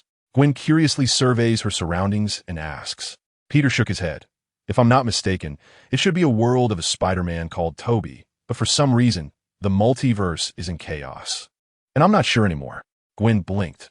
Since we can't be certain, shouldn't we just go find the Spider-Man of this world? Peter nodded and smiled, saying, "You're right. It's certain that Spider-Man exists in this world.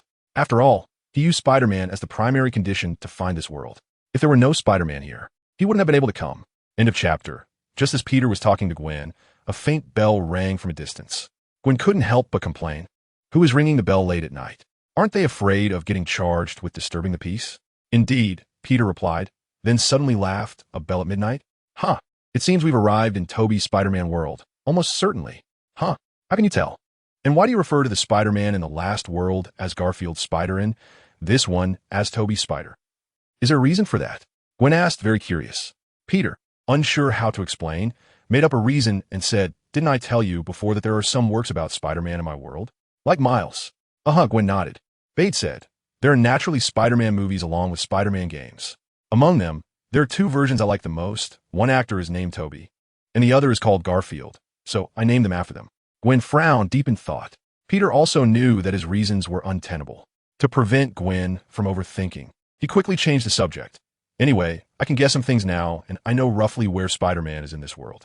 Let's hurry over. Yeah, let's go, Gwen said as she put on her hood. The two quickly headed towards the direction of the bell, nearby the church. Toby Spider was still struggling with the black symbiote on him. The harder he pulled, the more the black suit clung to him. Fortunately, with the help of the bell, the black substance lost some of its vitality. Although it still took some effort, Toby Spider managed to painfully shed most of the symbiote. A large puddle of writhing black substance gathered at his feet, continuously trying to crawl back up to him. However, after the earlier struggle, Toby Spider's disgust for the symbiote had reached its peak. Having finally gotten rid of it, there was no way he would let it return to him. So he tore at it while moving away, leaving a trail of black substance behind him. On the other side, Gwen Stacy strained her eyes and finally managed to see Toby Spider's face in the dim light from afar. It really was Peter Parker. Peter Parker is really Spider-Man. Gwen's heart raced. She didn't have a high opinion of Peter Parker. They weren't very familiar, and tonight he had used her to provoke his ex-girlfriend Mary Jane, which had significantly lowered Gwen's opinion of him.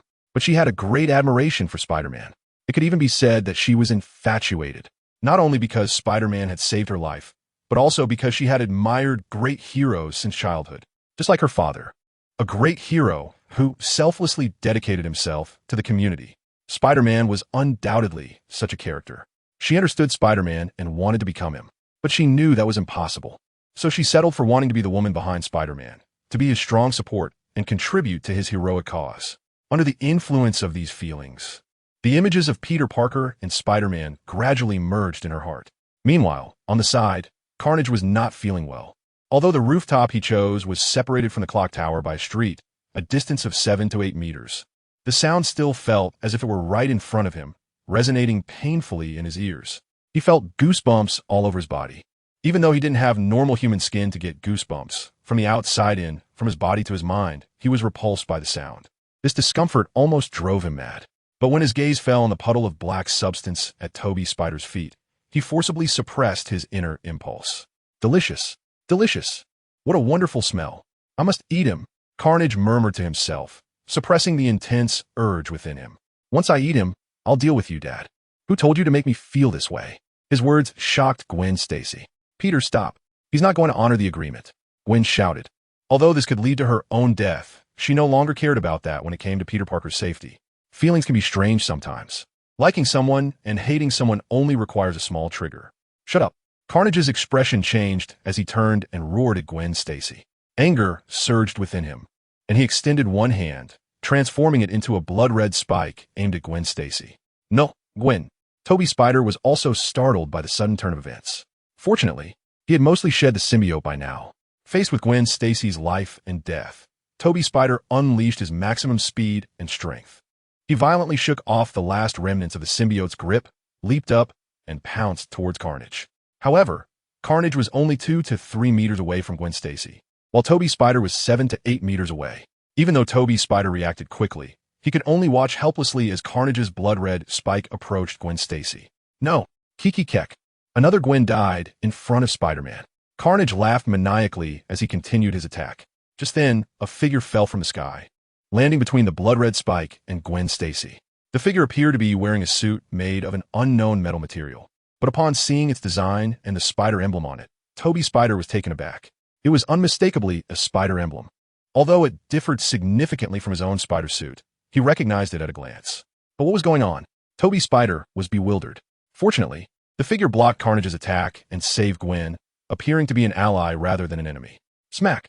Toby Spider, barefoot on the rooftop, had only his shorts left after shedding the symbiote. Carnage, Peter, and Toby Spider formed a rough triangle. "Who are you?" Carnage asked in a low voice. Bade first glanced at Toby Spider. Although he looked slightly different from his appearance in the movie, for example, being more muscular and fit, he still recognized Toby Spider at a glance. He then frowned and looked at Carnage, also recognizing this guy. "Carnage? Which world are you from? Why are you here?" In a chapter, Spider? Another Spider? At this moment, Carnage also saw Bade's outfit and recognized his identity, which surprised him greatly. Then Carnage laughed maniacally. "I didn't expect there to be two Spider-Men in this world. Hee hee, interesting, very interesting. Hey, you're also Spider-Man?" Toby Spider looked at Bade in surprise. "I thought I was the only one." Bade glanced at him and said, "Clearly it's not." As he spoke, the combat suit at the pocket of his pants rapidly dissipated, revealing the pants inside. Bade reached into his pocket and tossed a wristband over. Toby Spider caught the wristband with one hand and gave Bade a puzzled look. Bede tapped his right hand on the wrist of his left hand, making a gesture as if wearing a watch, and said, "Put it on your hand and press the button on the side." Although Toby Spider didn't understand, his spider sense indicated that Bede posed no threat. So he didn't guard himself too much and simply placed it on his wrist. Following Bede's instructions, he found a button on the side of the watch face and pressed it. Suddenly, countless particles flowed out from the button, covering Toby Spider's entire body. After a few seconds, he was enveloped in a battle suit. This suit was very similar to the one Bede was wearing, both appearing to be high-end battle suits. However, Bede's was made from nanovibranium, which had been color-treated and given a matte finish with special colored metals, yet it still showed a metallic sheen upon closer inspection. In contrast, Toby Spider's suit was made from nanofibers. This suit was made for him by Iron Man not long ago in the 616 movie universe. At that time, Iron Man and Captain America had ambushed Ebony Maw and Black Dwarf at the new Avengers headquarters, and eventually, it came down to a one-on-one showdown between him and Ebony Maw. In the end, he took the risk of being sliced by Ebony Maw to unleash a killing move, the Quantum Venom Sting, exchanging injury for injury, and defeated Ebony Maw. However, he also earned the friendship and respect of Iron Man, Captain America, and others through this act. After the battle, while he was healing in the regeneration cradle, Iron Man noticed that his battle suit was damaged and helped him create this nano battle suit. However, after it was completed, he had only tried it on once for sizing. Later, when he returned to Wakanda, he switched to his regular clothes. That evening, he received a friendship gift from Black Panther T'Challa, a nanovibranium spider suit worth over $8 billion. With this new item, he was even less likely to wear the ordinary nano battle suit, although it was not ordinary. Iron Man had been generous and had also included several good features in this nano battle suit, which was designed for Spider-Man. But nothing compared to the allure of the nanovibranium spider suit. So, despite his reluctance, the nano battle suit had to remain in the watch, gathering dust. Originally, back in the previous world, Bede had planned to give it to Garfield Spider. However, before he could do so, he was forced to leave that world due to unexpected changes. He didn't even get to wait for Electro, whom he had intended to recruit. Anyway, it didn't matter who he gave it to. Now that he saw Toby Spider, he decided to give it to him. Wow, this suit, this battle suit. Toby Spider couldn't stop feeling it on his body, which made Bede shudder. "I say, isn't it enough to reminisce? Do you really think I don't exist?" The butcher said fiercely. While Bede and Toby Spider were interacting, he had been observing Bede, which was why he didn't interrupt them. But now, he felt he had observed enough. Peter turned his head, looked at Carnage, and nodded seriously, saying, "Yeah, I think we caught up enough, and we're about ready, Gwen." His sudden shout caused the three people present to be momentarily stunned. Carnage and Toby instinctively looked in the direction of Gwen Stacy. Gwen Stacy, who was right behind Peter, also had a bewildered expression. However, they did not realize that this Gwen was not the same as that Gwen. With Peter's shout, a huge dark object suddenly flew out from the nearby clock tower. "Peter!" came Gwen's voice from that direction. Bede shot out a strand of web, sticking it to the thing that was flying towards them, and yanked it hard. The object was immediately revealed to everyone. Surprisingly, it was the large bell, but for some reason, it had been taken down by Gwen. As the bell flew halfway, Bede flicked the web upward, sending it soaring high. At the same time, he leaped into the air, reaching above the bell, pressing one hand on the very top of it. Slaughter was momentarily stunned. Then a look of terror appeared on his face. "Hey, how about trying this?" Bede, the crooked-mouthed Dragon King, revealed a wicked smile, and in the next moment, he pushed down without hesitation. "No!" Slaughter shouted, jumping up and lunging away. However, with plans thwarted, how could Bede let him escape so easily? Just as Slaughter leaped, the bell landed firmly on top of him. Bang! A huge sound echoed, leaving a lasting impression. Slaughter screamed in agony as he was trapped inside the bell. The echoes within the bell only caused him to emit a series of horrified screams. You bastard, if you have the ability, let me out. Slaughter shouted angrily while screaming. Beard sat steadily at the top of the big clock, where there used to be an iron chain. But it had been pried open by Gwen, leaving just enough for someone to sit. He whistled and said, "Sorry, I'm not capable. So there is no way to let you go. Really sorry about that." While speaking, he shot out several strands of web, sticking them to the connection between the big clock and the ground, making this clock cage more secure. Then, he began to pound the four walls of the clock with his fists, allowing the sound waves to continuously attack the massacre inside. Listening to the screams coming from the massacre, Beard actually didn't let his guard down at all. The name of the massacre is well known to those who have seen Spider-Man. The massacre symbiote is a spawn that split off from the Venom symbiote and merged with a madman named Cletus Kasady shortly after its birth. It's uncertain whether it's the nature of the massacre symbiote itself or the influence of Cletus Kasady, but the combination of the two resulted in a madman. However, in different versions, this guy's performance varies. In some versions, he possesses powers and abilities even greater than Venom and Spider-Man, making it impossible for Spider-Man to deal with him, ultimately leading him to seek help from the Fantastic Four or even Venom. Yet, in other versions, he was defeated by Venom and consumed by him. End of this chapter. The two versions that left the deepest impression on Beard are: one is the very classic 1994 Spider-Man version of the Massacre Spider-Man. This guy can be considered the biggest boss of the entire 1994 Spider-Man animation, with the supposed transcender, the Beyond, going weak because of him restarting the multiverse. And Madam Web, thus paying more attention to the 1994 Spider-Man, leading to multiple guiding moments in the storyline. In this version, the origin of events is that in a certain parallel universe, Spider-Man Peter Parker was cloned. Subsequently, that world had two Spider-Men, one being Spider-Man and the other being the Scarlet Spider. The Scarlet Spider initially thought he was the clone, so he got a makeover, cut his hair into a buzz cut, and put on a vest over his spider suit, adopting the alias Ben Reilly to live. But later, they discovered that Ben Reilly was actually the real Peter Parker, while the current Peter Parker was the clone. Thus, the clone Spider-Man broke down. The Massacre symbiote took the opportunity to possess him, turning him into the Massacre Spider-Man, a mad symbiote combined with a fallen Spider-Man. The resulting Massacre Spider-Man became the greatest evil in the multiverse. He used devices to destroy the multiverse. The other version is claimed to be the sequel to the 1994 Spider-Man, but it actually has no direct connection to it, the Super Spider-Man. This version of Spider-Man has a very advanced nanosuit that allows for optical invisibility. Most of the story takes place on the planet Counter-Earth. JJJ's son, John Jameson, goes to explore Counter-Earth as an astronaut, and the Massacre and Venom arrive, wanting to hitch a ride. Super Spider-Man tries to stop them, but is mistaken for causing trouble. The battle among the three parties leads to John Jameson going missing. Thus, Super Spider-Man has to steal a SHIELD spaceship to go to Counter-Earth to find John Jameson and clear his name. Meanwhile, the Massacre and Venom arrive at Counter-Earth, following the orders of the Counter-Earth symbiote secret.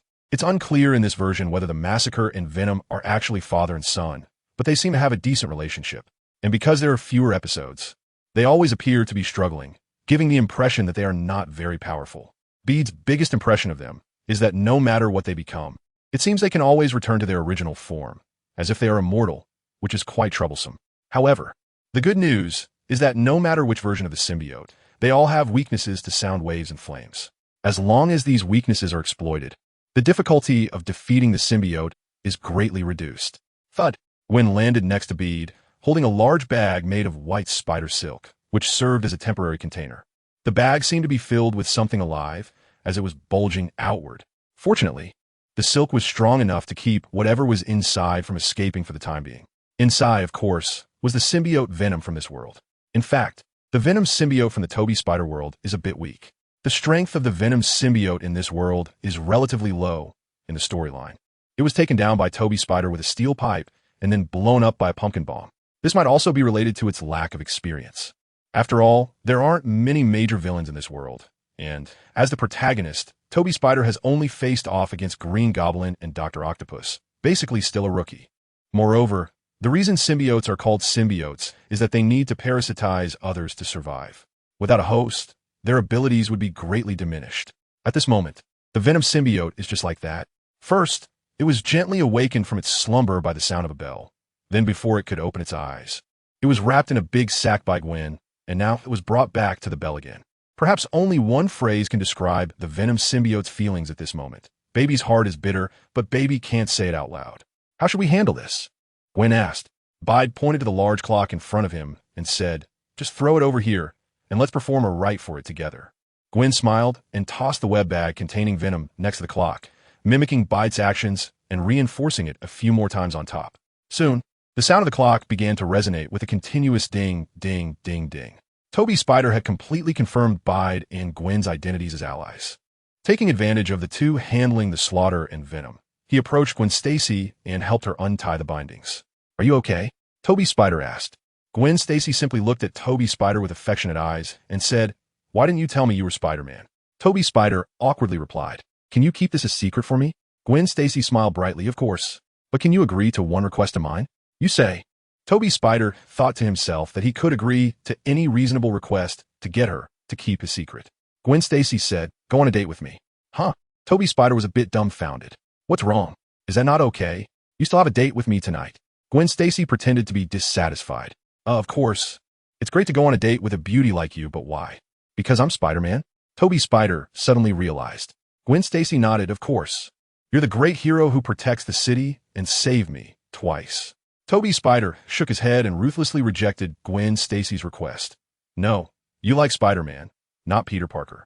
Gwen Stacy interrupted him. No, you're wrong. Spider-Man is Peter Parker, and Peter Parker is also Spider-Man. So when I like Spider-Man, I like Peter Parker. They're both you. You don't need to separate the two identities. Just as Toby Spider was about to say something, suddenly, a gunshot rang out from the street below. Bang! It's the middle of the night. Can't anyone get any sleep? Immediately followed by an angry shout from someone. Gwen peeked outside, then quickly pulled her head back and shrugged at Bide, saying, there's an irritable uncle. We might have disturbed him. On the other side, Toby Spider and Gwen Stacy exchanged awkward glances and then walked over to Bide and Gwen.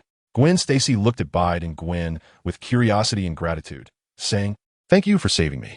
You're welcome, Bide replied while rhythmically striking the clock. Oh, by the way, I need to correct something you said earlier. Not every Spider-Man is named Peter Parker. For example, I am Bide. Next to them, Gwen also playfully removed her mask, winked, and said, and I'm Gwen Stacy. To you, you're Gwen Stacy? Gwen Stacy's eyes widened in shock as she looked at Gwen's face. But you look different. Is it a coincidence of names? Toby Spider paused for a moment, then curiously asked. Gwen shook her head. I am Gwen Stacy from another universe. In my world, there are also Peter Parker, Flash Thompson, Mary Jane, and others. Ah, Toby Spider and Gwen Stacy exchanged glances. The people Gwen mentioned were indeed familiar to both of them, as they were from their school. Oh, and there's one involved. A visitor from a parallel universe? Toby Spider said in surprise. So that means you also. That's right. I'm also a Spider-Man from a parallel universe, Bide replied, striking the large clock 2 more times. The one inside, named Carnage, if I'm not mistaken, should also be from some parallel universe. Toby Spider suddenly realized. So that's how it is. No wonder I always felt something was off about this guy. What about this one? Toby Spider pointed to the web bag containing Venom. Peter shook his head and said, its name is the Venom symbiote, and it should be an alien visitor from your universe, not something from another parallel universe. What? It's actually a native creature of our universe? Toby Spider was shocked, but from his words, it was clear that he had already regarded the Venom symbiote as a sentient being. It is the arch-nemesis of most Spider-Men. Peter smiled slightly. Right, Carnage? Yes, yes. Please let me out. I'm not your nemesis. Venom is. Carnage pleaded, unable to tolerate the pervasive dark sound any longer. However, Peter knew this guy's nature too well. How could he possibly let him go? He didn't even entertain the thought of recruiting him into the interdimensional task force. If Venom could still be considered a somewhat independent anti-hero, then Carnage was undeniably a full-fledged supervillain. That chaotic, evil personality was something that could never be utilized for good. For such an existence, Peter had only one thought: kill. Directly erase him. No need to send him back to his own world. Just eliminate him in this world. After all, he was already locked up. There was no better time than now to wipe out Carnage. Let you go? That can be considered, but it depends on how you perform, Peter said. You say? Carnage shouted. Beto, the first question, who are you? You know what I mean, who is the body beneath your skin? In the clock tower, there was a long silence. Only the violent gasping of the slaughter could be heard, indicating he was still struggling inside. After a long time, a voice came from within. Peter Parker, he is Peter Parker. What? For Bader exclaimed in surprise. Are you the carnage that has been tormenting Spider-Man? But that carnage has been a headache for several Spider-Men and even the Voidwalker. And he looks nothing like the one who was easily trapped in the bell by Bader, while Bader and the others were in a daze. The carnage inside seemed to have been broken by the ringing of the bell, spilling everything out like a bamboo tube pouring out beans. This version of Carnage was somewhat similar to Bader's impression. He was stillborn when the Venom symbiote rescued Eddie Brock from prison. However, his first and only host was Peter Parker. But in that world, Peter Parker was not Spider-Man. He was a demon. In that world, Peter Parker once had a deep and unforgettable love. He fell in love with a girl named Gwen Stacy.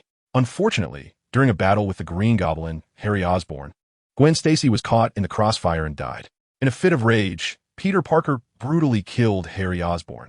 When he gradually regained his senses from the anger, the Green Goblin, along with his armor, had already been nearly torn to shreds. However, the police and journalists who rushed to the scene recognized the Osborn Group's logo on the Green Goblin's armor and identified Harry Osborn. The police immediately demanded that Peter Parker surrender. Peter Parker could have resisted, but having regained his rationality, he chose to surrender instead of fighting back, constrained by morality and past education. Thus, Spider-Man Peter Parker was thrown into prison. However, this incident did not end there. At that time, Norman Osborn, the former head of the Osborn Group, had died from hereditary disease, and Harry Osborn took over as the new head of the Osborn Group. As a global conglomerate valued at over $300 billion, set around 10 years ago, the sudden death of its leader undoubtedly caused a stir. It was akin to seeing on the news that Bill Gates had been killed by a thug on the street. Many people love this kind of gossip. Subsequently, various conspiracy theories sprang up like mushrooms after rain. Some said that Spider-Man was actually a glove of the underground mafia, and that killing Harry Osborn was to take control of the Osborn Group. Others claimed that the two had killed each other out of jealousy because they found out that Peter Parker and Harry Osborn were once good friends. And there was a girl named Gwen Stacy's corpse at the scene. Some even said that Spider-Man was a biological weapon cultivated by the Osborn Group, and that Spider-Man developed a sense of revenge after discovering the truth, which led him to kill Osborn. In any case, opinions varied widely. While Spider-Man Peter Parker was still in prison, some people began to take action in secret. A down-and-out scientist named Dr. Octopus stole two things from the Osborn Group's basement. One was his own design, but due to insufficient funding, he could only sell it to the Osborn Group, octopus tentacles, which he took back. The other was a mutated spider venom, said to be the source of Spider-Man and Harry Osborn's mutations. Dr. Octopus was very interested in this. After some research, Dr. Octopus actually managed to isolate some things from the mutated spider venom. He extracted the most violent and aggressive DNA fragments from the venom, cultivated them anew, and ultimately produced a new substance. Dr. Octopus named it Venom. End of this chapter. However, Dr. Octopus did not expect that venom was not just a substance that could make one stronger. It also developed a consciousness of its own. Taking advantage of Dr. Octopus's inattention, it escaped from his laboratory. After that, for some reason, it encountered a guy named Eddie Brock and merged with him, becoming a free-spirited anti-hero known as Venom. Venom discovered that its abilities were quite similar to those of Spider-Man, and there seemed to be some kind of origin relationship between the two. However, it had no interest in being Spider-Man. Unlike Spider-Man, who was dedicated to fighting crime, Venom would sometimes intervene to stop crime if it happened to witness it, but overall, it was quite casual. Venom's emergence soon caught Dr. Octopus's attention, and a brief analysis made it clear that this guy was the Venom that had escaped from his lab. He didn't even change his name, just two clueless guys. Thus, Venom and Dr. Octopus became sworn enemies, engaging in battles on the streets of New York. However, despite having high-tech mechanical tentacles to assist him, Dr. Octopus found himself unable to handle Venom. After repeatedly failing, he began to think of other plans. Soon, through some clues, he discovered what Venom looked like when it mingled in human society: Eddie Brock. After collecting several pieces of evidence using miniature surveillance drones, he anonymously leaked this information to the Daily Bugle. Shock! Daily Bugle reporter Eddie Brock was actually Venom himself. A man dressed in black bouncing around at night was doing such things. Venom? Could he be another Spider-Man monster? There were strong calls for the police to arrest Venom. Eddie Brock. Last week he had smashed a sandwich shop on the roadside, which was the best sandwich place in Queens. Reports and soft articles have appeared in newspapers and online, quickly fermenting under the influence of some ill-intentioned promoters. Faced with the police at his door, Eddie Brock is at a loss for words. However, he is not Peter Parker. He may have morals, but not many. When confronted with a police arrest warrant, he chooses to flee. Yet, the police are well prepared. After several encounters, Dr. Octopus vaguely grasps some of Venom's weaknesses, such as a fear of fire and noise. In response, the police surrounded Eddie Brock's residence with several vehicles equipped with loudspeakers and amplifiers, launching a barrage of incendiary devices at him. Venom is soundly defeated. On the way to prison, Dr. Octopus rescues him and uses a pre-prepared device to separate Venom from Eddie Brock. After that, Eddie Brock is thrown into prison, becoming a cellmate of Peter Parker. Meanwhile, Venom is taken back to Dr. Octopus's laboratory. After a period of time, Venom undergoes a second transformation by Dr. Octopus. As a result, it escapes once again. One can only say that Dr. Octopus's laboratory is as baffling as the Research Institute in the Land of Light. Venom returns to the prison and reunites with Eddie Brock, executing a jailbreak plan. During this process, he leaves behind a split entity. This split entity is Carnage. At this time, Peter Parker is no longer the Peter Parker he once was. He has been in prison for more than a year. During this year, Aunt May has been running around trying to help him reduce his charges, but she has been labeled a wicked woman who aids and abets evil. Some have even reported her for letting Peter Parker, her ward, walk down a path of crime. Thus, despite disguising herself before each visit, Peter Parker still detects some clues. Moreover, throughout this year, a mysterious person has been sending him letters detailing events concerning Aunt May. This behavior has caused Peter Parker immense inner torment. If he were suffering alone, he could endure it, but the thought of Aunt May's suffering because of him is unbearable. His heart begins to descend into darkness bit by bit. The emergence of Carnage is like a drop of grease falling on Mars, igniting what was merely a spark into a raging fire. A blood-red suit appears on him, and apart from the spider emblem on his chest, Spider-Man's traces are barely visible.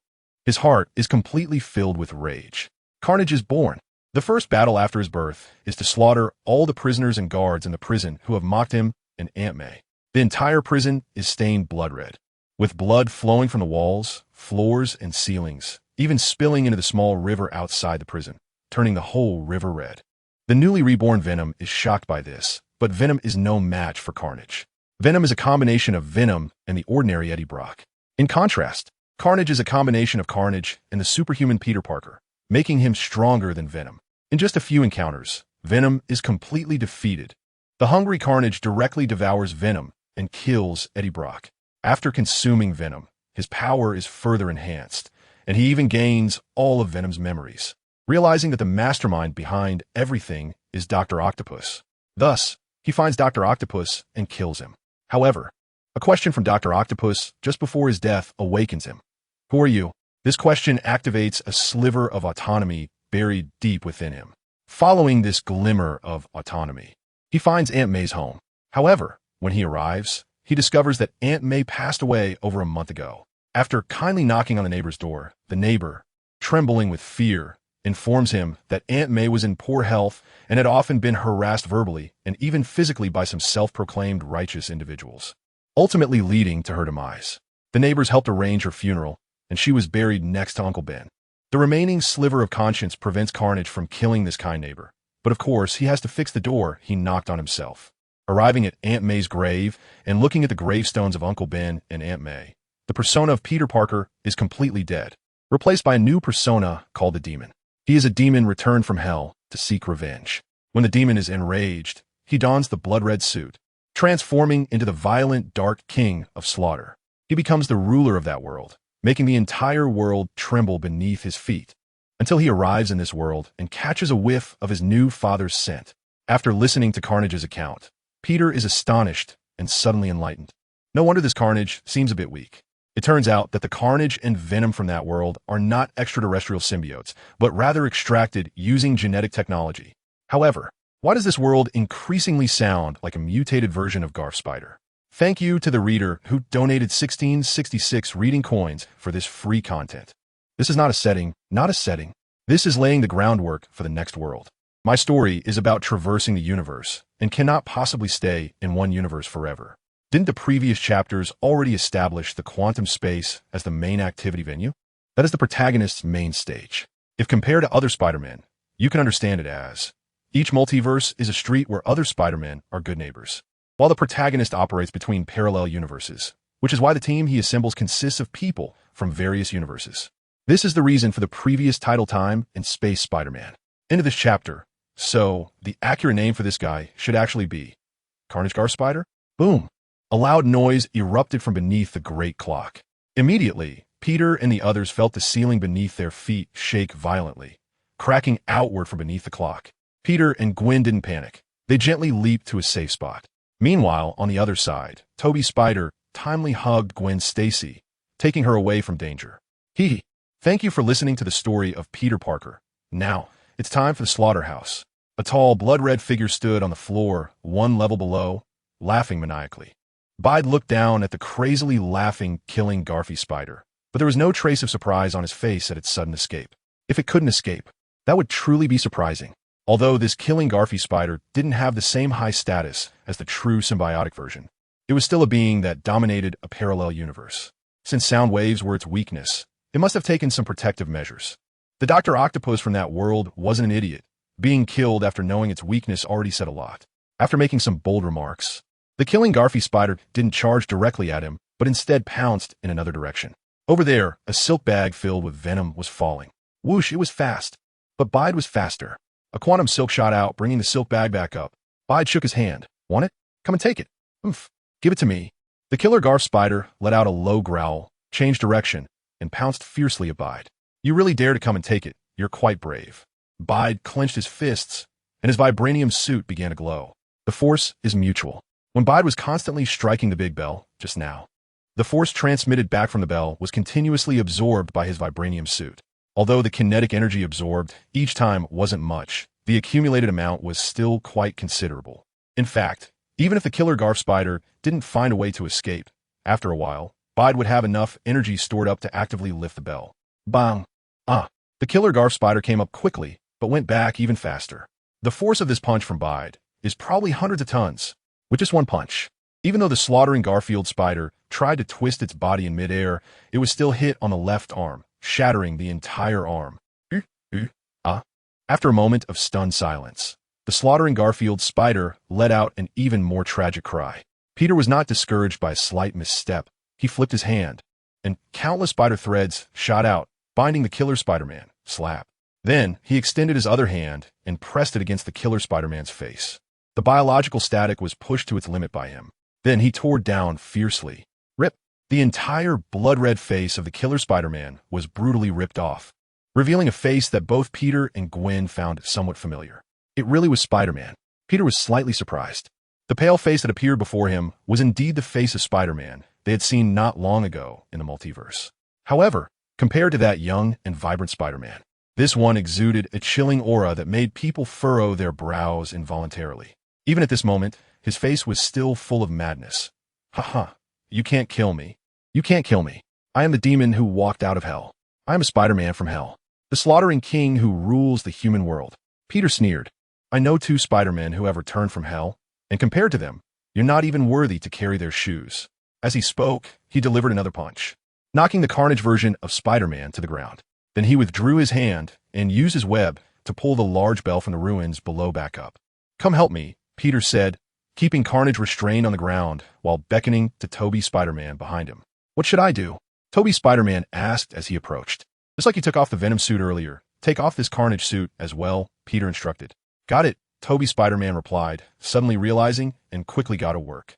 The two of them grabbed hold of Carnage's body from either side, maximizing the bioelectricity. Meanwhile, Gwen picked up a stone and began to strike the bell repeatedly. The Carnage Spider-Man was already weakened by Peter's relentless attacks, and now, surrounded by the 3 Spider-Men, he had no ability to resist. He could only let them do as they pleased. It was clear that the Carnage suit had been fused with this mutated version of Spider-Man for quite some time. The connection between them was so intimate that they were almost one and the same, even with Peter and Toby Spider-Man using all their strength. It took them over 10 minutes to separate the two. The mutated version of Spider-Man, now stripped of the Carnage suit, slumped weakly to the ground beside them, motionless. B doesn't care about his life or death. Finding a way to separate him from the Carnage suit and try to save him is already showing great compassion. After all, based on the story told by time before the Carnage incident, this mutated version of Spider-Man isn't exactly a good person. Perhaps he was once a good person, but was gradually pushed into his current state by the harsh realities of life. Subsequently, Bede threw the entire Carnage suit, wrapped in his quantum spider silk, into the giant bell suspended by spider silk. Roar! The carnage suit, which once devoured his father Venom, is indeed a presence to be reckoned with. Although it is merely a DNA extract, it has developed characteristics similar to that of a symbiote species. Once it reaches a certain stage of growth, it can possess a degree of mobility even after separating from its host. At this moment, the carnage suit is howling and crawling upwards inside the bell. However, because it has detached from its host, it now resembles a lower half of a soft-bodied Pokemon, with its upper half maintaining a humanoid shape out of habit. Bade clenched his fist again. The fist shone with light once more. However, this time, it was not the energy from the vibranium suit that he was channeling, but the quantum energy within his own body. Quantum sting. Bade leaped into the air, the quantum energy in his hand almost transforming into a sphere of light, crashing heavily onto the face of the roaring slaughter armor. With a sizzling sound, the quantum energy rapidly pierced into the slaughter armor's body like a series of thorny spikes from the point of contact. The DNA strands within it quickly disintegrated, and the cells became solidified and denatured. In no time, the originally blood-red slaughter armor turned into a blood-red sculpture, rigidly stuck at the bottom of the bell, motionless. In a chapter, Bede withdrew his hand, pointed his toes, and retreated to the top, standing side by side with Gwen. Is he dead? Gwen looked down and asked. Beard frowned and hesitated before replying, I'm not sure. From the original story, there are only two ways to kill a symbiote. One is to use a powerful explosion, like how Venom was killed by the pumpkin bomb in the Tobey Spider version, and the other is to be consumed by another symbiote, like how Venom once consumed Carnage. The method Beard is using now, with quantum stingers to eliminate the symbiote, could be considered a first attempt, so he's not certain whether it will work. Thinking this, he simply picked up a stone and smashed it down forcefully. Bang! The Carnage statue shattered into a bell, and then the quantum collapse phenomenon quickly appeared, obliterating him. In no time, only an empty bell remained at the spot. Beard was dead, and at that moment, Tobey Spider suddenly shouted from the side. Bede followed the sound and saw Tobey the Spider crouching beside the mutated Garfield Spider. Dead? Bede walked over, reached out to check for breath, and touched its neck. Indeed, there was no response. Could it be that we forced it out and ended up killing it? Bede wondered. Gwen also crouched down to take a look, then shook her head. It must have been dead for a long time. What happened? Bede asked. Gwen explained. You see, there are even some areas on its body where the skin has already shown signs of livor mortis, and the blood inside has basically coagulated. So, it means that the slaughter was actually acting on its corpse all along? Bede exclaimed in surprise. Gwen nodded, her mood somewhat heavy. Gwen held Peter's hand tightly. I'm fine. She forced a smile. The tragic fate of that universe's Peter Parker made her feel uneasy just thinking about it. Turning against his best friend and killing him with his own hands. Watching his lover die in front of him, his most beloved family member die in despair. And then finding himself on the opposite side of society, transforming from a superhero into a supervillain. In the end, even he died mysteriously at the hands of a massacre, becoming fodder for the slaughter and dying far from home. Lost in thought, Gwen wrapped her arms around Peter. Bade had no choice but to remove the vibranium suit and softly comforted her for a few moments. His body began to twist, and Tobey Spider's voice echoed once again. Bede quickly turned to look, and it turned out that the corpse of the mutated Garfield Spider was also experiencing quantum collapse. Gwen hurriedly said, Can we send him back? Back to his own world. Peter nodded. It's a small matter. Saying this, he stepped forward and input some quantum energy into the corpse on the ground. In fact, even if Gwen hadn't said anything, he would have done this anyway. He thought, since this is the mutated world of the Garfy Spider, could there also be an extraordinary Doctor Strange in this world? And perhaps the Electro, who hasn't appeared in the extraordinary universe yet, could also be found in this mutated extraordinary universe? Anyway, from the words of the slaughtered Garfy Spider, he already knew that the world had become a complete mess. After that, Peter simply cleaned up the scene. First, he wrapped the mutated Garfy Spider's corpse several times with webbing, turning it into a mummy. Then he moved the large bell back to the bell tower of the church across the street. The kind-hearted Gwen even helped them twist it back. If ordinary people were to do this job, it would take several people to pull the bell up first, and then one or two people would have to go up to re-weld or tighten it with tools. But with the collaboration of the three Spider-Men, it only took a few minutes to return the bell to the tower. Of course, he didn't forget that there was a little cutie here. In fact, this was the real purpose of his arrival in this world. Venom. This version of Venom from Tobey Spider-Man is quite immature. It doesn't have the complete self-awareness like the one in Venom. Let There Be Carnage. Its influence on the host isn't significant either. In the words of this world's Dr. Connors, this world's venom simply amplifies some of the host traits while enhancing the host abilities. And that's all. For example, after being possessed by venom, Toby Spider's more dominant personality is simply revealed. However, this was already a part of his character. In the first film, when he first gained his powers, Uncle Ben died unexpectedly, and in his anger, Toby Spider personally killed the Sandman's accomplice, whom he believed to be the murderer. At that time, he wasn't always playing the role of the nice guy. Therefore, if he wants to enhance his strength while minimizing the impact on himself, Venom in Toby Spider's world is obviously a great choice. At this point, after some torment, and perhaps even a massacre as a deterrent, Venom becomes very obedient, and even the previous attempts to escape have come to a halt.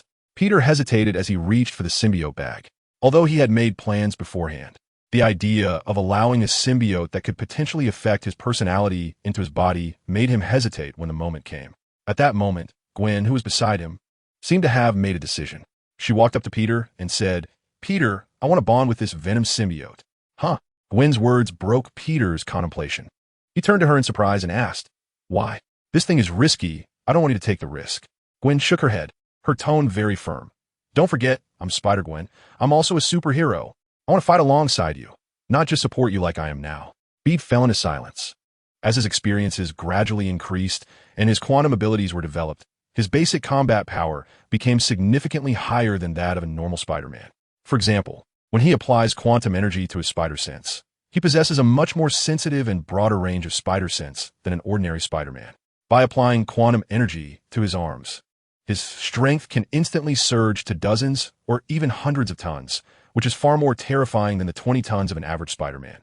Additionally, with the unmatched defense of the vibranium spider suit, his combat power leaps to the top tier among many Spider-Men. In the past, he could teach Gwen, but now she can only serve as his assistant. For example, in these recent actions, it was always Peter who faced the confrontation directly, while Gwen waited for the right moment to assist. This tactical arrangement is certainly reasonable, but Peter overlooked that Gwen is also a strong-willed person who wouldn't be content to always play a useless role. "Have you really thought this through?" Peter asked seriously as he turned to Gwen. "Yes, I am ready to become Venom's Spider-Gwen." Thanks to Aunt May for the 888 Yub coin tip. End of this chapter. I will have a good talk with him, Peter said as he walked aside with the web shooter. Although Venom in this world doesn't display the same level of intelligence as in other versions, it might still have some logic to it. In any case, it doesn't hurt to try.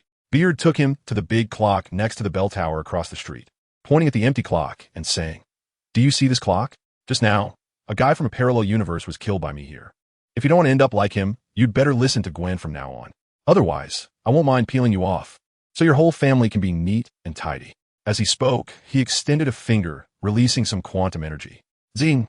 The finger jabbed directly into the web bag, and the quantum energy formed a fine, poisonous stinger that pierced the symbiote. The dark, viscous substance of the symbiote writhed violently.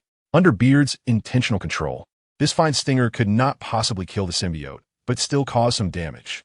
The part of the symbiote hit by the quantum stinger became stiff and lost its vitality. This made the symbiote quite fearful, and it immediately curled up into a ball. "It seemed you should understand now," and Beard was satisfied with its reaction. After explaining some reasoning to the symbiote, the two reached a pleasant cooperation. As long as it served Gwen wholeheartedly and performed to Beard's satisfaction, Beard would help it consume other symbiotes it encountered in suitable worlds in the future, making it stronger. This symbiote's intelligence level was not high. It was more like a beast acting on instinct, but it understood the basic principle of seeking benefits and avoiding harm. At that moment, the symbiote's mindset was simple. Following him means food. Subsequently, Beard returned to Gwen with the trained symbiote and handed the web bag to her. Gwen knew that Beard had arranged everything for her, but she did not reject this feeling of being arranged. It was strange. If her father did this, she would probably rebel a bit, and even if she accepted it in her heart, she would still retort a few words. But when this happened with Beard, her heart was filled only with a sweet sense of being cared for. Without hesitation, Gwen tore a hole in the web bag and directly reached inside. Toby Spider, standing nearby, watched in fear and trepidation. He, with his venomous battlesuit, saw these two Spider-Men from a parallel universe treating it as a tool to enhance their power. How dare they? He wanted to stop them, to make them think carefully and reconsider. But as soon as he started to speak, Beard stopped him. Peter shook his head slightly, signaling for him to step back. Toby hesitated for a moment, but decided to trust them, so he stopped blocking. While Peter and Toby were talking, on the other side, Gwen had already begun to merge with the Venom symbiote. The black Venom symbiote moved like a living black mud mask, quickly crawling up Gwen's white suit from her palm.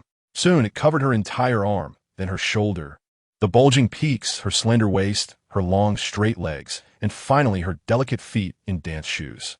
Lastly, it reached her head. Interestingly, the Venom suit did not change the style of Gwen's original white spider suit. Apart from the color turning completely black, it looked almost identical to before. After a while, the Venom suit suddenly began to writhe again. Then, to everyone's surprise, the black all over her body began to change rapidly. Once the transformation was complete, Peter and the others were astonished to find that Gwen's suit had actually returned to its original appearance. This is the mimetic ability of the Venom suit. After a slight thought, Peter understood. The symbiote theoretically has the ability to mimic. For example, in one world, the Venom suit, after being removed by Spider-Man, sneaked back into his closet and mimicked Spider-Man's red and blue suit to lure him into wearing it again, which resulted in Spider-Man being affected by the Venom suit for the second time. However, Spider-Man's suit often visually reflects his mindset or faction. The classic style usually represents a normal Spider-Man, while suits with a bit of black generally indicate a darker mindset. For example, the Venom suit, or the suit of Jean Parker, etc. The suits that feature the black Spider-Man tend to be more aggressive than the regular Spider-Man. This generally holds true, but it doesn't mean it's absolute. Suddenly, the Venom suit began to squirm again, and then it transformed into a casual denim outfit. Gwen instantly went from the heroic female Spider-Man to the charming and lovable girl next door. Wait, something seems off? Bide looked at Gwen, who walked lightly towards him, and frowned slightly. Gwen? Hey, what are you still dawdling for? Let's go. I'm exhausted. We should take a break. Gwen smiled and took hold of one of Bide's hands. Bede. He was about to refuse, but the astonishing sensation coming from his arm made him deeply reject his own refusal. Gwen, are you okay? Bede still asked against his will. Gwen tilted her head and asked in confusion, what could be wrong with me? I feel better than ever right now. As she spoke, she gently tugged at it. Bide immediately felt a tremendous force coming from his arm, almost causing him to stumble. Is this Gwen's power? Bide's eyes widened. He had imagined that the Venom symbiote fused with Gwen would be significantly stronger than before, but he never expected it to exceed his expectations. From the power he sensed earlier, he estimated that Gwen's strength had now reached at least 30 tons, and that was without her using her full strength. Previously, her strength was around 15 tons. Official data states that Gwen is slightly weaker than Spider-Man in strength, but faster. Spider-Man's base strength is set at 20 tons. This means the Venom suit provided her with at least a doubling of her power. That's already quite terrifying. And this is just her weaker attribute of strength. What about her speed, which was already faster than an ordinary Spider-Man? Could she really achieve the stillness of a maiden and the speed of a mad rabbit? Come on, am I Gwen? Is there anything wrong? Gwen said as she tugged at Bite, lowering his body slightly. Then, Bite could hear the girl's warm breath and her tempting words near his ear. Just wait and see. You'll know soon enough. Bide? How did my Gwen suddenly transform from the girl next door into the Queen of Hearts? Is the style change really that drastic? End of this chapter, while others, including Peter, either didn't notice or noticed, but couldn't be bothered, Eddie Brock was excitedly holding his camera. In his camera, he captured a series of photos of the 3 Spider-Men battling the bloodthirsty monster. However, later on, when Peter found Eddie peeking and thought he was a nuisance, he casually knocked him out. Peter checked his camera and found that most of the content was focused on the big clock, so he didn't capture any footage of Toby's Spider-S appearance. After that, the roof of the house was trampled in chaos, and he couldn't take any more pictures. After looking through the shots, feeling that there was nothing worth deleting, Peter tossed the camera to Toby's spider, letting him decide what to do with it. Eddie Brock in this world was indeed a bit of a mess, but it wasn't Peter's place to sanction him. Toby's spider took the camera, looked it over, did nothing, and handed it back to Eddie. Facing the gazes from Peter and the other 2, he just shrugged. Actually, we don't have any deep grudges. It's just about making a living. Peter smiled. Since even the main character, Toby Spider, didn't care, he had even less reason to meddle. Shortly after Peter and the others left, Eddie Brock slowly woke up and then encountered the New York police who had arrived. Leading the team was none other than George Stacy, the father of Gwen Stacy from this world. Speaking of which, this sheriff was quite busy. He was present in every world. The intense battle scene left the officers exchanging glances. Fortunately, there were no casualties, so they looked for some witnesses. such as the irritable uncle who had threatened Peter and the others not to make noise in the middle of the night, and Eddie Brock, who had just managed to take a few good photos and was dreaming of getting his job back. Poor Eddie, before he could even warm up his camera. The officers temporarily borrowed it from him as important evidence, saying they would return it once the investigation was clear. With no choice, Eddie had to continue waiting, hoping that only he had captured those photos. Meanwhile, on the other side, Peter and Gwen had already parted ways with Toby Spider and Gwen Stacy. Although they confirmed that they would send the mutated version of Spider-Man's body back to his world and take a look at the situation in the dark world. There was no rush. Bide and Gwen first experienced a fierce battle in the extraordinary universe, and after resting for a while in the quantum space, they arrived in this Toby Spider universe. Then, they had another intense fight with Carnage, which wasn't too fierce, as Carnage was a bit weak and Bide happened to have an advantage over him. However, continuous high-intensity battles still wore them out. So, they decided to take a break in this world. As for the corpse of the mutated Garf Spider, Bide first sent it to the quantum space. In the quantum space, there is no concept of time. The only way to measure time is through the consumption of quantum energy. This also means that items placed inside will not decay. After all, decay requires the involvement of microorganisms, and the quantum space is not suitable for microbial growth. Moreover, there are no microorganisms present in the corpse itself. This mutated Garf Spider's corpse had long been under the control of Carnage, and any microorganisms that might have developed inside could not possibly be stronger than the symbiote. The preservation measures are top-notch. Therefore, placing the corpse in the quantum space poses no problems at all. Bede did not disturb the paper vulture and pterosaur Norman, but directly opened a small space in the quantum realm and sent the body inside. He himself, with the help of Toby Spider and Gwen Stacy, booked 2 rooms at a nearby hotel with Gwen. Of course, they paid for it themselves. This money was generously sponsored by some small-time thugs from the extraordinary universe. Although the 2 worlds are different, the Eagle coins are real, so they can't be considered counterfeit. Originally, Gwen argued that 1 room would be enough, but Bede firmly refused. Although he had been craving Gwen's body since early on, she was only 17, and he couldn't bring himself to do anything. It was better to wait a bit. However, while Bede thought this way, it seemed that someone else did not. While Bede lay in the bathtub, enjoying the wonderful sensation of warm water gently flowing over him, his spider sense suddenly tingled. Then his ears also perked up. Click! He heard a faint sound coming from the balcony. It seemed like the sound of a window being opened. However, when Bede focused again to listen, he could no longer hear anything. If it was just a sound, Bede would definitely think it was just the wind moving the window. But since his spider sense had reacted, it indicated that someone or something had entered, and the likelihood of it being a person was high, because only a person would deliberately try to muffle their footsteps. Yet, he had just arrived in this world, and it had been less than an hour in total. The only half enemy he had encountered, 1, the slaughtering of the Garfy Spider, he had already dealt with, and the other half, Venom, had become Gwen's symbiotic suit. So who would visit in the middle of the night? Peter reached for the towel, while simultaneously shooting out a strand of web, sticking his entire body to the bathroom ceiling. The dampness of the ceiling did not affect his ability to cling. At the same time, his mind began to race. What villains exist in the Spider-Man universe? The Green Goblin Norman Osborn from the first movie is already dead. The Dr. Octopus Otto Octavius from the second movie and his research met a watery grave, also dead. In the third movie, there are a total of 2.5 villains. Venom has already been taken by Gwen, leaving only Sandman and the second Green Goblin Harry Osborn. Coincidentally, both of these guys have the ability to fly. They can open a window without making a sound. Bide felt a chill in his heart.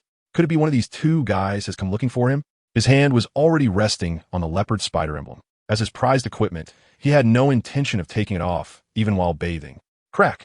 With the sound of a door opening, the bathroom door was slowly pushed open. Steam billowed out through the crack, colliding with the cold air of the living room, instantly condensing into mist, shrouding the entrance in a hazy atmosphere. In the haze, a slender figure made Bide's every action and caution disappear. Shortly after, a stunningly beautiful face emerged from the steam. She first glanced at the empty bathtub, a look of surprise appearing on her face. Then, she looked up at the ceiling, where Bide, wrapped only in a towel, flashed a mischievous smile. I'm here. Into this chapter, the next day. As the first rays of morning sunlight quietly penetrated the glass window and spilled into the room, the light turned red-faced upon seeing the scene inside, retreating shyly, and finally daring only to stick to the curtain, peeking into the room. In front of the window, Bide looked outside through a small gap in the curtain. He didn't know whether to feel happy or experience other emotions. Indeed, what needed to happen had just happened last night. Just as he asked, Hua Qian, this old serious person, immediately picked up the conversation. The next morning, when Xin Fangbai woke up, Su Weio was already gone from the room. She was playing with the two children in the courtyard. On that winter morning, a layer of white mist enveloped everything, and she wore a crescent white coat, looking vibrant and smiling brightly. He explained very clearly and reasonably. Su Weio's heart grew heavier. She decided to keep his secret, and even asking felt difficult. Overjoyed, Bai Yixue walked towards the pair of shoes. After browsing for so long, she felt that these shoes suited her perfectly. Su Yingmei almost blurted out. She had no opportunity before, but now that she had this chance, even if it meant putting in 10 times the effort compared to others, she wanted to try and prove whether she had the ability. In fact, I only found out later that I had the bloodline of the Miao King within me, and that bloodline had completely fused with my own. These goo worms simply couldn't enter my body. Jiang Yinming looked at Li Danru after she finished instructing, puzzled as he glanced at her and then at the dejected Jiang Yanqing, before looking towards the warm fragrance dock. Li Danru sighed, pulled his hand, and walked up the steps of the warm fragrance dock. Jiang Yanqing stepped forward to help him open the door, but turned his head away, refusing to look inside. Since Ling Miao wanted to experience something, Su Yang thought he could also take the opportunity to see Mu Yu, so he agreed to Mu Yu. Wang gesnedet inwardly. I'm a non-believer. I only believe in myself. If the two-dimensional system was invented by your master, then I would worship the church, but unfortunately, it isn't. If you want to pull faith from me, you might as well save your breath. Wang Kai unleashed a powerful punch on Thanos, rendering him unable to resist, and had already disabled one of Thanos' arms, leaving Thanos to defend with his left hand while wearing the Infinity Gauntlet. Vice Mayor Wang's words floated in the open space.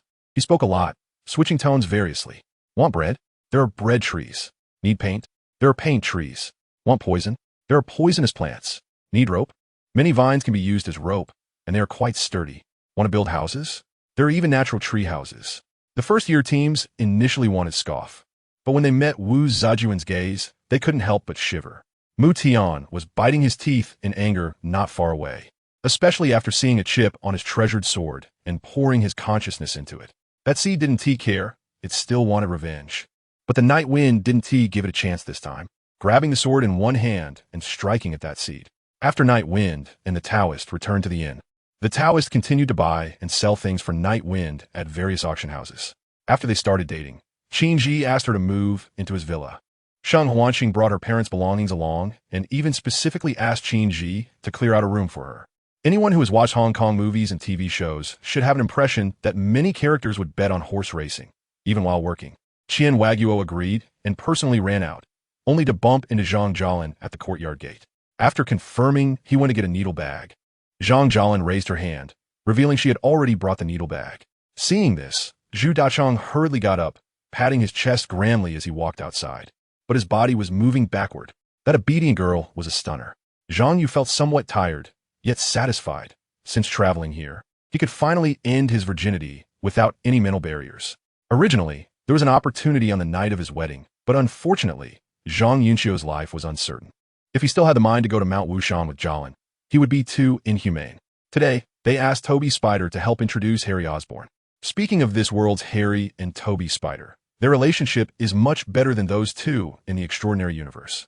The Harry and Garfield Spider of the Extraordinary Universe truly went from close friends to enemies. Although they were called close friends, it was hard to see that. Their friendship was fragile and could flip at any moment. But in this universe, Harry and Toby Spider were different. They truly embodied the term lovable adversaries. Mary Jane frequently bounced between the two, kissing Harry while dating Toby Spider and flirting with Toby Spider while dating Harry. Regardless of how others saw it, Bide had long disliked this world's Mary Jane. Toby Spider and the original Green Goblin Norman Osborn fought fiercely, and in the end, Norman Osborn died under his own Green Goblin glider. Toby Spider returned his body to the Osborn family, coincidentally seen by Harry, leading to a fallout between them.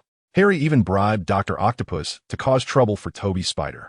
After a series of covert maneuvers and sabotage, the two finally tore off the facade and engaged in a contest between men. In the end, Harry Osborn was utterly defeated, suffering from amnesia, disfigurement, and more. Despite the various grievances, when Toby Spider was in danger, Harry still stepped up to fight alongside him against Venom and Sandman. Not only that, but he also took a deadly blow for Toby Spider, using his life to illustrate what brotherhood truly means. Not many villains are appreciated by Peter, but Harry definitely counts as one. In the current storyline, Peter has already deduced a rough idea from the conversations with Toby Spider-Man and some clues. Toby Spider-Man and Harry Osborn have fallen out and even fought, and Harry should have already been disfigured. The fact that Venom was captured by Peter means that Eddie Brock lost the chance to transform into Venom, and naturally also lost the ability to threaten Toby Spider-Man by taking Mary Jane away. The subsequent storyline has completely changed from here, which is Sandman alone. First of all, the reason Sandman opposes Toby Spider-Man is that he wants to make money to save his daughter, but Spider-Man always stops him from making money. Stopping him from making money is stopping him from saving his daughter. So he wants to beat up Spider-Man to ensure that the other party no longer interferes with him. Therefore, Sandman would not go after Mary Jane. Moreover, just with Sandman alone, it is difficult to pose a lethal threat to Toby Spider-Man. Without Mary Jane, the woman both brothers love, as a catalyst, and with no life-threatening situation for Toby, Peter cannot guarantee that Harry will still help Toby like in the original plot. The probability is that he won T, because there is no reason, right? Doesn't T. Harry care about his reputation?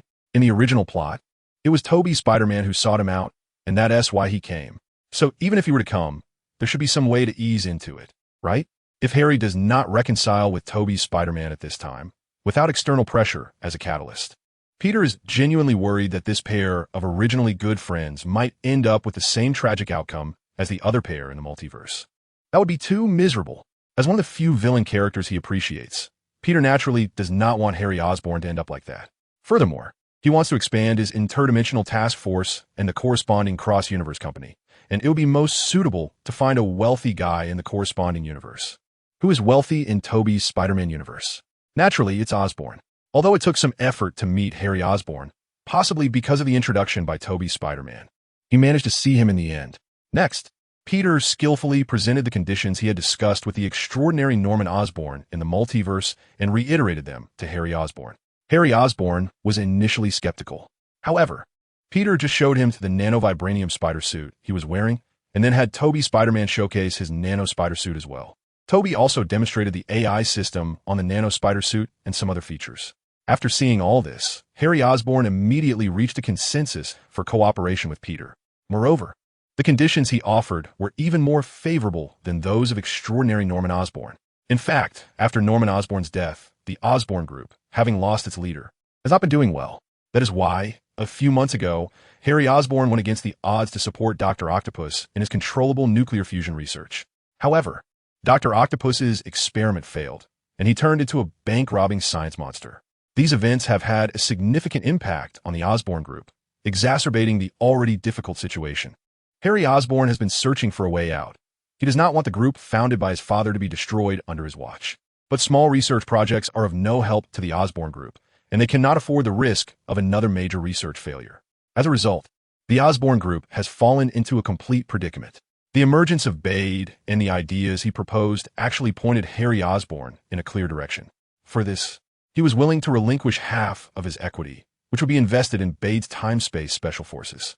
Of course, the time-space special forces, or Bade, would only have the right to dividends and not decision-making power.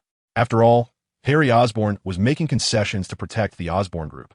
If he were to give away decision-making power as well, it would be no different from handing over the Osborn Group entirely. This would contradict his main objective. Bade was indifferent to this. He didn't have the time to manage such things.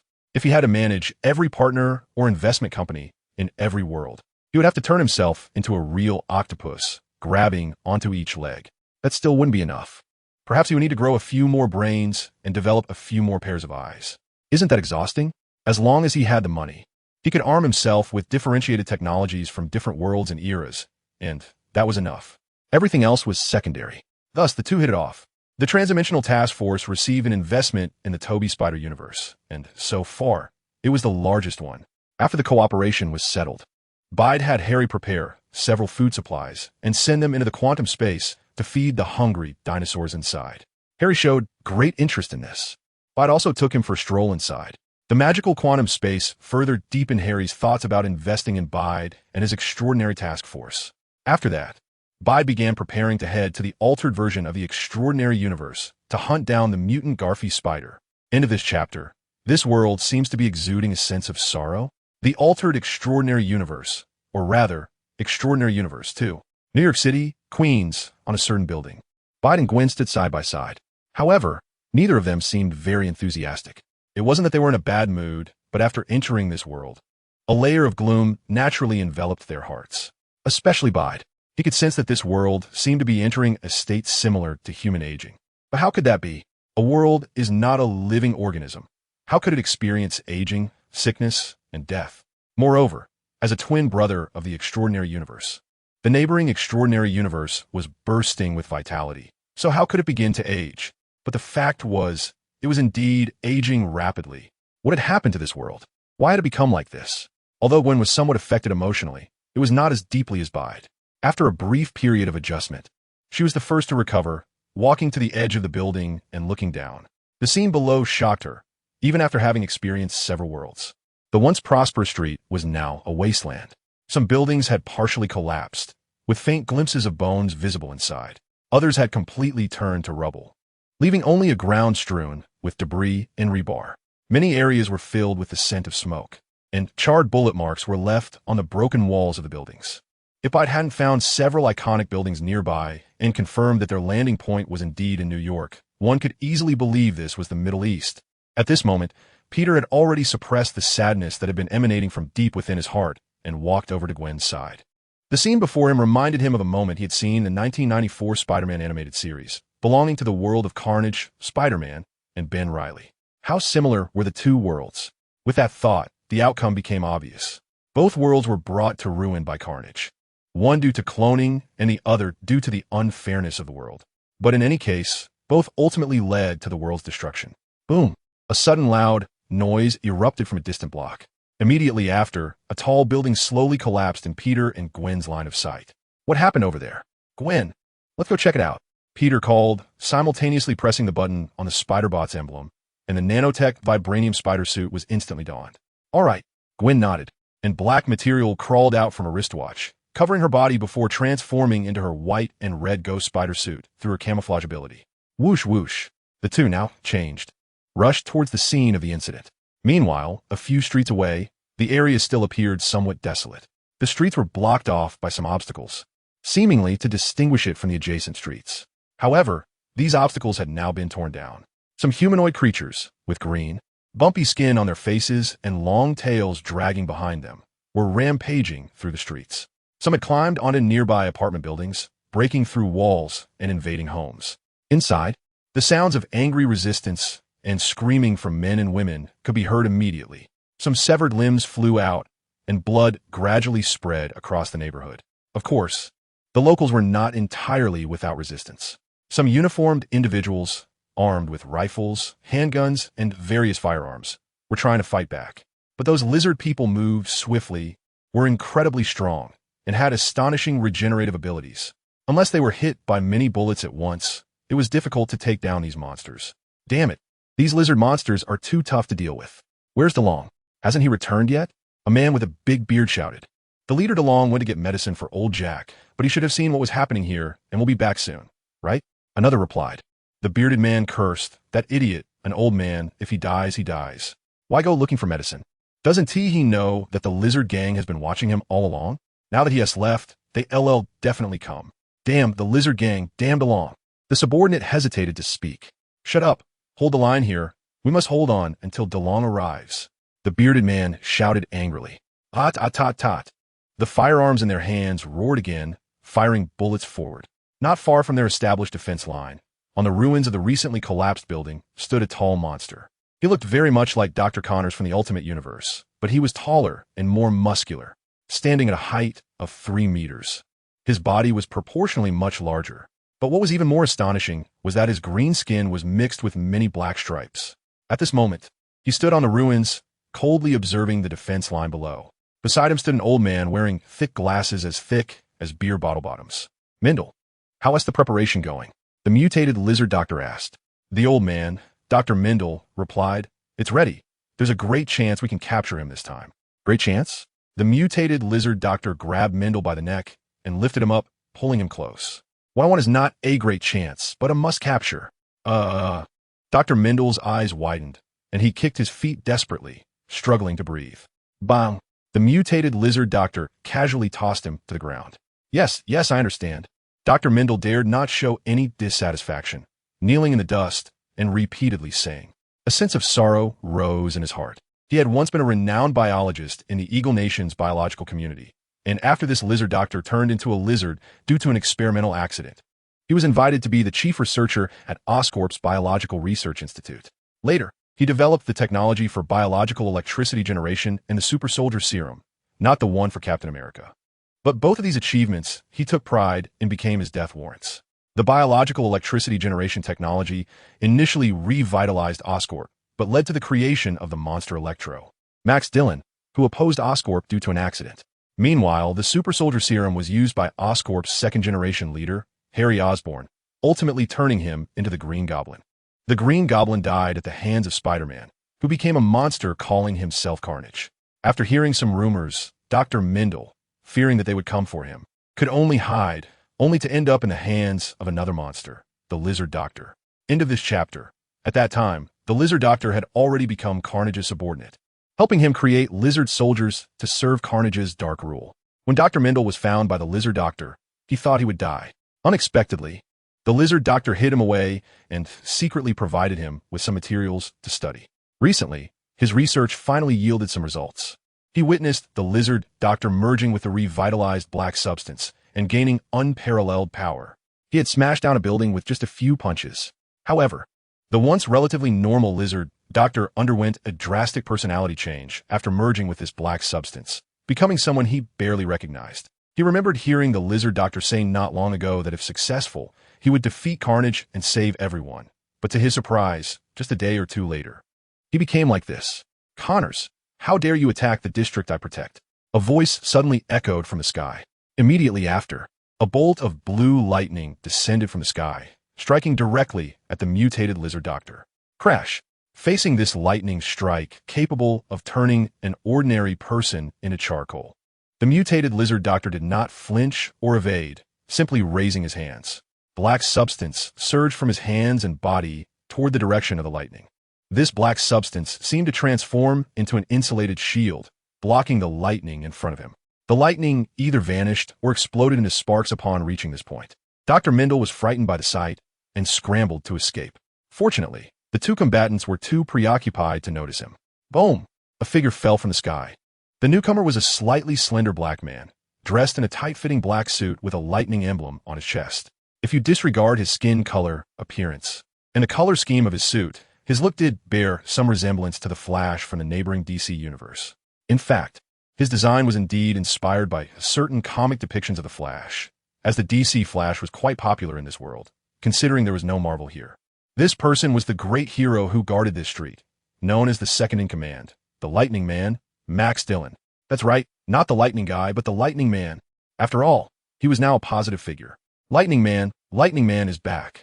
Uncle Lightning Man, hurry and defeat them. Some people below, who were nervously watching the soldiers being subdued, immediately shouted when they saw Lightning Man Max. It seems your popularity is quite high, huh? The mutated Lizard Doctor sneered as the black substance in his hand dissipated, returning to its original form. Lightning Man looked at him in shock. Kurt Connors. It's in a few days. How did you get so swollen? Did your master beat you up? The mutated Lizard Doctor's expression darkened. He glared fiercely at Lightning Man. Max, hand over your genes, and I'll spare you and these people below. Otherwise, I will have them kill everyone. Lightning Man's eyes narrowed, gritting his teeth. You want my genes? Then come take them yourself. What does it have to do with them? Ha ha ha. The mutated Lizard Doctor laughed heartily. Poor Max. What did you say? Lichtning man retartet. The mutated Lizard Doctor shouted. You don't really think they support you out of love, do you? That has nothing to do with you. Lightning Man countered, but his tone had already wavered a bit. He wasn't a fool. On the contrary, he was quite clever. After all, he was a super engineer capable of designing the entire city's electrical circuits, bringing tremendous profits to the Osborn Group. His emotional intelligence might be a bit low, and he had personality flaws. However, he knew why those people below respected him. But so what? He used his abilities to earn their respect. They needed him. Sometimes, Lightning Man thought that this dark world wasn't so bad. Because in the darkness, lightning shines especially bright. In the past, he was just an insignificant existence. He designed the city's circuits, but the credit was stolen by his boss, and he only received some bonuses as hush money. His boss even threatened him that if he dared to speak out, he would fire him. But what could he do? In this era of severe social injustice, a powerless black man like him entering a big group like Osborne was destined to endure unimaginable oppression. He had no friends either. On his birthday, no one even wished him well. But now it was different. Thousands of people were alive because of him. He was very satisfied with this feeling of being needed and enjoyed it. So, for this reason alone, he was willing to risk his life to protect them. Why not ask them? The mutated lizard doctor jumped away from his original spot and landed dozens of meters away. Oh no! Lightning Man hurried to chase after him. Boom! The huge figure of the mutated lizard doctor fell into the defensive line of the subdued soldiers. Bullets hit him, but his hard scales bounced them away. Only some larger caliber rifle bullets could leave marks on him. However, his recovery was truly astonishing. Those rifle bullets were pushed out by his muscles one by one. Falling to the ground, he walked straight through the hail of gunfire like this. This godlike scene stunned all the subdued soldiers. For a moment, they even forgot to reload, just blankly pulling the triggers and staring as the mutated lizard doctor stepped further into their defensive line. The mutated lizard doctor approached the bearded leader, and an ugly lizard-like face revealed a human-like smile. Lafayette, why don't you choose? Lafayette said tremblingly. Choose what? The mutated lizard doctor grabbed his skull and lifted him up, saying, It's either let Max come with me, or I will kill everyone and then take Max. Behind, Lightning Man was originally rushing over, but upon hearing the mutated lizard doctor's words, his speed unconsciously slowed down a bit. Lafayette said, Can I persuade Max? Of course. The mutated lizard doctor grinned. Max, did you hear that? Saying this, he turned around and faced Lightning Man with Lafayette. And Max, Lafayette's face turned even uglier when he saw Lightning Man. He had thought Max was far away, but he didn't expect him to be standing not far from them. End of this chapter. Max, so now you understand, right? Your existence has always been dispensable to them. To save their own lives, they can abandon you at any time. The mutated lizard doctor laughed. Lightning Man looked incredulously at the bearded Lafayette. Lafayette, were you serious when you said that? The bearded Lafayette looked at the electric light flickering in Lightning Man's eyes, filled with fear. Before this disaster occurred, he was just an ordinary officer in a police station in Queens, New York, the kind who was just getting by. By chance, his wife happened to encounter the injured Max Dillon and helped him with his wounds, even giving him something to eat. After that, Max Dillon regarded him and his wife as objects of gratitude, obeying them. His wife was a kind-hearted person. She used to love helping others, especially Spider-Man. Even when Spider-Man inexplicably became a killer, she still believed he was just temporarily lost in a dark abyss and that one day he would awaken. With this in mind, she pleaded with Max Dillon to protect all the nearby neighborhoods. In this lawless, chaotic world, their neighborhood and a few nearby streets became a rare paradise. Although there were occasionally bold villains or minions from the killers who entered, as long as it wasn't the killer himself coming. The General Small Fry couldn't withstand a few attacks from Max Dillon. Thus, with a series of achievements backing him, Max Dillon earned his own heroic title, Lightning Man. Because Electro respects the Lafayette couple, they naturally became the leaders of this community. Up until this point, everything was fine. This is because Electro listened more to Lafayette's wife, and then to Lafayette himself. Therefore, Lafayette did not dare to go against his wife, who was always working hard to maintain the stability of the community. Until one unfortunate accident, Lafayette's wife tragically died. The power then fell into Lafayette's hands, and he gradually began to reveal some of his true nature. He was merely wary of Electro, which is why he didn't dare to act too obviously. But in essence, he was a cowardly person who valued his own life over loyalty. Lafayette struggled to explain something with his mouth open, but the mutated lizard doctor held his palm, and the terrifying aura emanating from him left Lafayette's mind blank. After a long pause, he surprisingly nodded. Boom! Anger gradually surfaced on Electro's face, followed by a sudden burst of blue electricity erupting from his body. The surging current completely enveloped the area within a radius of more than 10 meters. The uniformed soldiers who were originally fighting here all turned to charcoal in an instant. This included the bearded Lafayette. The only living being at the scene was the mutated lizard doctor. However, at this moment, he appeared extremely strange. His body, which was originally covered in yellow-green, bumpy skin, was now completely covered by a layer of black substance. And that oval-shaped head, which looked neither human nor lizard, had transformed into one with a pair of elongated white eyes and a mouth full of fangs. Venom. Peter and Gwen almost simultaneously landed on the roof of a nearby building. Looking at the lizard doctor's form, they both showed surprised expressions. The lizard doctor's appearance was strikingly similar to Venom's. It was just that, since it was based on the lizard doctor, this Venom had a long tail and appeared even bulkier. But whether in shape or color, it was undeniably related to Venom. Perhaps he should be called Venom Lizard Doctor. Their arrival also startled Electro and Venom Lizard Doctor. The Venom Lizard Doctor turned to Peter in Gwen's direction, flicking his forked tongue. Who is over there? Such a strange smell, but it seems very strong, and it gives me a sense of excitement. What is it? Meanwhile, Electro reformed in midair. From his angle, he could just see Peter and Gwen. The style of the suit on Beetle was as conspicuous as a flashy bag in this world where Spider-Man existed. Electro immediately recognized him. Spider-Man? You're Spider-Man? You come back? What? Dr. Venom Lizard was taken aback by Electro's words. Electro? Max Dillon. Beetle also recognized the other party's identity. This Max Dillon looked very similar to the one from Spider-Man No Way Home. Whether he was handsome or not was hard to tell due to differing aesthetics. But at least he wasn't unattractive. No matter if you're Spider-Man or Carnage, what you've done in the past is something everyone cannot forgive. At this moment, Electro roared and transformed into a bolt of lightning, lunging at Beetle. However, Beetle was not flustered in the face of Electro's attack, as he had rich experience dealing with him. Of course, not in reality, but in the game. In the PS4 Marvel Spider-Man game, Electro, also known as Electro King, required players to control Spider-Man while facing off against Electro and Vulture, with Electro often standing on a transformer and occasionally using AoE skills. That difficulty was much higher than what he faced now. Beetle extended his hand, using quantum webbing to pull a huge concrete ceiling slab from the nearby ruins, placing it directly between himself and Electro. Electro's electrical attack struck the concrete slab and immediately lost its effect. At that moment, Beetle reached out with both hands, grabbed both sides, and, using his feet to push against the concrete slab, forcefully shoved it back, sending Electro reeling. Boom! A loud noise erupted, sending dust flying everywhere. The concrete slab under Beetle's feet shattered into several pieces, while Beetle stood his ground. However, Electro had transformed into electricity and escaped just before hitting the ground, reconstituting in the air on the other side. You're not Carnage. Who are you? Electro looked at Beetle and questioned. I'm Spider-Man, Beetle replied. No, you're not Spider-Man. I am Spider-Man. You can't possibly be Spider-Man. Why can't I be Spider-Man? Because Spider-Man is dead. He died several years ago. Electro roared, then transformed into a bolt of lightning again, charging at Beetle. Beetle didn't have time to think much.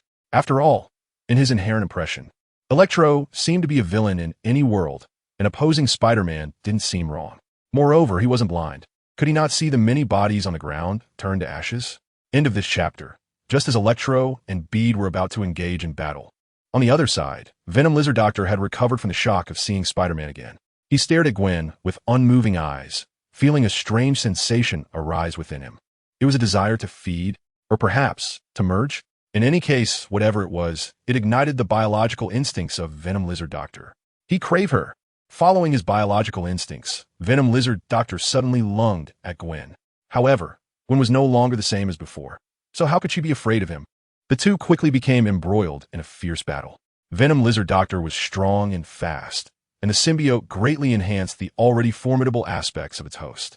The Lizard Doctor was originally a combination of strength and speed, also possessing an exceptionally strong recovery ability. But he had weaknesses as well. His agility was poor. His speed manifested in linear bursts, ultimately an extension of his strength. On the other hand, Gwen was already one of the best in agility among Spider-Man, and the Venom suit further amplified this ability, greatly enhancing her agility once again. Facing Venom Lizard Doctor's relentless attacks, she moved like a butterfly dancing among flowers, skillfully weaving through his claw strikes and tail whips. And her occasional counterattacks were not to be underestimated. Her strength was weak, but only in relative terms.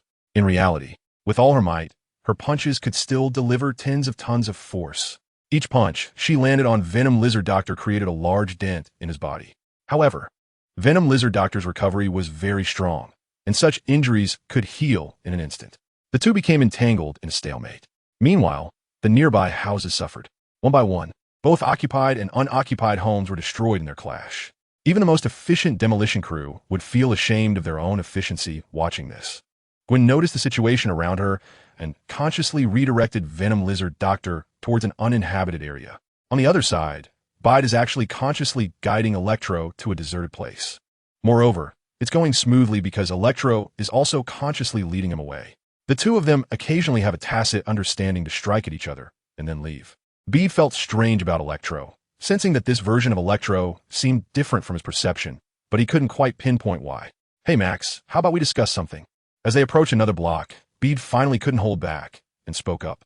Electro glanced at him and continued to fly off in the distance, seemingly uninterested. TSK, seeing this, Bede decided to ignore him, taking it as a sign of agreement. Electro suddenly stopped, standing on a rooftop, then extended his hand and drew a circle in front of him. A quantum portal opened, and a figure flew out from it. "Boss, what are your orders?" The paper vulture made a grand entrance, its eyes, seemingly carved from unknown gems, sparkling with anticipation as they looked at Bede. Time stood still in quantum space. But living beings naturally feel bored after staying in one place for too long.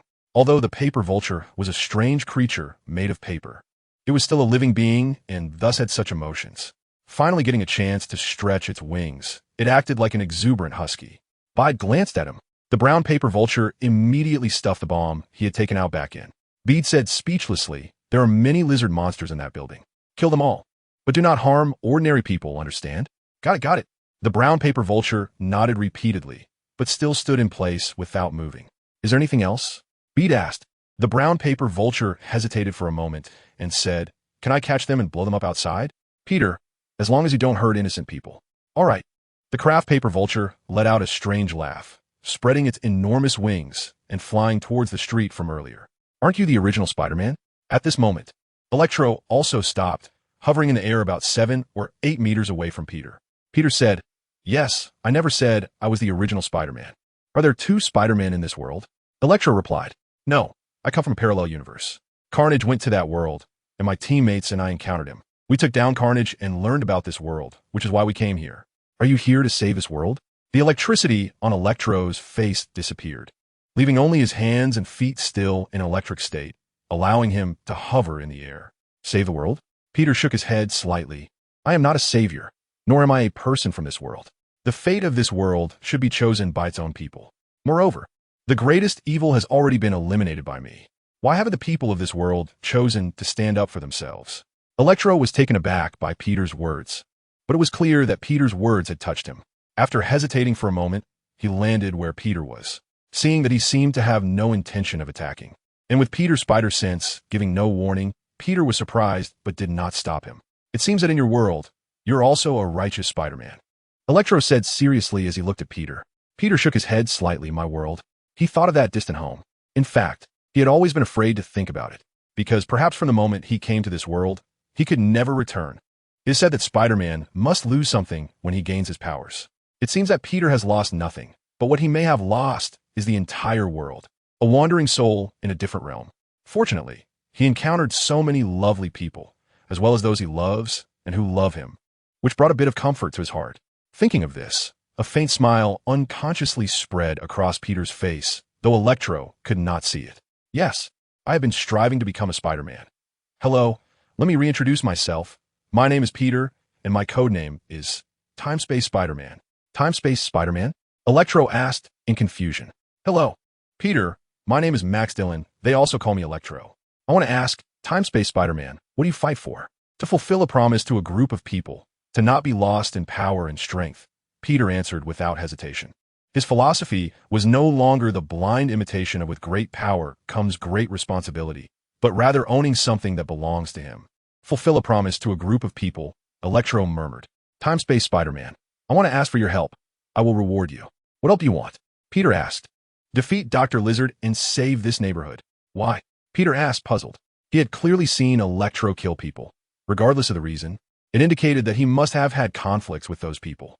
Now, however, he wanted to protect them. What was the reasoning behind that? "This is a promise to a person." End of chapter. "Sure, no problem," Peter said seriously, looking into Electro's eyes and nodding. Electro was taken aback. "Aren't you going to ask what the reward is?" Bede shook his head. "Have you ever seen a superhero who only acts for justice after being paid?" Electro-Man was taken aback again, then laughed. That reminded me of Spider-Man from long ago. The two reached a consensus and quickly set off.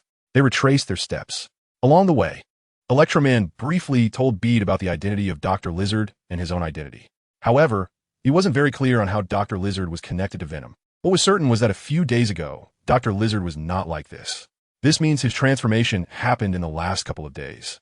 Hearing this, Bede felt somewhat relieved. Although the combination of Venom and Dr. Lizard was indeed frightening, Venom in this world wasn't that strong. Even the powerful Venom had been dealt with by Bede. Moreover, since Venom and Dr. Lizard had only appeared recently, they shouldn't be too difficult to handle. But for some reason, a layer of gloom still hung over Bede's heart. This world seemed to show no signs of improvement, despite the fall of a few supervillains or the predetermined end of events. Bede wasn't sure if it was just his illusion, nor did he know where this strange feeling came from. There was no way around it. He could only push it aside for now. In any case, he needed to deal with Venom Lizard Doctor first. After a brief conversation, Bede and Electro returned to the vicinity of the battlefield. The two then split up. Electro went to help the Vulture deal with the Lizard soldiers, while Bede went to assist Gwen in confronting the Venom Lizard Doctor. The Lizard soldiers were easy to handle. These Lizard soldiers were created by the Lizard Doctor using Lizard Gene Serum, possessing the advantages and disadvantages of Lizard genes, and their traits were more pronounced than those of the version the Lizard Doctor equipped himself with. They were brutal and bloodthirsty, but lacked intelligence. With the Vulture and Electro joining in, it was just a matter of time before they were taken down. Moreover, the uniformed fighters in the area were not idle. They were actively battling these Lizard soldiers. Meanwhile, Bede swung on his web and made his way several streets away. Once they were out of the more densely populated streets, Gwen stopped holding back, and the battle with the Venom Lizard Doctor intensified. After arriving here, Peter did not immediately join the battle. Since Gwen wanted to handle things on her own, he decided to give her some space to grow. At this distance, even if Gwen encountered any unexpected situations, he would still have enough time to assist her. While observing, Peter noticed that Dr. Connors, the lizard, seemed to have some issues with his intelligence. His actions were more inclined towards frenzied attacks, with little sign of defense. It seemed he resembled a beast even more than when Peter first encountered him not long ago. A frenzied beast. Was it the influence of Venom? Peter wondered as he looked at Dr. Connors, covered in a layer of Venom's suit. Below, Gwen, who was in the midst of a fierce battle, was unaware of Peter's arrival and was wholeheartedly fighting against Dr. Connors. She had also noticed that Dr. Connors' mental state was off. At the beginning of the fight, his moves were still quite organized, but as the battle dragged on, he became increasingly irrational. Now, he resembled a wild beast. Along with this change came an increase in his strength and speed, which had improved by several notches. But this was of little use. His agility had actually decreased further. Moreover, after losing his rationality, he couldn't even discern the dangers around him. Allowing Gwen to lead him into a web she had meticulously crafted.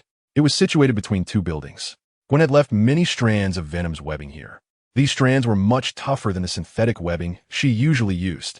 The massive web woven from them was clearly more effective, coupled with a reasonable geometric structure. It had the ability to trap Dr. Connors. When Dr. Connors inadvertently fell into it, it was as if he had become an insect caught in a spider's web. Despite struggling desperately, he couldn't break free from its constraints and could only watch as the spider approached him step by step. Clap, clap, clap. Peter leaped beside Gwen, clapping his hands and saying, "Not bad, you've mastered the Venom suit's abilities so quickly." Gwen looked at him with a hint of pride. Did I not say I was amazing? Impressive, impressive. My Gwen really lives up to her reputation. Peter joked. So, are you going to show your appreciation? Gwen leaned closer to Peter. Bide, huh? How do you express that? He felt a bit confused. Even though they had been together for an entire day, he still wasn't quite used to Gwen's change in personality. The current Gwen was great in every way, but she was very aggressive, always wanting to take some initiative no matter where they were. With a swish, the Venom mask on Gwen's face retracted, revealing her golden short hair and delicate face underneath. She slightly tilted her head up and looked at Bede. "Bede, Pop." After a light touch on those delicate red lips, Bede said helplessly, "Is that enough?"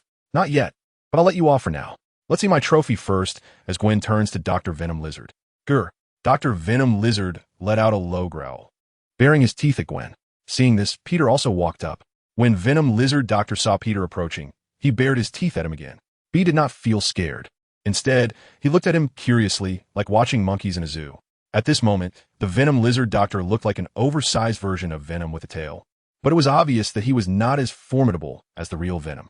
Because if it were the real Venom, who possesses extreme adaptability, he would not be trapped by something like spider silk. Gwen, equipped with the Venom suit, should have been aware of this. It was clear that she used this method to capture the Venom Lizard Doctor because she realized this point. Is this guy a half-finished Venom? Bede asked. Killing the Venom Lizard Doctor would be simple. He could just use his quantum stinger to strike his head once and make him drop dead on the spot. Neither Venom nor the Lizard Doctor could withstand that. However, seeing the Venom Lizard Doctor's appearance, he had other thoughts in mind. For example, can Gwen's venom consume the venom on Dr. Lizard? A symbiote consuming another symbiote should make it stronger, right? However, the venom on Dr. Lizard doesn't strictly count as a symbiote, so I'm not sure if there's any significant enhancement effect. Into this chapter, regardless of whether it works or not, it has to be tried. So next, Peter and Gwen began to work on getting the venom off Dr. Lizard. With previous experience of undressing Carnage, this time, their actions went pretty smoothly. Of course, it might also be related to the fact that the fusion between Venom and Dr. Lizard hasn't been long. In any case, a few minutes later, Venom completely separated from Dr. Lizard. Venom was squished into a lump and tied up with webbing and tossed aside. Bede added some small tricks to the quantum web binding it, preventing a small portion of the quantum particles from entering a solidified state. As long as it dared to touch the outside, it would trigger the quantum energy above and give a jolt. This jolt didn't cause much substantial harm, but it was more than enough to temporarily restrain it. Dr. Lizard was curled up, also lying on the ground, motionless. He couldn't be dead too, could he? Gwen kicked Dr. Lizard and asked. His current appearance reminded her of the mutated version of Garfield's spider she had seen before. Bede crouched down to take a look and shook his head. Not dead, just a bit weak. It seems that the symbiotes in this world have the characteristic of devouring their hosts. If this is an isolated case, it doesn't mean much. But with the mutated version of Garfield and now with Dr. Lizard, Bede had to take this issue seriously. Moreover, if that's the case, he can't let Gwen's venom consume the venom of this world. Who knows if venom will inherit its abilities after consuming another venom? Even if it inherits just a small part, what if it inherits the part that devours hosts? At that time, Gwen would be silently consumed by venom without even realizing it. He couldn't afford to take that risk. However, Bede didn't jump to conclusions. He decided to ask the person involved first. He reinforced the cage that bound the venom and then returned to Dr. Lizard, lifted him up, threw him against the wall, and tied him up with webbing. This way, Dr. Lizard became a painting stuck to the wall. Then he patted Dr. Lizard's face. Dr. Lizard, wake up, wake up. After a few hundred slaps, Dr. Lizard's green face became swollen, and only then did he slowly regain consciousness. Weakly, he opened his eyes and strained to look at Bede through the gap. Who are you? At this point, Bede had already retracted his vibranium spider suit, and without this iconic suit to indicate his identity, it was hard for an ordinary person to recognize him. After all, his face wasn't that recognizable yet. Peter said, I'm Spider-Man from another world. Although Dr. Connors is a biology expert, he should have heard of the term parallel universe, right? The lizard nodded. So there really are parallel universes. Is your universe like ours? Beard shook his head and said, unfortunately no. That's good. Dr. Lizard revealed a relieved smile. I thought you'd be disappointed. Beard showed a surprised expression. Dr. Lizard asked in confusion, why would I be disappointed? You're the villain who wants to destroy the world. Don't you feel disappointed to hear that another world is peaceful? Beard countered. Huh? Me? Destroy the world? Dr. Lizard was astonished. When did I want to destroy the world? Interesting, Beard pondered. The earlier remarks were all said to intentionally test Dr. Lizard. However, Dr. Lizard's reaction was indeed somewhat beyond his expectations. This did correspond somewhat with what Electric Hero had said earlier. That is, Dr. Lizard himself didn't seem to be a bad person, at least not a beast controlled by the lizard mutation gene. His transformation should have occurred recently after merging with Venom. In other words, Venom in this world has similar characteristics to influence personality as the Venom from Tobey Spider's world. However, Venom from Tobey Spider's world enhances the inherent personality traits of a person. For example, making the lizard more powerful and making Gwen, more proactive. But in this world, Venom seems to be making its host more violent, even controlling the host. Because not long ago, the Venom Lizard Doctor truly became a beast-like existence. I want to know where this thing came from. Peter pointed to the writhing Venom beside him and asked. The Lizard Doctor looked at Venom, and fear appeared in his eyes. Through his narration, Peter and Gwen understood the whole story. The original trajectory of this world was the same as that of the extraordinary universe. The Lizard Doctor was defeated by Peter Parker, who was still Spider-Man at that time, and was imprisoned. In fact, the prison where he was held was the same one that later held Peter Parker and Eddie Brock. When a Venom symbiote came to the prison to find Eddie Brock, Carnage was born and merged with Peter Parker to become Carnage Spider-Man. Subsequently, Carnage Spider-Man wreaked havoc in the prison, killing and devouring the Venom symbiote and Eddie Brock. However, before Venom died, it left behind a small pool of bodily tissue in the ruins. This tissue was obtained by the Lizard Doctor, who had narrowly escaped and witnessed the entire battle. But initially, he was not researching them for power. He was just a biologist curious about novel biological materials. Later, however, Carnage Spider-Man became a threat to the city and even the world. To combat Carnage Spider-Man, the Lizard Doctor made the decision to research and attempt to revive Venom. However, researching such a novel material from scratch was incredibly difficult. Meanwhile, the threat posed by Carnage Spider-Man grew larger. Reluctantly, he made another decision. He reconfigured the Lizard Gene Serum and transformed himself into the Lizard Doctor. Yet even so, he was still no match for Carnage. However, after defeating him, Carnage chose not to kill him. This was because Carnage remembered the Lizard Doctor's previous plan to turn everyone into lizard people and showed great approval of his plan. Subsequently, he forced the Lizard Doctor to develop the Lizard Gene Serum and used the dissemination device on the Osborn Group building to spread it throughout the city. Later, he further spread these serums globally through the channels of the Osborn Group. He successfully turned this world into a world of lizard people. To defeat Carnage, the Lizard Doctor could only endure humiliation, knowing that even without him, Carnage could still configure the Lizard Gene Serum or other serums like the Fly Gene Serum or Ant Gene Serum. Hard work pays off. Under the Lizard Doctor's compromising efforts, he finally collected enough samples from Carnage and found Dr. Mendel, who was not inferior to him in the field of biology within the Osborn Group. Venom was revived by the two of them. End of chapter. Having witnessed the battle between Venom and Carnage, the Lizard Doctor believed that after merging with Venom, he would definitely be able to defeat Carnage and rescue this world from Carnage's dark rule. However, he underestimated the aggressiveness of the Venom symbiote. The original Venom and Eddie Brock coexisted peacefully, and the Lizard Doctor confirmed this through his efforts to restore some materials from Dr. Octopus's ruins. The Dr. Octopus in this world was naturally a friend of the Lizard Doctor as well. But the resurrected Venom displayed a very different personality. It is unclear whether it was the influence of being resurrected or some other reason. In short, the resurrected Venom exhibited characteristics very similar to Carnage. It first influenced the Lizard Doctor's personality, greatly stimulating the negative traits of the lizard genes that had been suppressed by the Lizard Doctor through controlled variables. As a result, the Lizard Doctor transformed from a rational monster into a truly irrational monster. And monsters naturally lack independent logical thinking abilities. Venom could then openly devour the Lizard Doctor, replacing him and becoming a truly new individual, just like Carnage. In the end, it became the form that Peter and Gwen saw. Bede sensed something from Dr. Lizard's words and said somewhat speechlessly, "You mean you found a sample from Carnage to resurrect Venom? What's going on?" Dr. Lizard nodded. His mind was still in a chaotic state due to Venom's influence, and he wasn't very clear-headed. However, with Bede's reminder, he immediately grasped the key point. "Are you saying that what I resurrected is not Venom, but another Carnage? A cloned symbiote?" Bede nodded slightly. "That's about the meaning." Dr. Lizard was shocked. The cause and effect of the situation flashed quickly in his mind, and he finally realized that Bede seemed to be right. However, he still looked like Venom, right? Dr. Lizard couldn't help but ask.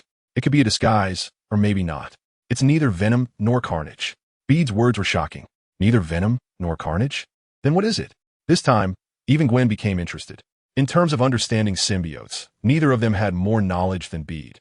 The symbiote is a very large group, and Venom is just one of them. However, Marvel's own setting regarding symbiotes is somewhat chaotic. In the more primitive versions, there was indeed only Venom, or rather, he was the ancestor of this system. His appearance gave Spider-Man a darker side, and that's all. However, later on, the symbiote evolved into a group. They come from a living abyss on the Abyss Lord Null, and worship the Abyss Lord Null as their queen, with each symbiote being a bug in the swarm. They share a hive mind like the Zerg in StarCraft, capable of recording the host genes and genetic material after merging with them, uploading it to the central hub, and constantly growing stronger, ultimately evolving into independent beings that can exist apart from their hosts. This version of the symbiote is clearly extremely dangerous.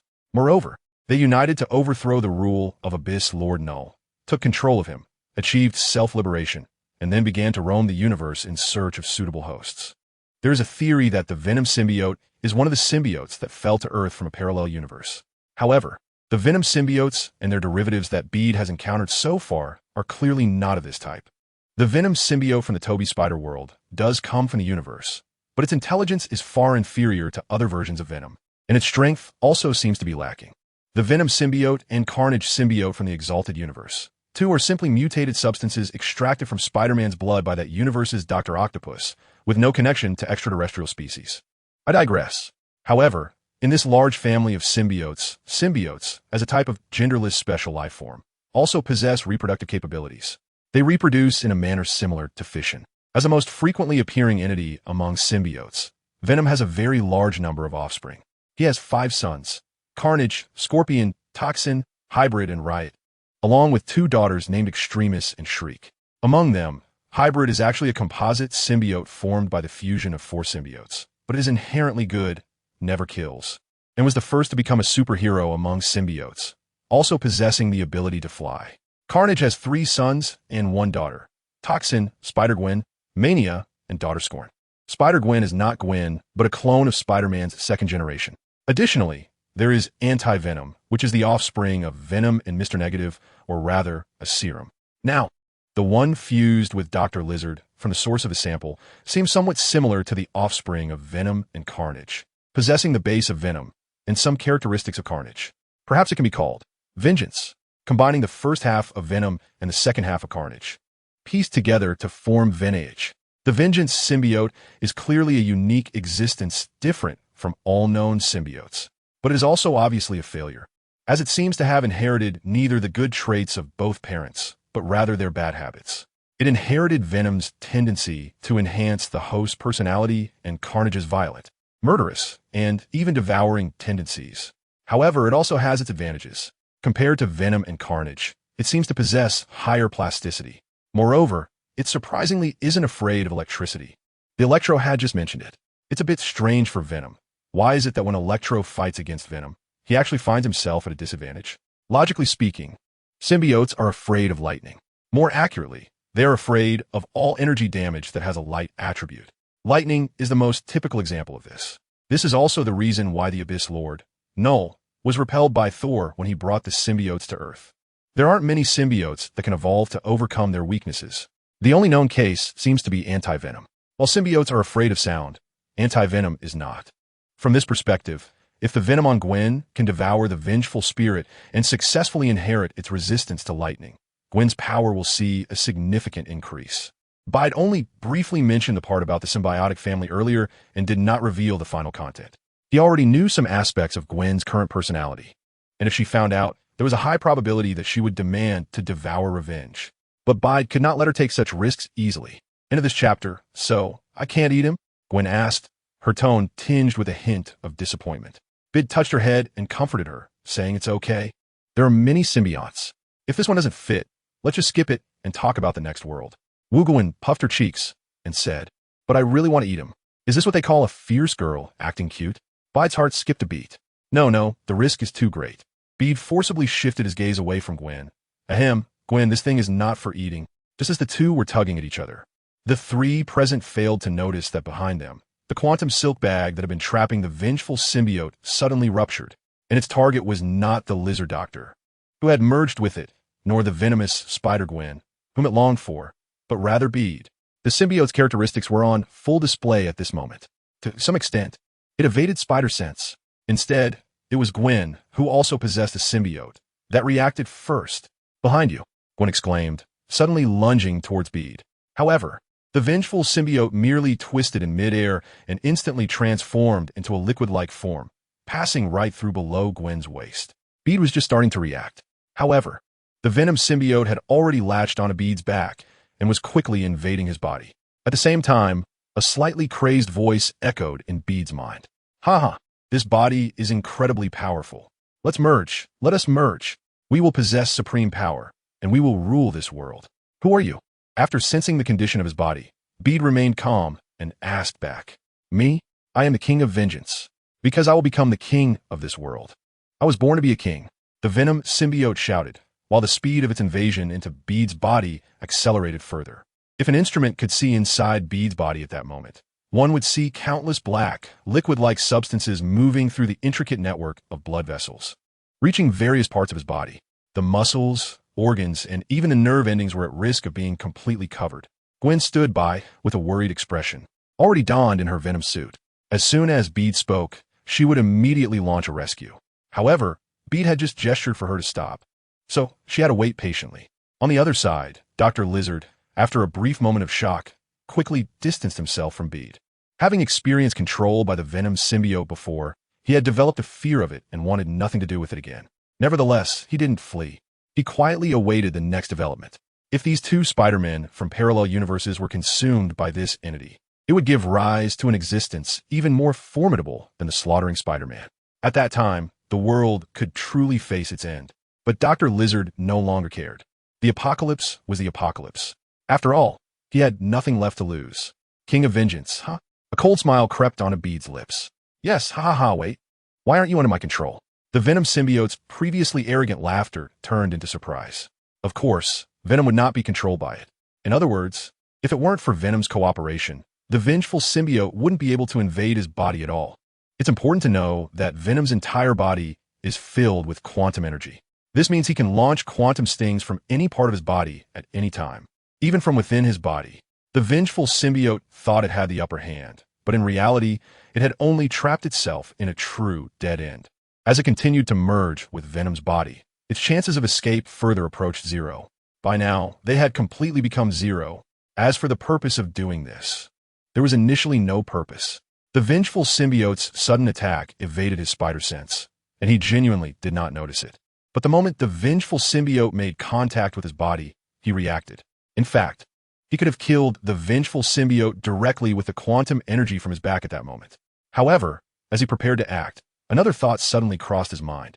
It was an idea that had sprouted in the 616 cinematic universe. Since quantum energy is the most mysterious form of energy, a collective term for a physical quantity that cannot be further divided, could there be a part of the quantum energy he controlled that could be used for healing?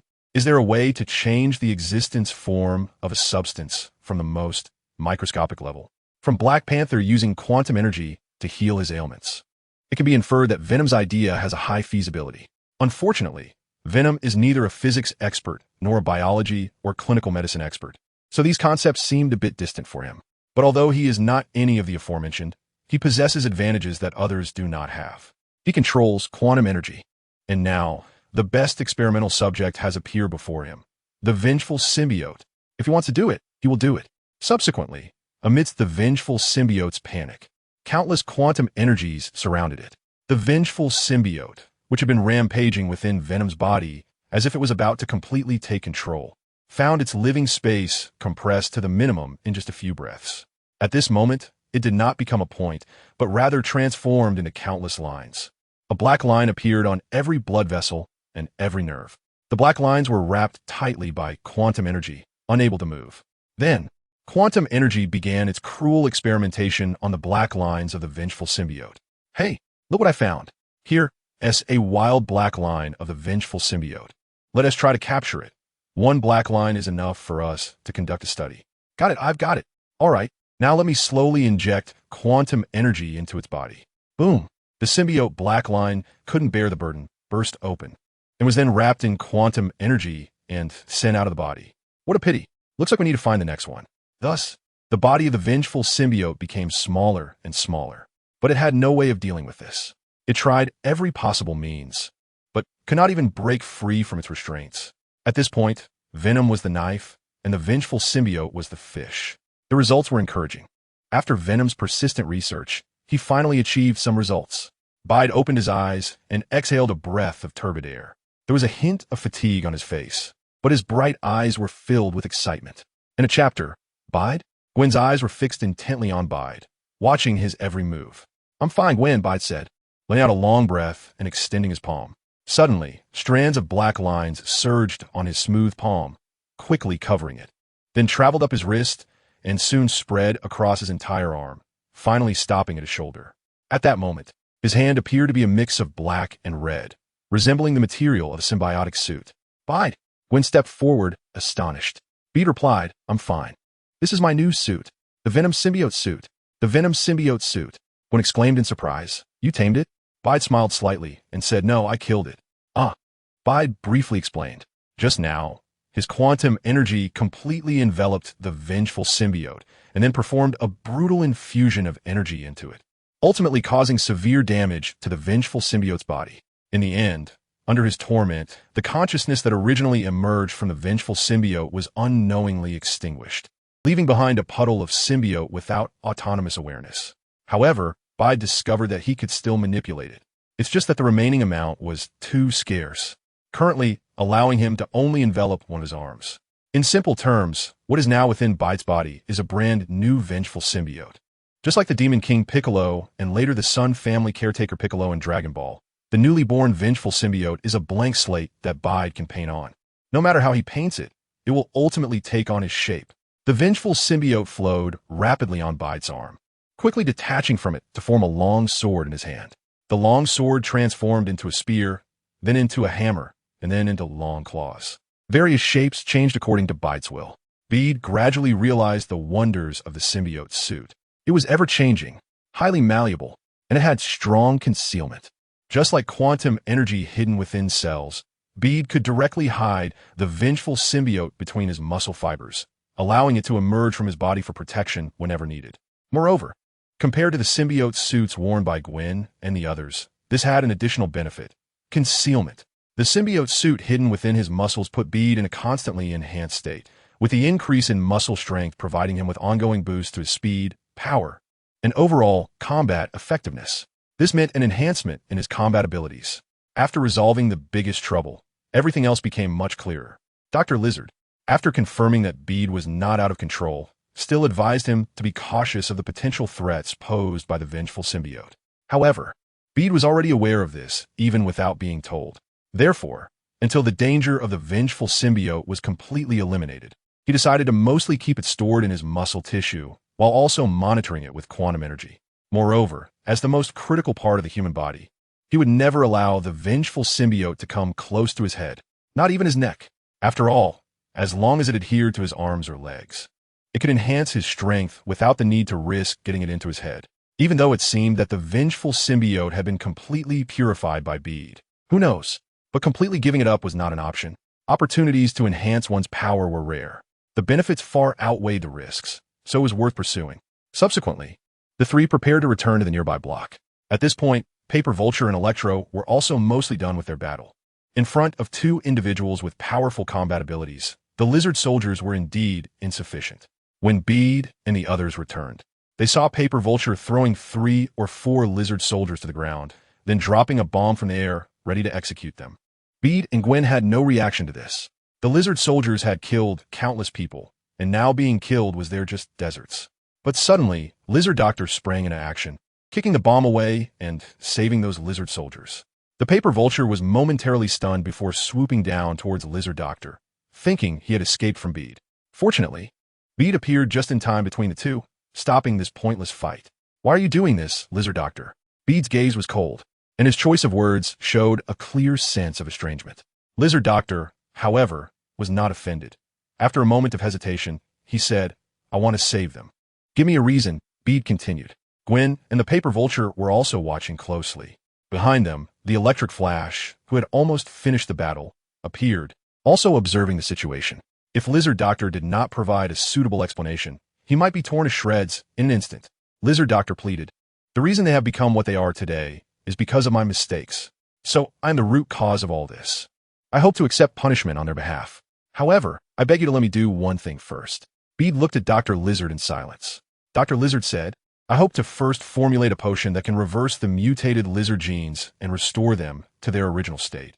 And then, do you want to die?" Bede interrupted. Dr. Lizard nodded. "The sins I have committed are unforgivable. I can't think of any other way to atone for my sins than death." "No, you can." Bede shook his head slightly and said, "You can use your scientific knowledge to change this world that is falling into darkness. This world needs light. But I'm just a monster, a lizard. Light is hope, an ideal. It has no specific form and certainly no specific race." Bede took out an ancestral pot. Forcibly Pride opened Dr. Lizard's mouth and poured him a mouthful of chicken soup. "What this world needs is a living Dr. Connors, not a dead Dr. Lizard." After hesitating for a moment, Dr. Lizard accepted Bede's proposal. Although he had been enduring humiliation to help slaughter Spider-Man, it was also an undeniable fact that many people had died because of the lizard people he created over the years. He had a desire for redemption, which was also his original intention. But as Bede said, this world had become a quagmire. The darkness was far more than what was visible. Dying would certainly end everything. But living might be the true redemption. Having returned to his hometown yesterday, he had no time to write. The chapter ends here. Because of Bede's actions, everyone present had subtly begun to regard him as the leader. Seeing that Bede had said so, Electro naturally had no other opinions. Of course, how to gain the trust of those he had persecuted in the past was something Dr. Lizard had to worry about himself. Dr. Lizard left with a few unconscious lizard soldiers. At this moment, Electro made a request that surprised Bede. You said you want to join my time-traveling task force and become a member of the team? Yes. Do you know what that means? Bede looked into Electro's eyes and asked back. Electro replied without hesitation. It means I may never return to this world and will only wander in the vast universe. Possibly even dying in another universe. No regrets? No regrets. Why? Bede was increasingly puzzled. He didn't believe it was due to his personal charm or anything like that. He wasn't some overpowered character that could command submission with a mere presence. Electro sighed and explained his reason. He shared his story with the Lafayette couple. How Lafayette's wife rescued him from a dark and cold world, teaching him how to help others and earn their respect through his abilities. Although Lafayette's actions in the end left Electro somewhat disheartened, they only slightly changed his thoughts. As for the idea of following Bede, it had only just emerged. He initially wanted to use the gold of this world to pay Bede for his help, as he feared that the justice-driven Spider-Man would not accept a monster like him, until he met the paper-bag vulture. Compared to the paper-bag vulture, he felt more human. His thoughts suddenly became lively.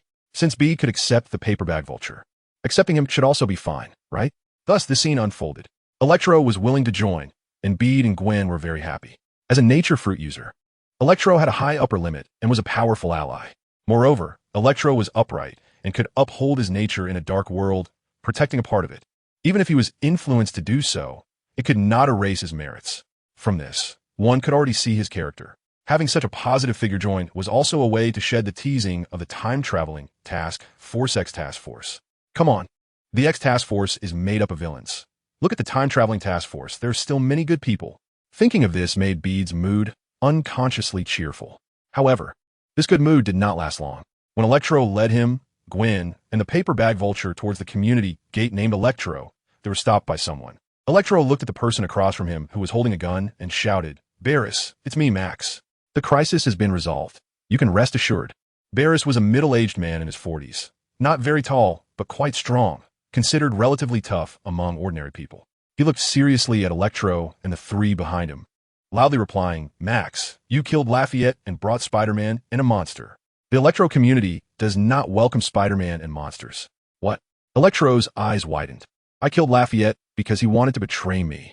He actually wanted to sell me to Dr. Lizard, but Dr. Lizard was let go by you. A voice came from his side. However, when Bede and the others turned to look, they found no one at the place where the voice came from. Obviously, the person had hidden again after speaking.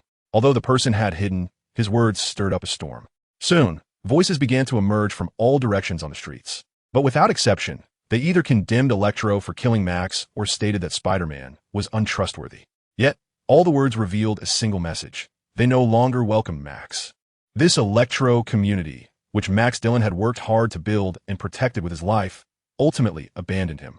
This turn of events caused Electro, who had been overjoyed to join the time-traveling task force, to suddenly lose his smile and stand there in a daze. Bede took a step forward and lightly patted his shoulder. Since they don't welcome us, let's leave. Electro nodded with some disappointment. Fortunately, he was originally here to say goodbye. Although there was a suspicion of being backstabbed, Electro didn't stay sad for too long. Perhaps part of the reason he made the decision was due to how these people's reactions had left him disheartened. After that, Bede didn't leave this world immediately. He went to the outskirts of New York City, summoned the pterodactyl Norman, and then flew with Gwen and Electro to a certain destination. His destination was a large forest located in the central part of America. Dr. Strange of the Extraordinary Universe told him that this was where the supreme sanctum of the Extraordinary Universe was located. Since the Extraordinary Universe, too, is the twin universe of the Extraordinary Universe, it should be common in this regard. He wanted to find the Dr. Strange of this universe and ask him some questions. However, The journey was indeed a bit long. The straight-line distance between the two was 3,500 kilometers, and even with Norman's flying method, which was said to never land, it was still a significant challenge. Fortunately, they weren't in a hurry. They took their time and flew for 7 days before finally reaching their destination. It was a solitary peak standing in the vast forest. However, when Bade landed on it, he only saw a wasteland and couldn't find the Doctor Strange of this universe at all. It was clear that this universe had once had a Supreme Sanctum and a Doctor Strange, but for some reason, the Supreme Sanctum had been destroyed, leaving only the ruins before him, and the Doctor Strange was most likely dead. Could it be that the guy named Nathaniel Richards had targeted him? Bade speculated in his heart, but this thought was soon dismissed. According to the extraordinary Doctor Strange, the reason the extraordinary universe was targeted was that he had wandered into the void and accidentally bumped into Nathaniel Richards. This was his individual action and could not be applied to the multiverse, because from a perspective of countless worlds, the extraordinary Doctor Strange and the extraordinary Doctor Strange, two were not the same person. Thinking of this, an inexplicable sadness that had surfaced from deep within his heart when he and Gwen arrived in this universe unconsciously flashed through Bade's mind. Could it be related to this? End of chapter. Norman the pterodactyl and his 3-headed dinosaur siblings were sent down to the forest below to hunt for themselves. The paper vulture was also sent far away. After all, there might be supreme sorcerers in every world, and some Doctor Strange are good while others are bad. It was better to keep these unpredictable beings at a distance to avoid causing trouble for the good Doctor Strange or bringing variables to the bad Doctor Strange. Only Bade, Gwen, and Electro remained to continue searching. Although this slowed down their pace, he wasn't in a hurry, so it was fine. However, after a careful search, Bade and the others did not find the extraordinary Doctor Strange, or any potential soul stones. But they did find some broken magic books and fragments of suspected magical artifacts on the ground. Unfortunately, both the magic books and the magical artifacts had completely lost their effectiveness due to the passage of time. Their only function now was probably to prove that the Supreme Sanctum had indeed existed here. After searching the outside, the 3 of them entered the interior of the Supreme Sanctum hidden within the mountain. The dark and cramped lower space exuded a strange and eerie atmosphere. As they delved deeper, they saw some strange marks appearing on the surrounding walls and ceiling. They looked somewhat like claw marks. Moreover, the deeper they went underground, the more these marks appeared, and the surrounding area was increasingly damaged. They finally stopped at the entrance of a room when they reached the very bottom. This room was probably the basement of this Supreme Sanctum. However, the large door seemed to be sealed, and Bade tried to pull it, but it didn't budge.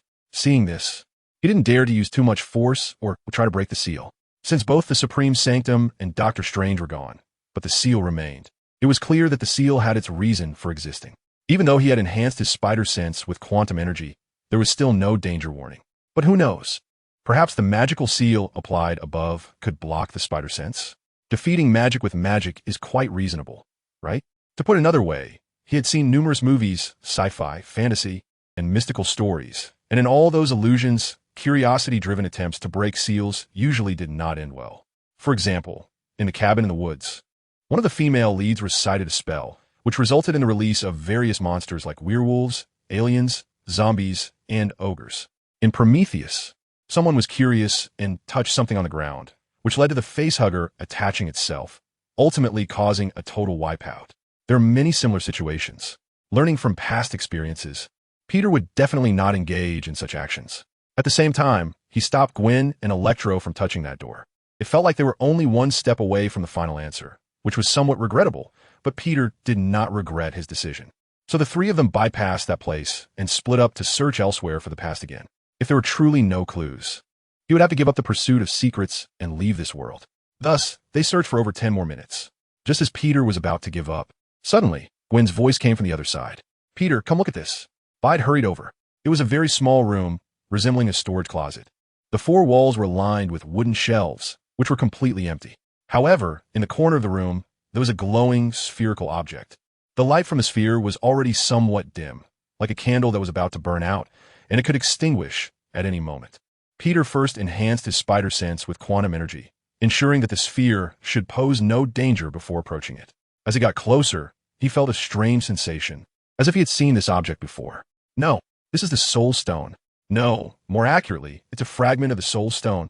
Under the surprise, Bide crouched down and reached out a finger toward the glowing orb.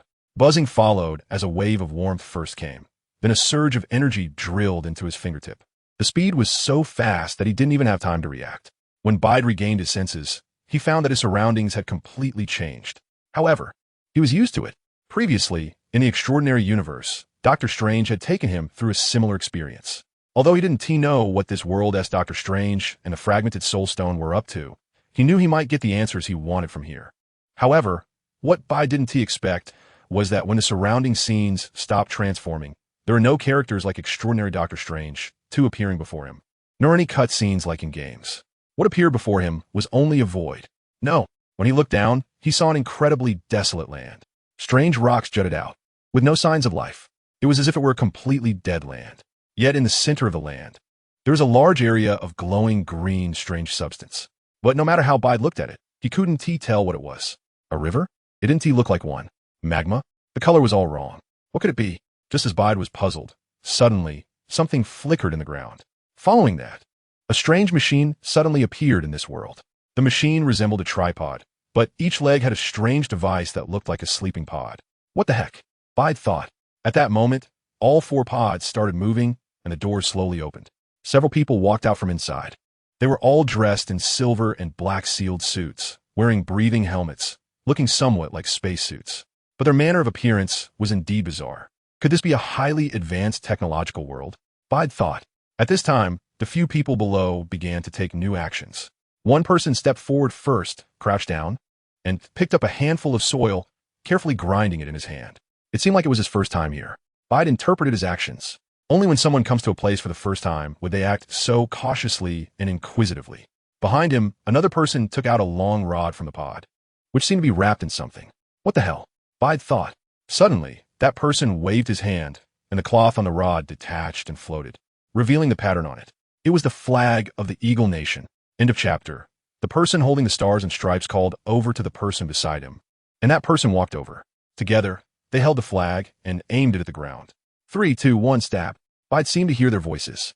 The two of them exerted force downward together. The lower end of the flagpole of the stars and stripes pierced into the ground. However, in the next moment, an astonishing scene unfolded. The ground where the tip of the flagpole had pierced suddenly split open with 2 cracks, and the cracks began to rapidly spread away. In fact, from Bide's elevated perspective, it was even more evident. When the tip of the flagpole was inserted, the entire land trembled slightly, and those shimmering green things that resembled rivers flashed for an instant. Then, one person pointed ahead, and the 4 began to take action. One person stayed above watching the rope, while the other 3 began to climb down along the rope. A question mark slowly formed in Bide's mind. Wasn't this just a pure act of self-destruction? He immediately thought of what he had considered earlier in front of that sealed basement. At that moment, something new happened below. When one person recklessly reached their hand into the glowing green energy substance, the once calm, glowing green energy suddenly erupted, like a volcano that had just erupted. The 3 people were so frightened that they hurriedly ran back. When they reached the vicinity of the cliff they had climbed down from, the reckless person who had reached out their hand was unfortunately unable to catch up. In the end, they were completely engulfed by the glowing green energy. The other 3, seeing this, did not dare to be slow and quickly ran back. After a thrilling game of cat and mouse, the strange machine disappeared with a whoosh, just like it had come. Beard's expression while watching the play suddenly froze. A scene unexpectedly surfaced in his mind. It seemed to be from a movie he had watched before his crossing over, the 2015 remake of the Fantastic Four. Before he crossed over, there had been 2 versions of the Fantastic Four movies. One version was the 2005 Fantastic Four and the 2007 sequel Fantastic Four, Rise of the Silver Surfer. The other version was the 2015 remake. Although both versions featured the Fantastic Four with similar abilities, the actual differences were quite significant. In the first version, the Fantastic Four gained their superpowers due to the impact of cosmic radiation. In the second version, they obtained their powers by inventing a machine that transported them to another world, where they were influenced by the energy of that world. Coincidentally, Beard had seen both versions. Judging by the display of power, the second version seemed to have a higher prestige than the first. However, from the perspective of cinematic enjoyment, the first version far surpassed the second. Regardless of what others thought, Beard felt the second version was poorly made. However, if he wasn't mistaken, the scene he had just witnessed seemed to be from the second version of the Fantastic Four. At this moment, Reed Richards in this world had grown up and joined the Franklin Institute to conduct research on interdimensional space. just as their research was nearing completion. The higher-ups they were in contact with informed them that someone else would take over the project. In a state of frustration, Victor Doom, Reed Richards, and Johnny decided to have a few drinks. Under the influence of alcohol, the three hit it off and decided to become pioneers of humanity themselves and venture into the mysterious space located in the other dimension. Reed Richards even specifically called upon Ben, who had trusted and helped him since childhood, who later became the Thing. Thus, the four of them donned their protective suits, boarded the spacecraft, and arrived in this world. What happened next was the scene that had just unfolded before Beard's eyes. If nothing went wrong, the operation that brought the spacecraft back was actually controlled by Sue on the other side. However, it was precisely because of this operation that she was also affected by the mysterious energy. This impact gave Reed the ability to change his body into any shape, made Sue the Invisible Woman, turned Johnny into the Human Torch, and Ben into the Thing, forming the Fantastic Four. The villain remained Victor. But compared to the first version's control over electricity, this version of Dr. Doom was exponentially more powerful. To put it simply, his ability could be described as, whoever he glares at dies. His power was somewhat similar to that of Ebony Maw, whom Beard had fought before. Both had the ability to control things at will, but compared to Ebony Maw's, Doom's powers were more covert and far stronger. The final battle scene was also much grander than in the first version. Dr. Doom used a machine they had created to traverse between worlds to open the gates of the two worlds, creating a singularity similar to a black hole, attempting to completely engulf the Earth of that world. At this point, the plot began to decline sharply. With an incredibly high prestige, Dr. Doom, who could eliminate the Fantastic Four with just a glance, suddenly got defeated mid-battle. As Beard witnessed the changes below, the surroundings suddenly shifted again. In the blink of an eye, he found himself back in that room. Gwen and Electro were still standing beside him, looking at him. "Gwen, have I left here?" Beard asked. "Beard?" Gwen replied, confused, shaking her head. "No, you've been standing here the whole time." "How much time has passed?" Beard asked again. "Huh, what happened to you?" Gwen finally realized something was off. Bade did not hide anything and simply stated what he saw. "Are you saying that within this fragment of the Soul Stone, there is another world, and that this world has been captured by someone from a parallel universe, establishing a connection?" The Flash exclaimed in surprise. Bide nodded. "It seems that this is the only explanation, right? But there are actually many inconsistencies in it. For example, logically speaking, the Infinity Stones can only function within their own universe. For instance, the Time Stone from the Eye of Agamotto that Doctor Strange possesses, which belongs to the 616 cinematic universe, is ineffective. If Dr. Doom is drawing energy from the Soul Stone formed from this shattered world, it should also be the energy of the Soul Stone from the Earth 2 universe. So how is he able to exert its effects in another world? Is there something else going on?" Just then, a fragment of the Soul Stone suddenly flew up and entered Doctor Strange's mind. Bede quickly mobilized quantum energy to intercept. However, he found that the Soul Stone fragment did not seem to intend to harm him, so he gave up. On the contrary, he discovered that the Soul Stone fragment not only did not hurt him, but seemed to be enhancing his soul power. End of this chapter. The fusion speed of the Soul Stone fragment was very fast. When the fusion was complete, Bede found that it was actually a gift left by the strange doctor of this world for future generations. It could also be called a legacy. It contained records of some magic released using soul power. The portal, the winds of Vatuum, the shield of Seraphim, the holy sword of the three emperors, the crimson chains of Sidorak, the thunder of Bozat, the ring of Ragdur, the illusion of Icon, and the dimensional mirror. Bade casually browsed through the descriptions of these skills and found many that he actually recognized. For example, the ability most commonly used by the sorcerers in the movie, the Anywhere Door.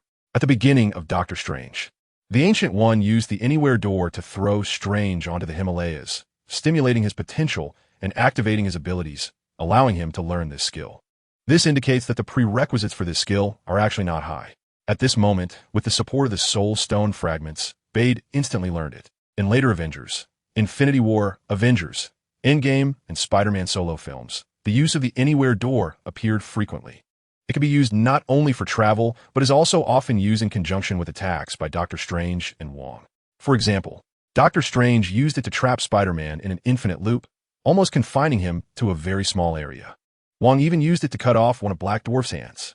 Bade is not as flexible as they are when using it now, but it should still be fine for just traveling. The Vatuum Wind. It sounds unfamiliar, but this refers to the moment in Avengers Infinity War when Ebony Maw and Black Dwarf arrived on Earth in a Q-ship to seize Doctor Strange Time Stone. The Q ship released a powerful airflow that caused significant destruction to the city center. Upon discovering this, Doctor Strange used the vacuum wind to completely envelop the Q ship, preventing the airflow from affecting the city below. From this perspective, Doctor Strange is indeed quite strong, essentially using his own power to counter an entire spaceship. The Seraphim Shield. This is a spell known for its unmatched defense. It also appeared in the movie. After Iron Man and Spider-Man infiltrated the spaceship and rescued Doctor Strange from Ebony Maw. The three of them defeated Ebony Maw and sent him into space, but no one could pilot the ship. Consequently, the ship followed its preset program to Titan. Since no one could operate it, and there was no way to stop the ship, Doctor Strange used the Seraphim Shield to directly catch the falling ship from high altitude. Just imagine the kinetic energy generated by a high-speed spaceship landing hard due to gravitational pull. Given the size and mass of that ship, it feels like it could rival the power of some nuclear bombs. Yet the Seraphim Shield managed to absorb the impact. This shows just how high the upper limit of this spell is. Other spells also have their strengths. The Vishani's Holy Sword is a long sword made of magical energy, burning with flames on the surface. In Avengers: Infinity War, Doctor Strange used it against Thanos. Although Thanos caught it, it's important to note that he had already collected several Infinity Stones by then. This required Thanos to specifically use his blocking skill, which is already quite powerful. The Crimson Chains of Sidorak is a control-type skill. The Bolts of Balthak is an AoE skill with significant power, but its drawback is that it is not released quickly enough.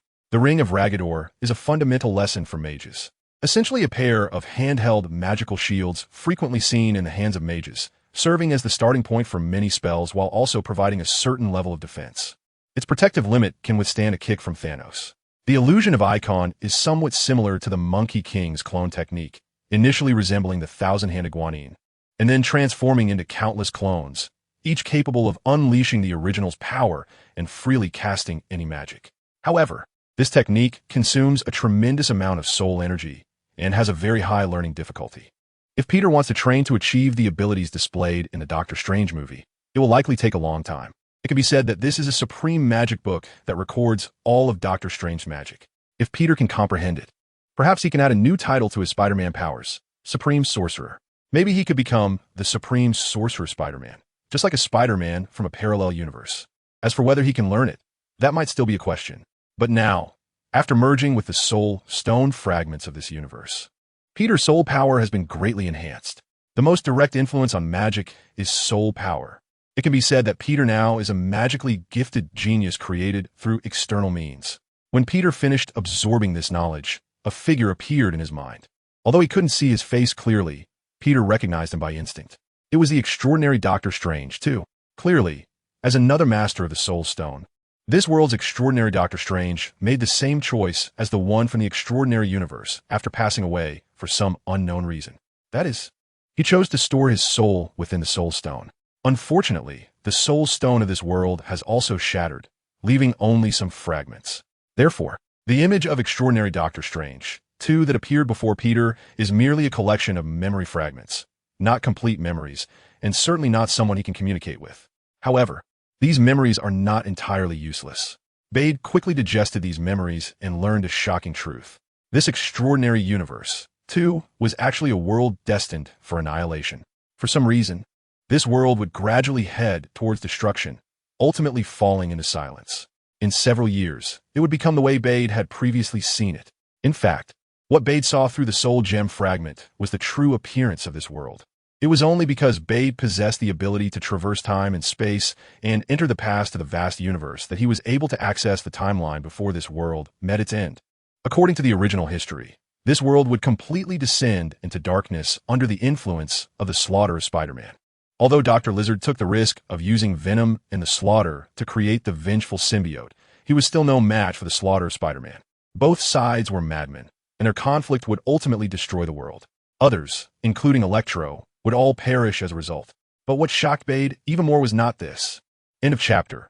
After this world met its end and became a desolate wasteland, the universe once again entered a state of chaos. At this moment, the Fantastic Four and Doctor Doom from another world happened to arrive here and triggered the balance mechanism of this world, causing an energy explosion. In the end, the Fantastic Four inexplicably defeated Doctor Doom. However, behind the scenes, there was still a driving force. This was the result calculated by the extraordinary Doctor Strange, 2 before his death. Everything pointed to a great existence at the multiverse level. This entity possessed a vast power and had a close relationship with one or several members of the Fantastic Four. That was why they secretly exerted influence and orchestrated everything. However, the extraordinary Doctor Strange, too, for some unknown reason, did not leave the name or specific information of the entity in the memory fragments. Nevertheless, Bade, who had been to the extraordinary universe, immediately associated it with something. Multiverse level, possessing vast power, closely related to one or several members of the Fantastic Four. Isn't all of this referring to Nathaniel Richards? Could it be that the universe that the extraordinary Doctor Strange saw being destroyed was actually Extraordinary Universe, too?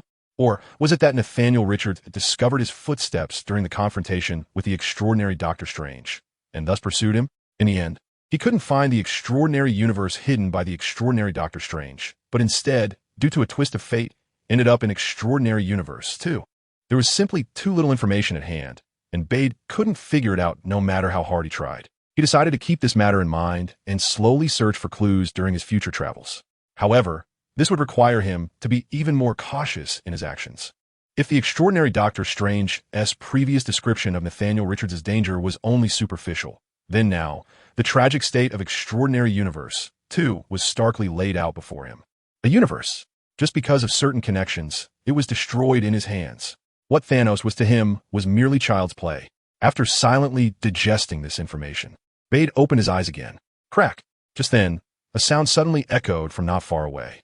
Beard's expression changed. He extended his hand and tried to draw a circle in front of him. Portal open. No response. Portal open. Whoosh, a faint light flashed, and a fist-sized void appeared. But there was still not much reaction. At that moment, a beam of light suddenly flew up from the corner of the room and collided with Beard's hand. Bade instinctively caught it and found that it was actually a ring. The ring of the Supreme Mage. Open for me. Bade put the ring on his left hand, drew a circle again, and shouted loudly. Whoosh! The space was torn apart. A halo appeared in front of the three of them. Bade? Gwen looked at Bade in shock, not knowing when he had learned this skill. Is this magic? The lightning guy also asked in surprise. But Peter didn't have time to explain to them. Quick go! Gwen and Electro hurriedly dove in upon seeing this. Bade followed closely behind. As they passed, the portal closed rapidly. On the other side of the door was the vast jungle outside. At this moment, Pterosaur Norman and his three-headed Tyrannosaurus siblings were happily feasting. The beasts living in the jungle were truly out of luck, encountering four gigantic creatures. Not only were they fast, but they were also strong and had strong defenses, leaving the animals in the forest with no choice but to take a beating and wait for death. When Bide and the others appeared, Pterosaur Norman was tilting his head, swallowing a wolf whole, fur and all, which was enough to make one's scalp tingle. Big guy, what happened? Asked a curious Tyrannosaurus on the other side of the meal. Bide's expression was serious as he directly reached out and grabbed its tail, tossing it into the quantum space. Then, he did the same with the Pterosaur Norman and the other two. As he was doing this, he noticed that the mountain where the Supreme Sanctuary was located had already started to collapse rapidly, turning into a dark cave. Beard knows what that is. It's the end of the world. It's a time wormhole. It turns out that the extraordinary Doctor Strange, too, after glimpsing the future of the world, influenced the past through immense soul energy, giving a warning to his past self in advance. Thus, his past self began to collect 6 Infinity Stones. With the power of the 6 Infinity Stones, he sealed the past of this world and significantly extended it. The sealing location is in that blocked basement. That basement is a time wormhole connecting the past and the present, and Beard and the others are currently in the past of this world. Now, the seal has been lifted. The past is continuously being overwritten, turning this world into what it was originally supposed to be. That is the appearance Beard previously saw through the soul stone fragments. The appearance connected to the world where the Fantastic Four exist. But Beard doesn't want to go back. First, he's not sure if going back now will lead him to encounter the Doctor Doom of that world. This Doctor Doom's mind is not quite normal. All he thinks about is destruction, like a lunatic. Oh no, wait, he is a lunatic. But this lunatic's power is so overwhelming that bullets and such are completely ineffective at close range. Meanwhile, he can take out anyone with a mere glare. It's like he's using an invincibility cheat. If it weren't for the Fantastic Four suddenly activating their own cheats and Doctor Doom going idle, defeating the Fantastic Four would have been a piece of cake for him. From the memory fragments left by the extraordinary Doctor Strange, too, It is clear that this is all due to Nathaniel Richards. Reed Richards and Sue Richards are his ancestors. He must ensure their safety for his own birth. But Beard and the others aren't so lucky. There's a high possibility that they will be discovered by Dr. Doom and then wiped out by him. Moreover, there's another reason. He knows that Nathaniel Richards is behind all this, and Nathaniel Richards' influence likely spans the multiverse. He's a powerful villain on a multiversal level. So why would he jump in front of him to cause trouble? Wouldn't that be like lighting a candle in the toilet, looking for death? His current thought is to stay as far away as possible. Bide was thinking to quickly throw the brown paper vulture into the quantum space, and then hurriedly open the portal to enter another world. End of this chapter. What happened in the previous world? As soon as they arrived in the new world and hadn't even steadied themselves, Gwen asked this question. Bide still had a look of lingering fear on his face. He said, "That world has actually been destroyed. Just now it was returning to its original state." "What? My world has been destroyed?" Electric Light Man exclaimed, his expression becoming very animated. Bede looked at him with a compassionate gaze, nodded, and then reached out to pat his shoulder in a gesture of comfort. It's hard to say whether Electro is unfortunate or lucky. If you say he's unfortunate, he should have died in the past, but he happened to encounter Bede, who changed his fate and saved him. Compared to others, he's much luckier. But if you really say he's lucky, the world he had always lived in was destroyed, and he has since become a true multiversal wanderer. That's pretty tragic. It's like an ultimate version of being homeless. In fact, Bede himself is not much different. However, Bede doesn't feel much attachment to the world he used to be in. Instead, he gradually starts to enjoy his current life. Although it's a bit busy, it feels fulfilling. Being a superhero is actually quite nice.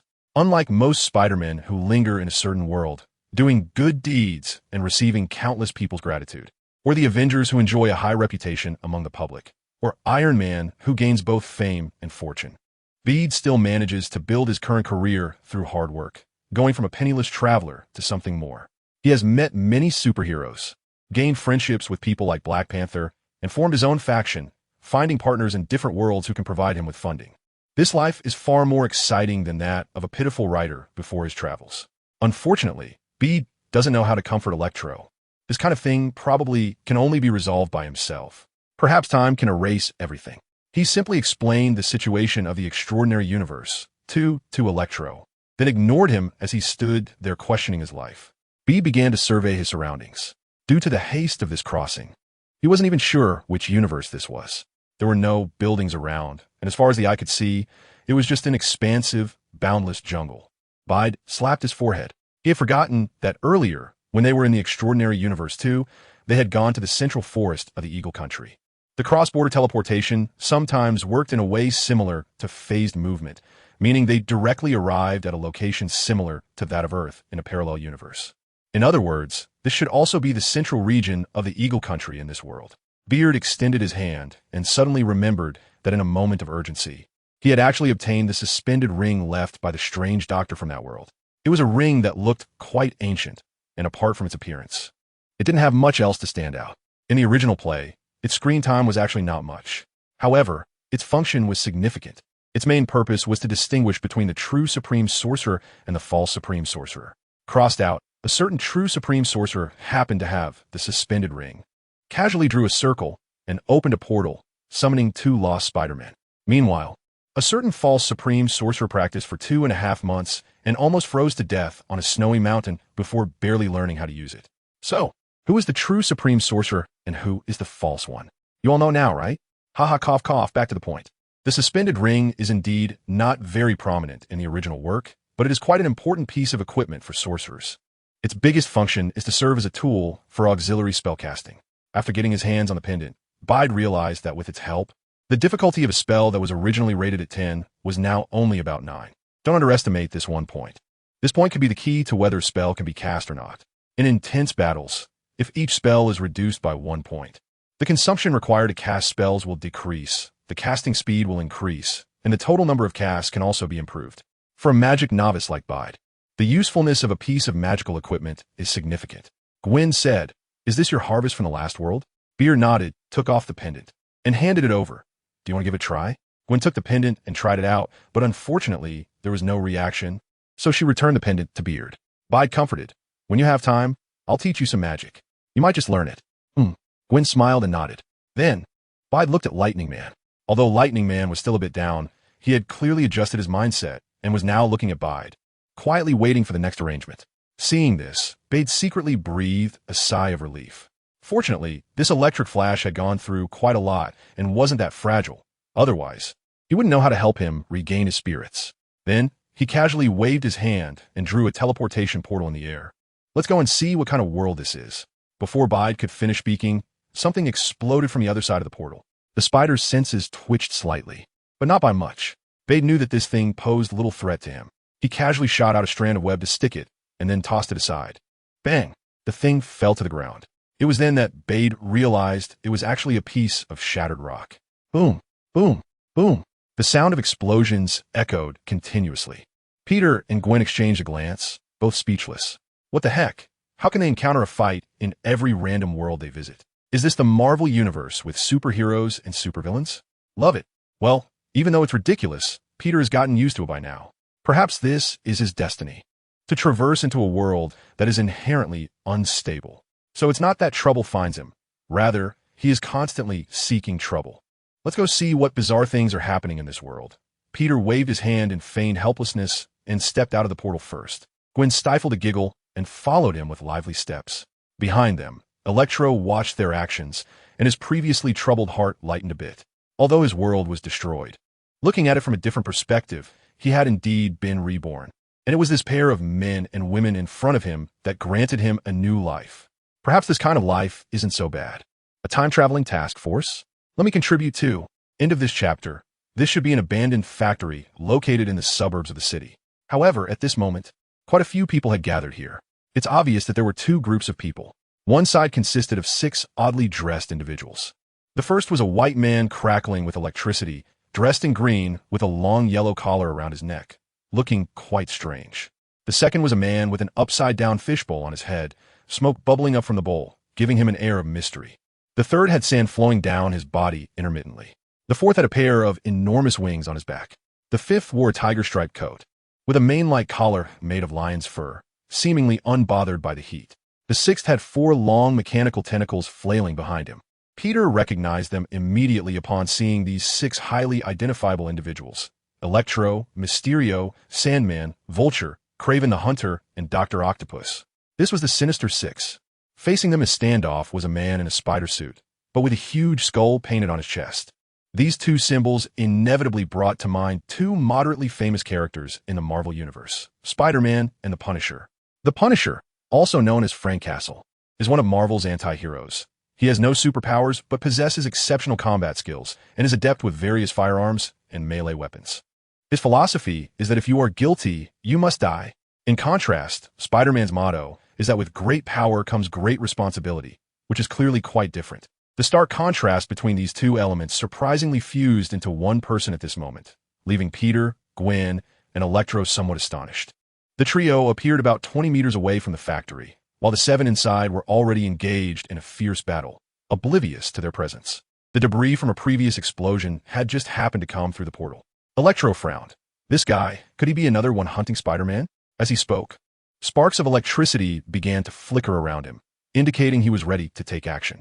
Having long been under the pressure of those hunting Spider-Man, he had developed an intense reaction towards those who slaughtered Spider-Man and similar beings. Beard reached out to stop him. The figure in front of him, seemingly a fusion of the Punisher and Spider-Man, reminded him of Shadow Spider, combining some of Spider-Man's thinking with the Punisher's decisiveness and ruthlessness. Perhaps he could be called Punisher Spider-Man? Punisher Spider? If that's the case, then those being punished on the opposite side are clearly guilty. And if he had to choose a side to favor between Spider-Man Punisher and the Sinister Six, almost 90 of people would side with Spider-Man Punisher. Even if the Punisher is ruthless, he targets those who are more vicious and rarely attacks ordinary people without cause. In contrast, the Sinister Six is different. If 1 or 2 of them were to turn over a new leaf, like Electro or Sandman from another world, or even Dr. Octopus from Tobey's Spider-Man, that might be acceptable. But Beard absolutely would not believe that the Sinister Six could come together and transform into a Justice Six. The Punisher Spider-Man temporarily held back. Meanwhile, the battle on the other side had also seen some changes. The Punisher Spider-Man was clearly well-trained, and his physique appeared more robust than any other Spider-Man that the Punisher had encountered. Under the tight-fitting Punisher Spider-Man suit, his bulging muscles were prominently displayed. However, his strong build did not hinder his agility. He weaved in and out of the attacks from 6 supervillains, dodging a blast of high-voltage electricity from Electro and avoiding the hunting nets thrown by Kraven the Hunter. When Mysterio released a smoke that could disrupt the nervous system, it had no effect on him.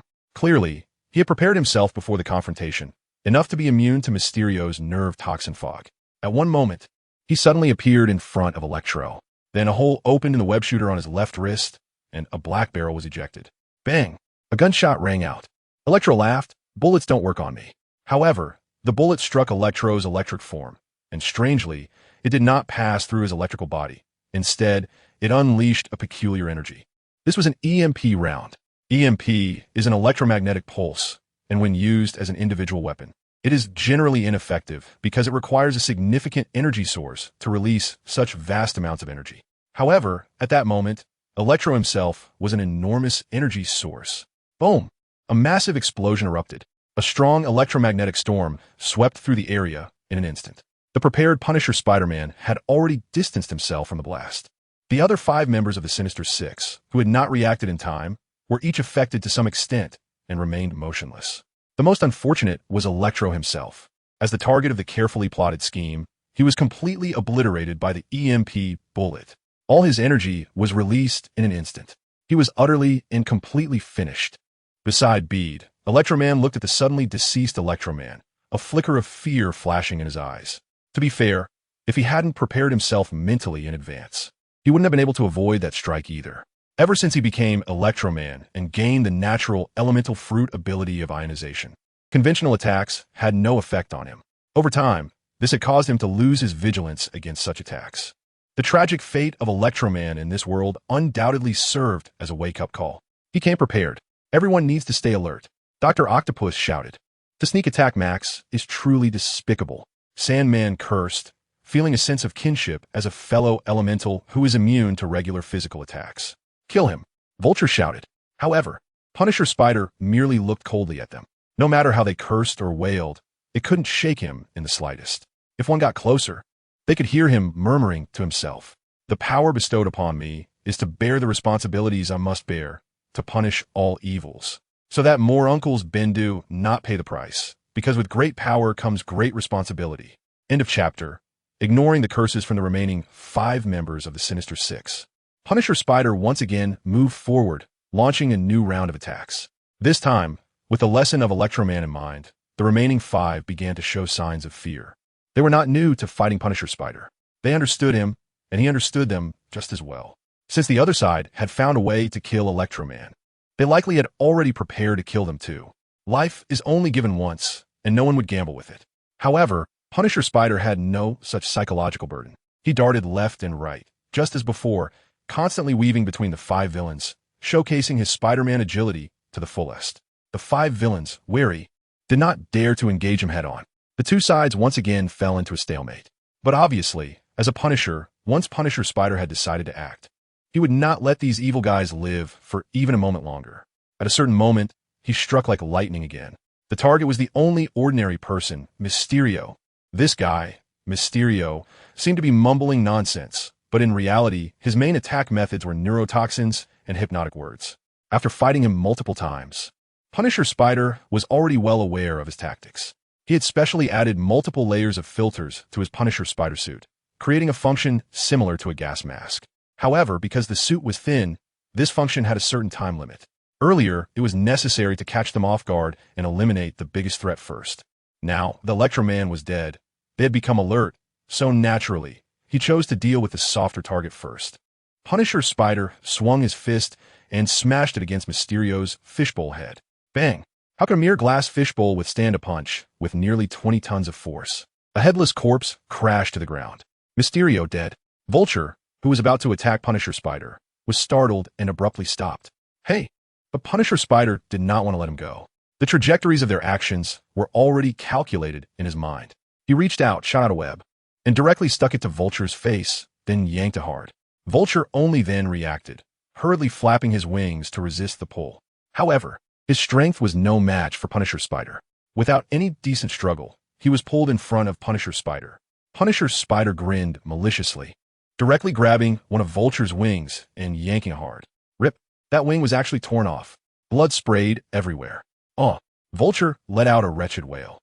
The pain of having his wing ripped off nearly made him faint. Let him go. Dr. Octopus finally fulfilled his duty as a leader at this moment. He boldly stepped forward, waving his 4 mechanical tentacles, reaching out from 4 directions towards Punisher Spider. Punisher Spider, however, paid no heed. After casually tossing Vulture's torn-off wing to the ground, he threw another punch at Vulture's chest. Crack! With a crisp sound centered around Vulture's heart, his entire chest caved in, and from the back, it slightly bulged out, indicating that the bones and internal organs in that area had all been shattered, turning into a mess of flesh. Vulture dead. At this moment, Dr. Octopus's mechanical tentacles finally arrived.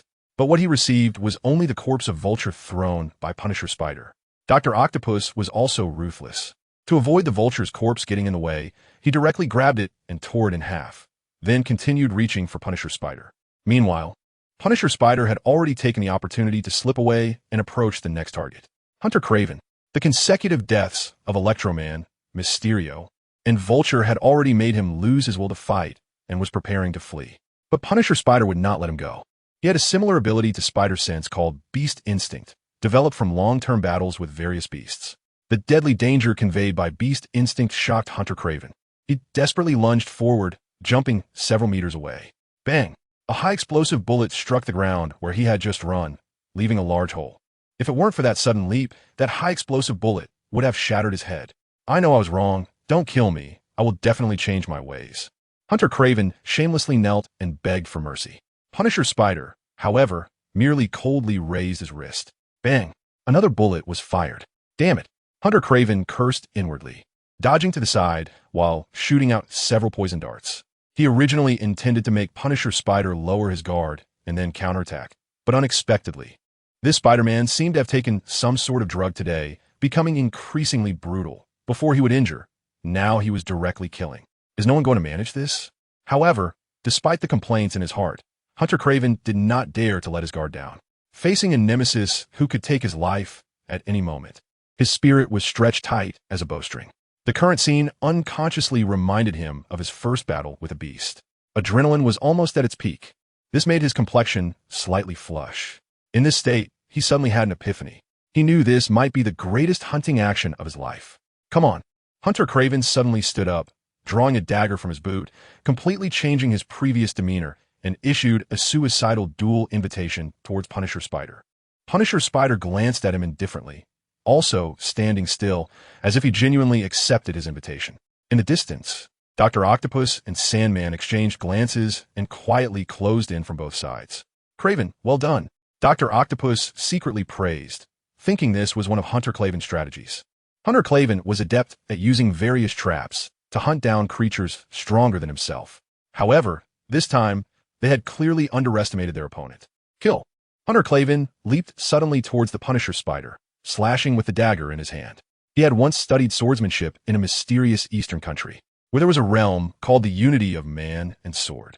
At this moment, his essence, energy, and spirit were unified, and he felt he had reached the so-called unity of man and sword, a state where nothing could escape his blade. He was invincible. However, in the face of this fierce attack, the Punisher Spider merely raised a hand. Crack! A dark barrel emerged from the web shooter. Bang! A bullet was fired. A black hole appeared on Hunter Craven's forehead, and blood quickly flowed out. At this moment, a look of obvious shock appeared on his face, as if questioning the Punisher Spider why he didn't follow the usual rules. The Punisher Spider, however, simply glanced at the fallen body of Hunter Craven and calmly uttered one sentence. The times have changed. In a chapter, damn it, Dr. Octopus and Sandman immediately stopped. The Sinister Six had lost 4 members in an instant, completely extinguishing their fighting spirit. The two exchanged glances and simultaneously shouted, "Go!"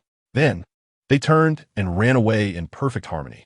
Upon seeing each other flee, they spat, "Pah, worthless trash, good thing I didn't fall for it." The Punisher Spider glanced at the two and, without hesitating too long, chased after Dr. Octopus. Clearly, he preferred Dr. Octopus over Sandman. After all, this guy loved to stir up trouble.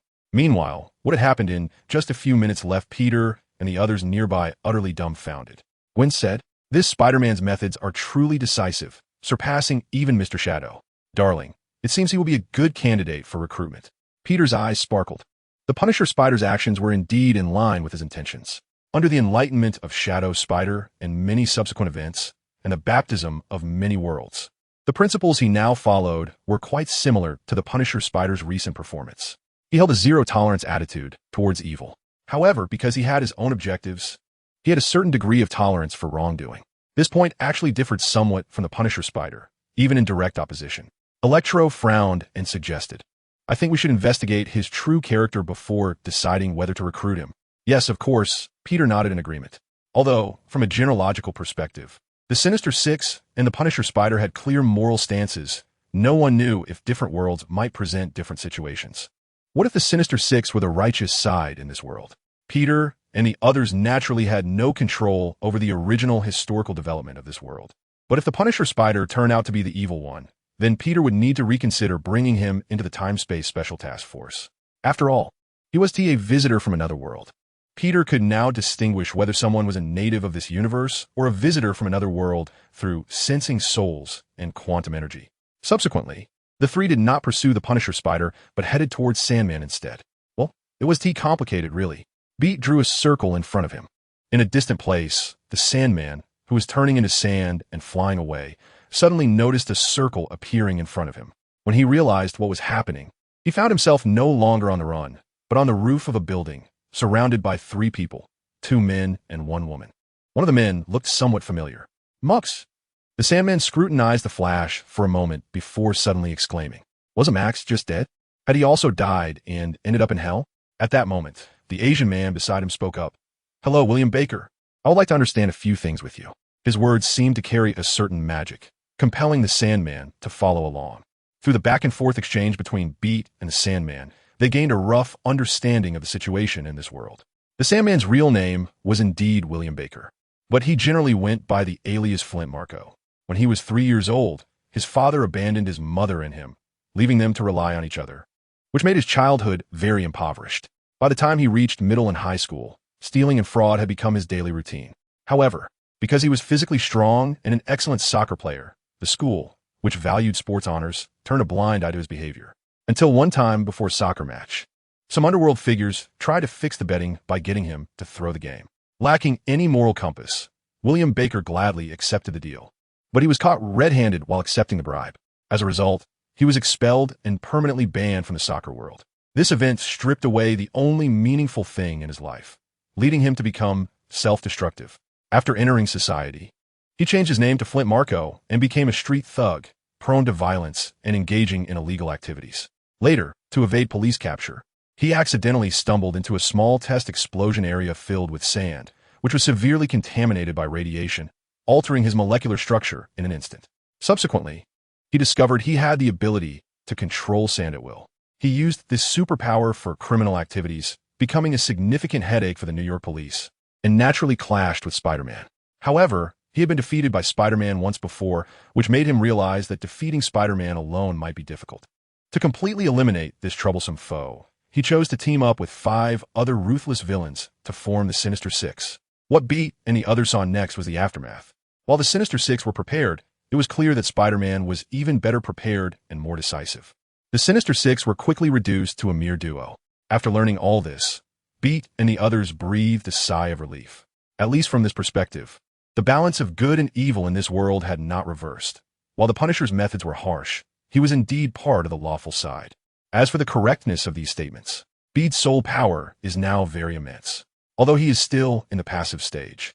The vast soul power has empowered the soul spell given to him by the extraordinary Dr. Strange. One of the derived effects of the soul spell, which can serve as an automatic translator to communicate directly with others, including non-humans, is lie detection. After all, the fluctuations of the soul cannot be concealed when one is lying. From a feedback received from the Sandman, it seemed he was not lying. Subsequently, Bede learned a little about the Punisher Spider. However, the Sandman actually didn't know much about the Punisher Spider. He only knew that the Punisher Spider first appeared in public through the Horn newspaper. A reporter named Eddie Brock from the Horn newspaper happened to capture the moment when the Punisher Spider executed a man with a gun. It was later confirmed that the man was actually a murderer who had been imprisoned for multiple robberies and thefts, and recently shot an innocent elderly man named Ben Parker. As a result, those who saw the report were divided into 2 factions. One faction believed that the Punisher Spider should be brought to justice because he had no right to take another's life. The other faction believed that the murderer got what he deserved and praised the Punisher Spider for his actions. In the midst of their arguments, they gave the Punisher Spider a very unique name, the Spider Punisher. End of chapter. After understanding the ins and outs, Bede let the Sandman go. After all, this is his world. Bede and the others are the outsiders. He can't interfere in the struggle between the Sandman and the Punisher, nor is there a need to. Moreover, the Punisher's performance piqued Bede's great interest. To put it simply, it's a matter of being on the same wavelength. Therefore, even if he ultimately couldn't recruit him into his interdimensional special team, Bede didn't want to go against the Punisher. However, Bede didn't rashly approach him. From the Sandman's few words, one could infer the personality of this Punisher.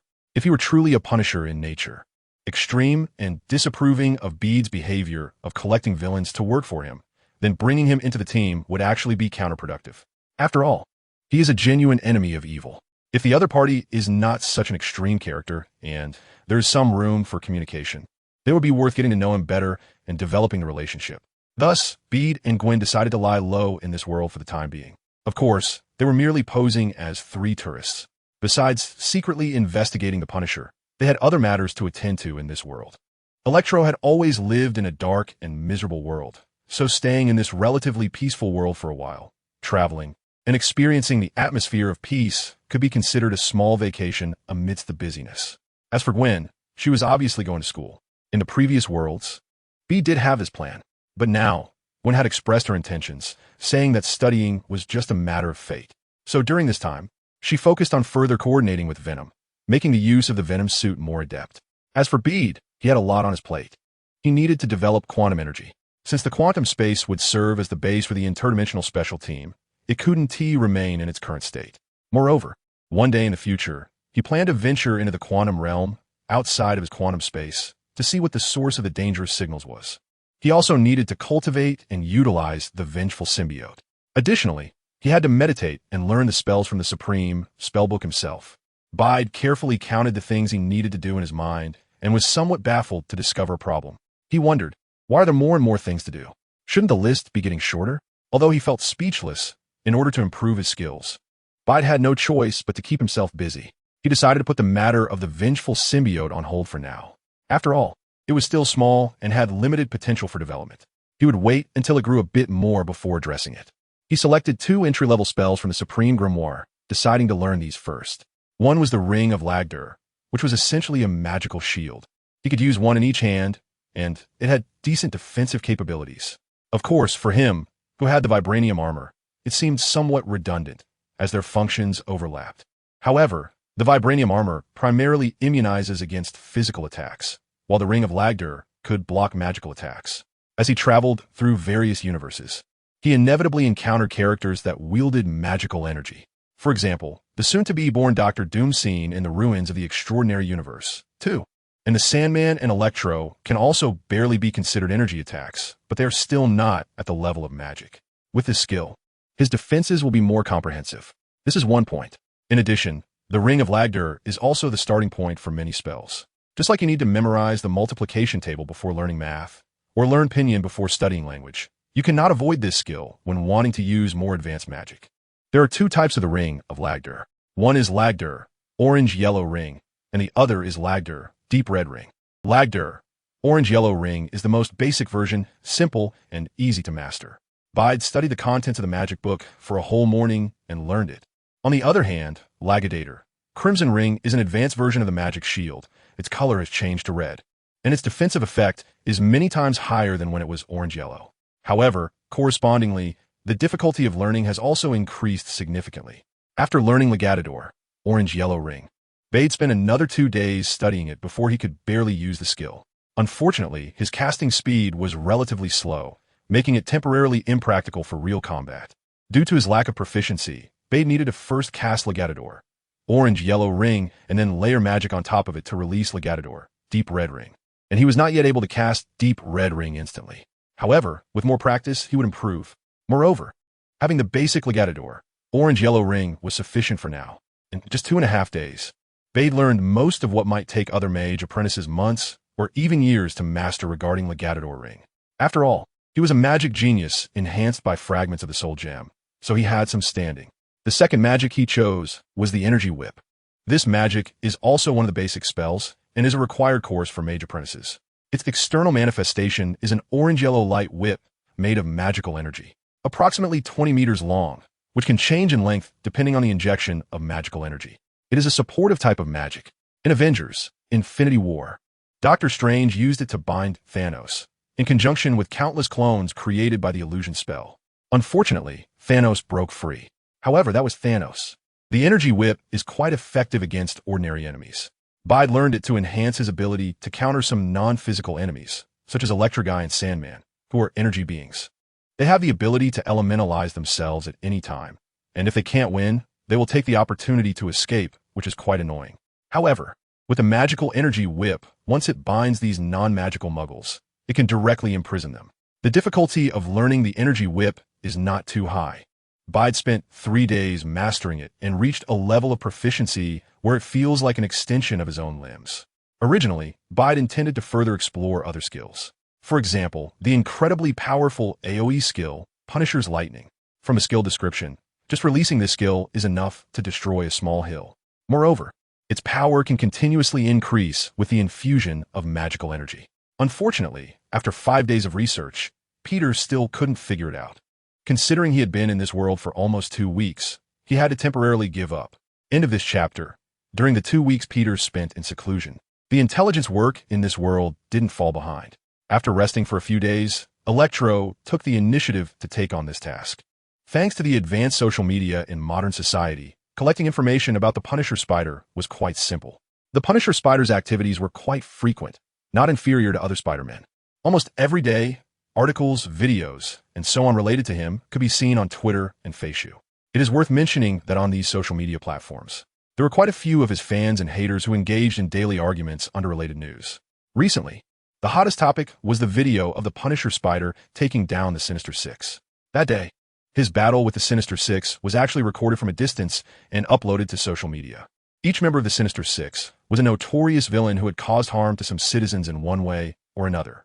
Their deaths were applauded by many. Unexpectedly, it also turned around the Punisher Spider's reputation online. In the past few days, the comments about him on the internet have been overwhelmingly positive. The most notable supporter was J.J. Jameson, the owner of the Daily Bugle. He became the Punisher Spider's most fervent fan, tirelessly promoting him every day. If anyone questioned him, he would pull out a comparison chart of the crime rates in New York City before and after the Punisher Spider's appearance, using facts to slap them in the face. This often left those opponents speechless. Thanks to J.J. Jameson's efforts, the public's voice for the Punisher Spider grew louder.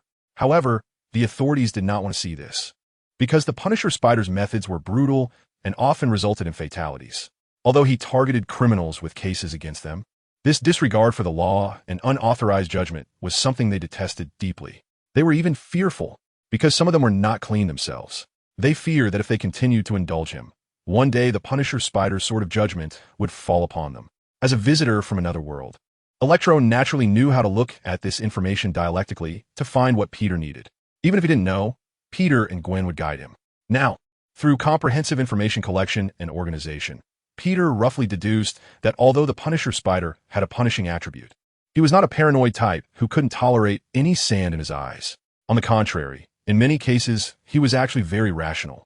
Just like his action to wipe out the Sinister Six this time, he only acted after making full preparations, rather than rushing in at the sight of any evil. As for why it was called a wipeout, in addition to the 4 villains Peter witnessed dying firsthand, the other 2 were also killed by the Punisher Spider. Dr. Octopus's corpse was discovered the next day, found impaled on the spire of a church. From the autopsy results, he should have died from a barrage of armor-piercing rounds. This type of armor-piercing round not only penetrated Dr. Octopus's proud mechanical tentacles, but also shot through his armor, entering his body and shattering his internal organs in several critical areas. The Sandman's death occurred 2 days later. He was found by the Punisher Spider in a residential building, and the two immediately engaged in a fierce battle. In the end, the Punisher Spider burned the Sandman into glass with an incendiary device and then shattered him with a punch. Thus, the Sinister Six became a thing of the past. After staying in this world for nearly 2 weeks and almost fully recuperated, Peter decided to move on to the next universe. Theoretically, by surviving in a certain world and thoroughly researching the abilities he possessed, he could become a super soldier that combined quantum energy, supreme magic, vibranium armor, and symbiote suit. he would become very powerful. However, his abilities and origins destined him to constantly roam between different universes. Doctor Strange never explicitly stated it, but his incongruous identity meant that if he only stayed briefly in a certain world, it wouldn't affect the overall situation of that world.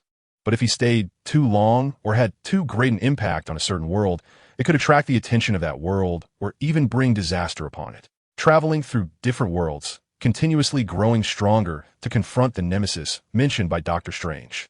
This is Peter's path. Before leaving, Peter decided to meet with the Punisher Spider. When Peter and the others emerged from the portal, they happened to see the Punisher Spider shoot a person's head off. The appearance of the three made the Punisher Spider, who was about to leave, stop in his tracks. "You don't seem surprised by our arrival?" Peter said, somewhat surprised by the Punisher Spider's reaction. The Punisher Spider scanned the three of them, finally resting his gaze on Peter, and a somewhat cold voice came from beneath his mask. "I thought you wouldn't contact me for a while longer. You already knew of our existence?" Peter asked. The Punisher Spider replied, "Yeah, you've been following me these days, right?" His gaze fell on Electro. Electro's face revealed an awkward expression. He thought he had been discreet enough in his tracking, but unexpectedly, he had already been discovered. "So who sent you?" The Punisher Spider asked. "Hogwarts? The Justice League?" "Peter, it seems that even the cool version of Spider-Man can't change his chatty nature. This trait is probably ingrained in the name Peter Parker, right? Actually, I came to invite you to join an organization." Peter stated his intention directly without hiding anything. However, after hearing his description of the Time Variance Authority, Punisher showed little interest. "There are still many evils in this world, and I have no intention of going to other worlds until they are completely eradicated." Bide nodded and didn't express any regret. After all, he had already prepared himself for this outcome before he came. Since that was the case, he decided to take his leave. As he was about to leave, Punishment Spider called out to him. "Wait, do you have any contact information?" "Although I can't be away for long, I can help out occasionally," Punishment Spider said. The tone was very indifferent, but the words were quite warm. Bide smiled faintly. After pondering for a moment, he walked up to the Punisher Spider and extended his hand. A special magical mark landed on the Punisher Spider's web shooter. "This mark contains my unique energy. As long as you activate it, I can sense it no matter which world I am in. Stay in touch when you can." End of this chapter. After leaving the Punisher Spider's universe, Bide and Gwen set off again on their journey through the multiverse. It must be said that the Marvel multiverse is indeed vast.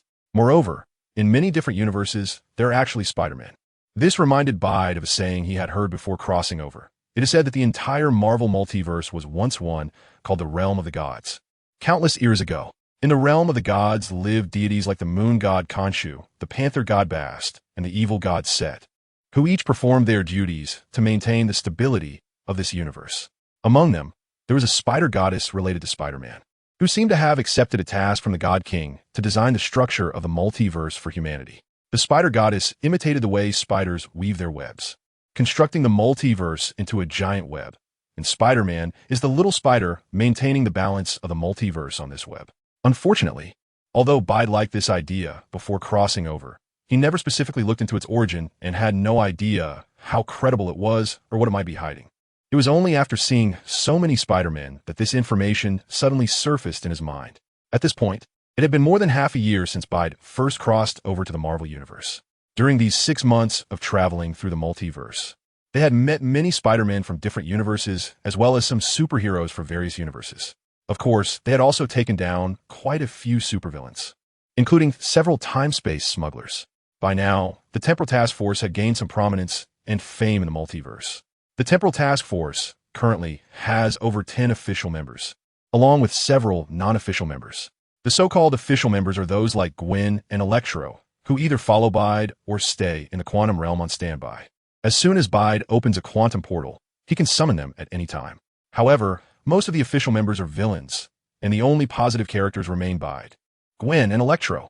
This leaves Bide feeling quite helpless. This isn't surprising, though. Most of the positive characters in various universes have their own attachments and careers in their own universes, or bear some kind of responsibility, preventing them from staying in other universes without concern. The villain characters taken in by Bide, on the other hand, were originally cast into other universes from their native universes.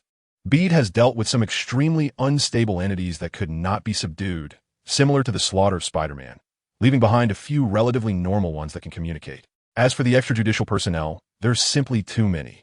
The main composition of these extrajudicial personnel consists of the Spider-Men from the universes that Bede and his companions have visited in the past 6 months. They have attachments in their own universes, so they cannot just run around with Bede and the others. However, they have shown a similar attitude towards Bede's actions as Punisher Spider does. In fact, their choice is not only driven by support for the so-called justice cause. The primary reason is loneliness. Those who understand Spider-Man know that although he is a superhero, his life is not truly happy. He has lost Uncle Ben, Aunt May, his girlfriend Gwen, his girlfriend Mary Jane, and even some have become monsters. Many Spider-Men live incredibly tragic lives, regardless of whether they are named Peter Parker or not. Moreover, due to various reasons, Spider-Man plays 2 roles in his own world. One is the friendly neighborhood Spider-Man wearing a mask, and the other is his true identity beneath the mask. Over time, this leads to a feeling of loneliness. Although many Spider-Men suppress this loneliness with their strong inner strength, even turning it into motivation to continue their superhero careers, they are still human. When they learn that there is an organization where everyone is the same Spider-Man, where they can laugh heartily, cry together, and engage in banter, how can any Spider-Man resist the temptation? In the quantum space, ripples appeared in the fabric of space, and then a quantum portal opened. 2 figures appeared before the portal, one of whom was Electro. Compared to 6 months ago, he now appeared more competent and powerful. He was wearing a high-tech custom battlesuit with a slightly glowing miniature energy core on his chest. This was a product of a scientific laboratory under the jurisdiction of the Time-Space Task Force. Modeled after Iron Man's arc reactor and incorporating research from the cosmic cube of a certain universe, produced by the chief researcher of the Time-Space Task Force. A certain universe is Dr. Octopus, and another Dr. Octopus from another universe. It possessed an enormous energy reserve that allowed Electro to completely overcome his inherent weakness. Although Electro was very strong, he had a fatal weakness. The electric energy in his body was not generated infinitely. Once depleted, he needed to recharge. With this miniature energy core, Electro no longer needed to recharge constantly and could unleash his immense fighting power freely. This allowed him to leap from being a ground-level hero to nearly matching Thor as a god-level hero. Not only that, but the armor he wore was also engraved with magical runes, providing functions like waterproofing and protection against electromagnetic pulses. Sudden water flows could short-circuit Electro while in an ionized state. A Spider-Man from a certain world had once defeated Electro this way, and Punisher Spider had also used EMP Bullet's electromagnetic pulses to take down his universe's Electro. To protect Electro, who was now one of the vice-captains of the Time-Space Task Force, Bede had truly gone through a lot of trouble. Following Electro was a robot with 4 mechanical tentacles behind it. He was Dr. Octopus from a certain universe. In that universe, Dr. Octavius had also conducted experiments on artificial suns, but an accident occurred during the experiment. However, the one who died in the accident was not his wife, but himself. At that time, the artificial sun generated tremendous gravity, threatening to suck everyone present in. Fortunately, the Spider-Man from that world arrived and stopped it. However, his forced shutdown of the artificial sun device caused it to explode. To protect his wife, Dr. Octavius died on the spot. Dr. Octavius's wife was a biotechnologist. Unwilling to accept her beloved's death, she used her skills to create a robot version of Dr. Octavius, bringing him back to life. The resurrected Dr. Octavius then became the mechanical Dr. Octopus. However, the good times did not last long. The Osborn group from that world discovered the mechanical Dr. Octopus and recognized him as the deceased Dr. Octavius. This technology of having an independent thinking robot made Norman Osborn immediately see its value. It was a technology that could potentially grant immortality. As the saying goes, flesh is weak, but machines can ascend. When a mechanical body can implant human memories, does it not mean that humans would no longer die? Would not the wealthy who are nearing the end of their lives waive their money to buy such a thing? Therefore, to obtain this technology, the Osborn group began to constantly contact Dr. Octavius's wife, using various means of coercion and temptation. However, what they did not know was that even Dr. Octavius's wife herself could hardly explain how she made the mechanical Dr. Octopus just like a real person, because the biomechanical technology she possessed was not yet fully mature. Greedy Norman Osborn, of course, did not believe this and was convinced that Dr. Octavius's wife was deceiving him and did not want to share the technology. Thus, they attempted to assassinate Dr. Octavius's wife. The tragic death of Dr. Octavius's wife caused the mechanical Dr. Octopus, who was originally indistinguishable from a normal person, to suddenly go berserk. the mechanical Dr. Octopus became a true mechanical monster, attacking the Osborn group and publicly killing Norman Osborn and many high-ranking members of the Osborn group. Just as he was about to slaughter the remaining high-ranking members of the Osborn group, Spider-Man arrived and engaged him in a fierce battle. In the end, Spider-Man defeated him. But after learning the truth, he did not destroy the mechanical Dr. Octopus. Instead, he took him to Horizon Labs, trying to help him return to normal. However, before the restoration was complete, the mechanical Dr. Octopus disappeared from Horizon Labs. In reality, he was sent to another universe, where he happened to encounter Bede. What Bede encountered at that time was a mechanical octopus doctor whose mind was occasionally functional and occasionally not, sometimes gentle but filled with sorrow, other times irritable and filled with murderous intent, resembling a cybernetic lunatic. However, it was Bede's first time seeing a living mechanical organism, so he was quite interested in him. Additionally, by that time, he had gathered several outstanding scientists from various universes, including Dr. Connors and Dr. Octavius from the Extraordinary Universe, and they all needed an interesting subject to work on. Thus, the mechanical octopus doctor became the first subject for the research department of the Time-Space Special Task Force. After a period of research, they successfully resolved the mechanical octopus doctor's issues and cured him. However, the mechanical octopus doctor had no intention of returning to his own universe and chose to join the Time-Space Special Task Force, becoming one of the regular personnel. Moreover, the mechanical octopus doctor seemed to have no intention of returning to research work, but instead became a combat personnel. Bede assigned him to Electro. Interestingly, not long after, the world Bede went to happen to be the native universe of Dr. Octopus, and he also brought that world's Spider-Man into the fold. Nowadays, he occasionally visits the quantum realm to see Dr. Octopus or chat with other Spider-Men. The quantum realm has changed completely from its initial stage 6 months ago. Bede planned a quantum space and used the funds from cooperating companies across various universes to purchase a lot of steel, constructing a massive spherical building.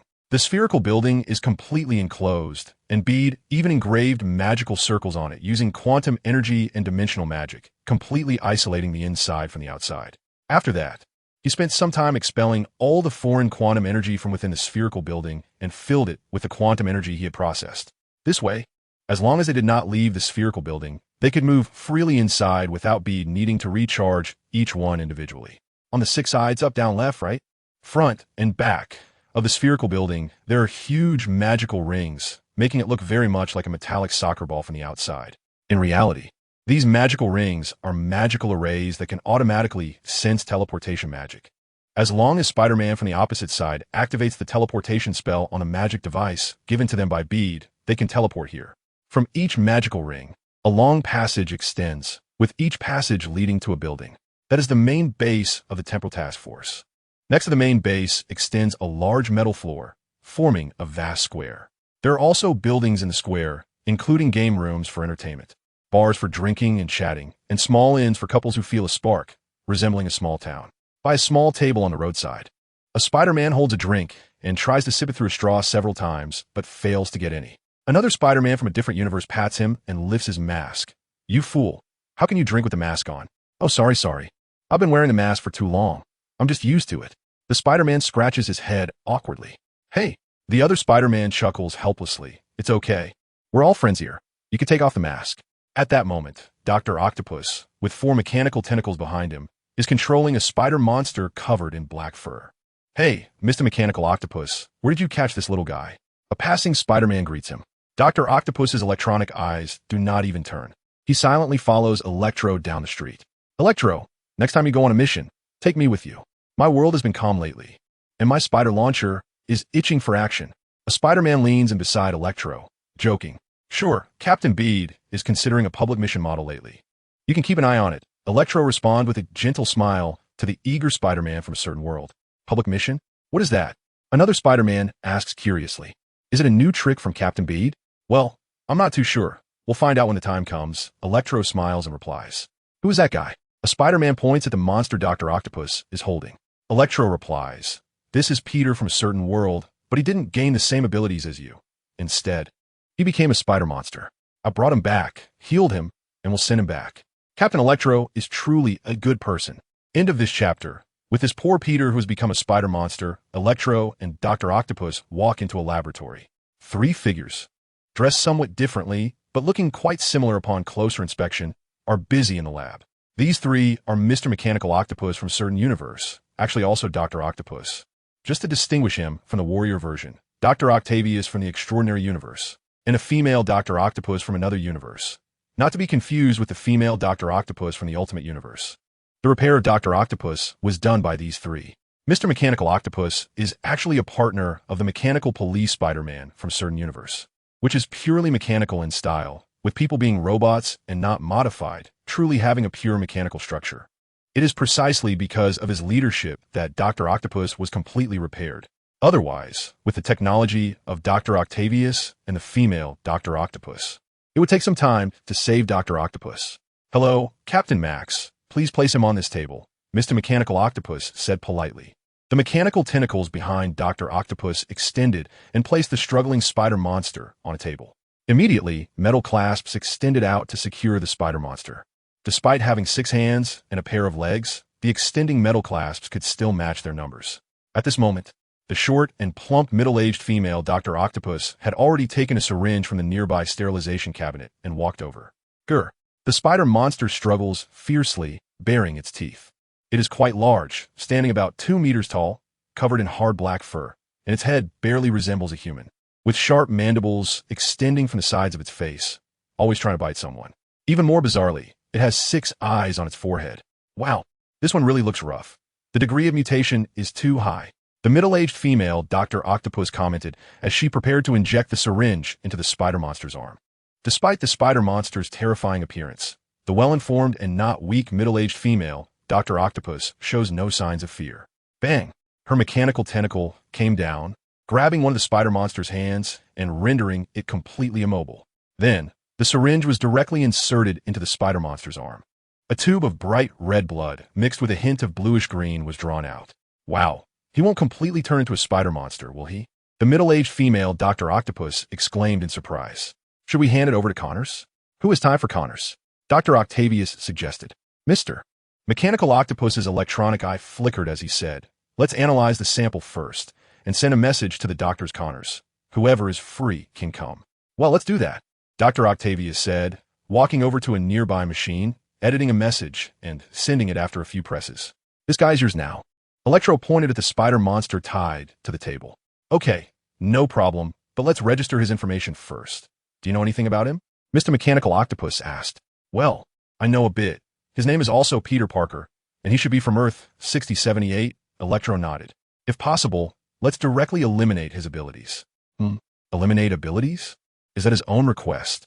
The middle-aged female Dr. Octopus asked. The request to eliminate abilities is actually not uncommon.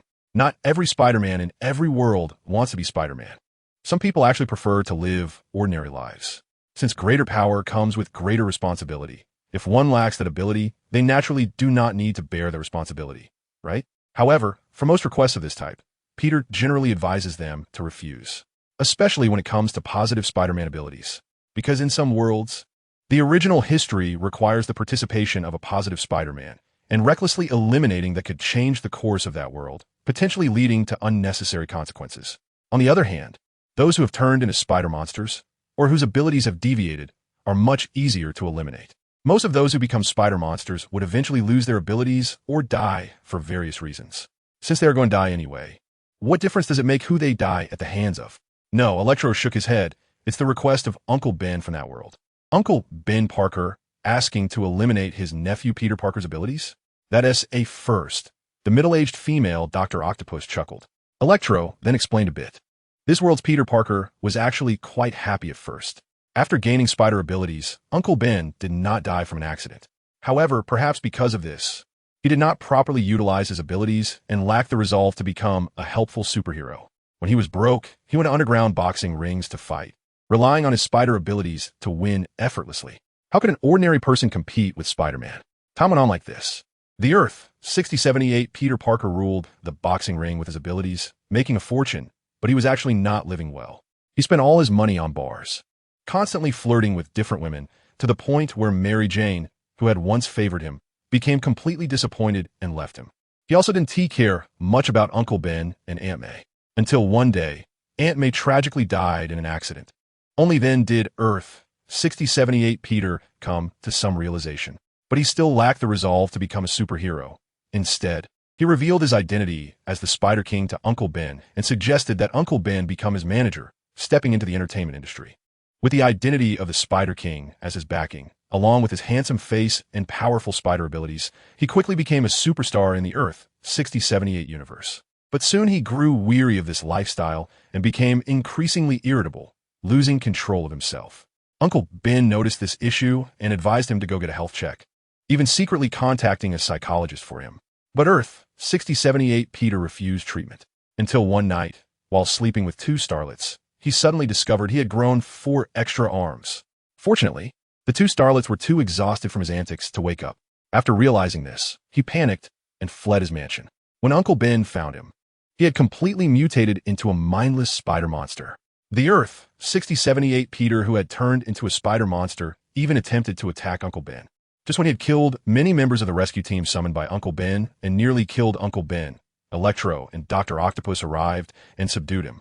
Electro did not reveal his identity as a member of the Time Variance Authority. He merely disguised himself as an organization from that world, claiming he would take Earth 6078 Peter away for treatment. Uncle Ben from that world clearly did not trust Electro at all, but there was no other option. Because of the actions of Earth 6078 Peter after turning into a spider monster, he had become a supervillain in this world, and superheroes were already watching him, preparing to kill him.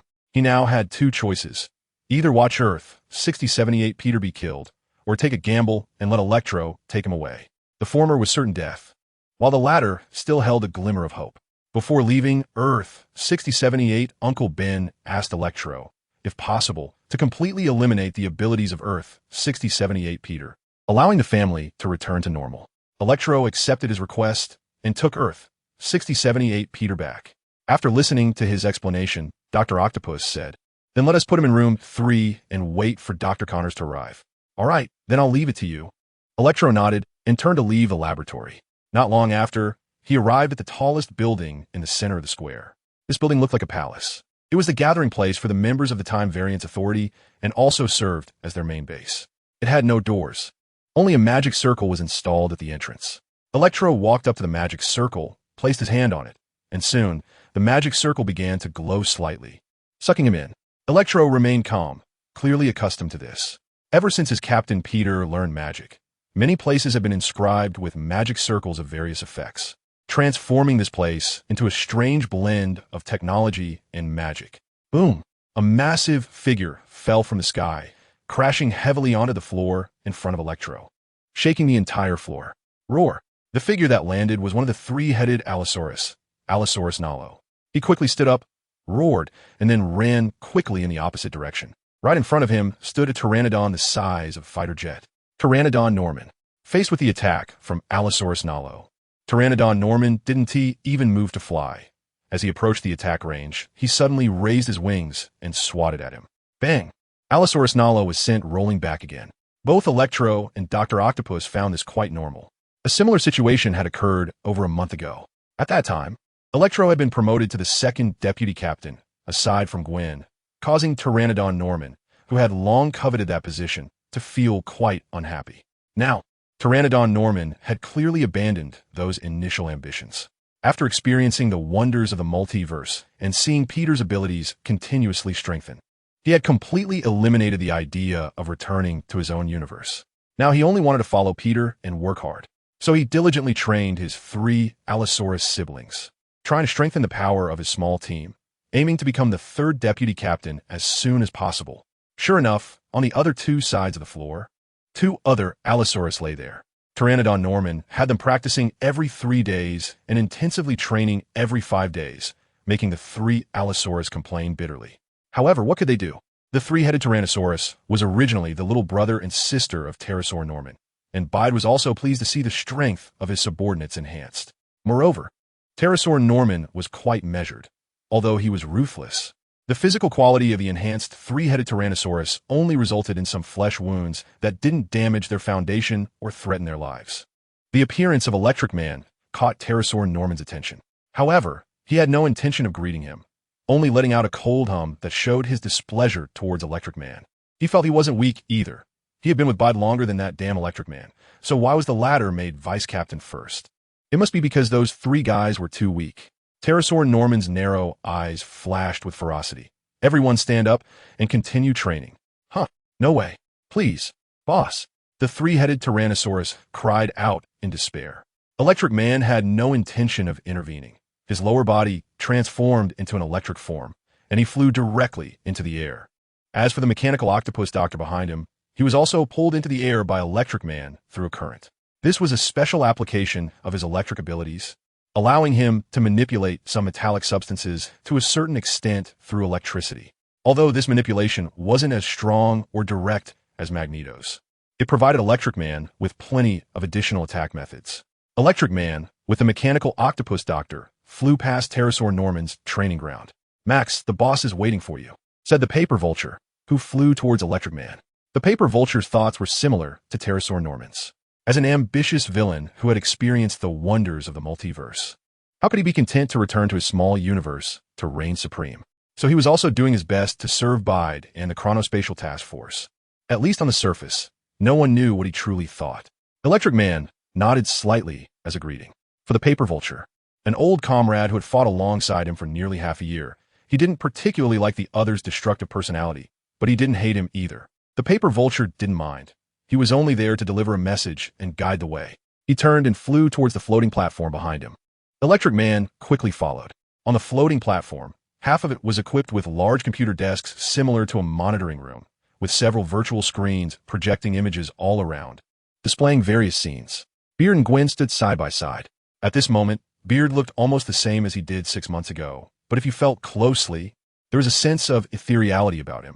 In fact, this was due to the magical energy that was constantly enveloping him. However, he was currently frowning slightly, looking at one of the screens. On it was a projection of a man in a spider suit. "Hello, Mr. Beard, captain of the Chronotemporal Task Force. I think we need to get acquainted." "You are Spider-Man 2099? Have you heard my story?" "In a chapter." "No, but your face is filled with stories." Peter originally wanted to respond this way, but considering that the other party probably didn't know the reference, he decided to give up. It was like winking at a blind person, only he would feel awkward.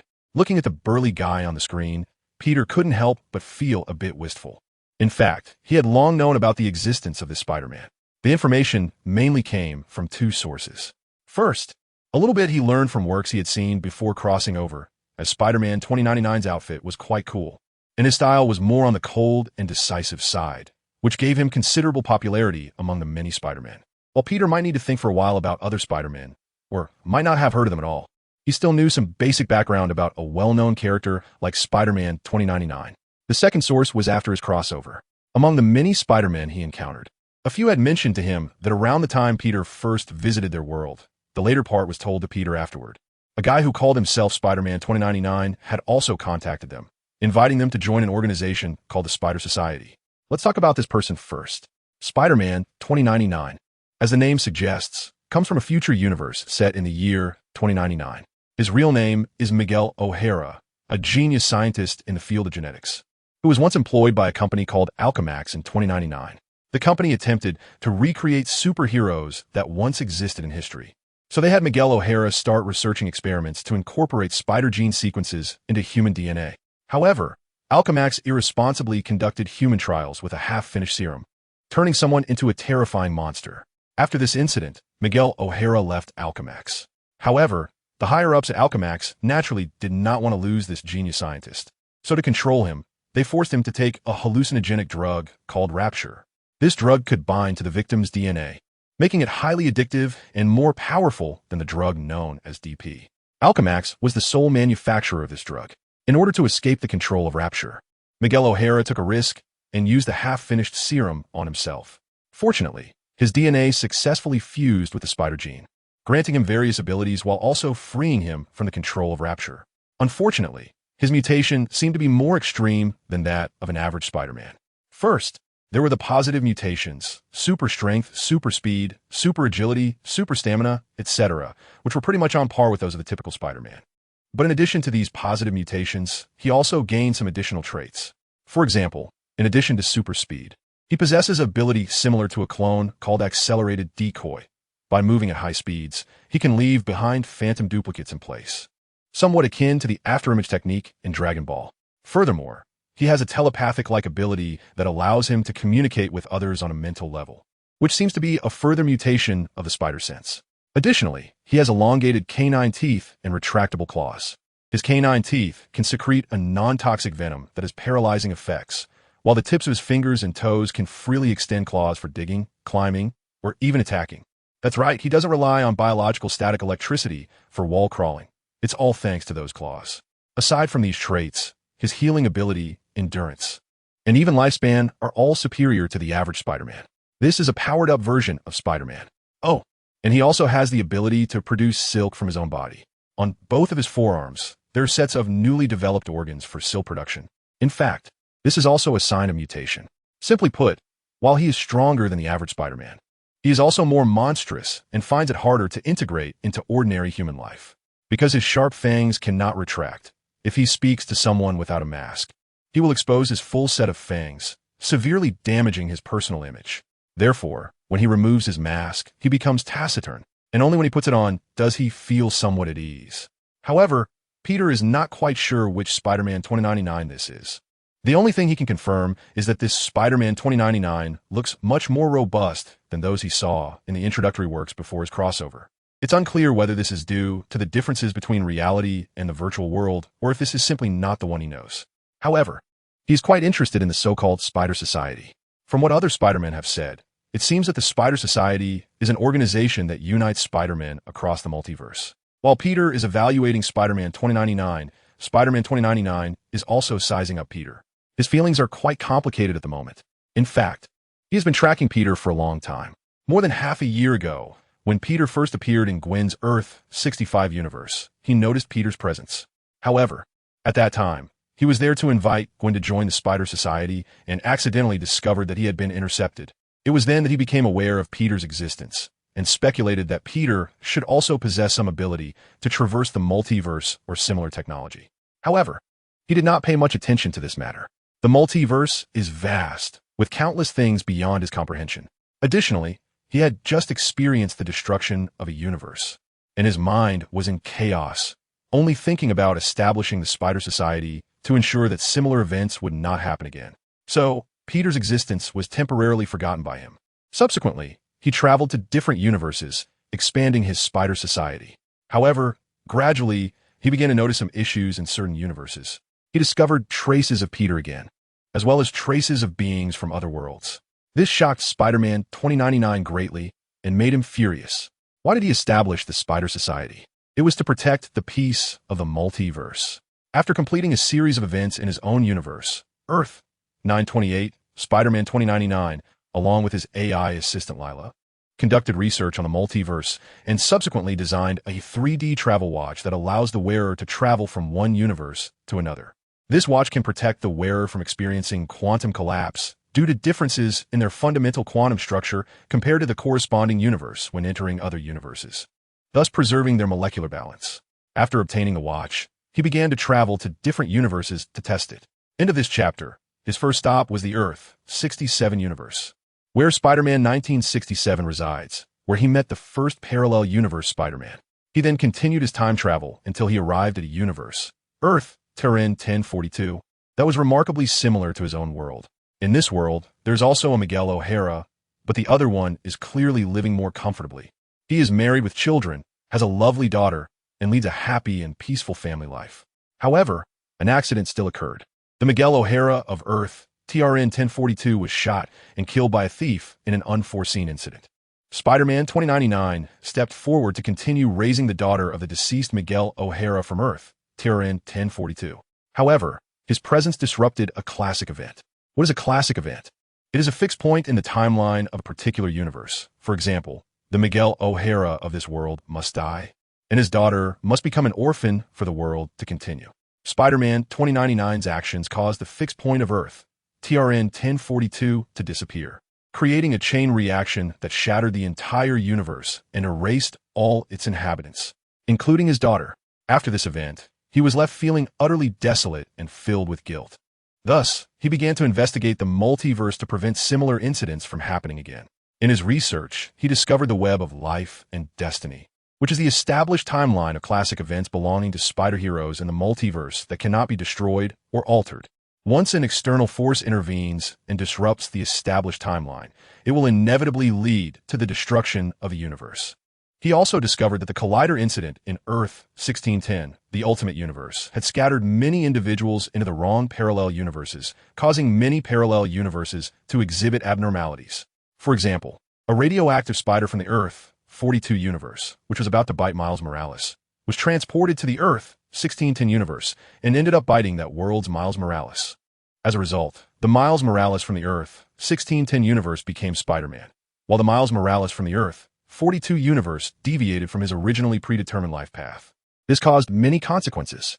For example, the death of the Ultimate Spider-Man from the Earth 1610 universe.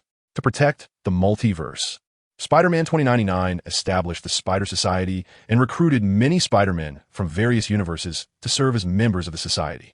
Together, they eliminate anomalies and return individuals stranded in different universes to their original universes. So far, he has recruited nearly 100 Spider-Men to become members of the Spider Society, including Scarlet Spider-Man Riley from Earth 94B, Spider-Woman Jessica Drew from Earth 332, Spider-Girl Ashley Barton from Earth 807128, Wolf Spider from Earth 1610, Super Spider-Man from Earth 751263, and Spider Tyrannosaurus from Earth 66, among many others. It was during this process that he discovered the actions of Bede and his Temporal Task Force.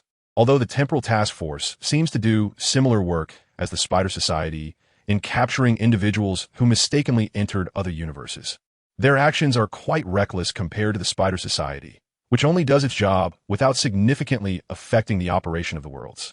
In fact, in the eyes of Spider-Man 2099, the actions of the Temporal Task Force are nothing short of open defiance against the Spider Society, terrorists of the multiverse, destroyers of the web of life and destiny. Spider-Man 2099 was furious about this and issued a mission within the Spider Society to find the whereabouts of the Temporal Task Force and capture its members, especially their leader. Bede, however, despite the Spider Society possessing advanced technology from 2099, capable of time travel and understanding the influences of events, they found that no matter what means they used, they could not corner the members of the Temporal Task Force. They seemed to live up to their name, transcending time and space. Some might ask, wouldn't the Spider Society block them in advance? That would be overthinking it. How many multiverses exist among countless worlds? There are as many as the sands of the Ganges, innumerable. Each different quantum choice could birth a new multiverse. To accurately corner someone in such a vast range is nearly impossible unless Spider-Man 2099 had the ability to directly manipulate the web of life and destiny. Unfortunately, he does not. So, despite his helplessness, he could only watch as the Temporal Task Force slipped away right before his eyes. In fact, they had no intention of avoiding him. It was merely Spider-Man 2099's wishful thinking. Until recently, in a world that had already joined the Spider Society, a few individuals arrived.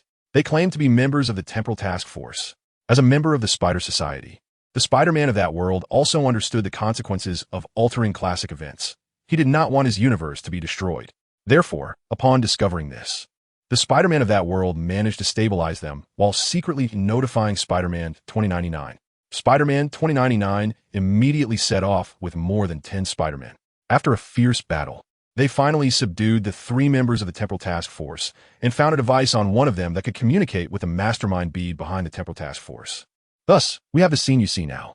Miguel O'Hara, we have no quarrel with each other, so why are you capturing my people? Bede squinted his eyes, looking at Spider-Man 2099 on the screen, his eyes revealing a hint of danger. He didn't care whether he liked this character before crossing over. What he liked were the characters in virtual works. What did it have to do with the real world? A clear distinction should be made, right? Moreover, the other party even beat up his little brother. One should consider the owner when beating a dog, let alone his little brother, whom he treated like a beloved family member. Behind Spider-Man 2099, there were 3 individuals bound by spider silk and surrounded by several Spider-Men. These 3 were also members of the Temporal Task Force. One of them wore a completely black suit with a large golden spider emblem on his chest. His codename was Bone Spider, a clone of the Spider-Man from Earth 12041.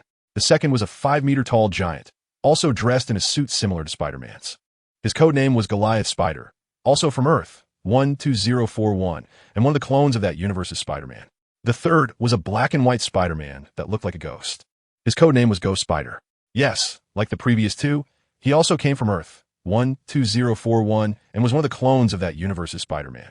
The three of them were members of Bede's Spider Slayer team within the Temporal Task Force. Thanks to reader 202012051703458819 for the Chidian coin reward. End of this chapter. The Earth 12041 universe may be a number many people are unfamiliar with, but when it comes to its origins, many will understand at once. It is the world where the animated Ultimate Spider-Man, which launched on April 1st, 2012, is set. The Spider-Man of this world has an incredibly rich experience, even rivaling the PP of the 616 main universe. He gained his spider abilities at the age of 15 and gradually stepped onto the path of becoming a community vigilante after the death of Uncle Ben. After serving as a vigilante for a year, he caught the attention of SHIELD director Nick Fury, who recruited him. Thus, Spider-Man of Earth 12041 joined forces with Iron Fist, Nova, White Tiger, and Power Man to form a young superhero team called the New Warriors. Shortly after, the New Warriors' first mission was to take down Dr. Doom, and they succeeded, which was outrageous. Soon after, Dr. Octopus used the DNA of the animated Ultimate Spider-Man, Earth 12041 Spider-Man, referred to as such from now on, as a genetic template to create the Venom symbiote.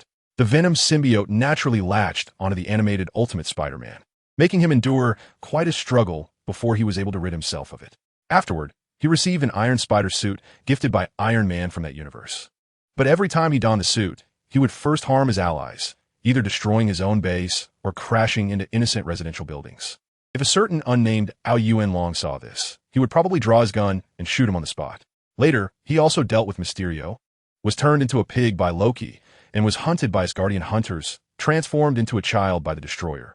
Went to the Holy Land of Kunlun to learn martial arts with Iron Fist, swapped bodies with the Hulk and Wolverine, broke the fourth wall with Deadpool, faced the Collector, and even crossed parallel universes to chase Green Goblin. His rich experiences have made many superheroes feel embarrassed. Among these, one crisis originated from Dr. Octopus and a Hydra remnant named Arnim Zola. In the animated Ultimate Universe, Dr. Octopus is an ambitious and highly talented mad scientist who uses Spider-Man's DNA to create the Venom symbiote and utilizes the DNA of the Lizard, Vulture, Scorpion, and Rhino to create the Sinister Six. He also constructs octopus robots and even clones Venom spider soldiers from the combination of Venom and himself. His mastery in biology and mechanics has reached an unparalleled level. After arriving in this world, Bade once considered recruiting him, but after a comprehensive assessment of this guy's mental state, he chose to give up. After all, he had many options to choose from and didn't need to engage in a daily battle of wits with such an obviously difficult character to subdue. With so many parallel universes, even if he only picked the talented and mentally competent Dr. Octopus, it would be more than enough to create a team. As for the other Annihilus Zola, he was originally a former Hydra scientist during World War II. He used his mechanical talents to upload his consciousness from his dying organic body into a powerful robotic shell, completing his mechanical ascension. After being defeated by Captain America, Zola's body seemed to have died, but in reality, his consciousness was preserved for over 70 years. It wasn't until Amadeus Cho accidentally reactivated him and awakened Zola, allowing him to enter a world almost entirely controlled by computers.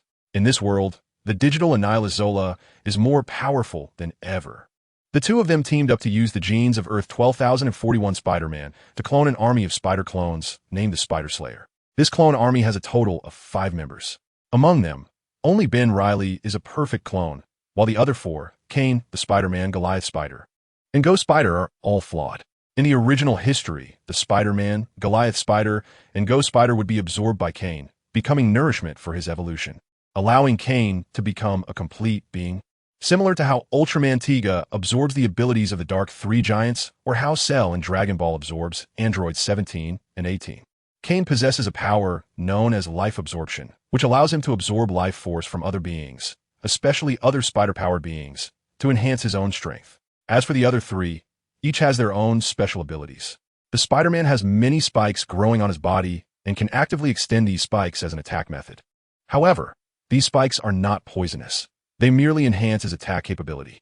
Goliath Spider, as his name suggests, is a hybrid of the giant Goliath and Spider genes, possessing strength several times greater than that of a regular Spider-Man. along with incredible defensive power that temporarily transforms all his bodily tissues into an organic material as hard as steel. As for Ghost Spider, his abilities are quite bizarre. He has bioelectricity, allowing him to generate electric currents within his body, which he can unleash through attacks, inflicting bioelectric damage on his enemies. He can also distort the space around him, allowing himself or his teammates to be teleported instantaneously. Additionally, he possesses abilities similar to those of Ghost Woman, enabling him to phase through solid materials or turn himself transparent to blend into the surrounding environment.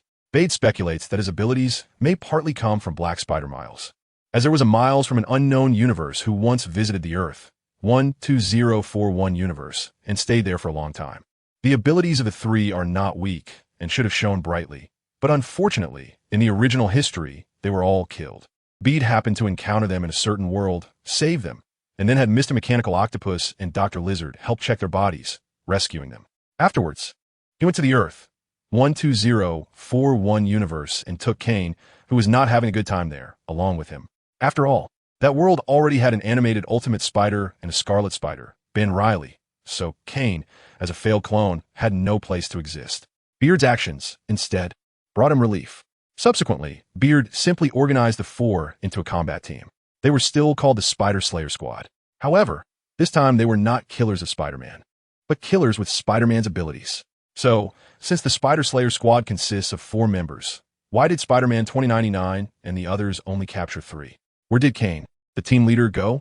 A communication request was received in Bade's communicator. Bede raised his wrist. Seeing the dial on, it was indeed Kane. He tapped it and immediately received a message from Kane. Then he casually lifted his head and continued to look at Spider-Man 2099 on the screen, saying, "So, Mr. O'Hara, if you don't give me a reasonable explanation, can I assume that you are declaring war on the Temporal Task Force?" End of chapter. Declaring war? Spider-Man 2099 replied in a flat and cold tone, "No, I have no intention of being enemies with the Temporal Task Force. However, your actions have already violated the laws of the multiverse, which could lead to the destruction of the universe. I will not allow such a situation to happen again." Violating the laws of the multiverse? Destroying the universe? Bede made an exaggerated expression. "Wow, I didn't realize I was such a big villain. Haha, boss. Then doesn't that make me a villain too?" The paper bag vulture leaned in, flattering and telling jokes. Bede?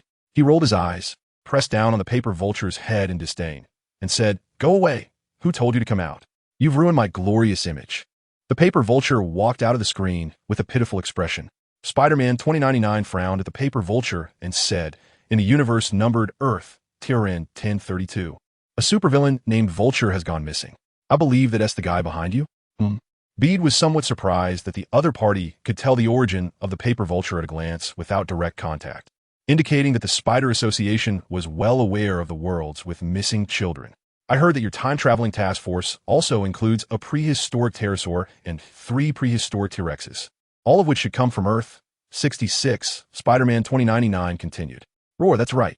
A massive head leaned into the screen, hot breath puffing out of its huge nostrils. Thankfully, the screen wasn't glass, but a magical projection.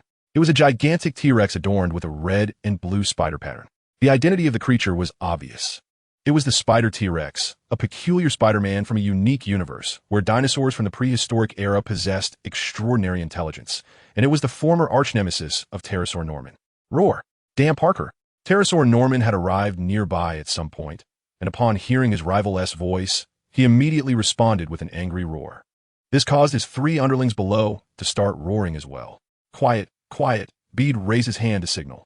Pterosaur Norman quickly shut his mouth, while his 3 underlings, disobedient, continued to roar until he smacked them with a wing. Seeing how well Bede had tamed Pterosaur Norman, Spider-Man 2099 showed a surprised expression, but unfortunately, it was hidden behind his mask. However, this did not change his opinion of Bede. In fact, it raised some feelings of disgust.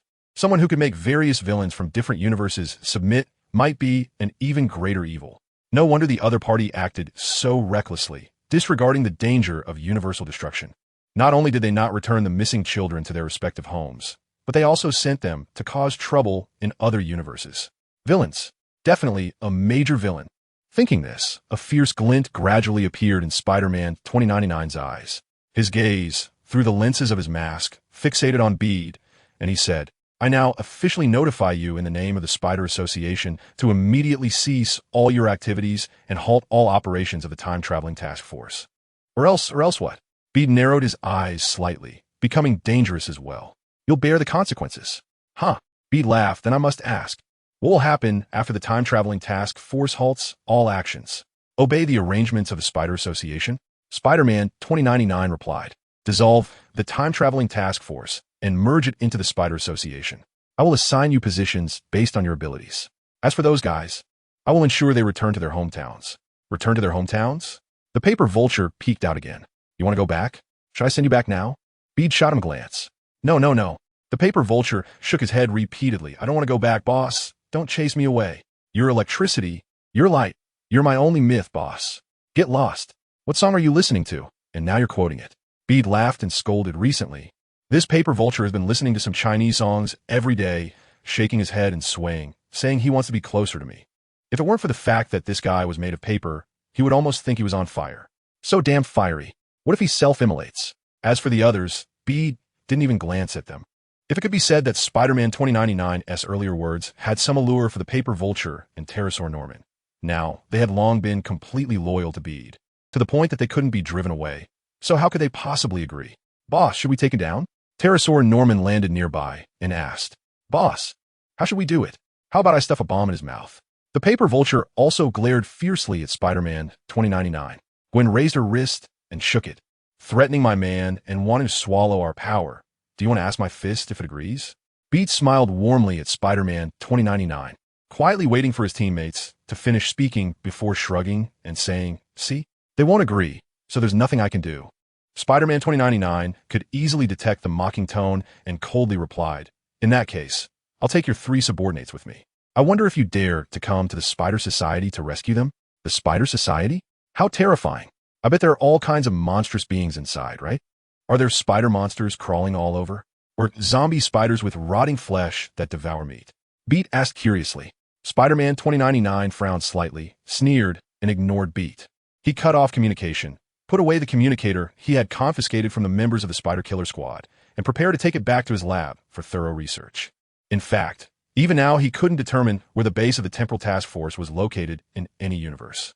He knew that this communicator seemed to have a function for accessing that place, just like the dimensional travel watches worn by the members of the Spider Society, which also had the ability to travel through parallel universes and communicate across universes. But he had tried several methods and couldn't successfully use this device to reach their location. This thing probably has some kind of identification function. However, this wouldn't stump him. Spider-Man 2099 was full of confidence. As a genius from a high-tech future era, he was confident that he could research and understand anything that existed. Bring them on. We're going back, Spider-Man 2099 said. And then a portal to another universe opened up in front of him. Behind him, several Spider-Men from different universes worked together to push the Bone Spider trio forward. At that moment, a ball of light suddenly emerged from the open portal. Where are you taking my little brothers, you bastards? In a chapter, who is it? Spider-Man 2099 and the other Spider-Man were startled, especially Spider-Man 2099. This was clearly a parallel universe portal he had just opened with his own invention. How could there be another person's voice inside? Moreover, it was a voice full of hostility. Wait, this voice sounds a bit familiar, Spider-Man 2099 thought, realizing something was wrong. Even though his spider sense didn't give any warning, he quickly dodged to the side. Boom! His quick reflexes indeed saved his life. An attack that resembled an electric arc flashed past him and struck another Spider-Man behind him. That Spider-Man, who had come from who knows what world, was directly knocked away, landing several meters away, motionless. Thud! A foot stepped out from the parallel universe portal and landed on the ground, followed by the appearance of a person in front of Spider-Man 2099 and the others. He was wearing a red and blue spider suit with a metallic texture, featuring a large golden spider emblem on his chest and a red cape draped over his back. Even though there was no wind, his cape seemed to float slightly away from his body. For some reason, Spider-Man 2099 saw a combination of science and mysticism in him. Captain of the Temporal Task Force. Beat? Spider-Man 2099 immediately guessed the identity of the newcomer. Upon hearing this, the other Spider-Men immediately assumed a tense stance, ready for battle. The Beetle Survey Spider Association has naturally investigated the Time-Space Task Force. In fact, they have a relatively good understanding of several key members within the Time-Space Task Force. For example, not only is he the first deputy captain of the Temporal Task Force, but he is also the partner of Peter, Spider-Gwen. They know that Gwen possesses a symbiote suit, and they have analyzed her combat scenes in several worlds through imaging retrospection devices to infer her strength, speed, fighting skills, and other aspects, deducing her overall power. There are also old employees in the Temporal Task Force like Electro, Vulture Norman, and others who have collected some data to varying degrees. Only Peter, as the captain of the Temporal Task Force, has a significant level of activity. He has been to many times, but strangely, with their devices, Spider-Man 2099 and others find it hard to locate any battle traces left by Peter. At most, they can only gather some data through eyewitness accounts from nearby. This is very strange, as if he has some method to exist in this world, yet not be present in it. A state of being both near and far. This reminds Spider-Man 2099 of SC Char Dinger's cat. Could this guy actually be a SC Char Dinger's spider? Whether or not he is SC Char Dinger's, Peter doesn't know. However, he is indeed a spider with magical powers.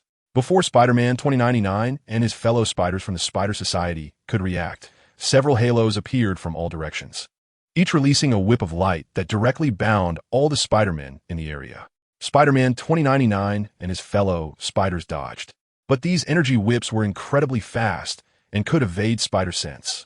Only those experienced and seasoned Spider-Men, who do not rely solely on spider sense to fight, could barely avoid their sudden attacks. As a result, 4 or 5 Spider-Men were bound and fell to the ground. At the same time, after the appearance of the energy whips, a figure jumped out from each halo. One of them radiated a brilliant blue light, and the moment he appeared, he burst forth with endless flashes, instantly transforming into several bolts of lightning that charged the Spider-Men alongside the energy whips. Just as those Spider-Men had dodged the energy whips, they found themselves exhausted and unable to react. Luckily, this attack triggered their spider sense, allowing them to shoot webs towards the nearest location to forcibly change direction and evade the attack. Boom! Bolts of lightning struck the ground, and the intense heat carried by the strong current even scorched the ground, creating patches of charred earth. Electric arcs leaped across the ground and finally returned to the air, forming a humanoid shape that hovered quietly.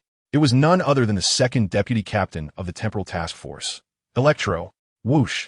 A figure shot out from a portal, quickly launching several strands of black thread into the air, since the nearby Spider-Men had just been bombarded by the energy whips and Electro's attacks. The area around the 3 spider killers was in a defensive vacuum.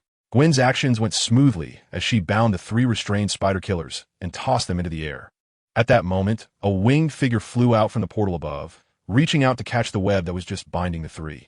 3 idiots who only bring trouble to the boss. Paper Vulture remarked with annoyance, revealing pride in the fact that he, being clever and capable, never caused trouble for the boss. While speaking, his other hand pulled out 3 vials of potions from his body and smashed them onto the 3 bone spiders. Bang! Bang! Bang! With the sound of shattering glass, the potions inside sprayed out. The webs binding the 3 quickly dissolved into a viscous liquid upon contact with the potions, losing their binding effect. The 3 exerted their strength in midair, breaking free from the web's restraints.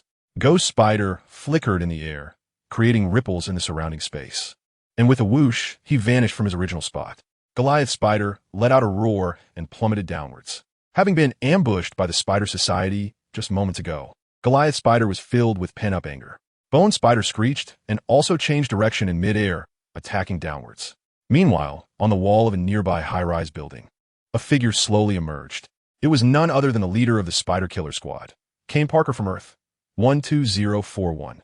When the Spider Killer Squad was ambushed by Spider-Man 2099's team, Kane sensed something was wrong and was the first to disengage from the battlefield. However, he did not leave. Instead, he stayed at the edge, using the invisibility capability of his suit to lurk nearby while reporting the situation here to Peter, who was far away in the quantum realm. It was through his close-range positioning that Peter could precisely open several portals to parallel universes near Spider-Man 2099 and quietly set up a temporal barrier that could temporarily cut off Spider-Man 2099's escape route. And Spider-Man 2099 had just discovered this. The dimensional travel watch was broken. They seemed to have been surrounded in reverse. Into this chapter, crack, crack, strange sounds echoed. Immediately, the surrounding space began to collapse inch by inch. Spider-Man 2099 and many of his fellow Spider-Men, still in midair dodging. Soon realized that the ground beneath them had vanished, but had clearly been ground just moments ago. Bang, bang, bang. One by one, they crashed into another peculiar space. Spell: Mirror Dimension. The mirror dimension is actually a parallel dimension that mimics Earth, with an environment identical to that of Earth. However, it is not the same concept as parallel universes. As its name suggests, it is actually a mirrored space. Visually, it can be shattered, flipped, overlapped, and so on like a mirror. The mirror dimension is generally used by mages as a practice space for magic students who do not have enough time to practice, as using magic in the mirror dimension does not cause significant damage to the surrounding environment. At least, magic students certainly cannot cause damage. Moreover, it can be freely reshaped, manipulated, and even restored with a single button. In the memory fragments left by the shards of the Soul Stone, Dr. Strange from the Extraordinary Universe 2, Earth 120703b, learned the first large-scale spell, the Mirror Dimension, when he arrived at Kamartaj for magical training. The same applies to the 616 movie universe. After mastering it, Dr. Strange used the Mirror Dimension in battles against Kaecilius and Thanos. As an observer, Peter knows that the Mirror Dimension is far from being as simple as it appears. It can be used not only as a venue for magic to trap enemies, but also as a defensive magic that integrates both offense and defense. In Avengers, Dr. Strange used it to reflect Thanos' attacks. Bide had long coveted this skill, so after thoroughly mastering the Ring of alike and the Energy Whip, the first thing he learned was the Mirror Dimension. The basics of this spell are actually quite simple, not much more difficult than the Ring of alike.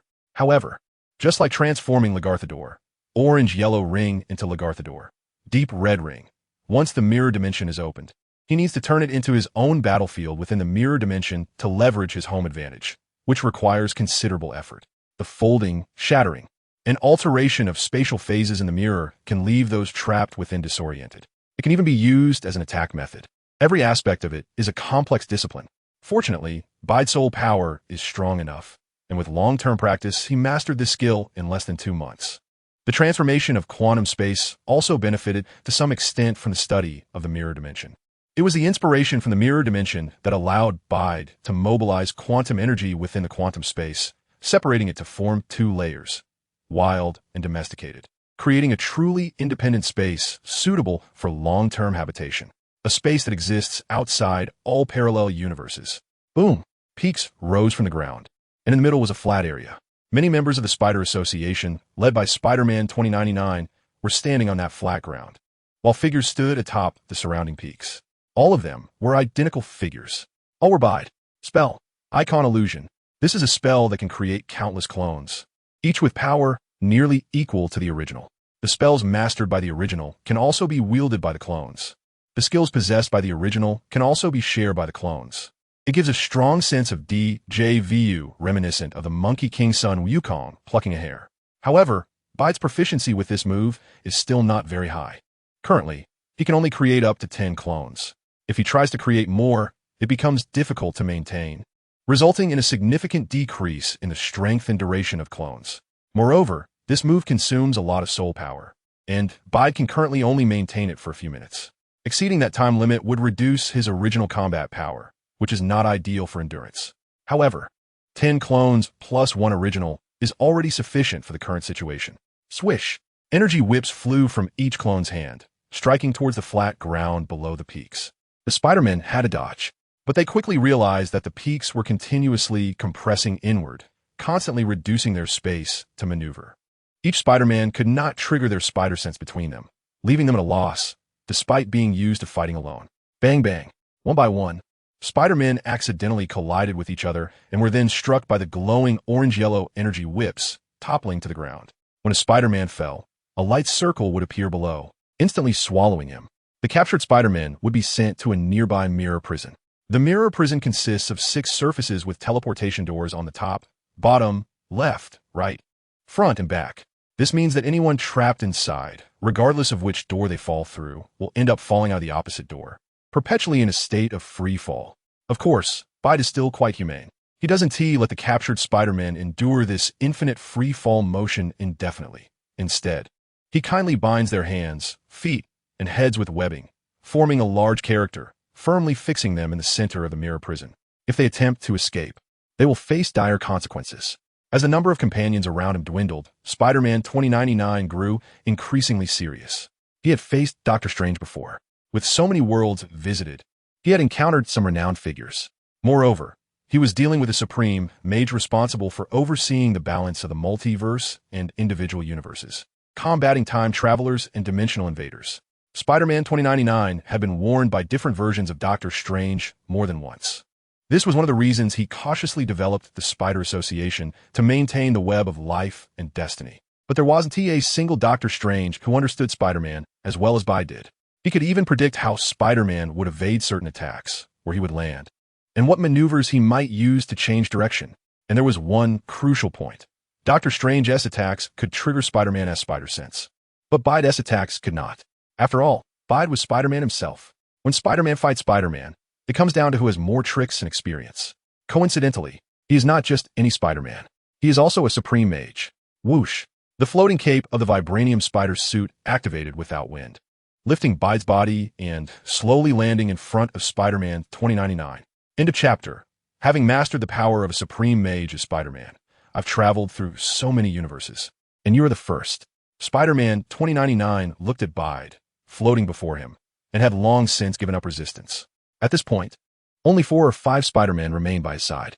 These Spider-Men were all seasoned veterans with over 10 years of combat experience. Through years of battle, they had integrated their spider sense into their bodies, forming a unique combat technique that surpassed the spider sense itself. But no matter how high their combat skills, without external forces influencing them, Spider-Man remains just a street-level superhero. Even if they're the best among street-level heroes, they are still street-level. This is the limitation of the spider gene. Of course, there are a few exceptions that can break this constraint. For example, the animated Ultimate Spider from Earth, 12041, has a bizarre ability to break the fourth wall. When watching the animation, this ability manifests as him suddenly speaking to the viewers. And others are somewhat aware of this, but they cannot resist this power. In reality, after close contact with Peter, it was discovered that the animated Ultimate Spider's ability is somewhat similar to Time Stop. He can briefly pause the entire universe's time. During this time, others can still think and feel, but they cannot control their actions. In the entire universe, only he and a few others like the animated Ultimate Deadpool can move freely during the time stop. This actually touches on the level of rules to some extent. However, his ability can only be used in his own universe, the Earth 12041 universe, and is ineffective in other universes. This does reduce his combat power to a certain extent. Of course, the animated Ultimate Spider is not here. Bede had previously visited the animated Ultimate Universe, where the Spider Killer Squad came from. The animated Ultimate Spider has a neutral stance on the disputes between the Time-Traveling Task Force and the Spider Society, offering no assistance to either side. Bide looked down from above at Spider-Man 2099 and several other Spider-Men, snapping his fingers. Several portals swept past the group. By the time Spider-Man 2099 reacted, he found himself inside a floating palace. The palace featured a distinctly Chinese style, with intricately carved beams and painted rafters, exuding a sense of elegance. Bide had directly copied a traditional Chinese garden here as a temporary holding place for the Spider-Men of the Spider Society. Spider-Man 2099 and the others, who were ultimately captured, were not restrained by Bide. He simply transported them here. When they arrived in a vast plaza within the palace, they discovered that some familiar faces were already seated there. There was Venom Gwen from Earth 65B, Vulture Norman and the Three-Headed Hydra from Earth 66, Dr. Octopus from the Fabricated Earth 2129, Scarlet Spider-Cane and 3 clone Spider Slayers from Earth 12041, the Animated Ultimate Universe, Electro from Earth 120703B, The Amazing Universe 2, and Paperbag Vulture from Earth TRN 1032. Excluding those Dr. Octopuses and Lizard Doctors who usually only participated in research, this was all the visible combat power of the Temporal Task Force. It wasn't particularly luxurious, but it should be sufficient to deal with some of the Spider-Man's opponents. Of course, those beyond the norm didn't count. Seat, Bill Tilt. Then, without waiting for Spider-Man 2099 to respond, he took his seat at the main position. Spider-Man 2099 noticed that the members of the Temporal Task Force were seated on one side, while the other side was completely empty, clearly prepared for them. Faced with the situation, he didn't overthink it and walked to a chair to sit down, looking towards Bide. The other Spider-Men followed suit, each finding a place to sit. None of them were fools. It was evident that this mysterious leader of the Temporal Task Force did not intend to directly capture or kill them, but rather created the current situation to avoid excessive hostility. As for his previous actions, they were merely a display of his authority. Now that the show of authority was over, it was time to present his demands. Sure enough, after all the Spider-Men of the Spider Society were seated, Bide began his speech. Just as Spider-Man 2099 and the others had suspected, Bide did not actually harbor any hostile intentions towards the Spider-Man.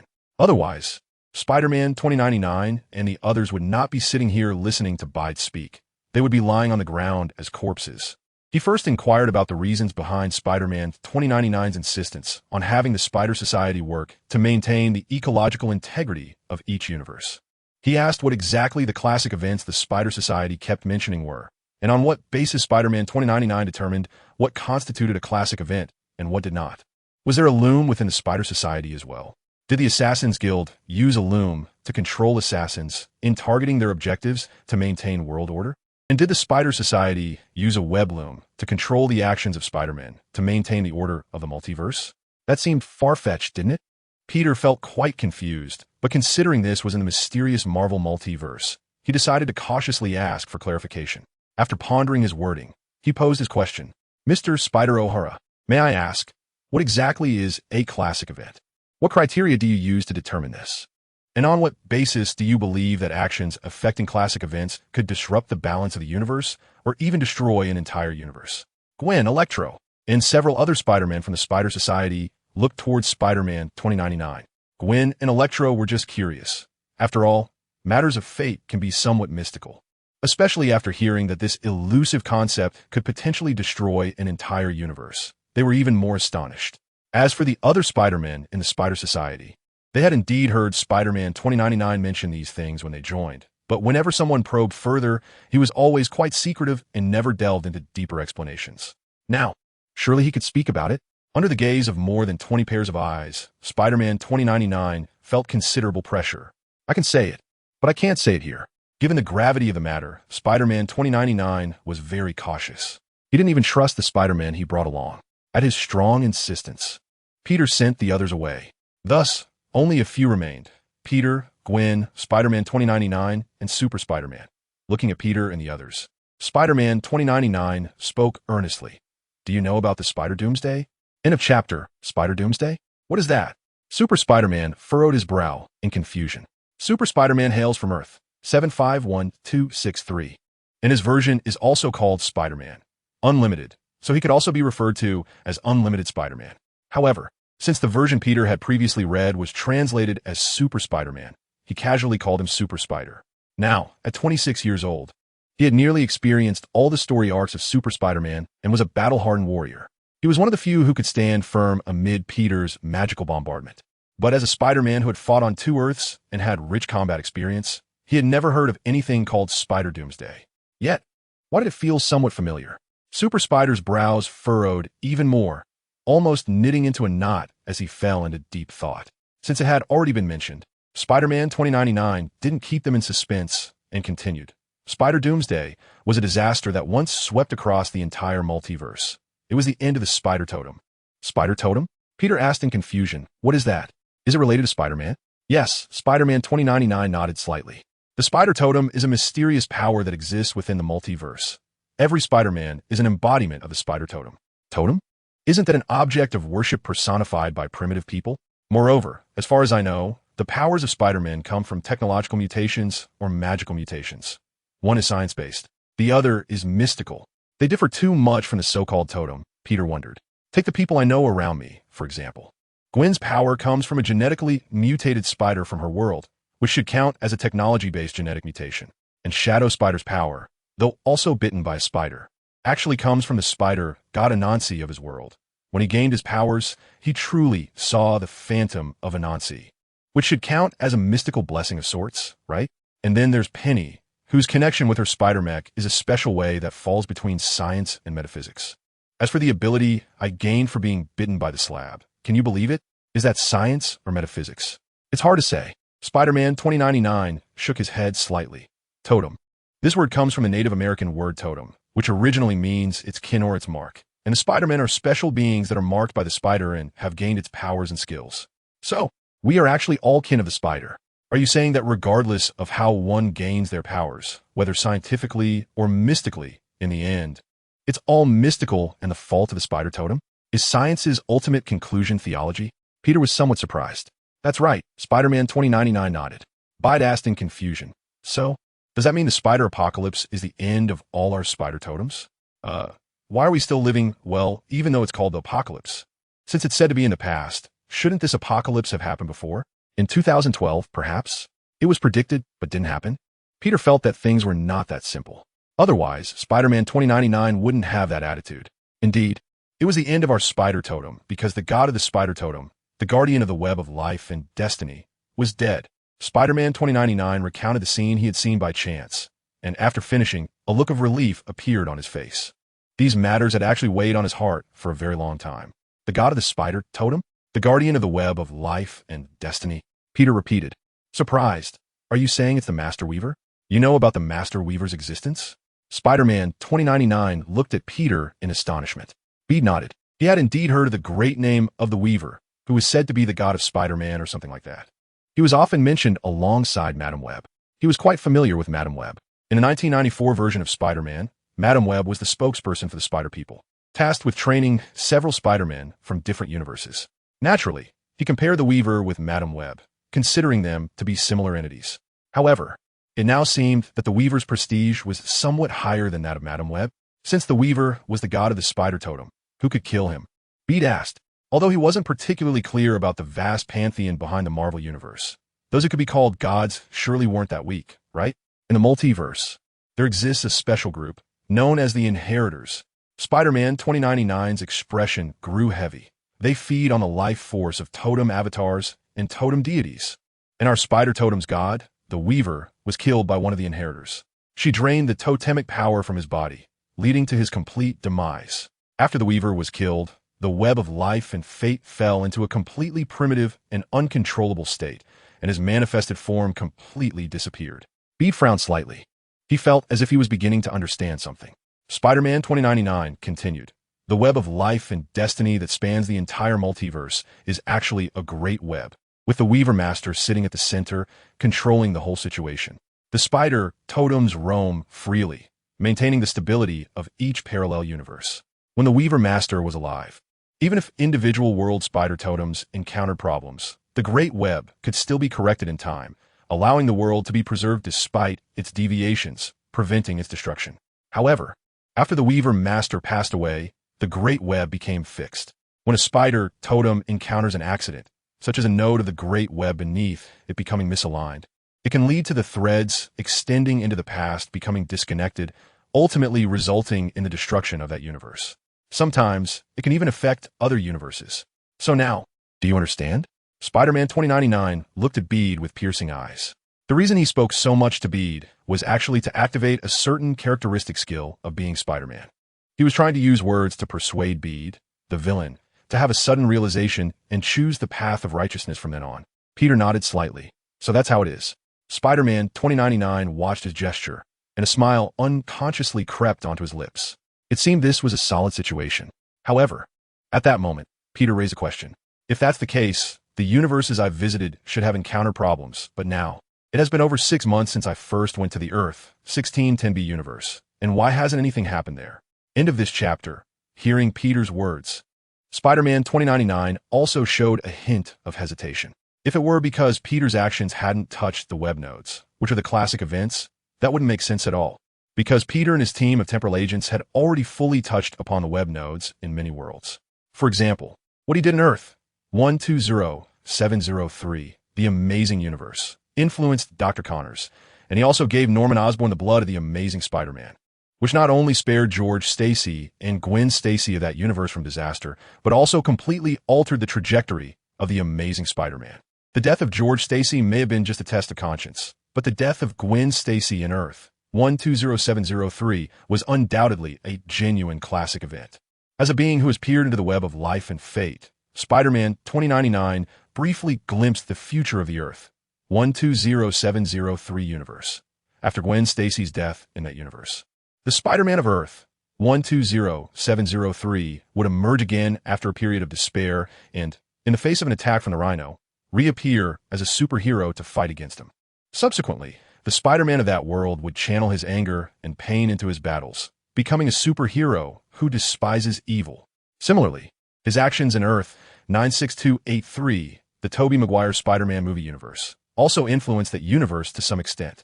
The arrival of Peter and Gwen prevented the battle that should have occurred between Spider-Man and the Green Goblin versus Venom and Sandman, leading to the Green Goblin, who should have died in that battle, surviving instead. The death of loved ones was supposed to serve as a classic event that would promote the growth of Spider-Man, Tobey Maguire, in Earth 96283. There are many such occurrences. With the expansion of the Time Variance Authority, the activities of its members inevitably have some impact on certain events. Whether these influences will affect the web nodes remains unknown. However, after careful consideration, Spider-Man 2099 realized that, just as Peter said, neither he nor his subordinates' actions in various universes ultimately affected the stability of those universes themselves. Let's start from here. This is a mirror world, right? Can we go to the outside world first? I want to confirm something. Spider-Man 2099 suddenly said eagerly, his tone carrying a hint of pleading for the first time. Such an emotion is extremely rare in Spider-Man 2099, who usually presents a tough guy image. However, neither Peter nor Gwen, nor the Super Spider who is familiar with Spider-Man 2099, had any intention of teasing him at this moment. Without much hesitation, Bide snapped his fingers. The surrounding mirrored space began to shatter bit by bit, turning into fragments that scattered in all directions until they completely vanished. A few seconds later, they appeared in the real world. Spider-Man 2099 extended his hand, opened the 3D travel watch on his wrist, pointed it at the sky, and then spun around in place. Bade was confused, but didn't stop, just quietly watching. After a while, he turned to Bade and said, "Mr. Bade, I want to return to the Spider Society's base to analyze the situation in this universe in detail. Is that okay?" "Of course, go ahead," Bade said nonchalantly. He didn't feel like he was releasing a tiger back into the mountains. After all, he had no negative feelings about the existence of the Spider Society. They could do whatever they wanted as long as they didn't interfere with the operations of the Time-Space Task Force. Spider-Man 2099 gave him a deep look, nodded, but didn't speak. After opening a portal with his dimensional travel watch, he walked in. "Aren't you going?" Bade asked the Super Spider-Man standing beside him. The Super Spider shook his head. "Why should I go? Staying here with you guys is pretty good." I see you have ulterior motives," Bade said with a half-smile. The Super Spider chuckled, lowered his head, and made an awkward gesture. I wanted to ask, how did you learn your magic?" "You want to learn magic?" Bade asked. Yeah. The Super Spider replied excitedly. "Wow, it's magic. How could I not want to learn? Actually, I've always wanted to be a magician when I was a kid. Your world should have Doctor Strange, right? Why not ask him? He might be willing to teach you a few tricks," Bade suggested. Well, I'm not particularly familiar with Doctor Strange, so can't I learn?" The Super Spider said a bit dejectedly. "Of course you can," Bade smiled. The Super Spider is a very powerful character.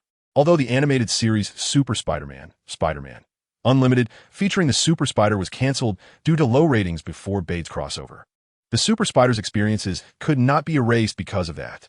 He had defeated two of the strongest enemies so far. One was the Carnage King, a symbiote formed by the fusion of the Venom symbiote from Earth 751263 and the Carnage symbiote. The other was the Supreme Evolver, who created the entire planet of Kanto. Both of these were quite formidable characters. Before merging into the Carnage King, both Venom and Carnage had already detached from their human hosts and reached a level where they could operate independently. The Venom suit that Gwen Stacy was currently wearing was even stronger than the Carnage that destroyed the Earth 120703B universe. With such a powerful combination, the strength of the Carnage King is evident. As for the Supreme Evolver, he is an absolute idealist, wanting to create a utopia without war. But the problem is, he actually built it. He used his technological means to turn fish into fish-headed people, cats into cat-eared girls, and mice into ducks, this one crossed out. In short, in this harmonious utopian society, only humans were excluded by the Supreme Evolver due to their inherently aggressive nature in their genes. With such advanced gene modification technology, how could the Supreme Evolver's own level of evolution be low? "I can teach you, but before that, I want to ask you something," Bade said with a grin. The Super Spider suddenly had a bad feeling, but driven by the desire to learn magic, he still asked. "What is it?" Bide asked curiously. "What does it feel like to kiss Mrs. Firming?" Super Spider. Gwen asked curiously, "Who is Mrs. Firming? Is she your wife?" At this, she looked at Bide with a skeptical gaze. "Wait, Gwen, it's not what you think. I'm really just curious. Peter quickly explained. The super spider side. Mrs. Furman is nice. But I already have Mary Jane. End of this chapter. So you've returned to Earth and are with Mary Jane? Peter asked. He knew that the super spider and Mary Jane were living together, having seen it in the animation. But then the super spider was taken to the counter-Earth and stayed there. He didn't really know what happened afterward. After all, reality and animation always have some discrepancies. And the animation wasn't finished yet. The super spider nodded, seeing that Peter seemed genuinely interested in his experiences and reluctantly began to share his story. After hearing the super spider's account, Peter was surprised. The experiences described by the super spider completely exceeded his original understanding. In the super spider's narrative, his experiences before going to Counter-Earth were almost identical to the Spider-Man from the 1994 version in Peter's memory. The only difference was that he didn't go through the subsequent Secret Wars, nor did he fight the Spider Carnage alongside other Spider-Man from different universes. In the 1994 Spider-Man animation, the Green Goblin stole a device from the Spot that could open portals to other universes, and during a battle with Spider-Man, Mary Jane got caught up in it and was pulled into a dimensional portal, lost in the multiverse. In the conclusion of the 1994 Spider-Man, after defeating Spider Carnage, the 1994 Spider-Man was taken by Madam Web to search for Mary Jane. However, in the Earth 751263 universe, the Super Spiders saved Mary Jane at a crucial moment, and then, as they had previously agreed, they successfully married. After marriage, the Super Spider rejoined the Daily Bugle, taking photos for J. Jonah Jameson, who in this world is quite decent, with a sharp tongue but a kind heart, though occasionally a bit foolish. Then the plot of the Super Spider animation unfolded, with JJJ's son, the famous astronaut John Jameson, piloting a space shuttle to Counter-Earth, only for Venom and Carnage to get involved. The Super Spider went to stop them, but was mistaken for a troublemaker. To clear his name, he borrowed a space shuttle from S.H.I.L.D. and set out alone. In the 1994 version, Spider-Man was quite familiar with S.H.I.L.D. and had cooperated with them many times, like when they captured the chameleon. Upon arriving at Counter-Earth, the Super Spider discovered that it was inhabited by anthropomorphized animals transformed by the High Evolutionary, who maintained social peace using robotic police forces and the animal elite, the Knights of Wundagore. Although the Super Spider initially didn't want to get involved and just wanted to take John Jameson home, he gradually got drawn into helping the oppressed humans fight against the High Evolutionary. During this process, he also met the Counter-Earth Green Goblin and Counter-Earth Vulture, both of whom were good guys on Counter-Earth and fought alongside Counter-Earth Kraven and Counter-Earth Electro. In short, his experiences on Counter-Earth were just as significant as those on his original Earth. Ultimately, he did return to his home planet and did not stay on Counter-Earth. After the High Evolutionary was defeated for the first time, under the leadership of the Tiger King, Counter-Earth established a new government where humans and anthropomorphic animals could coexist harmoniously. However, just when everything seemed to improve, the High Evolutionary returned, even stronger. After a fierce battle, the Super Spider ultimately defeated and killed the High Evolutionary, completely resolving the crisis on Counter-Earth. He then returned to his Earth with John Jameson, and with John's explanation, his name was cleared, allowing him to become the revered Spider-Man again and reunite with Mary Jane. Finally, he shyly mentioned that he and Mary Jane had recently made plans for children, preparing to nurture the fruit of their love. After hearing the Super Spider story, Peter felt deeply gratified. Although the Super Spider's tale had an abrupt ending, it was still a pretty good animation that he had watched. Now, the protagonist of the animation had a happy ending, which made him feel quite joyful. As for the question of Mrs. Furman, she was actually a mouse person, or rather, mouse woman. From the animation's perspective, compared to other odd-looking anthropomorphic animals, Mrs. Furman was undoubtedly a beauty. Moreover, she was quite bold. She fell in love with the Super Spider at first sight, kissed him passionately, and boldly declared that she wanted to marry him. Unfortunately, unrequited love is often one-sided. The Super Spider already had Mary Jane, so it was naturally impossible for him to continue his previous flirtations. He had matured a lot now and had become more responsible. Therefore, this one-sided affection was likely resolved long before the Super Spider left for Counter-Earth.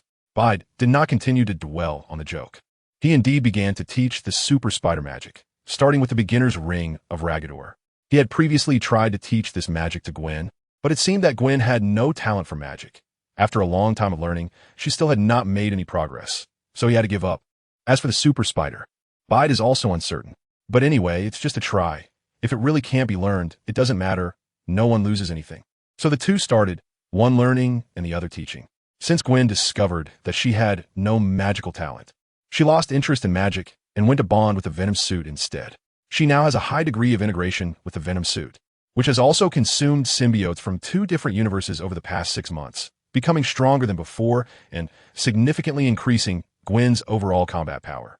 However, it's unclear whether the Venom suit has genuinely become obedient or is still lying low. In any case, its influence on Gwen has hardly increased, nor has it posed any greater threat. It looks like a well-behaved baby. Peter was confident in his ability to control the symbiote suit's life and desires, but he still maintained a certain level of vigilance and didn't take any other actions. About an hour passed like this.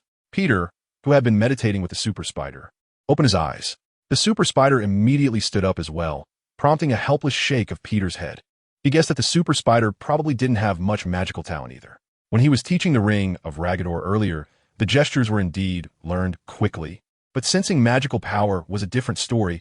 He couldn't even get started. So Peter had him clear his mind to sense the magic. However, after more than half an hour of trying, there was no progress. From the recent behavior, it seemed that this guy wasn't really focusing on sensing. Otherwise, if he had truly cleared his mind, why would he be so concerned about Peter's actions?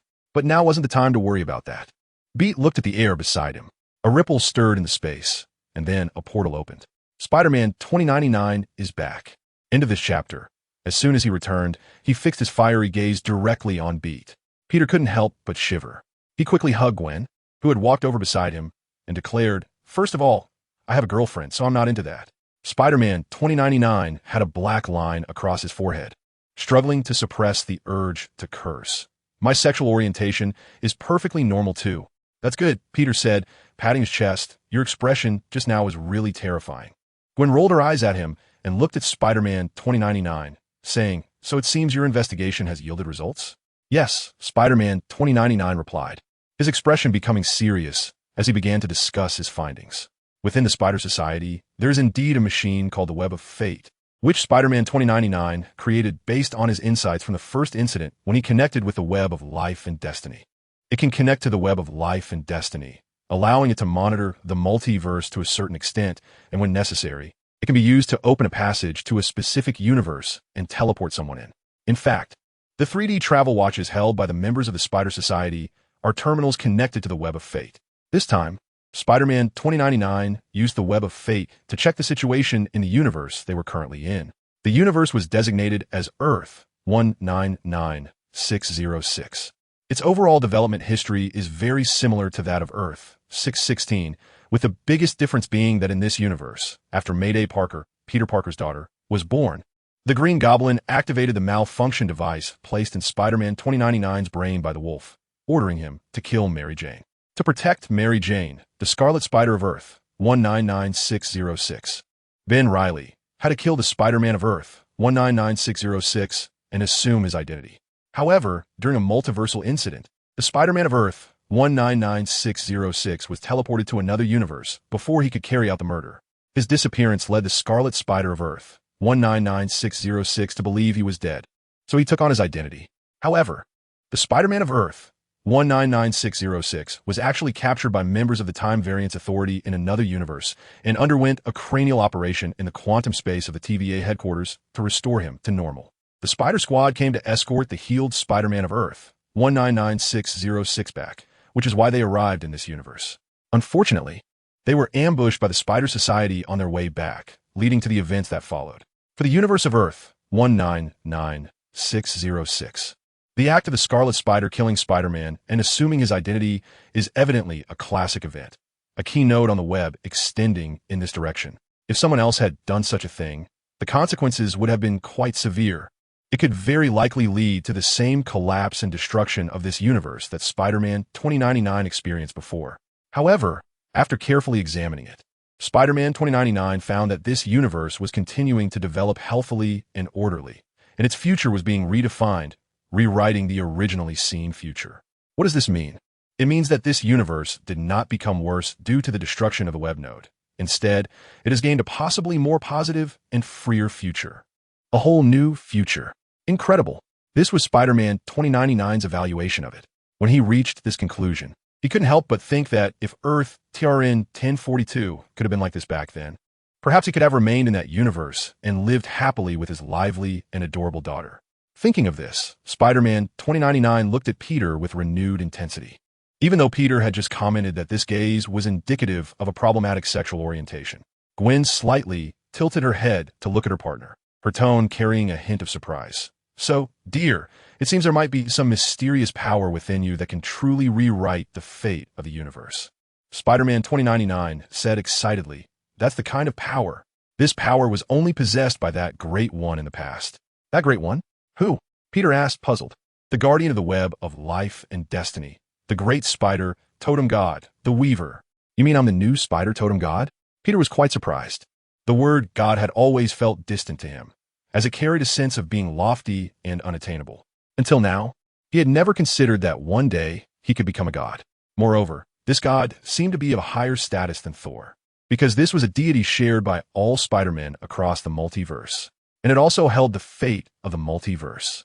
Due to the death of the Weaver, the fate of the universe had been solidified, and any slight modification could lead to destruction. No, however, Spider-Man 2099 shook his head at that moment. Then, under the gaze of Peter, Gwen, and Super Spider-Man, Spider-Man 2099 extended his hand in an inviting gesture. I want to invite you to see for yourself. Peter and Gwen exchanged a glance, and he said, Gwen, go back and let Max and the others know that I'm visiting the Spider Society. Okay. Gwen nodded and without hesitation activated the teleportation to leave this world and return to the quantum realm. She didn't feel the need to say anything dramatic about facing potential dangers with Peter. Although she was still young, her maturity had already surpassed her age. Moreover, to put it bluntly, Peter's current strength might surpass theirs combined. A Spider-Man with Spider-Man's physique, possessing mysterious quantum energy, and mastering spells at a level comparable to that of a seasoned mage, though not yet at the level of a supreme mage, could usually walk through most situations with ease. Not to mention, the Spider-Man 2099 crew were all Peter's former adversaries. After Gwen left, Peter followed Spider-Man 2099 into the space portal leading to the Earth, 928B universe. The Super Spider-Man also stepped in, worried that Spider-Man 2099 might pose a threat to Peter. If that were the case, he would stand by Peter's side. Peter didn't have that many insights. He let Gwen go back, not only as a precaution, but also to help relocate the captured Spider-Man. Since he had reached a preliminary reconciliation with the Spider Society, those captured Spider-Men naturally couldn't be left hanging like that. At least they needed to be moved to a safer place for now. As for completely letting them go, that would have to wait until Peter returned. At this moment, Peter was experiencing his first attempt to traverse parallel universes using technology. From his perspective, there wasn't much difference between passing through a technology-created portal and a magic-created portal to a parallel universe. Well, let him take that back, because when he passed through this door, he discovered a frustrating tunnel. End of chapter. It was a long tunnel of unknown length, about 2 meters wide. But Peter was sure it wasn't made of glass, nor was it any kind of technology. It was something more mysterious. He felt a power similar to magic within it. Then, he recalled what Spider-Man 2099 had said earlier, that his base was constructed based on an understanding of the web of life and fate. In other words, these parallel universe portals probably borrowed the lines from the web of life and fate that exists between universes, truly crawling along the web. All right. No wonder he essayed Spider. Beat's expression was a bit strange. Spider-Man 2099 had no idea that this person's thinking was so unconventional. To show that there was no problem, he stepped into the corridor first after entering, then began to gradually accelerate down the passage, like a little Tom's train. Don't worry, buddy, it's all good. The Super Spider-Man patted Beat's shoulder from behind, giving him an encouraging look. Bate stepped into the passage. Wow, the feeling of this passage is not as comfortable as the quantum tunnel. Bate flew through this web-like passage while complaining. There was no wind resistance in this passage. After all, there was no air here, and people actually didn't need to breathe inside. As for the principle, it probably has something to do with the magic of the web of life and destiny, but Bade couldn't figure it out for now. The speed of flying inside was extremely fast, even faster than a space shuttle, surrounded by dazzling auroras. However, this wouldn't cause any overload or anything like that. You ask about the principle? Sorry, I don't know. And don't ask. It's just the effect of the web of life and destiny.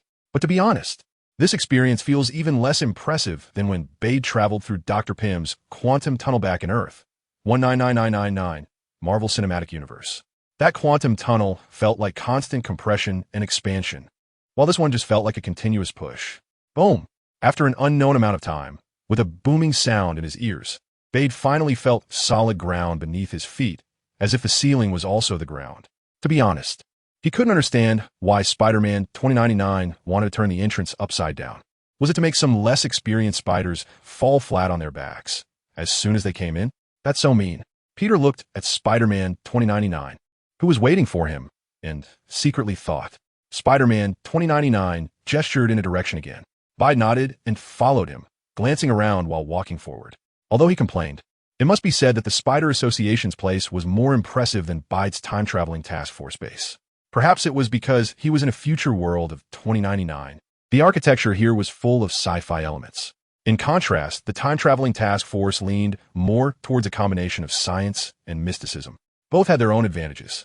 There were indeed quite a few Spider-Men gathered in the Spider Association, more than the Hypertime Task Force.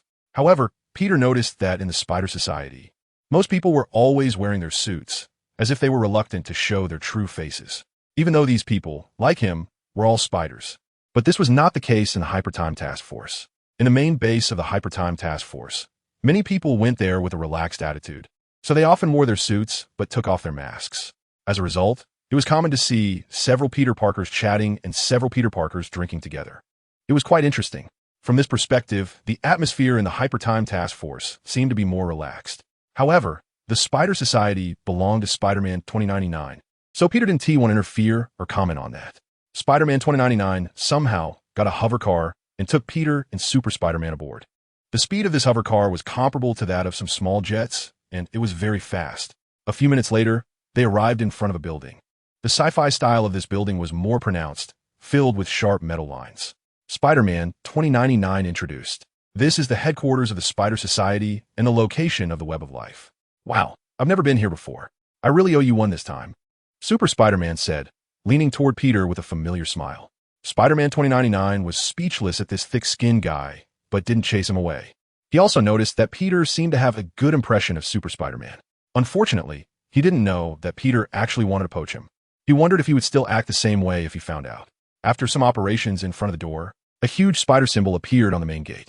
A beam of light shot out from the spider symbol and illuminated the ground. Spider-Man 2099 stepped forward first and stood in the light circle. Bede and Spider-Man quickly walked over when they saw the situation. Whoosh! In an instant, the light flashed, and the three disappeared from their original spot. The next moment, they had arrived inside the building. The surroundings were not as magnificent or filled with more sci-fi elements as they had expected, but were instead pitch black, resembling a starry sky. However, in the center of the room, there was a chair. Behind the chair was a giant web emanating a faint glow, with every thread extending in all directions.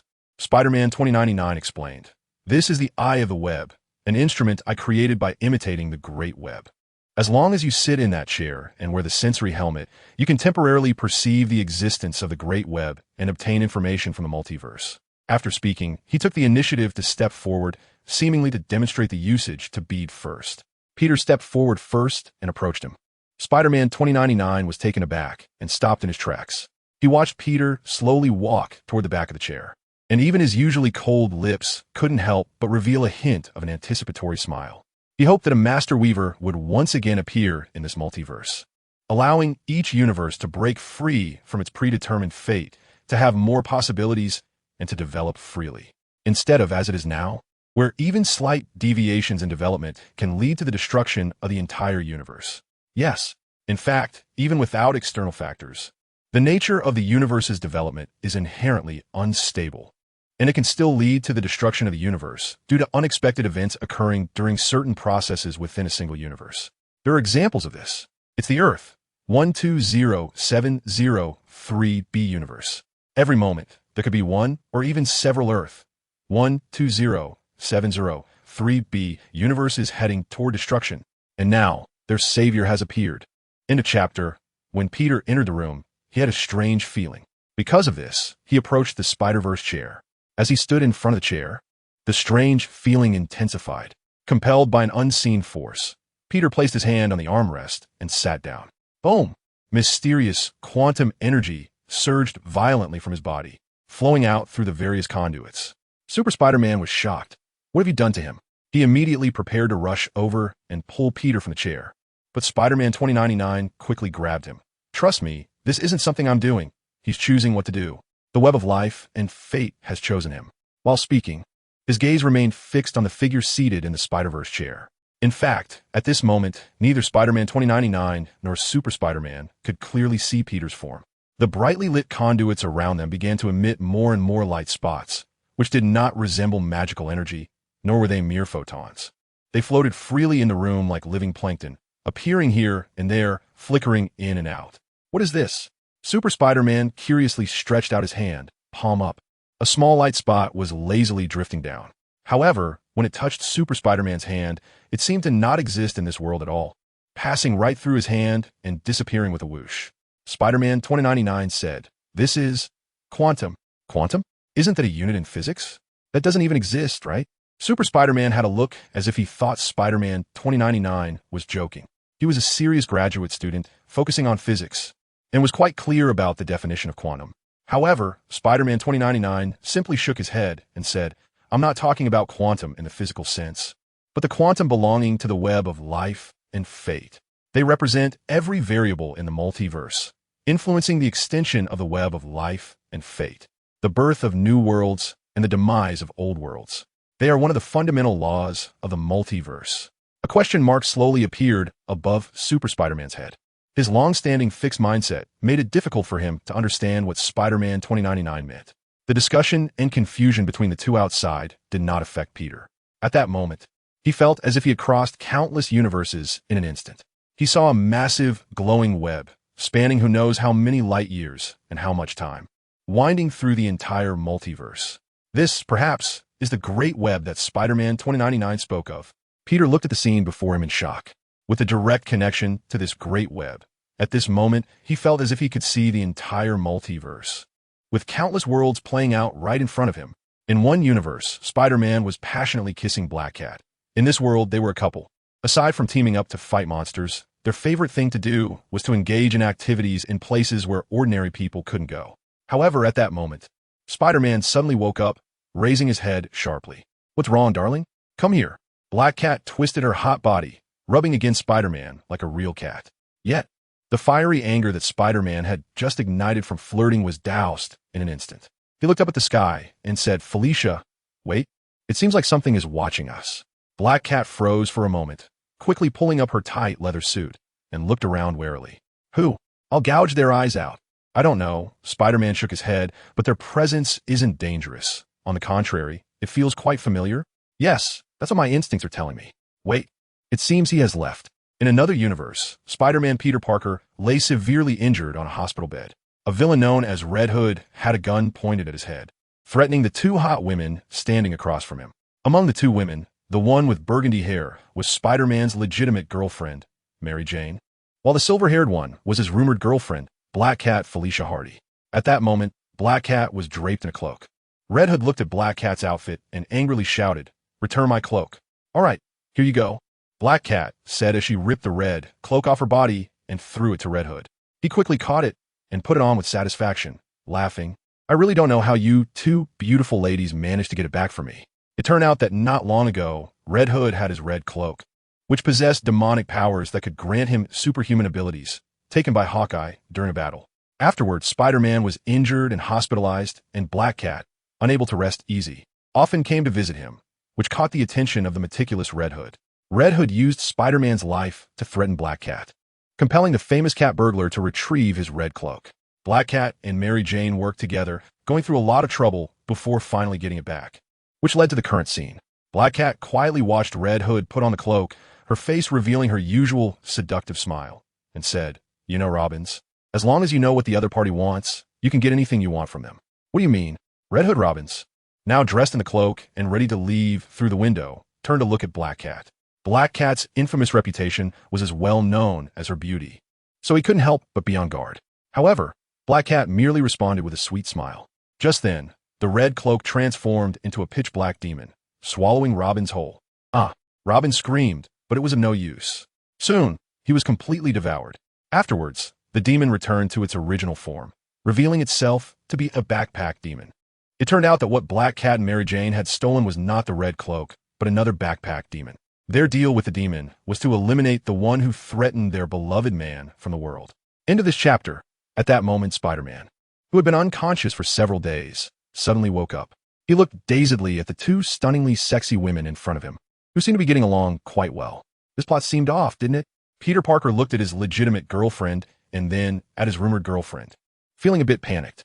After hesitating for a while, he finally said, "Am I dreaming again?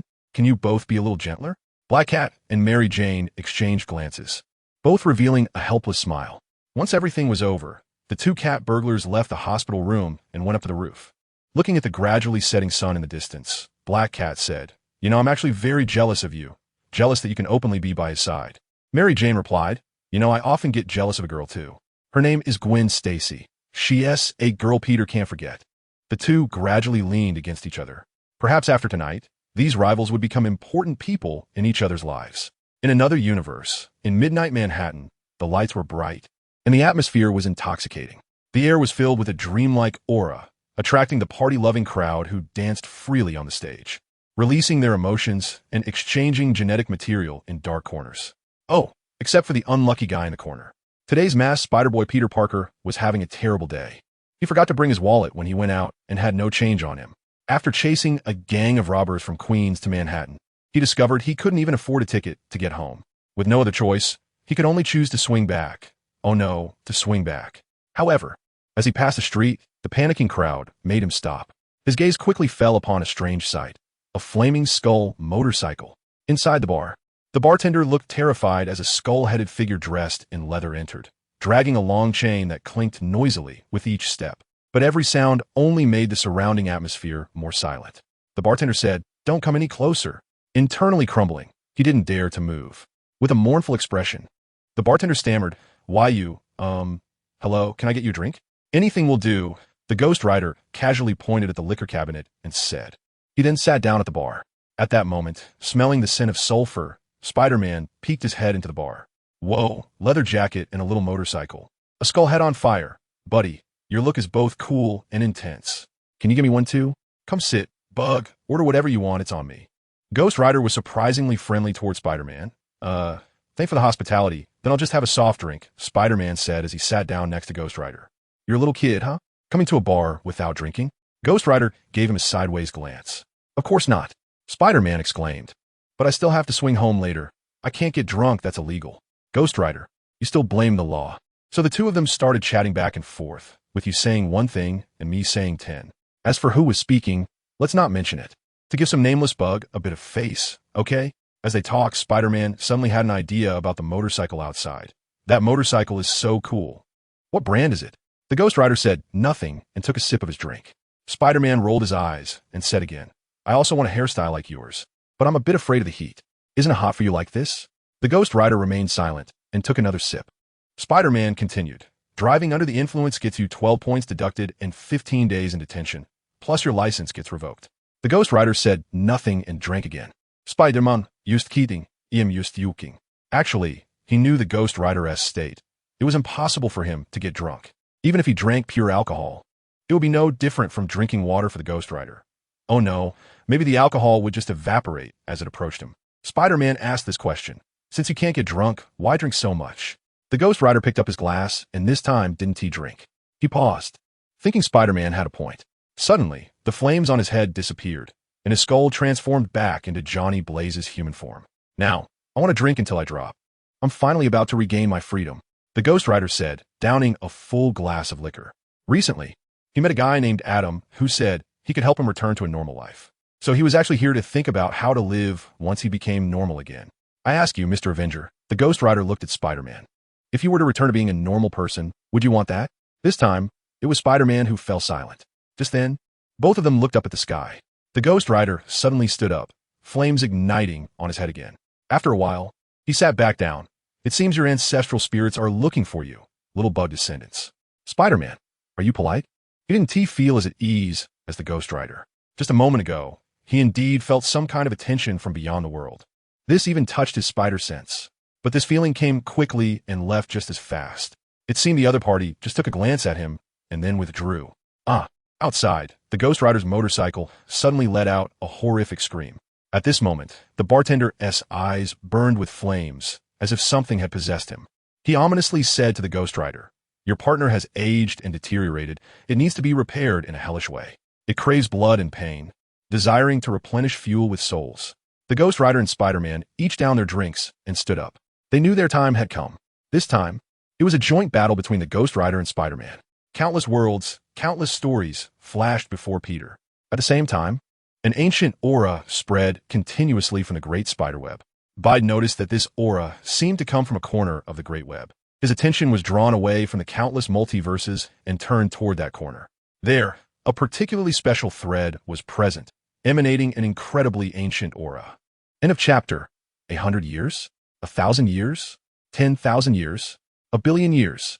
Perhaps it can no longer be measured simply by the scale of time, for it may even exceed the existence time of many individual universes. When his attention was fully focused on this thread, an image appeared before him. It was an immensely huge pyramid, standing on the ground with its peak piercing the clouds, as if connecting the heavens and the earth. At the top of the pyramid stood several figures gleaming with golden light, seemingly engaged in conversation. By their unique appearances, Bide quickly identified them one by one. The figure wrapped entirely in white bandages, resembling a mummy, with a white cloak draped over, but lacking a head, was undoubtedly the legendary moon god Khonshu. At the same time, he was also the object of worship for the mysterious superhero Moon Knight in the Marvel Universe. Standing opposite the moon god Khonshu was a goddess with a leopard's head and a human body, likely the leopard god Batet, worshipped by the Black Panther tribe that rules Wakanda. Beside them was a man with long burgundy hair and a sinister smile, who was the evil god Set. However, Bide's gaze did not linger on these three deities for long. Following his instincts, his attention was soon drawn to a little girl running on the ground beneath the pyramid. Compared to the other bizarre gods, this little girl, who also appeared in the realm of the gods, had an appearance similar to that of a human. Yet her attire featured a very prominent spider emblem. From the feedback of his spider sense, Bide easily learned a fact. This little girl was the true spider goddess who created the spider totem. Nyes. He saw Nyes extend her hands, spitting out threads from her palms, weaving them into a large web while explaining her reasons for doing so. Each thread represented a person's destiny, but she would not worry about where the threads would lead. Everyone's destiny should be written by themselves, and each person's fate would be connected with others. They intertwined, forming the complex and free universe of humanity. And this was the true Great Web. Soon, Nyes' Great Web was completed, and the massive web enveloped the realm of the gods, constituting the most basic structure of the universe. To celebrate this, Mother Earth Gaia held a grand inauguration ceremony. Batet, Adam, Agamotto, Khonshu, and other great deities were all present. During the ceremony, Nyes introduced her newly created web helpers to everyone. She referred to them as spiders. These spiders would instinctively seek out suitable subjects and bestow their powers upon them. Along with the power, a mission was also bestowed. Seeing this, Bide finally understood what Spider-Man represented in the Marvel Universe. However, it was evident that this little goddess Nyes, living in the realm of the gods, was the true spider goddess and the creator of the spider totem. And the so-called master weaver of the spider totem was actually just a manager? Or perhaps the spider goddess Nyes fell or slept for some reason, and the master weaver took over the authority of the spider totem? Just as he was pondering this, his peripheral vision caught sight of a corner. There stood a goddess with a hot figure, dressed in a high slick gown, and as she looked at Nyes, who was chatting with the gods, a hint of jealousy appeared on her face. Upon seeing this expression, Bide's spider sense trembled violently. However, when Bide tried to continue exploring, everything suddenly went dark. When he regained his senses, he found himself back in the Spider Society's Eye of the Web in the Earth 928b universe. At this moment, he was still sitting in the chair of the Eye of the Web, with several brainwave amplifiers above his head, helping those seated to quickly connect to the Great Web. What did you see? Spider-Man 2099 asked curiously. The superior Spider-Man also cast a curious glance at Bide. Bede unconsciously frowned. He did not respond immediately to Spider-Man 2099, but began to quickly organize the gains he had just made when connecting to the Great Web, especially from that initial thread. After cross-referencing his own findings with what Spider-Man 2099 had said earlier, Bede soon discovered some issues. Spider-Man 2099 had mentioned that the Great Web spanned the entire multiverse, with the Weaver Master sitting at the center of the Great Web controlling the overall situation, while the spider totems roamed around to maintain cosmic stability. The latter part of this statement was indeed consistent with the original setting of the goddess Nis. However, regarding the first part, Bede, who had nearly witnessed the entire process of Nis creating the Great Web, asserted that Nis had never established a position of guardian over the web of life and fate. Therefore, the so-called spider totem god, the weaver master who is the guardian of the web of life and fate, might merely be a self-proclaimed false god who coincidentally possessed some similar powers. In Eastern terms, this is generally referred to as a grass head god, specifically indicating those who are not included in the official hierarchy. However, although the weaver master was just a grass head god, based on Spider-Man 2099's description, he did indeed accomplish some things. When the weaver master was still alive, even if individual spider totems encountered issues in certain worlds, he could still timely correct the Great Web, allowing the worlds to be preserved without being destroyed. Clearly, a controller was indeed needed for the web of life and fate. And according to Spider-Man 2099, he, Bede, seemed to be the new candidate who could become the guardian of the web of life and fate. However, Bede did not want to bear such a heavy burden. Thinking about it, although this sounded prestigious, maintaining the long-term stability of the entire multiverse and countless worlds, wow, what immense power. Correspondingly, it also meant a heavy responsibility. Moreover, just from the brief connection to the web of life and fate earlier, glimpsing some cosmic matters, Bede felt overwhelmed. He sensed that if he were to remain in that state for long, he would become a god indifferent to everything. Would he still be himself then? Since he did not want to take on that role, he would find someone else. The best candidate was obvious. Since the Weaver Master had performed well before, why not let him continue? As for the fact that the Weaver Master was already dead, how could he continue to serve? Of course, not with some resurrection magic, but a new ability that Bede had just comprehended in the Great Web. This ability was called time-space traversal. End of this chapter, countless worlds. In a Marvel universe many years ago. At this time, many people were unaware that an event had occurred that affected the entire multiverse. It was an era where countless insects coexisted. A spider universe. Countless Spider-Men from different time periods and universes gathered here. And the enemy they had to face was a common foe, an immensely powerful one. He silently thought, "Is he talking to me?" Long Dowling then said, "No need to look, I'm talking to you. Is there anyone else here besides you and me?" The ghost was taken aback. "Huh, I'm fine. Uncle Gene, don't call me Teacher Jiao anymore. I'm no longer a teacher at the Huaxia Xinglin Academy." Jiao Wenxiu regained his composure and said, however, Yongjin students did not know the value of the Dragon Spike Badge. Once they had the Dragon Spike Badge, it was equivalent to having a death-free pass. Not only would the underworld not dare to provoke them, but even the government would have to show them some respect. S-City had already listed Ling Jingyu as someone who must not be provoked. Long Dowling carried this question and continued to lead everyone through here. After a while, a black pool appeared in front of them. You guessed it right, but you can choose not to give it. The hungry sharks below have been waiting for a long time, Ling Jingyu said with a smile. Turning to look at the sharks circling around the aircraft carrier in search of food, the blood of Indonesian soldiers deeply attracted these predatory fish. Get lost. What I do is none of your business. You're not worthy. Wang Tuozi rolled his eyes and was about to hang up the phone. Ao Tianji's deep gaze, however, carried a hint of interest. He was very curious about how that girl would turn the tables. When Ao Yunxi returned, Su Jinyang saw her pale face and lack of energy, clearly having just vomited heavily. The wound on the back of her head was too difficult to clean, with many small stones embedded in the hair stuck to her scalp. These stories were already very exciting, and as Qin Ming, a person with excellent eloquence, recounted them, everyone felt as though they were experiencing it firsthand.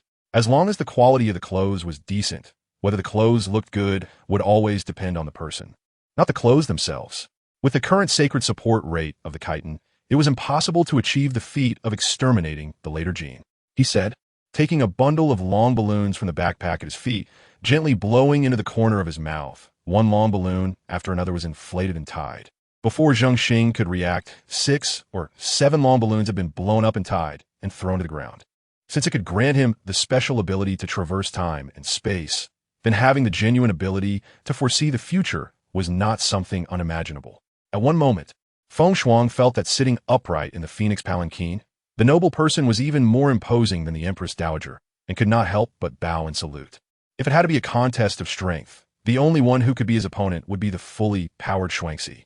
But Shuangxi was severely restrained by Jacob's Ladder of the Angels and could not hold out long against Gunsa.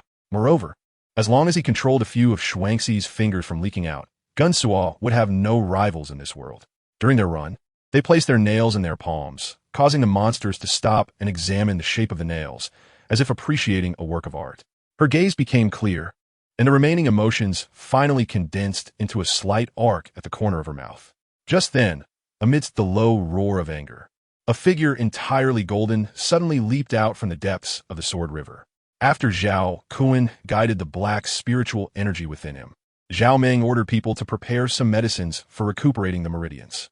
After seeing his attack finally take down the first warhorse, and that cavalry disappearing as well, he pondered life and was even more in awe of Lin Feiyu. Although he was somewhat dissatisfied with being conscripted, he thought of the advanced technology he had seen from Spider-Man 2099 during their previous encounter, and Jean Parker decided to temporarily accept this reality.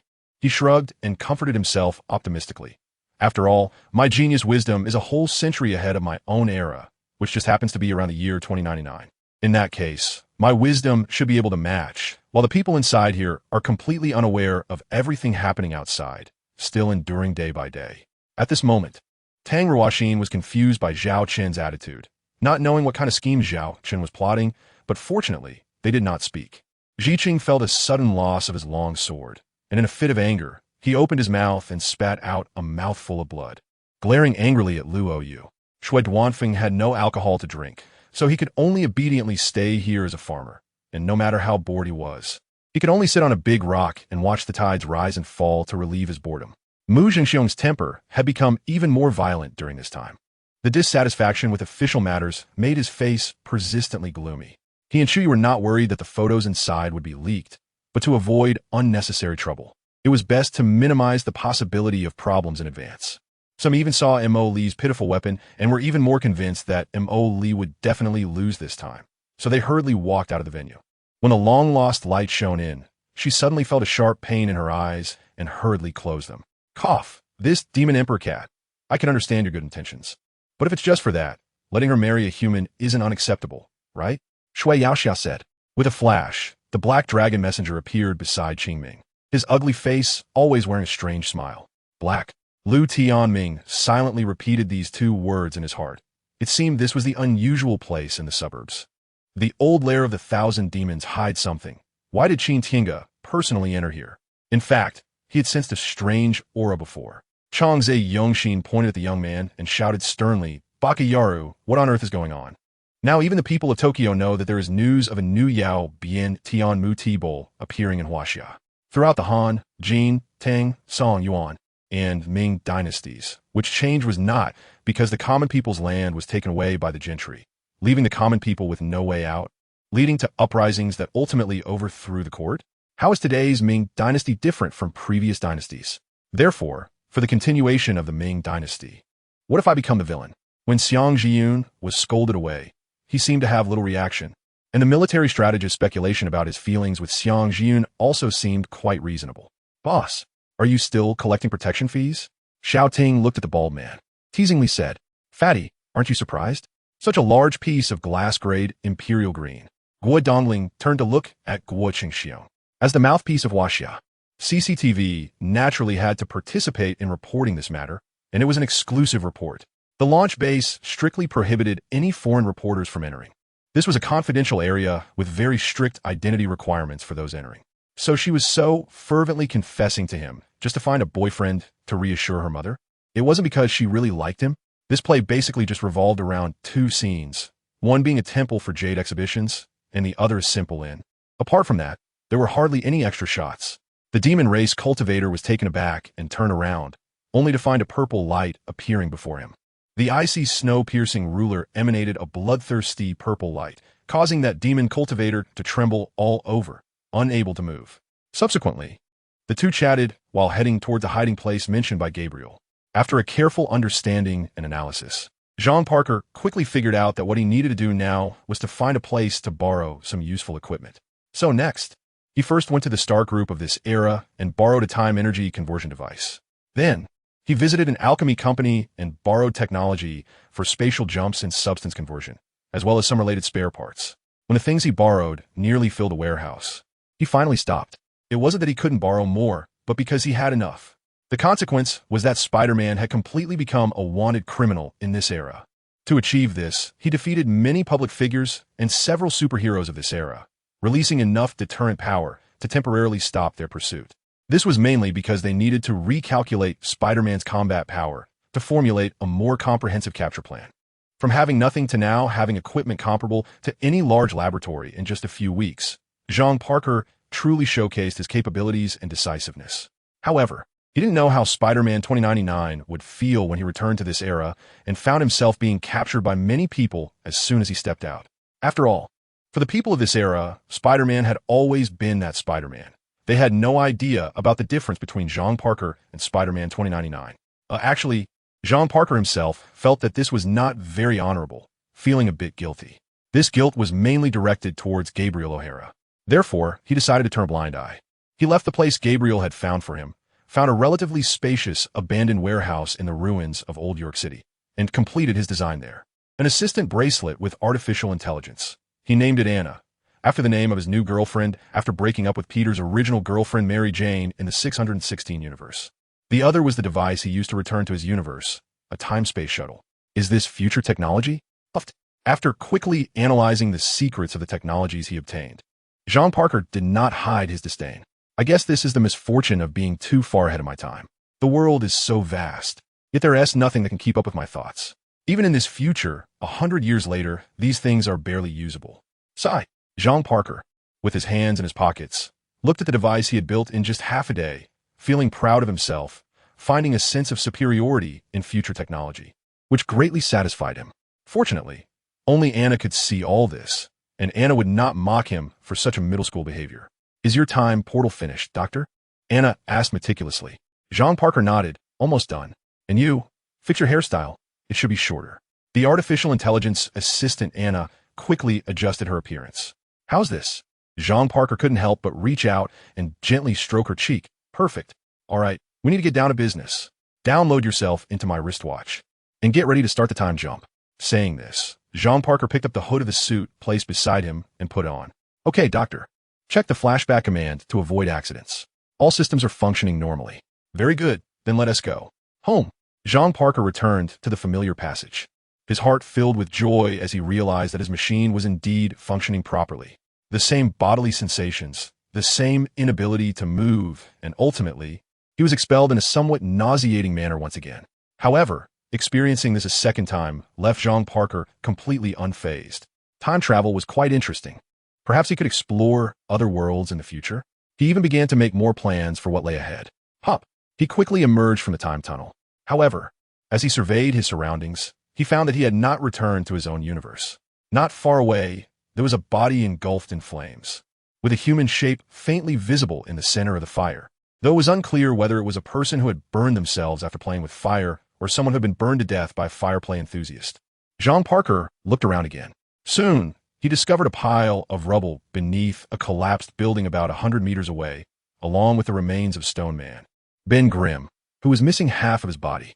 Not far off, there was the elongated neck and body of Reed Richards, the Mr. Fantastic, and the Invisible Woman, Susan Storm, who had 2 large holes pierced through her abdomen. The Fantastic Four? I've always said that Richards' arrogance would lead to their downfall. See, I was right. Wasn't he? However, despite being reluctant to admit it, these few individuals together were still quite formidable. Who could kill them so easily? Jean Parker's gaze wandered back and forth over the corpses, filled with uncertainty. Doctor, I detected an unusual energy signature. The most prominent signs are coming from that pile of bricks, said his assistant, Anna. Jean Parker immediately followed her indication and soon saw a body lying at an angle against the wall.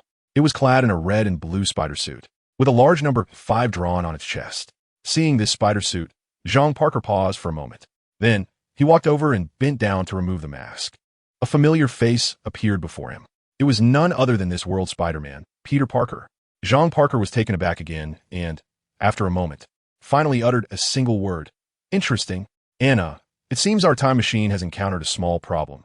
It didn't send me to my era, but rather to another world. On a parallel timeline. The Spider-Man of this world has joined the Fantastic Four.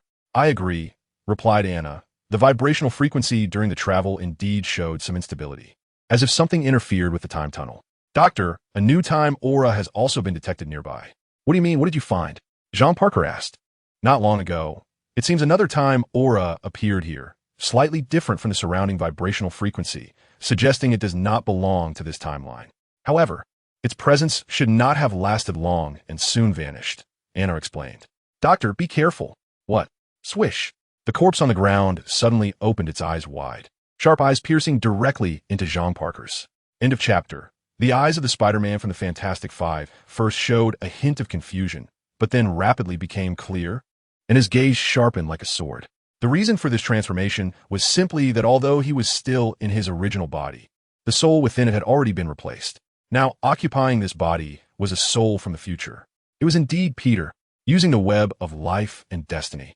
Along with his incredible quantum energy, Peter successfully projected his consciousness into the past, wherever the web of life and destiny existed, be it past or future, in any world. He could travel in that state. Peter quickly absorbed the residual memories of his body in just a few seconds. In this world, Spider-Man is also called Peter Parker. His initial experiences were exactly the same as those of Spider-Man from the Earth 616 universe, until he wanted to join the Fantastic Four, where the divergence occurred, giving rise to this universe. In the Earth 616 universe, the Fantastic Four rejected his request, and Spider-Man had to continue his life as a lone wolf. However, in this universe named Earth 772, the Fantastic Four also rejected him, but then Invisible Woman Susan managed to persuade Reed and the others, allowing Spider-Man to join and become a member of the Fantastic Five. After joining the Fantastic Five, the life of Earth 772's Spider-Man underwent a tremendous change. First, the Fantastic Five issued a public statement, becoming Spider-Man's background. Jonah Jameson thus ended his long-standing defamation of Spider-Man and began to support him instead. Then, through the activities and research achievements of the Fantastic Five, enough money was earned to treat Aunt May's illness. After that, the Fantastic Five experienced many battles together, until one day, an inheritor crossed the multiverse to the Earth 772 universe, attempting to hunt down Earth 772 Spider-Man. To protect Parker, the other four fought alongside him against that inheritor. But the five did not last long and were killed one by the powerful inheritor. Earth 772 Spider-Man also lost his life, ending his existence. Shortly after that inheritor left, the Spider-Man in front of him crossed over. After clearing his thoughts, Peter looked down at the two bloody holes in his chest. Before coming to this past, he had already learned many things through the web of life and destiny. Regarding this Spider-Verse event, he had basically understood everything from start to finish. It is a pity that everything that happened in the Earth 001 universe has not been recorded in the Great Web. Beard speculated that this might be due to the uniqueness of the Earth 001 universe. In the extremely distant past, Earth 001 was the home of the gods, known as the realm of the gods. As a realm of gods, its time could not possibly proceed in a linear fashion. Therefore, everything that happens there is the result of natural selection, rather than being designed by the Great Web, and it is even less likely to be altered without reason. According to the information Beard obtained from the Great Web, there are currently only 3 known individuals who have the ability to manipulate the Great Web. One of them is the Weaver Master. The Weaver Master is actually a spider totem, and a very powerful one at that, because his true identity is Khan, a Khan from the future. After understanding this, Ben confirmed the feasibility of using the Great Web to traverse the past. Karn is also a member of the Inheritor family. As for why an Inheritor would turn into a spider totem, it is due to the uniqueness of the Inheritor family. The Inheritor family is, in fact, a type of totemic being known as the leech totem. Leeches are creatures that exist at the very bottom of the food chain, feeding only by parasitically sucking the blood of other beings. The leech totem operates similarly. They can only use the powers of others to strengthen themselves, so they feed on the life force of other totems, able to consume totemic embodiments like Spider-Man, as well as totemic gods like the Weaver. However, the Inheritor family did not succumb to their own weakness. They secretly hunted totemic beings using the technology they possessed to become stronger. They then carefully studied many totemic beings and selected the spider totem as their primary hunting target, mainly because they discovered that the spider totem seemed to have a very close connection to a Great Web. Thus, they came to Earth 001, defeated and captured the Weaver, and controlled him with chains, forcing the Weaver to use the life and fate web to assist them in dimension travel, allowing them to hunt those spider totems living in different parallel universes. Karn, however, hesitated for a moment during the Inheritor family's hunt of the Weaver, which led to his mother being killed by the Weaver. His father and family punished him by placing a mask on him and exiling him to the multiverse, forcing him to continuously hunt spider totems to atone for his sins. However, as Karn continued to hunt and consume spider totems, he gradually became assimilated by the essence of the spider totem, ultimately becoming a spider totem himself. Moreover, due to the large number of spider totems he consumed, his abilities surpassed those of most spider totems, making him a spider totem god. The second person is Anna Mae Parker, from the Earth 18119 universe. She is the daughter of Peter Parker and Mary Jane Watson from that universe, although it is unclear why. The records of the Great Web indicate that she did serve as a repair worker for a period after the Weaver was mysteriously killed. Of course, she was likely only capable of repairs and could not manipulate the Great Web to the extent that the Weaver could. As for the third person, it is Ben himself. In fact, if he didn't want to confine himself to the throne of the spider totem god, guardian of the life and fate web, which is essentially a cage of power, it would have been most appropriate for him to ascend directly to that position. Who are you? A ghost? Peter Parker suddenly jumped back, warily looking at Ben and Anna, scanning his life signs. Doctor, his life signs are rapidly recovering and growing stronger. Anna, the assistant, said. Is that strange temporal aura coming from him? Peter Parker asked again. No, the aura around him is somewhat peculiar. Assistant Anna hesitated for a moment, clearly indicating that even future artificial intelligence found it difficult to express what was happening with this resurrected Spider-Man. At that moment, Ben looked at Peter Parker and recognized him. Dr. Octopus version of Spider-Man from Earth, 616, nice to meet you. Well, I guess it's a forced kind of happiness. In a chapter, why you actually know about me? Peter Parker was shocked, stepping back several paces instinctively. Who are you? In his understanding, the fact that he was essentially Dr. Octopus was something even the Avengers from his original universe didn't know. They might have suspected it, but as long as they didn't come into contact with him, they wouldn't discover it anytime soon. But unexpectedly, this truth was revealed in a strange universe by someone he had never met before. The alternate universe Spider-Man was definitely not the same person. Don't worry. I mean you no harm, at least not right now. Ben shook his head slightly. He first reached out his hand and waved it in the void. The bodies of the Fantastic Four from this universe floated up and were sent one by one into the portal. Bede took them to the Baxter building. This could be considered a fee for occupying their good brother's body. Then he reached out and drew a line beside him, opening a portal to a parallel universe next to the two of them. Let's go.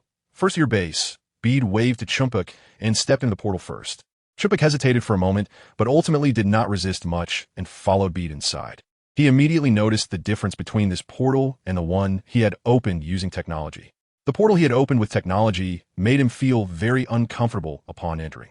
In contrast, this mysterious portal opened by the parallel universe Spider-Man felt as if he was simply walking through his front door.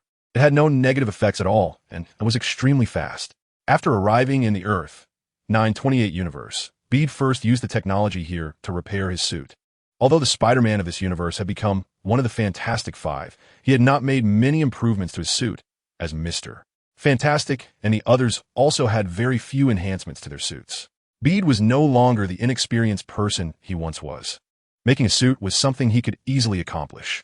He replicated the style of his most familiar nanovibranium spider suit and created a new spider suit, using materials other than vibranium but replicating most of the technology. During this time, Chumpuk did not disturb him, allowing him to tinker with the equipment he had painstakingly borrowed from various sources. In fact, he was quietly evaluating Bede in his mind, assessing him from all aspects. Bede doesn't care about what he's thinking. He didn't come back from a future to meet with Parker or some Spider-Man. After making and changing into his new suit, he looked at Parker and said, "You must be curious about my origins, right?" Parker slowly nodded.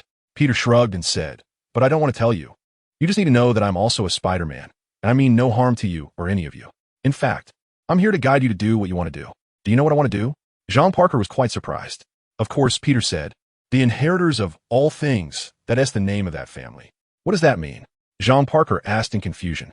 At that moment, he still didn't realize that the terror he had unknowingly encountered came from the inheritors family. Peter spent some time explaining to him the origins of the Air family and their goals. After listening, Parker fell into great shock, even fear. A terrifying family that traversed countless parallel universes, hunted down numerous Spider-Men, and even captured the spider totem god. What's wrong? Scared and wanted to back down. Peter glanced at him and sneered. He understood Parker's temperament to some extent. Although this guy was proud and self-important, believing he was definitely stronger than Peter Parker, in reality, His resilience was far inferior to that of Peter Parker. Otherwise, he wouldn't choose to return his body to Peter Parker when faced with a crisis in the near future. Back down. However, at this moment, Parker, who had not yet experienced true despair, still retained his pride. Stimulated by Peter, he immediately jumped up, and since Peter knew his true identity, he didn't bother to hide it anymore. I am Otto, the greatest genius of the 21st century. And even the technology of the 22nd century cannot match my intelligence. Would I back down? Would I be afraid? Do you believe me? What? Peter flashed and appeared in front of Parker, smiling. Buzz. Parker's spider sense went into overdrive. Countless magical energies rolled in from all directions, seemingly overturning the entire world onto him. Parker's eyes widened, and terror enveloped his heart in an instant, forcing his subsequent words back down. Phew. This feeling came quickly and left just as fast. Thud. Parker knelt on the ground, gasping for breath. Peter crouched down, placing one hand on his shoulder, his tone gentle, showing none of the earlier intensity. I told you I mean you no harm. On the contrary, I'm here to help you. Who are you? Jean Parker shouted from the ground, feeling utterly humiliated by being overpowered. I come from the future, traveling through time and space. You can call me Spider-Man of Time. Saying this, Peter patted his shoulder, opened a portal behind him, and stepped back into it, leaving this world. All that was left was Jean Parker, still trembling as he knelt on the ground. After a long time, he finally stood up again. Doctor? The voice of his assistant, Anna, sounded. Jean Parker wiped the cold sweat from his mask, staring at the spot where Peter had disappeared for a long time, and said, according to the Spider-Man of Time, now we should recruit some help. Anna, open a portal to another universe. Okay, Doctor. Whoosh. Jean Parker also disappeared from this universe. Earth 311. This is a parallel universe that evolved due to the conflict between the purple-skinned beings of Earth 460 and Captain America. Its timeline is set in the year 1602. In this year, Shakespeare's Twelfth Night was performed for the first time at the Middle Temple Hall in London. The Spider-Man of this universe, Peter Parker, is also a Scotsman. In the darkness of this world, there are some mysterious forces, one of which is known as the descendants of witches. Peter Parker is indeed a chosen descendant of a spider witch. However, unlike many Peters, he did not succumb to darkness with this power, nor did he choose to become a superhero. Instead, he chose to pursue his dream and became a stage actor. But today's performance is destined to be anything but peaceful. End of this chapter, the Global Grand Theater. Today's Grand Theater belongs to the legendary troupe.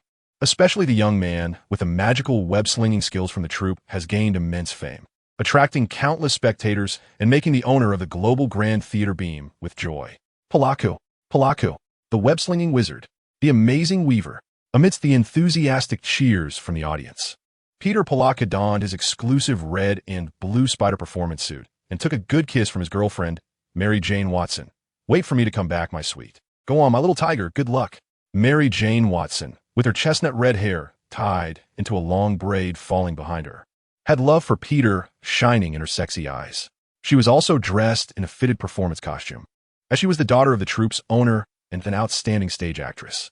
She played Viola in Twelfth Night. Amid the audience's cheers, the fully armed Spider-Man made a dazzling entrance. He first leaped into the air, spinning several times before landing steadily in the center of the stage.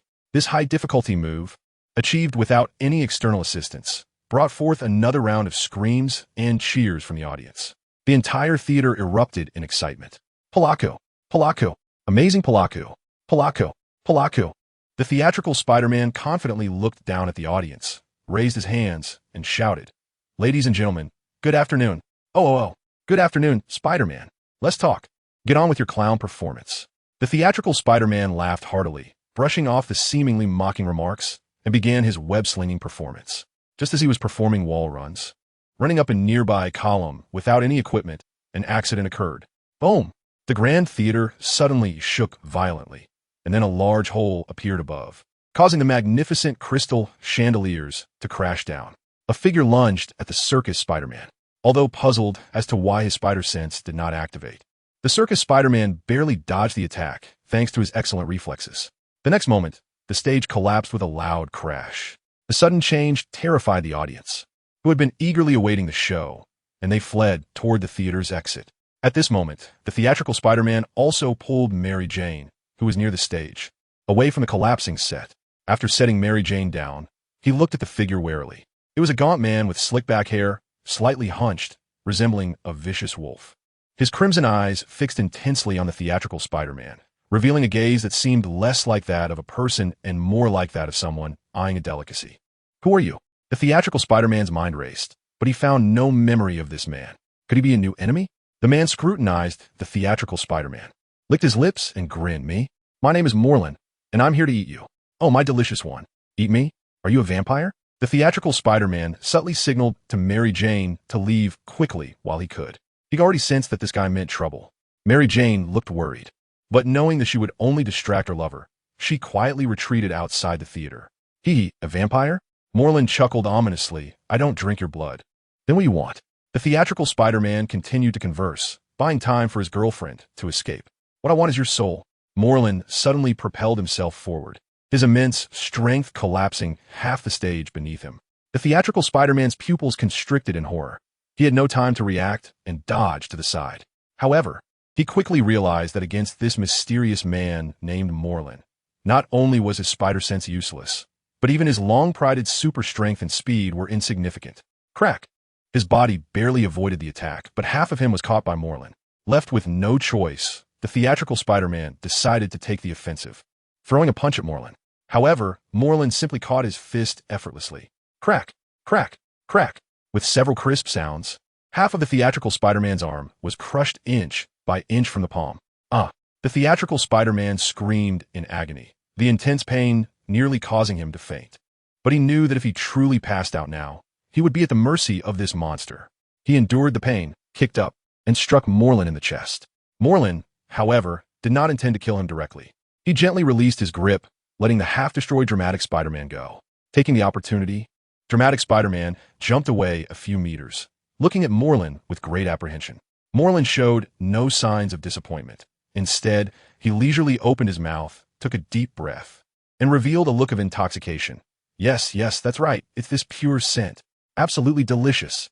I will remember you, Mr. Spider. You are quite the chef, and I look forward to this delightful dish you will prepare for me. Dramatic Spider-Man's face turned extremely grim.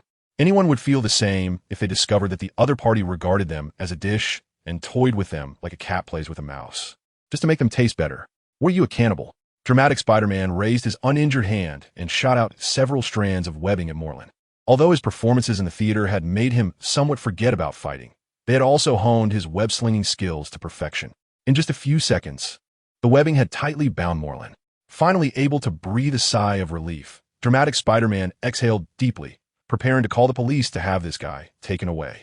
This guy was a cannibal, and a cannibal with sorcery at that, likely a descendant of someone who, like him, had gained mysterious powers and needed to be closely monitored by the authorities. But was that it? Is this your last resort? Little spider? Moreland's calm voice came from the cocoon of webbing. In the next moment, to Dramatic Spider-Man's horror, the single strand of webbing, which was strong enough to pull a horse, was torn apart like real fragile spider silk, scattering into countless fragments. In a chapter. Yes, that's the expression. This fear sprinkled as seasoning on your delicious soul. I can't help but give you extra points. You really are a culinary master, Moreland said with a sinister smile as he slowly approached Dramatic Spider-Man.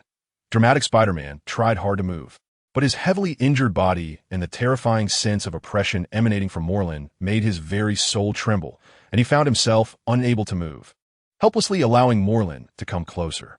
I'm coming, my spider delicacy, Moreland said, a sickly smile on his face, reaching out his hand toward Dramatic Spider-Man.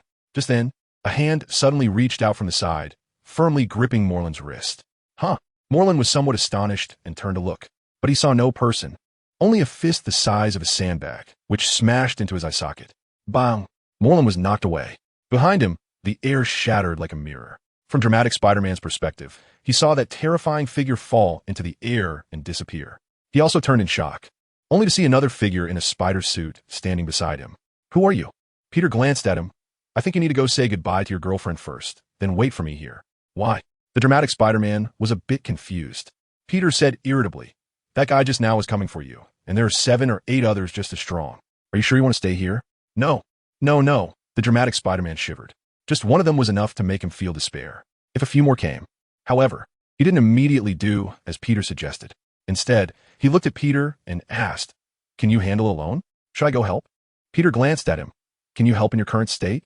Hurry up, let's talk. As he said this, he took a step forward. The air instantly shattered like a mirror, and Peter's figure vanished without a trace. The dramatic Spider-Man was momentarily stunned, instinctively reaching out to touch the spot where Peter had just disappeared, but found nothing. The mystery of Bide has increased a bit in his heart. On the other side, in a mirror world, when Bide entered, Malwin was standing with his arms crossed over his chest, leisurely watching Bide. A spider that possesses magic? Interesting. Beard looked at Malin. It seems you've encountered Dr. Strange. Dr. Strange? Oh, you mean that annoying guy who uses magic, right? Malin licked his lips. I have indeed met those guys in certain worlds, and they are quite a nuisance. But it's only a nuisance. Boom. Malin leaped into the air, lunging at Beard. This guy can fly. Fortunately, Beard was prepared. A large hole appeared directly in front of Malin, folding the material space from in front of him to behind him. As a result, Malin ended up grabbing his own foot. He quickly retracted his hand. Then, he made a surprising move that astonished Beard. He actually punched the magical circle beside him. What was even more surprising was that this circle, entirely made of magical energy, was actually shattered by his punch. After using spells for so long, it was Beard's first time encountering such a situation. Haha, do you think such tactic can deal with me? How naive. Malin grinned wickedly and charged at Beard again. Beard's expression tightened, and his body retreated explosively. Although the leech totem possessed by the inheritor family is the weakest among totemic beings, it has a unique ability to directly siphon life from other totems, much like a mouse in a game of beast fighting. In the scene he saw through the Great Web, the Earth-13 Spider-Man, who retained the power of Captain Universe, originally had the capability to defeat the inheritor family's leader, Solus, and at the very least, he shouldn't have fallen so quickly. However, due to underestimating his opponent, he was approached by Solus and ultimately drained of life in one bite. Knowing this, Bede naturally wouldn't give Morlun such an opportunity. He reached out, grabbing at the air on both sides.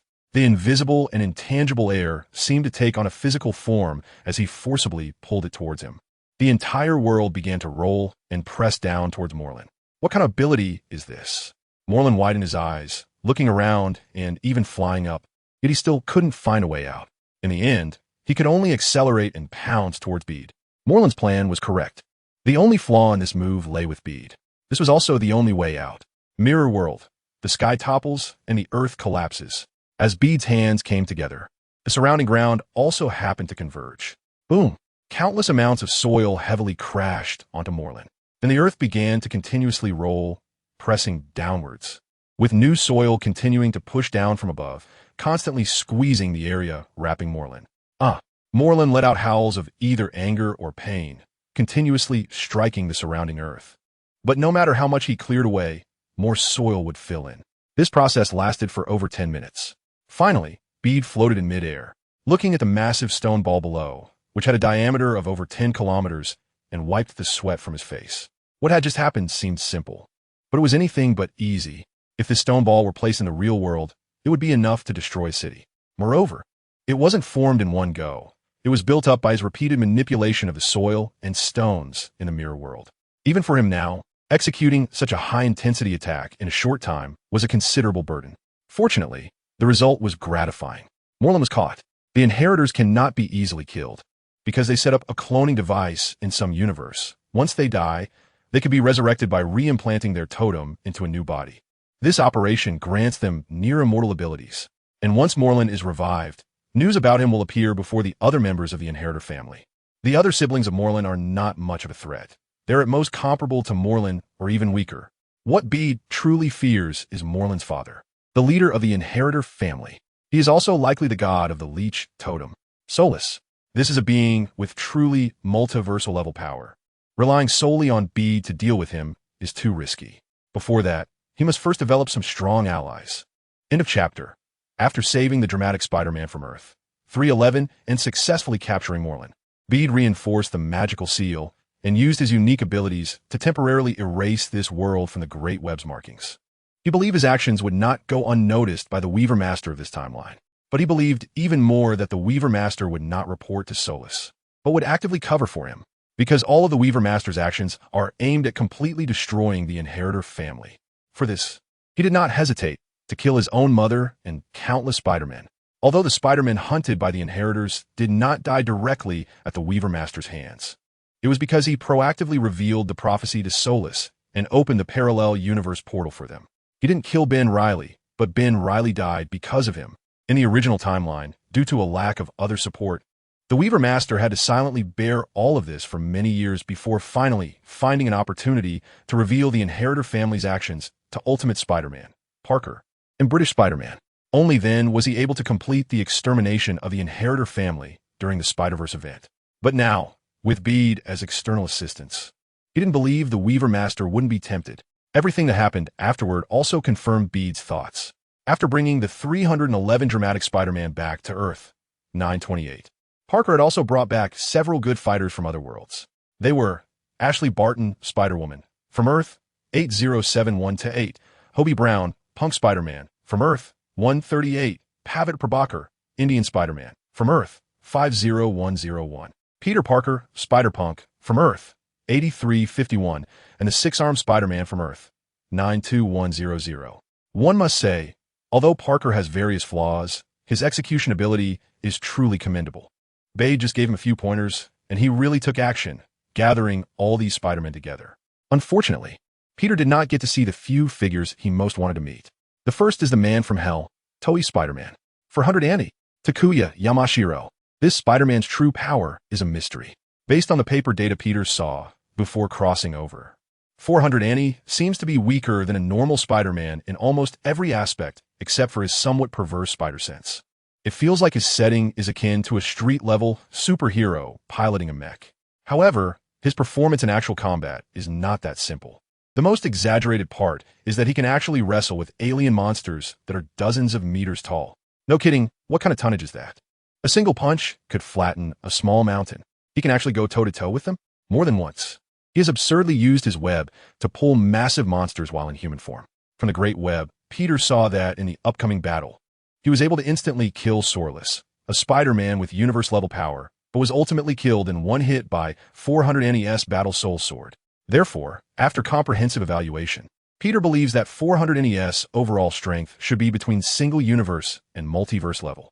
His defense level should not be high, possibly even lower than single universe level, as Leo Patton was killed in their first encounter. However, his output capability is extremely strong, evidenced by the fact that he could instantly kill the multiverse-level Sorlus with a single sword strike. In any case, this is definitely a very powerful ally. The second is the Spider-Man from Earth 13, the Cosmic Captain Spider-Man. His experiences are mostly similar to those of the main universe Spider-Man, but he retains the power of the Cosmic Captain. This long-held ability has transformed him from street-level superhero Spider-Man into a Cosmic Captain with single universe-level strength. His power is enough to deal with any of the inheritors in the family, except for Sorlus. In the original storyline, he protected many Spider-Men from different universes from the persecution of the inheritors. Unfortunately, due to underestimating the enemy and Sorlus being truly powerful, he did not last long in battle against Sorlus, was captured, and had all his life energy drained, leading to his complete death. The third is the British Spider-Man. The British Spider-Man does not perform strongly in the original work. He not only gives the spotlight to the main universe Spider-Man and Jean Parker in the Spider-Verse, but is also killed by the returning inheritors in Spider-Verse, the end. However, in reality, he is quite outstanding in terms of his setting. The British Captain, by name, seems to be a counterpart to Captain America. However, the two are fundamentally different concepts. Captain America is a serum-enhanced warrior, whose notable abilities are his leadership and his mysterious ability to hold his own against anyone. In contrast, the British Captain is a magic-based superhero. They are chosen by the magical power of the legendary Wizard Merlin to become guardians of the Omniverse and various parallel universes. Able to fly, teleport, foresee the future, lift hundreds of tons, and their magical level can rival the Phoenix Force. In different parallel universes, there are different British Captains. They form an organization of British Captains, led by the Queen, to maintain peace across countless worlds. The British Captain Spider-Man is one of them. Bede has reason to believe that this person's magical prowess is even greater than his own. However, he doesn't understand why the original work portrayed him so poorly. As for the fourth one, he is an even more mysterious existence. The Ghost Spider. Many people know about the Ghost Rider, but this Ghost Spider is based on Spider-Man and has hunted down many different dimensional Spider-Men. It wasn't until he fought the Spider-Man of the main universe that he came to his senses and ultimately took his own life, falling into hell. However, After entering Hell, the supreme sorcerer of that universe, Banner, offered him a chance for redemption, allowing the spirit of vengeance to merge with him, becoming the Ghost Spider. In addition to enhanced spider abilities, he also possesses the powers to summon and manipulate hellfire, summon demons, and judge sins, among other capabilities of the Ghost Rider. His strength is at least on a single universe level, and it might even reach a multiversal level. Although Bide never belittles himself, he has to admit that the combat power of the 4 Spider-Men mentioned above is likely higher than his own.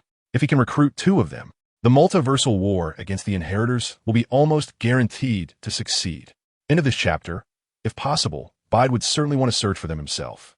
But he has another very important task to accomplish: to capture as many members of the Inheritor family as possible while they are still unaware of his existence. And divide and conquer. If the comparison of power between Spider-Man and the Inheritors is like a balance scale, then finding powerful allies for Spider-Man is like adding weight to one side, thus increasing the odds of victory. Extracting strength from the Inheritor side is like reducing weight on that side, also increasing the odds for Spider-Man. The goal is the same. This is a safety net for everything. Based on past experience, since he intervened in this time and space, history has become uncontrollable. As the Doctor Strange from the Super Universe 2 said, even a small variable like him can have an impact on time and space. Moreover, this variable is not small at all. In fact, it is quite significant. It is even large enough to dominate the multiversal totem war between the Spider Totem and the Leech Totem, large enough to change the entire multiversal landscape. Therefore, he is prepared for the worst-case scenario, that he might not be able to find any of the 4 Spider-Men in time and yet still confront the Inheritor family. This is very likely. The Inheritor family is not like monsters in a game that only appear at specific times. They are living beings, people or rather, monsters, that act entirely based on their own subjective consciousness. Of course, it's not entirely impossible to carry out some operations in this situation. In the original history, the Inheritors decided to mobilize only after they found the 3 special spider totems, the Other, the Bride, and the Scion. They prepared to gather these 3 special spider totems to completely end this totem war and fulfill the prophecy that the Inheritor family would be destroyed by the spider totems. Therefore, Bide has quite a lot to do right now. To find 4 powerful Spider-Man allies, to look for more Spider-Man allies, to capture isolated Inheritors, and to protect the 3 special spider totems, the Other, the Bride, and the Scion. So, he truly feels overwhelmed. Peter did not hide anything and shared his plans with Parker and the few Spider-Men he brought back. At first, Parker listened to Peter mostly out of caution and self-preservation. However, after hearing Peter's elaborate plan, he began to have more faith in him. Clearly, Peter possessed much more information than he had imagined. Moreover, Peter had only gone out once and successfully captured an Inheritor, and it was Morlun, someone Parker knew. Indeed, Parker was familiar with Morlun because he had invaded the Earth 616 universe and had hunted Spider-Man twice. Although Parker had erased most of Peter Parker's memories after merging with his body, he still caught glimpses of some memory fragments due to Peter Parker's final counterattack. Just like when he saw Gabriel O'Hara in 2099, he could still recall some things about him in Spider-Man 2099 after being reminded. Because of this familiarity, Parker deeply understood how troublesome Morlun could be. Spider-Man had been defeated countless times in battles against him, hardly gaining any advantage, and ultimately, with the help of Ezekiel, Spider-Man managed to obtain some of Morlun's blood samples. After analysis, he discovered Morlun's weakness. He injected himself with a certain dose of radiation and lured Morlun near a nuclear power plant. Morlun absorbed Spider-Man's life energy while also taking in the radiation, which significantly weakened him. Only then could Spider-Man defeat him. However, now Peter was facing Morlun head-on and had captured him alive. The difficulty of capturing someone alive was even greater than killing them. Why don't we team up and combine our strengths? Perhaps we can capture the remaining Inheritors. Parker was eager to try. Compared to finding those spider allies he disliked, he actually preferred to solve problems with violence. This was the true essence of the Ultimate Spider-Man. Bide glanced at him and said, "Members of the Air family are very powerful. They have been hunting the spider totem for a long time and are very familiar with our behavior patterns. Recklessly engaging them is not a wise action. Are they really that strong?" Ashley Barton expressed doubt. Ashley Barton comes from the Earth 807128 universe, a wasteland universe ruled by supervillains. The supervillains united to defeat the superheroes and divided the Earth into several territories to govern separately. The story of the Twilight Wolf seeking home takes place in this universe. Ashley Barton is actually the granddaughter of Tanya Parker, the daughter of Spider-Man from that universe, and Hawkeye. She inherited her grandfather's superpowers, but as someone living in a villain world, her outfit is not as conservative as that of a typical Spider-Man. She only wears a spider eye mask that allows her to focus her perception due to her advanced spider sense. And the mask serves to some extent to block out external, distracting information.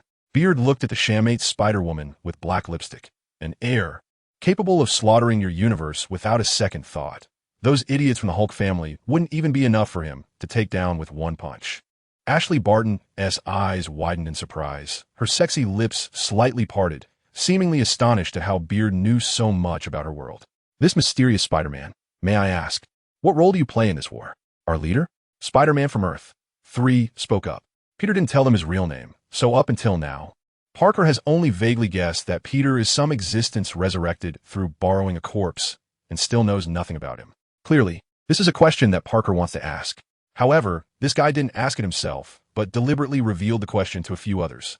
The other Spider-Men were startled by the actions of the Inheritors, and just when they were on high alert, they were used as pawns. I should have told you that my code name is Spider-Man of Time and Space, Peter said to Parker. Parker crossed his arms. Sorry, it's not that I don't believe you, but this matter is serious. To be frank, I've never seen a Spider-Man with the power of time and space. You say you come from the future, but in reality, where we are right now is the future. Bide shook his head slightly. The future you speak of is the future in the concept of parallel universes. What I refer to as the future belongs to countless worlds. Then, his expression began to grow serious, emanating an intimidating aura. Parker, I am here to win this war, to prevent unnecessary damage to future worlds. Not to play house with you. If you do something like that again, don't blame me for being rude. End of this chapter. Jean Parker wondered why Bide encouraged these people to say such things to him. Even without thinking too carefully, he could guess. It was simply about wanting to take control. Jean Parker had a strong desire for control, as evidenced by his actions in the 616 universe. He had created many spider robots to monitor the entire city. In the original Spider Universe's storyline, he had also competed for dominance with the British Spider-Man and the main universe Spider-Man.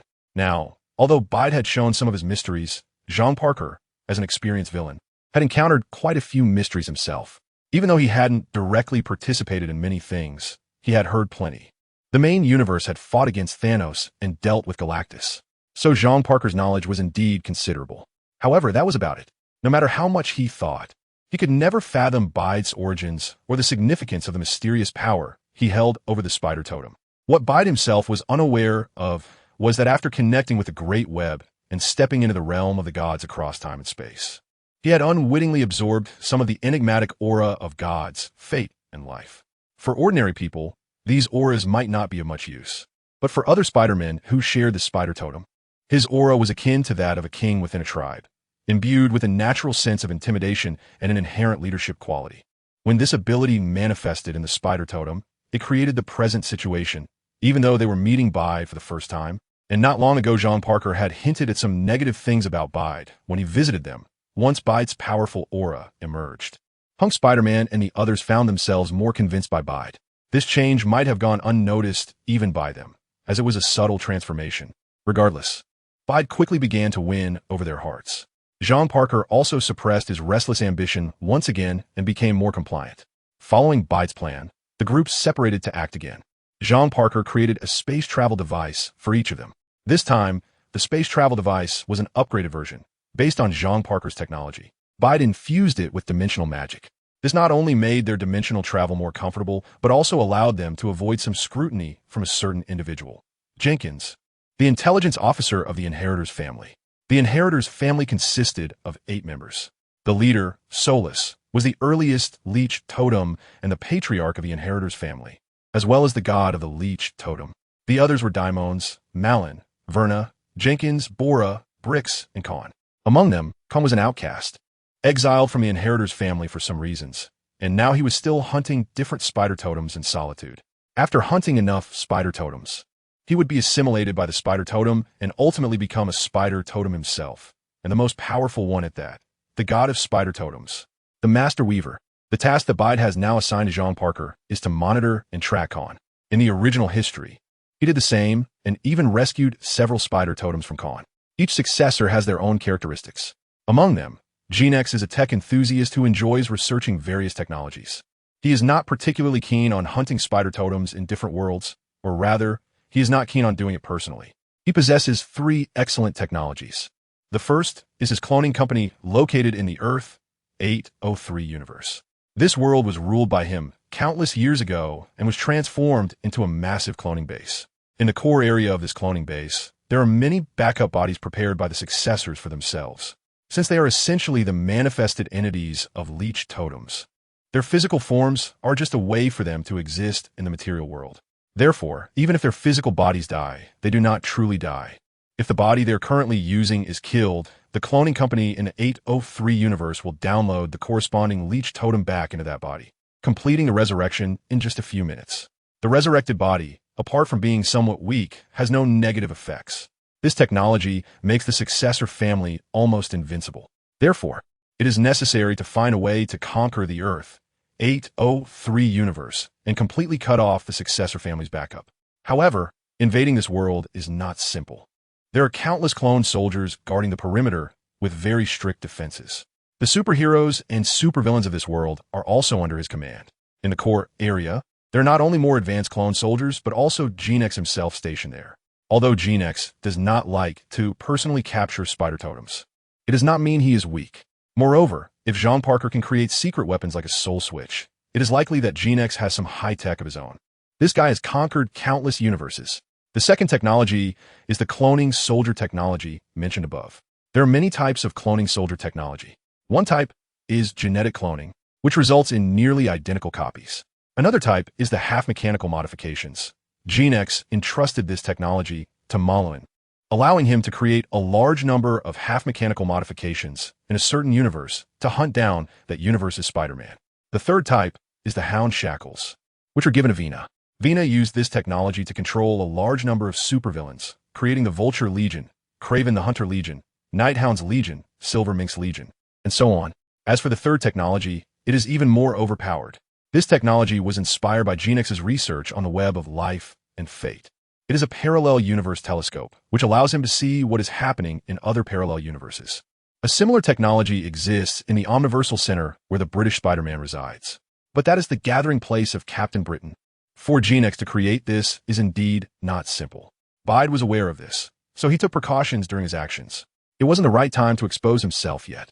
Therefore, he applied his abilities to each device, shielding them from the prying eyes of the parallel universe's telescopes, delaying their actions from being discovered by the inheritors as much as possible. Meanwhile, he continued to search for his target.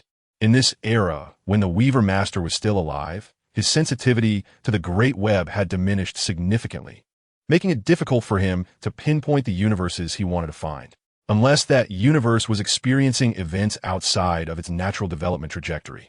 For example, the heirs are coming, wishing everyone a happy Mid-Autumn Festival and National Day. End of this chapter, under the intentional control of Bide. The subsequent actions went surprisingly smoothly. Shortly after setting off again, he found Daimons in the Earth 7831 universe. Daimons is a burly man with a full beard, his stature resembling that of a big, clumsy bear. He wields a massive hammer as a weapon, which possesses a portion of special power that can easily smash buildings and other structures. Daimons himself is also an extremely perverse individual. Unlike other heirs who are solely focused on hunting spider totems, this guy not only enjoys eating, but also playing, and he has no dietary restrictions, regardless of species. At the moment Bide found him in the Earth 7831 universe, he was holding a female tiger person by the neck with one hand, enjoying a feast, while pinning another figure that looked like a female lizard person underneath him. This universe is a counterpart to the Earth 751263 universe, with a high degree of similarity between the two. The difference is that this universe only has an anti-Earth, and its Spider-Man is an anthropomorphic being modeled after a spider, who is also a member of the Windigal Knights. The female tiger person caught in Daimon's grasp is the Tiger King of this universe, or rather, the Queen Tiger. The lizard person being pinned down, who lets out cries of agony with Daimon's movements, is also a member of the Windigal Knights in this universe. The tragedy doesn't end there. Around them, the ruins of buildings are everywhere, with lifeless bodies drained of their life, energy lying haphazardly among the rubble. Among them, there is even the supreme evolver of this universe. This universe has essentially become Daimon's free hunting ground, As for the Spider-Man of this universe, he was already the first to be devoured by daimons. Ha ha ha. I didn't expect there to be such a place. Although your flavors aren't that great, lacking the deliciousness of those spiders, indulging in some dessert in addition to the main course is what quality living is all about. Daimon suddenly gave a thrust, shuddered slightly, and then kicked the lizard person beneath him into the air. He casually discarded the drained female Tiger King, grabbed the lizard person, and opened his mouth wide. The life energy was directly extracted from the lizard person's body and sucked into Daimon's mouth. This is the feeling. A sweet treat afterward is pure bliss. Ha ha! Buzz! Suddenly, ripples appeared in the space, and a light circle unexpectedly appeared behind Daimon's. Several strands of web shot out from the circle, and before Daimon's could react, the webs reached his body and quickly formed a binding. Similar light circles appeared almost simultaneously around Daimon's in all directions. The number of circles equated to a multiple of the strands of web. These webs were silent and swift in nature. In almost a single breath, they bound Daimon's tightly. Webs? Where did this crawler come from, daring to challenge me? Daimon's, however, showed no panic at all. He looked down at the bindings and immediately recognized this attack method. After all, he had hunted many spider totems. Each spider totem almost primarily used webs as their attack method. He was already accustomed to it, confident that he had countless ways to break free from these webs. Since he had torn apart similar things countless times before, he didn't attempt to break free immediately, but instead looked around and loudly declared, "Come out, little bug. You have quite the courage to seek trouble with me." Hee hee. It seems you are very confident. Bide chuckled lightly as he stepped out of the portal, landing gracefully on a piece of building rubble not far from Daimon's. Wow, looks like a pretty good bug. Quite tasty, Daimon said, sizing up Bide with a sinister grin. I'm starting to anticipate your flavor. Let's give it a try then. Bide replied, too lazy to waste words with someone whose brain seemed to be malfunctioning. He extended his hands, crossed them in front of him, and pulled apart, causing two glowing rings to appear in his palms. With his current level of magical skill, he could be considered not just proficient, but nearly at the peak of mastery. Aside from possibly lacking in breadth of knowledge compared to veteran supreme mages, he was not inferior in any other aspect. Magic had undoubtedly become another powerful means for him, alongside his Spider-Man abilities and quantum energy. As he pressed his hands inward, a magic sphere radiating terrifying magical energy materialized between them. Oof. Daimons responded with a cold snort. He suddenly shook his body, attempting to shake off the spider silk, sensing some threat from the magic sphere. However, what surprised Daimons was that the toughness of the silk was higher than he had imagined. He tugged at it, but could not break it. He was momentarily taken aback. Boom! In that moment of distraction, the magic sphere slammed into Daimon's face. A massive explosion echoed, shaking the ground violently around them. The city, already reduced to ruins, was now even more thoroughly destroyed. Roar! Damn bug! From the smoke and dust, Daimons roared angrily and shot out at high speed. He didn't know where he had pulled his hammer from, but he flew toward Bide, swinging it down with a strike. Bide pushed forward with his hand. The air was compressed into countless mirror surfaces. Crack, crack, crack, crack. The mirrors were shattered one after another by Daimons. But they seemed endless. No matter how many were broken, more mirrors would form. As layers of mirrors shattered, the power of Daimon's blow was finally almost completely dissipated.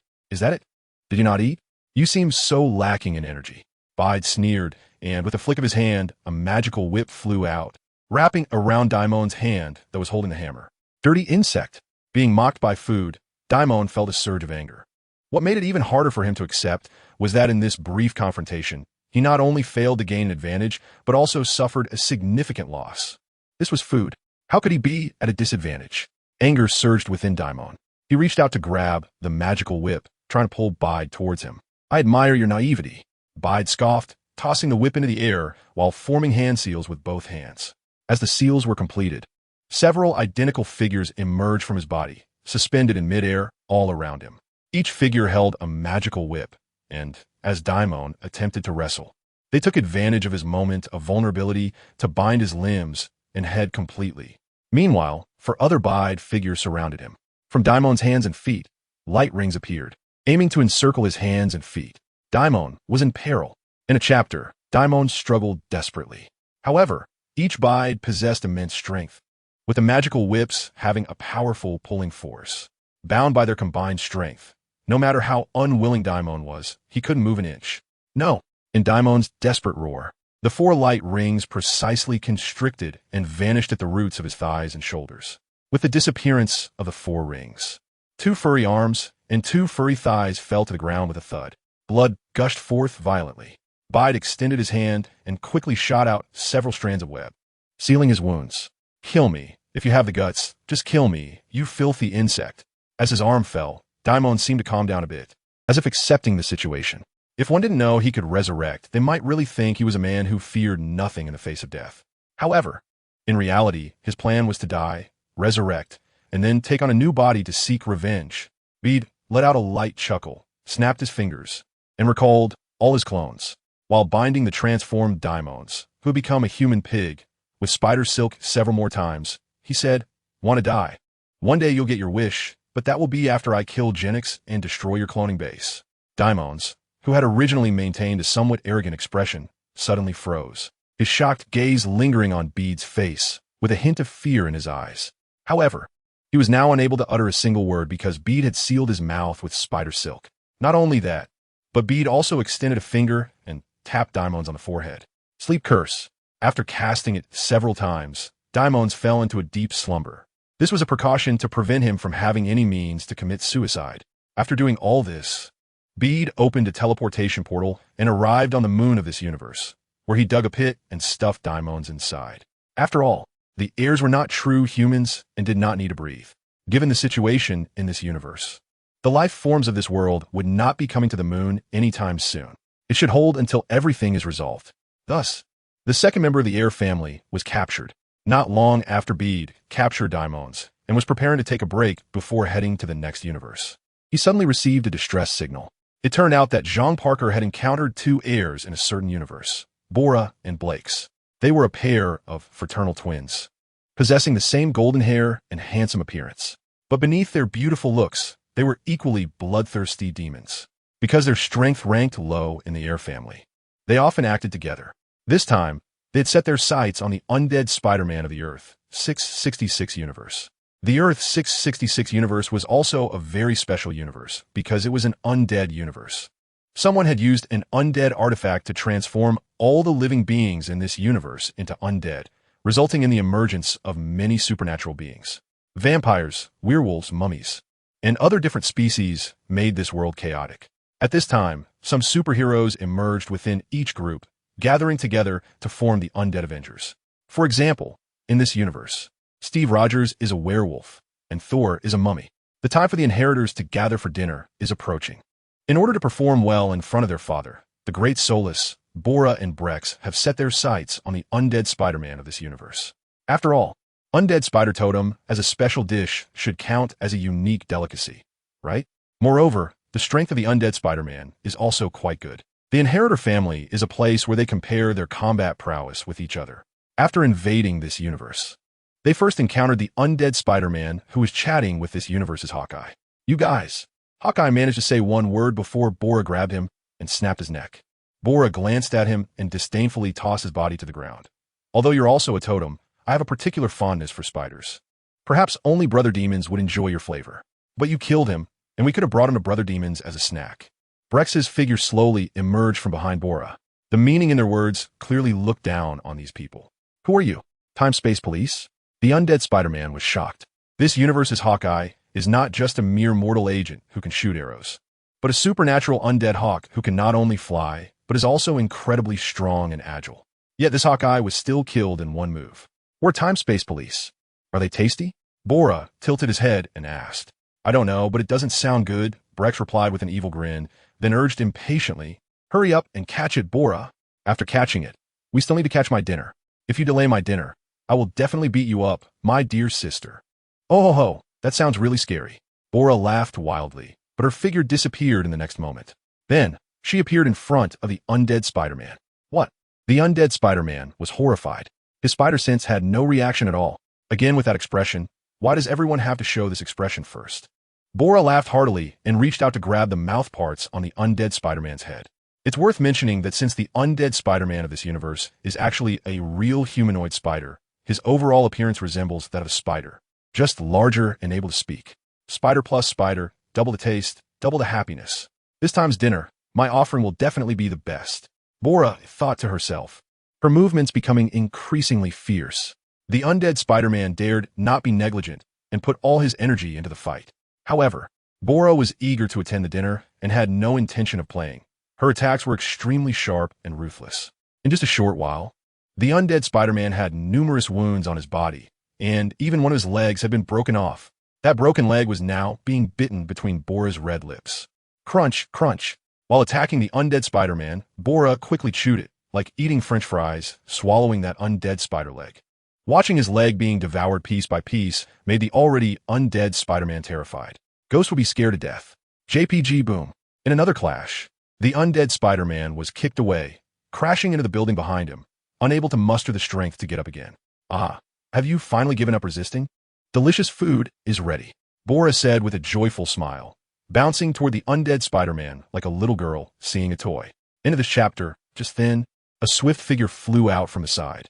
He first kicked Bora in the shoulder, sending her flying, then shot out webbing to pull the injured undead Spider-Man back. The two crashed through the windows of this undead Avengers-like base, landing on the roof of a nearby building. Who are you? The undead Spider-Man examined the newcomer with one of his compound eyes. Parker, he replied, frowning. I didn't expect to see someone with a spider-like appearance. Luckily, my Parker from my world doesn't he look like this. Your world? Are you also from another timeline? Like Captain Britain? The undead Spider-Man asked in confusion. Shut your mouth. What we need to do now is hide and not let those two damn guys find us. Parker scolded in a low voice. Although he was self-important, several encounters with the inheritors had made him aware of their strength. Moreover, Parker had always been a coward.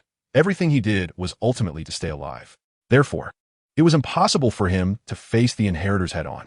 At least, not until he had absolute certainty. And that certainty was something someone could provide him. This was also the reason he didn't escape from this world immediately after saving someone, but rather took some risks to stay and deal with these two inheritors. Damn it, where did this bug come from, stealing Lord Bora's food? Bora stood up, furious, her eyes red, roaring. Ha ha, Bora. You're getting more and more successful. You can even lose what was right in front of you. Brex, however, showed no intention of helping, instead bursting into laughter. Although they were twins and often acted together, they were not on good terms, frequently bickering and competing against each other. Seeing Bora getting the short end of the stick was amusing to Brex. Damn, Brex, shut up, Bora shouted, throwing two flying knives. Brex tilted his head to dodge the flying knives and kindly reminded, if you don't catch up, it's really going to run away. That new bug doesn't seem to be from this world. Damn it. You wait, I'll settle the score with you later. Bora glared fiercely at Brex and jumped out through the broken window. After that, both sides chased each other, causing a ruckus in this world of the undead. This successfully caught the attention of other undead Avengers. But at this moment, Brex also took action. While Bora continued to play a game of cat and mouse with Parker, Brex helped block the attacks of other undead Avengers. If nothing unexpected happened, not only would the undead Avengers of this universe be wiped out, but Parker would also die. At this point, Parker was even having thoughts of retreating. Fortunately, Peter arrived just in time. He quietly descended in a certain area of this world, and after a brief observation, took advantage of the moment when Bora and Parker were entangled again to strike a fatal blow. He similarly severed their hands and feet, and then released a sleeping spell. He didn't even say a word. After that, he quickly rushed to the other side, capturing Brex, who was battling the mummy version of Thor, and applied the same method again. This pair of twin siblings should be the weakest among the inheritors. Otherwise, they wouldn't frequently act together. Now that the two were separated and had expended a lot of energy due to the fierce battle, it gave Peter the opportunity to sneak attack and quickly resolve the fight. But Parker and the mummy, Thor didn't know that. They only knew that the seemingly invincible air in their eyes was actually defeated by Bide in an instant. The undead world is very exclusive, but due to Bide saving their companion, they did not show any disrespect towards him. Later, Bide hid the two heirs who had been turned into grotesque forms in this universe as well, and entrusted the undead Avengers to help watch over them. After witnessing the sinister nature of the heirs and hearing about their deeds from Bide, the undead Avengers expressed their seriousness about the matter. However, as the deceased, they could not enter the world of the living. Therefore, the only thing they could do was help watch over Bora and Brex. The full assembly of the Undead Avenger Alliance is still not to be underestimated in terms of strength. Moreover, the power of the Air family has already been significantly weakened. As the leader, Solus possesses multiversal level strength, but is often in a dormant state. In the past, Bai did not know the reason behind it. However, after carefully understanding Khan's situation, he could roughly guess that it might be because Solus had devoured too many spider totems, and he feared being assimilated by them. So he needed to periodically sleep to completely digest the effects of the spider totems. As for the remaining three, Genex mostly stays in the cloning base of Universe Earth, 803, rarely going out to hunt. Even when he does hunt, he often sends his subordinates instead.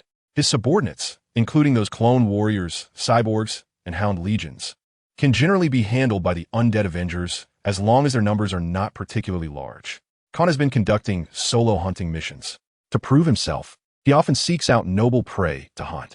For example, the powerful wolf spider, a spider deity from certain universe, etc. Moreover, he has the strength to wipe out the undead Avengers. However, Beta has been keeping an eye on him, knowing that he is currently fighting the wolf spider. So he won't be coming this way for the time being. There's also one left, Vina. Vina is the fourth in line in the Air family. A woman who likes to wear deep V evening gowns but dresses like a witch. Her own strength is quite good, and she enjoys taking her Hound Legion out. However, as the only active heir, the possibility of finding this world is too low. Bide even hoped she would act quickly and come to this universe. That way, he could capture Vina as well. Meanwhile, in Earth 001, in a massive temple, countless spider silk wove into a giant web, enveloping the entire temple. If one stood inside the temple and looked around, they would find that there were no walls, but rather an endless void. And this web extended into the depths of that void. No one knew how large it truly was. This was the manifestation of the Great Web. Above the Great Web, at the center of the temple, there was a massive figure. Its lower body resembled a complex, intricate machine, while its upper body was humanoid, with a round helmet obscuring its face. This was the spider totem god, the guardian of the Great Web, the Weaver Master. Originally, he was quite pleased, as he saw a bright future and the smooth progress of his plans. However, the next moment when he saw certain images, his actions suddenly stopped. Things seemed to deviate from the original expectations. You went too far, Bide, in a chapter. Hud, hud, hud. The sound of heavy footsteps echoed. A tall figure slowly emerged from the shadows nearby, coming to stand beneath the Great Web. Weaver Master, dinner time is approaching. Summon back my lively and lovely offspring. They must have hunted enough offerings to showcase the greatness of the Inheritor family.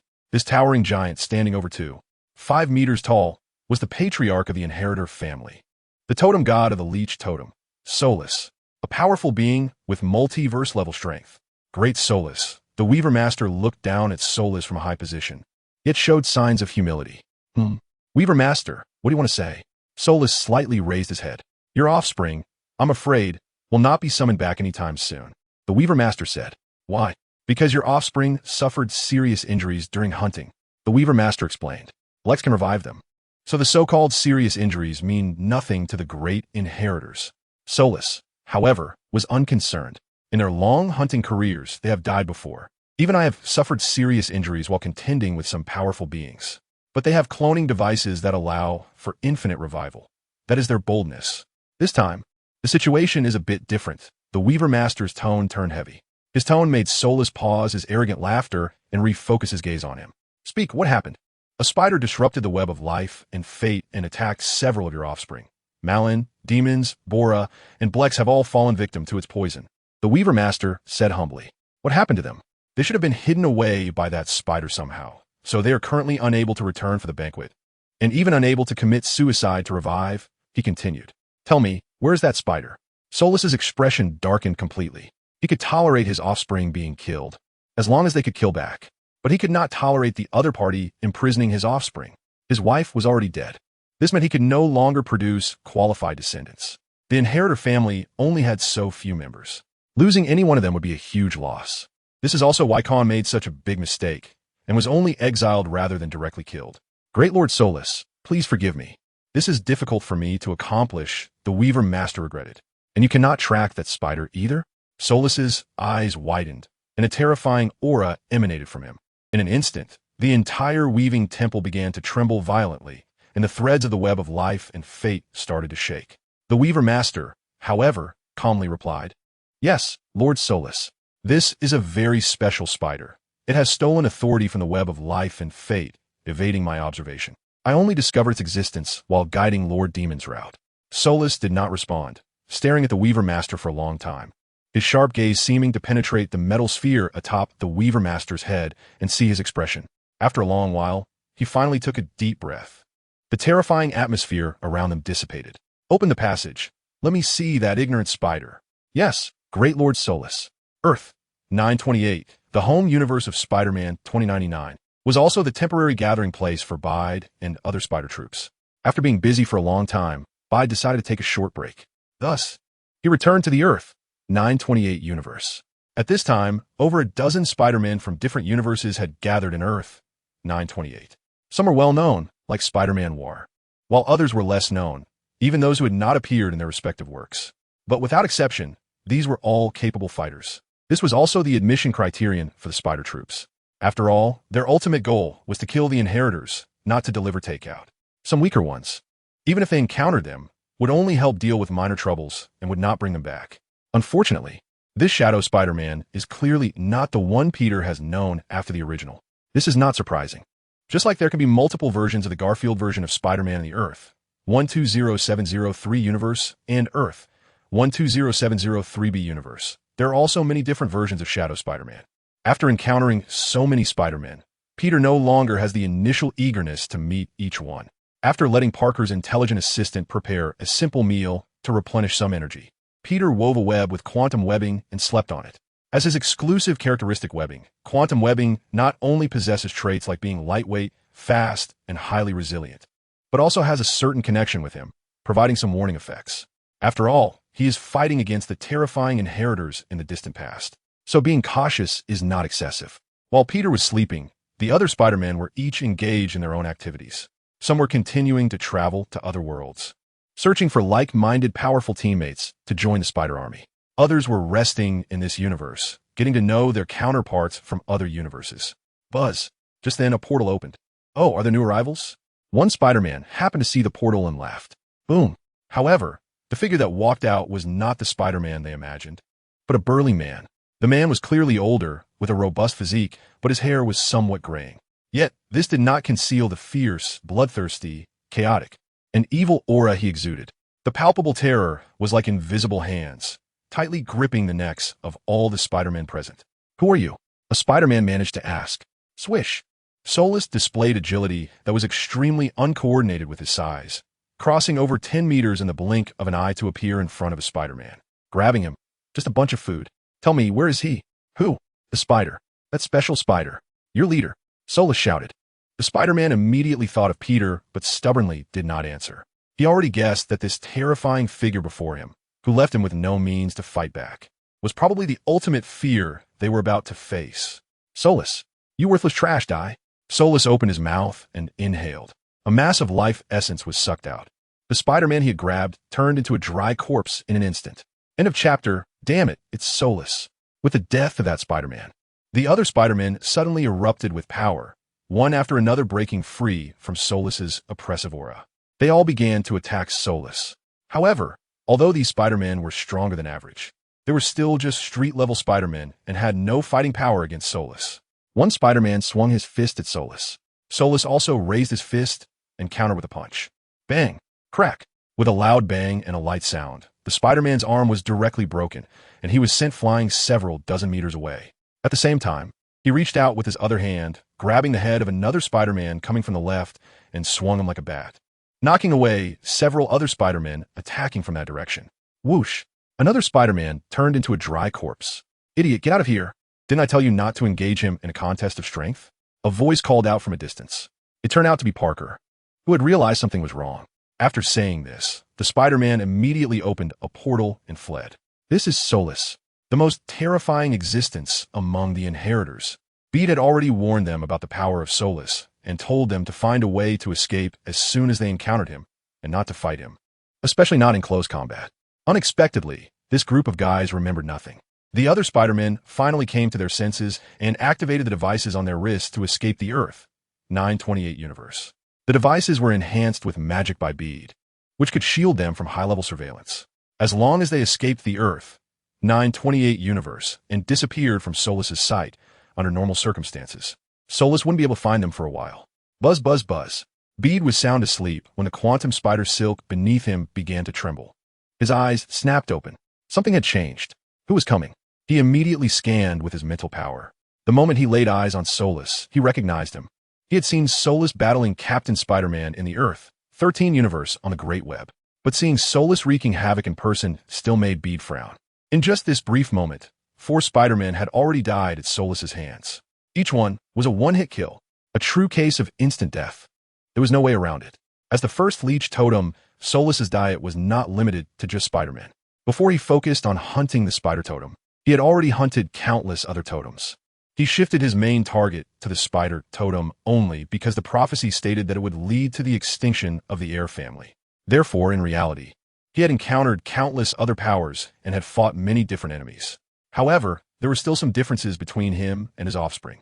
The second-generation heirs, after absorbing the totemic power, would inevitably be influenced by other totems to some extent. For example, Khan became a master weaver because he absorbed too much. Later, Malwin was also judged to be a member of the spider totem because he absorbed too many spider totems.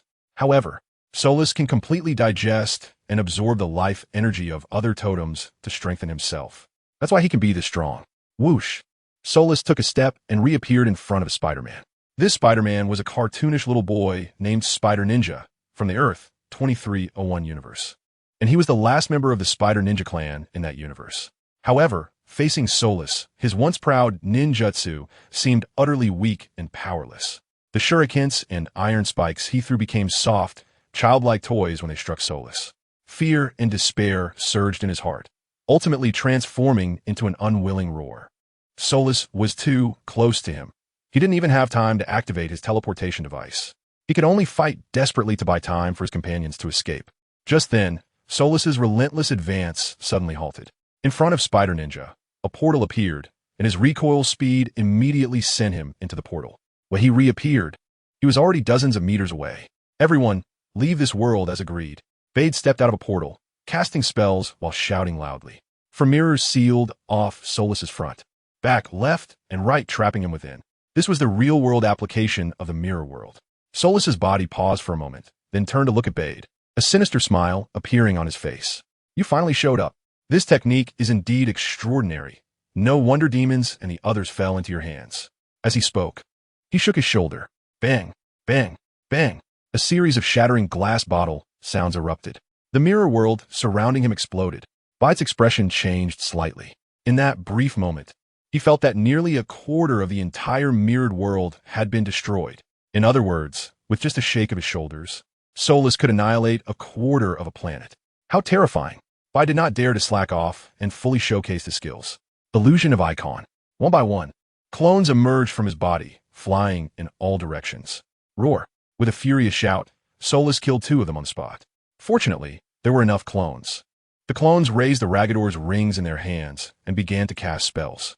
4 or 5 of the clones summoned energy whips to bind Solus's hands and feet. However, this skill that could restrain demons was of no use against Solus. With a pull, Solus instead dragged a few clones over and killed them instantly. Swish! Several clones cast spells again. This time their hands turned to deep crimson. The Crimson Chains of Satarak. Satarak is the ruler of the Crimson Universe and the source of the Red Tank's power, said to be second only to the 4 major multiversal abstract entities: Eternity, Infinity, Death, and Oblivion. The skill obtained by Bede from this magic book was designed based on his abilities. In its complete form, it truly harnesses the power of deep crimson, capable of binding multiverse-level beings. However, that requires Bede to personally borrow it from Sitarak. So now, he is using a counterfeit version, facing Soros, a multiverse-level existence. Although he is at a disadvantage, Soros is merely at the lower tier among multiverse beings. At one point, he was even suppressed by a single universe-level Captain Universe Spider-Man, indicating that his strength is not particularly remarkable among his peers. Otherwise, how could he be overpowered? This moment perfectly illustrates that point. As soon as Sitarak's crimson chains appeared, Soros' movements were truly halted. Into this chapter, there are quite a few tricks.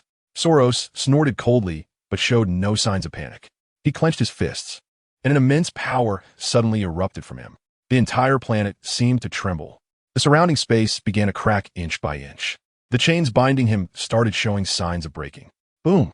The space shattered, engulfing Soros. Although this is the world of Earth, 928, seemingly unrelated to Bade. He still chose to avoid causing destruction to this planet as much as possible. Therefore, from the very beginning of the battle, he had been trying to shift the fight to the mirror dimension. However, Soros's body seemed to be in a state of magical immunity at all times, and Bade's attempts had failed several times. This time, while Soros used most of his energy to resist Sidorak's crimson chains, Bade's efforts finally paid off. This is a once-in-a-lifetime opportunity. Bade did not dare to slack off and quickly unleashed his long-prepared ultimate skill. This was the most aggressive magic he could release at that moment. Bolts of Bozat. The power of a single bolt of Bozat was not particularly great. At most, it could destroy 1 or 2 buildings like the Osborne Tower. It was equivalent to just a missile.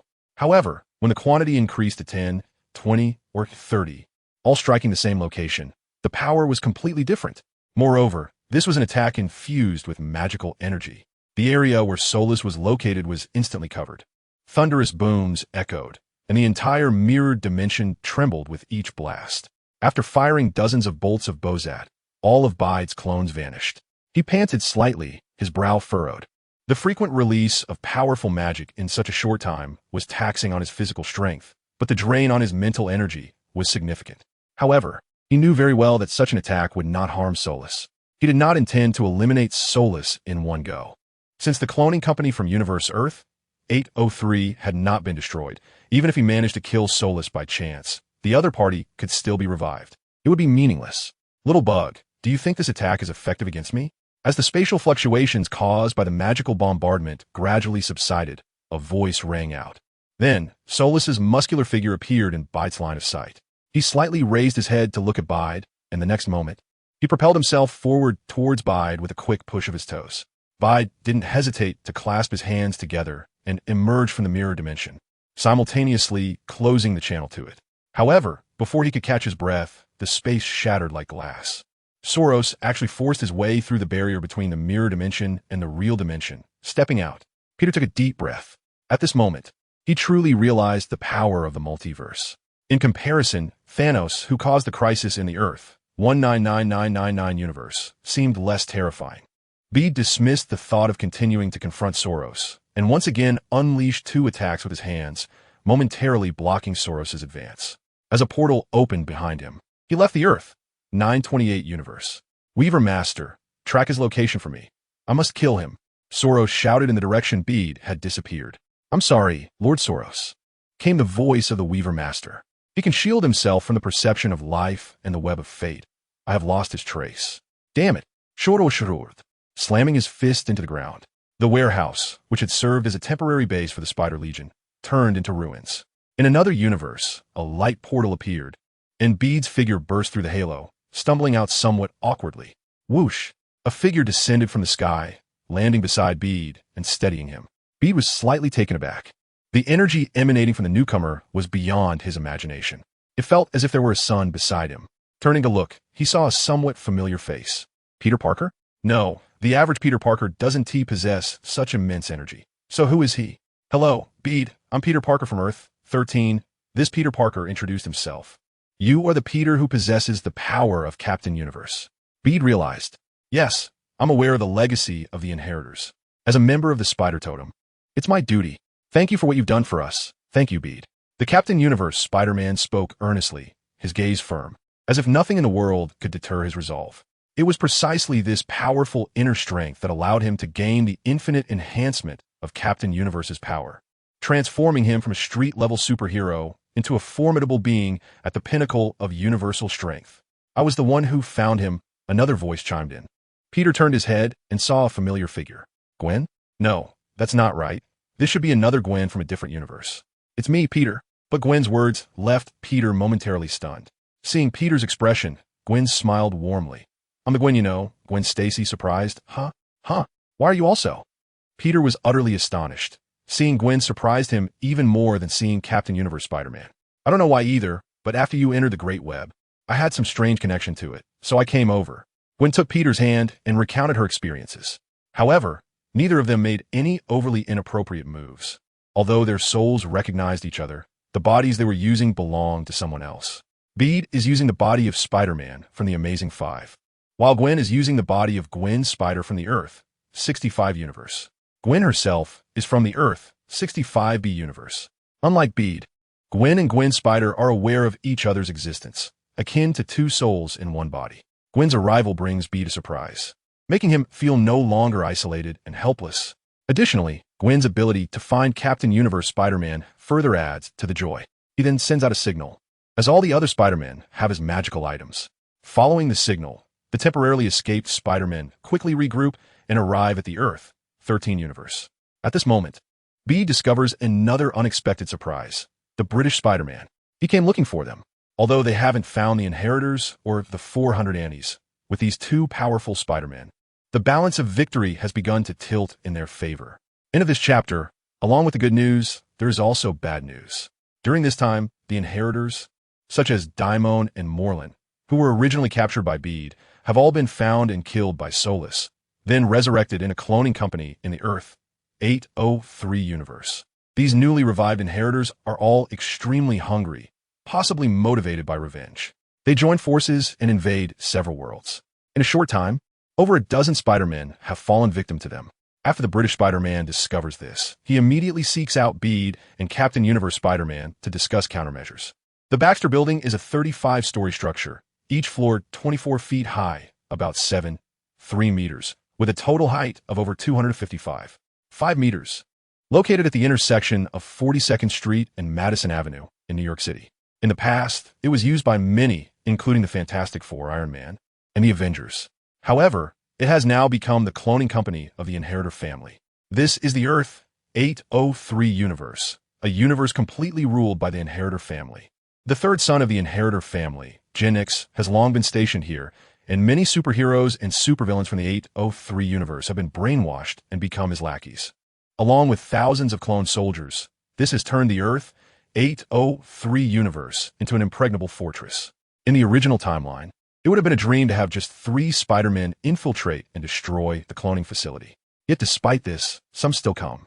They arrive in this universe with a death wish, determined to destroy the cloning company and cut off the Inheritor family's retreat. Swish, swish, swish. Several figures appeared in this universe. Earth 31411 universe. The Spider-Man of this universe, codenamed Armored Spider-Man, is named Alan Ackerman. He works in a laboratory called the Qishong Medical Research Institute, focusing on the medical applications of insect venom. The Qishong Institute boasts the world's top medical facilities and cutting-edge technology, and its owner, Kaori Qishong, is a talented medical scientist, surgeon, and engineer specializing in mechanical engineering, robotics, and prosthetics.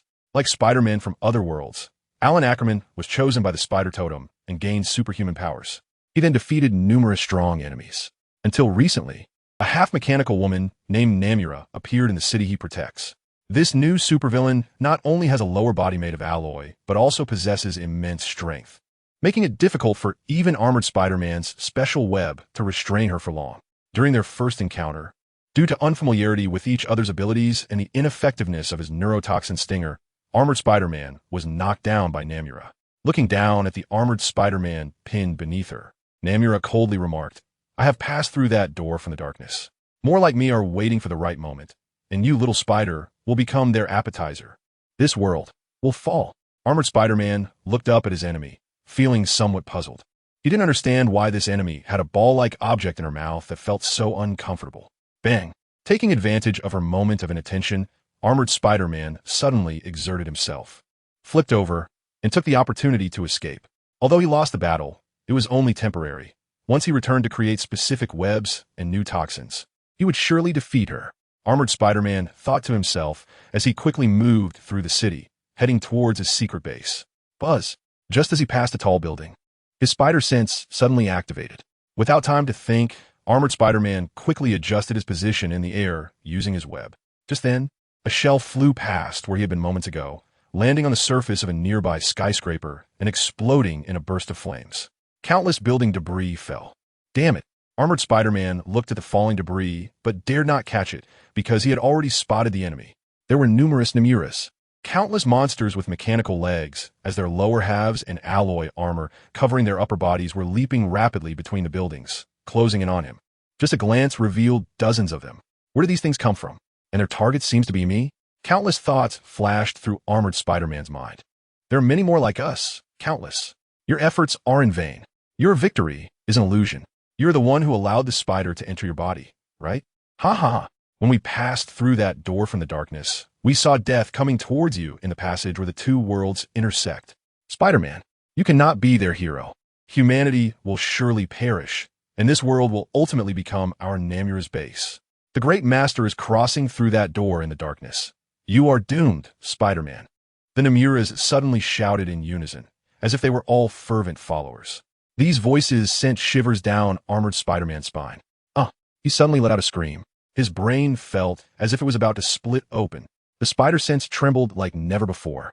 A great terror was rapidly approaching him, as if dark clouds before a thunderstorm were pressing down, making it hard to breathe, as if, at any moment, a lightning bolt would strike and shatter him into a million pieces. A beam of light appeared in midair. 3 figures slowly emerged, looking down at him from height. In the center was a very burly figure, resembling a bear in a suit, giving an incredibly bizarre impression. On the left was a slender man with red eyes, a cruel smile curving at the corners of his mouth, making it hard to judge him by appearance alone. On the right was a woman dressed in a deep V evening gown, her curves apparent, clearly a wealthy lady. Beside her, she held 3 winged beings with ropes. Daimons, Morlun, Vina, the 3 heirs of the Air family. Who are you? The Armored Spider-Man barely lifted his head to look at them. He felt that even with the surrounding Namura, none of them posed as much of a threat as any one of these 3. Morlun rubbed his forehead, a wicked smile appearing on his lips. Who am I? This question again. I have had the same conversation with countless yous in countless worlds many times. It's so tedious. You're just a guy about to become my meal. Why bother talking? End of chapter. As his words fell, Morlun lunged forward, pouncing fiercely at the Armored Spider-Man. Behind him, Daimons crossed his arms, somewhat dissatisfied. Why do we all have to act together now? It's frustrating to see something we can't eat. Vina covered her mouth and laughed.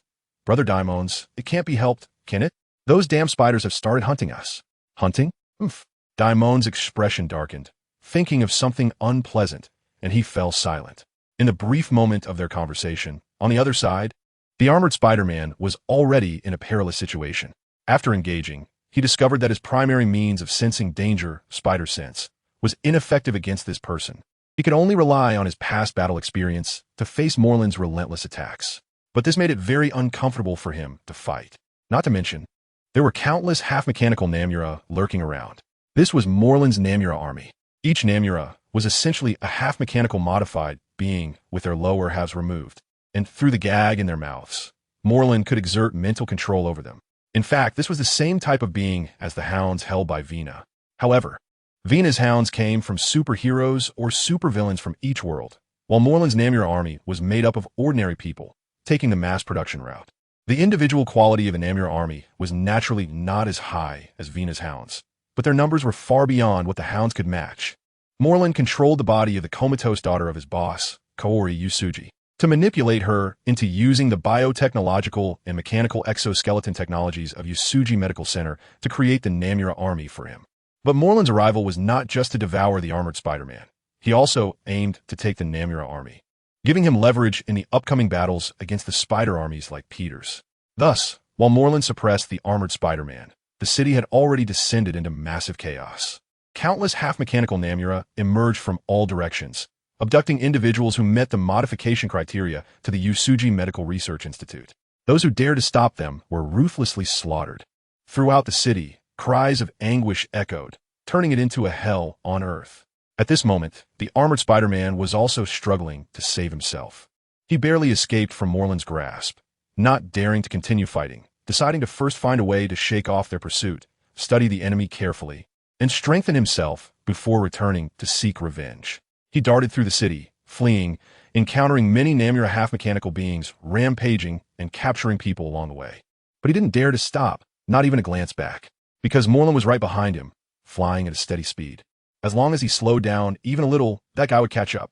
This feeling of being unable to help those in need left the Armored Spider-Man in despair. At the same time, he felt a profound sense of helplessness. What should he do to end all this? Meanwhile, Morlun merely followed closely behind the Armored Spider-Man, like a cat playing with a mouse. Even after being beaten by Peter, he had not completely changed his old habits, because he was a proud heir. In the past, he had not been disrespectful. This defeat was merely a result of his carelessness. He did not take it to heart. He even scoffed at his father's orders. Solus commanded them to act together with several siblings in the next actions for safety.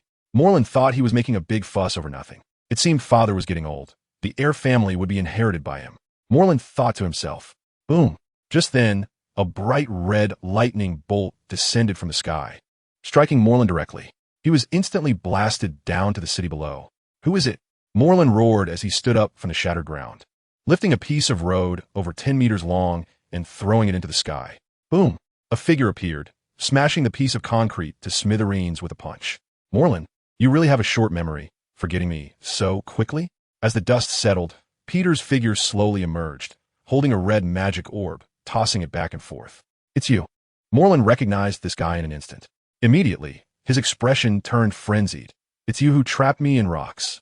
Just right, today, I will let you taste that feeling. Boom! Moreland stomped hard on the ground. The entire city seemed to tremble violently. The ground beneath him cracked with groans. Moreland's figure transformed into a streak of lightning, rushing towards Peter at supersonic speed. Whoa! I didn't expect you to have the courage to fight me. Peter pushed his hand forward. Whoosh! In his hand was a bolt of thunder. With both side speeds combined, the bolt of thunder was released and exploded directly on Moreland's face.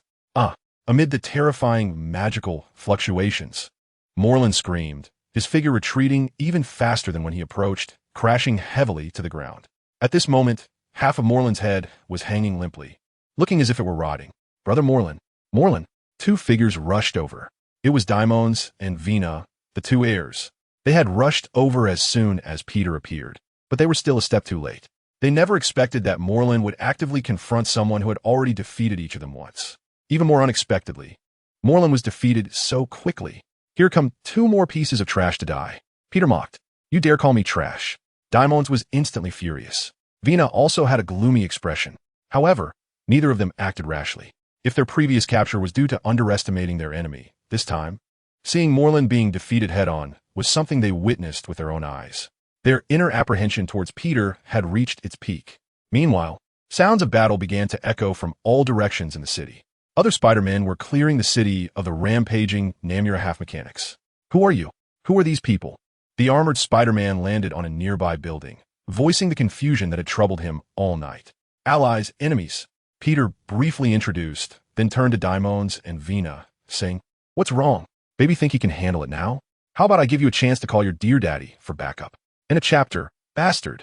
Daimons was furious, and the thought of calling his father Solus was immediately suppressed. He decided to personally reclaim his dignity from this damn spider. I will break your limbs, shatter your spine, cut out your tongue, and put you on the dining table, slowly draining your life energy. Daimons roared, transforming into a swift storm, charging towards Peter with immense force. Whoosh, whoosh, whoosh. Shadows emerged from Peter's body. It was the illusions of Icon. Several figures cast chain spells, binding Daimons' limbs. Others pressed down towards Moreland below. The physical prowess of the heir family was indeed powerful. Moreland's half-destroyed face had mostly healed in just a short while. Beard knew that Moreland was only knocked down by the shockwave of the explosion, not by the magic itself. If he had been hit by magic, the lingering magical energy would greatly affect the regeneration speed. This was a unique attack method that Beard specifically added to counter the super recovery of the inheritor families. However, it was clear that after their first encounter, Moreland and the other inheritors had prepared for it. They would rather endure a wave of shockwave damage than risk the magical energy. In light of this, Beard's clones immediately began using low-powered magic balls, learning a technique from Prince B, encompassing all the areas where Moreland was located within the bombing range of magical energy. Oh yeah, oh yeah, oh yeah. Boom, boom, boom. The entire street was left unrecognizable, with almost no intact spots visible. But at this moment, Beard couldn't care less. Based on Moreland's actions in this world, it was likely that after the armored Spider-Man was killed, the Namurian half-mechanical army would occupy the entire world, turning it into a factory for creating half-mechanical beings. By then, the suffering this world would face would only increase, and more. After using several clones to entangle Daimons and Moreland, Beard's true body turned to face the floating Verna. Madam Verna, shall we have some fun now? Oomph. You're strong, but I'm not weak either. Do you think I'm like those two useless ones, Bola and Brex? Verna sneered, showing no fear of Beard. Among all the inheritors, only she and Genex had never been defeated by Beard. Therefore, Although she knew from the achievements of her other siblings that Beard was powerful, psychologically, she still retained a sense of superiority. You all attack. With Verna's command, she released the rope in her hand. Caw, caw, caw. Let's go, the lady commands us. Tear him apart. 3 vultures charged at Beard. These 3 vultures should be supervillains from 3 different universes, but they had now been tamed by Verna as her hunting dogs to help her hunt Spider-Man. Meanwhile, she could elegantly stand behind and watch the exciting performances unfold. For most Spider-Men, being merciful made it difficult for them to deal with an enemy quickly, let alone 3 vultures. And by the time they realized something was wrong, they had already been surrounded by the 3 vultures, losing almost all ability to escape. Not to mention, they had an inheritor, Verna, stationed behind them. Therefore, most Spider-Men in such a situation could only wait in despair for death to come. In the past, Verna's tactics had always been effective. She had even begun to habitually look forward to the upcoming spectacle. However, now they were facing a ruthless Spider-Man. Peter waved his hands in front of him, conjuring 2 magical rings. With Spider-Man's exceptional physical abilities, he easily dodged the encirclement of the first 2 vultures. And then his figure flashed through the air. Thud! The last vulture had massive gashes appear in its throat and abdomen, spraying blood as it plummeted downward. Whoosh! At that moment, the magical rings in Peter's hands transformed into magical whips, ensnaring the throats of the 2 vultures that had just flown past him. He looked at Verna and said, "Is this your vulture hunting dog? So easy to take down?" With a chuckle, he exerted force on the whips. Crack! Crack! 2 large heads flew into the sky. Then, they fell to the ground along with the bodies below. You are definitely not Spider-Man. Verna's face was still filled with shock, but her eyes revealed a sense of panic. Bide killed 3 people in front of her so cleanly and decisively that she finally realized this spider was unlike any she had ever seen before. No, I am a spider, and I am a spider that has witnessed everything. A gust of wind blew, and Bide's figure slowly swayed in the wind, eventually transforming into particles and disappearing. What? Vina was startled, but by the time she reacted, it was already too late. This is for those Spider-Men you have harmed. Bide's figure appeared beside her, extending a fist and striking her pale, soft abdomen. Ugh! Funa let out a muffled groan, her body suddenly arching as a mouthful of blood mixed with bits of internal organs involuntarily surged up from her throat. At this moment, Bide reached out again, grabbing Funa's hair and violently slamming her head against his knee. This kick is for the ordinary people you innocently killed for amusement. At this point, Funa had completely lost her previous elegance and nobility. Her face was partially caved in, covered in blood, and she had lost quite a few teeth. Looking like a flat image, Bade grabbed her throat with one hand and snapped his fingers with the other. For magical rings of light appeared from all directions, severing Verna's limbs, with the severed ends covered by magical energy to ensure they wouldn't grow back. My father, the great Solus, will definitely come for you. Verna glared at Bade maliciously, shouting incoherently. Wow, Solus, so scary. Bade exclaimed. A portal appeared beside him, and he threw the incapacitated Verna into it. First one done. Then, he charged towards Daimons. His icon illusion training was not yet perfected, resulting in his doppelgangers being weaker than his main body, especially in physical attributes. The doppelgangers lacked the spider totem's power he possessed, so they mostly had to rely on magic to fight. Under such circumstances, he was surprisingly caught off guard by Daimons, who managed to kill a few of them. Fortunately, there were enough doppelgangers that losing one could be quickly replaced. Later, with Bade personally arriving, the once formidable Daimons quickly fell in defeat, unwilling to accept his fate. Once again reduced to a stick, Daimons was naturally tossed into another universe by Bade. Just as he was about to capture Malin as well, the portal to the parallel universe opened. A terrifying aura emerged. I'm sorry for the unstable updates, but this book will continue to be written, with at least the plots of the zombie universe and Conqueror Kong to follow. Into this chapter, Solus has appeared, everyone retreat. Upon sensing that familiar oppressive feeling, Bade immediately telepathically notified everyone he had brought along. Soon after, in various parts of the city, one by one, Spider-Men disappeared, leaving this world. Even the armored Spider-Man, who was fighting alongside Namura not far from Bade, was taken away. In no time, this universe was left with only Bade, the sole spider totem. This made his presence stand out like a beacon in the night. Malin also sensed his father's arrival and immediately felt a surge of confidence. Hee, Spider, your doom is upon you. Malin cackled, launching a flurry of attacks at Bade, trying to hold him off until Solus arrived to deal with him thoroughly. Bide complained. What species are you to make such a strange laugh? Usually we just go ha. So are the successors all idiots? You're the idiot. Malwin punched the nearby building, tearing off a piece of the wall that was over 10 meters long, and slammed it hard towards Bide. Beard crossed his arms in front of him, and his body was violently slammed to the ground. But in midair, he waved goodbye to Malwin. Bye-bye, idiot. After saying this, a portal appeared behind him, directly sending him away from this universe. Malwin was somewhat dumbfounded. Just a moment ago, he was thinking about holding Beard back until his father arrived to capture him and torture him, but in the next moment, he was gone. No, the portal. The sharp-eyed Malwin suddenly realized that the closing speed of that portal, at his current distance, could definitely be caught up with. Without a second thought, he tossed aside the wall slapper in his hand and shot up into the air. At this point, the portal Beard used to escape had closed to the size of just a head. Then, Malwin reached out his hands and inserted them into the portal.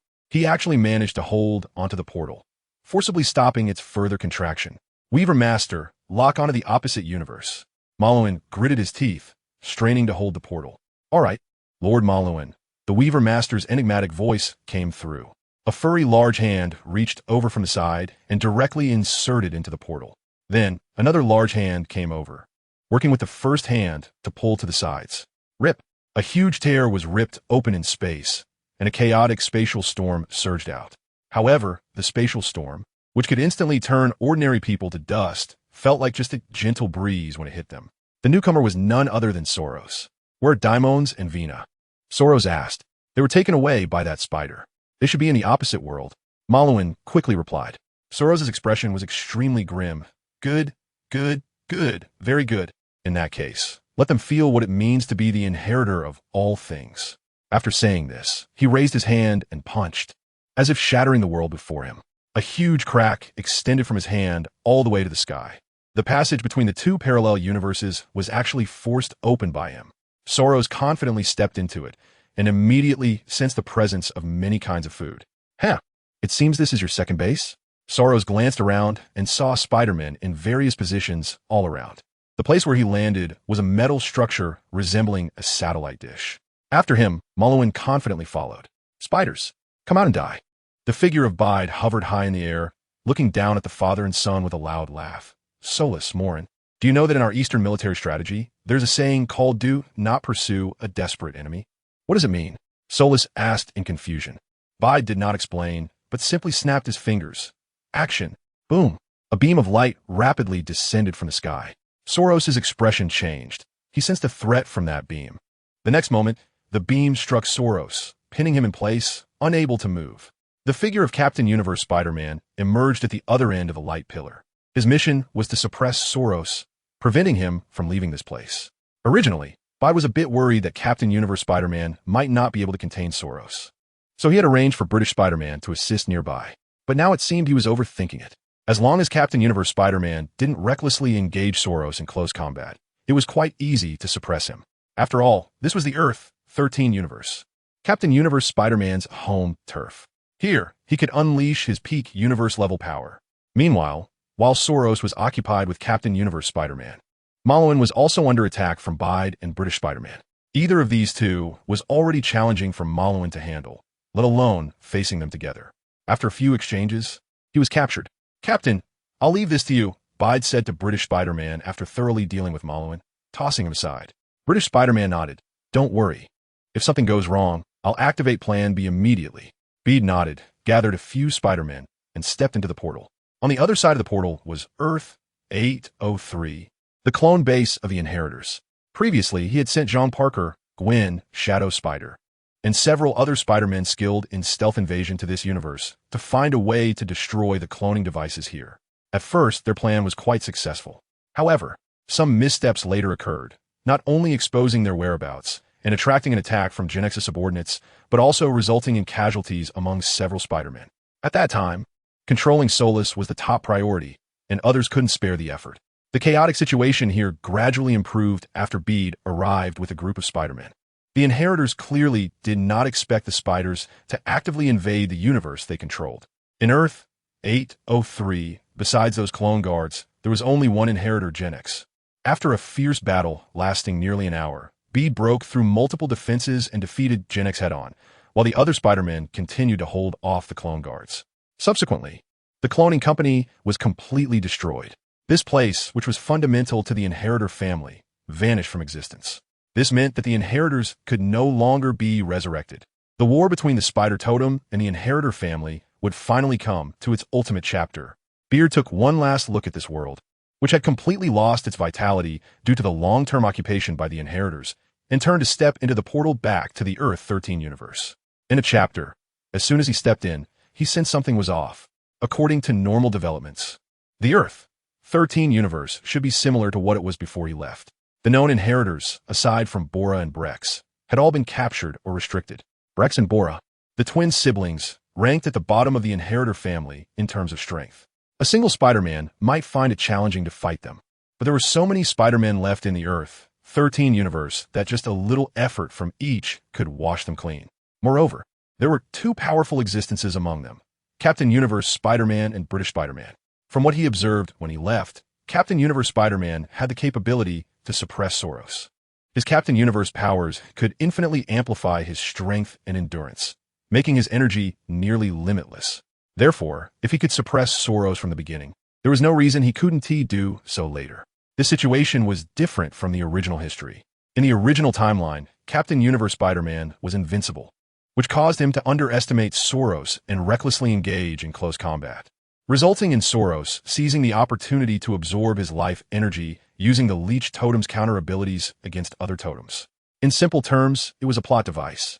But now, with Beard's warning, Captain Universe Spider-Man had deeply recognized this problem, so he would absolutely not engage in any close combat again. Logically, there shouldn't be any issues.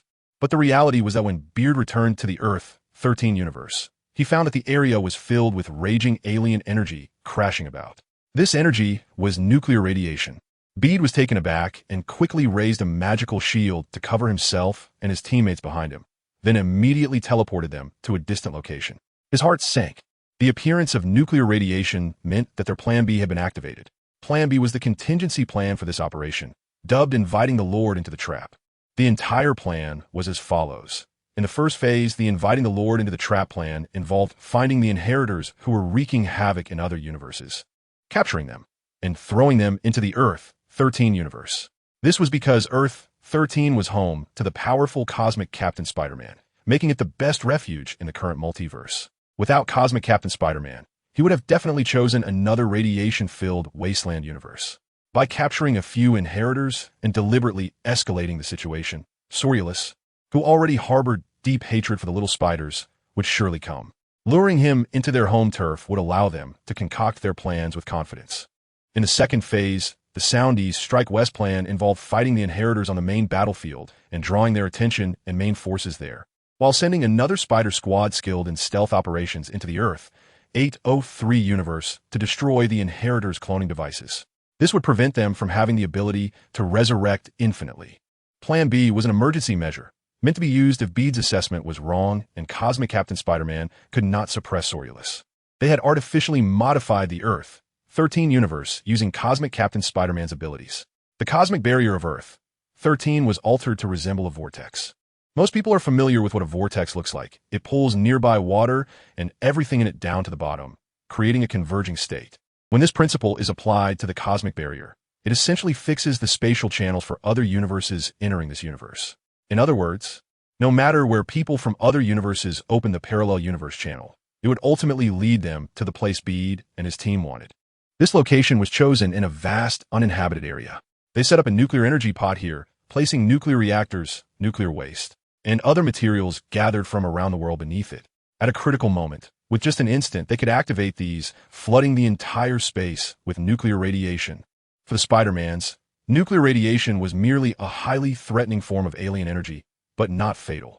Given their physical constitution and the radiation-proof coating applied to each of their suits in advance, as long as they left the location in time, they wouldn't suffer significant harm. However, for the inheritors, nuclear radiation was nearly lethal. This was their only weakness. Nuclear radiation could restrict the inheritors in every aspect, including physical strength, speed, and even authority. Even someone as powerful as Sorulus was not exempt. But nuclear radiation was a double-edged sword. While it could be used to kill enemies, it would also cause irreversible damage to this world. Therefore, they would not use it unless absolutely necessary. Cosmic Captain Spider-Man would also not agree lightly. But now, they had used it. This indicated that the situation had dramatically changed in the more than an hour since Bede had left. It was likely heading in a bad direction. But what could happen? Bade's gaze drifted towards the sky as he released his mental energy. Mr. Time and Space, what happened? Where have both the enemies and our people gone? Jean Parker stepped forward to ask. After the battles during this time, he had completely come to respect Bade. He thought to himself that without Bade, he might have already died at the hands of some heir. This experience also led him to ponder what Peter Parker would do in this situation. This thought had crossed his mind more than once. His battle suit had several damages. Remnants from the battles against the clone soldiers of Genex in the Earth 803 universe. Beard scanned the area several times and finally found traces of the battle. At this moment on Earth 13, there were actually two battlefields. One was in the upper atmosphere of Earth, where Captain Universe and Spider-Man were battling Solus. The two, with their powerful bodies that had surpassed human limits, were fighting in the upper atmosphere and beyond, where there was almost no oxygen, moving at speeds several times faster than sound, and the battle was extremely intense. The other battlefield was on a wasteland hundreds of kilometers away, where British Spider-Man was the main attacker, with other Spider-Men providing cover. And their opponent was surprisingly the last person one would expect to be here. Karn, the discarded child of the Inheritors family. Why was he here? Karn harbored a deep hatred for the Inheritors due to some historical grievances. Moreover, although he was very powerful and even had the ability to traverse parallel universes, according to the original timeline, he should have been battling the Inheritors in a different universe. How could he have suddenly changed course and arrived in the Earth 13 universe? Was it a butterfly effect from his time travel? Or was there a traitor? End of chapter. Countless thoughts flashed through Peter's mind, but he quickly halted his thinking. This was not the time for such considerations. Clearly, during his absence, the powerful Khan, second only to Soros, suddenly entered this universe, which was the main reason for the sudden change in the situation. It was also the primary reason that forced the British Spider-Man and Cosmic Captain Spider-Man to detonate nuclear radiation to regain control of the battle. Although this had turned the situation back in their favor, Soros now had the ability to move freely, and with Khan added to the mix, the entire situation had become unpredictable. If the original probability of victory was 95, it had now at least been reduced to 75. There were far too many uncertain factors. Fortunately, he had returned just in time. He should be able to eliminate these uncertainties promptly. Bede briefly explained the situation to those he brought back and asked Parker to take them to find the others who remained in this world. As he was preparing to set off, Gwen expressed her desire to accompany him, but he refused her request. The body Gwen is using now belongs to the Gwen from the Earth 65 universe, not their own timeline's Gwen, who possesses a symbiote that has been enhanced several times. If it were that Gwen, her symbiote would grant her immunity to the totemic constraints imposed by the Inheritors, making her a significant asset. But now that's not the case. Moreover, the opponents are Karn and Solus. Karn is someone who has hunted spider deities and is the future weaver. Other Inheritors have died at least once during hunts and then been resurrected. But as an exile, Karn does not have such privileges. This means he has never died during a hunt. His strength is unimaginable. When Bede arrived, the British Spider-Man was in a fierce battle with Karn. There were many other Spider-Men nearby, but they found it difficult to intervene. Several corpses were lying on the ground, not mummies, but rather the kind with 2 holes punctured in them. This was the same cause of death as the body Bede is currently inhabiting, the amazing 5 Spider-Man, clearly all killed by Karn. As Bede emerged from the portal, he finally got a clear look at the current form of his future weaver. Karn's physique is actually not very robust. He even looks somewhat gaunt. However, his strength is immense, enough to overturn a building with his bare hands. Even more terrifying than Spider-Man's. Fortunately, the British Spider-Man is a magic-based hero with abilities somewhat similar to Doctor Strange. Knowing the Inheritors' totemic constraints against spider powers, he has been cautious, engaging Karn from a distance. Whenever he found himself in danger, other Spider-Men on the fringes would step in to help. As a result, they successfully managed to hold Karn back. Yet Bede still found it strange. Logically, the British Spider-Man should be stronger than him. According to Captain Britten's profile, he possesses hundreds of tons of strength, with a flight speed reaching 670, 616, 629, 4,341 miles per hour, and after acquiring Excalibur, he even gained the power to cut through the entire Omniverse. This means Captain Britten's limit reaches the multiverse level. Could it be that the British Spider-Man is just a lower-tier version of Captain Britain? So, he is essentially just a Spider-Man who can use magic. and he has overestimated him? Bade is somewhat puzzled, but when he interacted with the British Spider-Man before, he did indeed feel the immense magical power within him. If his magic is like a lake, then the British Spider-Man's magic is like an ocean. With such a vast ocean of magical power, relying solely on magical projectiles would not be weak. So how could it be considered street level? Bide is baffled, but now, there isn't much time for him to think things through. No matter how many doubts there are, the priority is to deal with the enemy first. Bide seized the opportunity and used the illusion of akin again, creating several clones. Half of them advanced to suppress the enemy up close, while the other half took the chance to use Sadarak's crimson chains to bind Khan. However, Khan seemed to be well prepared. Instead of engaging in a direct confrontation with Bide's clones, he swung his steel fork and directly knocked one clone aside. Then, with a flash of movement, he escaped from the encirclement. Bide frowned slightly, but he didn't take it to heart and continued to command his clones to launch a quick attack. However, the more he fought, the stranger it felt. Khan seemed to know all his attack methods and techniques, managing to anticipate his strikes the moment he moved, judging his attacks based on his gestures and even energy fluctuations. If his previous evasions could be attributed to experience, then the current situation was simply too bizarre. Even though he had dealt with Doctor Strange and perhaps Spider-Man in other worlds, each person's behavioral patterns were different. Spells could be seen as a mathematical problem. The same chicken and rabbit problem, in different hands, would have different solutions. Some might use assumptions, hypothesizing all are chickens or all are rabbits. Others might employ linear equations, setting chickens or rabbits as X. Some might even use a system of equations, letting chickens be X and rabbits be Y. There are even methods involving raising legs, assuming rabbits have lifted both legs, and so on. The same principle applies to spells. Spells can be appropriately simplified. Only beginners would follow the steps of chanting incantations and making gestures, but that method is slow and cannot achieve instant casting in battle. That is no different from standing still and taking hits. Therefore, anyone who has practiced spells for a while will simplify them personally to make their release quicker and more convenient. The same spell, in different hands, will also be released according to different casting habits. Unless Khan had fought with him multiple times, how could he be so familiar with his casting habits? But in fact, this was the first time he had seen Khan. The sudden appearance of Solus in the Earth 928 universe, the rescued heirs, and the recent events surrounding Khan flashed rapidly through Bide's mind. At first glance, these events seemed unrelated, mere coincidences, but a series of accidents occurring in such a short time indicated that this was the result of human guidance. Among all the characters Bide knew, there was only one who possessed the insight to understand all of this and guide Solus, Khan, and the other heirs. The Master Weaver. But why? Wasn't the Master Weaver the mastermind behind all this? It was precisely because he didn't want to see the heirs continue to hunt totems. Didn't want to witness so much bloodshed and sacrifice that he concocted a prophecy allowing the spider totem to end all of this at a certain moment. Peter originally thought that he should be a natural ally of the Weaver, but now it seems he was wrong. In a chapter, Weaver, why are you doing this? At a moment during the battle, Peter shouted out loud. He was certain that the Weaver was watching the fight here. With the ability of the web of life and destiny, he could do it. You shouldn't harbor thoughts of killing them. After a moment of silence, an old voice echoed in Peter's mind. This voice seemed to be directed only at Peter. Others, including the British Spider-Man who was fighting alongside him, did not hear it. But Peter immediately recognized the owner of the voice. The Weaver. Thoughts of killing? Are you talking about the inheritors?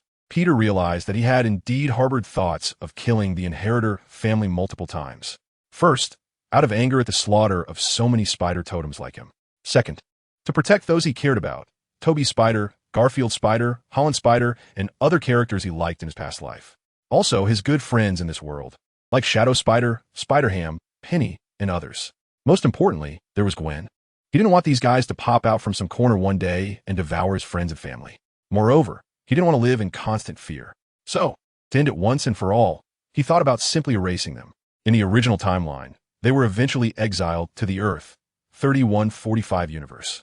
The Spider-Man of this universe was Ben Parker, Peter Parker's uncle, who due to an accident saw his nephew Peter Parker and wife May Parker killed by villains. From then on, he lost hope, discarded the spider suit, and abandoned the Spider-Man identity. Later, due to Dr. Octopus's reckless research in this world, a global nuclear explosion occurred, plunging the entire world into a post-apocalyptic wasteland. The nuclear radiation just happened to suppress the inheritor's genes, making it the most suitable prison for them. However, later, for reasons unknown, these inheritors escaped and even caused the Weaver's death. If that's the case, if he directly wipes out all the inheritors, preventing them from making a comeback, wouldn't the Weaver's fate also change? As for the consequences of doing so, it has been proven in the original timeline that he possesses a special power. Even if history is altered, it will automatically repair itself in a positive direction and not collapse. This is also the confidence that allows him to act recklessly in this past timeline. He originally thought that since the Weaver was a direct victim of the inheritors and had been exiled for many years, he would hate them so much that he would set such a long scheme to destroy them. So, the Weaver must hate the inheritors deeply. But now that he thinks about it, he overlooked a key point: family emotions. It is clear that the Weaver was never trying to completely eliminate the inheritor family, but to cleanse it, or rather, redemption. In his own way, he seeks to redeem the inheritors, grant them rebirth, cleanse their souls, and allow them to become human again. If nothing unexpected happens, in the original timeline, the inheritor family, isolated in the Earth 3145 post-apocalyptic universe, would inevitably escape, and it would certainly be the Weaver's doing. Moreover, Peter has already figured out the Weaver's general plan.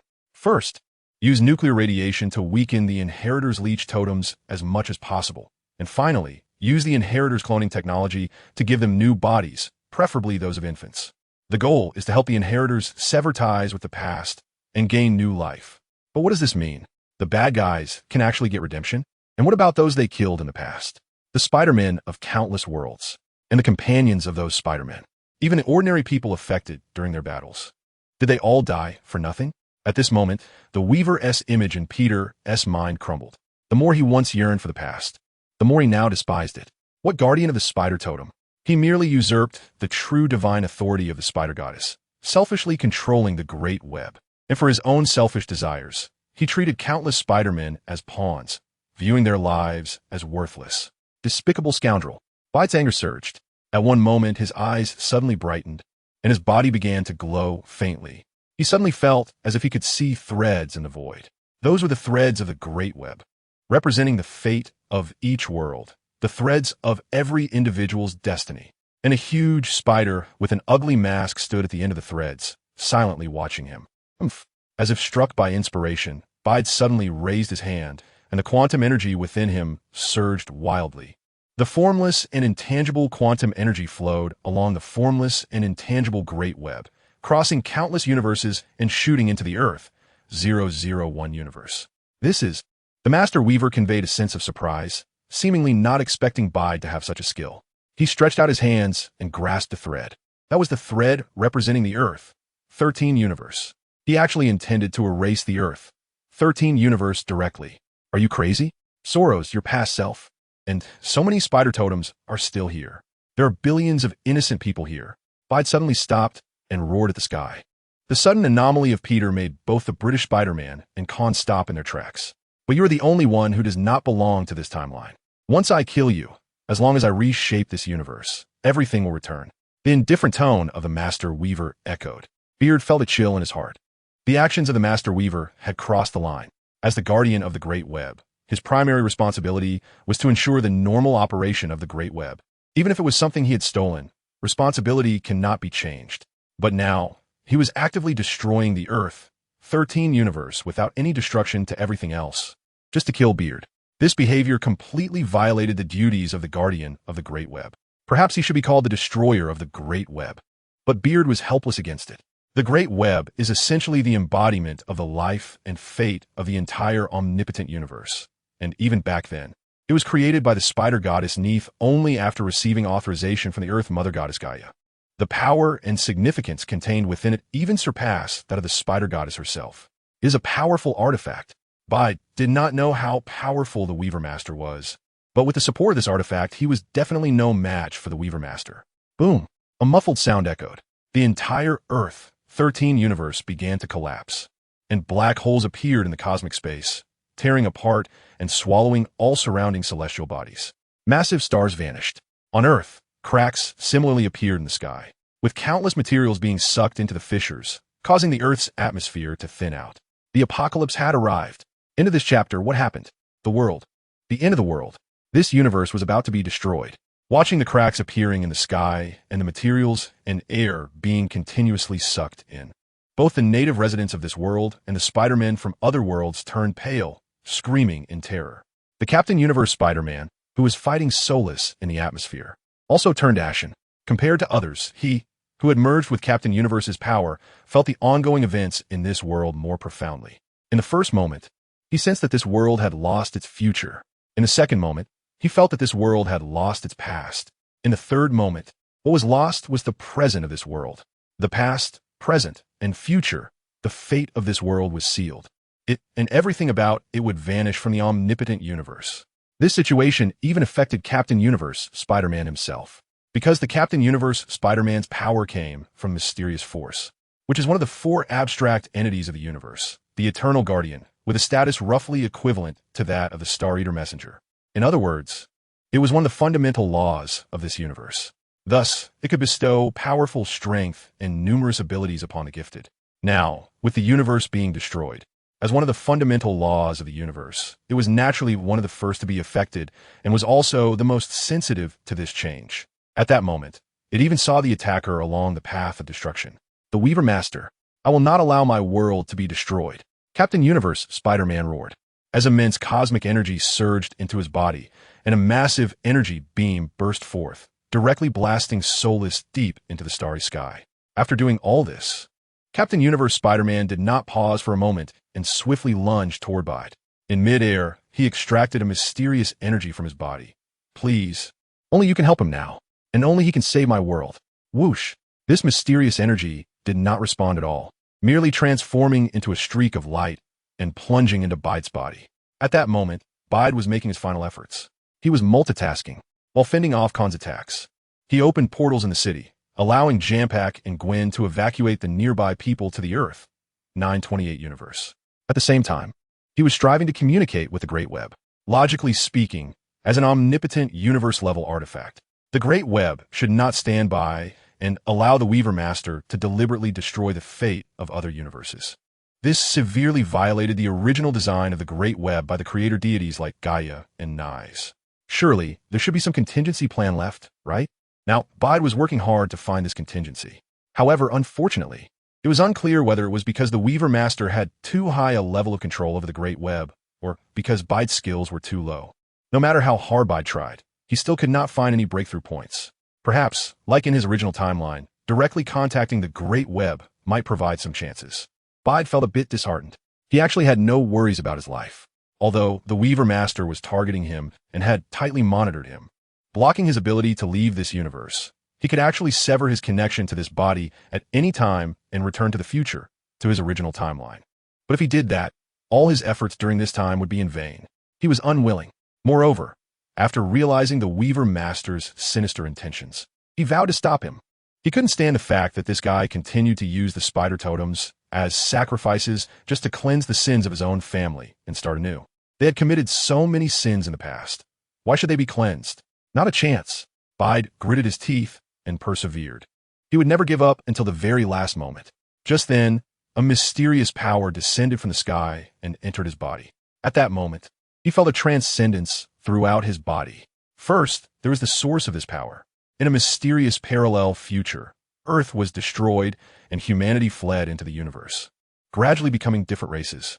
These strange races later became aware of each other's existence and began to fight for supremacy. Just when they were locked in a fierce battle, a humanoid army from deep space found them and crushed several factions of humanity's remnants.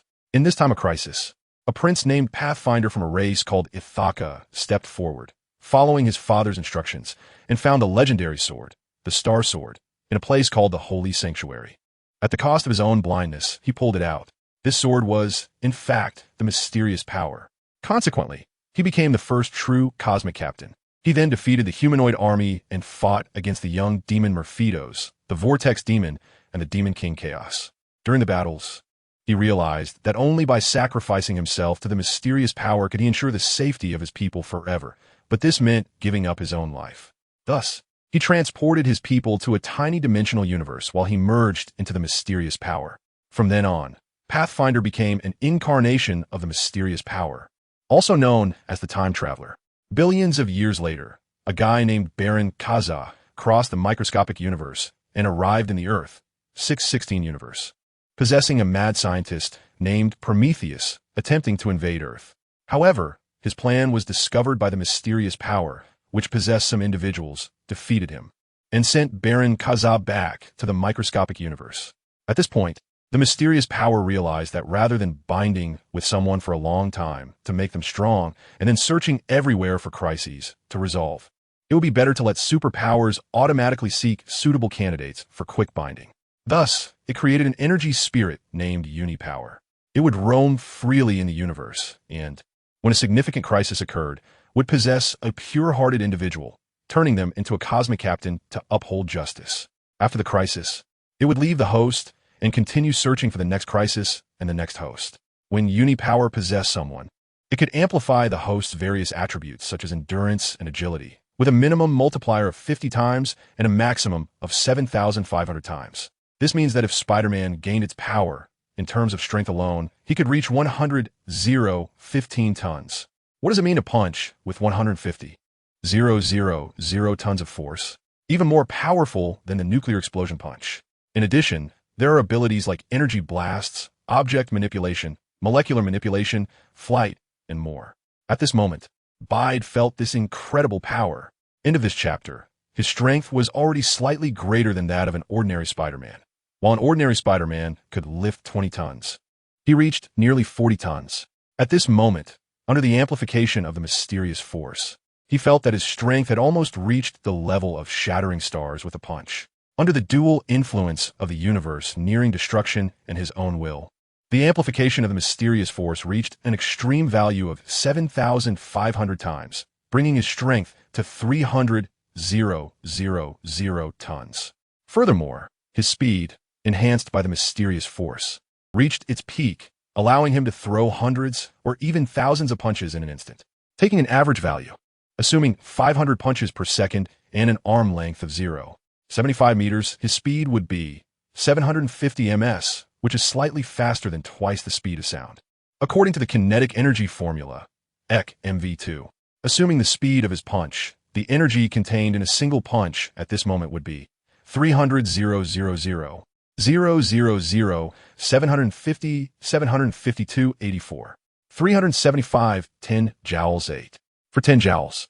Historically, the atomic bomb that turned a certain island into a place familiar to everyone released energy equivalent to about 8.4 10J, roughly the energy of 20,000 tons of TNT.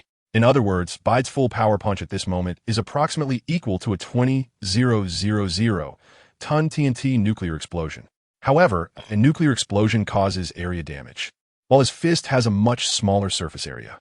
In terms of individual lethality, his fist is clearly stronger. Not only that, but he also felt his stamina instantly restored to its peak state, and even now, multitasking didn't feel stressful at all. The endless power made Bide's confidence soar in an instant.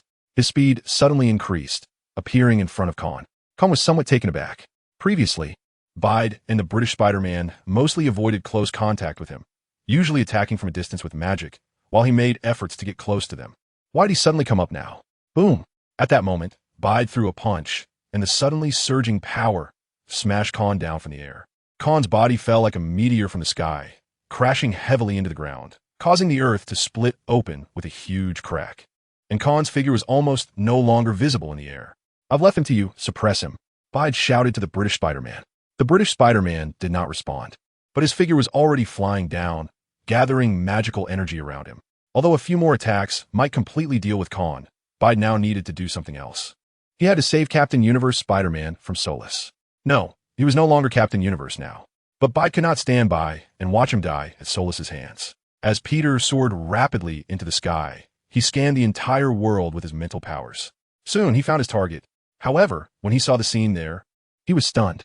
He did not see Solus's presence. Instead, he spotted a body quietly floating in the outer space of Earth, its entire form covered in a thin layer of ice due to the extreme cold of space, devoid of any life signs. Although he was only wearing a regular red and blue spider suit, Peter recognized him at a glance. It was Spider-Man from Earth 13, the original Captain Universe Spider-Man. But he was already dead. After losing the power of Captain Universe, even with Spider-Man's physique, he could not survive in space. He might have suffocated, or he could have frozen to death. Bade's heart was deeply touched. He waved his hand, and a portal swept over the body of Captain Universe Spider-Man. You will always be Captain Universe Spider-Man. I will complete the mission you left unfinished. With a sweep of his consciousness, he found this universe's Spider-Man at his residence in Queens and transported the body to that little bed. Everyone, leave this world. One by one, Portal sent the last group of people and Spider-Man away before closing completely. Beard arrived at a certain place in New York City. Dr. Strange, I need your help. He knew that others would leave, but as the Sorcerer Supreme, Dr. Strange could not. Protecting the multiverse was one of the responsibilities of the Sorcerer Supreme, and indeed, it was the primary responsibility. Sure enough, with a spatial fluctuation, Dr. Strange walked out.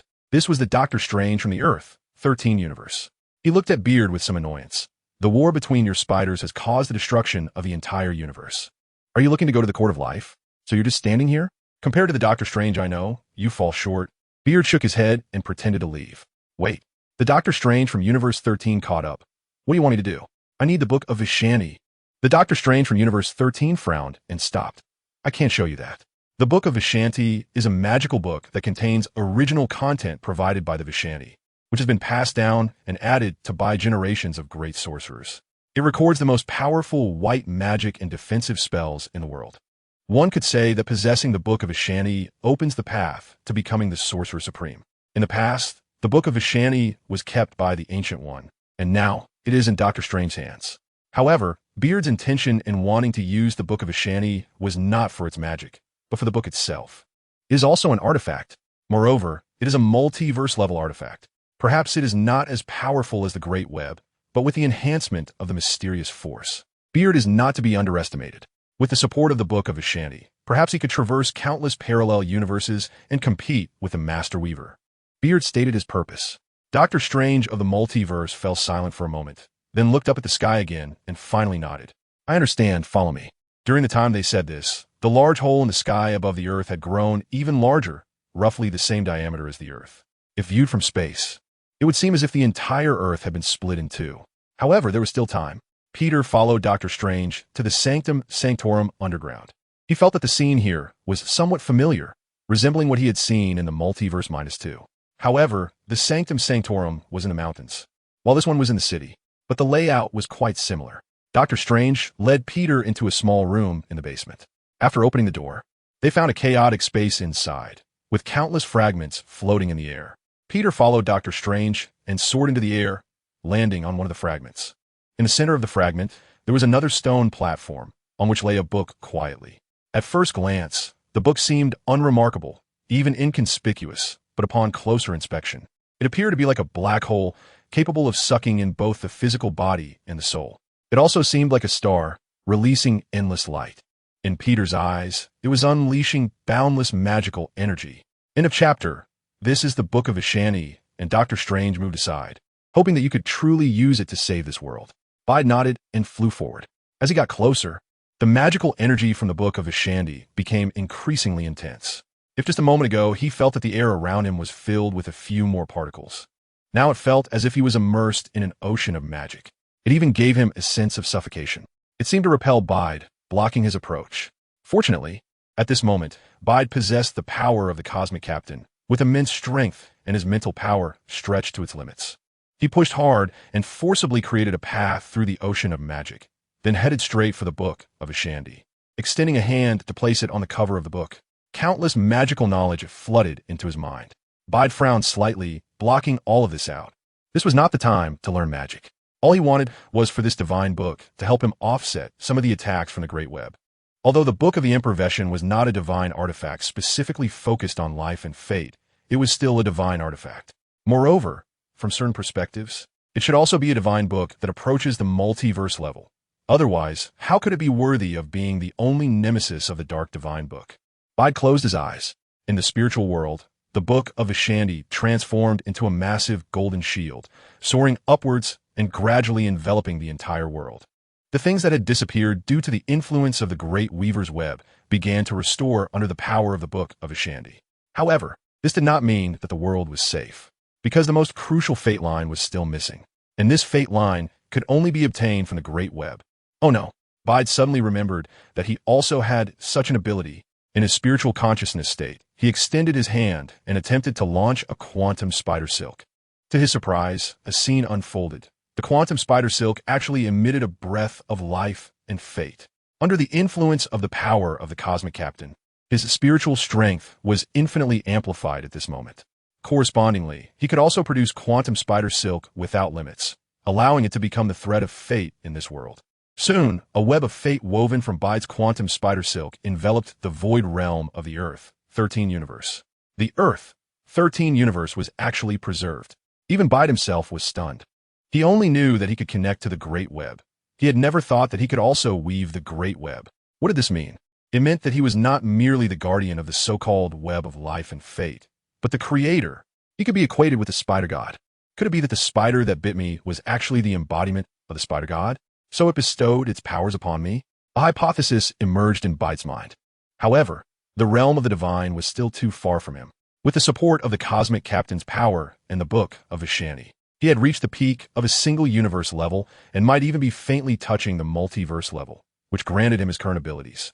If it were the original him, he estimated that weaving a few strands of such a fate web would have drained him completely. This was not something an individual could accomplish. Only with the backing of an entire universe's energy and the blessing of a divine artifact could it be done. However, Bide was not discouraged. He believed that one day he would also reach that level. Perhaps one day he could even weave a world before crossing over, reliving his past days in that world, having 2 children with Gwen, and watching the rise and fall of the multiverse. After restoring the Earth, 13 universe, Bide looked up at the sky.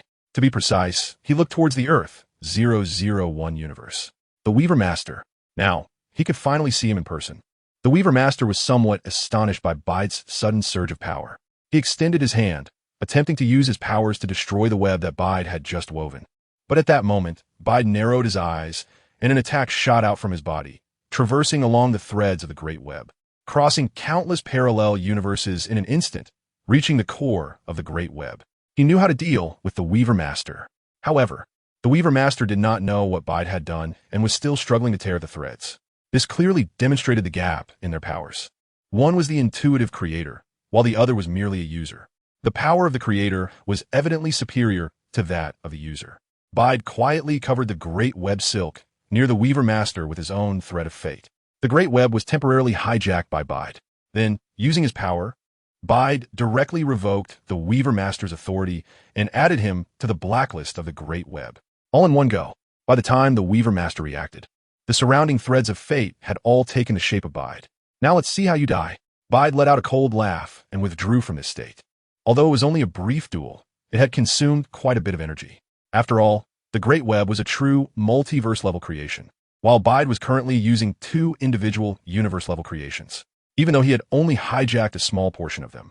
Outputting so much in such a short time had already exceeded their capacity, and it would take a while for them to recover. Bede was not prepared to wait for recovery, because the overall situation had been determined. He let go of his hands, took a few breaths, and patted his somewhat dizzy head. "How are you?" Dr. Strange walked over and asked. His attitude was much better than before, as he had seen the world being restored. Although many who had just died could not be revived, the current outcome was still somewhat acceptable compared to the entire world being erased from the timeline. "Dr. Strange. Just call me Strange. We have fought together as comrades." Dr. Strange smiled. "All right, Strange," Bede readily accepted. "Will you revive the spell?" Dr. Strange nodded. "Do you want to revive Peter?" Bide nodded and said, "Yes, he sacrificed himself to bestow upon me the power of the captain of the universe, placing the hope of saving the world in my hands. He is a hero who saves the world and should not have to die like this." Dr. Strange shook his head and replied, "If that's the case, then it should be you who resurrects him." "Me? But I don't know resurrection magic," Bide said. Dr. Strange pointed to the book of Vishani. This book contains all the white magic in the world, including resurrection spells. You're not only a great warrior, but also a great mage. Learning it and using it is what you deserve. "All right," Bide said, somewhat excited. To his surprise, this time, the book of Vishani really did not reject him. Countless white magic spells surged into his mind. Among them was the resurrection spell. End of this chapter. The resurrection spell is a complex incantation that involves many concepts such as time, life, and destiny. Each of these concepts, if interpreted solely from a magical perspective, means that one must also learn time magic, nature magic, and the more mysterious fate magic, among others. However, for Bide, This was not particularly complicated. For him, who has mastered the great web, life and destiny are powers of the moment. Moreover, he holds the powers of life and destiny for the entire multiverse. Compared to the omnipotent universe as a whole, the Earth 13 singular universe seems somewhat insignificant. As for time, the realm of time is indeed a blind spot for Bide. The reason he could traverse time and space is because of the great web. However, time does not play a significant role in the resurrection spell, and with the enhancement of the power of the Captain of the Universe, temporarily using a bit of that power is achievable. With his already powerful soul force, Bide quickly learned the resurrection spell and also mastered many other spells from the Book of Ashani. Perhaps this is a gift from the Book of Ashani for him saving this world. Peter was not in a hurry to digest those spells, but instead said goodbye to Doctor Strange, preparing to resurrect Spider-Man of this world first. However, before leaving, Doctor Strange warned him, the use of the resurrection spell is only this once, and it is best to forget it afterwards, because this is a spell that goes against the laws of nature. If one is resurrected, you will be forever lost in the multiverse for eternity. You will be lost in the grotesque and never be reborn. Peter frowned. What about this time? Doctor Strange replied, this time the situation is a bit different. Peter's death was to save this world, and you're also saving this world. One savior resurrecting another savior is a rule permitted by the world. Bide nodded, indicating that he understood. In other words, unless that person has a significant impact on the world itself, the universe would only turn a blind eye to his resurrection. Just like in the original timeline, Captain Universe Spider-Man also died, killed in the battle against Sorlos. However, that battle did not affect the world itself. So, death was simply death. But now it's different. If Captain Universe Spider-Man had not made the decisive choice to transfer the power of Captain Universe to Bide at the cost of his own life, the entire universe would have already vanished. It is precisely for this reason that the universe allowed him to be resurrected. After bidding farewell to Doctor Strange, Peter Parker arrived at the home of the Spider-Man from this world. The body of Spider-Man lay quietly on the bed. As a Spider-Man from a main universe background, the fate of the cosmic Captain Spider-Man has also been quite tragic. Aunt May has passed away, Mary Jane has become just a regular friend, and Uncle Ben had already died long before he became Spider-Man. The cosmic Captain Spider-Man has completely become a lonely figure. Therefore, there's only the atmosphere of his solitary life in his room. Peter placed his hand on Captain Universe Spider-Man and began to chant the resurrection spell. Soon, Captain Universe Spider-Man opened his eyes and sat up from the bed. Welcome back, Peter, he said, extending his hand and giving him a gentle hug. After Peter explained everything, Captain Universe Spider-Man finally understood what had happened after his death. Then, Peter prepared to return the power of the Captain Universe to the 13th Universe Spider-Man. But he was refused. The 13th Universe Spider-Man said, you see, it doesn't want to come back yet, because you have other things to do. Other things?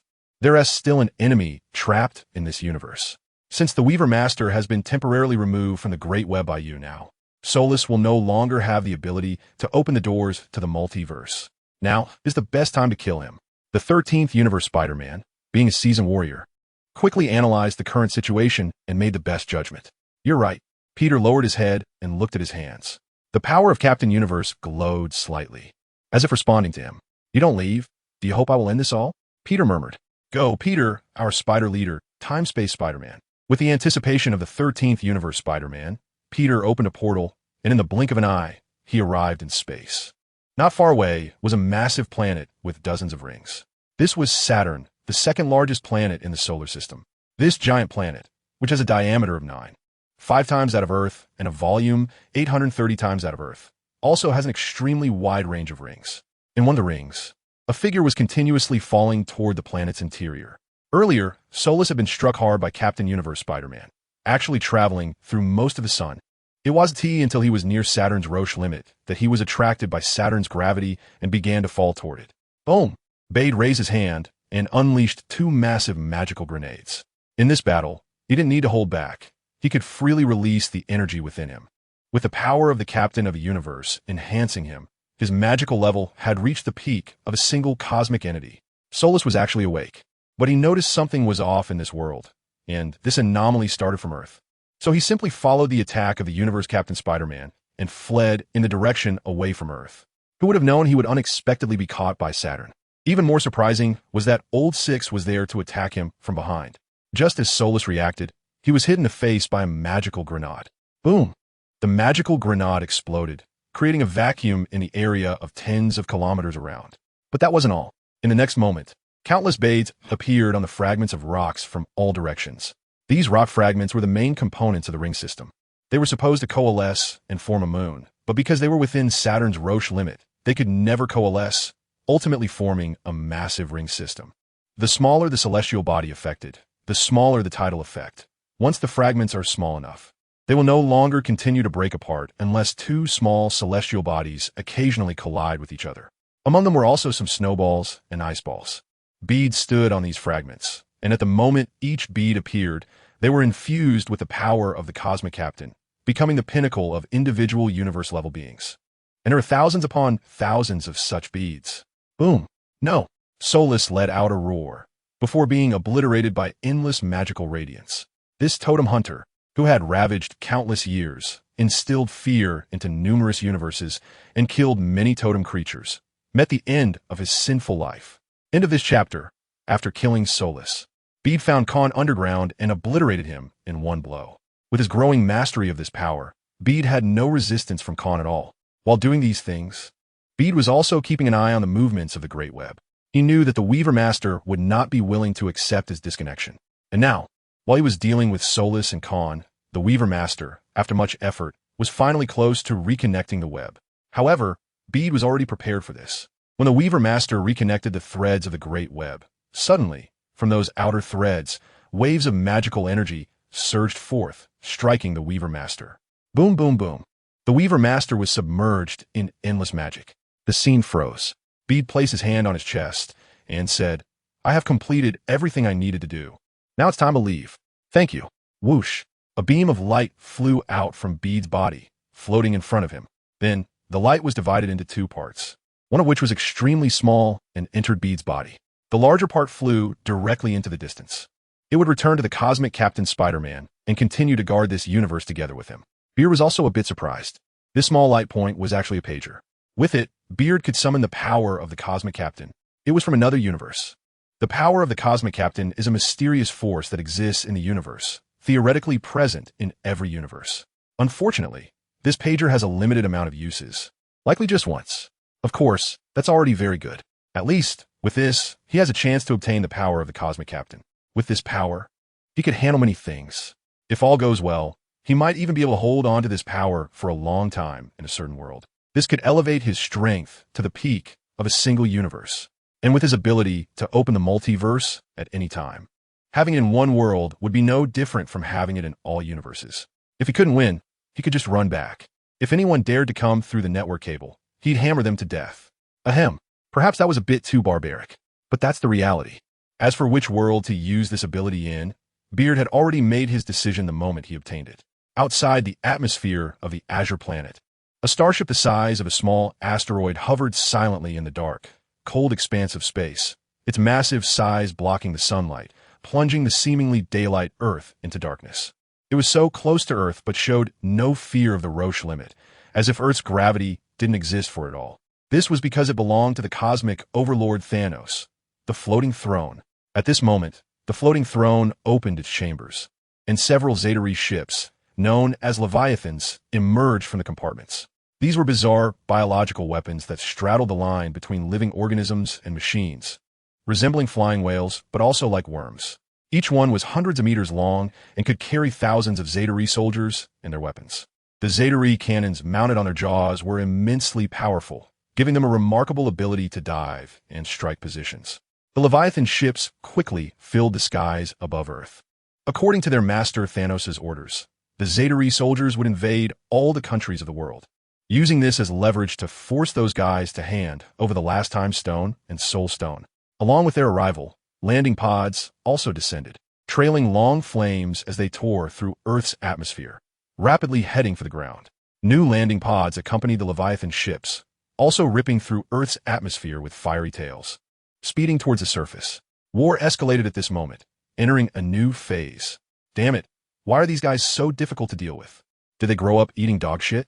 Iron Man cursed angrily. His unmanned Iron Legion, costing 50 million each, had just lost 2 in the recent battle. It wasn't that he cared about the money. Money meant nothing to him. He was just a bit frustrated by the current predicament. The feeling of working hard, yet being unable to solve the problem, was particularly infuriating for Iron Man. He fought while desperately trying to find a way out. However, his opponent was the Dark Emperor Thanos, who had ravaged the universe for years and destroyed countless civilizations. The other side had extensive experience in annihilating civilizations. Only because Earth had so many superheroes and the need to find 2 Infinity Stones had temporarily restrained Thanos a bit. But at this rate, it was only a matter of time before Earth fell. Unless Thanos exposed a flaw or a powerful enough force joined Earth to turn the tide. Beard, I hope you returned safely. Black Panther made a Wakandan prayer gesture in front of him, then donned his armor and joined the battlefield without hesitation. The Wakandan army had also suffered heavy losses in the ongoing battle. As king, he could no longer watch this continue. Boom, boom, boom. Somewhere on the battlefield, Doctor Strange threw magical bolts into the crowd of dark minions with slow motions of his left and right hands, causing tremors. The violent magical energy obliterated dozens of dark minions. In terms of lethality, it was not inferior to some missiles. However, compared to the massive numbers on the battlefield, it was just a drop in the bucket. In addition, Wanda, Vision, Captain America, Hawkeye, Black Widow, Spider-Man, and many other superheroes were also fighting hard in various places. Just then, a massive portal appeared in the center of the battlefield, attracting everyone's attention. A figure stepped out from a portal. Then a second, third, and countless other figures emerged from a portal. After appearing, these figures immediately circled around the first figure and joined the battle. With their arrival, the situation that was on the brink of collapse was instantly reversed. The battlefield was filled with jumping figures. They were male and female, old and young. Some were even not human, but animals, machines, and so on. But regardless of their appearance, gender, or species, one feature was immediately apparent: spiders. Doctor Strange looked down and then back at the first figure in surprise. At that moment, Beard waved with a smile. Strange, I'm back. Long time no see. In a chapter, Beard. Doctor Strange flashed to Beard's side, looking at him with surprise. Power, magic soul. What have you been through to reach such a level? Peter asked in confusion. Didn't you see how I looked when I came back? Doctor Strange shook his head. Actually, I could only see how you looked when you left. As for after you returned, I've seen it countless times, but I still haven't seen it. Then you actually trusted me enough to hand it over. Peter said with a smile as he took out the eye of Agamotto. He had carried this thing for a long time, traversing many worlds with it. It was time for it to return to its rightful owner. Doctor Strange did not refuse and took the eye of Agamotto.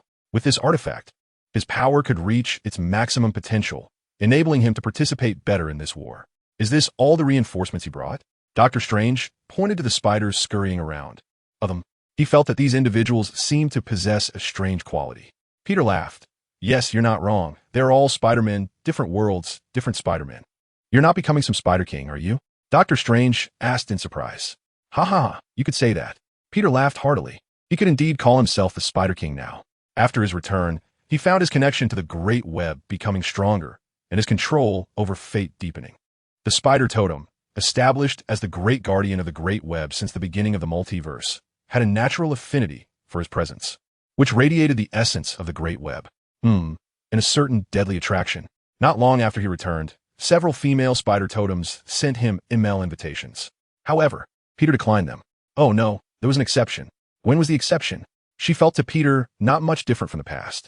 Peter carefully observed and found that this situation mainly occurred among several Spider-Men who possessed symbiote suits. After some thought, he understood. It seemed that the symbiote could isolate certain characteristics of the spider totem, making those with symbiote suits somewhat immune to this natural attraction. However, this current situation reminded Peter of his first encounter with Gwen. Perhaps at that time, Gwen had some unusual feelings for him, precisely because of the great spiderweb aura he inadvertently emitted. Upon reflection, it wasn't just Gwen. The usually aloof Spider-Man Noir appeared quite friendly during their first meeting, but he didn't treat others that way. Other spider people, like middle-aged Peter Parker and Penny, were the same.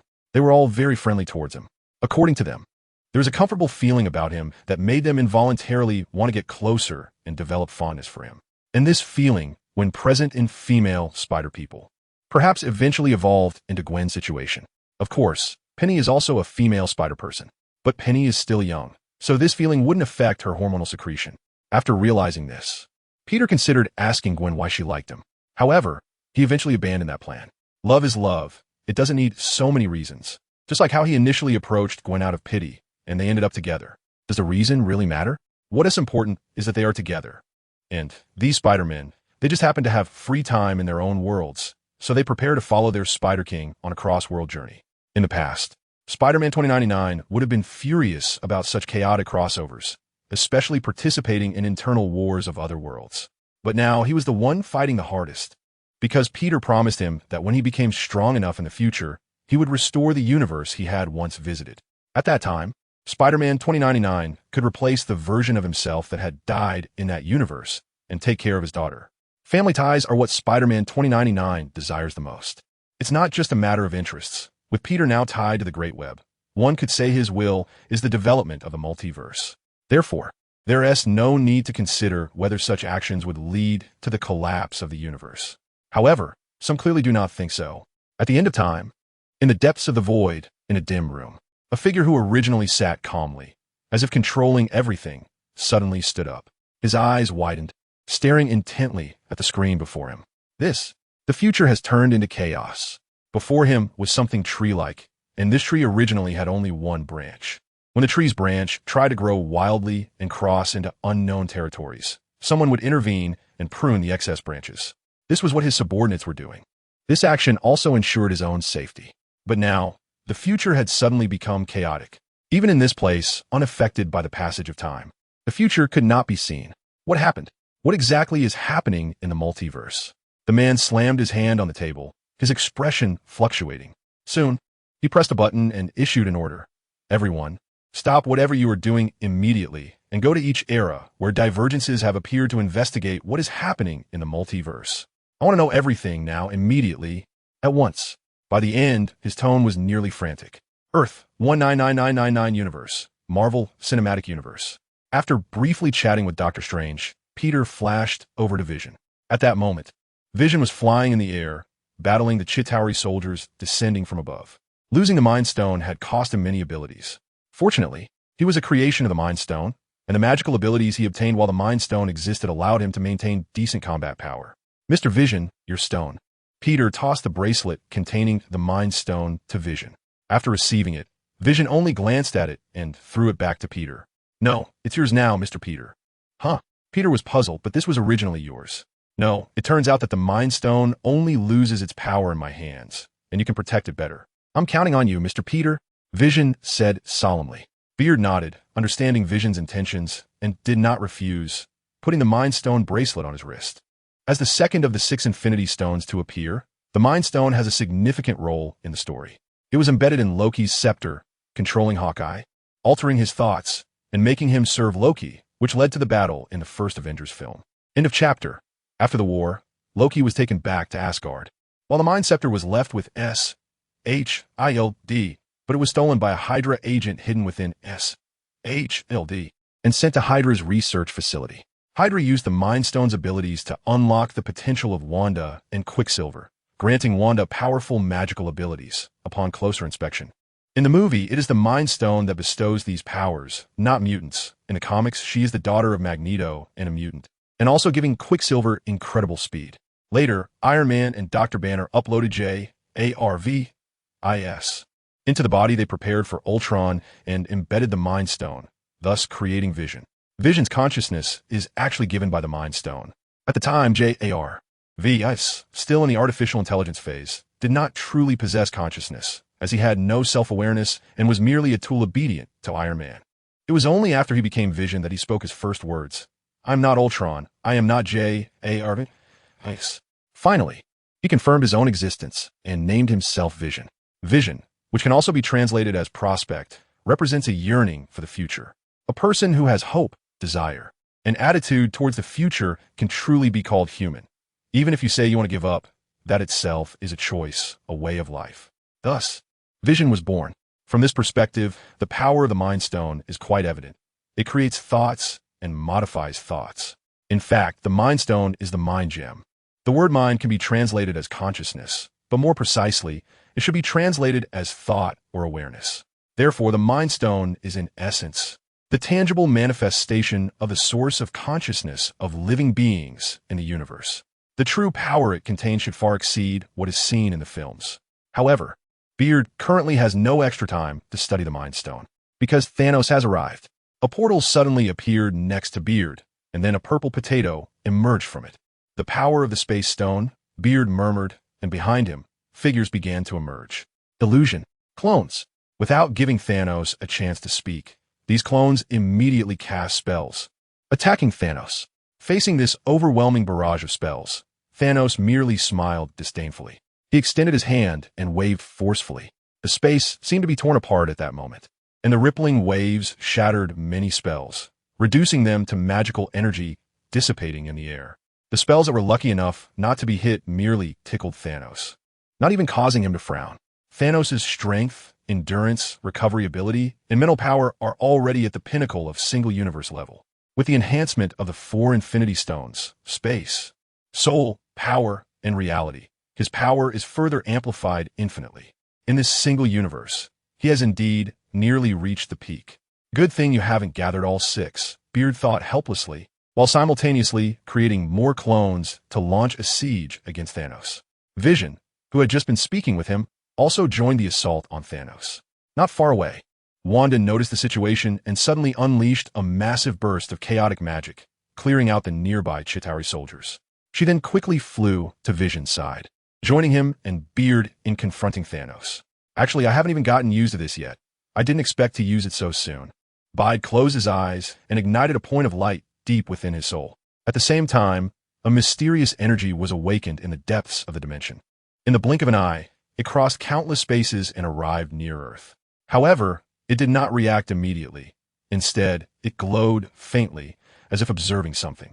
This was the Cosmic Captain's beacon left behind when the power of the Cosmic Captain of the Earth, 13 universe departed, allowing him to summon the power of the Cosmic Captain once more in other worlds. At that moment, he decided to use this power in this universe. After all, from the perspective of the Marvel Universe, the cinematic universe is the true main universe of live action. The Earth 616 universe, on the other hand, is the main universe of the comics. Through his understanding of the Great Web, Bide discovered that there are indeed certain differences between the cinematic universe and the comic universe. Perhaps, just as he initially imagined, these two universes belong to different types of omniversal universes. They should perhaps be distinguished as comic omniverse and live-action omniverse. The most intuitive difference is that, in a live-action omniverse, he can feel that his connection to the Great Web is somewhat weaker. But regardless, this universe is actually closer to him as a live-action being. Besides, over there, he has the protection of the Great Web's abilities. While he may not reach the same level of power, his authority is already considered multiversal. Therefore, if he wants to make a breakthrough in this live-action omniverse, it is clearly most appropriate to use the power of the Cosmic Captain here. However, what puzzled Bide was that after using this Cosmic Captain's beacon, he did not receive an immediate response. After waiting for a while, Bide felt a bit disappointed. Perhaps it was because he couldn't get a response from the power of the Cosmic Captain in this universe. If that's the case, he would have to rely on his own hands to solve the problem. Bade is not discouraged. He is no longer the person he was when he first crossed over. After experiencing so many battles, he has long become a qualified warrior with a resilient heart. Although he lacks the power of Captain Universe, which is somewhat regrettable, he still has Scarlet Witch, Wanda, Vision, and Doctor Strange on his side, along with himself. Even though Wanda and Doctor Strange have not reached their peak yet, the 4 of them together should be able to handle Thanos, right? Bade re-entered the battle and called Doctor Strange with a magical phone, summoning him over. Doctor Strange quickly arrived at the battlefield. The 4 of them worked together, and indeed, they were locked in a fierce struggle with Thanos. If they could find a way to take the Infinity Gauntlet from Thanos, stripping him of the power of the 4 Infinity Stones, then this infinite war would be without suspense. Do you see him? His reality is different from ours. Moreover, the spiders he brought have a different aura from ours. In a certain subdimensional space near Earth, a punk-styled, white-haired man watched the battle on Earth and laughed heartily. He was indeed extraordinary. His existence was absent from the original past and future of this universe, and his appearance did not trigger the expansion of the sacred timeline. Why is that? He can actually restrain the timeline? The voice of the other man was filled with shock and confusion. Synopsis.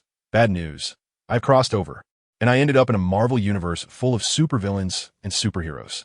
Good news. Before the crossover, I was bitten by a spider and awakened Spider-Man's abilities. Bade discovered that his spider abilities were quite different from those of an ordinary Spider-Man.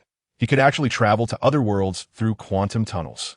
So, he set a few small goals for himself. In the Ultimate Spider-Man world, He aimed to inherit the legacy of the ultimate spider.